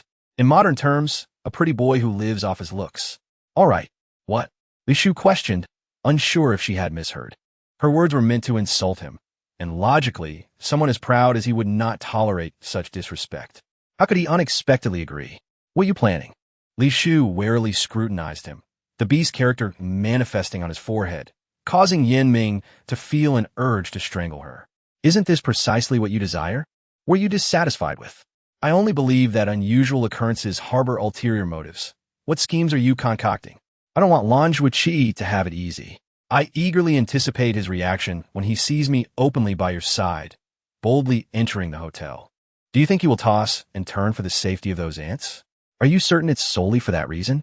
Otherwise, what I possibly gain from you? Yan Ming's lips curled into a slight smile, beads of sweat forming on his forehead, as he wished to strangle the woman before him at every moment. Very well, from now on, you shall be my pretty boy. Remember, use your abilities sparingly. You are merely a useless freeloader. Understood. Yan Ming readily agreed, showing no sign of discontent, which only deepened Li Shu's confusion, leaving her unable to discern his true motives. Let us go. Yan Ming swiftly adapted to his role, affectionately grasping Li Shu's slender waist, silently contemplating that with a slight increase in pressure, he could crush her bones. Li Shu displayed little reaction, reassured by the beast summoning talisman suppressing him. Their fates were intertwined. An hour later, with Meng Qing Su bustling about, the number of people heading to the hotel was finally tallied, and numerous ability users were dispatched to follow, preventing any unforeseen incidents. However, she was perplexed by the presence of a man beside Li Shu, whose appearance rivaled that of the Holy Son of the Light Church. captivating the entire team, causing whispers to circulate. "Shopkeeper, have you ascertained his identity?" Meng Qingxiu pushed the wheelchair beside Li Shu, gazing at Yan Ming while simultaneously being captivated by his exquisitely crafted visage, a creation of the divine. "He was a small trinket I had rescued, casually, kept close for an extended period, yet today was the first occasion he was allowed to meet others." "Are you certain he is safe?" "As far as I know, among the mutants, there are those who, after integrating with the genes of mutated beasts, can alter their appearance to hunt." "Do you doubt my abilities?" "All right, I understand." Noticing Li Shu's displeasure, Meng Qingxiu ceased further remarks. Shortly thereafter, the team completed their assembly and finally set off toward the hotel. However, Commander Yu and that boisterous youth were also part of the group. Yet, throughout the journey, they remained silent, merely serving as tools for the task at hand. Moreover, when encountering zombies, there was no need for Li Shu to intervene. Commander Yu's subordinates handled the extermination. More importantly, they looked down upon the inferior crystal cores, allowing all the cores to be collected by Li Shu, thus reaping substantial rewards. "Hey, where's my food?" Yan Ming, adopting a tone of entitlement, said to Li Shu, lazily squeezing into her palanquin, joining her in listening to the system narrate a story. The previous garish literature had transformed into a somewhat more conventional romance narrative. "Are you begging for food? Bring me a roasted duck, the same one you had yesterday. I saw the grease on your lips." "Get lost. No roasted duck? Some dew essence will suffice. Just a steamed bun. Take it or leave it." Li Shu dismissively tossed a dry bun into Yan Ming's lap. "Are you sure you want to do this?" Li Shu disregarded Yan Ming's words, continuing to recline in the palanquin, engrossed in the audiobook. "Shopkeeper, please." "Not here." Yan Ming suddenly shifted his tone, mimicking the breathy style from the romance novel she used to read, leaving Li Shu utterly astonished. After this incident, Yan Ming finally got his due essence, reclining leisurely in the palanquin. Yet, it was Li Shu who suffered, as every outing resulted in her being scrutinized with peculiar gazes. A few handsome youths lingered eagerly around her palanquin, and whenever she poked her head out, they deliberately showcased their meager physiques, seemingly believing this would catch her attention and lead them to a life of indulgence. The journey from Hanstone Base to the hotel was relatively short compared to other bases. With Commander Yu providing protection, the extensive convoy arrived at the hotel entrance in just 2 days. Li Shu had anticipated encountering an endless horde of zombies upon arrival, but to her surprise, the area outside was immaculate, with a few guests leisurely hunting, showing no signs of having been besieged by a zombie tide. Upon reaching the hotel, she was welcomed by Chen Xiaomei. Despite not having diligently cultivated, an aura of spiritual energy surrounded her, indicating significant progress in her formation techniques. "Commander Yu." Chen Xiaomei greeted the middle-aged man politely, followed closely by Fu Hansheng, who, along with all the staff, warmly welcomed Li Shu and greeted Commander Yu familiarly. Just before leaving, a youth following Fu Hansheng fixed his gaze on Yan Ming, a mischievous glint in his eye that he believed was hidden well. "Shopkeeper, well done. You've worked hard." Fu Hansheng had been prepared since he first laid eyes on Li Shu, nodding without hesitation when she inquired about Meng Qingxiu and the zombie tide, prompting her to notify Kyoto. "Are you aware of that individual's identity? The Meng family sending someone here is an opportunity for us." "What?" Li Shu's expression instantly turned frigid, contemplating that Fu Hansheng also hailed from Kyoto, and he could not possibly be unaware of the business dealings of the Mu family, nor of Commander Yu's true nature. Kyoto was 1,000 miles away, and Li Shu could only learn about the Mu family through Meng Qingxiu, who had been absent from Kyoto for 5 years and thus was unaware of the family's upheavals. Continue. The Mu family possesses many high-level abilities, their strength formidable, but few among them are adept at business. The black market today is no longer what it once was. The current head of the Mu family is in declining health, and Commander Yu is a brute who follows the head's orders. Even if he covets the hotel's resources, he wouldn't act recklessly. So, this gives us the chance to exploit the information gap created by distance, to persuade Commander Yu to utilize the black market resources to expand our quality clientele and open up channels. Do you have a detailed plan? Fu Hansheng eagerly awaited this question, producing an old, yellowed notebook where he meticulously recorded the plans alongside previous proposals. Are you sure he will take the bait? Li Shu quickly scanned the contents, reluctantly admitting that Fu Hansheng was indeed astute. Aside from lacking sufficient abilities, he excelled in business acumen and strategy. She considered herself fortunate to have encountered such a treasure, ensuring he didn't meet his demise at Lin Guo's hands. I used to work under him. I understand his temperament well. All right, let us proceed as you suggest. Thank you for your trust, shopkeeper. Fu Hansheng beamed at Li Shu. Now, you need not worry daily about making ends meet, nor suffer in Kyoto for lacking abilities, being bullied by those with empty heads, and seeking favor from the powerful for protection. By the way, what position does the youth beside Commander you hold in the Mu family? Why isn't he's staying in Kyoto and instead got kidnapped by evil cultivators? Quite intriguing. He came here for leisure. Why do you ask about him? On the way, he offended me, and I slapped him a few times. Such actions might provoke Commander Yu to seek vengeance for Muziki. And what of it? No matter how angry he is now, he must endure. My current priority is the crystal cores and the continuous influx of clientele. Rest assured, shopkeeper, the plan will proceed smoothly. I await your good news. Very well. Once the door closed, Li Shu opened the system panel, accessing the hotel's backend, where all the data was laid bare before her. The old clientele had not significantly dwindled, and new patrons continued to pour in. Besides the visitors from Han's Stone Base, there are also those from Hua Pool and Sha Creek. Of course, they didn't come solely due to Meng Qingshu's advertisements, but also because of a series of welfare policies newly introduced by Fu Hansheng. Otherwise, they would not risk their lives to visit the hotel. Initially, Li Shu believed the system's upgrade task would take at least 7 to 8 months, yet astonishingly, within less than a month, over half had already been completed. Unfortunately, this also meant that time was running short for her to purchase beauty-enhancing elixirs. Having entrusted the hotel entirely to Fu Hansheng during her prolonged absence, she had accumulated a total of 5 million points. While it sounded like a considerable sum, it represented the hard-earned money he had made traversing the black market to the zombie city, enduring countless dangers and outsmarting many wealthy young masters along the way. Now, the remaining 2 million points depended on the efforts of Lan Zhuiqi and Commander Yu. Otherwise, she would have to venture again into the zombie city with Yin Ming. She had to amass 100 million points before the beauty-enhancing elixir was taken off the shelves. She couldn't afford to see her efforts go to waste. Bang! Just as Li Shu fretted over her points, the office door was kicked open without ceremony, revealing the previously arrogant youth, Muziki, the youngest son of the Mu family. Get out! Li Shu looked at him with displeasure, green vines erupting from the ground to ensnare his ankles.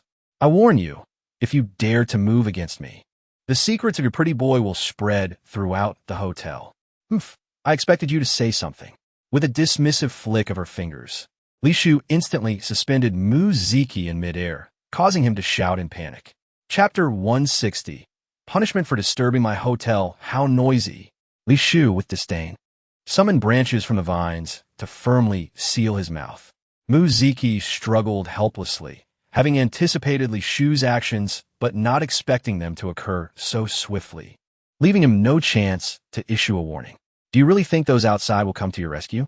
Li Shu's voice was cold as she waved her fingers, and the vines on the ground swiftly wove themselves into a giant hand that gently closed and locked the door. Meanwhile, she remained seated at her desk, perusing the revenue statistics left by Fu Hansheng, as if Muziki were non-existent. This indifference irritated Muziki. He kept his gaze fixed on the door, convinced that if he remained inside, someone outside would eventually notice something amiss and come to investigate. When they saw how he was treated by the hotel manager, they would surely inform Uncle Yu, who would undoubtedly give her a stern lesson. Half an hour later, Muziki's eyes began to ache from staring at the door, and he had lost all strength to struggle. He felt his stamina should not have depleted so rapidly, nor should his mouth be parched as if he had not had a drop of water all day. So, next time, do you still dare to kick down the door? Li Shu looked up at Muziki, knowing that the poison from the vines had begun to take effect, and she removed the branch blocking his mouth. Help! What have you done to me? Muziki gazed weakly at Li Shu, his once arrogant face now filled with resentment. I merely wish for you to behave. As for those outside, you need not worry. They have their own matters to attend to. Uncle Yu will not let you off easily. In response to Muziki's threats, Li Shu slowly approached him, and with a sharp sound, the vines released his ankles, causing him to crash to the ground in a disheveled heap, unable to move due to the poison coursing through him. Now, tell me, what is the secret of the pretty boy by your side? I. Muziki dared not speak, avoiding Li Shu's gaze. His earlier bravado completely vanished. To be honest, I have never encountered such a foolish person, willingly delivering themselves to me. You dare to call me foolish? The pampered young master's eyes shimmered with unshed tears, on the brink of spilling over. Are you going to cry again? What a delicate little girl you are. I will kill you. I will definitely kill you. So quick to threaten murder. Who taught you that? You lower beings should die if you make me unhappy. Is that so? Li Shu's fingertip pressed against his forehead, and a powerful force lifted him into the air, overwhelming his mind with unbearable energy that felt as though his very being might explode. Let go of me. Muziki flailed his limbs in agony, tears streaming down his face. I am curious. How did someone like you become so favored? In a lowly position, you should not only refrain from begging for mercy, but also dare to provoke me. If you dare to kill me, my father, grandfather, and Uncle Yu will not spare you. You and your hotel. Before Muziki could finish, Li Shu casually flicked her hand, sending him hurtling backward, nearly crashing into the wall. Very well. You possess no wit. You pose no threat to me. Coughing and gasping for breath, Muziki appeared uninjured on the outside.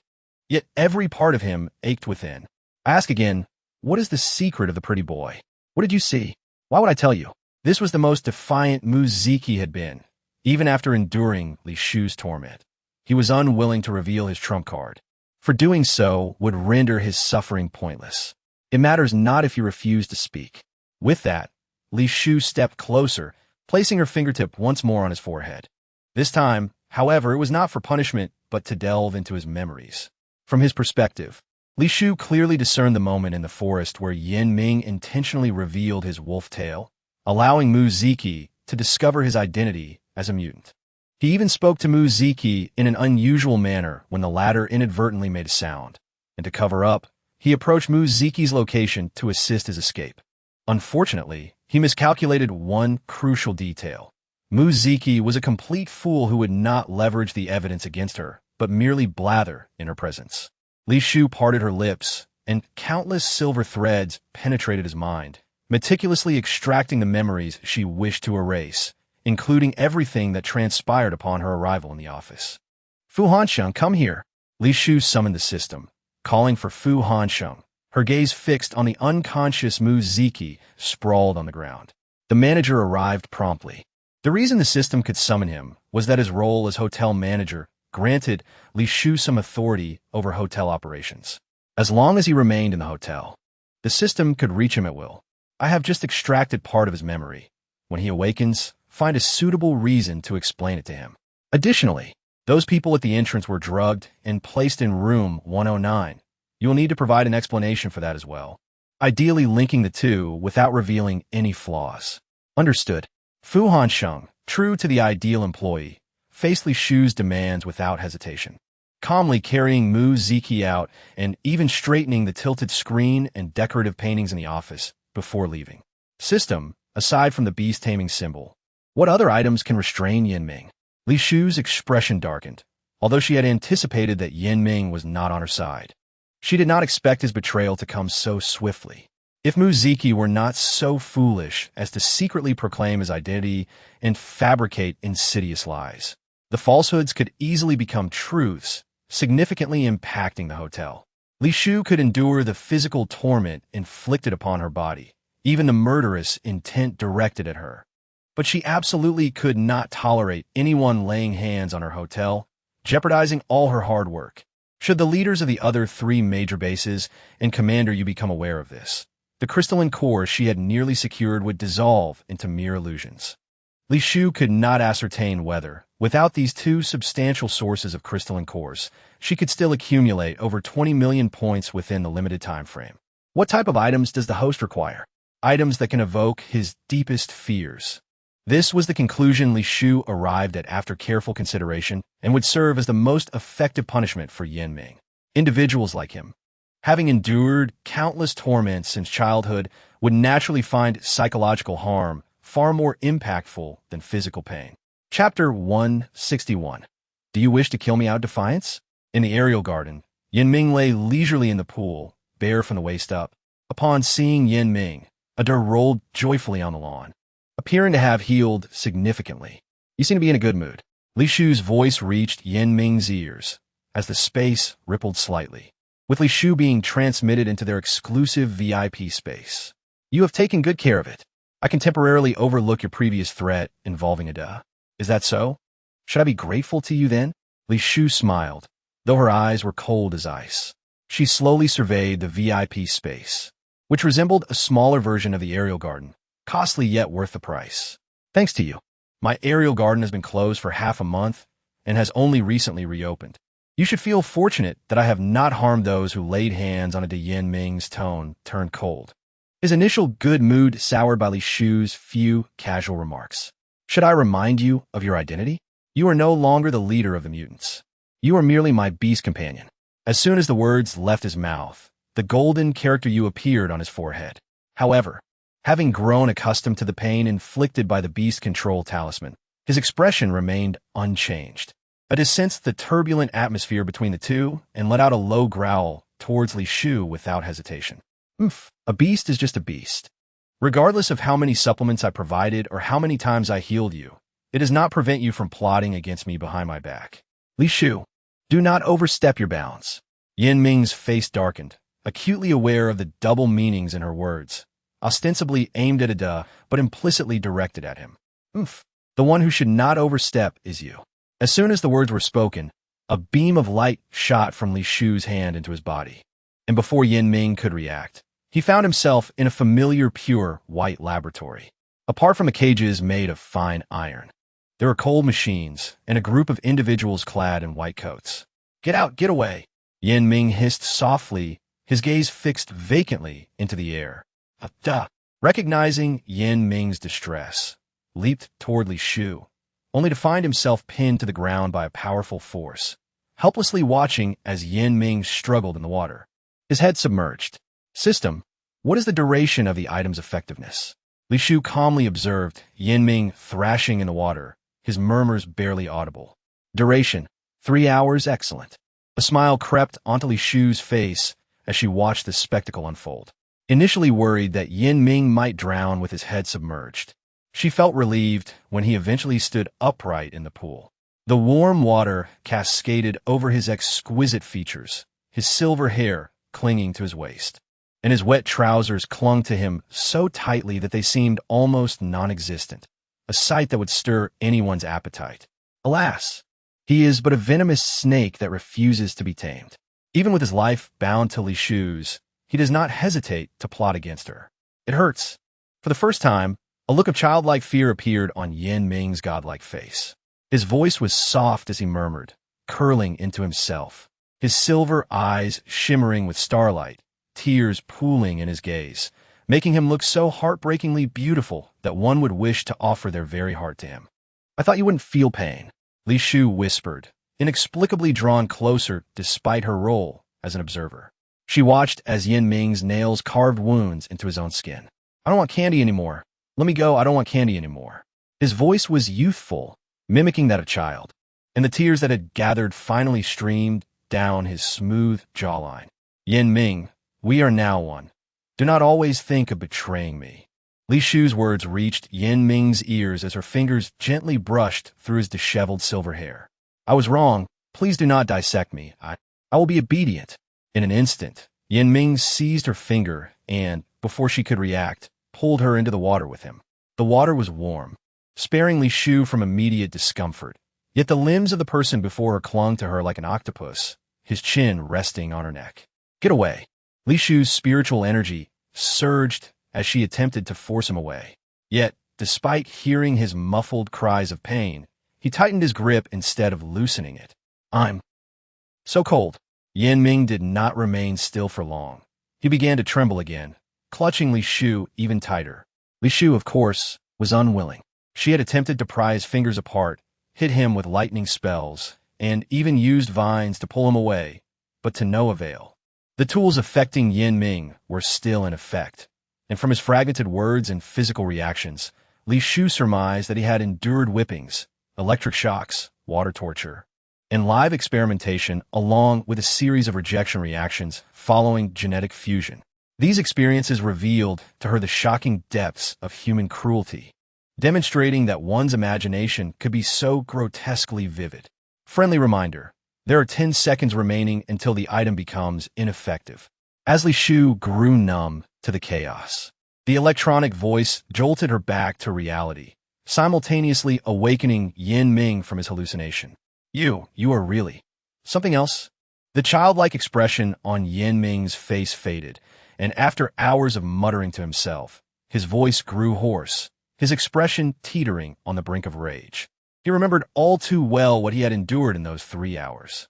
After all these years, it was the first time someone dared to tread so recklessly in his territory, employing insidious methods to restrict his abilities and freedom, forcing him into such a humiliating display, laying bare everything he despised before her gaze.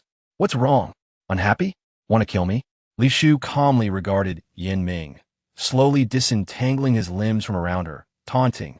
You know, your crying face is far more entertaining than your usual demeanor. Seeking death. A massive surge of energy sent the water in the pool crashing violently. But the U character's golden talisman forced him to spit out blood, for he truly harbored murderous intent. Remember this lesson. Do not think I am unaware of your deliberate revelation of your identity in the woods, allowing that fool to learn of it.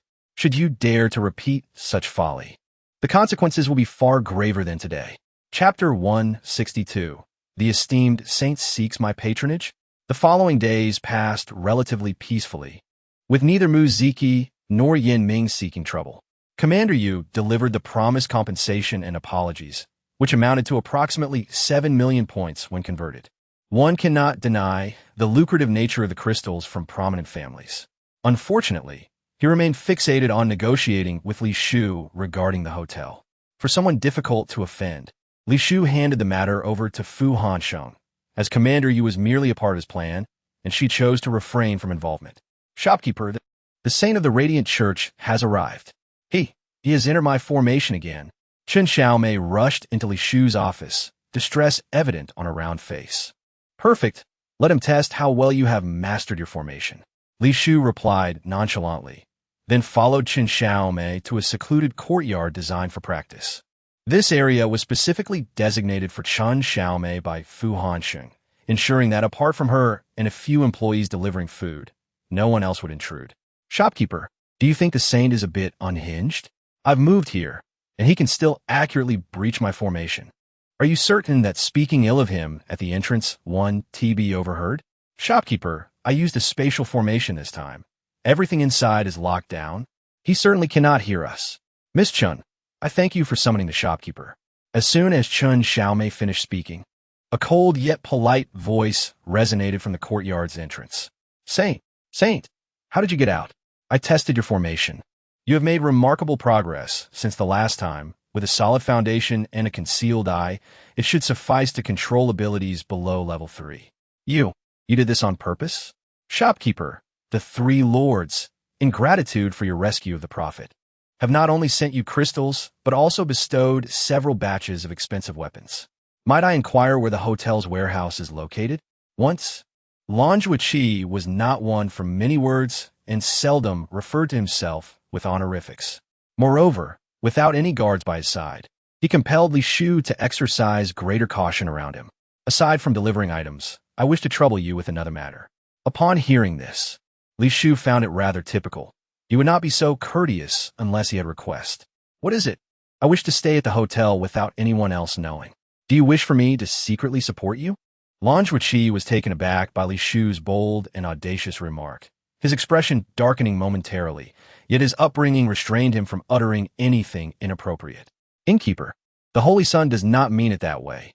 You have misunderstood. Chen Xiaomei discreetly tugged at Li Shu's sleeve, feeling that the term support was quite insulting. You do not wish for me to support you, and yet want to remain at the hotel incognito.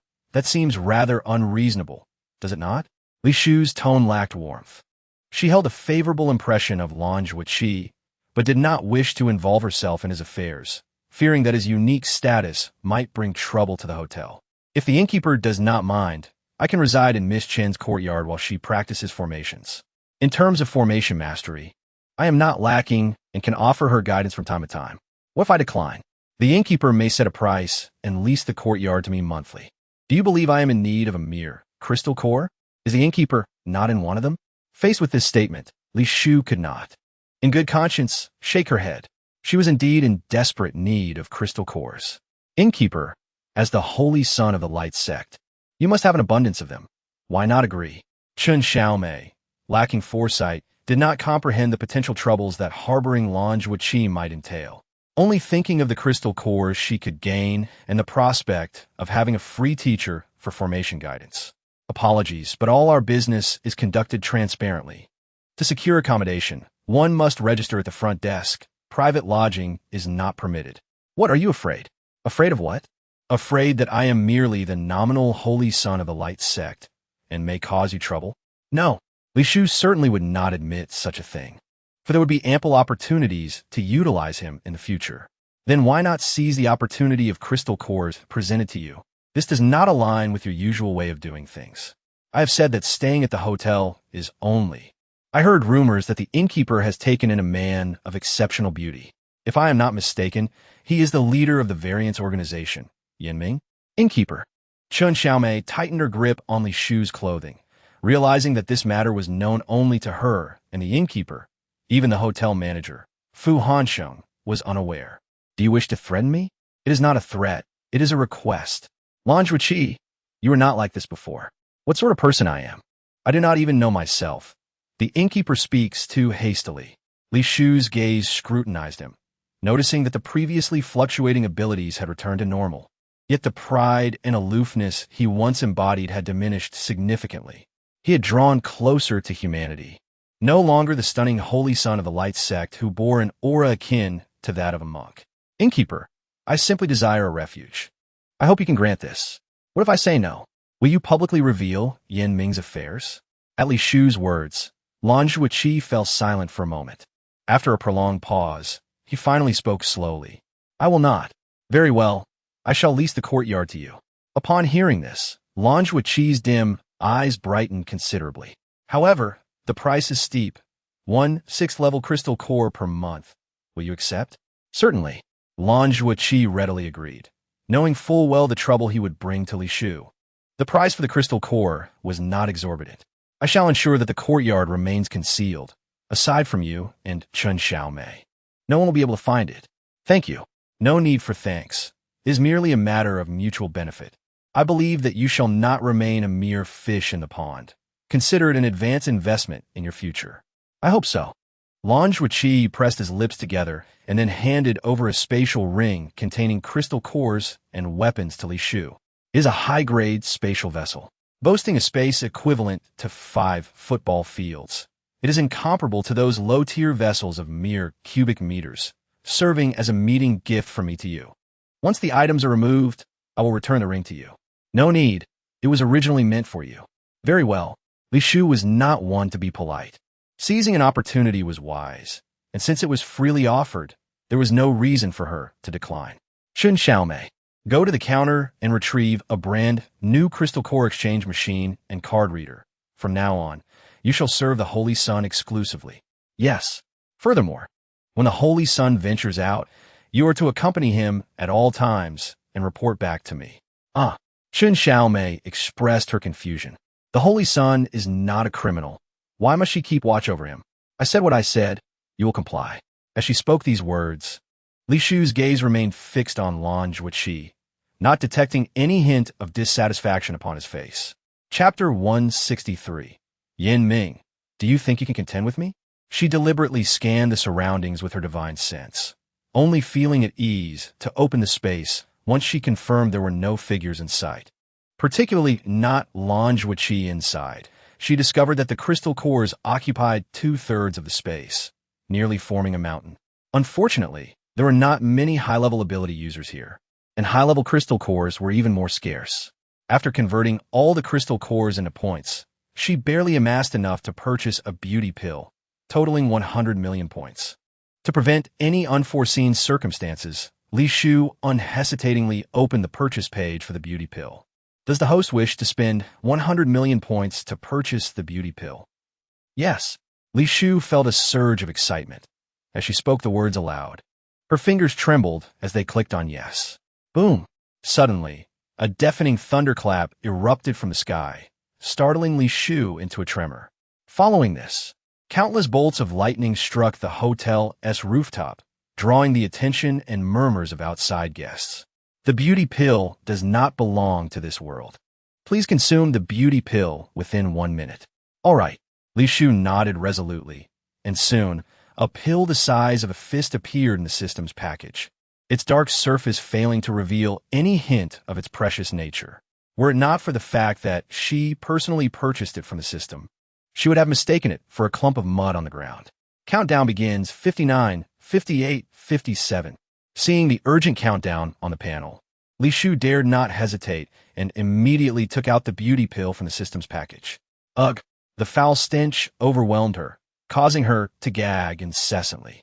30, 29, 28. This is it.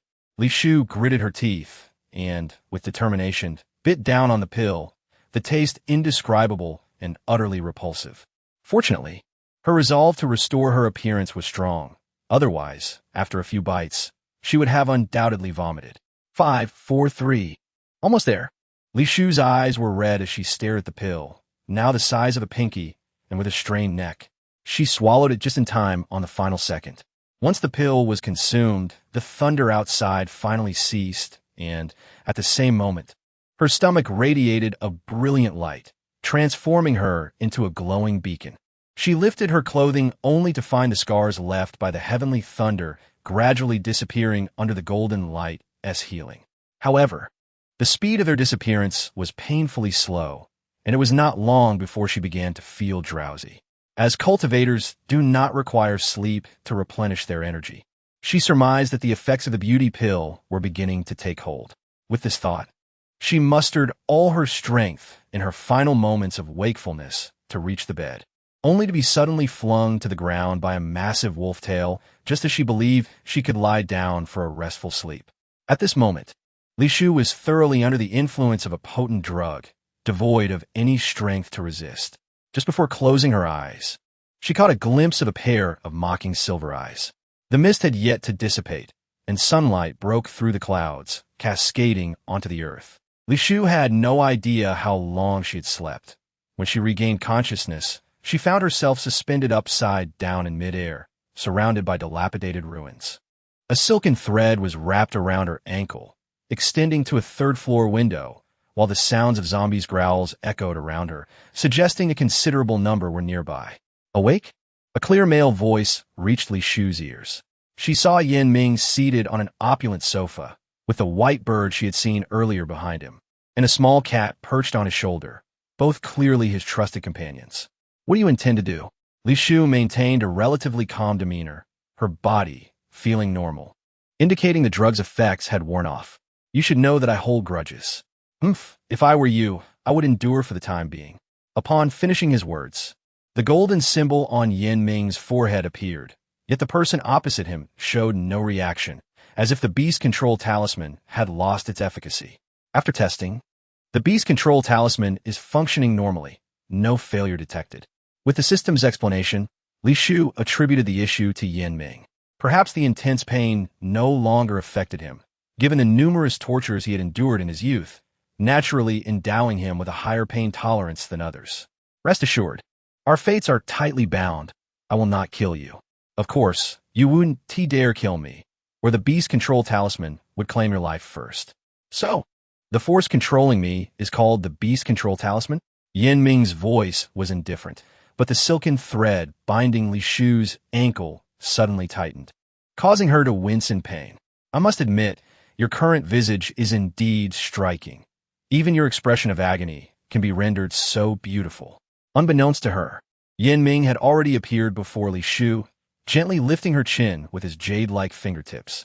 As she hung upside down, her view of Yin Ming was obscured by his lower body, igniting a flicker of irritation within her. Spirit of fire burn. Her restrained fingers swiftly formed seals, summoning scorching flames to engulf the silken thread. No need to try. This is my soul-binding silk, the only one in existence. No one can release you but me. Release me. Li Shu's eyes glimmered with golden light, commanding Yin Ming through the beast control talisman. This tactic proved effective. Yin Ming was compelled to loosen the silken thread. Yet his words remained defiant. You only control my physical actions. It's futile. The soul-binding silk cannot be unraveled. Then let us dangle together. What? The energy aura surrounding Li Shu when she subdued him should have been the result of the beast control talisman forcibly controlling him. The money was merely an energy entity. Leader, I will lower you down. The transformed large cat extended its claws, scratching at the silken thread, only to find it was not a physical object, but merely a mass of air. Release me. I am not negotiating. Impossible. Yin Ming appeared unfazed by his predicament in front of his subordinates, maintaining a calm gaze locked with Li Shu's. Their shared suspended state appeared rather comical, especially with his silvery hair cascading down to his ankles like a flowing silver waterfall. Are you certain? Li Shu narrowed her eyes, the golden symbol on his forehead pulsating incessantly. Even in your current state, you remain unconcerned about being exposed before your subordinates? At her words, Yin Ming fell silent. Your physique is quite appealing. Merely revealing your upper half would not be detrimental. However, if your lower half is exposed while suspended, the view would likely be enticing. At this point, Li Shu ceased speaking, her expression rife with imagination. Chapter 164. A man who does not listen deserves a few beatings 10 minutes later. With a cold expression, Yin Ming released Li Shu. However, she did not comply with his request to lower herself. Li Shu, he called her name with evident impatience, urging her to comply. Yet, Li Shu turned a deaf ear, and before the bird and cat, she conjured a whip formed from spiritual energy, striking Yin Ming's backside with a resounding crack, leaving everyone present dumbfounded. You dare. Yin Ming's pupils dilated in shock as his powers surged uncontrollably, the invisible energy crushing half of the building behind him. Just before plummeting, he was caught by the white bird, which appeared terrified. Meanwhile, Li Shu observed the golden symbol on his forehead flickering, as if struggling to maintain control. System. Does he currently possess the ability to break free from the beast control talisman? Once the beast control talisman is successfully sealed, a beast cannot escape unless the host willingly dissolves the contract. With the system's assurance, Li Shu felt a sense of calm wash over her, daring to gaze at the murderous intent radiating from Yin Ming. What is the matter? Are you unsatisfied? You seek death. Yin Ming, after all this time, have you yet to comprehend your predicament? Shao Bai, activate the spatial prison. Ignoring Li Shu, Yin Ming patted the white bird's back, and a transparent dome enveloped Li Shu, blocking external spiritual energy. The zombie's growls, once distant, seemed to close in around her. Yin Ming, do not forget we are intertwined. Li Shu's gaze fixed on Yin Ming, questioning the significance of his actions. Besides inciting her wrath, what purpose did it serve? Did he truly intend to use the zombies to eliminate her? If so, he would perish as well. In these past days, I encountered a fascinating species. Would you like to hear about it? What? Li Shu inquired, her heart beginning to race with caution. You mentioned that our fates are intertwined. What if you were to become a mindless half-human, half-zombie? Would you still be considered alive? Yin Ming, have you contemplated the consequences of this course of action? Rest assured, should this tactic fail, I will restore you to your former state. No sooner had she spoken than Li Shu noticed a horde of zombies rushing toward her, guided by Yin Ming's cat. At first glance, they resembled ordinary zombies. Yet upon closer inspection, their movements were agile, and their skin bore the normal hue of human flesh rather than the typical mottled gray of the undead. Beast Control Talisman. Activate. Li Shu chose not to expend her spiritual energy battling the zombies. Instead, she commanded the Beast Control Talisman. Do not exert yourself. I have instructed Shao Bai to impose a spatial prison on me as well. The Beast Control Talisman cannot extricate me from the predetermined circle. Do you think I should commend you? Li Shu stood within the spatial prison, observing Yin Ming with an unusual glimmer in her eyes. What other tricks do you have up your sleeve? Suspicion arose within Yin Ming as he noted her calm demeanor, compelling him to instruct his two subordinates to inspect their surroundings. I always knew you were unruly. I anticipated you would devise various schemes against me. I merely did not expect you to act again so soon after the last incident. You. Before Yin Ming could utter another word, his consciousness faded once more. When he regained awareness, he discovered that their positions had reversed. He now stood at the center of the zombie encirclement. More importantly, neither Xiao Bai nor the foolish cat seemed to notice anything amiss. You too, keep a close watch on him. Beast Control Talisman, Seal. Li Shu discreetly formed seals with her fingers behind her back, softly uttering the incantation, and observed as Yin Ming's aura of power diminished significantly. The Beast Control Talisman, a product of the system, proved its worth, regardless of how formidable the beast companion. Once the host successfully bound them, it was a comprehensive suppression. Li Shu. Yin Ming's icy gaze bore into Li Shu, yet the words he attempted to articulate were stifled by the Beast Control Talisman, audible only to him.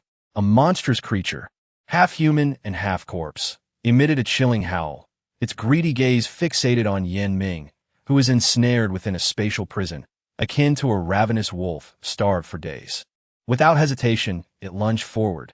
Of course, Li Shu had taken care to ensure that the cat continuously attracted the half-human, half-corpse creature, intent on allowing it to exact its vengeance without respite.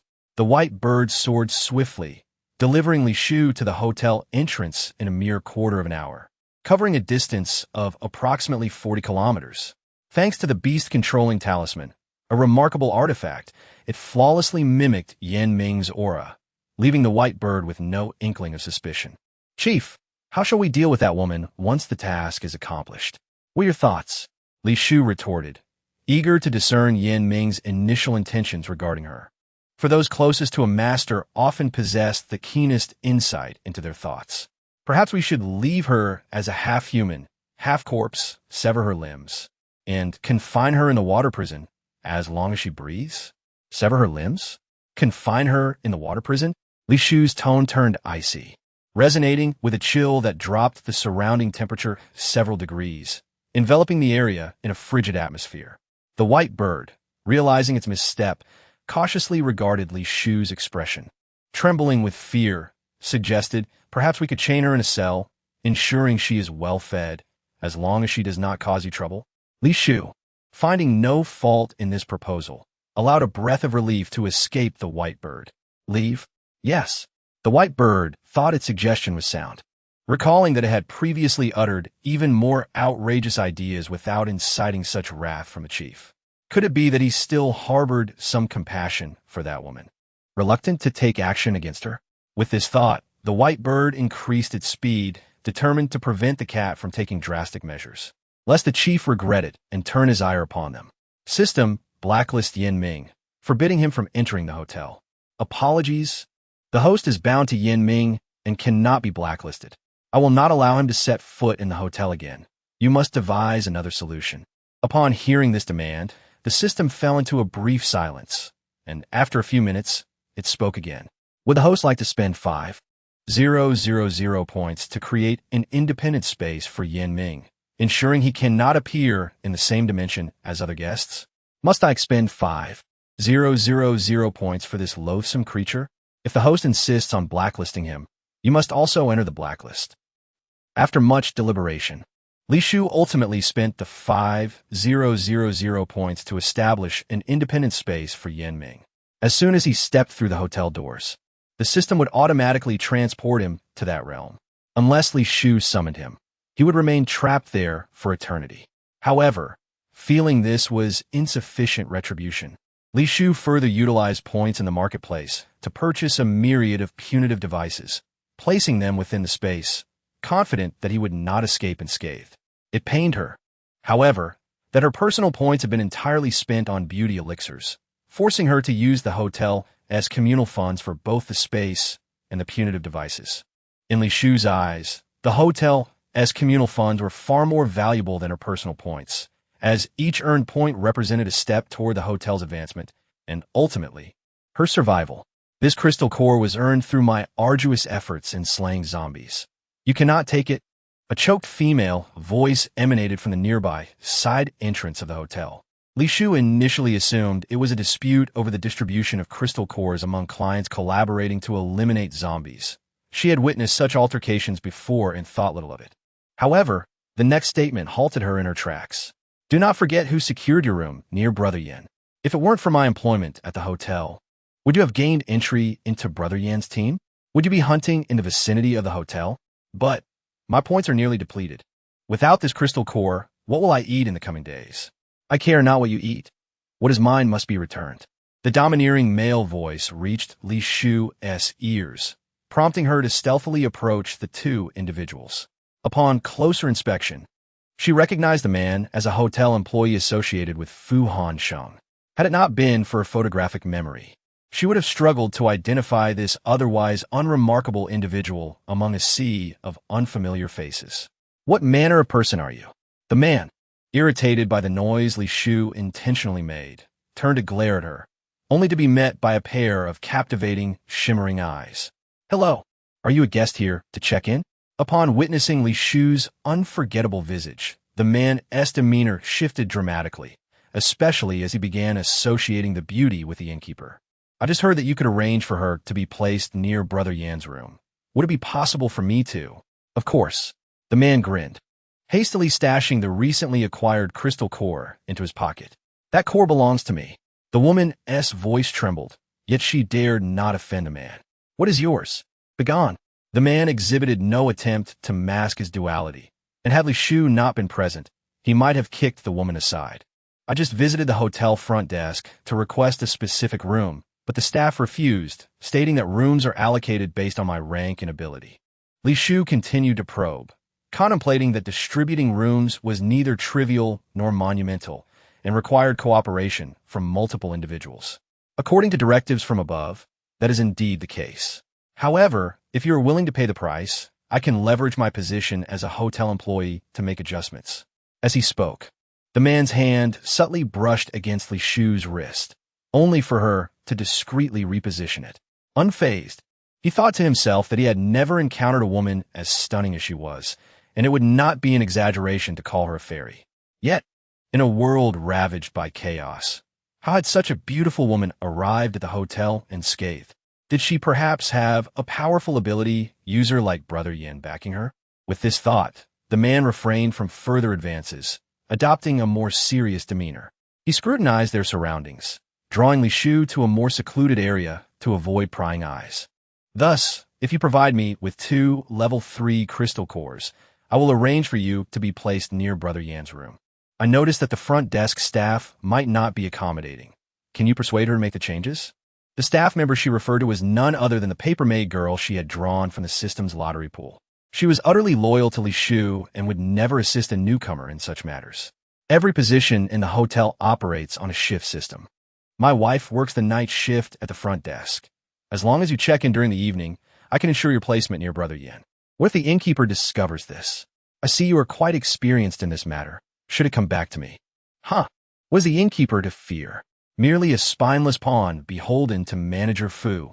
The man spoke with disdain, eliciting a flicker of darkness in Li Shufei's eyes, though her expression and tone remained unchanged.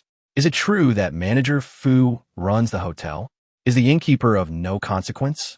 Since I joined the hotel, I have only seen the innkeeper once. They seem utterly clueless. How can they command any respect? I foresee the hotel falling into Manager Fu's hands. They are merely destined to be ousted. Is that so? Li Shufei's tone remained unchanged, her face adorned with a faint smile. Does Manager Fu often speak of you in such terms?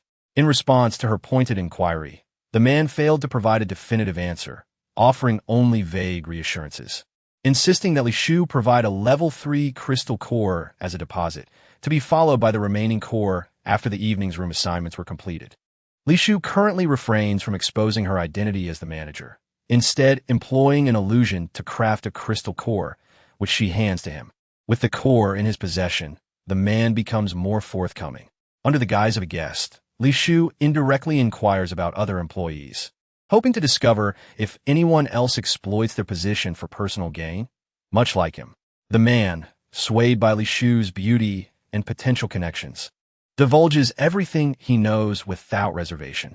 Li Shu receives this information with a gracious smile, following him into the hotel lobby, where they take a seat at a table, her gaze unwaveringly fixed on the counter. However, her restored appearance draws attention, and several patrons deliberately linger nearby. Fortunately, most seasoned guests are out hunting during the day, leaving only new arrivals who are generally reluctant to cause a commotion in the hotel. Thus, Li Shu pays them no mind. That night, the paper-crafted girl, adhering to the rules set by Fu Hansheng, prepares to switch shifts with other employees. Before departing, she glances at Li Shu, puzzled by how the manager has remained seated in the lobby for so long. The man who received Li Shu's deposit arrives promptly, eager to assist her. "You may proceed with the check-in." Li Shu responds with a calm demeanor, her striking eyes drifting toward an unremarkable woman at the counter, noting the absence of any aura of exceptional abilities. Amused, she reflects on the absurdity of a world so perilous that an ordinary individual would resort to clandestine dealings for trivial gains while clinging to a semblance of stability in employment. "Is there a family suite available?" Li Shu inquires. The woman's disdainful gaze meets hers. "There are only dormitory beds left. I suggest you consider them." Li Shu, recalling data from the system with absolute accuracy, asserts, if I remember correctly, there should still be a single room available on the third floor, east side, along with 2 double rooms and a family suite. "That is not my concern. I said there are none."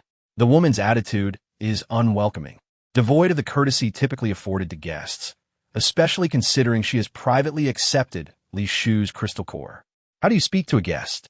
interjects the man nearby, only to find that his intervention aggravates the woman's hostility further. "What guest? Just a pretty face, relying on her looks." The exchange escalates, with insults traded back and forth, revealing the woman's contempt for Li Shu. Despite the growing tension, Li Shu's resolve remains unshaken. In a swift motion, she channels her abilities to conjure an invisible barrier, ensnaring the pair with formidable vines that emerge from the ground, binding them tightly. "You dare to lay a hand on me in this establishment? I am an employee here." The woman feigns calm, though panic simmers beneath the surface. The man, realizing the implications of their predicament, becomes increasingly agitated. "I warn you, the hotel's rules are not to be trifled with. Release us at once, or face dire consequences." Yet, Li Shu remains unfazed, her voice cold as she challenges their assumptions. "Why is it you speak of Fu Gu so reverently, while neglecting the manager's authority? Could it be that the current manager is merely a figurehead, while real power lies with Fu Gu?" The man's attempts to caution the woman are thwarted as the vines stifle his voice. Yet she remains oblivious to the shift in dynamics. Ultimately, the manager is just a woman, incapable of managing such a large establishment. Fu Gu, being a level 5 ability user from the capital, is far superior. "Is that so?" Li Shu counters with a chilling laugh, tightening the vines, eliciting a cry of pain from the woman. "You vile creature. You will regret this when Fu Gu finds out. To my knowledge, he lacks the capability to intervene." "You speak nonsense. Just days ago, he dealt with a disrespectful woman. Then perhaps I should introduce you to him now and see if he would break my legs for your sake?" The man, silenced by the vines, frantically shakes his head, his eyes pleading with the foolish woman. "Don't think you can get away with this. Fu Gu will be here any moment. There's no need for such theatrics. I will take you to him myself." With a flick of her wrist, Li Shu effortlessly transports the pair to the conference room designated for Fu Hansheng's meetings, having already notified him to gather all staff there. "What do you intend to do?"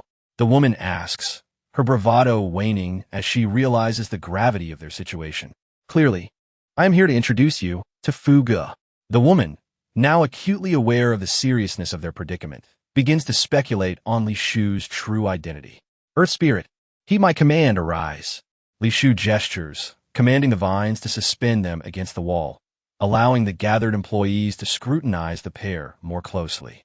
"Who are you in relation to Fu Gu?" The woman stammers, contemplating an apology in hopes of avoiding expulsion from the hotel. "You are mistaken. I am no one's subordinate. Rather, you are all my subordinates."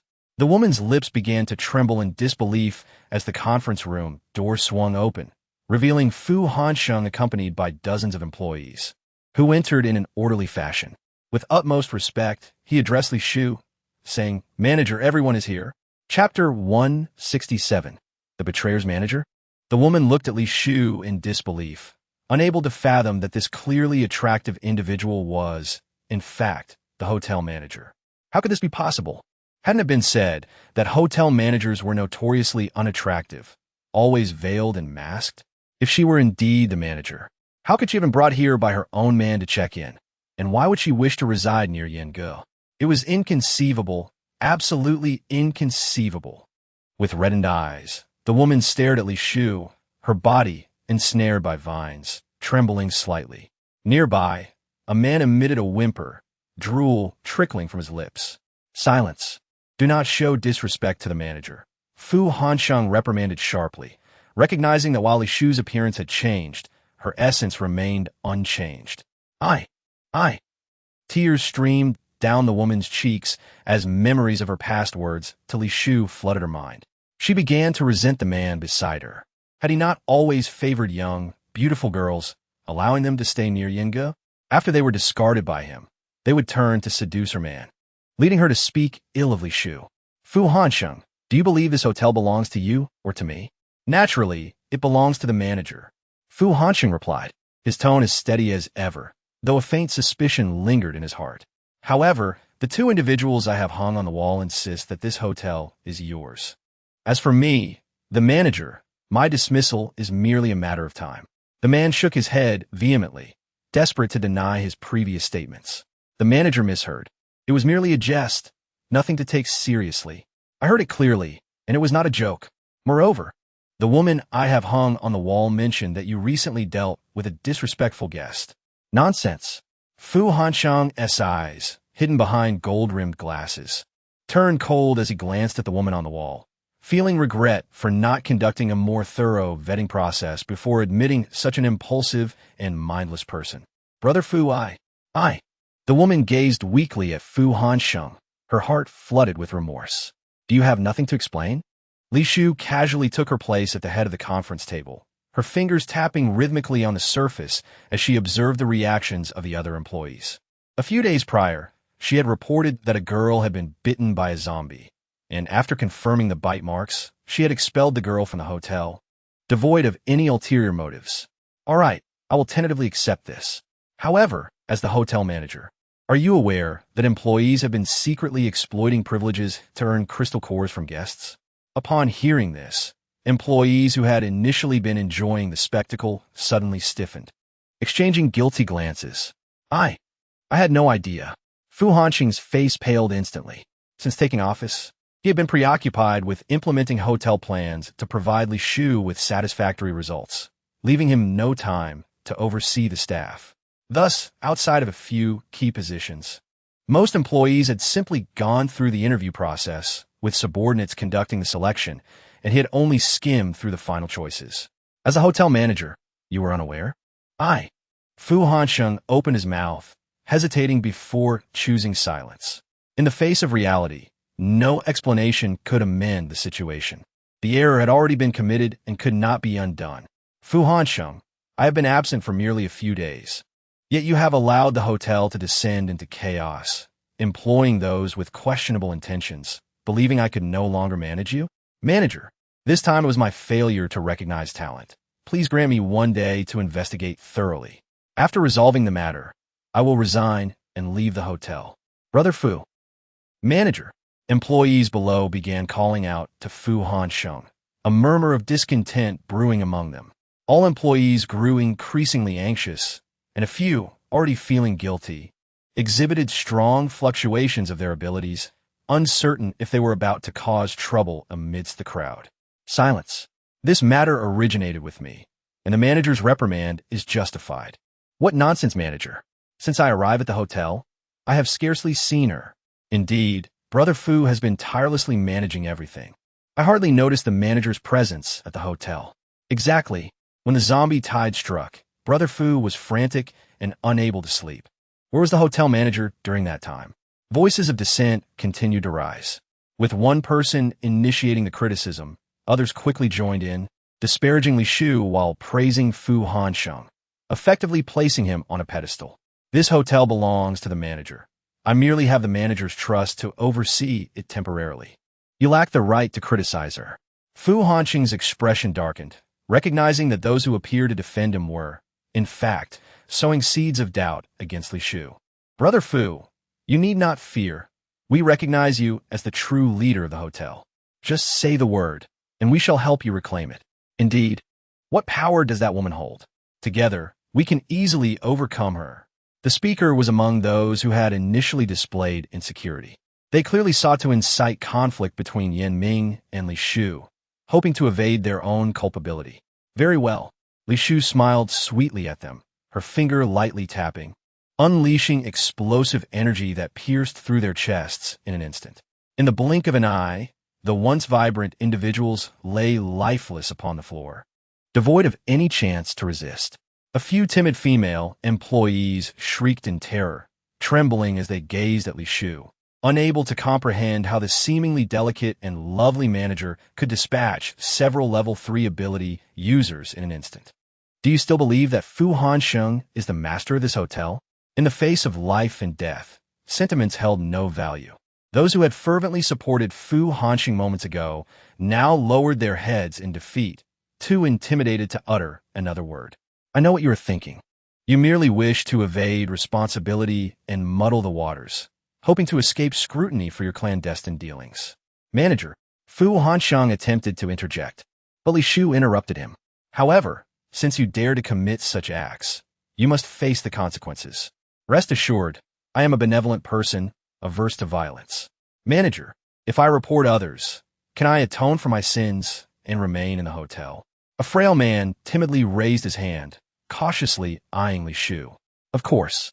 Li Shu's lips curled into a slight smile, though her heart harbored murderous intent. Individuals who betrayed their comrades for personal gain would only bring trouble to the hotel. Thus, the simplest solution was to eliminate them. Chapter 168. A lesson to deter others. With Li Shu's assurance, the employees erupted in chaos. Led by the man who had posed a question, several began to accuse one another, eagerly enumerating each other's transgressions. The accused could not bear the blame and instantly retaliated, vehemently denying any involvement. Throughout this tumult, Li Shu remained silent, observing the spectacle from her chair. As tensions escalated to the brink of violence, she released an overwhelming aura, suffocating all employees. Fu Hansheng compiled their statements. I grant you 2 days to thoroughly investigate the matter. Indeed, he never anticipated that he would depart from the hotel in such a manner. Master, I assure you, all my words are the truth, with not a hint of concealment. Without question, we are sincerely here to eradicate the pests plaguing the hotel. Master, if you do not despise me, I shall devote myself entirely to your service henceforth. Direct me east, and I shall not venture west. Hearing such flattery after the incident, Li Shu found it utterly laughable. Master, those individuals, noticing Li Shu's silence, flusteredly attempted to utter more sycophantic words, but were silenced by her impatient rebuke, which brought about a hush. Fu Hansheng, once you have clarified the ins and outs of this affair, you shall hand over their ill-gotten gains. Understood. Should their stolen funds be missing even a single crystal core, let their nails be removed.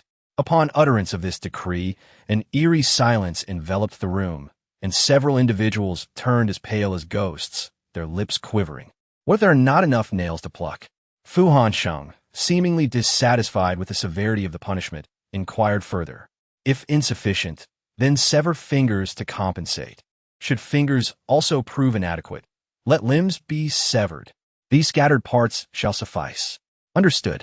Fu Hansheng's voice remained calm, yet his peripheral gaze discreetly scrutinized the unfamiliar visage of Li Shu.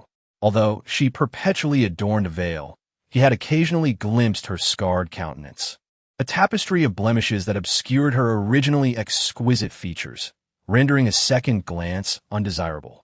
He pondered whether her extended absence was in pursuit of restoring her appearance. If so, with her beauty restored, there would be little need for her to venture forth. Her presence would suffice to safeguard the hotel, diminishing his own significance. At the same time on the following day, at the same location, I expect each of you to arrive punctually, harboring no thoughts of fleeing with crystal cores. The mere mention of escape prompted Li Shu to cast a pointed glance at the visibly disturbed individuals who, without doubt, had profited significantly from their positions as employees and would struggle to gather the cores they had already squandered. For such high-risk employees, Li Shu intended to keep a close watch, marking them with numerous spiritual imprints to ensure they could not exit the hotel's threshold. I have spoken my piece. You may disperse. Li Shu's tone was tranquil as the crowd began to exit the meeting room when a piercing scream erupted from the couple depicted on the wall. The employees, startled by the sound, instinctively looked up to find their thighs pierced by countless slender tendrils, crimson blood trickling down their pant legs, swiftly staining the wall and floor. A sight both disturbing and grotesque. "Master, please spare us." The previously arrogant woman at the counter, now with a mournful expression, beseeched Li Shu with a choked voice. "I did not decree your death." Li Shu's tone remained eerily calm, as though the tendrils were not under her command. "Are you not leaving?" She glanced at the employees who had halted in their tracks, her mere gaze instilling fear and causing them to scatter. "System, strip this couple of their crystal cores and cast them out of the hotel. Remember, the farther, the better." Received, the system acted swiftly as the electronic voice faded. A massive hand materialized on the hotel wall, rendering the woman unconscious and prompting the man to wail in terror. Half an hour later, Miss White Rabbit, having received Li Shu's message, diligently scrubbed the blood left by the couple from the meeting room. It was only upon encountering Miss White Rabbit that Li Shu realized she had transformed from her rabbit form into that of a muscular middle-aged woman, an appearance that exuded an air of intimidation. Unfortunately, she still bore a tendency to be timid. Previously, she would merely hide, perhaps biting when provoked. But now she possessed the strength to send an adult man flying with a single slap. Whether her advancement was a blessing or a curse remained uncertain. System, display the panel values of several system employees and puppets. I wish to examine their skills post-hotel upgrade. Affirmative, the hovering panel illuminated, revealing the values of the paper-crafted girl, Miss White Rabbit, and the chef puppet clearly before her eyes. As for the newly acquired service puppets from the weapon shop and clinic, they belong to the lowest tier, fit only for rudimentary tasks. So, the paper-crafted girl possesses a learning talent? No wonder her aptitude for learning is so remarkable. Li Shu pondered the values before her, contemplating the need to balance her system employees with those recruited externally. The advantage of system employees lay in their unwavering loyalty, evolving alongside the system's upgrades. Yet their singular expertise rendered them less versatile, occasionally failing to grasp the needs of guests. Conversely, the recruited employees displayed flexibility, empathizing with guest desires. But their inherent self-interest posed a risk of betrayal, and she lacked the ability to read their minds and detect issues promptly. System, I recall requesting a labor contract draft previously, but the hotel's constraints on them are insufficient. Can they be reinforced? Employees maintain a fair labor relationship with the hotel, incapable of deep-seated constraints to meet the demands of exploitative capitalists. Exploitative capitalists? Li Shu echoed, slightly exasperated. She merely sought to safeguard her rights. Wary of employees causing trouble for the hotel, how did that equate to being an exploitative capitalist? I demand but one thing. They must bear the hotel's energy brand. In this way, should they encounter danger, the brand will promptly activate to protect them. Likewise, should they dare betray the hotel, the brand will relentlessly consume their very essence until depleted. This constitutes an unequal agreement. The main system will not endorse it. What then is to be done? The host may apply the brand independently. It cannot be executed by the system. Is that all? Li Shu found herself somewhat exasperated, expecting more substantial insights. The host's actions are independent of the system. They must bear full responsibility for any incidents that arise. Chapter 169. Yin Ming. I only desire your compliance. After a series of denials and discussions, Li Shu ultimately procured a mind-reading waste token from the marketplace, specifically instructing the system to engrave the hotel's logo upon it. Following the establishment of simple conditions, should an employee harbor impure thoughts toward the hotel, the token would change color progressively, reflecting the intensity of their malevolence. Naturally, should an employee wish to resign, Li Shufei would assist in dissolving the token S binding, provided they bore no ill intentions toward the hotel. System, after the Hotel S upgrade, can the employee lottery pool specify employee types? No. Then what exactly has been upgraded? Li Shufei expressed her dissatisfaction, feeling an urgent need from management personnel who would remain loyal. After all, she required Fu Hansheng, an exemplary employee, and thus needed an equal counterpart to prevent his dominance from leading him astray amidst the flattery of other employees. Post-upgrade, the probability of drawing elite employees from the lottery pool has increased by 3. A mere 3? Post, elite employees are not as common as cabbage. In response to the system's retort, Li Shufei remained silent, departing alongside Miss White Rabbit, who had finished cleaning. As she glanced down at her garments, now stained with blood and grime, she resolved to change before heading upstairs.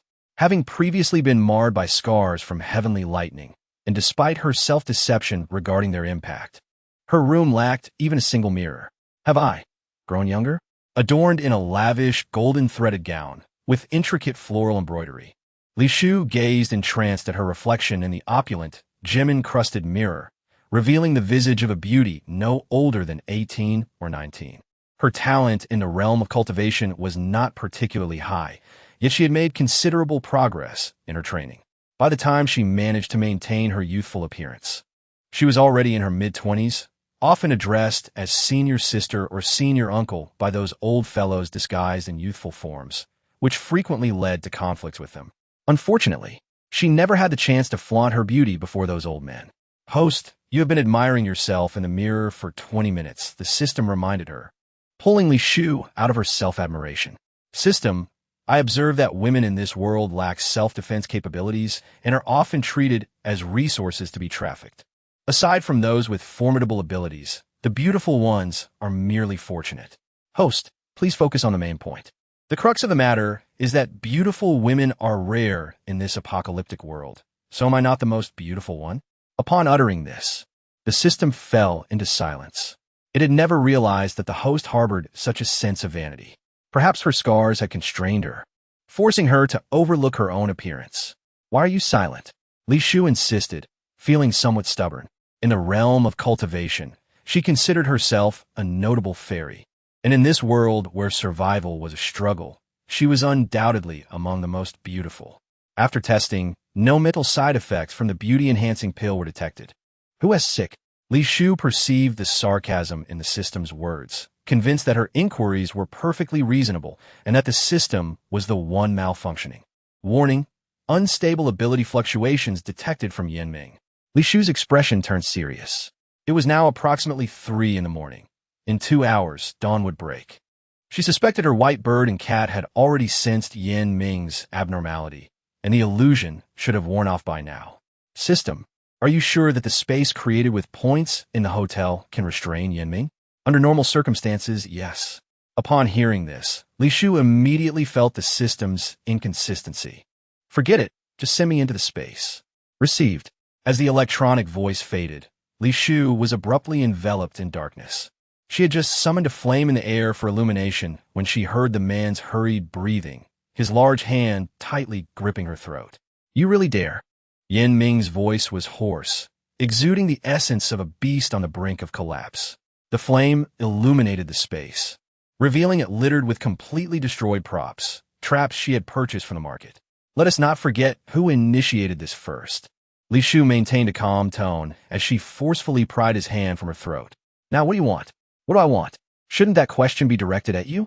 Li Shufei's gaze bore into Yan Ming's, unsure if it was her eyes deceiving her, or if the dim space, illuminated solely by the flame, had transformed his silver eyes into black. I won't hold this against you this time. Let me out now, and we can call for a temporary truce. A temporary truce? Li Shufei echoed, her tone laced with mockery. Yan Ming, what gives you the right to make demands of me? Who exactly holds the upper hand here? Li Shufei, don't push your luck. Am I pushing my luck? Or have you grown so accustomed to being above others that you cannot see reality? You, what about me? Li Shu stepped forward assertively, forcing Yinming to take a step back. This time, she was certain she wasn't hallucinating. His eyes had indeed shifted from silver to black, with even the roots of his hair showing signs of darkening. Realizing this, Li Shu unleashed her spiritual power to probe Yinming's abilities, confirming that his powers had significantly weakened. No wonder the grudging Yinming claimed he wouldn't hold a grudge and sought a temporary truce. Let me guess. The once dominant leader of the mutated beings has discovered that the genes of the mutated beasts within him are not as stable as he thought, causing a considerable regression in his abilities? Are you trying to threaten me? It seems so. Li Shu's heart swelled with amusement at his blatant denial and his futile attempts to mask his unease. Thankfully, his foolishness had allowed her to escape from him repeatedly during his peak. Li Shu, you need me, don't you? If this gets out, it won't bode well for you. Rest assured, I won't breathe a word. Her smile broadened as she unceremoniously tugged at his hair, causing him to bend down in pain, bringing his exquisite face closer to hers. As long as you obediently become my servant, I will naturally protect you. After all, we are one. Chapter 170. Settling the accounts amid their confrontation. Li Shu chose not to release Yinming from the space, but instead spent some points to alter the environment within.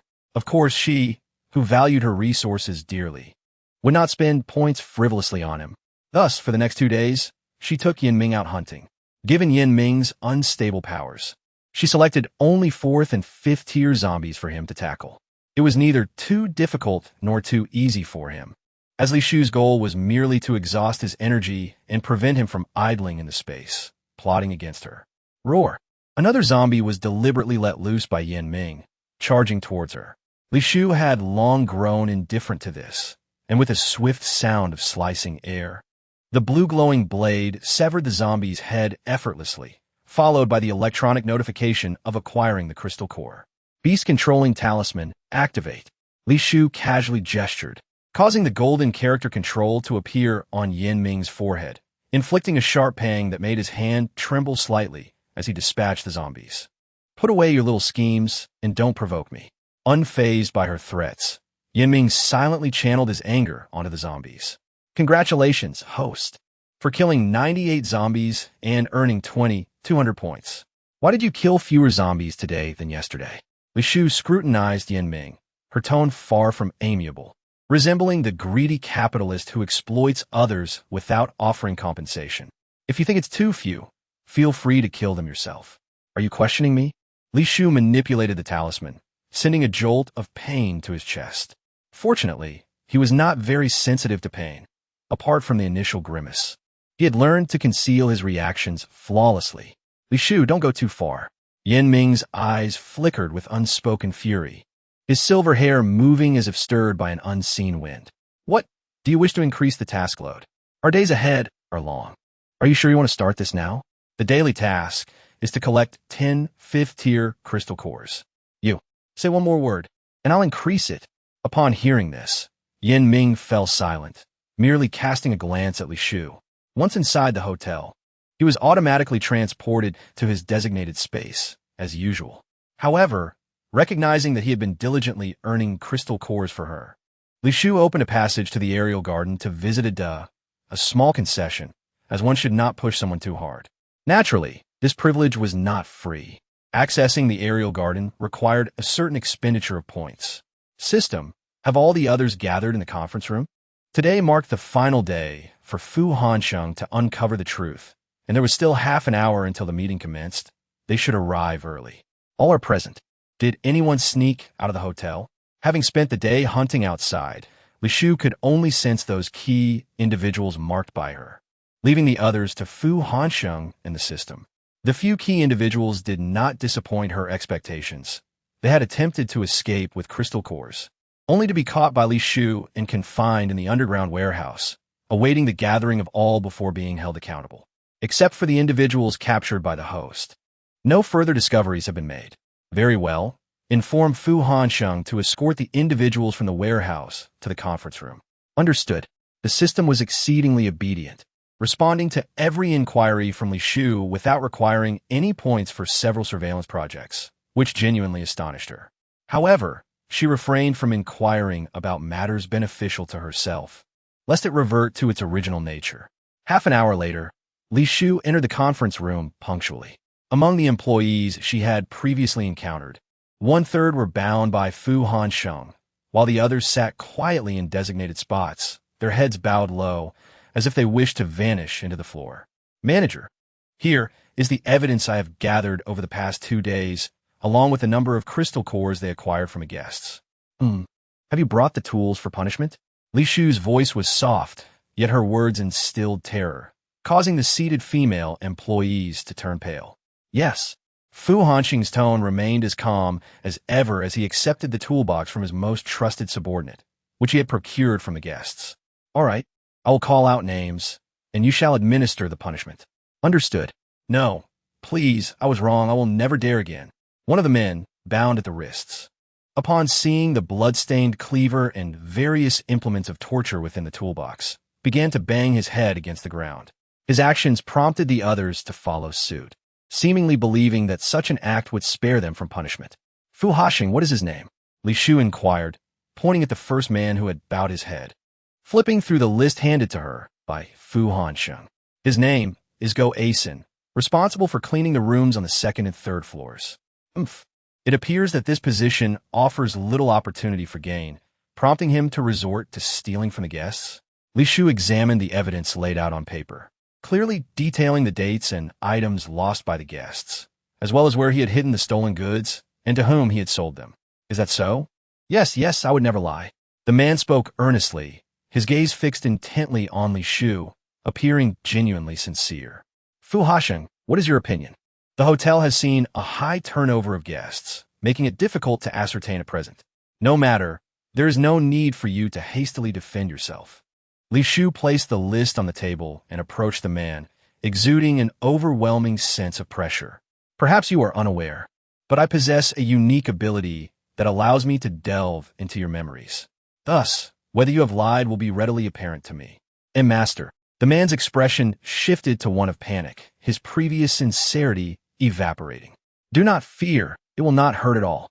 Li Shu's fingertips touched his forehead, emitting a sphere of white light that ceased moments later. Fu Hansheng removed 3 of his fingernails. Upon hearing this, the man collapsed to the ground, offering no further resistance, revealing that Li Shu had not wronged him. Manager, I confess everything. Witnessing the fate of the previous man, another, too terrified to cling to hope, divulged all he had concealed from Fu Hansheng, hoping for leniency from Li Shu. Excellent. I did not expect your outward appearance to conceal such audacity. Manager, I spoke voluntarily. Please consider. Fu Hansheng, in addition to removing 10 of his fingernails, sever one of his legs. Chapter 171. You have betrayed me again. Manager, I have confessed everything, yet you, why? Did I ever imply that you would receive leniency? Moreover, you coveted the guest's crystal cores and exploited your position as a hotel employee to deceive many into purchasing the worthless weapons you fabricated using your powers. But it was all voluntary on the guest's part. Silence. Commence the punishment. Understood. As the screams subsided, a bloody leg was carelessly discarded, while its owner lay unconscious, having been transported outside the hotel by Li Shu via the system. Several employees, perhaps having spent too long within the hotel, retched at the sight of the severed limb, grateful they had not crossed that line. This was precisely the effect Li Shu sought. Addressing the assembly of employees, she declared, I hold a deep disdain for those who exploit the hotel's reputation for personal gain. Whoever dares to tarnish my establishment shall find themselves unable to rise again. Manager, we would never dare. The employees seated in chairs murmured in response, having been filtered by Fu Hansheng and deemed temporarily compliant. Li Shu understood that she must be sufficiently severe with the errant employees to instill fear in the others. However, in addition to punishment, I shall also bestow rewards. Each month, based on the guests' favorable reviews of you, I will select 10 outstanding employees and distribute rewards according to their rankings. This proposal undoubtedly provided a momentary reprieve from the tension, alleviating some thoughts of resignation among the employees. The specific rewards will be determined by your votes. As long as it is something you desire, I will do my utmost to fulfill it. One timid young girl, just of age, spoke cautiously, avoiding eye contact with Li Shu, her voice trembling with fear. Is this truly the case? Li Shu did not conceal the truth, suspecting that this matter had inadvertently been mentioned by Chen Xiaomei. Then, can this be used as a reward? The moment the girl finished her sentence, the eyes of the others brightened. Should this indeed count as a reward, it would afford them yet another chance to safeguard their lives. Yes, but only if you still draw breath. I do not reward the dead. Thank you, manager. The girl's eyes sparkled with excitement, her previously timid demeanor straightening. Manager, if I wish to have a room that belongs solely to me, would that be possible? You may have your own room after being selected as an outstanding employee 5 times. Manager, I wish to have a points card for free use indefinitely. Is that acceptable? I can only grant a 1-year free usage points card, capped at 100,000 points.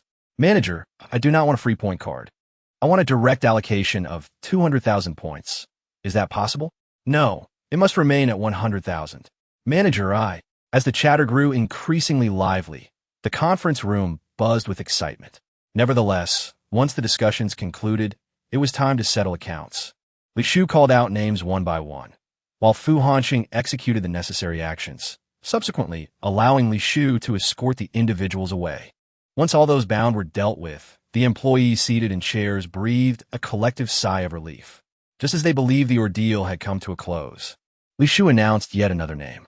It belonged to a middle-aged woman seated at the very back, who usually appeared amiable and got along well with most. Master Yu. What is this? The middle-aged woman did not expect her name to be called, her voice trembling. Manager, could there be a mistake? Aunt Luo is diligent in her work, cleaning the yard. She should have no opportunity to seek personal gain.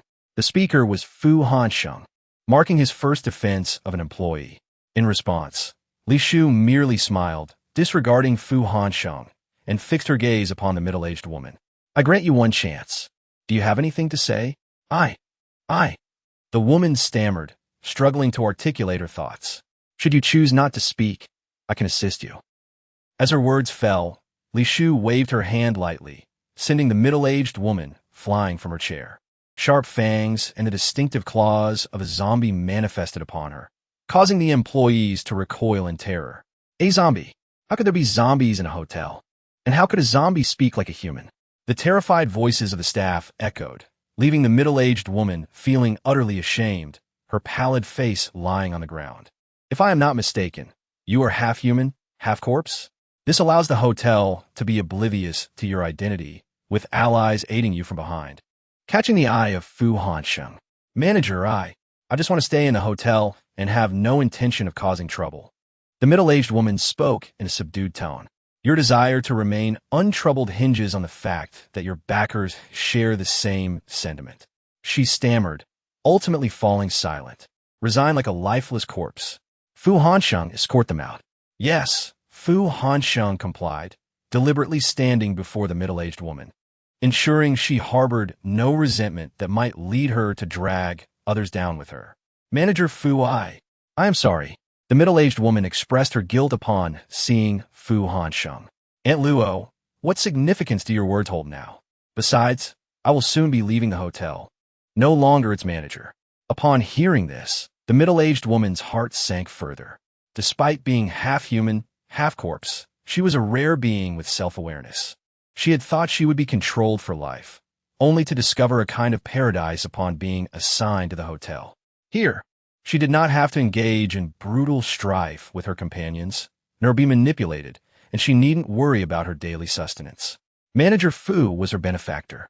She simply could not allow such a good person to leave the hotel to face a life of hardship. With this thought, her gaze hardened, and once everyone departed, she confided to Li Shu, Manager, the ones controlling me have always been hiding outside the hotel, secretly bringing in many half-human, half-corpse beings, intending for me to collude with them to besiege the hotel. Yes, I am aware, Li Shu replied flatly. She had traced the origins of the half-human, half-corpse creatures brought by Yin Ming to the hotel, though she had chosen to bide her time. I can assist you in dealing with them, but I implore you not to expel Manager Fu. He is a good person. What reason do I have to trust you? Li Shu dismissed her claims. particularly as she was willing to betray her master for someone entirely unrelated, rendering her credibility rather low. From what I know, the pretty boy by your side is in cahoots with that individual. Chapter 172. A wolf that can't be tamed. The mention of pretty boy immediately altered Li Shu's expression, her hand tightening into a fist. Are you certain? Yes, I witnessed him beside my master. Moreover, there are other influential figures from the capital involved. All right, I understand. Although Li Shu's tone remained calm, her inner fury was already boiling. What about my request?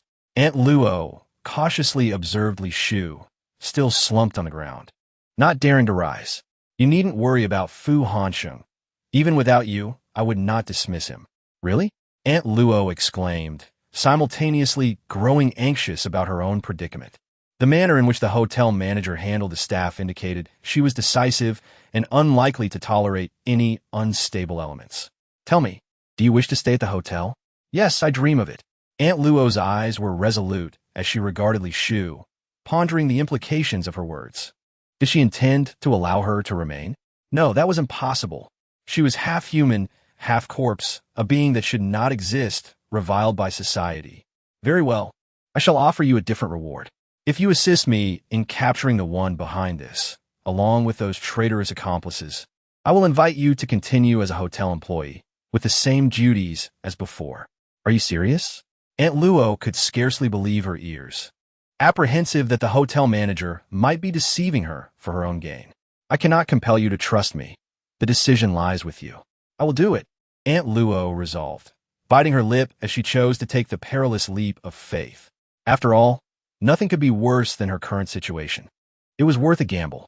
Excellent. Li Shu smiled, purchasing a grain-sized wireless surveillance device from the system's marketplace, which appeared as an unremarkable black dot. She bent down, affixing it discreetly behind Aunt Luo's ear. This is a miniature surveillance device. As long as you remain silent, no one will notice. When you need to contact me, just touch it thrice, and I will sense it. We can communicate at any time. This device can reach you? Aunt Luo was astonished by this high-tech gadget, and at Li Shu's indication, she stood and tentatively touched the device 3 times.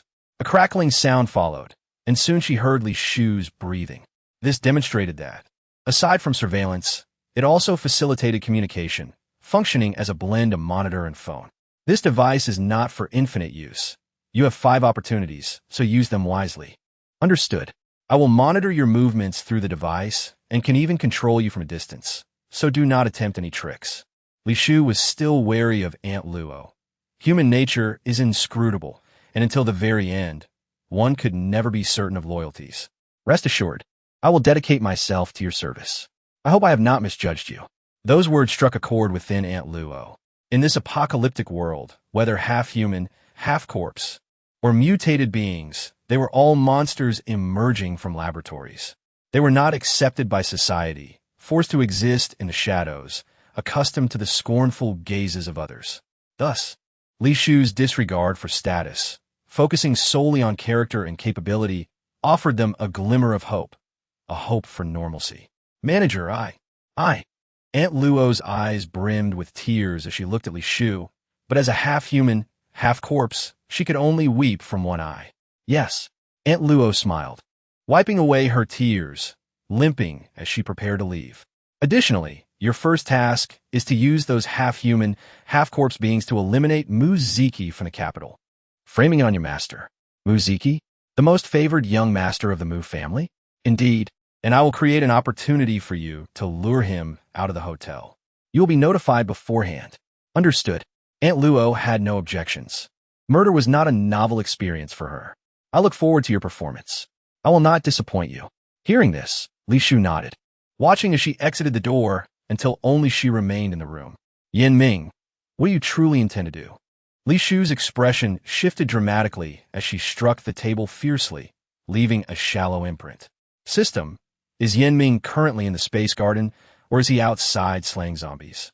Based on the location, he is currently in the space garden. Humph, he seems quite at ease, unafraid of me uncovering his machinations. However, according to the system's analysis, even if the host confronts him, it would be futile. No matter how many times he is punished or threatened, he will continue his deeds. After all, That individual's nature is inherently disloyal, and the only beast-taming talisman the host possessed is rendered useless.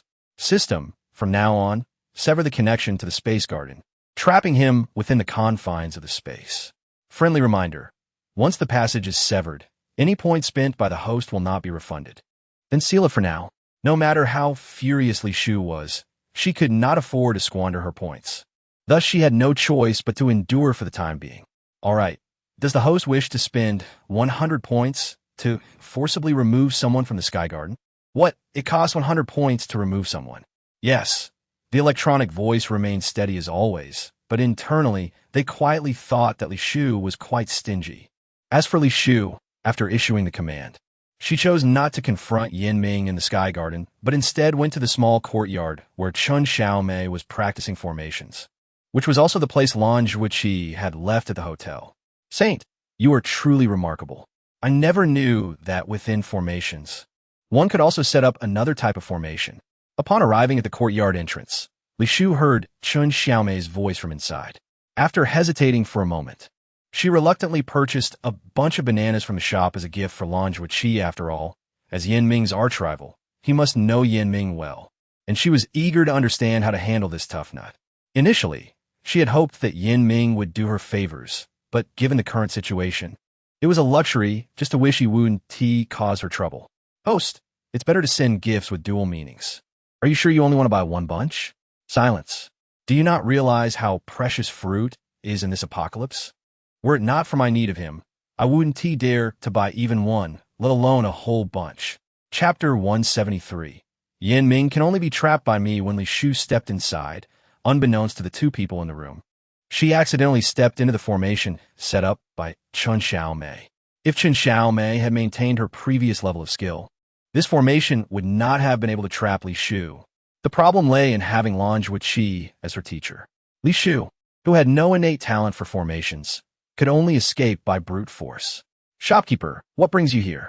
Are you here to test my formation? Chen Xiaomei, the master of the formation, instantly recognized Li Shufei and looked at her with great excitement. Li Shufei feigned profundity, nodding while holding the bunch of bananas. Unfortunately, Chen Xiaomei, oblivious to the situation, rambled on. Shopkeeper, I made great progress these days, and now I want you to see for yourself. You. Before Li Shufei could finish her sentence, dense white fog filled the courtyard, which had been enlarged countless times by the formation. Shopkeeper, I set up a simple illusion within the formation.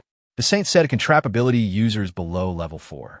And even some level 4 and 5 users with poor directional senses can become lost and unable to escape. And so do you want to try to walk out? I want to see how long it takes you. Chen Xiaomei. Li Shufei called her by her full name with a heavy tone, startling Chen Xiaomei into realizing her overstep. I'm sorry. The white fog dissipated, and the formation's glow faded, restoring the courtyard to its original state, leaving only a dispirited Chen Xiaomei and the silent Lan Zhuiqi sitting at the table. On the dining table, there lay a stack of precious rice paper, which Li Shufei had painfully purchased from the system shop, kept in her office to reminisce about the past. Shopkeeper, this paper is for the saint to sketch formations. It's all for teaching me. Did I mention anything about the paper? Li Shufei feigned indifference, shifting her gaze from the paper, while secretly inquiring with the system about who had tampered with her office's rice paper.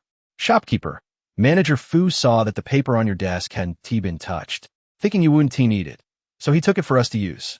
He also wants my formations to advance further, so I can better serve the hotel. I said I didn't care about the paper. Lan Zhuiqi, I want to ask you about Yinming. Li Shufei, disliking circumlocution, directly stated her inquiry while placing the precious bananas on the table with care. What does the shopkeeper want to ask? Lan Zhuiqi responded blandly, his demeanor notably more composed than before, yet laced with an imperceptible chill, as if he disliked hearing the name Yinming. What is your intuitive impression of him after dealing with him so many times? Upon hearing this, Lan Zhuiqi paused slightly before responding slowly. He views human life as worthless, acts according to his whims, lacks a sense of right and wrong, and seeks revenge for the slightest grievance. Is that all? Shopkeeper, feel free to speak plainly. What exactly do you wish to know? He has been trying to cause me trouble lately, and I need to make him obey. You've sought the wrong person. I have no means to assist you. What does he fear the most? What is he most afraid of? You don't know? Aside from the two mutated wolves following him around, he has nothing else to fear or worry about. But one of those wolves is under my control, even bound by a life and death contract. Shopkeeper. He is known for his vengefulness. No matter what leverage you have over him, it won't change that fact. No, you must have a way. Li Shu looked at Lan Zhuoqi with unwavering determination. If you help me gain leverage over him, I can fulfill one of your requests. I'm sorry, This statement struck a chord with Lan Zhuoqi. Moreover, he was unaware of how Li Shu discerned that his abilities had not fully recovered, as the aura of his powers had been disguised to resemble his peak condition from years past. Lan Zhuoqi, keeping Yin Ming close will greatly benefit you as well. 1 Tiet, Chapter 174. Keeping Yin Ming around only adds to my troubles. As Li Shu left the courtyard, Chen Xiaomei followed her. Sensing that Chen Xiaomei had something to say, Li Shu cast her a fleeting glance, and indeed, she could no longer contain herself. Shopkeeper, are you determined to support the saint? The moment those words were uttered, Li Shu felt an urge to pry open her head to see what kind of nonsense filled it. She had expected something significant, and this was it. In fact, when the shopkeeper first entered, "I didn't recognize you," but the saint recognized you immediately. This shows that no matter how the shopkeeper changes, there is no difference in the saint's eyes. So, shopkeeper, are you going to support the saint? Why would I give up my earnings to support him? Why do you spend all day thinking about frivolous matters instead of focusing on important things? What, do you have a crush on Lan Zhuoqi? No, I wouldn't dare. Chen Xiaomei nervously fiddled with the buttons on her clothes, her round face showing a hint of bitterness. Someone like him is far beyond someone like me. Only the shopkeeper is worthy of him. In the end, he is just a good-looking man. He is currently unstable in his powers, and there are enemies outside searching for his whereabouts. The identity of the Holy Son of the Radiant Church is merely a fade. It's irrelevant whether you're worthy or not. Is the shopkeeper serious? Chen Xiaomei's eyes lit up, and after hearing Li Shu's words, her heart brimmed with confidence. Of course, Li Shu never aimed to belittle others. However, she could see that Lan Zhuoqi, much like the monks of the cultivation world, treated everyone with courtesy. With the two of them under the same roof, it naturally led Chen Xiaomei to develop misconceptions. Therefore, Li Shu needed Lan Zhuoqi to clarify things and extinguish Chen Xiaomei's aspirations, directing her focus solely on practicing formations without entertaining such unrealistic feelings. Thank you, shopkeeper, Chen Xiaomei exclaimed excitedly, hurrying back to the courtyard, her excitement making her steps clumsy. System, where is Yin Ming currently? After dealing with Chen Xiaomei's matters, Li Shu used the system's function to scan the area and discovered that Yin Ming was not present. Would the host like to enable shared positioning? Just give me a free check. I need a rough address. Li Shu was not deceived by the system. Upon hearing its words, he realized it intended to deceive him regarding his points. According to the detection, he is currently 20 kilometers away from the hotel. Is he hunting zombies? No. He is meeting a woman. A woman? Li Shu felt a hint of unease. Could it be that the one controlling the half-human, half-zombie was a woman? Or was he trying to employ another trick against him? May I ask if the host wishes to activate long-distance surveillance? There is currently a promotional offer, with the original price of 500 points per minute being discounted by 20. What is the discounted price? Li Shu was not good at calculations, and it was precisely this shortcoming that had led to numerous losses at the hands of the system. After the discount, it is 400 points per minute. So expensive? May I ask if the host wishes to make a purchase? Buy. Li Shu gritted his teeth and made the purchase. What appeared on the system panel was a scene of Aunt Luo being chased by Yin Ming, looking severely injured, with half an arm severed. That damn man dares to sabotage my plans. Li Shu's eyes nearly blazed with fury. That woman was a crucial piece against Mu Ziki and Commander Yu. Indeed, keeping Yin Ming around only added to his troubles. System, activate location sharing. I need to get there immediately. Congratulations, host. The redemption was successful, costing 500 points per minute. Are you trying to fleece me? Is the positioning even more expensive than long-distance surveillance? And did you apply the discount? ISNT their promotional offer? Host, location tracking is not discounted. The promotional offer only applies to specific designated items. You, host, the location tracking has been activated. Please make haste. Upon hearing this, Li Shufei could only grit his teeth and swallow his frustration, hurriedly purchasing the swift charm to rush to Aunt Luo's aid. He could only hope that Yin Ming would not act too quickly. Otherwise, he would undoubtedly flay him alive and turn him into wolf meat soup. Chapter 175. Yin Ming. Are you so eager? Don't kill me. I'm a manager of the hotel. We have a partnership. Aunt Luo struggled on the ground, her one hand and one leg brutally torn off by Yin Ming. She wondered if this pretty boy knew about her betrayal to Li Shufei, which was why he had come to kill her. It is precisely because you have a partnership with that woman that I must eliminate you. Are you not afraid the manager will find out? As she spoke, Aunt Luo discreetly reached for the device behind her ear. Within seconds, anxious breaths could be heard, along with the sound of rushing air, as if someone were hurrying. Hold him off for a moment. I'll be there shortly.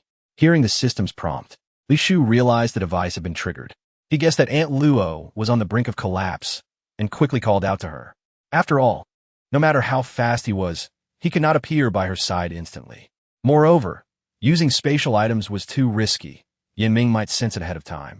And if he acted faster, Aunt Luo's chances of survival would diminish. Hearing Li Shufei's words, Aunt Luo felt somewhat reassured. The man before her seemed unaware that the manager was on the way, and his intent to kill her appeared less urgent, more like he was toying with his prey. Don't kill me. I can provide you with valuable information, such as about the hotel manager. Oh, is that so? Yin Ming seemed genuinely interested, the energy pressing down on Aunt Luo easing, allowing her battered body a moment to breathe. I can give you 30 seconds to elaborate. If the content is dull, you will be reduced to pulp. The 30-second time limit felt like a death sentence to Aunt Luo. She doubted she could say much. 3 seconds had already passed. Are you sure you don't want to speak? The manager, she strained her mind to think of what aspects of the manager might interest him. 20 seconds remained. I discovered something strange about the manager's abilities. Last time, there was an anomaly in the sky, with lightning striking her room one after another. While I was monitoring, I noticed she seemed as if her soul had been struck out of her body, and for several days afterward, she was nowhere to be seen. Aunt Luo's words were half-truths. However, the celestial phenomenon was real. Everyone assumed the high building attracted the lightning, failing to realize it was directed at the manager's room. What else? Yin Ming did not suspect her. When he had previously abducted Li Shufei, he had indeed heard the ominous thunder. Yet his mind was solely focused on Li Shufei, and he had not connected the two events. And Aunt Luo rummaged for critical information about the manager. This man was not easily deceived. She needed to weave a tale of half-truths to earn his trust, ensuring she did not utter a lie that would be immediately exposed.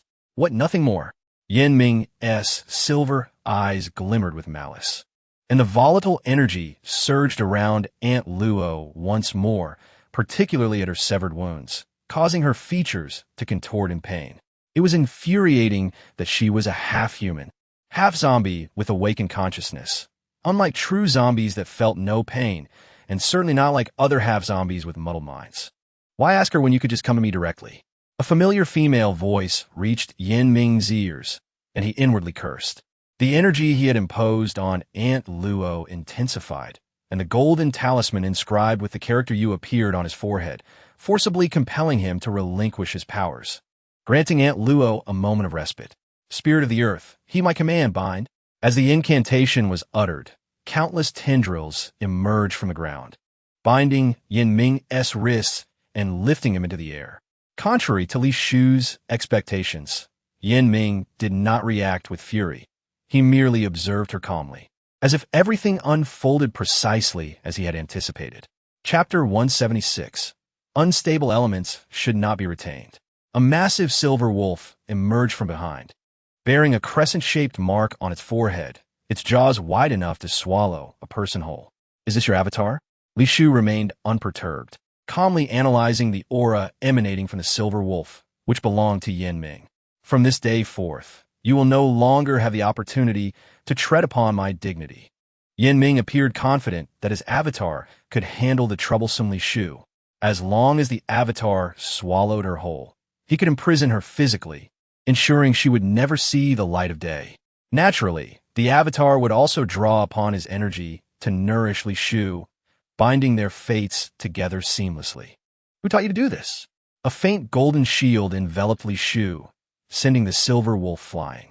The beast control talisman had no loopholes. Neither the Avatar nor the original could harm their master, thus thwarting Yin Ming's scheme.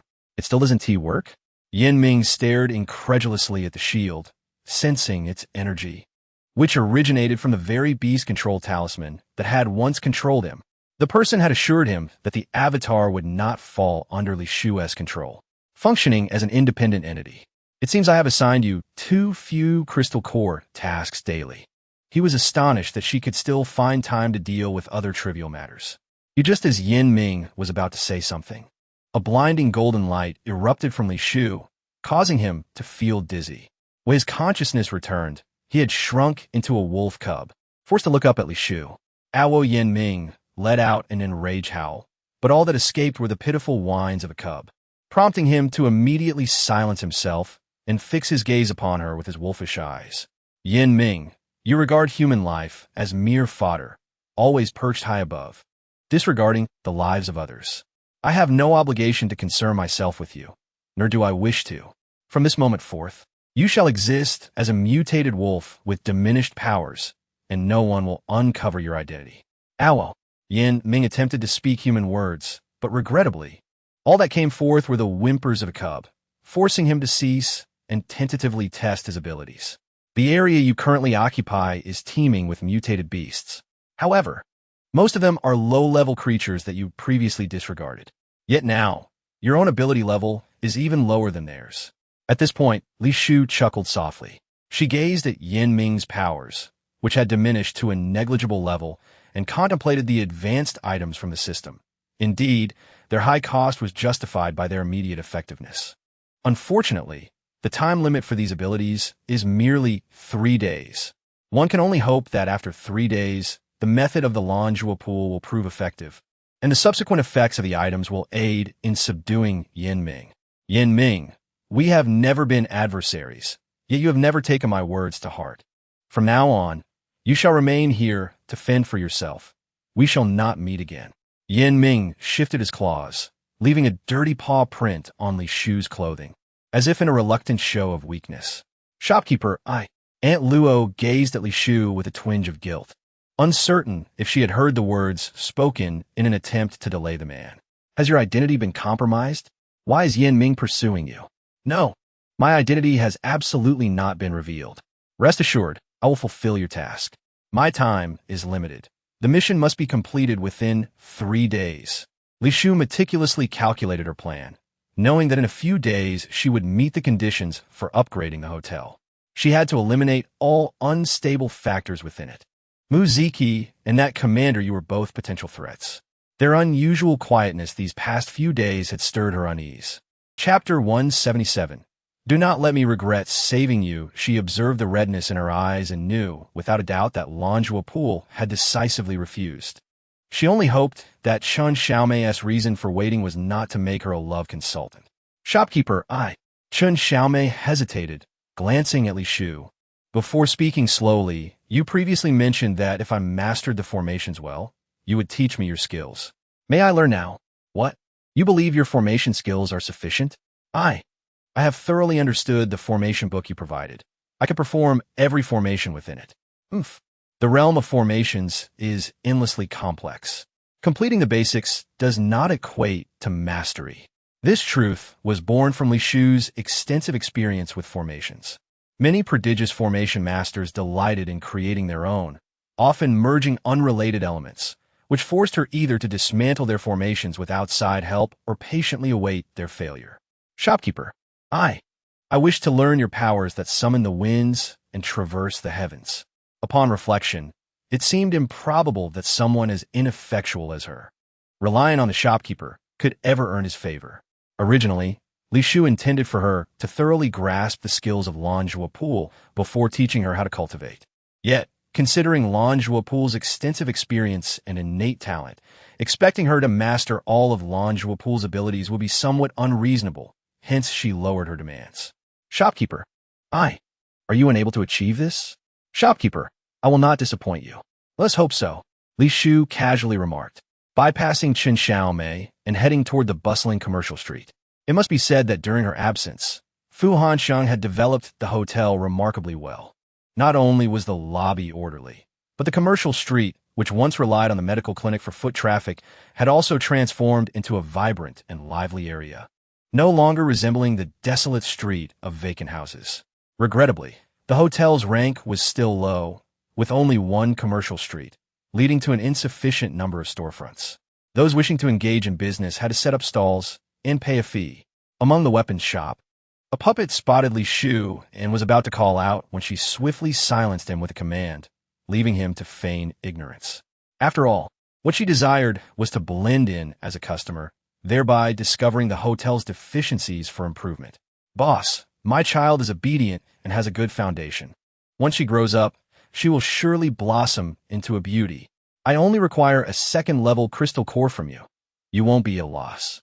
As Li Shu was nearing the end of her tour around the shops and stalls, her keen ears caught a male voice. She turned her gaze toward the source and noticed a middle-aged man standing in front of a stall piled high with the corpses of mutated beasts, accompanied by a girl of around 7 or 8 years. The stall's owner, a man in his 30s, exuded a formidable aura, making Li Shu feel a sense of familiarity. What use do I have for an ordinary child without any abilities? She will only waste my resources. Please, you know you adore little girls. As the man lowered his voice during the latter part of his statement, Li Shu recalled that the stall owner was affiliated with Commander Yu. However, he had stood at the very edge of the crowd that day. Had it not been for her remarkable memory, she might have easily forgotten him. Chapter 178. The disgusting upper echelons, be silent. The man suddenly became tense, scanning the surroundings. Once assured that no one was watching, he led the middle-aged man to a secluded area and discreetly slipped him a second-level crystal core. Meanwhile, Li Shu remained hidden within the crowd, observing them quietly, until the impatient stall owner remarked, "Miss, you have been standing here for 10 minutes. Are you buying or not?" "I'm not buying," Li Shu replied casually, watching as the man purchased the little girl and hurriedly packed away his goods, neglecting even the mutated beast limbs that fell to the ground. The man, burdened by the child, exited the hotel, heading in the direction of the nearest black market, the very one Li Shu had previously visited. However, he was not responsible for escorting her there. He merely delivered the girl to a desolate town where a dilapidated truck awaited at the entrance.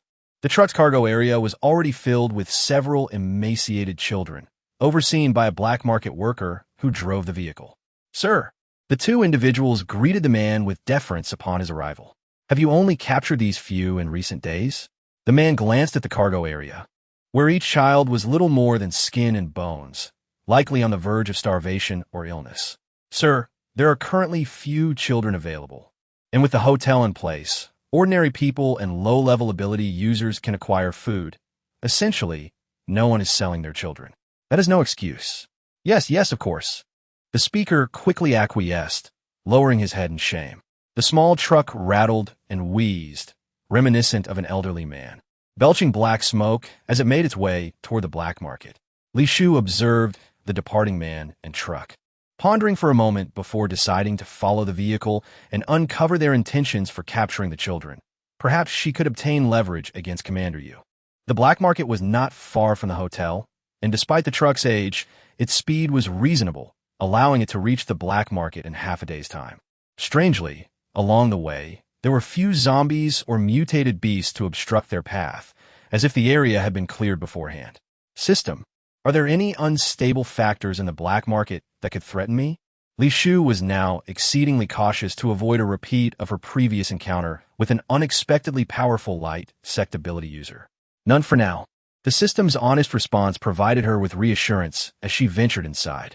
She cast an invisibility spell and an illusion spell upon herself, effectively creating a double layer of protection. "Let me go. Release me. You must let me go." A piercing scream echoed, prompting Li Shu to follow the sound into a refurbished high-end club, its vibrant atmosphere reminiscent of the opulence often described in corporate romance novels, a haven of indulgence frequented by the upper echelons of society. "Please, no. The agonizing cries persisted, and when Li Shu traced the sound, she discovered only a lifeless body sprawled across a dining table. A grotesque scene unfolded before her eyes. A corpulent man clad in a chef's attire skillfully carved chunks of flesh from a corpse, preparing meals for the jovial patrons seated around the table. Li Shu had witnessed cannibalism before, yet she had never encountered such a revolting sight. People cloaked in human skin, unperturbed by the struggles of survival, merely driven by a primal urge to consume human flesh. "No, please. I'm terrified," a voice echoed, compelling Li Shu to seek its source once more. Through a narrow crack in the door, she glimpsed a girl sprawled across the lap of a burly man, while an unsavory character behind her caressed her indiscriminately. In that moment, Li Shu surmised that the child within could easily serve as both sustenance and a plaything for the establishment. Chapter 179. What I desire is more than this. Despite her revulsion towards the happenings within the establishment, Li Shu refrained from alarming anyone. Meng Qingxiu came to mind. She was far more suited to rescue these girls. Moreover, informing her of this situation would enable Meng Qingxiu to leverage the Mu family's influence for her own benefit within the Meng family, facilitating access to family resources, which would also prove advantageous for the hotel. "Help! Please, save me." The girl's intermittent sobs tugged at Li Shu's heartstrings, stirring a sense of compassion. After much hesitation, she ultimately utilized her spiritual power to render the men in the private room unconscious, making it appear as if they had simply collapsed from exhaustion, thus avoiding suspicion. Within the Hanshi base, you seem to be in a rather foul mood. A cool, feminine voice pierced the air, startling Meng Qingxiu. "Who is it?" A surge of potent energy radiated from her, her hand poised over the alarm button, ready to press it. "What's wrong? Can you not recognize my voice?" Emerging from shadows, Li Shu's flawless visage glimmered in the sunlight, akin to a celestial being descending to earth. "Who are you?" Meng Qingxiu, evidently failing to recognize Li Shu, did not press the alarm. She felt an inexplicable familiarity towards the figure before her, yet her mind could not place her. One would expect that such a stunning visage would be unforgettable after even a single encounter. "Last time, I healed your upper body, allowing you to escape the confines of a wheelchair. Now, your lower body requires treatment." "Why, you are Li Shu?" Meng Qingxiu's astonishment was palpable as she processed the revelation, her eyes brimming with disbelief. "Indeed, it is I."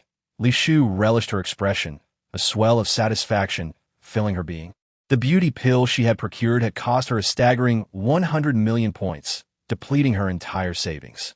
At a loss for words, Meng Qingxiu struggled to articulate Li Shu's beauty, realizing that even amidst the myriad of beauties in Kyoto, Li Shu was undeniably exceptional. Does this trivial matter truly hold significance? I have come today to discuss a business proposition with you and, simultaneously, to heal your legs. What business? Meng Qingxiu regained her composure, striving to suppress her urgent desire for healing. "I am curious about the relationship between your Meng family and the Mu family, who also engage in the black market trade. Does the shopkeeper possess crucial information from a Mu family that you wish to acquire?" Meng Qingxiu grasped the situation swiftly, allowing Li Shu to forego many preliminary steps. "Indeed, I have uncovered some grotesque dealings in the black market. I merely question your capability to manage such matters and establish a foothold within the Meng family. What is it that you desire?" "What I seek are crystal cores and your goodwill." "Is that all?" Meng Qingxiu expressed surprise. These were relatively simple requests, akin to gifting her the information. "Just that. Thank you." Meng Qingxiu sincerely uttered these words, feeling that no amount of eloquence could convey her gratitude as effectively. "There is no need for thanks. I only hope that when you confront the Mu family, you will not reveal my involvement. They still hold value for me. Rest assured, I shall not utter a word that could betray you." Chapter 180. This is my final patience. Li Shu swiftly reconnected the meridians in Meng Qingxiu's legs, taking little time to accomplish this task. The black market affair was straightforward, requiring minimal elaboration from Li Shu, aside from providing the specific location of the establishment. Thus, the bulk of her time was spent in transit. "System, what is the current condition of Yanming?" Li Shu was too distant to sense his status through the beast control talisman and could only consult the system. He is not dead yet. The system's succinct response left her exasperated. What is his physical condition? Is he injured? Has the item I applied to him begun to take effect? It has not yet taken effect. Please be patient. How can his abilities be so diminished, yet he still endures? Li Shu furrowed her brow, feeling that Yin Ming was squandering her precious time. Would the host like to spend points to expedite the item's effectiveness? You can do that with points? Yes. Points have been deducted. The item is now taking effect. Had she not expended her points on the beauty pill, she would have utilized spatial or flight items instead of trudging along on foot in such a dismal state. A howl, intermittent and desperate, echoed through the air as Li Shu, having traveled for several hours, finally arrived at the forest where Yin Ming resided. There, she beheld the silver wolf, its eyes half closed, radiating a prismatic glow indicative of the item's power, surrounded by dismembered remains of mutated beasts, a sight both fearsome and grotesque. Li Shu's silhouette reflected in the silver wolf's eyes, its consciousness hazy as it emitted a low whine. Yin Ming, I had thought you were merely evading and barely surviving these days. Who would have imagined you could turn the tables on them despite your diminished abilities? Longwuchi had remarked that Yin Ming was fiercely independent. Even after enduring significant torment in the laboratory, he had not succumbed to brainwashing, demonstrating the strength of his will. To subdue him and ensure his compliance, one would need to enlist a psychic ability user capable of altering his memories, designating Li Shu as the most significant figure in his mind. However, the psychic must possess a higher level than Yin Ming, rendering this method seemingly unattainable, especially since psychic ability users were exceedingly rare. Even in the gathering of advanced abilities in Kyoto, there were only 2, both below level 6. System, can you confirm that once the item takes effect, the anchor point can establish me as the most significant individual in his heart? Affirmative, provided there exists such a person in his heart. That is of no concern. Even if it is not a person, a wolf will suffice. Li Shu speculated that the most significant figures in his heart were likely Ada or Air, and her assuming their place was inconsequential. At this juncture, she had exhausted all her patience regarding Yin Ming. The items used on him were not only costly, but also cumbersome. They needed to take root like plants in the host for their effects to gradually manifest. Therefore, Li Shu could scarcely fathom how much longer she would have to wait without expending points to hasten the process. After an indeterminate period, the small wolf suddenly let out a howl, its fluffy body swelling like an inflated balloon until it transformed into a majestic silver wolf. It worked. Li Shu's face lit up with delight as she prepared to command Yin Ming, only to be ensnared in the embrace of his massive paws, his drooling tongue sweeping across her entire body, nearly causing her to retch. Chapter 181. From archenemy to lover once the item took effect. The results were not as favorable as Li Shu had anticipated. Yin Ming clearly regarded her as a delectable morsel, pursuing her with licks and bites, inciting her ire as she vociferously berated the system. Fortunately, the system retained some semblance of conscience. After most of Li Shu's clothing had been drenched by the silver wolf's slobber, the 5-colored glow emanating from Yin Ming began to shift, altering the way he regarded her. Who am I? Li Shu cautiously inquired, her spiritual energy primed for an offensive should Yin Ming not respond favorably. You are a colossal wolf, articulating human speech with a remarkably sluggish tone. I am your master. Li Shu gently guides, her vacant hand caressing its majestic fur. It must be said, Yin Ming truly cherishes his coat. In the absence of supernatural abilities to ensure his safety, and lacking adequate sustenance, he still finds the inclination to groom his fur meticulously, leaving it pristine and smooth, devoid of any dirt or tangles. You seek your own demise? The dazed wolf's eyes sharpen, and upon hearing the term master, laden with disdain, his muddled mind regains a semblance of clarity. Even in such a state, he still resists me. Li Shu holds a profound admiration for Yin Ming's willpower. Fortunately, the device remains operational, and Yin Ming can only engage in verbal sparring, incapable of inflicting harm upon himself. I am the one you adore most. Li Shu substitutes the term, finding this gentler alternative might be more palatable. A door? Yin Ming tilts his wolfish head, utterly bewildered by the concept of adoration. Yes, a door. You cherish me so deeply that you would willingly exchange your life for mine. Li Shu softly suggests, gradually activating the invaluable device within him, as per the system's instructions. I cherish you to the point of obsession, under the delicate guidance of her voice. Yin Ming's memories of pursuing Li Shu transform into ardent declarations of love. It seems he genuinely loves the woman before him, to the extent of wishing to tear her apart and meld her into his very being. Perhaps in doing so, they could become one. The seed of suggestion has been sown, and Li Shu inquires once more. You're my dearest. Indeed. Li Shu's lips curl into a smile, and a multicolored glow emanating from Yin Ming gradually dims until it vanishes. Now, I shall restore your powers, but you must remain eternally loyal to me. For I am your beloved, do you understand? The immense wolf radiates a brilliant light, its elongated form appearing particularly alluring in its glow. Just as Li Shu intends to scrutinize closely, Yin Ming has already pressed her head against his bare chest, his warm breath cascading over her neck. It appears that something beneath is encroaching upon her. Upon realizing its nature, Li Shu feels no panic, commanding in a tone befitting a master. No, she has never experienced such intimate contact, especially not with a man who once sought her demise. Are you not my beloved? Why do you resist me? Yin Ming's tone carries confusion, laced with a hint of dangerous provocation. Chapter 182.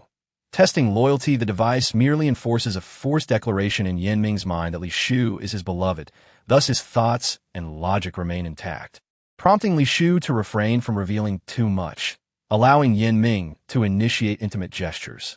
Although the process of subduing Yin Ming is fraught with challenges, she has finally resolved a significant concern, momentarily free from the need to guard against him like a thief, and can assign him simple tasks, such as luring Mu Ziki out of the hotel. What benefit do I gain from this? As anticipated, upon voicing this, Yin Ming displays a look of disdain. Do you not cherish me? Is it too much to ask for such a trifling task? No, lure him out. It is an order. Li Shu's tone shifts to one of authority, her gaze fixed on Yin Ming, testing his obedience. You truly wish for me to undertake such a trivial matter? Yes, I will observe you closely. Very well. Yin Ming refrains from further protest, his expression momentarily inscrutable, obediently following Li Shu towards the hotel.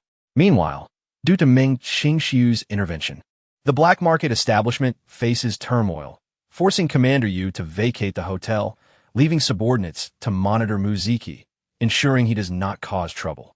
Yet Mu Ziki is unwilling to confine himself to the confines of a room. Seizing the absence of Commander Yu, he stirs up chaos, pointing out various flaws in the hotel, intent on drawing out Li Shu, seeking retribution against the one who dared to slap him. Where's everyone? Where have the hotel staff gone? Ignoring the objections of those around him, Mu Ziki demolishes everything within the hotel room that can be shattered, until a calm hotel attendant approaches, seemingly unfazed by the guest's erratic behavior. Where's the manager? I demand to speak with her. Apologies. The manager is currently not in the hotel. Would you like to file a complaint with the hotel manager? What nonsense! The manager is merely a lowly ability user unable to thrive in Kyoto, unworthy even to carry my shoes. Apologies, sir, but the manager is not present. The staff disregards Mu Ziki's insults towards the manager, maintaining a professional demeanor. Mu Ziki has not seen Li Shu for quite some time, ever since she slapped him. He has harbored resentment. How infuriating that Uncle Yu insists she remains for a purpose, compelling him to endure until she loses her value before acting. Worthless things, be gone. In response to such words, the hotel staff continues to smile, firmly recalling the rewards for excellent service. If she endures sufficiently, at least the guest's negative feedback will be avoided. Is this the Mu Ziki you mentioned? Indeed. Standing behind, Li Shu nods, observing the youth still venting at his subordinates. It is remarkable that Commander Yu has managed to keep this fool in check for so long. Remember not to reveal your identity. Li Shu recalls his deliberate exposure of his status as an aberrant before the youth, uncertain if history will repeat itself. I would not be so careless as to reveal my identity to such a fool. Indeed, you would not. Li Shu smiles knowingly. Chapter 183. Conclusion. After Muziki drives the staff away, he does not linger in the room, but instead prepares to venture downstairs with a few subordinates to explore the commercial street. System. Has the hotel met the conditions for an upgrade? As Yanming escorts Muziki away from the hotel, Li Shu accesses the hotel system panel to inquire. The hotel's public account currently holds 1,010,000 points. Having reached the million guest flow threshold, an upgrade is possible. Excellent. Li Shu nods in satisfaction, extending her consciousness to observe Yanming. She had anticipated that someone as thoughtless as Muziki would easily exit the hotel with Yanming, but to her surprise, he halts at the entrance. No, Uncle Yu forbids me from leaving the hotel. You go out and follow.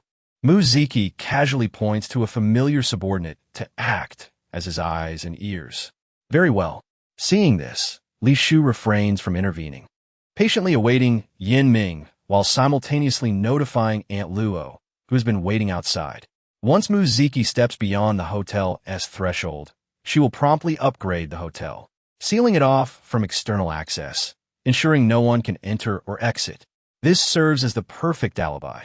By then, no matter how much chaos Muziki incites, it will bear no relation to the hotel, allowing her to remain a passive observer, watching how the Mu family redirects their wrath towards the true instigator. As anticipated, the subordinate assigned by Muziki emits a startled cry, but quickly settles down. When Li Shu next sees him, he is beaming as he rushes to Muziki, chattering excitedly, successfully persuading him to exit the hotel.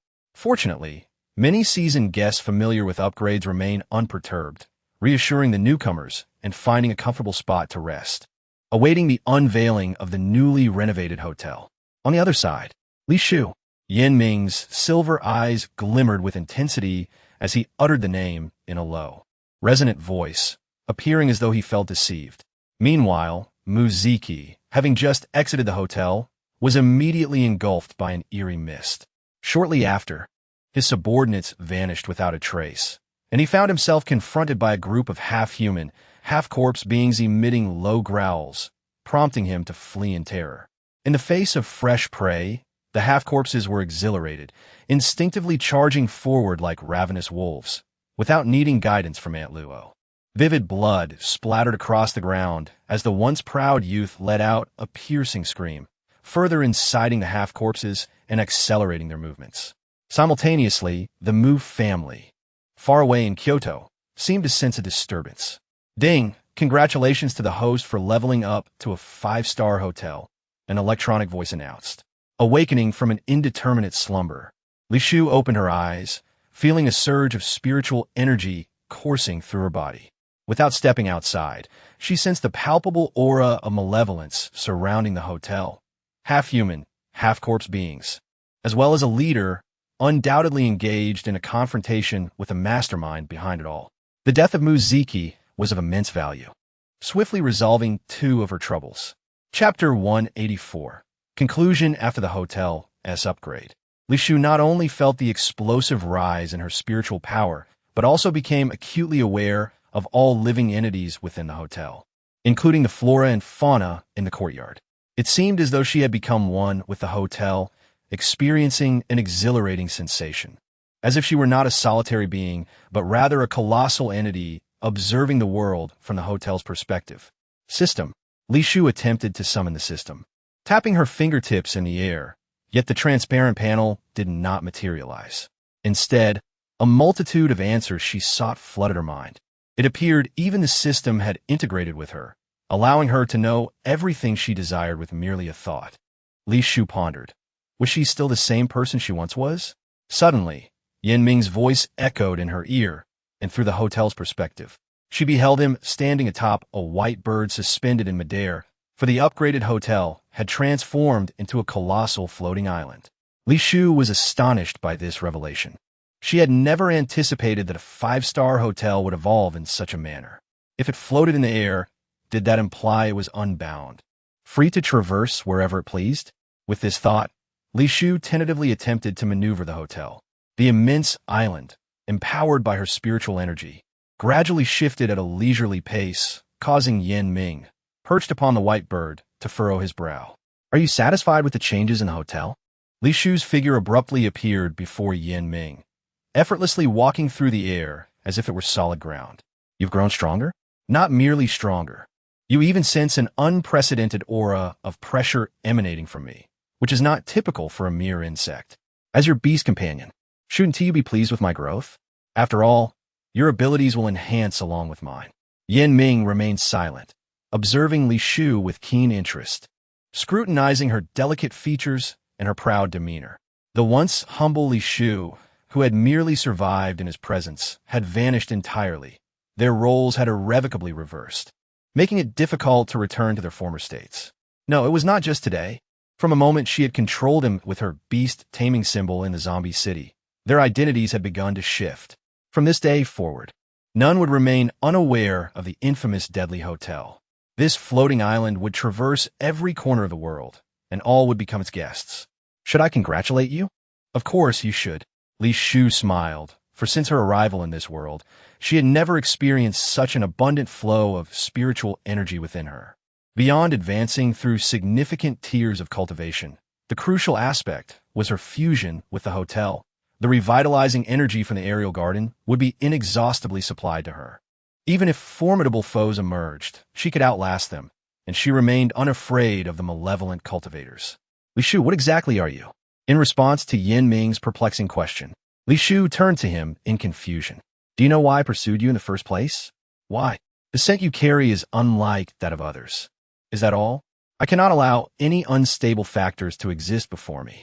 Regrettably, you no longer possess the right to choose. With that, Li Shu gracefully descended onto the white bird, gazing at Yin Ming's strikingly divine visage. Are you certain you could take me away? Absolutely. A world on the brink of destruction would ignite a spark of hope with the arrival of the hotel. Consequently, Yin Ming, now deeply bonded to her, would inevitably follow her path. Her demise would mean his demise, and her existence would ensure his survival. The end.